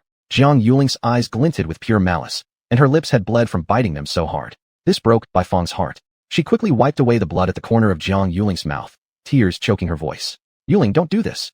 I'm pained just looking at it. If Jiang Yin dares to treat you like this, your father and I will fight back for you even if we have to give our lives. They completely forgot that if not for Jiang Yin earlier, the three of them would already be united in the afterlife. At the dining table, Tianlan worried that the previous incident might affect Jiang Yan's mood. Little Yin, what dish would you like to eat? Jiang Yin showed little interest. Anything. Tianlan gripped her hands tightly, glancing anxiously at Mo Beichen. What should we do? Little Yin is losing her spirits. Mo Beichen felt somewhat at a loss too. Dad, how about singing a song to liven things up? Mo Rong. Me? Are you sure? Huge question marks filled Mo Rong's big eyes. Mo Baekhin and Tianlan nodded unanimously, and even Jiang Yin glanced at Mo Rong once more. Mo Rong gritted his teeth and stood up. Little Yin, here goes nothing. The next moment, an ear-splitting sound reverberated. Jiang Yin couldn't help but frown. Stop before you continue. Mo Rong breathed a sigh of relief, collapsing onto his seat immediately to drink water, trying to reduce his presence. Suddenly, Jiang Yin spoke. I want to bring another person along. Is that all right? Chapter 123. Neither you nor I deserve. Upon hearing Jiang Yan's words, the three of them exchanged a glance in mutual understanding. Only then could it be truly considered a family reunion. Moreover, this clearly demonstrated the status of that person in Jiang Yan's heart, which was certainly not low. They hadn't thought it through carefully enough. As for Shi Yin, who received Jiang Yan's call, he couldn't help but feel nervous. Although his relationship with Jiang Yin had improved, there had never been an instance where she proactively invited him to a dinner gathering. He inevitably recalled the man at the groundbreaking ceremony in the northern part of the city. Could it be that Jiang Yan's current kindness was just a fleeting moment, preparing for a better farewell today? Thinking about this, Shi Yan's mood was far from good. Tian Yi, who was pouring water for Shi Yan, couldn't help but speak up. Leader, you don't look too happy. How about a drink to calm down? Shi Yan gave him a glare. You keep it for yourself. After saying that, Shi Yan draped his coat over his arm and strode out briskly. By the time he arrived at the Kyoto Grand Hotel, the dishes were already on the table. Jiang Yin, feeling bored, started fiddling with her phone. Mo Beichen, however, looked serious, with a murderous aura lurking beneath his sharp eyebrows and piercing eyes. Hadn't his younger sister even begun to recover yet, before someone lured her away? He was determined to test whether this person was worthy of Xiaoyan. Seeing Jiang Yan's composed appearance, after much deliberation, he cautiously opened his mouth. Xiaoyan, I heard your husband's legs aren't in great condition. Jiang Yan's hands paused as she played with her phone, and she didn't even lift her head. I've cured him. Mo Beichen had already noticed Jiang Yan's dissatisfaction, but concerning Xiaoyan's lifelong happiness, it was a role he had to play. Xiaoyan, I also heard that after your marriage, he left you alone in the villa for 2 months, ignoring you completely. By this point, Qinlan and Mo Rome also turned their gazes toward Jiang Yan. Jiang Yan understood their good intentions. Otherwise, she would have left the moment Mo Beichen asked his first question. With patience, Jiang Yan spoke. At first, we had some misunderstandings. Youthful arrogance, lack of understanding. Mo Beichen clenched his fists unconsciously. He is not favored in the Shi family, and now he has even been expelled from the family. From now on, the Shi family can no longer provide him any protection. At this point, Jiang Yan turned off her phone and placed it on the table. The click sound was particularly crisp, echoing slightly in the hearts of the 3 people opposite. Jiang Yan looked at them. Since you monopolize international intelligence operations, you should be aware that Xi'an's capital does not depend on the Shi family. Mo Beichen fell silent for a moment before speaking. I admit that the Y Group is a leading enterprise within Huagua's borders, but relying solely on these is not enough. Jiang Yan's expression deepened. I believe your understanding of Xi'an only goes as far as what he wants you to find out. Mo Beichen paused slightly. You mean my intelligence network cannot uncover his other businesses? Jiang Yan did not respond, implying affirmation. Mo Beichen wouldn't be so arrogant to think he could uncover all the secrets in the world. If Xi'an really was as described by Jiang Yan, then he had become somewhat intriguing. Before his thoughts were fully back, he heard Jiang Yan's voice continue. So what if he has or hasn't the support of the Shi family? So what if he doesn't have backing from any industries? I am his greatest support. As soon as these words were spoken, the room fell eerily silent. The hotel manager stood outside the private room and courteously addressed them. Mr. Xi'an, this way please. Hearing Jiang Yan's previous statement, Xi'an's dark expression eased slightly as he entered the room. Jiang Yan, lowering her guard, looked towards the door. You've come. She patted the spot next to her. Sit. Xi'an took his seat and then looked towards the 3 individuals across from him. Sure enough, it was the man from the groundbreaking ceremony at the tourist area. And his parents? Meeting members of the opposite sex and bringing parents along? Is it certain victory? Before Xi'an could contemplate further, Jiang Yan's hand rested on his leg. Let me introduce. This is my husband, Xi'an. Even Xi'an paused upon hearing this title. For the first time in public, he was introduced by Jiang Yan in such a manner. Out of politeness, Xi'an nodded lightly. Jiang Yan then introduced the trio across the table. The gentleman on the left is Mr. Mo Rong. The lady in the middle is Ms. Qinlan. As for the one on the right, Mo Beichen. The titles Jiang Yan gave them dropped a level, making it seem like they were complete strangers being introduced. Mo Beichen felt disarmed, having no justification to say anything. Xi'an bowed his head politely towards each of them. After the introductions, the atmosphere grew awkward. Qinlan, seeing the silent tension between Mo Beichen and Xi'an, quickly broke the silence with a laugh. The food is getting cold, Xiaoyan, let's eat. Thus, the meal continued in silent discord halfway through, the unspoken hostility hanging heavy in the air. Xi'an was the first to stand. Excuse me, I need to use the restroom. Subsequently, his provocative gaze landed on Mo Beichen's face. Mo Beichen coldly snorted and also put down his chopsticks. I need to go to the bathroom as well. You guys start eating without me. As the 2 of them left one after the other, anyone with eyes could tell where they were headed. Qinlan was worried Jiang Yan might be upset, so she cautiously tested the waters. Xiaoyan, Mo Beichen is excellent at reading people. Jiang Yan kept her head down, busy eating, not even raising her eyes. I know what you mean. Rest assured, if Xi'an can't handle even Mo Beichen, I wouldn't need you to say it. I'd break things off myself. Upon hearing this, Qinlan's eyebrows relaxed a little.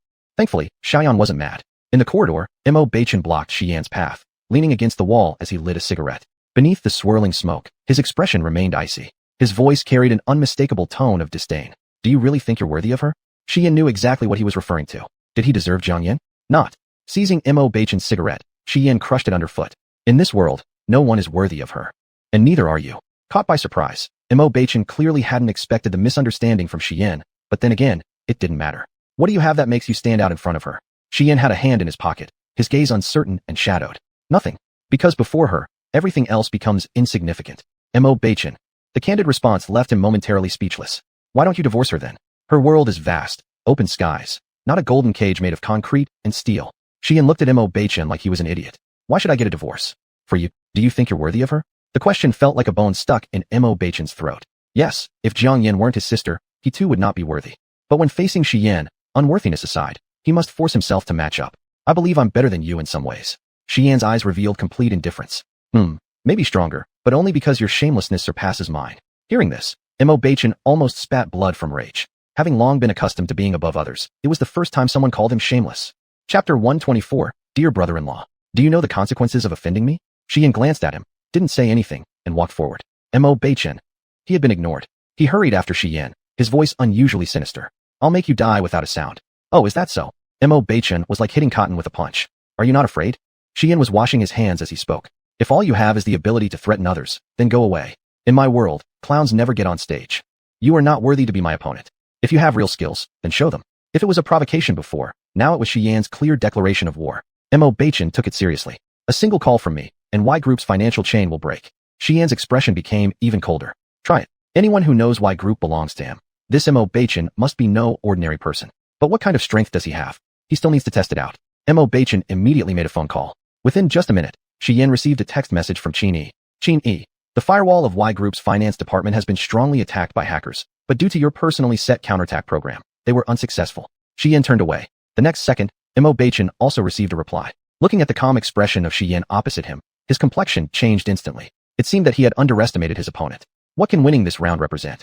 Xian no longer regarded Mo Bachan as an opponent, pausing for a moment as he passed him. I'm not going to divorce Jiang Yan. If you've got skills, let her leave me. Mo Bachan clenched his fists tightly hanging by his side, his voice cold like ice. Do you think you can protect her? Facing Mo Bachan, Xian's eyes dimmed slightly. He knew he couldn't protect her forever. But so what? I will protect her with my life. If there comes a day when I can't protect her anymore, I will accompany her. Hearing this, Mo Bachan turned around, looking at Xian's resolute back, and his tightly clenched fists relaxed again. Yes, Xian was right. How many people can match someone like Jiang Yan? How many dare claim they can protect her from the dangers she faces? Perhaps only Xian would share the same hardships and life-death moments with her. As for the brother-in-law Xian, though his mouth occasionally got him in trouble, Mo Bachan recognized him. After Xian and Mo Bachan returned, it was as if nothing had happened. Jiang Yan, having eaten her fill, elegantly wiped her lips. Then, standing up, she solemnly introduced someone to Xian. This is my biological father. This is my biological mother. This is my older brother. After saying these 3 sentences, Xian felt like there was a loud boom inside his head, as if something exploded. So, the person he was fiercely confronting and almost getting into a deadly conflict with wasn't any rival at all. It was Jiang Yan's older brother, his actual brother-in-law. Xian sat restlessly, rising abruptly with a whoosh. The trio on the other side also couldn't sit still upon hearing how Jiang Yan introduced them, rising abruptly with a whoosh. They looked at each other, their faces all showing various expressions. Xian first looked at Mo Bachan.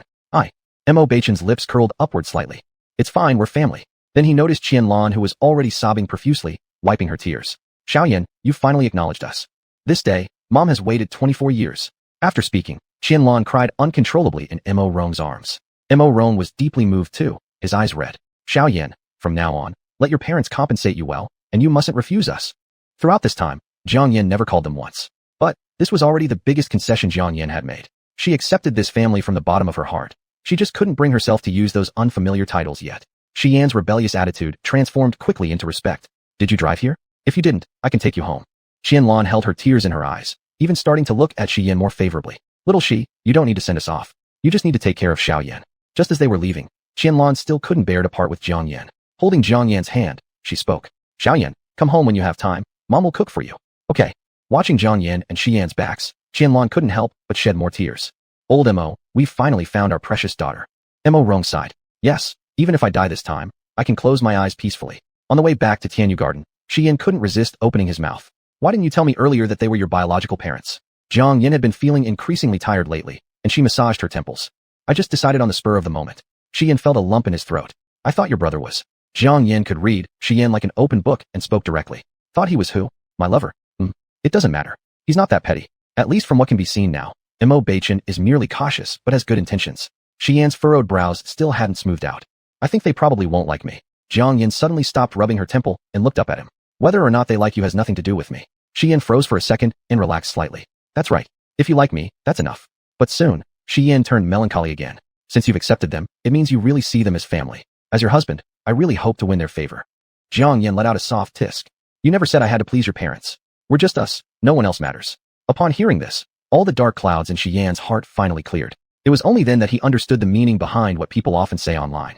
Family conflicts involving both sets of parents are entirely due to a lack of deep love. Just as the atmosphere became harmonious, it was broken by a sudden burst of rapid cell phone ringing. Xian glanced at the phone sitting on the dashboard and simply said, You answer it. Jiang Yan also saw the contact name on the screen. Well, Grandpa, no need to guess who it was. Jiang Yan crossed her arms and turned her head towards the window. Deal with your own problems yourself. Xian was a bit helpless and had to press the speaker button himself. Yes, Grandpa Hua. Hua Chuanting's voice full of vitality came through the phone. Little Xi, I've already returned to Tianqing. When will you visit this old man? Xian pressed his lips together slightly. Been pretty busy recently. For sure, I'll come the day after tomorrow for your birthday. Hu Chunting coughed lightly. Good, I'll wait for you. Tell Sheener to pick you up then. Xian knew exactly why Hu Chunting had made this call. Implicitly, it was a reminder. On his birthday, but didn't want to see him bring any other woman along. Chapter 125, Black Moon Wheel. Throughout the entire conversation, Jiang Yan's expression remained calm, as if she were discussing something completely unrelated to her. However, Xian did not let Jiang Yan suffer this indignity. Grandpa Hua, there's no need for Shinran to pick me up. I know the way. Besides, my wife hasn't been to Tian City yet. Let me take her around first. Don't worry, we won't miss your birthday banquet. As he spoke, Xian took Jiang Yan's hand. Hearing this, Hu Chunting paused for a second before sighing deeply. All right, have it your way. After hanging up the phone, he looked at the disheveled Hu Shinran with disappointment and frustration. Shinran, Grandpa knows you like Xian, but forcing love is never sweet, especially when he's already married. A prestigious miss of the Hua family lusting after a married man. This will reflect badly on both you and the Hua family. Hua Shinran's face turned pale, and there was even a hint of resentment in her eyes. Grandpa, if it weren't for you, perhaps he would have liked me long ago. What does that Jiang Yan have to do with anything? Hu Chunting shook his head. Shinran, Grandpa only asked Xian to look after you. Have you ever considered why, despite spending so much time together, he still married someone else without hesitation? Is the love you claim real? If they truly loved each other, how could others influence them? Hu Chunting was almost outright saying that Xian didn't like Hu Shinran at all. Yet Hu Shinran remained obstinate. Grandpa, I refuse to accept it. She is the one who ruined our relationship. She is the root cause of everything wrong here. Her expression darkened further as she spoke. Once she dies, Xian and I can start anew. Hu Chunting looked even older, coughing heavily. Shinran, you've tried countless times, but always failed against that Jiang Yan. Why don't you give up? She's no pushover either. By failing to harm her, you'll only hurt yourself more. Don't you want to make Grandpa worry? Hu Shinran's eyes watered, filled with hate. So, Grandpa, I'll do something at your birthday banquet. Please don't get angry. Hu Chuanting's complexion changed drastically. Nonsense. The Hua family has stood strong in Tian City for hundreds of years. The guests at my birthday banquet are representatives from all kinds of industries and families. Do you want our family to become a laughingstock across the nation? Hu Shinran nodded slightly, her gaze resolute. I've prepared for both outcomes. If my plan works and I manage to eliminate Jiang Yan, I promise I won't cause trouble at your banquet. If my plan fails, I humbly request that you pretend not to see. Hu Chuanting's face showed intense anger just as he opened his mouth. With a loud thud, Hu Shinran dropped to her knees, tears streaming down like broken strings, plopping onto the ground. Grandpa, please, just let me go crazy once. If I cannot win Xian back, I swear I'll stop obsessing over him. After a long silence, Hu Chunting helped her up. You're hopeless. Remember, your safety comes first. Hu Shinran wiped away her tears and laughed softly. Thank you, Grandpa. You've always spoiled me most. Go now, I'm exhausted. When Hu Shinran closed the door behind her, her expression instantly hardened. Her subordinate waiting outside approached her. Miss, everything is ready. Hu Shinran's features turned terrifyingly sharp. Ensure everything goes perfectly, or else your life is mine. Yes, miss. The storm was brewing, and the night was eerily quiet. Jiang Yan stood on the balcony overlooking the night view. A warm shawl was draped across her shoulders. Xian stood beside her. What's wrong? Can't sleep? Xian glanced at the black jade pendant she kept fidgeting with, and asked in a low voice. How does the thing in your hand compare to Qingqing jade? Jiang Yan came back to her senses. They're not on the same level. Not even in the same world. What function does it serve? At this question, Jiang Yan hesitated slightly. To be honest, what exactly the Black Moon Wheel did puzzled her the most. Though it was a magical artifact of the Xian realm, its capabilities were singular, space traversal. In the Xian realm, it enabled strides spanning hundreds of miles. In the mortal world, it could help her return to the Xian realm. Her nightly insomnia was all due to this. Everything she had experienced since arriving in the mortal world seemed to follow a predetermined plan. Otherwise, how else could one explain that precisely when she needed items to return to the Xian realm, the Black Moon Wheel conveniently reappeared in her life? There was a pattern to everything. Now she understood the recurring nightmares haunting her every night. They hadn't come out of nowhere. She had truly been betrayed, and her death had not been an accident. Seeing Jiang Yan surrounded by a chilling aura, Xian couldn't resist pulling her into his arms. All right, I won't ask anymore. Jiang Yan rested her head on Xian's shoulder, finally snapping out of her thoughts. Its function is only one, and that is... Jiang Yan turned sideways and wrapped her arms around Xian's waist. In an instant, a cool breeze blew in their faces, and they were already on the rooftop of the tallest building in the capital. The surprise in Xian's eyes gradually disappeared when he felt the warmth in his arms. It was like a miracle. Unbelievable. Teleportation. Jiang Yan nodded. Something like that, but it only has this one use. Xian held Jiang Yan tightly. In that case, it can't match the Qingqing jade. Jiang Yan didn't expect Xian to think the same as her. Why do you say that? Xian looked at the countless stars in the sky, his voice slow. The Qingqing jade allows us to be in sync with each other's feelings. Indeed, the two of them still shared a unique connection. I think so too. Under her care, although the Qingqing jade had no great power, protecting Xian was effortless. Moreover, it was their exclusive summoner. Jiang Yan touched the Qingqing jade on Xian's wrist. Consider it my engagement gift to you. What will you give me in return? Xian's eyes darkened slightly. Even if you don't say it, I've already started preparing. He had started preparations a month ago. Hearing this, Jiang Yin didn't ask anymore. The two watched the starry sky for a long time before they felt sleepy. When Shi Yin spoke to her and got no response, he looked down to find her leaning on his shoulder, asleep. A hint of helplessness passed through his eyes as he picked her up horizontally. When the staff of this building saw Shi Yin and Jiang Yin appear from the rooftop, they almost dropped their jaws in shock. If they remembered correctly, no one went up to the rooftop, and these two were not even customers of their hotel. The manager rushed over. "Excuse me, what service do you need?" Shi Yin gave him a glare. The manager fell silent immediately. "Prepare a car for me." Just by looking at Shi Yan's aristocratic demeanor, it was clear he wasn't someone to be trifled with, so the manager didn't dare to slack off. "Yes." As Shi Yin looked down at Jiang Yin, his expression was especially gentle. "Let's go home." Chapter 126, Deliverance of All Beings. Jiang Yin woke up the next day. She had an unusually peaceful night's sleep. Shi Yin was still by her side, a rare occurrence. "Didn't you go to the company?" "Not going." He planted a kiss on Jiang Yin's forehead. "We're going to Tiang City." Jiang Yin paused for a moment as her drowsiness faded. "Haven't we heard that Mr. Hu's birthday banquet is tomorrow? Tiang City has a lot of fun stuff. Let's go one day earlier."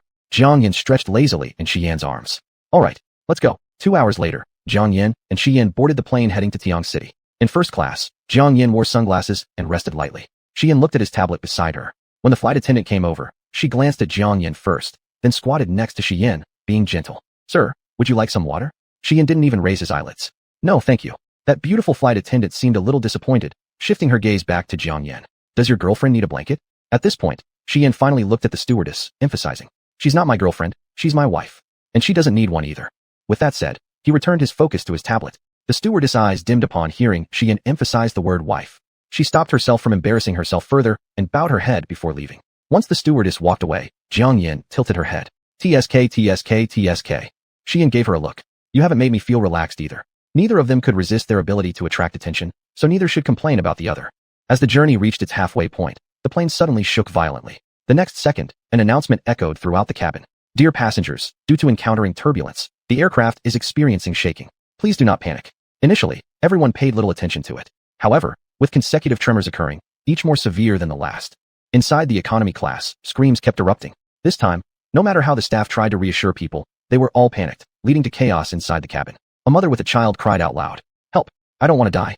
My kid is only 3 years old. My mom is still waiting at the hospital to see my child and me one last time." A middle-aged man wearing glasses sobbed. "I used all our family savings to cure my cancer. I wanted to relax this time around. What did I gain from it?" A young couple cried together. "We are getting married soon." Two elderly grandmothers and grandfathers looked at each other with tears streaming down their faces. "Old man, in the next life, let's be spouses again." A little girl wiped her eyes. "Mama, I haven't seen the sea yet." While the economy class was full of pandemonium, the business class was utterly silent. Most of the people here had weathered many storms. Amidst the constant turbulence, one sigh arose. "If only I had known this would happen today, I wouldn't have divorced her. I still love her deeply." A man stroked the hair of the boy next to him. "Son, don't be afraid. Daddy will stay with you. Do you miss mommy too? Let's find her together."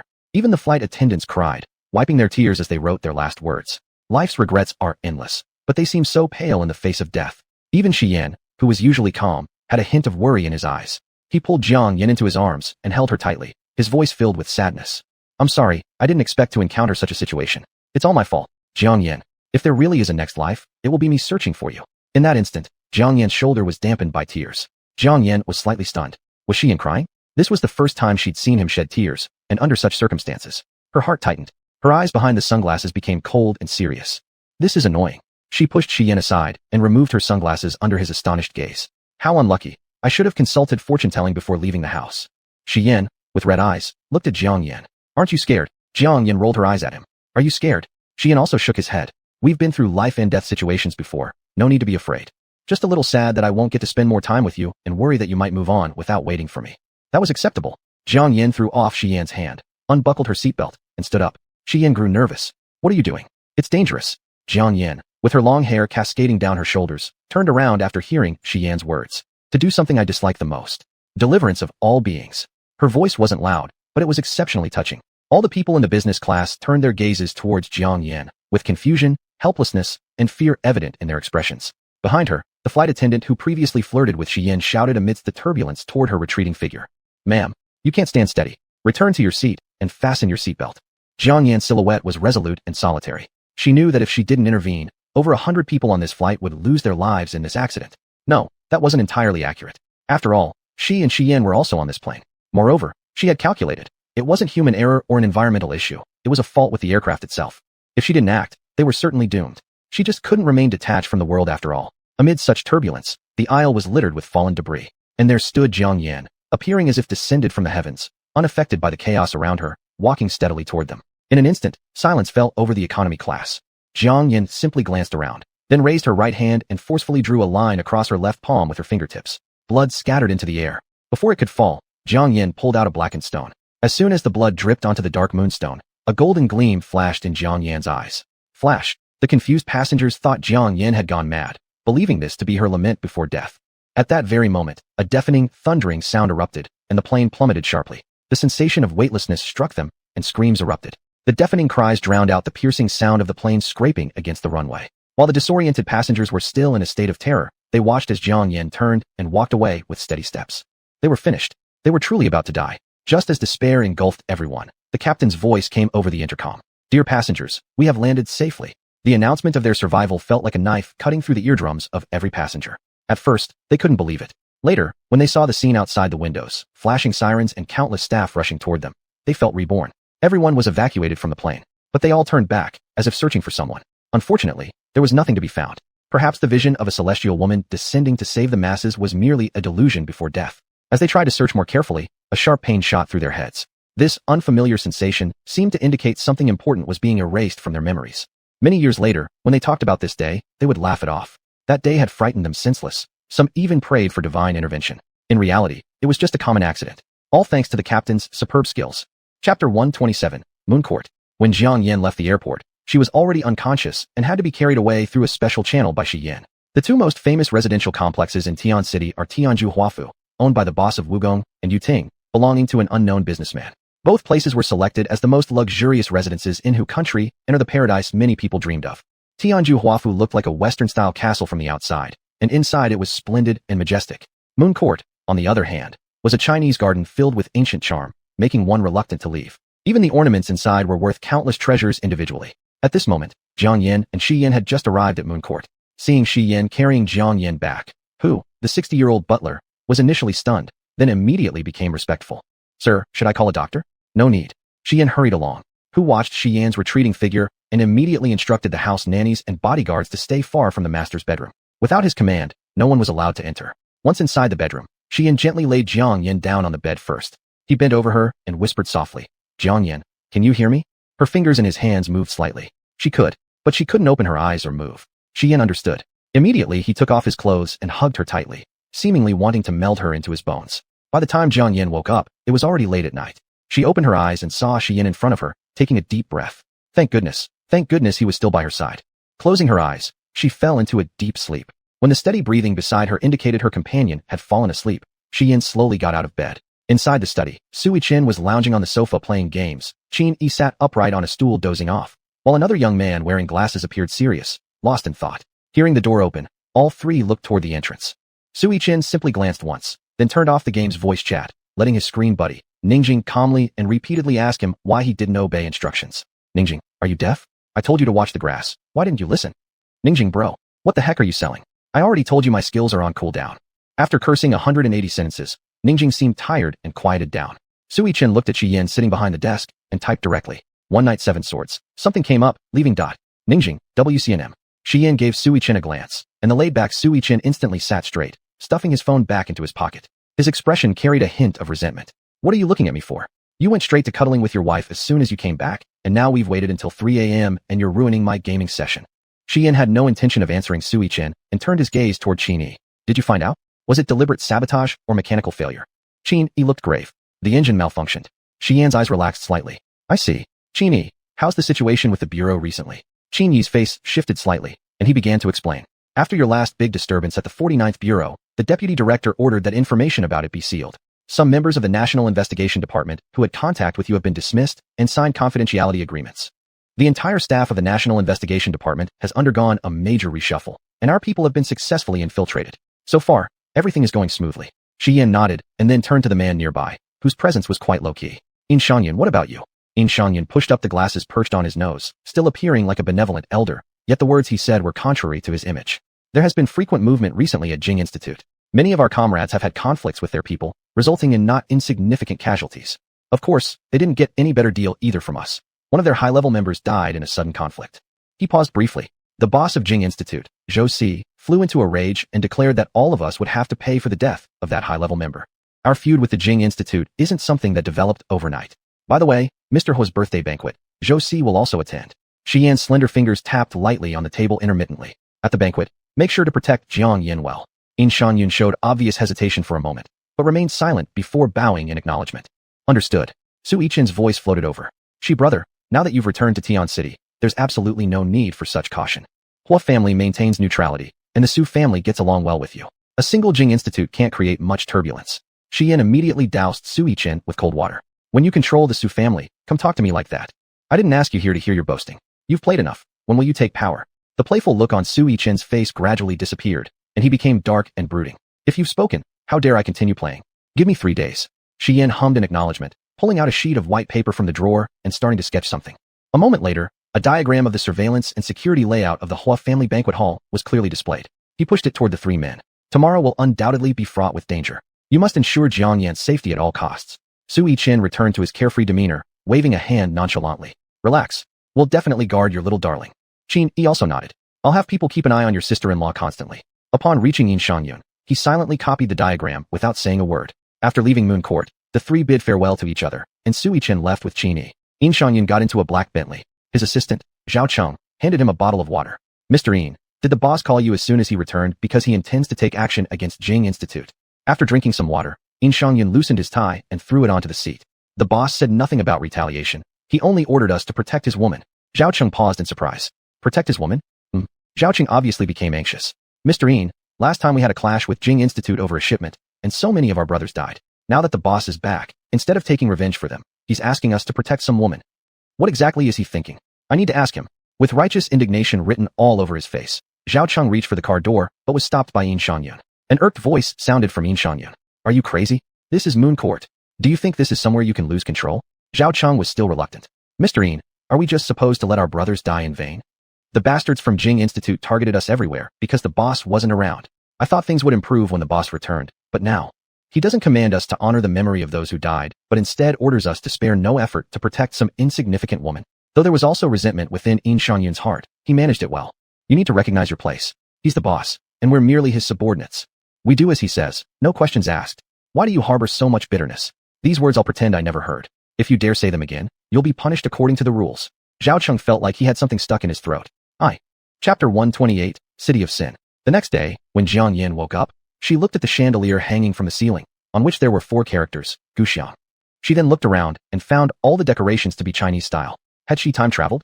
Before she could think further, the door clicked open and Shi Yin entered with breakfast. Forget about the classic decoration. Even this breakfast was well prepared. Blue and white porcelain bowls and chopsticks, various kinds of beautifully presented cakes and porridge. There was a vivid illusion of living in ancient times. Jiang Yin tilted her head and looked at him. Where are we? Shi Yin placed the plate on the nearby dining table. Yeah, this bedroom is more than 100 square meters large, with tea tables and dining tables present. What caught her attention the most was the carved dragon and phoenix screen by the entrance.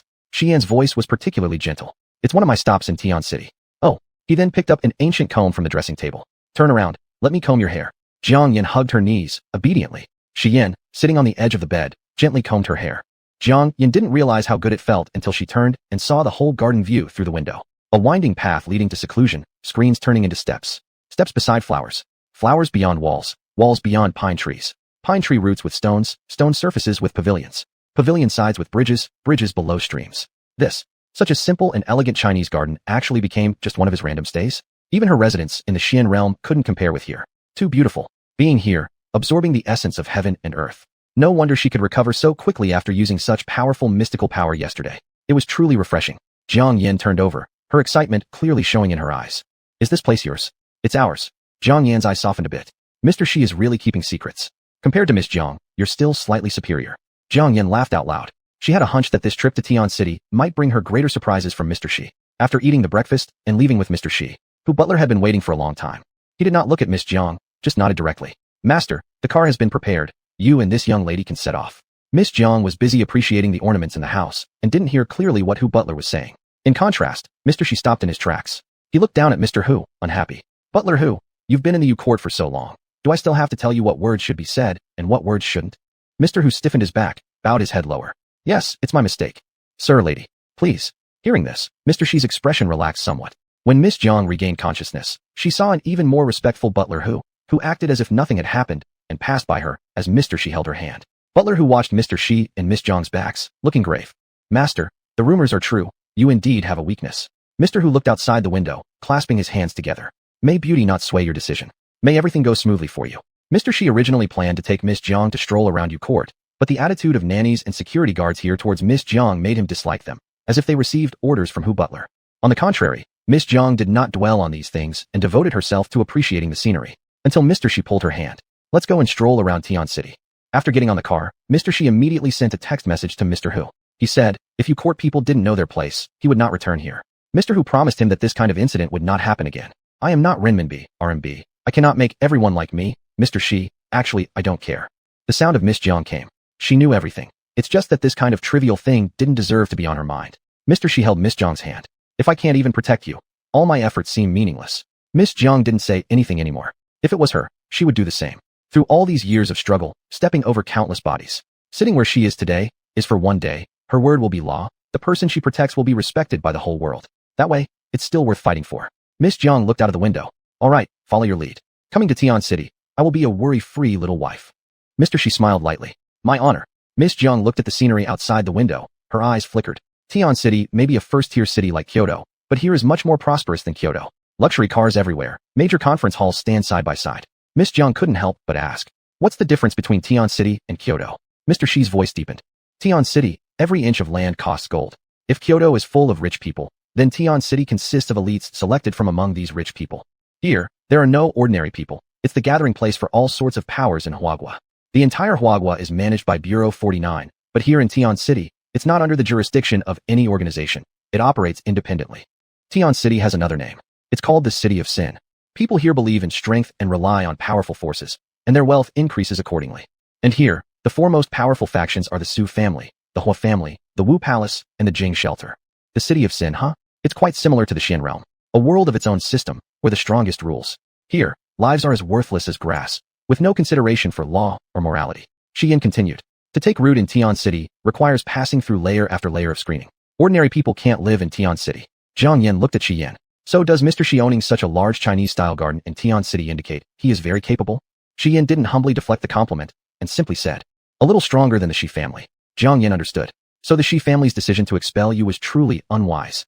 The way they treated you before, if one day they find out that you've made a place for yourself in Tian City, they'll probably regret it so much their intestines will turn green.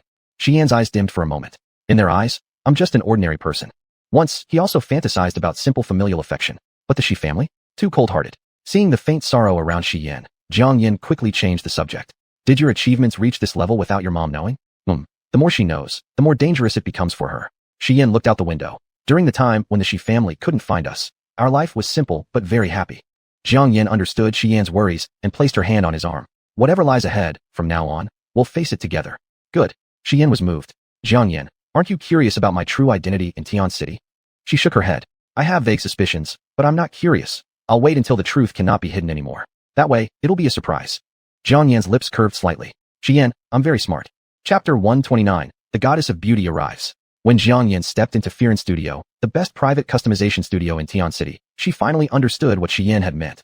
It was 20 stories tall, each floor featuring a different customization style. Just a styling studio, it seemed too exaggerated. The scale almost rivaled in Jingdou-based listed company. The receptionist led them up to the 17th floor. A female stylist with a high ponytail was already waiting by the elevator entrance. Mr. Shi, Mrs. Shi, this way, please. In all the time Jiang Yan had been with Xian, this was the first time someone had called her that. Mrs. Shi? Not bad at all. Stylist Linda introduced the styles suitable for Jiang Yan. Your facial features are very delicate, basically requiring no major modifications. Mrs. Shi, you're really beautiful. Linda lavished her compliments generously. They worked in this field, discovering beauty and appreciating it. Looking at Jiang Yan was truly a feast for the eyes. Mrs. Shi, what colors do you usually like? Black, red. Linda nodded knowingly, her eyes flickering. I understand. Jiang Yan looked at the two evening gowns pushed in front of her. One was a long black dress, V-necked in the front, fully exposing her back in the back, grand and noble, cold and beautiful. The other was a red leg-exposing gown, slid up to the root of her left thigh, quite seductive. Jiang Yan was very satisfied, while Xian's face darkened like the bottom of a pot. Beautiful as it was, he didn't dare to imagine how provocative Jiang Yan would be wearing this. Just as he was about to speak, Linda raised a hand. All these go down. We won't wear any of those. Xian visibly relaxed. Linda snapped her fingers. Since you like black and red, it means you're also inclined towards these two color systems in your daily life. But since you're here with me, I won't let you stay the same. Today, we'll wear pink. The next second, Linda's assistant pushed out a light pink gown in front of Jiang Yan. Jiang Yan furrowed her pretty brows. In her world, pink always gave her the impression of being soft and weak. She looked so radiant. She should wear more ostentatious colors that matched her personality. You sure? Linda nodded. Please trust me. Although Jiang Yan didn't like it, she didn't refuse. After all, she came to Tian City to be a doting little wife, not an overbearing career woman. Besides, she hadn't worn such a pink dress before. Unimaginable. By Xian's side, there was also an anticipation in his eyes. Until Linda spoke up. Mr. Shi, I'm going to put makeup on Mrs. Shi. My assistant will take you to the 18th floor, where special male styling designs are done. Xian was just about to refuse when Jiang Yan turned around, already standing up. Don't refuse, we're white. The two exchanged glances like surprises swapped, filled with subtlety. Xian paused. Okay. 3 hours later, Xian was already sitting on the VIP sofa on the 17th floor. He cast his gaze downward, looking at his white shirt and black lining, feeling somewhat uncomfortable. Like Jiang Yan, in public settings he always wore serious black business suits. White, he never tried. As he was lost in thought, the makeup room door opened. He habitually lifted his eyes, but couldn't move them away again. Jiang Yan walked out slowly, dressed in a deep V, strapless pink long gown. Pink gave a sweet and romantic impression, while the deep V design appropriately added a bit of sensuality. The fine fabric and exquisite tailoring made this long gown appear tailor-made for Jiang Yan. The pleating design at the skirt resembled blooming flowers, adding a touch of liveliness and grace. The sash at the waist not only accentuated her slim waist, but also made her overall figure proportions look even better. Her neck and shoulders were adorned with pearl layers, her long hair slightly curled, falling naturally over her shoulders. If there was a goddess of beauty in this world, it would absolutely be Jiang Yan. Not just Xian, all the staff on the 17th floor couldn't tear their eyes away, their eyes brimming with amazement. So beautiful, truly beautiful. Xian stood up and quickly strode toward Jiang Yan, as if heading towards his entire world. Jiang Yan looked up at him, her eyes similarly unable to wander. The white suit exuded elegance, the black underlining brimmed with restraint. Very eye-catching. Mr. Shi, you're very handsome today. Just as Jiang Yan finished speaking, her neck was caught by a large hand. He showed no reserve for his love for Jiang Yan. He kissed her deeply, his gaze full of affection, yet stopping momentarily. Mrs. Shi, I don't quite want to take you to the party.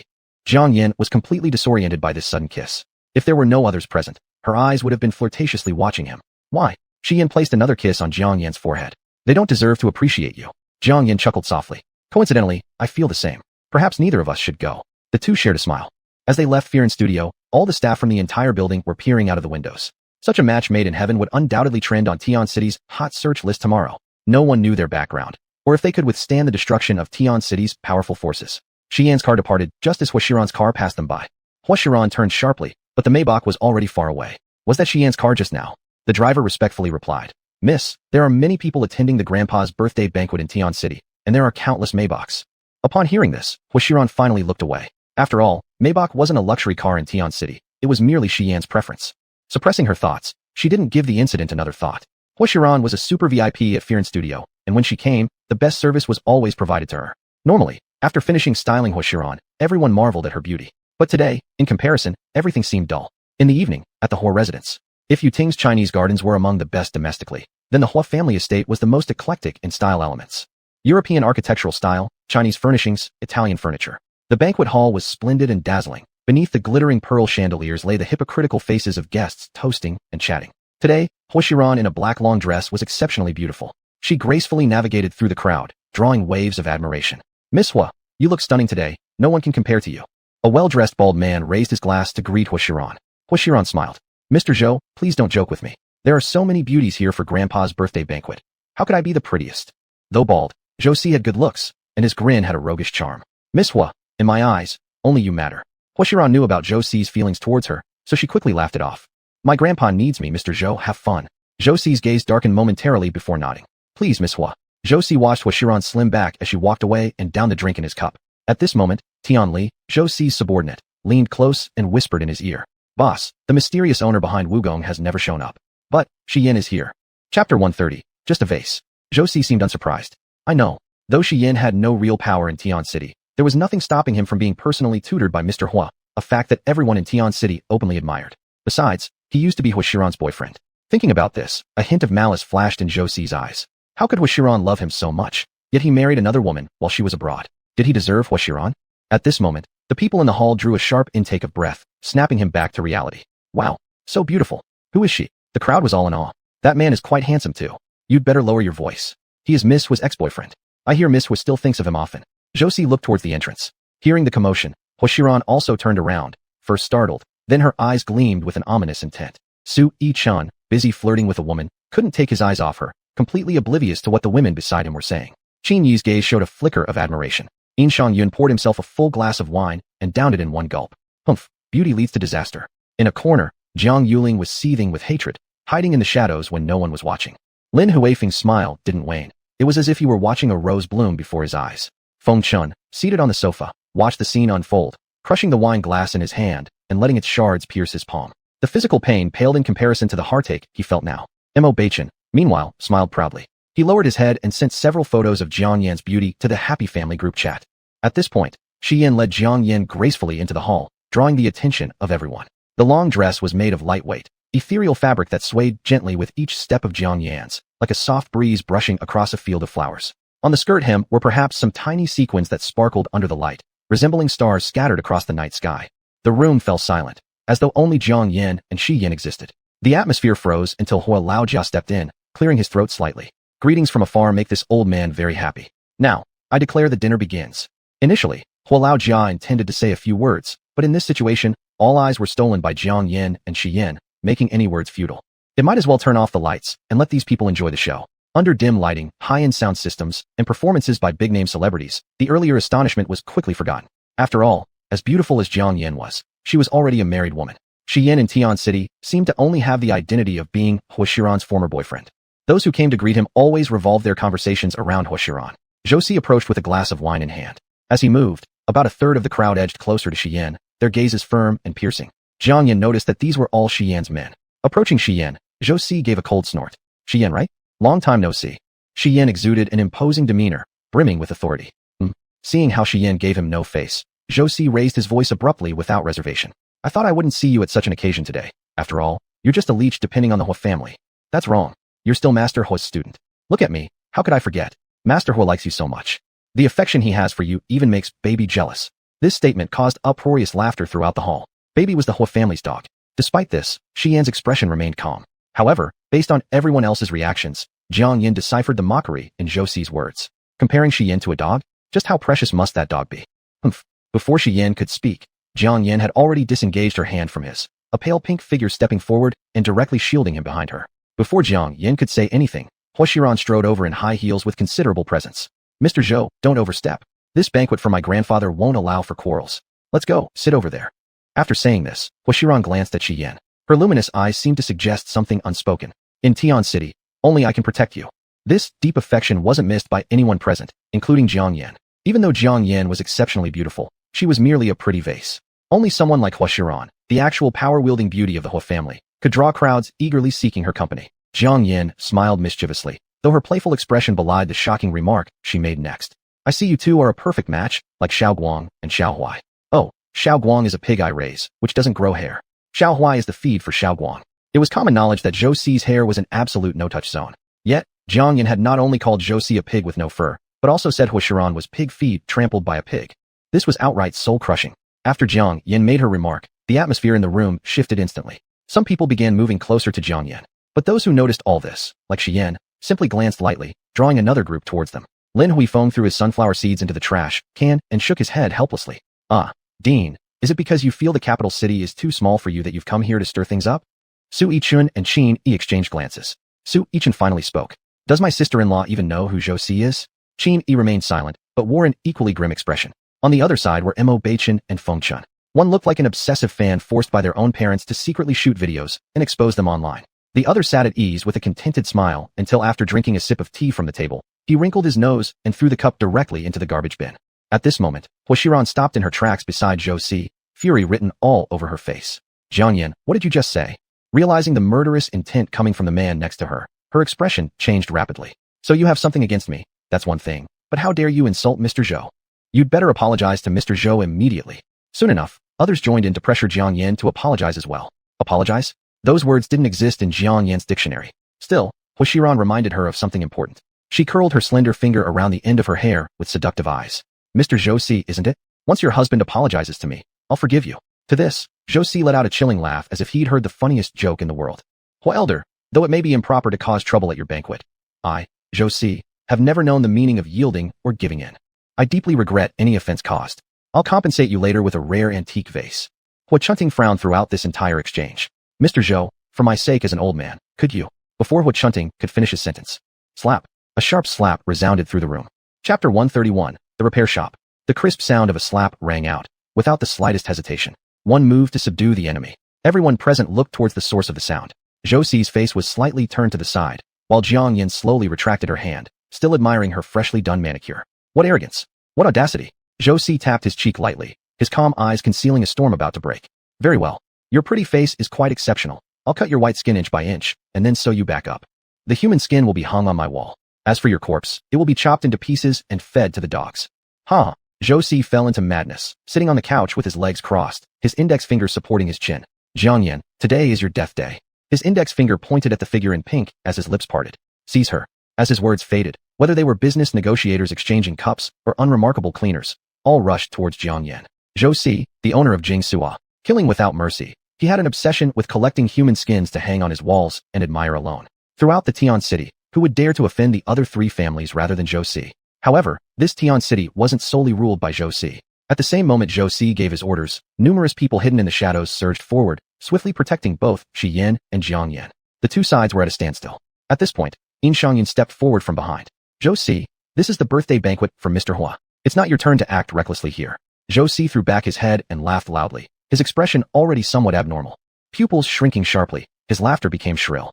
Today, even if the Heavenly King comes, she won't be saved. Suddenly, he calmed down again. I've said that disturbing Mr. Hua's birthday will be compensated. But this woman has to die today. Yin Shangyin frowned.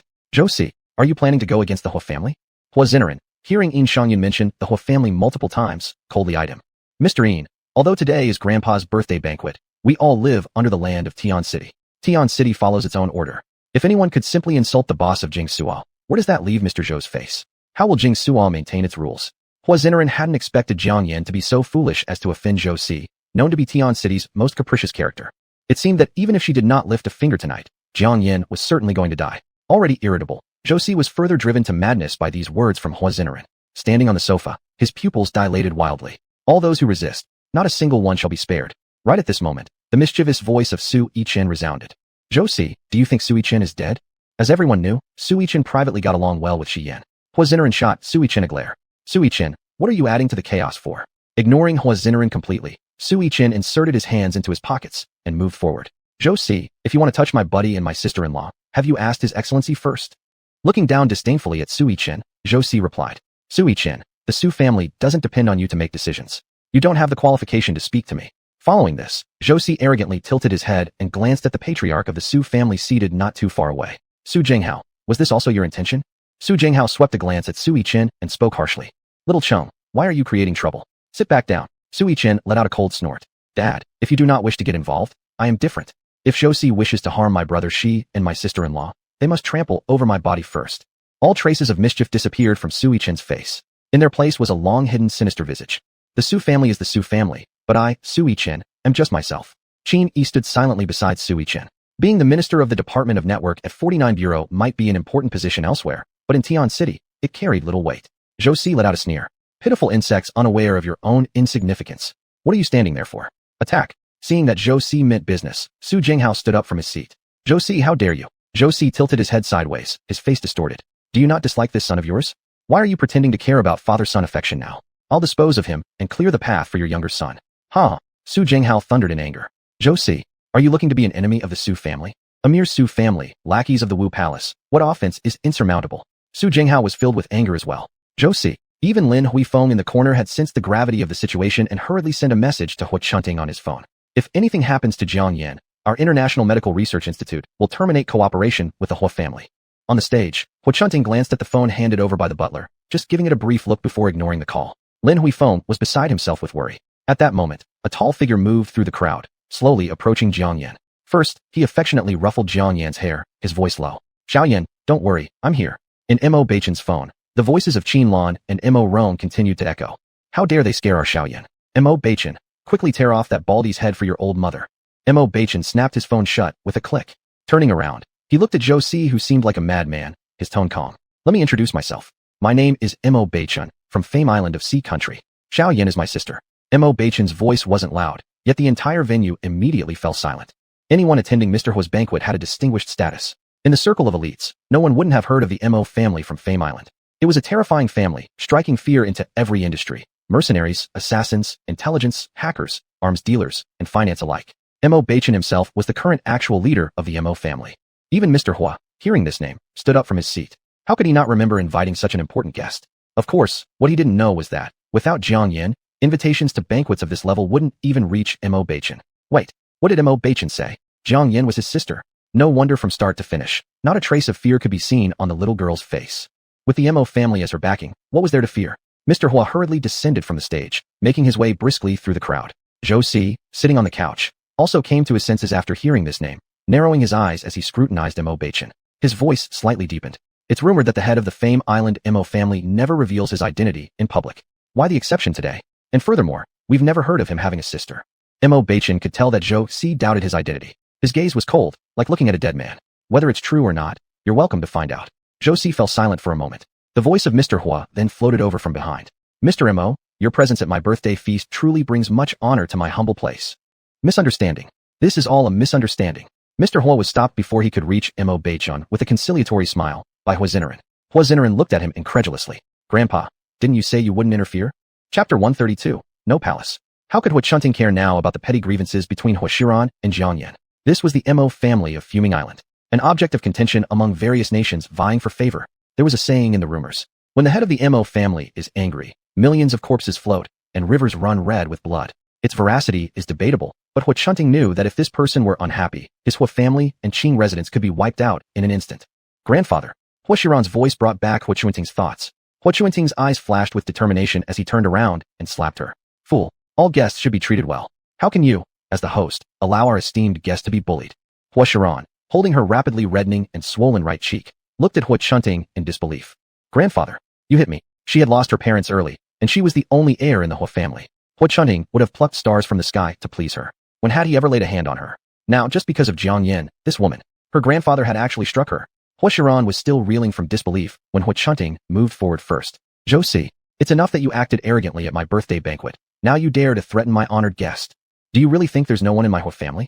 As soon as Hua Chunting spoke, the Hua family bodyguards quickly took control of the situation. Seeing the wind changing, Zhou Si's eyes flickered with murderous intent, then immediately suppressed it as he hopped off the couch. Although my Qing residence does not wish to have enmity with the Mo family, Mr. Mo, your sister made the first move. My Qing residence isn't made of clay either. You make her apologize to me, and we'll let it go. Mo Bachin didn't even bother to ask Jiang Yan's opinion, directly jumping to her defense. Apologize? The last person who asked my Mo family to apologize is already dead. You commit suicide in front of me, and I might be able to express my apologies on behalf of my sister to your corpse. What arrogance, what haughtiness. Zhou Si was also a celebrated figure in Huaxia, yet such humiliation by Mo Bachin darkened his face. Just as he was about to speak, Jiang Yan's figure appeared before him. With Zhou Si's sharp sensitivity to danger, he became immediately alert. What are you going to do? Jiang Yan's delicate hand rested lightly on Zhou Si's shoulder. Before Zhou Si realized it, his shoulder felt as if carrying a heavy burden. Even he, a seasoned warrior, was already struggling under the pressure of her hand, almost tipping over. Only then did Zhou Si realize how terrifying Jiang Yan was. You, who exactly are you? Jiang Yan's gaze was cold and severe, her voice piercingly icy. My lady doesn't rely on anyone. Killing you would be a mere flick of my wrist. With a forceful exertion of strength, a thud sounded as Zhou Si fell to his knees, the floor tiles shattering where his knees struck them. Bright red blood seeped through his white suit pants. Zhou Si's face instantly paled. He couldn't believe it. As a skilled martial artist, he was reduced to this state by Jiang Yan, a woman seemingly unable to tie a chicken. Who exactly was she? Without letting Zhou Si dwell further, Shi Yan approached Jiang Yan and handed her a handkerchief. Such trash like him, leave him to me. Why dirty your hands? He carefully wiped Jiang Yan's fingers, as though no one else existed. Seeing Zhou Si getting into trouble in his Hua family, Hua Chunting frowned worriedly. Little Shi this. Shi Yan didn't turn back, his cold eyes looking down at Zhou Si still struggling to get up on the ground. Zhou Si, Qing has been rampant in Tianqing for so long, truly thinking no one can hold you accountable? Shi Yan leaned down and grabbed Zhou Si's chin. Your insignificant life, I will spare for now since I have many more accounts to settle with you. But these people you've brought, not a single one will leave. Hua Chunting sighed. Little Shi, what grudge or enmity do you have with Zhou Si? Just listen to me and escort Zhou Si out immediately. My birthday feast cannot be disrupted like this. Little Shi, Hua Chunting wanted to quickly end this commotion using his bond with Shi Yan. After all, offending Mo Bachin was something he couldn't afford. Qing's matters were none of his business. The Mo family was far away, but Qing was right here in Tianqing. If conflict arose, given Zhou Si's nature, future troubles would surely mount. In front of Jiang Yan and Mo Baichen, he dared not interject, but Shi Yan, Jiang Yan's husband, could certainly stop this mess. But Shi Yan paid no heed to his words. Instead, he glanced towards Yin Shangyun beside him. Yin Shangyun, make your move. Hu Chunting sighed again. Little Shi, have you gone mad too? The feud with Qing, and even taking on Wu Palace? Don't you know that if these forces wanted to kill you, they... Before Hu Chunting finished his sentence, warm blood splattered onto his face, dyeing the white hair at his temples red. Hu Chunting turned incredulously to look. As soon as the group led by Yin Shangyun moved in unison, within just a few moments, they had wiped out every single person that Zhou Si had brought along. Before their necks were slashed, none of them had realized what hit them. Just like Hu Chunting thought, how could a simple banquet summon killers from Wu Palace? And so, without any guard up, they lost the upper hand.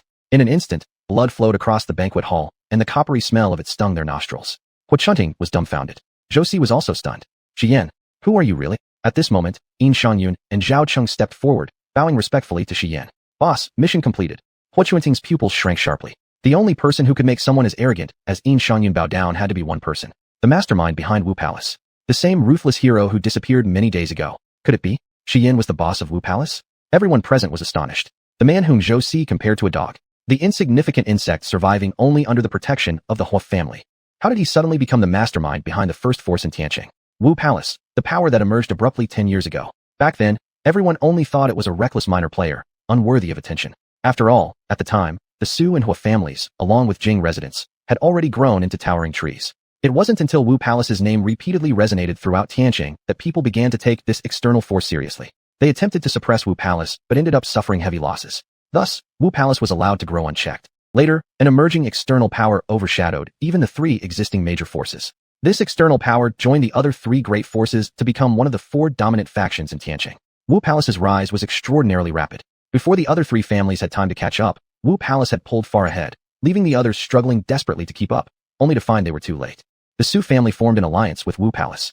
The Hua family remained neutral. Only the Jing residents refused to back down, persistently opposing Wu Palace. All were filled with curiosity about the mastermind behind Wu Palace. No, beyond curiosity, there was admiration. What kind of extraordinary leader must it take to bring Wu Palace to such a height? Alas, 5 years ago, according to insiders at Wu Palace, their boss had vanished suddenly. Many assumed Wu Palace's boss had died and started encroaching on its territory. But clearly, they were mistaken.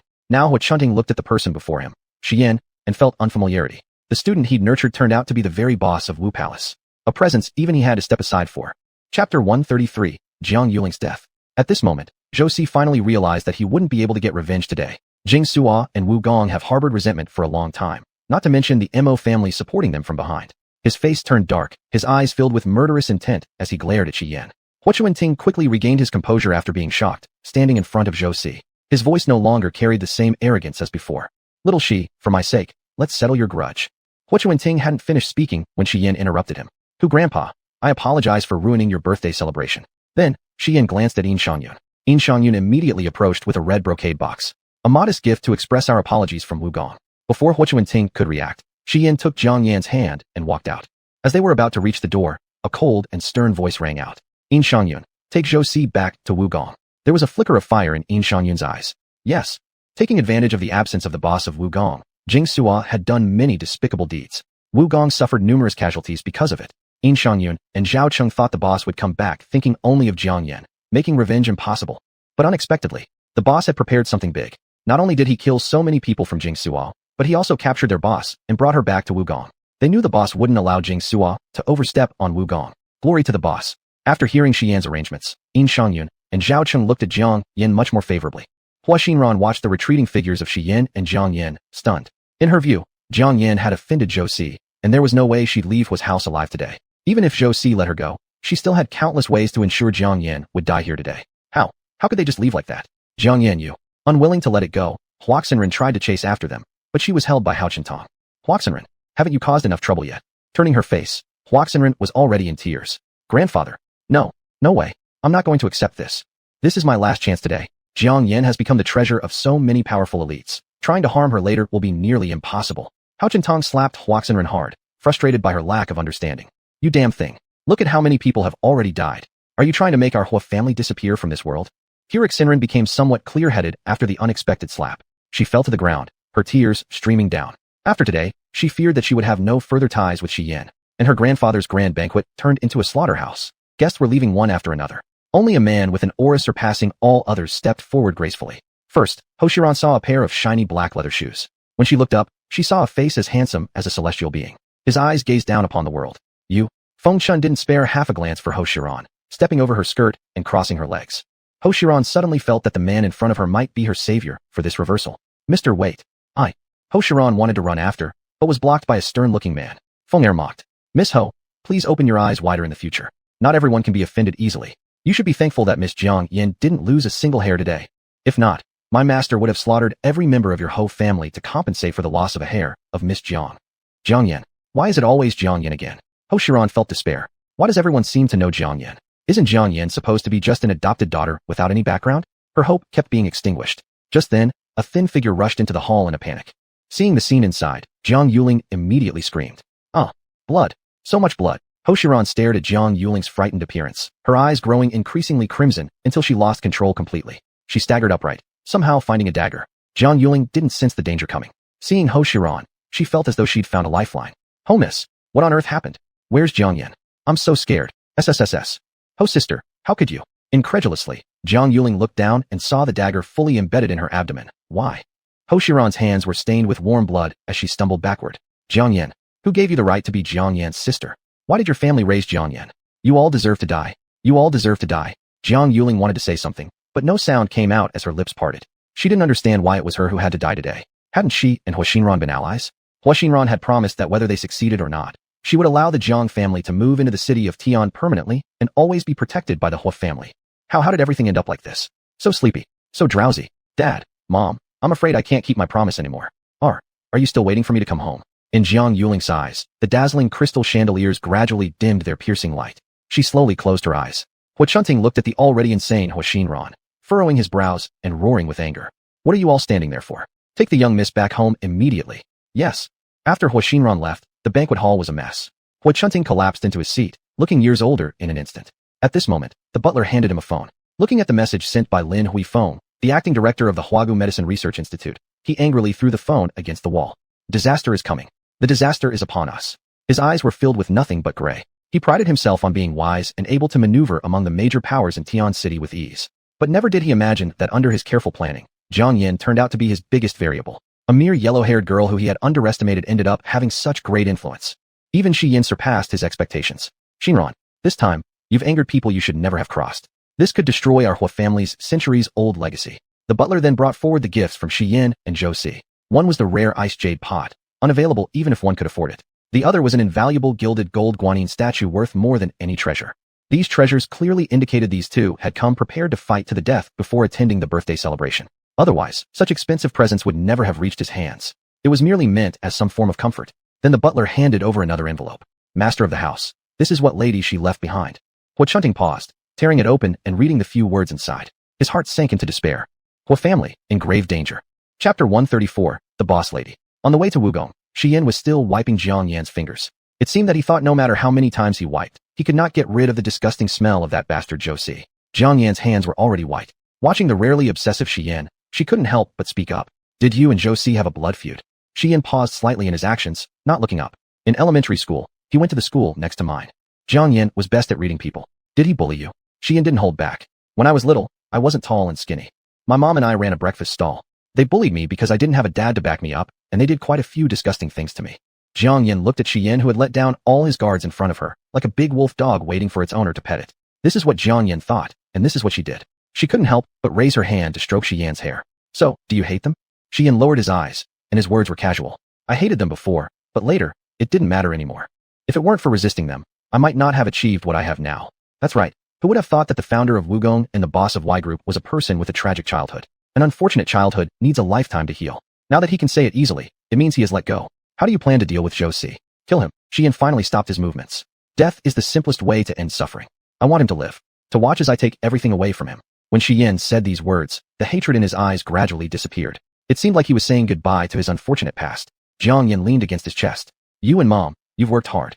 Without power or influence, being at the very bottom of society and working hard to get to where they are today must have been incredibly tough. Jiang Yin felt nothing but heartache for him. Just like in the Nine Heavens mystical sect. She was taken back to the sect by her master when she was born, and couldn't understand the hardships ordinary cultivators faced trying their whole lives to enter the Nine Heavens mystical sect. Since their starting points were different, they could never truly empathize with each other. Jiang Yin snuggled in Xian's arms, tightly embracing his waist. Xian, from now on, I'll protect you. At that time, Zhou Si still didn't know that his nightmare was about to come, sitting in the car and yelling, "In Shanyan, my legs hurt so much. I advise you to send me to the hospital as soon as possible. If anything happens to my legs, I will flatten your Wugong." The co-driver In Shanyan coldly snorted. "Zhou Si, our boss is back. Do you really think the things you've done to Wugong can be erased? I advise you to be reasonable. Perhaps our boss might show mercy and leave your body intact." Zhou Si completely disregarded Xian. "TCH, do you think my people at Jing Institute eat grass? If Wugong really dared to move against us, they would have done so long ago, instead of waiting until now." Zhou Si's arrogance made Zhao Cheng beside him furious, and he punched Zhou Si's shiny head. "Zhou Si, go to hell." Zhou Si was dazed by the sudden punch. "What the F***? A small nobody like you dare hit me? Wait till I return to Jing Institute. I will dig out your ancestors and flay their bodies." Zhao Cheng wanted to hit him again, but In Shangyun shot him a look. "Zhao Cheng, be careful. Zhou Si is someone our boss wants." Zhao Cheng had to suppress his anger, speaking fiercely. "After entering Wugong, do you actually expect to walk out alive? Our boss won't let you off. I'm waiting for you to cry dad and beg for mercy at my feet." Wugong was built in the center of Tianqing, in the most bustling area. It covered thousands of mu of land, majestic and grandiose, with tight security. When Xian's car drove in, all the guards faced the car respectfully. "Welcome, boss." If elsewhere, the title boss sounded somewhat old-fashioned. But in Tianqing, people of status were respectfully called boss, and Jiang Yin had gotten used to it. She looked at the scenery outside the window of Wugong and couldn't help but speak. "No wonder you have a place like Yuding. Here is even more like a fairyland. Mr. Shi, you have good taste. Let's stay here for a while." Xian pulled Jiang Yin back into his arms. "You can choose wherever you want to stay. I'll follow your choice. Later, I need to meet with Zhou Si. You can wander around here alone. I'll have Qi Fei follow you." Jiang Yin refused outright. "Do you still not trust your own territory?" Xian's eyes flickered. Jiang Yin understood. "Looks like you don't trust it. All right, with me here, it's your people from Wugong who should be worried. You'd better hope no one with poor judgment bumps into me." Xian chuckled softly. "Even if there really is someone like that, they deserve it. Be safe. Call me if anything happens." Jiang Yin thought Xian was nagging like an old woman and waved her hand dismissively. "Understood, understood." After getting off the car, Jiang Yin walked towards a park. Xian retracted his gaze from Jiang Yin and his expression turned cold. "Have In Shangyun bring Zhou Si to see me." "Yes." As soon as Jiang Yin stepped on the cobblestone path, she heard murmured voices ahead. A middle-aged man sighed. "I heard the boss is back, and he brought a woman. The housekeeper told me that the boss has a special affection for this woman. Beauty brings disaster. Disaster caused by beauty." Nearby, a man with braids kicked the pebbles at his feet lazily. "Lu, what are you implying by telling me all this?" Luda Fa leaned in closer and lowered his voice. "Tian Air, now that the boss has been gone for so long, finally coming back, our territory of Wugong should expand.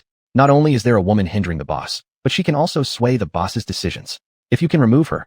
Before Luda Fa could finish his sentence, Tian Air gave him a glare. "Tian E has warned me more than once not to harm that woman. You want me to get rid of her? Do you think I'm your tool? Why don't you do it yourself?"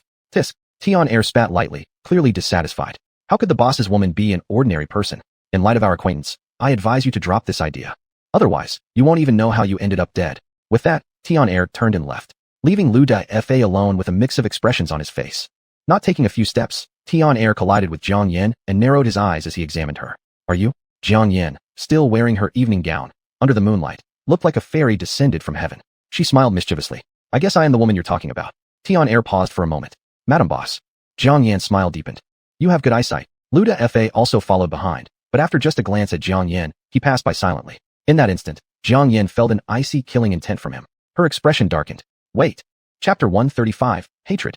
Upon hearing Jiang Yin's voice, Lu Defa stopped in his tracks but did not turn around. His tone was displeased. "Is there something you need?" Under the bright moonlight, a layer of killing intent arose in Jiang Yin's calm eyes. "You just said you wanted to kill me?" Lu Defa stiffened. "You must have heard wrong."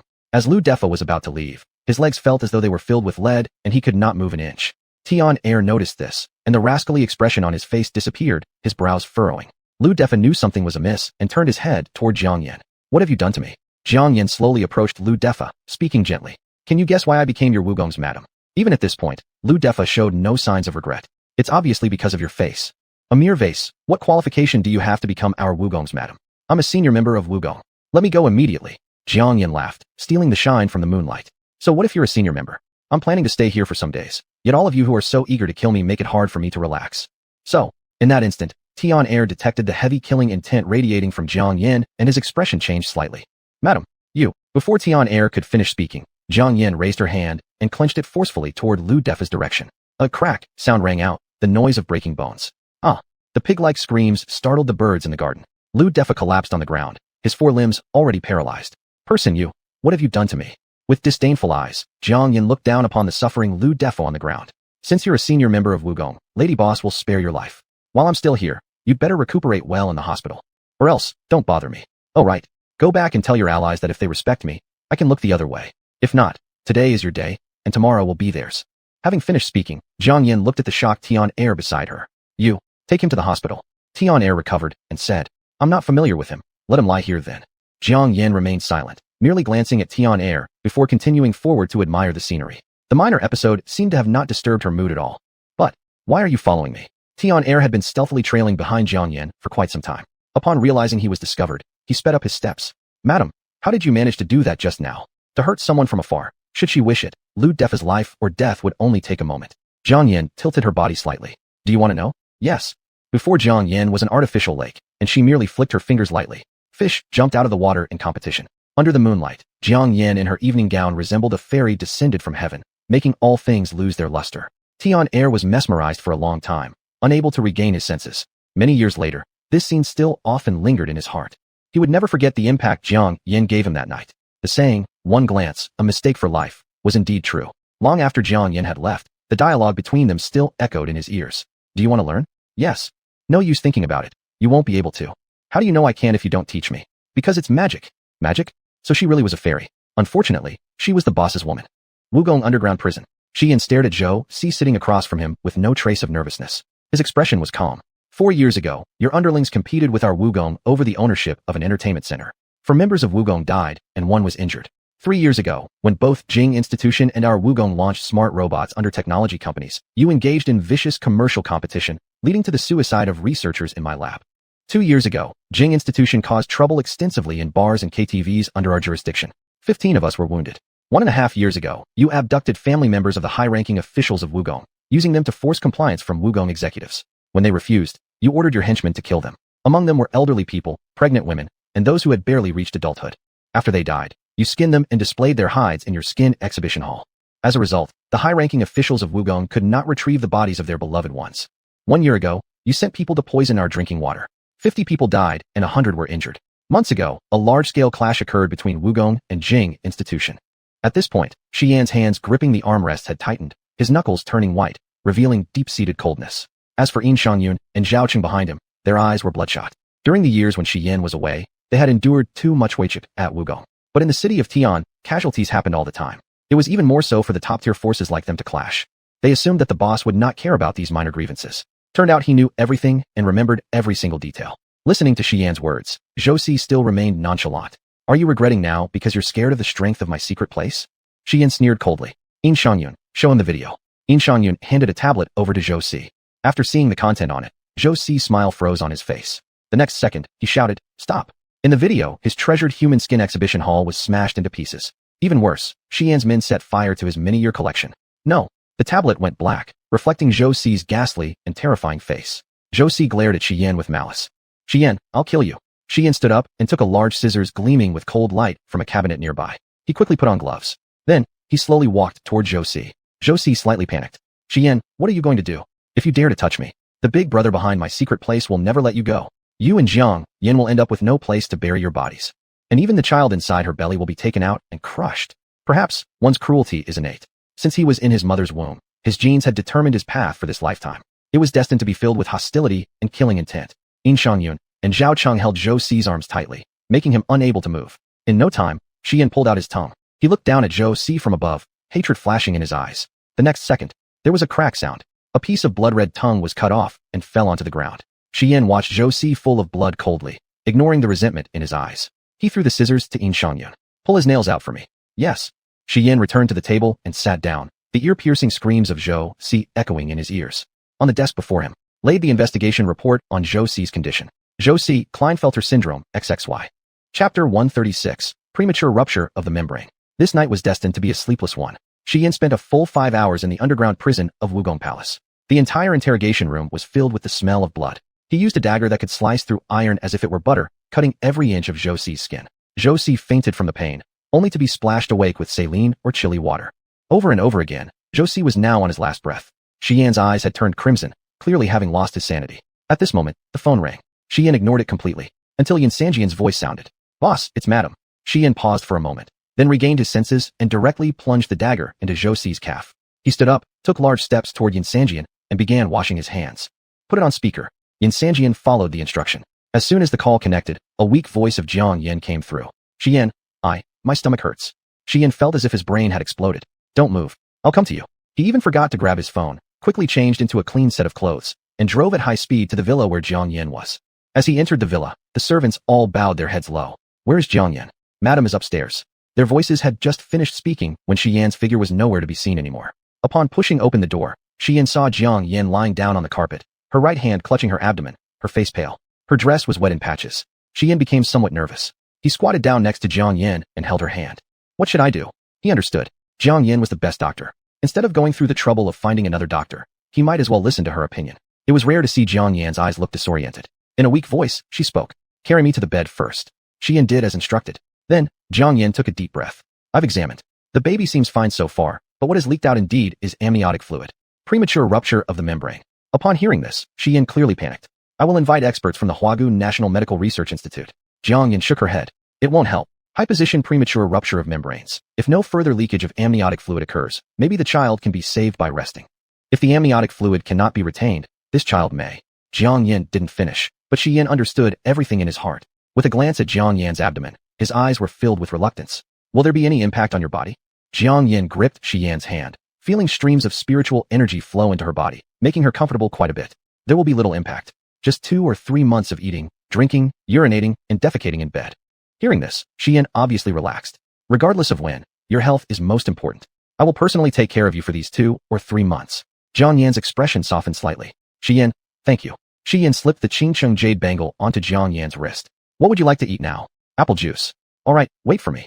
After Xian left, Jiang Yan couldn't help but caress her belly. At first, she only thought of the child in her belly as a burden. But day after day, as they spent time together, she actually developed feelings for him. He blew bubbles, turned over, burped inside her. Through the layers of her belly, she could feel him, and he could feel her. The wonder of nurturing life moved her deeply. When the amniotic fluid started leaking, she truly panicked. Was this little being who accompanied her through day and night about to leave her? In that instant, an idea arose in her mind. Even if it cost her her own life, she would protect his safety. Is it the influence of pregnancy hormones? No. Somewhere along the way, she had already grown to love this child dearly. As Xian returned carrying the apple juice, Jiang Yan looked at him, unable to move, feeling somewhat helpless. How am I supposed to drink it? Feed me. With what? Your mouth. The next day, Jiang Yan had recovered significantly. Tian, watching Tian squeeze in through the door beside him, frowned. Why are you crowding me? Tian placed the extra-large fruit basket at the foot of the bed first. Boss lady, we heard you were sick. Are you feeling better? Jiang Yan nodded. A lot better. Tian put a basket of eggs beside that fruit basket. It looked rather shabby compared to it. Who was this Tian who knew the boss lady? While the two were distracted, Chi Fei walked in holding flowers. He skillfully arranged them in the vase at the bedside. Madam, looking at fresh flowers will make your mood better, right? Aren't they beautiful? Jiang Yan found it amusing watching each of them perform before her. I'm in a good mood today. Tell me, what rewards do you want? Tian eyes lit up with joy. Boss lady, can you teach me magic? Chi Fei and Tian looked at Tian as if he were a fool. Then, both spoke in unison. Madam, I want a talisman for protection. A talisman is already worth a fortune, and its main feature is its proven efficacy. Does Tian really want Madam to teach him magic? What a big head. So shameless. Jiang Yan looked at the three of them, feeling somewhat helpless. The protection talismans are in my bag. You can all take one. She looked at Tian. As for you, change your wish. Tian was startled for a moment, too embarrassed to speak, so he ended up sharing a protection talisman with the other two. When Xian entered, he saw the three of them acting furtively. What are you doing? Chi Fei's back stiffened as he quickly hid the handful of talismans behind his back. But the next second, unable to hold back their laughter for long, all three burst out laughing at once. Xian was wearing a pink apron, and there was flour on his face. He didn't look like the boss of Wugong Palace at all. It was utterly ridiculous. Yet Xian spoke with complete seriousness. Are you all just idling? All three shook their heads. Not idle. Not idle. Then why don't you go roll somewhere else? Rolling now. Rolling now. In the days that followed, Tian and Tian tried hard every day to show off in front of Jiang Yan. Despite Xian's obvious discontent, seeing Jiang Yan laugh heartily because of them, he chose to turn a blind eye. 3 months later, as Jiang Yan watched the trending topic about Wugong Palace absorbing Jing Institution, she asked Xian, do you intend to consolidate the power in Tiang City? Xian nodded. In Tiang City, the weak deserve to be eliminated. Xian has always been ambitious, and Jiang Yan understood that. But since she wasn't by his side, she couldn't help but worry about his safety. Be careful they don't lash out in desperation. Xian gently stroked Jiang Yan's hair with a tender look. Don't worry, I know my limits. Besides, I've already confiscated the protection talismans you gave to Tian and the others. Jiang Yan was surprised for a moment before bursting into laughter. You could have just said it if you wanted them. I'll write some more powerful ones for you. Xian shook his head. All right, stop worrying about me. That belly of yours is getting bigger day by day. It could happen any time. I've wanted to ask you this for a long time. Online, it says giving birth is very painful. Can you use your magic to interfere? Jiang Yan didn't expect him to say this. No, but I can ensure I won't die in the delivery room. A deep pain rose in Xian's eyes. So what you're saying is, it will still hurt. Jiang Yan nodded. Xian had someone sent to fetch his mother and her mother. Why? Jiang Yan was puzzled. Because that's how it's always done on TV. Jiang Yan. Chapter 137, Before Childbirth. When Lu Yingmei sat in the Mercedes Maybach from Xiao's banquet, she felt as if she were in a fog. She couldn't help but ask Qi Fei who was driving. Did you say that Xiao has a large estate in Tianqing? Qi Fei nodded. Yes, madam. Not only does the young master have an estate in Tianqing, he owns houses all over the country. Lu Yingmei struggled to comprehend. Xiao, Qi Fei knew what Lu Yingmei wanted to ask. Madam, let me put it this way. Even without the Shi family, the young master himself is already a powerful figure. The Shi family? His majesty doesn't depend on them. His return is solely out of consideration for blood ties. Unfortunately, the Shi family simply doesn't know how to cherish him. No matter what else might be said, Lu Yingmei could barely imagine just how influential Xiao truly was. But regarding the Shi family, Lu Yingmei had a deep understanding indeed. What Qi Fei had said, that Xiao's influence was greater than the Shi family. It made sense. A place like Tianqing, where every inch of land is worth its weight in gold. For him to possess a grand estate in Tianqing must mean he has vast resources. Still, she didn't feel much joy. Qi Fei noticed Lu Yingmei's expression in the rearview mirror and grew anxious. Madam, the young master wasn't deliberately hiding anything from you. Being in such a high position, there are countless people watching his every move. The less you know, the safer it is for you. Lu Yingmei sighed. I understand. I'm not upset that he kept things hidden from me. It's just that, I worry about our son. We had no one to rely on, and he must have poured so much effort into reaching this point. Qi Fei was momentarily stunned. Indeed, only a mother could empathize with her child this way. In the midst of their conversation, they had already entered Tianqing's boundaries. After many years, upon stepping back onto this land, her heart churned with a mix of emotions. She wasn't stupid. Connecting what Qi Fei had said, after hesitating for a moment, she finally opened her mouth. Qi Fei, among the 4 great powers in Tianqing, which one does Xiao serve under? At this, Qi Fei laughed aloud. Madam, the young master serves under no power at all. Lu Yingmei's eyes grew even more pained. So he survives in the cracks. How difficult must that be? Qi Fei realized he couldn't hide it anymore, so he spoke directly. The young master is the boss of Wugong. Wugong has already annexed Jingxi and is now integrating the other 2 powers. In other words, Wugong is already at the very top of Tianqing's power pyramid. The surprise in Lu Yingmei's eyes lingered long, her heart heavy with sorrow. Wugong, that's Wugong. Her child, all the burdens he carried alone. Fortunately he isn't alone now. Jiang Yan is by his side. Madam, we've arrived. Here, this is Wugong. Seeing the scenery outside the window, Lu Yingmei was speechless, her eyes filled with tears. When Xiao came to greet her, before he could say anything, Lu Yingmei threw herself into his arms. Mommy, you. Lu Yingmei's tears soaked through Xiao's shirt. My child, all these years, you've worked so hard. Mommy is useless, unable to bear even a bit of your burden. Xiao's eyes flickered. Mom, I'm fine. These things are nothing. Lu Yingmei cried for several minutes in Xiao's embrace. Unable to help himself, Xiao spoke up. Mom, are you done crying? Jiang Yan is still waiting for us. This reminded Lu Yingmei of her mission to Tianqing, snapping her back to reality. Quickly take me to see Jiang Yan. Watching Lu Yingmei rush ahead even faster than himself, a hint of helplessness flashed across Xiao's eyes. Jiang Yan had been feeling quite unwell these past few days, sensing that her limbs were degenerating due to lack of movement. Qi, come out and massage my legs for me. By the time Xiao and Lu Yingmei walked in, they were greeted with an alarming scene. There were occasional wrinkles on Jiang Yan's blanket, and an unidentified voice echoed from somewhere. Boss, do you think this level of pressure is okay? Cough. Xiao coughed lightly. Then, the 3 humans and 1 ghost stared at each other awkwardly. Jiang Yan couldn't help but feel as though she'd been caught doing something improper. Shaking her hand, she said, Qi, thank you. You can go back now. Xiao's face was full of resentment. Why didn't you wait for me? Jiang Yan touched her nose. My feet hurt too much to wait any longer. Xiao went around Lu Yingmei, sat by the bed, and began massaging Jiang Yan's legs. Jiang Yan looked at Lu Yingmei. Mom, you're here. Lu Yingmei quickly sat down beside her to massage the other leg. Yan Yan, you've worked hard. Just then, Qi Fei knocked on the door. Young master, Mr. Mo, and Mrs. Mo have arrived. At the Huachunting banquet, Xiao had also learned about the origins of the Mo family, his expression subtly changing. I'll go meet them. Just as he finished speaking, the voices of Mo Rong and Qin Lan echoed down the corridor. There's no need for you to meet us. Just take care of little Yin properly. We know the way ourselves. Seeing this, Lu Yingmei hurriedly asked Xiao. Mr. Mo and Mrs. Mo are Jiang Yan's biological parents. Upon hearing this, Lu Yingmei felt extremely uneasy and immediately sprang up from her seat. So they're the in-laws. Quick, please come in. Mo Rong and Qin Lan also put on their professional smiles. Hello there, in-laws. Mo Rong exchanged pleasantries with Lu Yingmei, while Qin Lan sat by the bed and held Jiang Yan's hand. Little Yin, your brother said you came back to Tianqing for confinement. We didn't dare to disturb you. It's been several months since we last saw each other. Mom really misses you. Jiang Yan's eyes flickered slightly. I left in a hurry and forgot to inform you. Qinlan looked at Jiang Yan lying helplessly in bed, her heart full of pain. The time is almost due. How about we go for a C-section? Jiang Yan's gaze shifted slightly. My body can't withstand natural childbirth. The exact timing will depend on the baby's condition. Qinlan nodded. Having Mom by your side gives me some peace of mind. If you feel any discomfort, please don't hesitate to tell us. Are the doctors from Wugong trustworthy? If not, I'll have your brother bring experts from Fuming Island. Jiang Yan looked at Qinlan.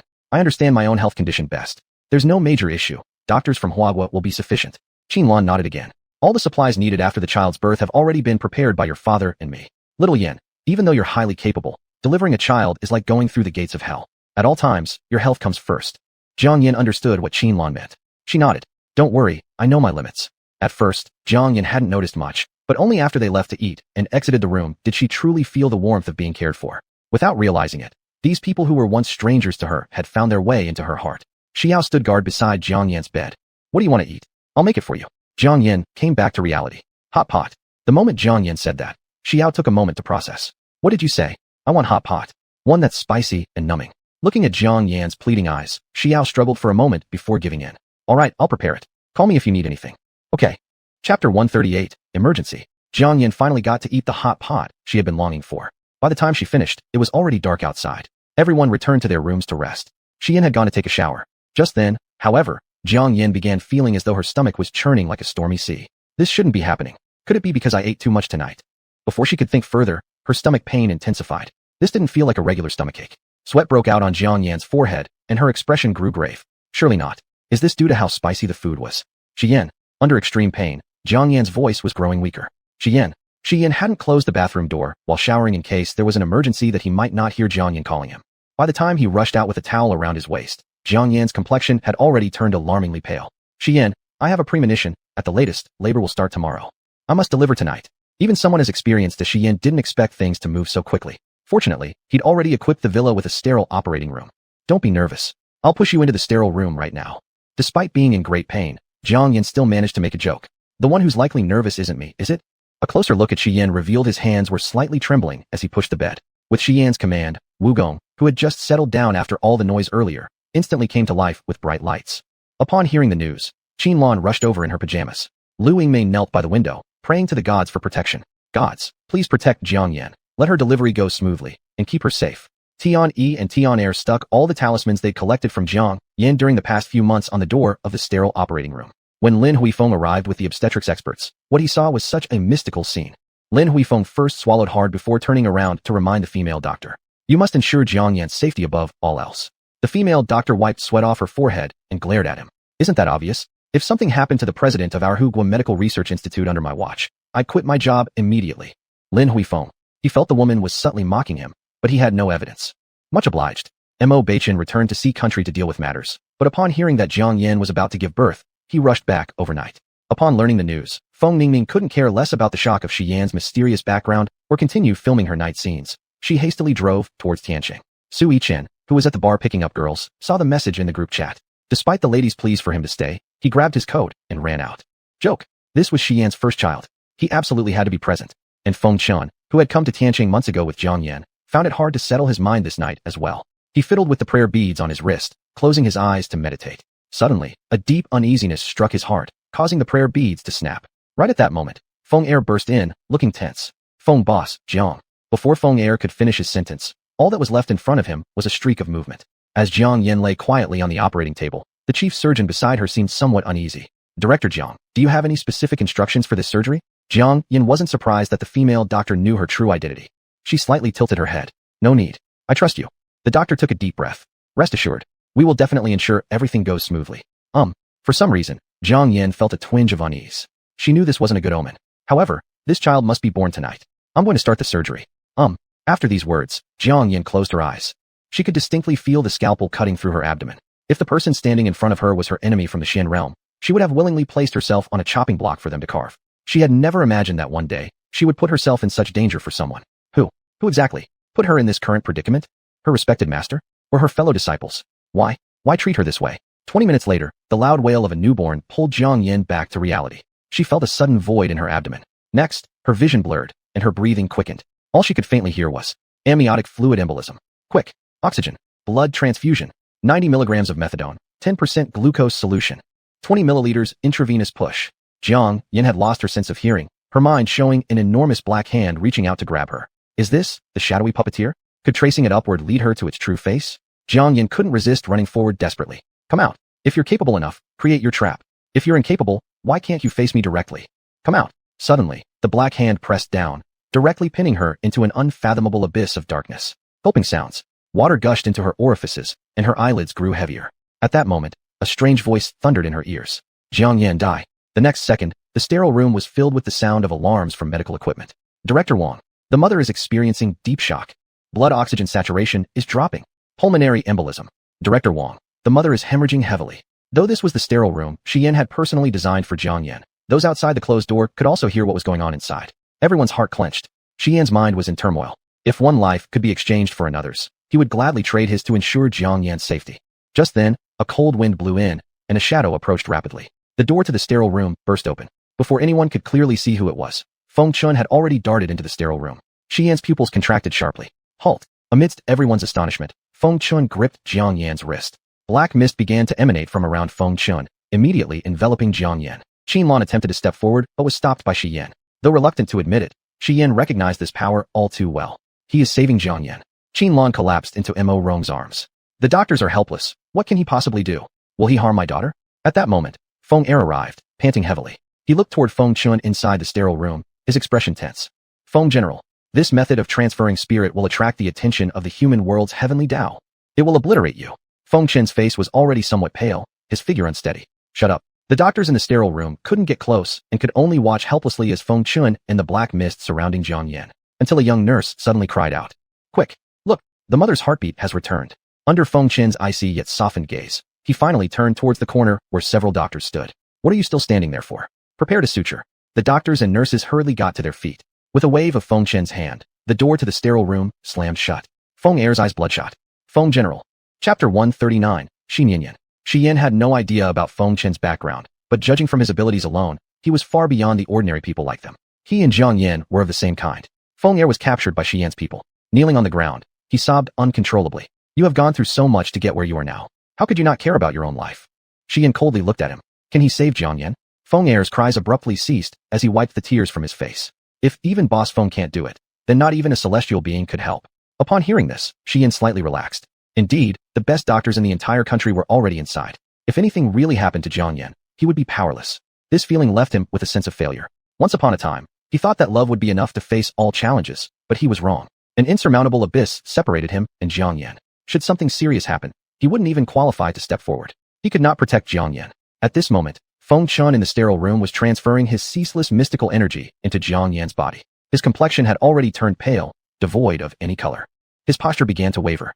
Only when the female doctor announced stitching completed did his sharp features slightly ease. Seeing that Jiang Yan's vital signs were now stable, Feng Chun finally loosened his hands. Then, he used the scalpel to pierce his heart position, extracting his heart's blood to drip into Jiang Yan's mouth. All the doctors and nurses present were dumbfounded, but none dared to speak due to his overwhelming authority and terror. They could only helplessly watch.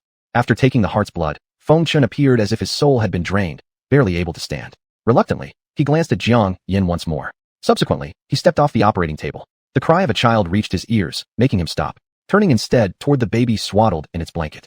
It was a girl, with very beautiful features, just like Jiang Yan. And by Jiang Yan, he meant the real Jiang Yan. But this was Shi Yan's child.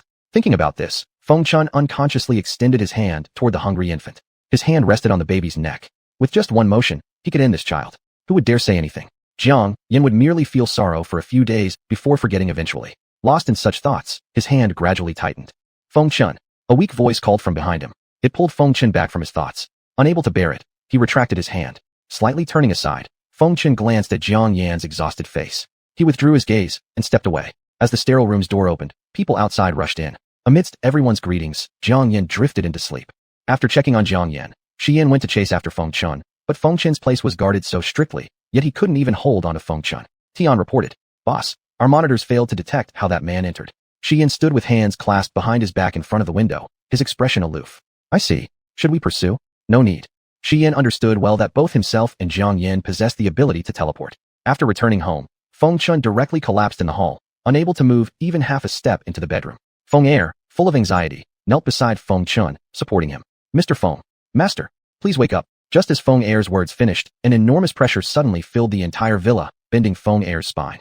Struggling to look up, Feng Er glared at the window. Nonsense, so-called way of heaven. Do you know who my master is? How dare you exert pressure on us? At this point, a serene voice, audible only to Feng Er and Feng Chun, echoed within the villa. There is a distinction between mortals and immortals. For tens of thousands of years, we've refrained from interfering with each other. Allowing you to linger in the mortal realm for so long has been generous enough.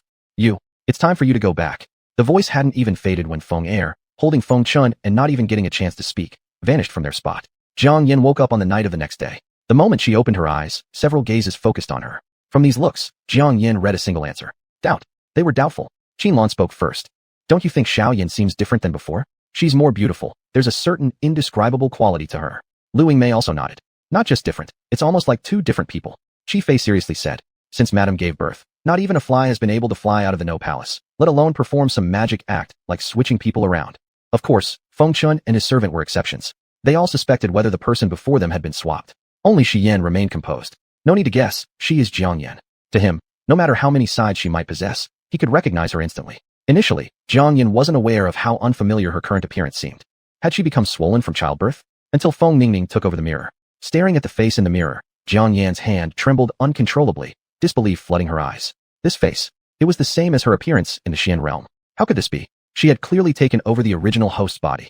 How? How did she revert to her previous form? The mirror slipped from Jiang Yan's grasp and shattered on the floor with a crisp sound. That's right. There was a scar on her Xian realm body. Jiang Yan hurriedly lifted her left hand. Back in the Xian realm, she had battled a bewitching fiend that left a scar on her wrist. Despite trying every method possible, the scar had never faded. Now, in the next second, Jiang Yan's eyes glazed over with shock. Sure enough, the scar was clearly marked on her left wrist. Had her soul returned to her original body? What then had happened to the mortal world body of Jiang Yan? Jiang Yan's state of mind was beyond just stunned. She had simply given birth, yet something must have gone wrong when she lost consciousness. Feng Chun. Could it have been Feng Chun? Jiang Yan couldn't puzzle it out. Not until Shi Yan's voice broke through. Would you like to see our child? This brought Jiang Yan back to reality. Her child. She hadn't even seen it yet. When Qinlan placed the baby beside Jiang Yan's pillow, tears welled up uncontrollably in her eyes. So tiny, with wrinkled skin. But one could already tell the features were exquisite. A wave of tenderness swept over Jiang Yan. Shi Yan, have you chosen a name for the child? I have. Xin Yan Yan. Xin Yan Yan would forever remember Jiang Yan. Yan was her Dharma name. Xin Yan. Jiang Yan's gaze flickered slightly. It's a very beautiful name. I'm tired. You can all leave now. Everyone noticed Jiang Yan's lack of spirit, assuming postpartum hormones were causing her moodiness, and quietly left the bedroom. Now, only Shi Yan remained in the room. He sat by the bed, gazing at Jiang Yan with a complex expression. Is there anything you'd like to say? Jiang Yan's eyes watered again. Shi Yan, Shi Yan interrupted by holding her hand. Whoever you truly are, I don't care. Perhaps influenced by those supposed hormones, Jiang Yan's tears rolled down her cheeks, soaking the pillow. Shi Yan, we need to part ways. Chapter 140, Expulsion. Shi Yan did not understand what Jiang Yan meant by her words, and there was a hint of panic in his eyes. What do you mean by leaving? We just had a lovely daughter, and you haven't watched her grow up. Jiang Yan, don't. In front of Jiang Yan, Shi Yan was the most prone to losing composure. He was so afraid, terrified that Jiang Yan might leave him. Jiang Yan felt some pity, but knew these words had to be said. Shi Yan, hear me out first. In fact, I am not from this world. Shi Yan wasn't surprised. I know, but so what? Unconsciously, his grip on Jiang Yan's wrist tightened. Jiang Yan shook her head, and tears continued to fall uncontrollably. Shi Yan, don't be upset. Some things have already gone beyond your understanding. But Shi Yan could not take in a single word. Jiang Yan, if you dare to abandon us father and daughter, I will take Nian Yan through the yellow spring to find you. Jiang Yan was heartbroken. Calm down. Shi Yan, if you don't listen this time, I may never get another chance to speak. Shi Yan well understood how troubled Jiang Yan was, but he truly could not accept it. After Jiang Yan's soothing, Shi Yan finally sat down, his eyes slightly lowering. Jiang Yan, feeling tender-hearted, hesitated for a moment before speaking up. Tens of thousands of years ago, heaven and earth were chaotic. The god of creation split the chaos, creating 5 worlds. The immortal realm, demon realm, human realm, underworld, and another one, the mystical realm. The mystical realm, though not comparable to the immortal realm, is still above the human realm. People from the mystical realm are born with mystical roots and can thereafter practice mystic arts according to their different elemental roots. But some are naturally gifted, while others are hopelessly dull. Among tens of millions of people in the mystical realm, those who can genuinely call themselves mystical masters are only the disciples of the 3 great sections. The 3 great sects are the 9 Heavens Mystical Sect, Dian Sect, and Holy Palace. The 9 Heavens Mystical Sect is the foremost among these 3 great sections. And I am the next leader of the 9 Heavens Mystical Sect. Upon hearing this, Shi Yan had already clenched his fists tightly. Indeed, all these things had already surpassed his understanding. Outrageous. But they came straight out of Jiang Yan's mouth. That's why it was terrifying. Next, Jiang Yin recounted to Shi Yin the story between her and the original owner of her body. After listening, Shi Yin was completely dazed. So, the woman he fell in love with was no longer the once timid Jiang Yin, but her body was still the original owner's. Only her soul had changed. Shi Yin was utterly unable to accept it. Whom did he fall in love with? The owner of this body, or the owner of the soul? And what about the biological mother of Shi Yin? Who exactly was she? Seeing Shi Yin's appearance, Jiang Yin gave a soft laugh. If I told you these things earlier, we indeed would have faced such troubles. But now, Jiang Yin lifted her arm and looked at the glaring scar. Perhaps I am Jiang Yin. Shi Yin was utterly confused, but Jiang Yin couldn't explain the reasons behind it. All she could say was that the death of the original owner was also part of a chess move led by an unseen mastermind. The most pressing matter right now is that after giving birth, I returned to my original form. But my body has been turned to ashes under the calamity lightning. If my body came back, where did the original Jiang Yin's body go? It couldn't just vanish into thin air. The only plausible explanation is that perhaps I've already successfully merged with the original Jiang Yin's body, following the master plan set by the mastermind. I have too many doubts to figure out. I must return to the mystical realm sooner or later. Originally, I planned to spend the rest of my life in the human realm with you, then leave afterward. But now, I can't help it. Saying this, Jiang Yan's eyes dimmed. Shi Yin didn't understand as he tightly held Jiang Yan's hand. Why can't you help it? Jiang Yan shook her head. After waking up, I felt as if an intangible force was pulling me. She gazed outside the window. It's the Tao of this place. For some reason, it is trying to expel me. I am currently using my mystical essence to resist it. All for telling you these things. Jiang Yan's voice seemed somewhat trembling. Shi Yin, previously I wanted to run away after having the child, thinking it wouldn't betray your deep affection for me. But later, I grew more and more reluctant to part with you. Even as conspiracies almost consumed me, I determined to grow old with you together. But fate hasn't favored me after all. It still insists on separating me from you. If only I had known this. I shouldn't have talked nonsense back then. Jiang Yin caressed Shi Yan's face, her eyes full of longing. Shi Yin, my mystical essence is weak, and I won't be able to hold on much longer. Promise me this. After I'm gone, don't look for me. Take good care of Nyan. If I have the ability to figure everything out, I will find a way back. If I am unable, you forget about me. Shi Yan's eyes turned red at the corners. He wanted to keep Jiang Yin with him, but knew he was powerless. He carefully embraced Jiang Yin, tears falling down his cheeks. Jiang Yin, I'll give you 3 years. If you don't return in 3 years, I will marry someone else and take care of Nyan. Jiang Yin was already sobbing uncontrollably. Fine, 3 years it is. Jiang Yan's complexion grew increasingly pale, her hands and feet beginning to fade. Shi Yin wasn't afraid. Do you want to see Nyan? Jiang Yin, lying in his arms, weakly nodded. Shi Yin dismissed everyone. He held Jiang Yin, who was nearly disappearing, and slowly walked into the children's room. Jiang Yin looked at her daughter, her tears falling like beads from a broken string. She had sacrificed half her life to give birth to this child, and now she could never see her mom again. Daughter, mommy will come back. Mommy promises. During their last moments, Shi Yin didn't want Jiang Yin to share this time with anyone, not even their child. He held Jiang Yin by the bedside. She leaned against him. She softly recounted their first meeting, their acquaintance, and their first love. In every word, there was no mention of the human realm Jiang Yin. Actually, even if they did not look alike, she had long since become her. Shi Yin didn't dare to lower his gaze. From the corner of his eye, he clearly saw most of Jiang Yan's body had already vanished. What he was holding onto was just air. Shi Yin looked out the window. Jiang Yin, if one gets 2 chances of good fortune in a lifetime, I would willingly give them both to you. One is meeting you. The other is being with you forever. Jiang Yin, I love you. At this very moment. In this life and beyond. Shi Yin, I feel the same. As her voice fell silent, he felt the person in his arms disappear completely. Struggling to suppress his emotions any longer, he broke down in tears. It was such a hard-won opportunity to meet Jiang Yin after navigating life so cautiously, yet the ruthless Tao cruelly snatched her away from him. And he didn't even have the power to follow her. Why? Who could tell him why? As Jiang Yin left, she took along all of his emotions. When Lu Yingmei and the others entered, they saw this scene. Shi Yin was leaning against a corner, his gaze cold. But in his hand, he tightly gripped the Qingqing ancient jade. Chapter 141, it was her own layout. After waking up, Jiang Yin found herself already inside a vast palace. A chilling sensation from beneath her body made her couldn't help but shiver. Propping herself up, her pupils constricted repeatedly. At this moment, she was lying on a cold ice bed in the Xian realm. Even the prestigious Nine Heavens Xian sect only had 1 square meter of cold ice. However, the bed beneath her was 3 meters wide. How extravagant. Looking around at the furnishings here, they were all rare items from the Xian realm. The precious Xianling flowers were everywhere, and the upper-grade magic weapons were merely hanging in inconspicuous places. Where was she? Nevertheless, as Jiang Yin looked down at the dense Xian energy rising in her hand, her gaze softened slightly. Her Xian energy had recovered. In the Xian realm, there wouldn't be many people who could match her. She had to quickly find the mastermind behind the scenes and uncover the truth. Then reunite with Shi Yin and the others in the human realm. She couldn't wait any longer. Just as Jiang Yin was about to get out of bed, a gloomy voice came from the entrance of the hall. I used 10,000-year-old cold ice to treat your injuries. After recovering, you prepared to sneak away without a word. Jiang Yin, you are still as merciless as ever. This voice. Jiang Yin suddenly looked up and met the unforgettable face of Feng Chun. It's you. Jiang Yin furrowed her brows, her expression cold and concentrated. The man before her wore top-class white flowing brocade clothing, with his hair half tied up and half loose. His malevolent thoughts had no relation to the gracefulness and elegance of a cultivator. Yet, he was also like an immortal fallen from heaven, as graceful as clear moonlight. Although the Xian realm had a long history, during her time living there, the customs, habits, clothing, and appearance of everyone were almost the same as those in the human realm. None were dressed in this fashion. It was more akin to the immortal realm. Who exactly are you?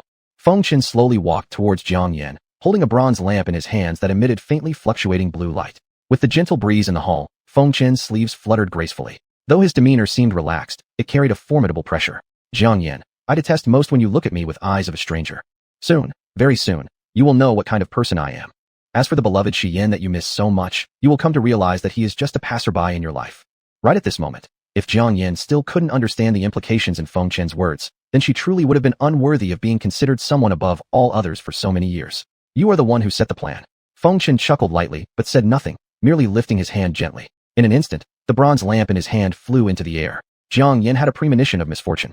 Stop. Though she didn't know the purpose of this bronze lamp, she knew that if she let Feng Chen go wild, it might indeed cause her to forget Shi Yin, the person she deeply loved. She absolutely wouldn't allow that. When her spiritual power touched the bronze lamp, not only did it fail to take effect, but it was completely absorbed by the lamp.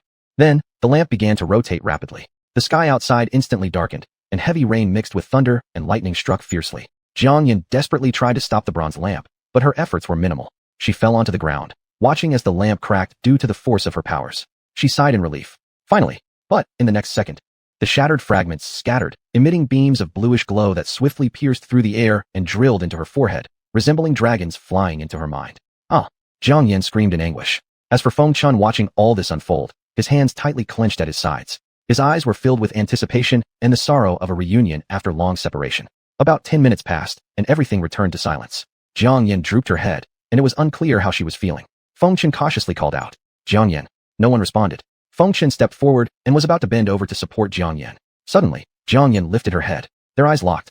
Jiang Yin's gaze became colder and more distant, yet lacked unfamiliarity. Feng Chen, long time no see. Upon hearing this, Feng Chen's lips curved slightly upwards, his eyes reddening at the corners. I've waited for this day for tens of thousands of nights. You have finally returned.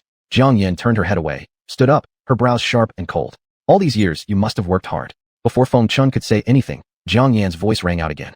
I want some peace and quiet by myself. Would you please leave first? If one could say that Feng Chun in the human realm was like a flower on a high mountain, unreachable, then now, the man whose heart was entirely focused on Jiang Yin couldn't avoid being mundane. He had so much to say to Jiang Yin, but facing her obviously impatient gaze, he swallowed it all back. All right, rest well. I'll visit you again later. Okay.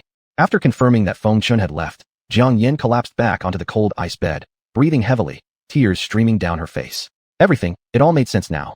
All her experiences weren't due to some so-called conspiracy. Rather, they were pieces of a chess game she had personally laid out thousands of years ago. She was one of the sages of the Xian realm.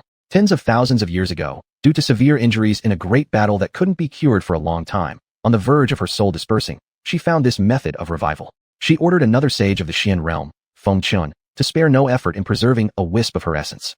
Through 10 cycles of reincarnation, she would gather the rest of her scattered soul fragments. When the last fragment was collected, she could be revived. And now, it was her final cycle. Jiang Yin from the human realm was her final soul fragment. With the soul returning, the copper lamp Feng Chun held contained her memories of 10,000 years. She had waited for this day for 10,000 years. But at this very moment, there wasn't an ounce of happiness. That final life was bizarrely strange, becoming the most vivid memory among all her 10 lifetimes. Perhaps it was because that wisp of her soul had belonged to a person from the Xian realm. Jiang Yan's thoughts were in turmoil, her entire head feeling like it was about to split, suffering greatly. She couldn't control her heart, as waves of longing flooded her mind. She couldn't help but think of Shi Yin, and she couldn't stop thinking about little Shi Yin. Enough. Stop. Do not let me think of them. Jiang Yin struck her chest, immediately spitting out blood. The guards outside heard the commotion and rushed in. Master. Jiang Yin, the saint of the 9 heavens, was named Qin Yin. This was her original Dharma name and real name. Jiang Yin gripped the armrest of the chair, glaring fiercely. Get out. The guards quickly bowed their heads and left.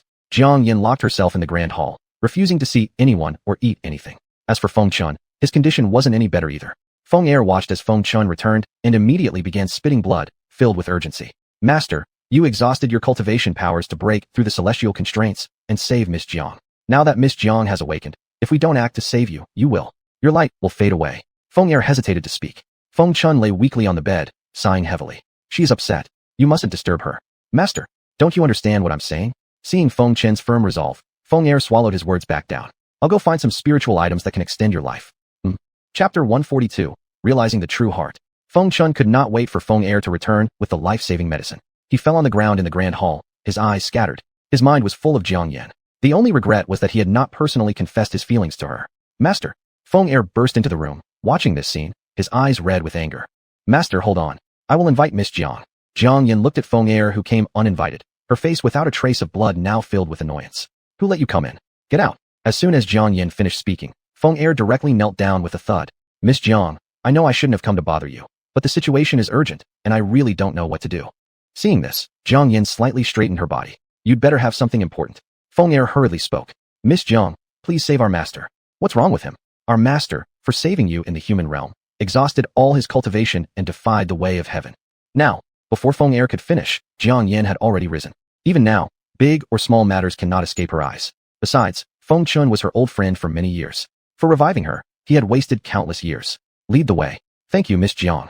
Feng Chun saw Jiang Yan, thinking it was a laughable fantasy as he approached death. You've come. Jiang Yan instructed Feng Er. Support him and take him to bed. But Feng Chun only held Jiang Yan's hand. Jiang Yan, before I die, there are some words I want to say to you. Jiang Yan was already working on healing his wounds. Speak. Feng Chun looked out of the window, his thoughts seeming to drift back 10,000 years. They were chosen by the Creator God as the two sages of the mystical realm, accepting incense offerings from people in the mystical realm and secretly safeguarding its peace. They grew up together, studied together, and protected this land together. He regarded her as his best friend, as his lover. He always placed her first. She, however, was devoted to cultivation and showed no interest in romantic matters, never having other thoughts. He had remained faithfully by her side for thousands of years, but had gained nothing. Later, he realized that she cultivated the Wuqing Dao, heartless path, and would never have any personal feelings in this lifetime. His hope for recognition from her was lost, yet he never thought of leaving her. Until the tragic Great Battle 10,000 years ago, the peace of the mystical realm was exchanged for Jiang Yan's life. He became more extreme, searching through 5 realms just to find her reincarnation. Sometimes, 100 years had to pass before he found her again. Other times, it took over 1,000 years. Through the long river of time, he traveled alone with her memories across every corner of the 5 realms. Each time he met her, it was never truly her. That feeling made him almost suffocate several times. He didn't know when he would meet her again. It was tough waiting through 10 lifetimes, where he assumed she would return immediately. Instead, upon recovering her memory, she treated him like a stranger. This feeling was akin to the collapse of his soul belief, crushing him under the weight. Perhaps, death is liberation. Listening to Feng Chen's words, Jiang Yan's eyes became darker, with the final mystical energy infused. Her sweat dripped onto her hand. That's bad. You probably will never gain liberation. Feng Chun felt his meridians being repaired, his cultivation rising again. He paused slightly in astonishment. What did you do? Jiang Yan coldly stared at Feng Chun. You know, I never liked owing anyone favors. Feng Chen's eyes flickered. Did you give me your cultivation? Jiang Yan remained silent, implying acceptance. Jiang Yan, are you insane? That was your hard-earned cultivation. You should know how difficult it is to cultivate on the heartless path. After tens of thousands of years of meticulous effort, you just gave it all to me now. Are you insane? Jiang Yan's eyes filled with relief. Feng Chun, I am very grateful for everything you have done for me. You're right, cultivating the heartless path is difficult. But now, having reached this stage, I have already grasped the method to succeed. No, I might even say, I've touched the door of promotion. Weakly, Feng Chun asked, what is it? Jiang Yan slightly smiled at the corner of her mouth. After being heartless comes rebirth through nirvana. My death 10,000 years ago was the final step on the heartless path. This time waking up, I vaguely feel myself entering the signs of promotion. Deep down, Feng Chun was genuinely happy for Jiang Yan. That's good news. But Jiang Yan shook her head. If it were the me who was obsessed with cultivation before, I might have been really happy about this, then taking a step toward the peak. But, after 10 reincarnations, I've seen more of the warmth and coldness of human relations and the ups and downs of the world than anyone else. A person's life is not just about cultivation. Close friends, family, and lovers. Above all this cultivation, what lies beyond? Endless loneliness. And beneath these ordinary emotions, what else can be found? As she spoke, Jiang Yan couldn't help but laugh. Perhaps there is nothing at all, but I would willingly trade all my cultivation for them. During my time in the human realm, every day was filled with happiness and joy. That is something I never experienced in the mystical realm. After all, staring endlessly at the lifeline tree and constellations of the mystical realm stirs no emotion within me. I was like a soulless guardian tool. Beyond defending the mystical realm, I had no idea what else I could do. Jiang Yan looked tenderly at Feng Chun. I have loved before, so I know the look of someone who loves another. Feng Chun, what you've done for me, I cannot repay it in this lifetime. I wish to exchange my lifelong cultivation for your peace from now on. Besides, since our methods of cultivation differ, I will leave the mystical realm only after you've fully absorbed my spirit power.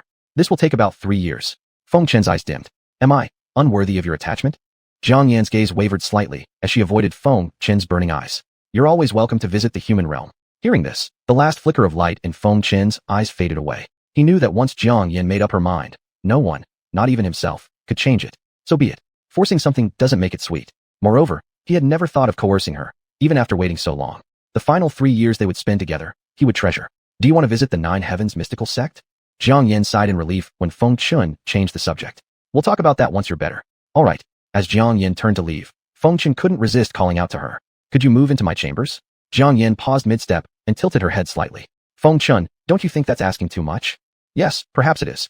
Feng Qin watched as Jiang Yan walked away, disappointment clouding his eyes. But moments later, Feng Er came running in to report. Jiang Yan had moved into the Annex Palace. Chapter 143, Regret. As everyone knows, the mysterious boss behind Wu Palace has a beloved daughter. The little girl's first birthday. All kinds of powers in Huagua have sent congratulatory gifts and blessings to the little girl. Among them is the Shi family from the capital city. Ever since the Shi family expelled Shi Yan, their family business has been declining. Shi Minghai urgently needs to ingratiate himself with various forces to preserve the 100-year-old foundation of the Shi family. And Wu Palace, which has already consolidated its power in Tianqing, will be his biggest target. If he can gain the favor and protection of Wu Palace, not only could their Shi family move into Tianqing, but their trade could expand internationally. This time, even though they gave away the family heirloom, it was absolutely a profitable deal. And soon, an invitation to Wu Palace's thank you banquet was delivered to him. Shi Minghai sat beside old Master Shi's sickbed, handing over the invitation for the old man to see. Father, I definitely won't let the Shi family decline under my watch. Old Master Shi coughed heavily several times. Good. If we could earn the protection of Wu Palace for our family, I would die content. Cough, cough, cough. Since being given ghost money by Jiang Yan, old Master Shi had been plagued by serious illness, neither dead nor alive, suffering endlessly. He had consulted many masters during this period, but none could resolve the curse on his body. He knew this was Jiang Yan's revenge on him. Shi Minghai no longer cared about the half-dead, half-alive old man. Clutching the invitation, excitement and agitation filled his eyes. Father, you take good care of your health. Wait for my good news. Old Master Shi nodded, looking deeply at the retreating figure of Shi Minghai. The banquet was set up in Wu Palace's banquet hall. As soon as Shi Minghai entered the door, he was astonished by the opulence before him. Wu Palace in Tianqing was indeed well-deservedly famous. He respected the founder of this Wu Palace even more. Amidst the laughter of guests, a face full of sorrow appeared before Shi Minghai.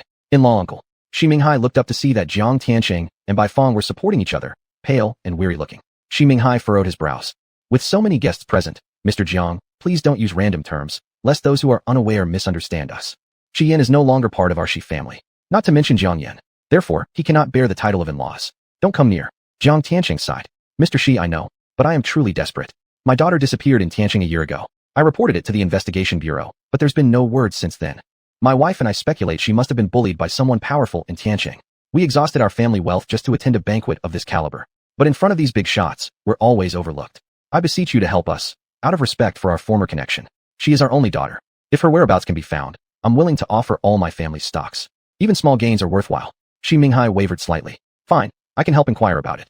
Bai Feng burst into tears of joy. Thank you. At this moment, a group of men dressed in black suits rushed into the banquet hall, shielding the guests behind them, clearing a path directly. Someone whispered, it's the boss of Wu Palace arriving. I heard that the Wu Palace boss is just 30 years old. Moreover, his wife went missing after giving birth to this child. They say she's missing, but in my view, she's dead. How many pregnant women die during childbirth? So isn't he a prime bachelor? Hearing this, quite a few women present became eager, but someone else poured cold water on them. Don't get your hopes up. My friend works at Wu Palace, and he told me the boss loves his wife deeply. For all these years, while his wife has been missing, he's raised his daughter alone, never allowing another woman close to him. Do you think you can compare with the white moonlight in his heart? Everyone fell silent, yet their thoughts ran rampant. The Wu Palace boss had never shown his face in public before. Now, he was widely inviting guests for his daughter's first birthday celebration. This showed how much he cherished this child. Everyone grew excited. Shi Minghai couldn't help but look toward the door, discussing with others nearby. Do you think the Wu Palace boss has any hobbies? Never heard of him having any hobbies. Since his wife left, he's become even more enigmatic and terrifying. His daughter is his only weakness. To me, ingratiating oneself with him might as well be trying to charm his child. Just as they were speaking, a sound came from the entrance. Immediately, dozens of personal bodyguards appeared. In the middle of their protection stood a tall and straight figure. With the elegant black suit draped on him, a cold and proud face emanated seriousness, his gaze sharp and fearsome. Every step resonated with vigor and authority, exerting immense pressure. In his arms, there was a small, delicately carved doll-like child. Her hair was tied into buns, her big eyes surrounded by thick lashes, as she hugged the man's neck with a soft and tender voice. Dad, are they here to celebrate my birthday? Just 1 year old. Her speech was still unclear, but her baby talk was incredibly endearing. The solemn-faced man's gaze suddenly softened. Yes, they are all here to celebrate my Nian Yan's birthday. The little doll hugged his neck and planted a kiss. Thank you, Dad. The stark contrast between before and after left everyone present stunned. This is the mysterious boss of Wu Palace? How handsome. His daughter is so cute and beautiful. However, many among the crowd recognized the boss of Wu Palace. Isn't he Shi Yan, the once ignored illegitimate son of the Shi family in the capital? Hearing the murmurs around him, Shi Minghai stumbled into the crowd, pointing at Shi Yan. No, it can't be. It must be a mistake. It must be a mistake. This is definitely Jiang Yan's witchcraft. Yin Shangyun glared in this direction, frowning deeply. Where did this reckless person come from? Throw him out. Shi Yan glanced sideways at Yin Shangyun. Why are you so rude? Yin Shangyun hesitated, looking at Shi Yan, then at the little doll in his arms, quickly nodding. Nian Yan, Uncle Yin didn't mean to. He then signaled his men with a look to throw Shi Minghai out. It wasn't until Shi Minghai was tossed into the moat surrounding Tiansheng that he came to his senses. How hateful. How regretful. The Wu Palace he had gone through so much trouble to ingratiate himself with had a boss who was considered a minor player by the Shi family. This is Wu Palace, an entity where any one of its subordinates could crush the Shi family. It was he who lacked foresight and missed this incredible opportunity. The icy river water rushed into his nostrils, his eyelids growing heavier. All is lost. The Shi family is finished. To die this way would be a kind of relief. Alas, even in death, he feared he wouldn't rest easily. For the mighty boss of Wu Palace, squashing them like insects would only take a word, yet he endured such humiliation within the Shi family for so long. Wasn't he truly seeking familial ties? It was they who had filthy hearts, seeing filth everywhere. Shi Yan, forgive me. I offer my life as apology. Not only Shi Minghai, but the banquet had already been ongoing for a while when Jiang Tiansheng and Bai Fong still stood frozen in place. Their former son-in-law turned out to be the boss of Wu Palace? What an honor. What unimaginable wealth. But had they not missed this opportunity? Could they reconcile with Jiang Yan as their daughter now? Bai Fong reacted first, shaking off Jiang Tiansheng's arm and hurrying toward the man seated at the head. Sweetheart, I'm your grandma. Bai Fong stretched out her arms, wanting to embrace Shi Yan. But before she reached, Shi Yan merely raised his eyes, and Bai Fong was immediately lifted by two burly guards. In a panic, Bai Fong began babbling without thought. My precious granddaughter. I am Jiang Yan's mother, thus your grandma. How can you deny your grandma?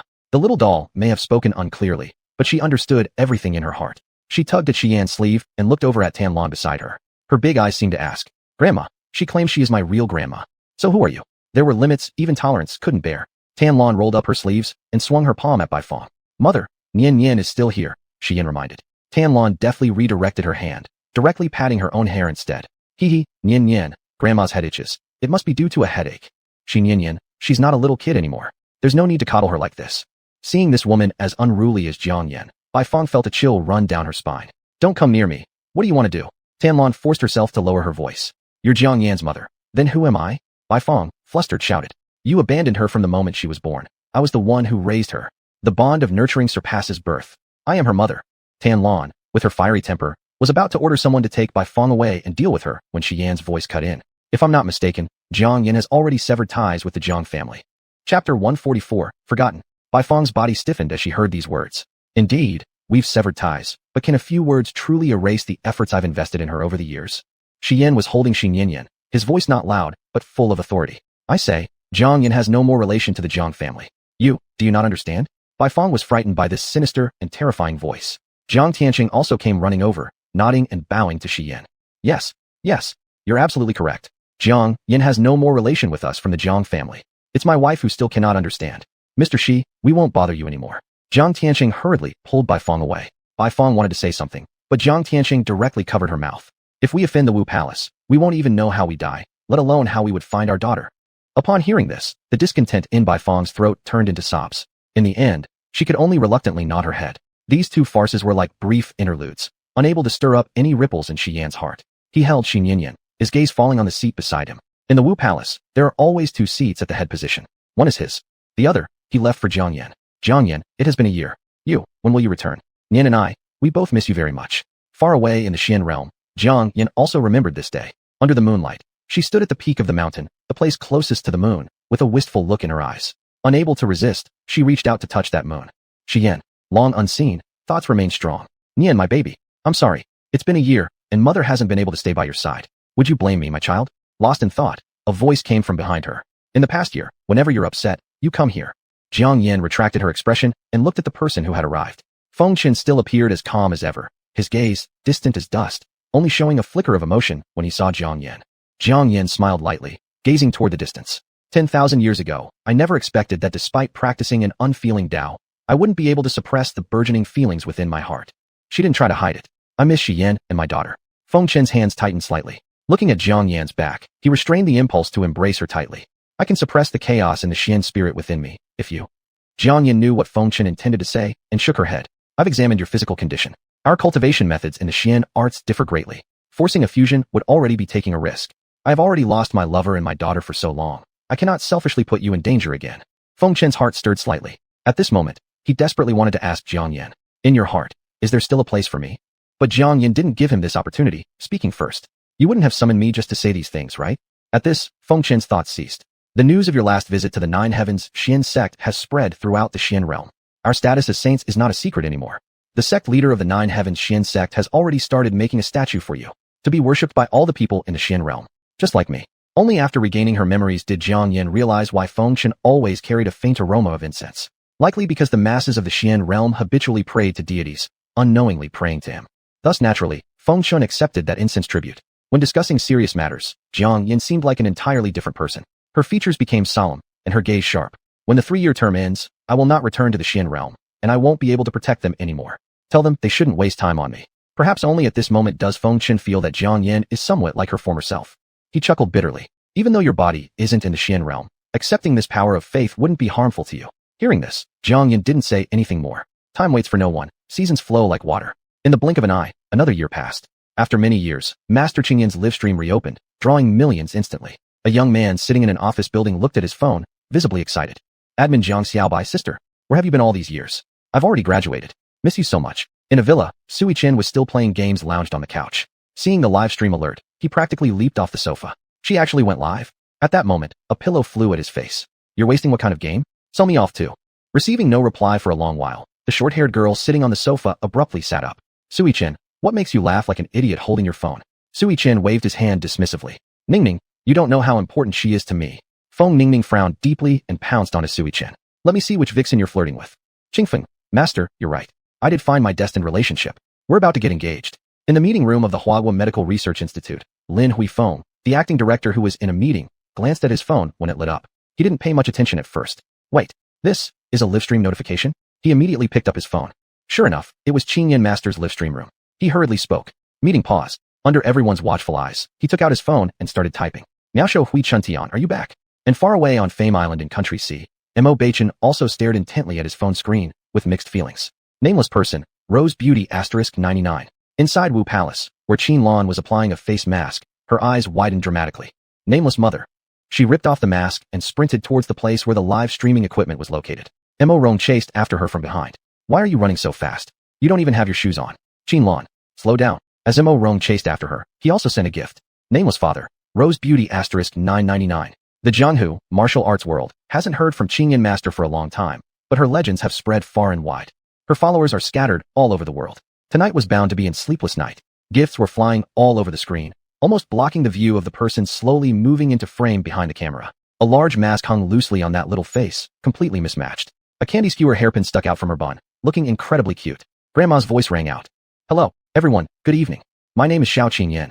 Starting today, I will take over my mom's account. Xin Yanyan stood on the stool, cheerfully greeting the viewers in the live stream room. At once, the live stream room exploded. Administrator Jiang Xiaobai, did sister disappear for 2 years to give birth? Qingfeng, this little dumpling looks kind of familiar. Miaosho Hui Chuntian. Nameless person, what a waste of happiness.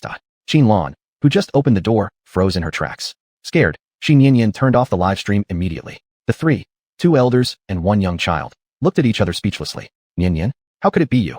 Just as Xin Yanyan was about to jump off the stool, Mo Rong rushed forward in 2 steps. Be careful not to fall. Mo Rong quickly caught Xin Yanyan. Her big eyes blinked rapidly. Grandma, Grandpa, did you think mommy has come back? Darkness flickered momentarily in Xin Lan's gaze, but she still didn't want Xin Yanyan to detect any signs of sadness. She poked Xin Yanyan's nose lightly. You little sprite. You scared Grandma half to death. Xian had just reached the door, and Xin Yanyan spotted him at once. Daddy. Xian, like Qin Lan and Mo Rong, also thought that Jiang Yan had returned. After all, for 2 whole years, Qingyan Master's livestream account hadn't moved a bit. He abandoned several billion yuan deals just to rush back. But seeing this scenario now, his heart already understood. Nian Yan. Xin Yanyan stretched her arms for Shi Yan to pick her up. I'll handle it, Dad. Mo Rong carefully handed over Xin Yanyan to Shi Yan. Were you also tricked by this little girl? Shi Yan didn't try to hide anything. Yes. Xin Yanyan hugged Shi Yan's neck and said softly, Dad, Uncle Chi Fei told me many things about Mommy. Mommy is an incredible person. She has a group of fans who love her. I don't want them to forget about mommy. Hearing this, the three present people suddenly changed their expressions. Yes, Jiang Yin has been gone for 2 years. Chapter 145, Little Master. Hashtag Master Qing Yin is back online. Explosion. Hashtag Master Qing Yin's daughter. Explosion. Hashtag Master Qing Yin is married. Explosion. Just one live broadcast caused such a sensation, which is enough to show Master Qing Yin's influence. Everyone assumed that it was merely due to the curiosity of a child, so they did not think much of it. But the next day, Master Qing Yin streamed again. The innocent and adorable little face now wore a mask suited to her size. Hello everyone. Starting today, I will be managing my mom's account. Administrator Jiang Xiaobai. Little cutie, not to question your mom, but her mastery of divination is amazing. How do you plan to inherit it? Divination? Xin Yinyan remodeled the price tag Jiang Yin used before, standing it in front of the camera again. I don't know if this counts as divination, but if you give me a birth date, I can tell his past and future clearly. As soon as her babyish voice came out, there was complete silence. Everyone couldn't recover for a long time. Can it really be inherited? There were people who didn't believe in this, directly sending over their own birth data. Xin Yinyan, looking at this string of numbers, frowned slightly after a moment. I already know, but you have to tip first.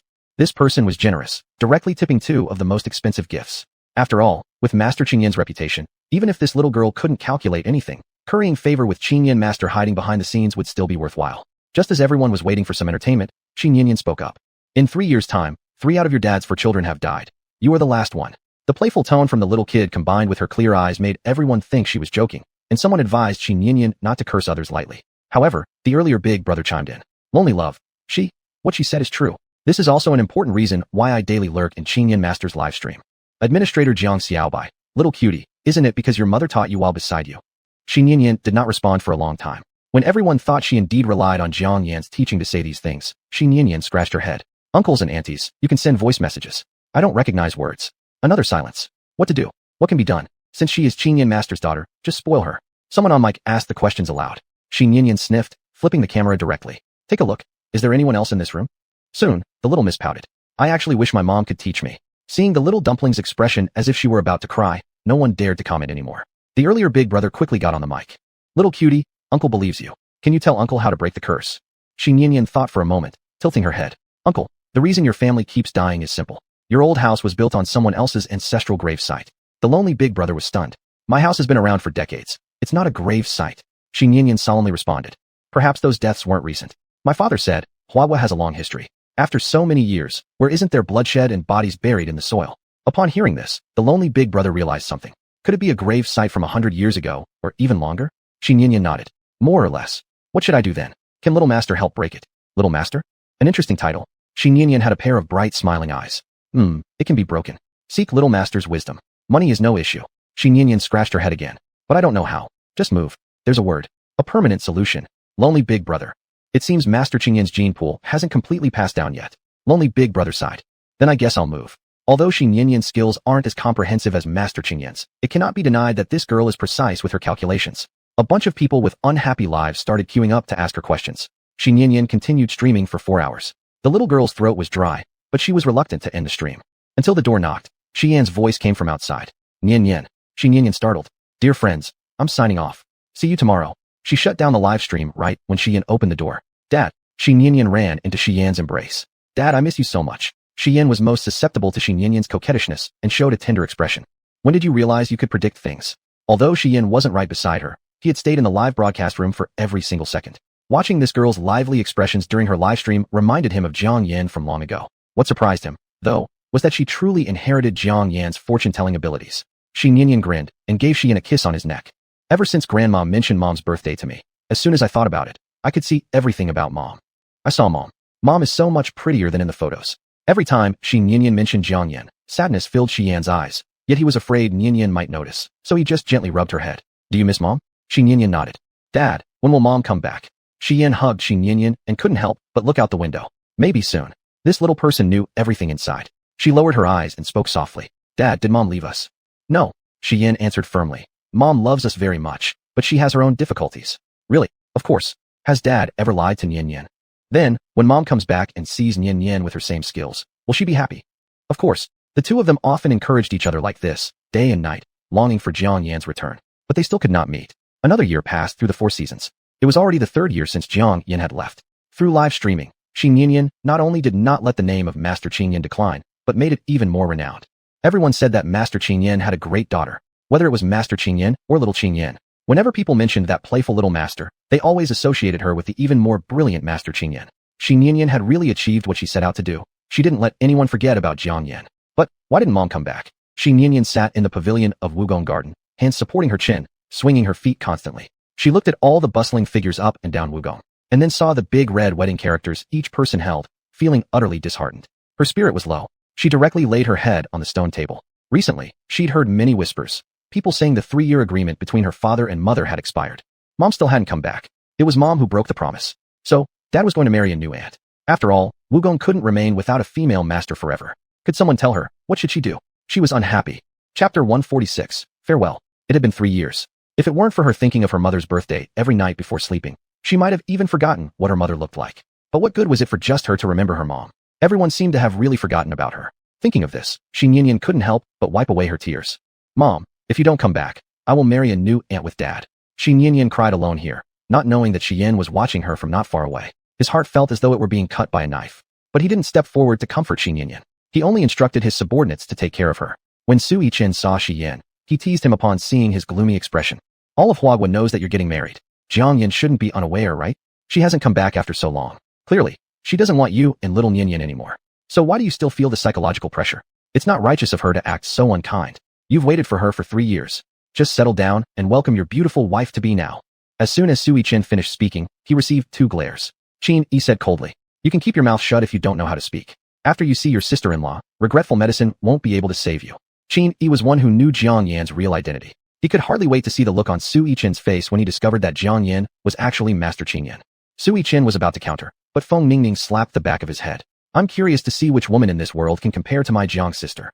Afterward, she shot a glare at Xian. What's the big deal being an owner? In her eyes, Xian was nothing more than a faithless man. Truly, there wasn't a single decent man in the world. Xian didn't care what others thought about him and personally adjusted the phoenix crown and ceremonial wedding attire. His gaze was filled with sorrow, and his actions were delicate. The wedding date was set for 3 days later, exactly 3 years since Jiang Yan left. At that time, Jiang Yan had said, 3 years. If she couldn't return within those 3 years, it would mean she probably had perished. Thus, Xian no longer needed to wait for her. These past 3 years, he had stayed loyal, never allowing a woman near him. Now it was time for the wedding, and there was nothing anyone could say to criticize him.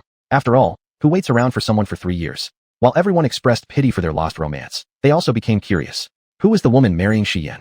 How did she remain hidden so well? The 3 days passed quickly, bringing joy to some and sorrow to others. At that moment, in the Xian realm, Jiang Yan had spent 3 years by Feng Chen's side, personally watching her skills be absorbed and utilized by Feng Chen. Finally, she could breathe a sigh of relief. Feng Chen sat across from her, skillfully making tea with familiar motions. You said you love drinking my tea, so drink another cup. His gaze grew dimmer. After all, you won't be able to drink it again. Jiang Yan's hand paused momentarily as she held the teacup, her eyes reflecting subdued emotion. The Xian realm is vast. You'll find someone suitable. Jiang Yan emphasized suitable rather than loving. She was aware that Feng Chen still harbored feelings for her, but she herself couldn't possibly reciprocate. Smelling the faint fragrance of Buddhist tea, Jiang Yan's emotions were complicated. With the passage of time, you'll eventually forget me. What if I don't? Feng Chen suddenly asked. Jiang Yan gripped her teacup tightly. You definitely will. Cultivation, friendship, and love will eventually fill your heart. Since our identities are known now, there's no need for you to hide anymore. The Xian realm is immense, and time is long. There are countless kinds of people. Don't confine yourself within these palace walls. Go out and explore more. Every person's life is unique. That way, your endless days will not be colorless and tasteless. Feng Chen gazed at Jiang Yan, his eyes full of reluctance as his words turned increasingly humble. I will create a channel between the Xian realm and the human world for you. Can't you? Come back and see me sometimes. Jiang Yan's cruelty was unchanged, just like in the past. All my Xian spirit has already transferred to you. Now, I am nothing but a common mortal. The path between the Xian and human realms is not something an ordinary person like me can traverse easily. So, I will not return. Feng Chen's eyes became slightly red as he sighed heavily, as if suddenly understanding. Then may you have a smooth journey ahead. Be safe without worries. He hesitated for a moment and offered his blessing, cruel as it was for him. Family happiness. Jiang Yan remained silent, tilting her head instead to finish the tea in her cup. Placing the teacup on the table made a crisp sound. Feng Chen, after this parting, we shall never meet again. Never think of me. After speaking, without waiting for Feng Chen's response, she stood up and left. Her figure retained the same unwavering resolution as ever. Once she was gone, Feng Chen clutched his chest, a streak of bright blood flowing from the corner of his mouth. Feng Ye was filled with worry. Master, why didn't you tell Lady Jiang that you haven't fully recovered? If you had, wouldn't it have made a difference? Before Feng Ye could finish, Feng Chen shot him a sharp glance. Feng Ye, that's enough. Having her by my side for these 3 years has already filled my heart with contentment. Her thoughts are no longer on me, and keeping her against her would serve no purpose. She never truly belonged to me. It's time to let her go. Feng Er wanted to say more, but hesitated for a while before speaking his mind. Master, what about your body? It's fine. But, I said it's fine. Feng Er sensed Feng Chen's anger, and quickly bowed his head. It's my overstepping. Please calm down, Master. Feng Er looked at Feng Chen, his eyes brimming with sorrow. Over the years, he had witnessed Master's love for Lady Jiang. Yet, it remained unrequited. Master, now that Lady Jiang is gone, I fear your heart has followed her too. Alas, on this night before her departure, Jiang Yin walked across every inch of the Xian realm. This place was her home. It was where she had guarded for thousands of years. Now it was time to bid it farewell. Was there regret? Of course. But nothing could stop her from reuniting with her beloved and daughter. She had waited for this day for far too long. Xian, Ninian, are you still waiting for me? When Lady Jiang left, the sky of the Xian realm was not yet bright. Just as she came with nothing, she left with nothing but the clothes on her back. Inside the hall, Feng Er handed a bowl of spirit medicine to Feng Chen. Master, Lady Jiang has gone. Feng Chen paused slightly as he drank the medicine, lowering his gaze. Gone is gone. Master, shall we not see her off? After all, this departure meant they would never meet again. Feng Chen finished the medicine and lay back down. No, we won't. You may leave. I wish to be alone for a while. Understood. After Feng Er left, Feng Chen tossed and turned. For a long time, he finally disappeared from the bed. Dawn was just breaking, and last night's rain left the air filled with the fresh scent of earth. The white figure stood alone between heaven and earth. Jiang Yin glanced at the formation before her, suddenly sensing a movement. Her peripheral vision swept backward briefly. Then, without hesitation, she stepped into the formation. At the mountaintop, Feng Chen watched the transmission array light up and fade away. He slowly lowered the hand he had raised. She, truly, was gone. Chapter 147, Wedding Banquet. The grand marriage of Mr. Wu Gong has drawn top figures from all industries to attend. The scene was unprecedented in its magnificence. In the vast hall, red curtains hung, with ribbons as embellishments.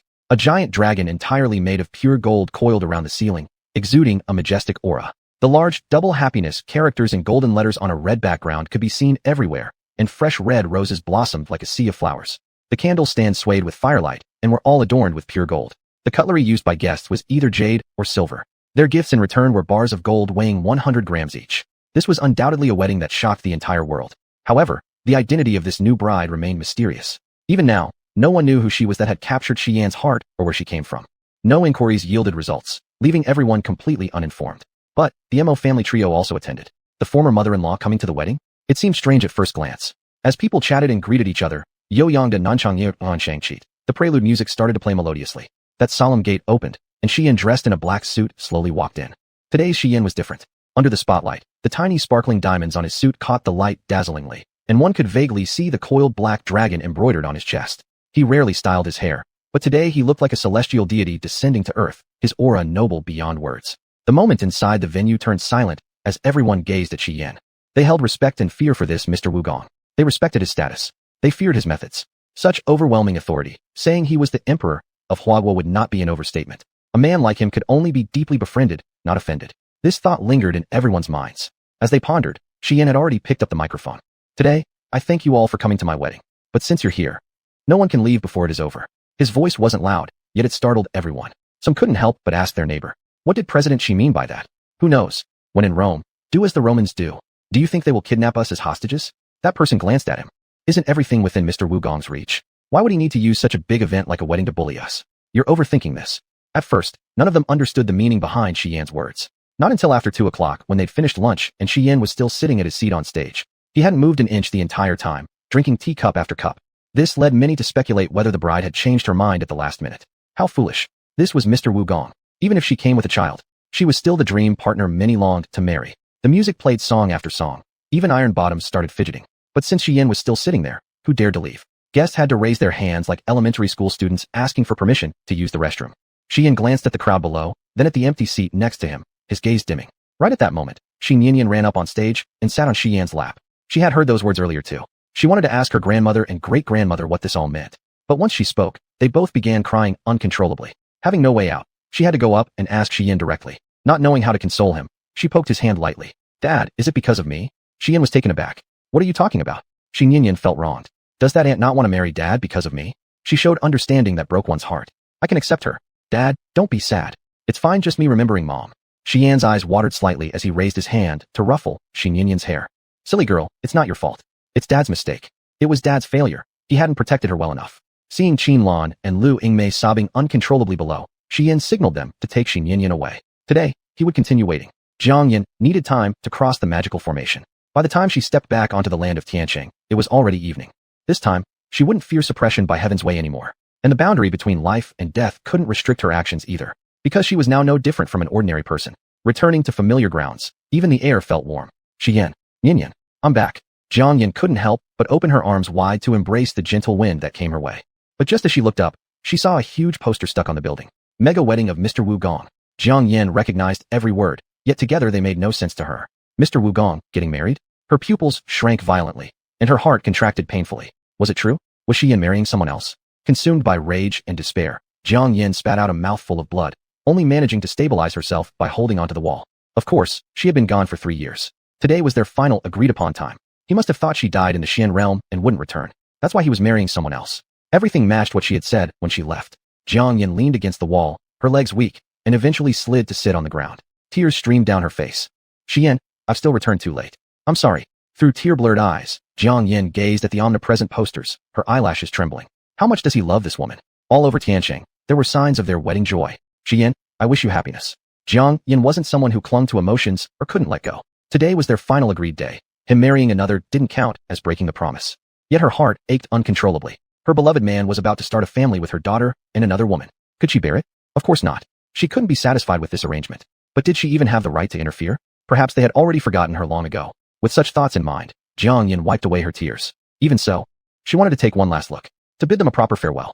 It would also serve as a way to conclude the 10th life cycle she'd been through. From now on, there will be no more Jiang Yin. Pressing down her pain, Jiang Yin stopped the taxi and hurried towards Wu Gong's residence. As soon as she got in, the driver started talking nonstop. Today, many people are taking taxis to Wu Gong's place for fun. Are you also attending Mr. Wu Gong, Shi Yan's wedding banquet? Jiang Yin absent-mindedly responded with a mm. The driver paid no attention to Jiang Yan's expression of anguish and continued speaking. Big sister, let me tell you, this wedding by Wu Gong boss, Shi Yin, is unprecedentedly grand. They say that just for the wedding decorations, a full 100 billion yuan was spent. 100 billion? That was quite an investment. Looks like this woman was really favored by Shi Yan. Never mind the food standard. It's on par with state banquets. The wine served was all from the rarest collection series. As for Shi Yan's gifts to the guests, 100-gram gold bars. In the morning, the entire Tianqing was filled with festive celebrations. Hundreds of miles covered in red decorations. Not an exaggeration at all. Every sentence from the driver pierced Jiang Yan's heart a little more. By the time she stepped out of the car, her nails were already dug deep into her palm. Blood seeped between her fingers, staining her white dress with bright, shocking blossoms. Chapter 148, A Proposal. The heavily guarded Wu Palace, which on any other day would not allow intruders, was now almost as open as a 5A-rated tourist attraction. Jiang Yin stood by the gate, her eyebrows furrowed. It was already 7 in the evening. By the looks of it, the wedding banquet hadn't ended yet. What kind of custom is this? But regardless of customs, none of it mattered to her. She had only come back for a glance. Take one look and leave. Jiang Yin quickly composed herself and stepped inside swiftly, not wanting anyone to spot her. After all, showing up at this time would be akin to ruining the party. That would be extremely unfair to today's bride. Sometimes, she felt like she was being overly magnanimous. Probably because she has always been busy liberating souls from Xian world, her heart has grown rather large. No, this wasn't magnanimity. What's hers, she won't let go. But what has already slipped away from her hands, she wouldn't force it back either.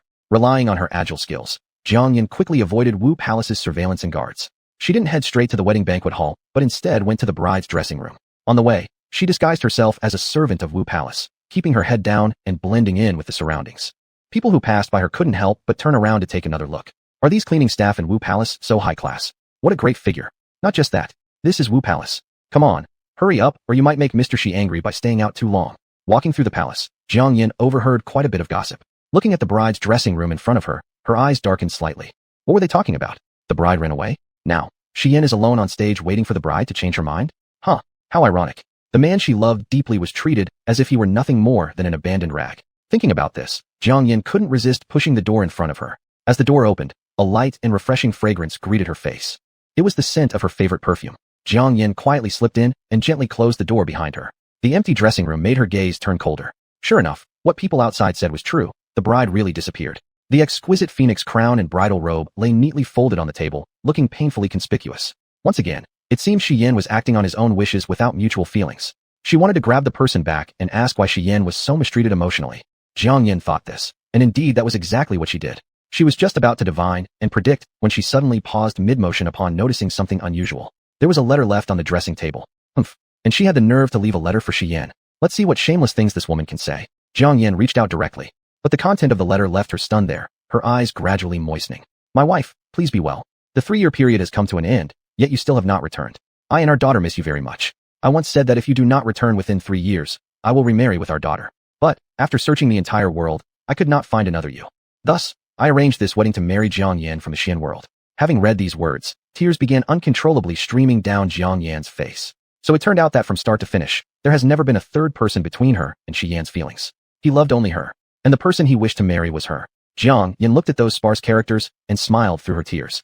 Shi Yan, you fool. Time ticked by second by second. The gaze of Shi Yan standing on the stage grew increasingly dark and gloomy. The despair and unbearable pain in his eyes threatened to spill over. Below the stage, Lu Yingmei and Tan Lan had cried all their tears dry. It was 9 o'clock. The guests, unable to sit any longer, had some sprawled across the table sleeping, others engrossed in mobile games. Still, not a single person dared to leave. How ridiculous. The boss of Wu Palace made it clear today that no one could leave until he says so. Whoever dares to defy him probably doesn't want to continue doing business in Hua country. This crowd was full of resentment, but dared not utter a word. They thought since it was already 9 in the evening, enduring until midnight would surely mark the end. Everyone slumped around lazily. The pleasant music playing in the background served more as a lullaby. Mo Baichen couldn't bear watching anymore. He got up and walked onto the stage. Shi Yan, I am also hoping for a miracle. But at this point, it's over. Shi Yan's dazed gaze flickered momentarily, his voice deepening. This day isn't finished yet. Mo Baichen wanted to say something, but seeing Shi Yan's lovesick expression, the words choked him. Sigh. Too heartbreaking. Over the years, Mo Baichen worried that Shi Yan might forget Jiang Yan, yet he pitted him for being unable to forget. In this world, passing through love is always the hardest trial. Then finally, Sui Chen, who died countless times in a game, couldn't hold it in any longer. He slammed his phone on the table and raised his head to look at Shi Yan. He didn't understand why. Even though the bride fled, Shi Yan still lingered there. Just how much does this guy love this woman? Big brother Shi, what are you waiting for? Shi Yan didn't look at him, clenching both fists tightly. I'm waiting. For what? Even he didn't know. Maybe he was waiting for a result that would leave him in pain for the rest of his life. Sui Chen's face was full of confusion. Really have no idea what kind of love potion that woman gave you. After saying this, he swung his sleeve and returned to his seat. Shi Ninian looked at Shi Yan's extremely abnormal state with seriousness in her small eyes. Dad seems a bit off today. The tiny hand hidden in her sleeve couldn't help but start divining. Can Dad wait for the bride today? Yes. Shi Ninian calculated the result, and her pupils shrank slightly. Yes. Could that aunt come back? Shi Ninian felt an indescribable taste in her heart and could only silently wish. Dad, it looks like your persistence is not wrong. Then, her little face fell again as she drew Mom in her palm. Mom, from now on, only Nian Nian will remember you. At 11 p.m., there was just one more hour before this farce should completely end. Finally, those lazy guests had something to look forward to and all climbed up from the tables. After all, since they were leaving soon, they still wanted to leave a good impression on the Wu Palace boss. Even the young ladies playing music couldn't help yawning and immediately became spirited again. Thank goodness. It's almost over. After a day of playing, their hands might already have tendinitis.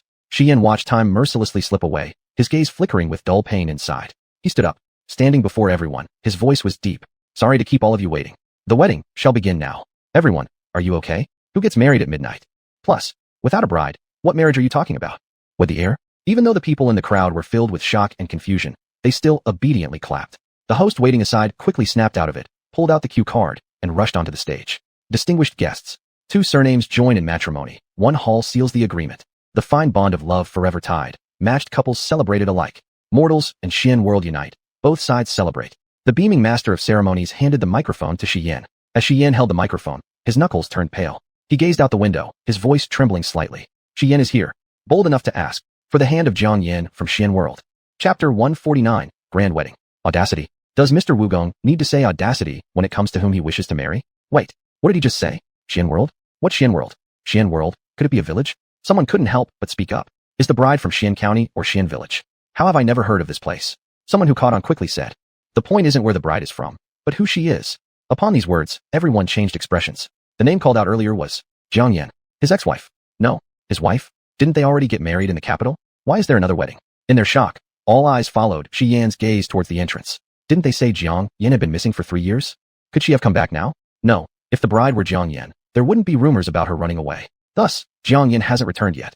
It makes sense that they waited a whole day. Not even a day. It wouldn't matter if everyone stayed here waiting for a year. A person missing this long might possibly have died already. How would they return? Everyone was astonished by Shi Yan's unwavering affection. Not just the guests, even his close friends and family members' expressions changed simultaneously. Shi Ninian was the first to stand up from her seat. She looked at the door with Shi Yan, tears streaming down her face in big droplets. So, Dad has never forgotten Mom. Qin Lan and Lu Yingmei cried until their voices broke. Sui Chen also lowered his eyes, holding Feng Mingming sobbing uncontrollably in his arms, feeling disheartened inside. Cheng Yu, who had been forced into driving the wedding car early that morning, was barely holding it together. He naturally remained loyal to Jiang Yan, but he couldn't withstand Wugong's pressure. Shi Yan had made it clear, if Cheng Yu didn't drive the wedding car, he would destroy the tourism area. Although Cheng Yu was now a giant shark in the tourism industry, he wasn't matched for Shi Yan yet. Moreover, that tourism area belonged to Jiang Yan. He would not allow it to be destroyed in his hands. Initially full of grievances, now, all resentment dissolved. Lin Weifeng also took off his glasses and wiped away tears with his sleeve beside them. Director Jiang, when will you return? Or perhaps being touched by this atmosphere, amidst the joyful festivities of the wedding banquet hall, there lingered an undertone of sorrow. They swore, this was absolutely the most unique wedding they'd ever attended. On stage, Shi Yan stared intently at the gate. He hoped so much that Jiang Yan could walk out from behind that door, adorned in the phoenix crown and red bridal gown he had meticulously chosen, step by step walking towards him.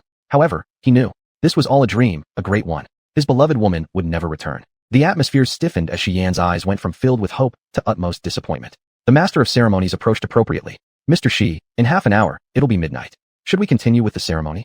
The implied meaning of the emcee's words was, the bride won't show up anymore. Is it necessary to keep this banquet going? But Shi Yan shot him a cold glance. This wedding was intended as compensation for her. No matter whether she shows up or not, I am still determined to complete this wedding. Continue. The MC hurriedly bowed his head. It was my fault speaking improperly. Deep emotions surfaced in the MC's eyes. Such undying love was rare in the world. He decided to pour all his life skills into creating a perfect wedding feast. The MC lifted his eyes, full of excitement and vigor. Dear guests, due to some reasons, our bride today cannot make it. But our ceremony continues. Below, please welcome our groom, Mr. Shi Yan, to the ceremonial platform. The moment Shi Yan turned around, the pain in his heart nearly overwhelmed him. Jiang Yan, no one knows how I've managed to endure through these 1,000+ days and nights. If it weren't for Ninian that you left me with. Today, since you haven't come back, I would follow you to the other side. With time stretching endlessly, I will not spend the rest of my life with anyone else. This wedding is what I owe you. I prepared for it when you were still in the human world. But you, thinking of this, Shi Yan's eyes reddened. After completing the ceremony, no matter where you are, you will forever be my wife. Quite a few people in the audience cried.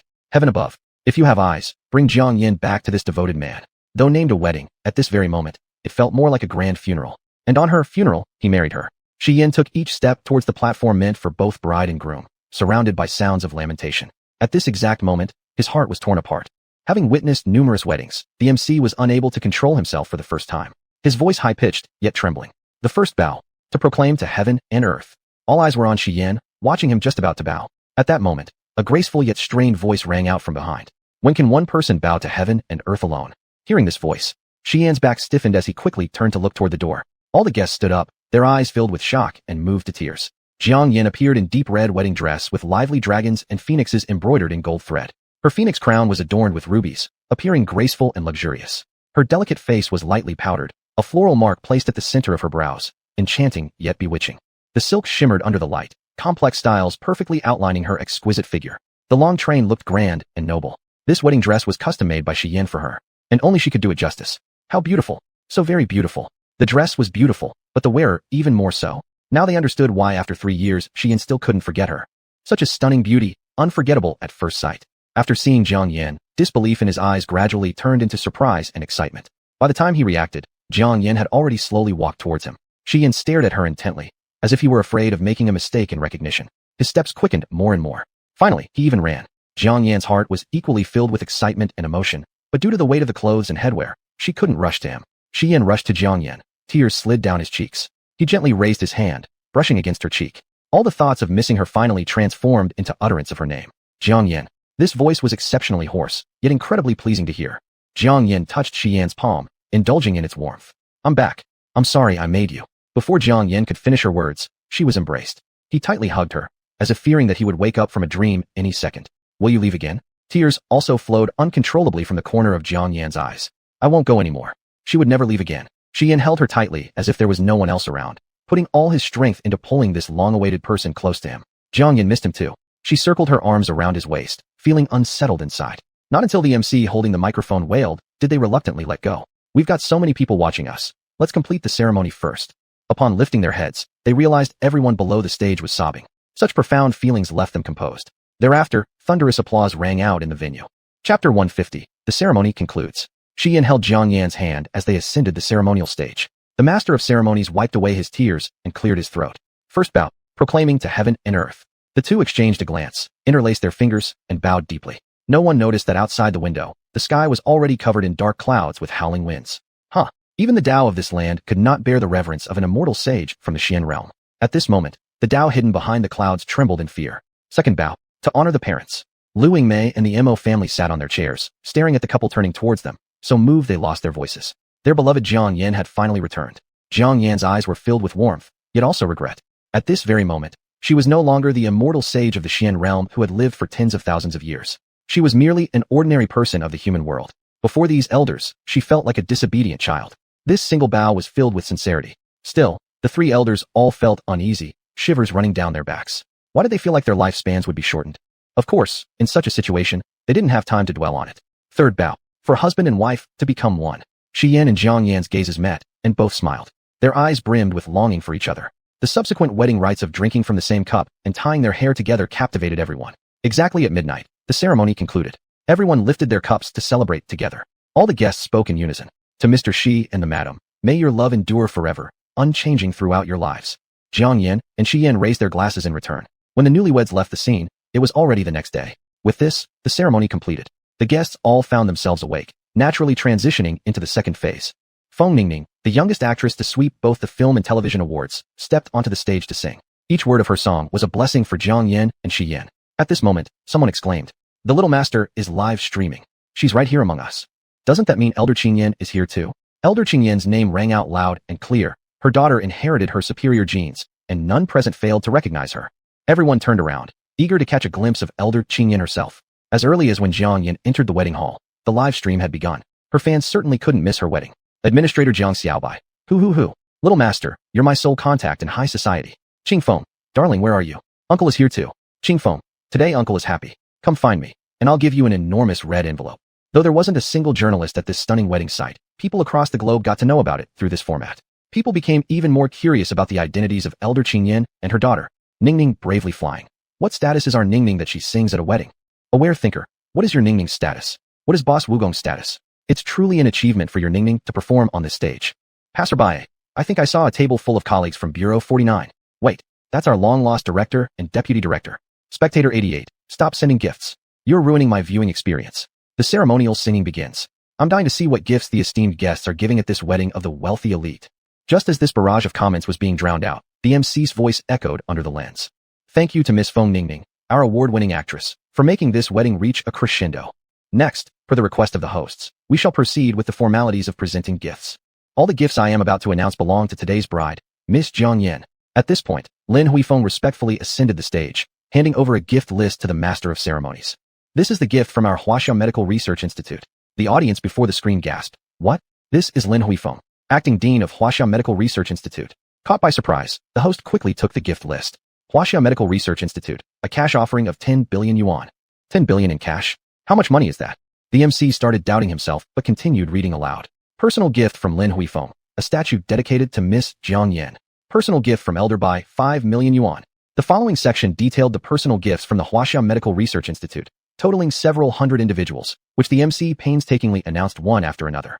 Finally, the Huaxia Medical Research Institute's portion of gifts came to an end. The MC let out a sigh of relief. Next is Mr. Chu Jinxiong's offering. 2 gilded Buddha statues.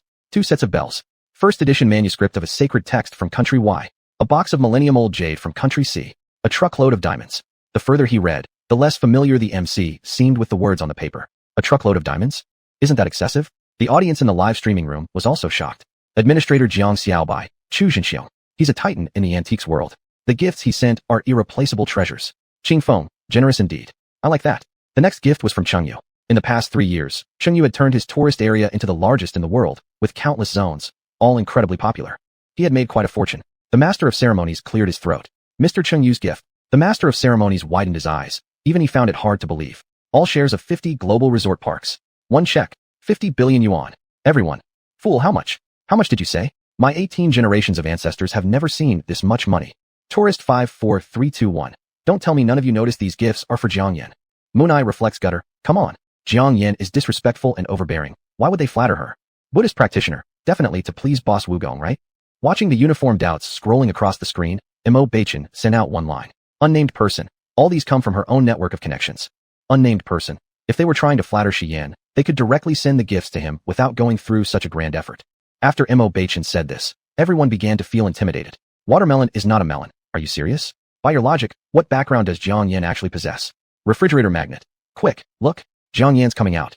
At this moment, Jiang Yan had already changed into a more casual dress, walking out slowly with Shi Yan's arm around hers. Shi downstairs could no longer contain herself.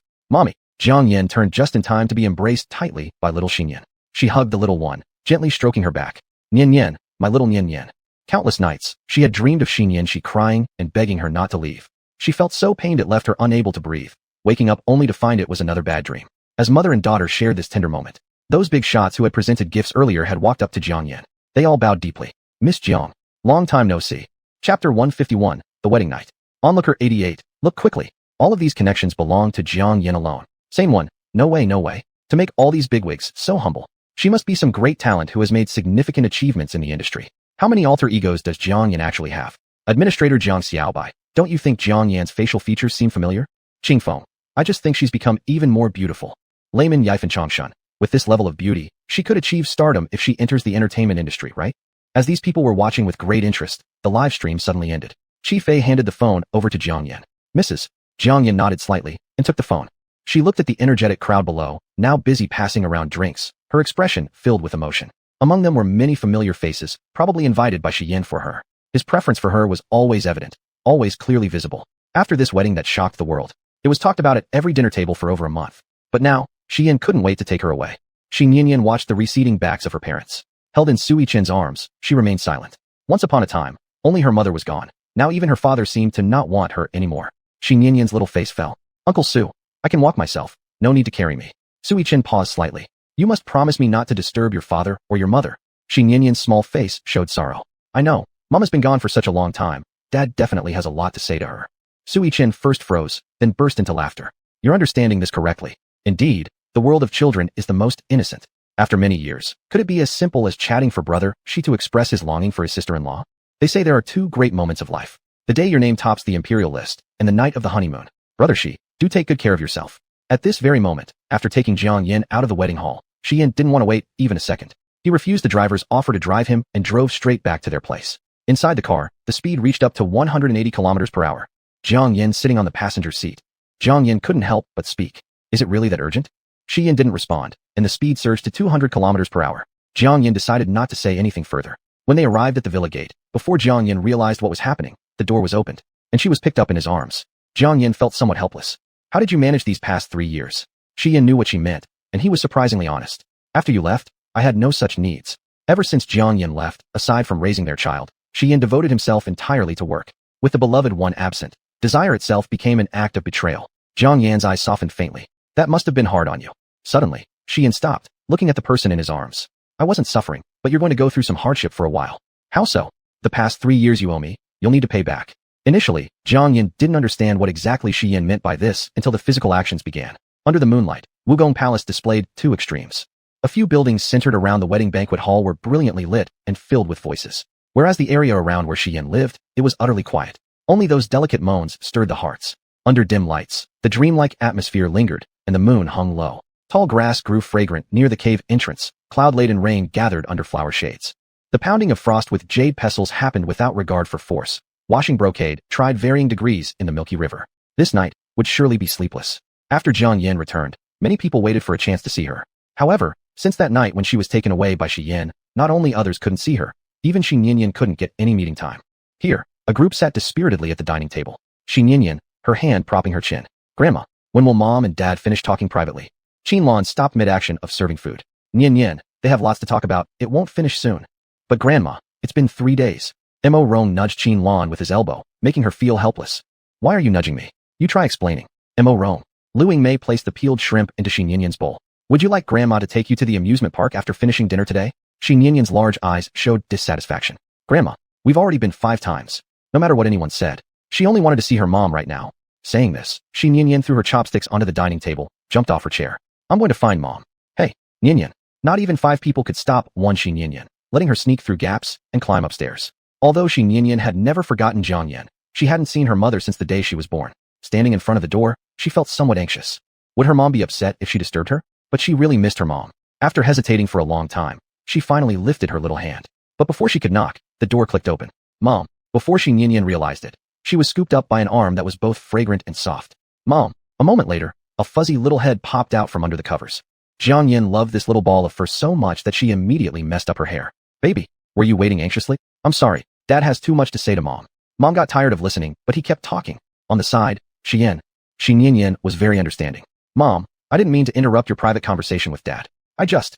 Smack. Before Shi Yin finished her sentence, she got kissed on the cheek. Shi Yin's eyes widened. Mom kissed her. Mom. Shi Yin threw herself into Jiang Yan's embrace. Wow, this was the smell of Mom, wasn't it? Mom was so fragrant and soft. Seeing how happy Shi Yin was, Jiang Yin couldn't help but feel a pang of pain. Just being embraced by her mother was something her daughter hadn't experienced. It was her failure as a mother. Baby, from now on, Mom and Dad will love you properly. She would never let her daughter envy anyone else. Tears from Shi Yin soaked through Jiang Yan's nightgown. Jiang Yan's heart ached. Baby, according to what your dad told me, can you divine fortunes and read faces? At the mention of this, the sorrowful atmosphere dissipated instantly. Yes, Mom. Dad says I inherited your good genes. Grandma praised me. Grandpa and Grandma-in-law said I'm super talented. Saying this, Shi Yin pulled out a bank card from her pocket. Mom, Dad said your biggest hobby is money. I've saved up a lot here. In the future, you don't need to work hard to earn money anymore. I'll take care of you. Hearing Shi Yin's words, Jiang Yin looked at Shi Yin with a touch of helplessness. You're telling our daughter this? Isn't it true? Jiang Yin paused for a second, then burst out laughing. Yes. To relieve one's worries, nothing works better than getting wildly rich. Chapter 152, Reunion. When this family of three joyfully appeared before everyone, all present were deeply moved. This family had finally reunited. Jiang Yin did not tell Shi Yin how she had endured the last 3 years. She only mentioned that she was no longer controlled by the line between life and death. Though Jiang Yin didn't recount her struggles, Shi Yin understood them fully in his heart. Regardless of the past, they had made it through after all. The future lay bright ahead. Qinlan rushed to Jiang Yan's side, trembling as she tentatively touched her cheek. Afraid that Jiang Yin might detest her, Qinlan quickly retracted her hand after a brief touch. It's good you're back. It's good you're back. She wiped away tears. Xiaoyan, you've suffered too much. They didn't know where exactly Jiang Yin had gone. All they knew was that after giving birth to Xin Yin, Jiang Yin had suddenly vanished. Despite the Mo family's exhaustive search, there was not a trace of her whereabouts. They never doubted Jiang Yin's love or suspected she'd changed her feelings. And none dared to ask Shi Yin whether Jiang Yin was still alive. In any case, since Shi Yin waited, so did they. Everyone had witnessed the deep affection between these two individuals. As long as Shi Yin did not declare that Jiang Yin would never return, they would continue to hold on to hope. Jiang Yin was visibly moved in her eyes. When Qinlan turned back toward Mo Rong, Jiang Yin suddenly spoke up. Dad, Mom, Big Brother, I've kept you waiting. I'm sorry. After these words, Qinlan froze on the spot. Mo Rong's face also abruptly changed. As for Mo Beichun, his eyes reddened at the corners. For how long had they waited, longing for Xiao Yan to call them this name once again? Mo Rong already had tears streaming down his face, and he marched straight to Jiang Yin without even attending to Qinlan. Jiang Yin also opened her arms wide and greeted him warmly. Dad, normally reserved, Mo Rong could not contain himself at this moment. Daughter, my dear girl, Dad has been waiting for this day for far too long. I thought I'd never hear this in my lifetime. Jiang Yin fell into his broad embrace, her emotions momentarily complex. Unlike the dominance and possessiveness of Shi Yin, this embrace radiated warmth and profound depth. How could such a touching reunion leave out Qinlan? Qinlan ran over to join in hugging Jiang Yin as well. Xiao Yan, my daughter, for these 3 years that you've been away, Mom truly missed you.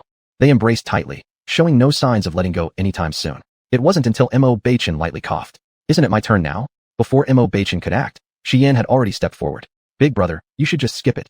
Mo Beichun. Ultimately, Mo Beichun stopped hesitating and positioned himself before Jiang Yin.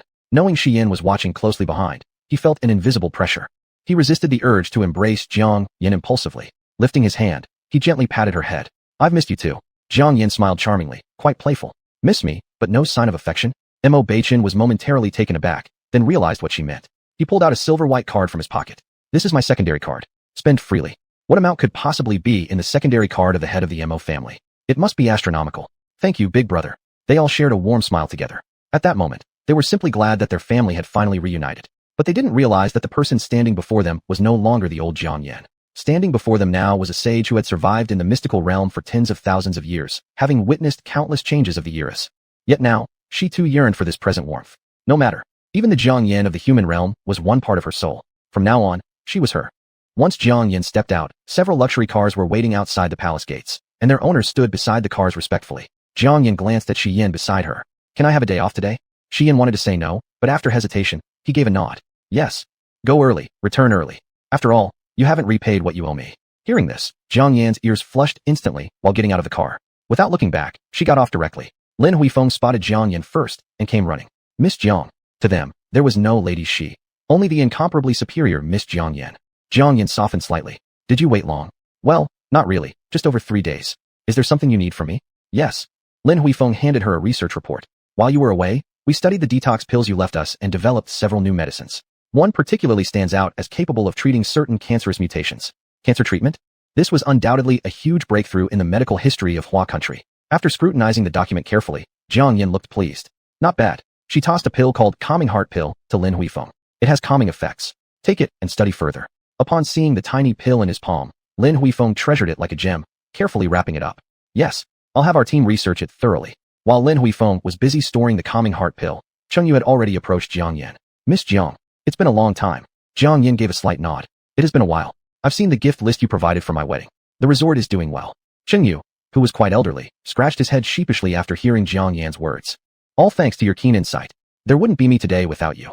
Jiang Yin looked at Cheng Yu, who appeared humble. You must have come to see me for more than just praise, right?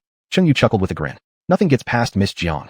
I'm planning to dive into the construction industry, but the situation in Hua country's construction sector is currently rather bleak. I'm hesitant and would like your advice. Jiang Yin spoke directly. Regardless of the overall environment, every industry always has those who make money, as well as those who lose everything. The construction industry isn't dire enough to avoid yet. You can get into it, but I suggest starting with government-supported projects. Focus on residential buildings and commercial complexes. For now, we'll talk about other things 3 years later. At this, Cheng Yu felt enlightened. Thank you, Miss Jiang. Oh, by the way, Miss Jiang, would you consider becoming a shareholder in my company? Jiang Yin paused momentarily. Are you sure? After all, I've already taken a fair share of your assets. Cheng Yu laughed. Miss Jiang, you're not only my savior, but also my mentor. All these gifts are but a small token of appreciation toward you. If you're concerned, I can even offer you 20% of the shares for free. Jiang Yin smiled. No need. I'll take 10%. As long as your company needs help, feel free to ask, no matter the amount. Cheng Yu was a smart man. Back when Jiang Yin initially invested a small sum in his business, he returned the favor with lavish wedding gifts, partly out of gratitude and partly to demonstrate the impressive return on investment she could expect. There are many wealthy individuals. Partners are easy to find, but wealthy, powerful, and discreet partners are rare. Jiang Yin loves money, so he simply catered to her preference. After all, if he could secure Jiang Yan's protection, his career would surely flourish. This was part of a grand strategy. Jiang Yin and Cheng Yu enjoyed their conversation thoroughly. Meanwhile, Feng Mingming and Sui Chen had been waiting patiently for some time. Finally, it was their turn. Sui Chen grinned mischievously. Sister-in-law, you've been gone for so long. Did something supernatural happen to you? I know an incredible master. Should I have them take a look at you? Chapter 153, A Fugitive Dog. Feng Mingming, standing nearby, seemed to concur with this view. Jiang, sister, I don't want to lose you again. I don't believe in those things, but Sui Chen sounds so mysterious. Or, should we try it? Jiang Yin didn't rush to reply. She glanced at the two of them for a moment. You two are. Feng Mingming hesitated slightly, whereas Sui Chen was open and easygoing. Sister-in-law, Ningning and I are together now, and we're getting married soon. You must be our witness at the wedding. When Sui Chen said this, he also looked at Feng Mingming briefly. His gaze was sincere. A prodigal son returns as gold unblemished, and it's rare that someone like Sui Chen, a womanizer, would stop for someone. Sister-in-law, I have to thank you. If it weren't for you, I wouldn't have met Ningning. Jiang Yin asked Feng Ningning without hesitation. Are you sure about him? Feng Ningning understood Jiang Yan's concern and nodded her head. Jiang, sister, I know what he was like before, but the changes I've seen in him since we've been together, well, I've witnessed all of it. Let the past be the past. People must look forward. Upon hearing this, Jiang Yin already understood Feng Ningning's meaning. She turned to look at Sui Chen. Sui Chen, she is my friend. Jiang Yin paused for a moment, her expression softening slightly. She is the only sister I have. If you dare hurt her. Before Jiang Yin finished her words, Sui Chen swore confidently while patting his chest. Sister-in-law, just rest assured, I will treat Ningning well. Our relationship will be as loving as yours. Jiang Yin showed slight satisfaction. Sister-in-law, why don't you consider what I suggested? The master I know is famous. Qingyan master. You must have heard of her. If I invite her, your future life will definitely be peaceful and safe. Jiang Yin sighed slightly. Not necessary, thank you. Sister-in-law, are you really not going to? Sui Chen, unwilling to give up, wanted to persist. However, when he looked up, he saw Jiang Yin pulling Feng Ningning away. Hey, wait for me, both of you. Jiang Yin and Feng Ningning got into the car. By the time Sui Chen rushed over, the car had already driven off. Feng Ningning was smart. She knew what Jiang Yin was implying. Jiang, sister, Stars Entertainment hasn't disappointed your expectations these years. We have trained many top-tier celebrities. Nowadays, we're also one of the leading entertainment companies in the industry. Jiang Yin was pleased and nodded her head slightly. Thank you for all your hard work over these years. Feng Ningning shook her head. Jiang, sister, I once thought I would make a living solely on this face, with no way to utilize my knowledge. It was because of you that I no longer harbor any regrets. So, I'm not tired at all. Instead, I should thank you. When we first met by chance, you were still willing to trust me. There was some emotion in Jiang Yan's eyes. As Feng Ningning talked about these matters, it felt like yesterday, though in fact, it had been more than 3 years ago. Time may be ruthless, but people can still feel emotions. Jiang's sister, where are we going? Jiang Yin responded sincerely. Aren't you hungry? Feng Ningning was about to say there was no need to waste money when her stomach rumbled. She scratched her head slightly, feeling a little embarrassed. Hungry? Then let's eat. Jiang Yin and Feng Ningning did not deliberately choose a place, and they ended up at a combined Chinese-Western restaurant close by. The meal was pleasant, but the next thing that happened wasn't. Shi Bowen sat dejectedly in the corner seat, having spotted Jiang Yin long ago, and Jiang Yin had noticed him as well. She thought they could remain at peace with each other, never imagining Shi Bowen would be so shameless. He blocked their path directly. Jiang Yin. Feng Ningning immediately stepped in front of Jiang Yin to protect her. Who are you? What do you want? Seeing Feng Ningning's slim frame, Jiang Yan's gaze softened slightly. She realized how much the young woman she used to protect had grown up and could handle situations independently now. Shi Bowen didn't even take Feng Ningning seriously. Just an actress. And you dare to block me? Step aside. Shi Bowen hadn't noticed Jiang Yan's darkened expression when he said this. He continued his ignorant rant. What do I have to do with your relationship with Jiang Yan? Don't think sleeping with Sui Chen gives you the right to flaunt in front of me. I'm the heir to Shi Banquet. Bang. Shi Bowen hadn't finished speaking when a resounding slap landed on his cheek. Shi Bowen, incredulous, stared up, choking back his words. Jiang Yan you. Jiang Yan shook her reddened hand slightly. Humph. It really was annoying without Xian Ling at her side. Even slapping someone hurts. Shi Bowen, who had always lived in luxury despite the downfall of his family, when had he ever experienced such disgrace? Jiang Yan, you're being disrespectful. Feng Ningning also picked up on the meaning and looked at Jiang Yan. Jiang's sister he is. Shi Bowen's biological father from his past. There is no longer any relationship between them now. Shi Bowen seemed unwilling to let go. Even if Shi Yin isn't part of the Shi family, his blood still runs with mine. When Shi Bowen said this, his eyes were red, clearly having lost all reason. Jiang Yan, how dare you slap me? That's insubordination. 3 years had obviously made them forget the fear of being under Jiang Yan's control. Slap. The slap sent Shi Bowen into a stunned silence. You actress. How dare you hit me? Feng Ningning glared at Shi Bowen. A fallen Shi family has no right to talk about my Jiang sister. Beating you would be too lenient. Get lost. If I see your face again, I'll break your legs. Time had tempered Feng Ningning. She was no longer the weepy little girl she used to be when faced with trouble. Jiang Yan's gaze held nothing but admiration. It was as though her own rose, carefully cultivated, had finally blossomed beautifully before her. Shi Bowen went mad and tore open his coat. Jiang Yan, today, you must take me to see Shi Yan, or we will die here together. Jiang Yan's eyes darkened as she stared at the bomb strapped to Shi Bowen's waist. Feng Ningning's complexion changed. Shi Bowen, have you gone insane? Shi Bowen's eyes were wide with fury. Yes, I've gone mad. For years I planned to make you turn against each other, only for me to sit atop the Shi family throne. But it's all because of you, Jiang Yan. You kept ruining my plans. Now I'm homeless because of you. The Shi family is ruined. Wugong Corporation doesn't want me. If today you don't make Shi Yan step down as the Wugong boss, we will die here together. Feng Ningning looked behind her. Jiang's sister, what should we do? Jiang Yan's expression remained icy and calm, as though the matter was completely beneath her concern. She even sat down. Her voice was slow and steady. Just a fugitive dog. And he thinks he can overturn heaven? Chapter 154, The Dust Settles. Seeing Jiang Yan's calmness, Feng Ningning was no longer afraid. In her eyes, Sister Jiang was always capable of everything. Her confidence meant that she must have an ace up her sleeve. Feng Ningning pulled a chair over and sat next to Jiang Yan. Although neither of them took Shi Bowen seriously at all, the other customers in the restaurant had already been scared out of their wits, with ear-splitting screams and cries filling the air. Jiang Yan leaned on one hand, lazily looking at Shi Bowen. Guess who will die first? Shi Bowen seemed confident about the bomb tied to his body. None of you present will survive. Jiang Yan continued to ignore him. Speak up. How do you want to die? Jiang Yan's long fingers tapped his head. With your head blown apart? She continued downwards. Or torn limb from limb. As she spoke, her eyes grew dangerous. Or obliterated entirely? Shi Bowen had placed all his bets on this one move. If it didn't work today, he would die anyway. Since living or dying now made little difference. Hurry up and call Shi Yan. Let him hand over the position of Wugong's boss to me. I'm his father. All that he has should be respected to me. Jiang Yan let out a cold laugh. To you? Can you even handle it? Do you really think Wugong is just some item? That whoever gets it owns it? Seeing Jiang Yan's indifference, Shi Bowen panicked. You won't make the call? I will. Jiang Yan's eyes darkened. You dare. She was playing with a fork, and if Shi Bowen dared to make the call, she would pierce through his palm. At that moment, a steady and ruthless male voice came from the doorway. You can leave your last words now. Shi Yan walked in from the door. More than 10 bodyguards surged in and surrounded Shi Bowen instantly. Sui Chen also ran in from behind. He looked around, seeing Feng Ningning. He ran over directly. Ningning. Feng Ningning's eyes watered when she saw Sui Chen. Sui Chen. Sui Chen held Feng Ningning in his arms, carefully checking her. Are you alright? Feng Ningning shook her head. I'm fine. As for Shi Yan, he simply walked over to Jiang Yan. After confirming that she wasn't hurt, he sat down nearby. He stared at Shi Bowen, his voice cold and severe. Speak. Shi Bowen puffed up his chest. The bomb tied here is enough to blow this place into oblivion. Shi Yan, if you declare right now to hand over Wugong's ownership to me, I'll let you go. Otherwise, Shi Yan played with Jiang Yan's fingers, his expression nonchalant. Otherwise what? Otherwise, I'll take all of you with me to the grave. Shi Yan reluctantly gave Shi Bowen a glance. I understand. Shi Bowen laughed loudly. Wouldn't it have been better if you had been this obedient earlier? He actually thought that by saying a word, Shi Yin could make Wu Gong his own, and started giving orders to the bodyguards present. What are you standing there for? Escort your new boss back to Wu Gong. Shi Yin, watching his smug back figure, lips slightly parted. Farewell. No escort. The next second, the window glass shattered, a golden bullet straight pierced into the back of Shi Bowen's head. Shi Yin didn't give him another glance. He directly pulled Jiang Yin and left from the back door. Behind Shi Yin, what he once fantasized as his sheltering big tree fell with a crash. Shi Bowen lay in a pool of blood, his eyes filled with disbelief. His son had truly spared no mercy and killed him. With his last breath, he turned his head, looking at the shadow in the corner drinking tea, dying without closing his eyes. The shadow being intently watched by Shi Bowen stood up, pulled down his hat, and was about to escape. Chi Fei blocked her way directly, lifting his arm. "Well, miss, come with us."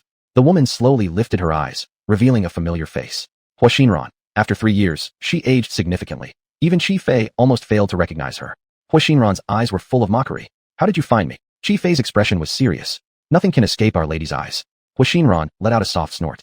"Oomph, Jiang Yin, why hasn't she just died already?" Before Hua Xinran could say anything else nasty, Chi Fei indicated to someone to take her away. After returning to Wu Gong, Jiang Yin personally went to meet Hua Xinran.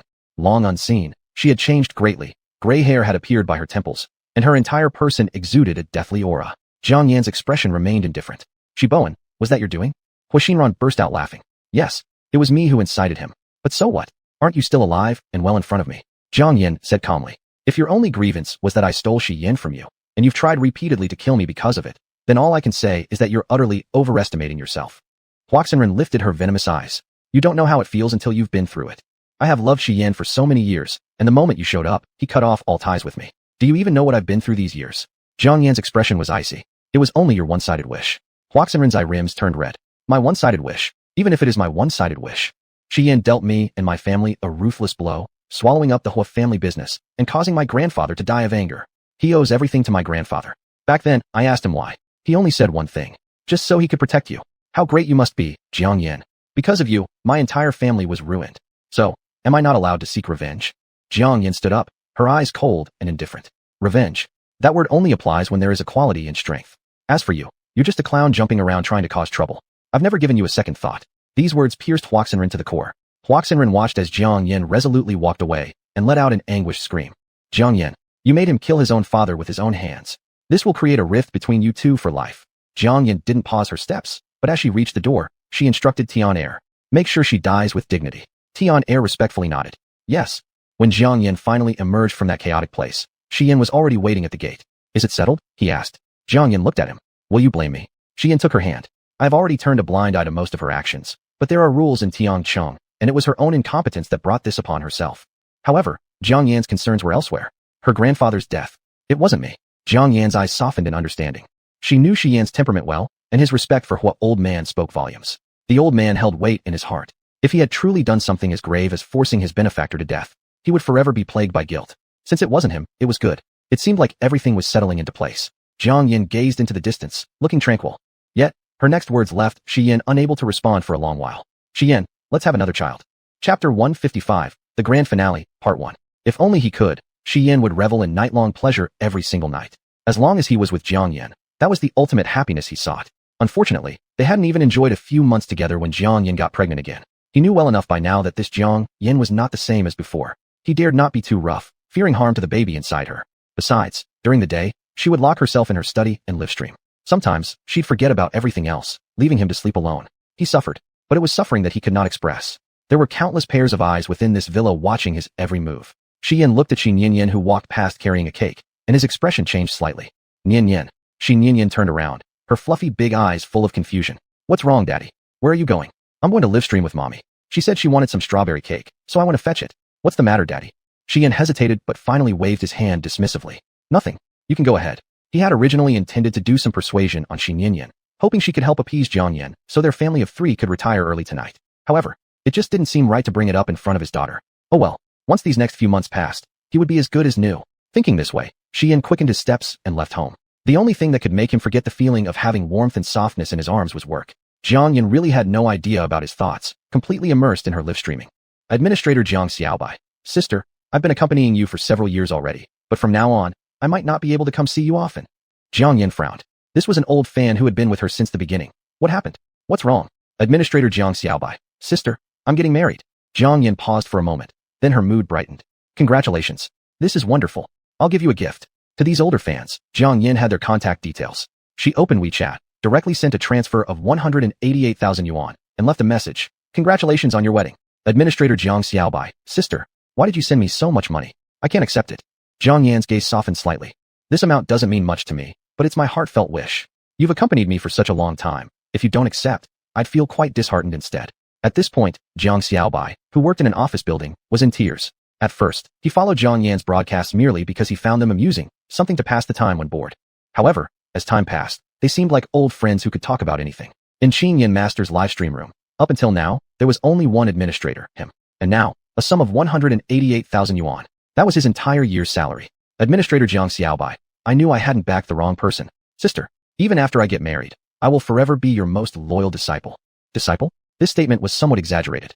Still, Jiang Yin lowered her gaze and looked at the pale white essence coiling around her fingertips, her eyes shifting slightly. In another world, she indeed had many disciples. Each time surrounded by essence, her body would emit faint incense smoke, reminiscent of the days of Fengchun in the past. Jiang Yin returned to her senses. When your wedding day comes, I'll have a bigger present ready for you. This action by Jiang Yin propelled her directly to the top of entertainment hot search rankings. After all, no other streamer was so generous. Qingfeng at Jiang Xiaobai, what a coincidence. I'm getting married too.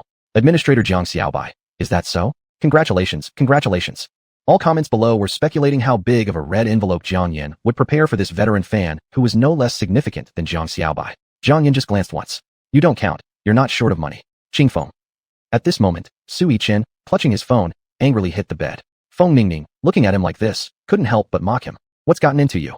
Su Yichen wore an aggrieved face. I've also accompanied her for so long, and she gives others marriage gifts, but not me. How fair is that? Is she not considering me as one of her own? No, I must ask her. Su Yichen opened his private messages with Qin Yin Master and typed out a message. Is our friendship really so fragile that it can't withstand a little test? Even though I'm not lacking in money, why didn't you bother to give me even a symbolic gesture?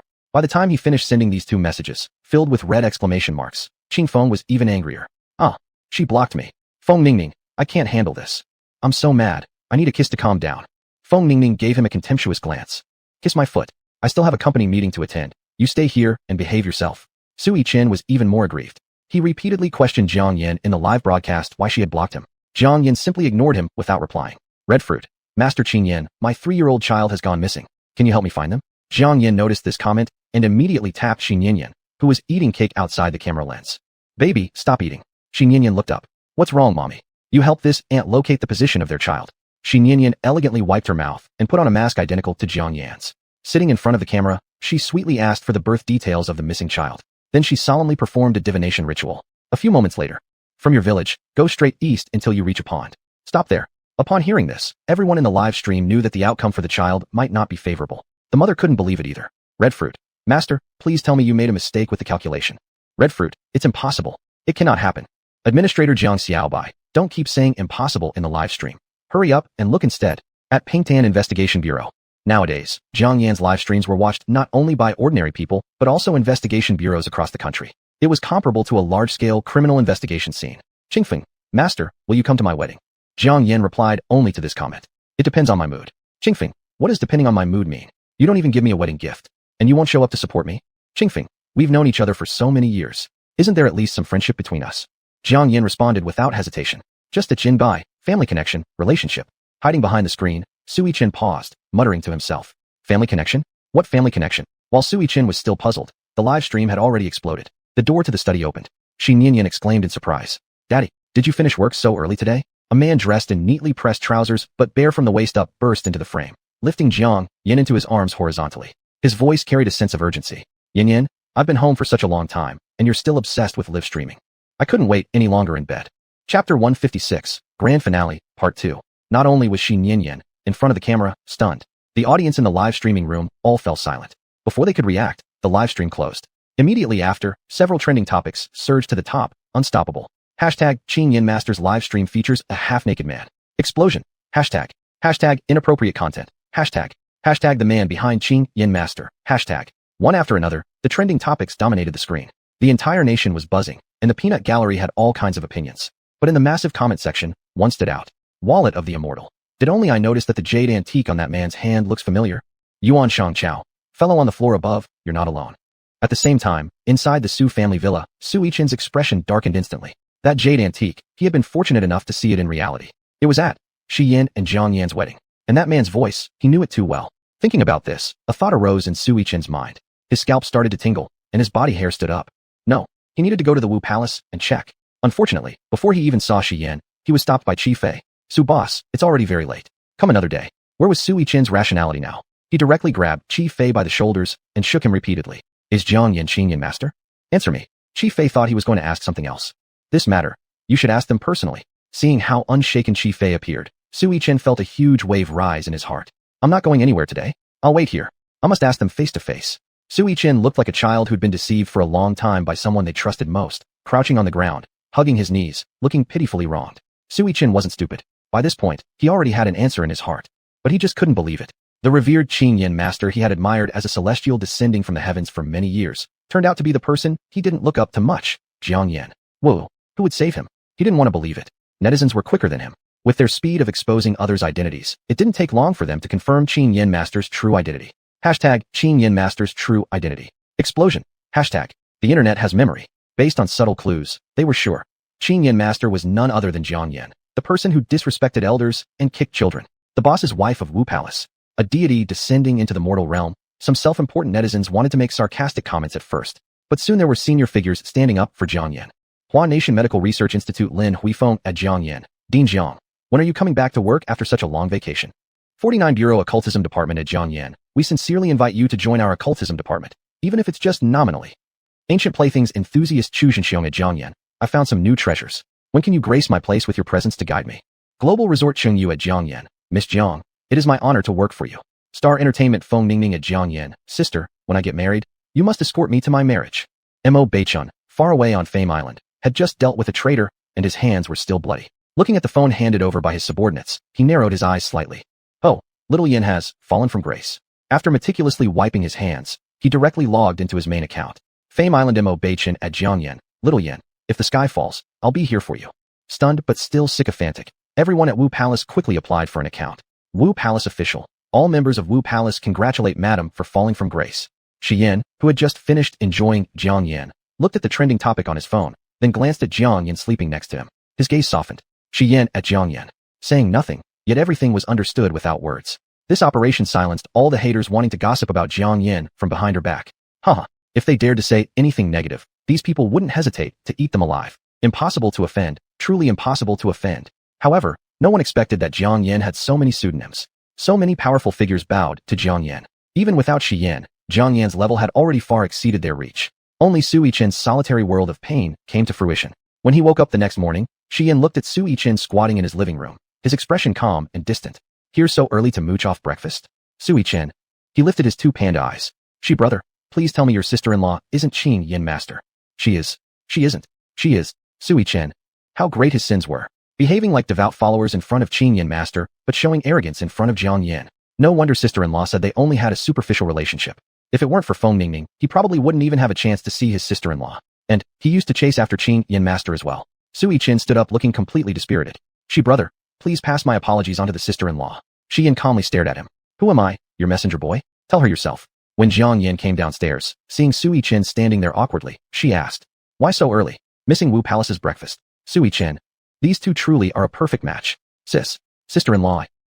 Su Yichen was at a loss for words. Jiang Yan, however, smiled. Just teasing you. I will certainly come to your wedding with Ningning. As for what happened before, it's water under the bridge. In the future, when you read fortunes, they can be free. Su Yichen chuckled being teased by Jiang Yan, touching his hair awkwardly. In that case, may you and brother she have 100 years of happy union. With that, Su Yichen ran off without waiting for any response from Jiang Yan or Shi Yin. Jiang Yan shook her head slightly, and then both husband and wife exchanged amused smiles.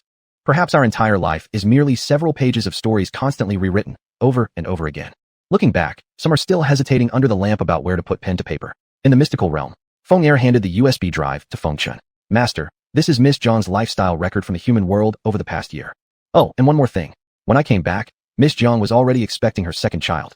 Feng Chen paused briefly, staring at the USB drive in his hand for a long time. Is she fine? Though Feng Er hesitated slightly, he still answered truthfully. Happily married, life winner. Each word was like a sharp blade cutting into his heart, causing him excruciating pain. That night, Feng Chen stayed awake the whole night. He sat by the desk, repeatedly gazing at her image etched deeply in his memory. He couldn't help but lift his hand to touch it. Jiang Yin, don't I too endure the torment of longing, watching you love another? In this life, my only wish for you is to always get your wishes. In peace year after year. Regaining consciousness, Feng Qin's eyes were red. He picked up the pen and wrote on the paper in front of him. We sail together, but reach the shore and part ways. Henceforth, through countless mountains and rivers, may I be represented to see you. The end.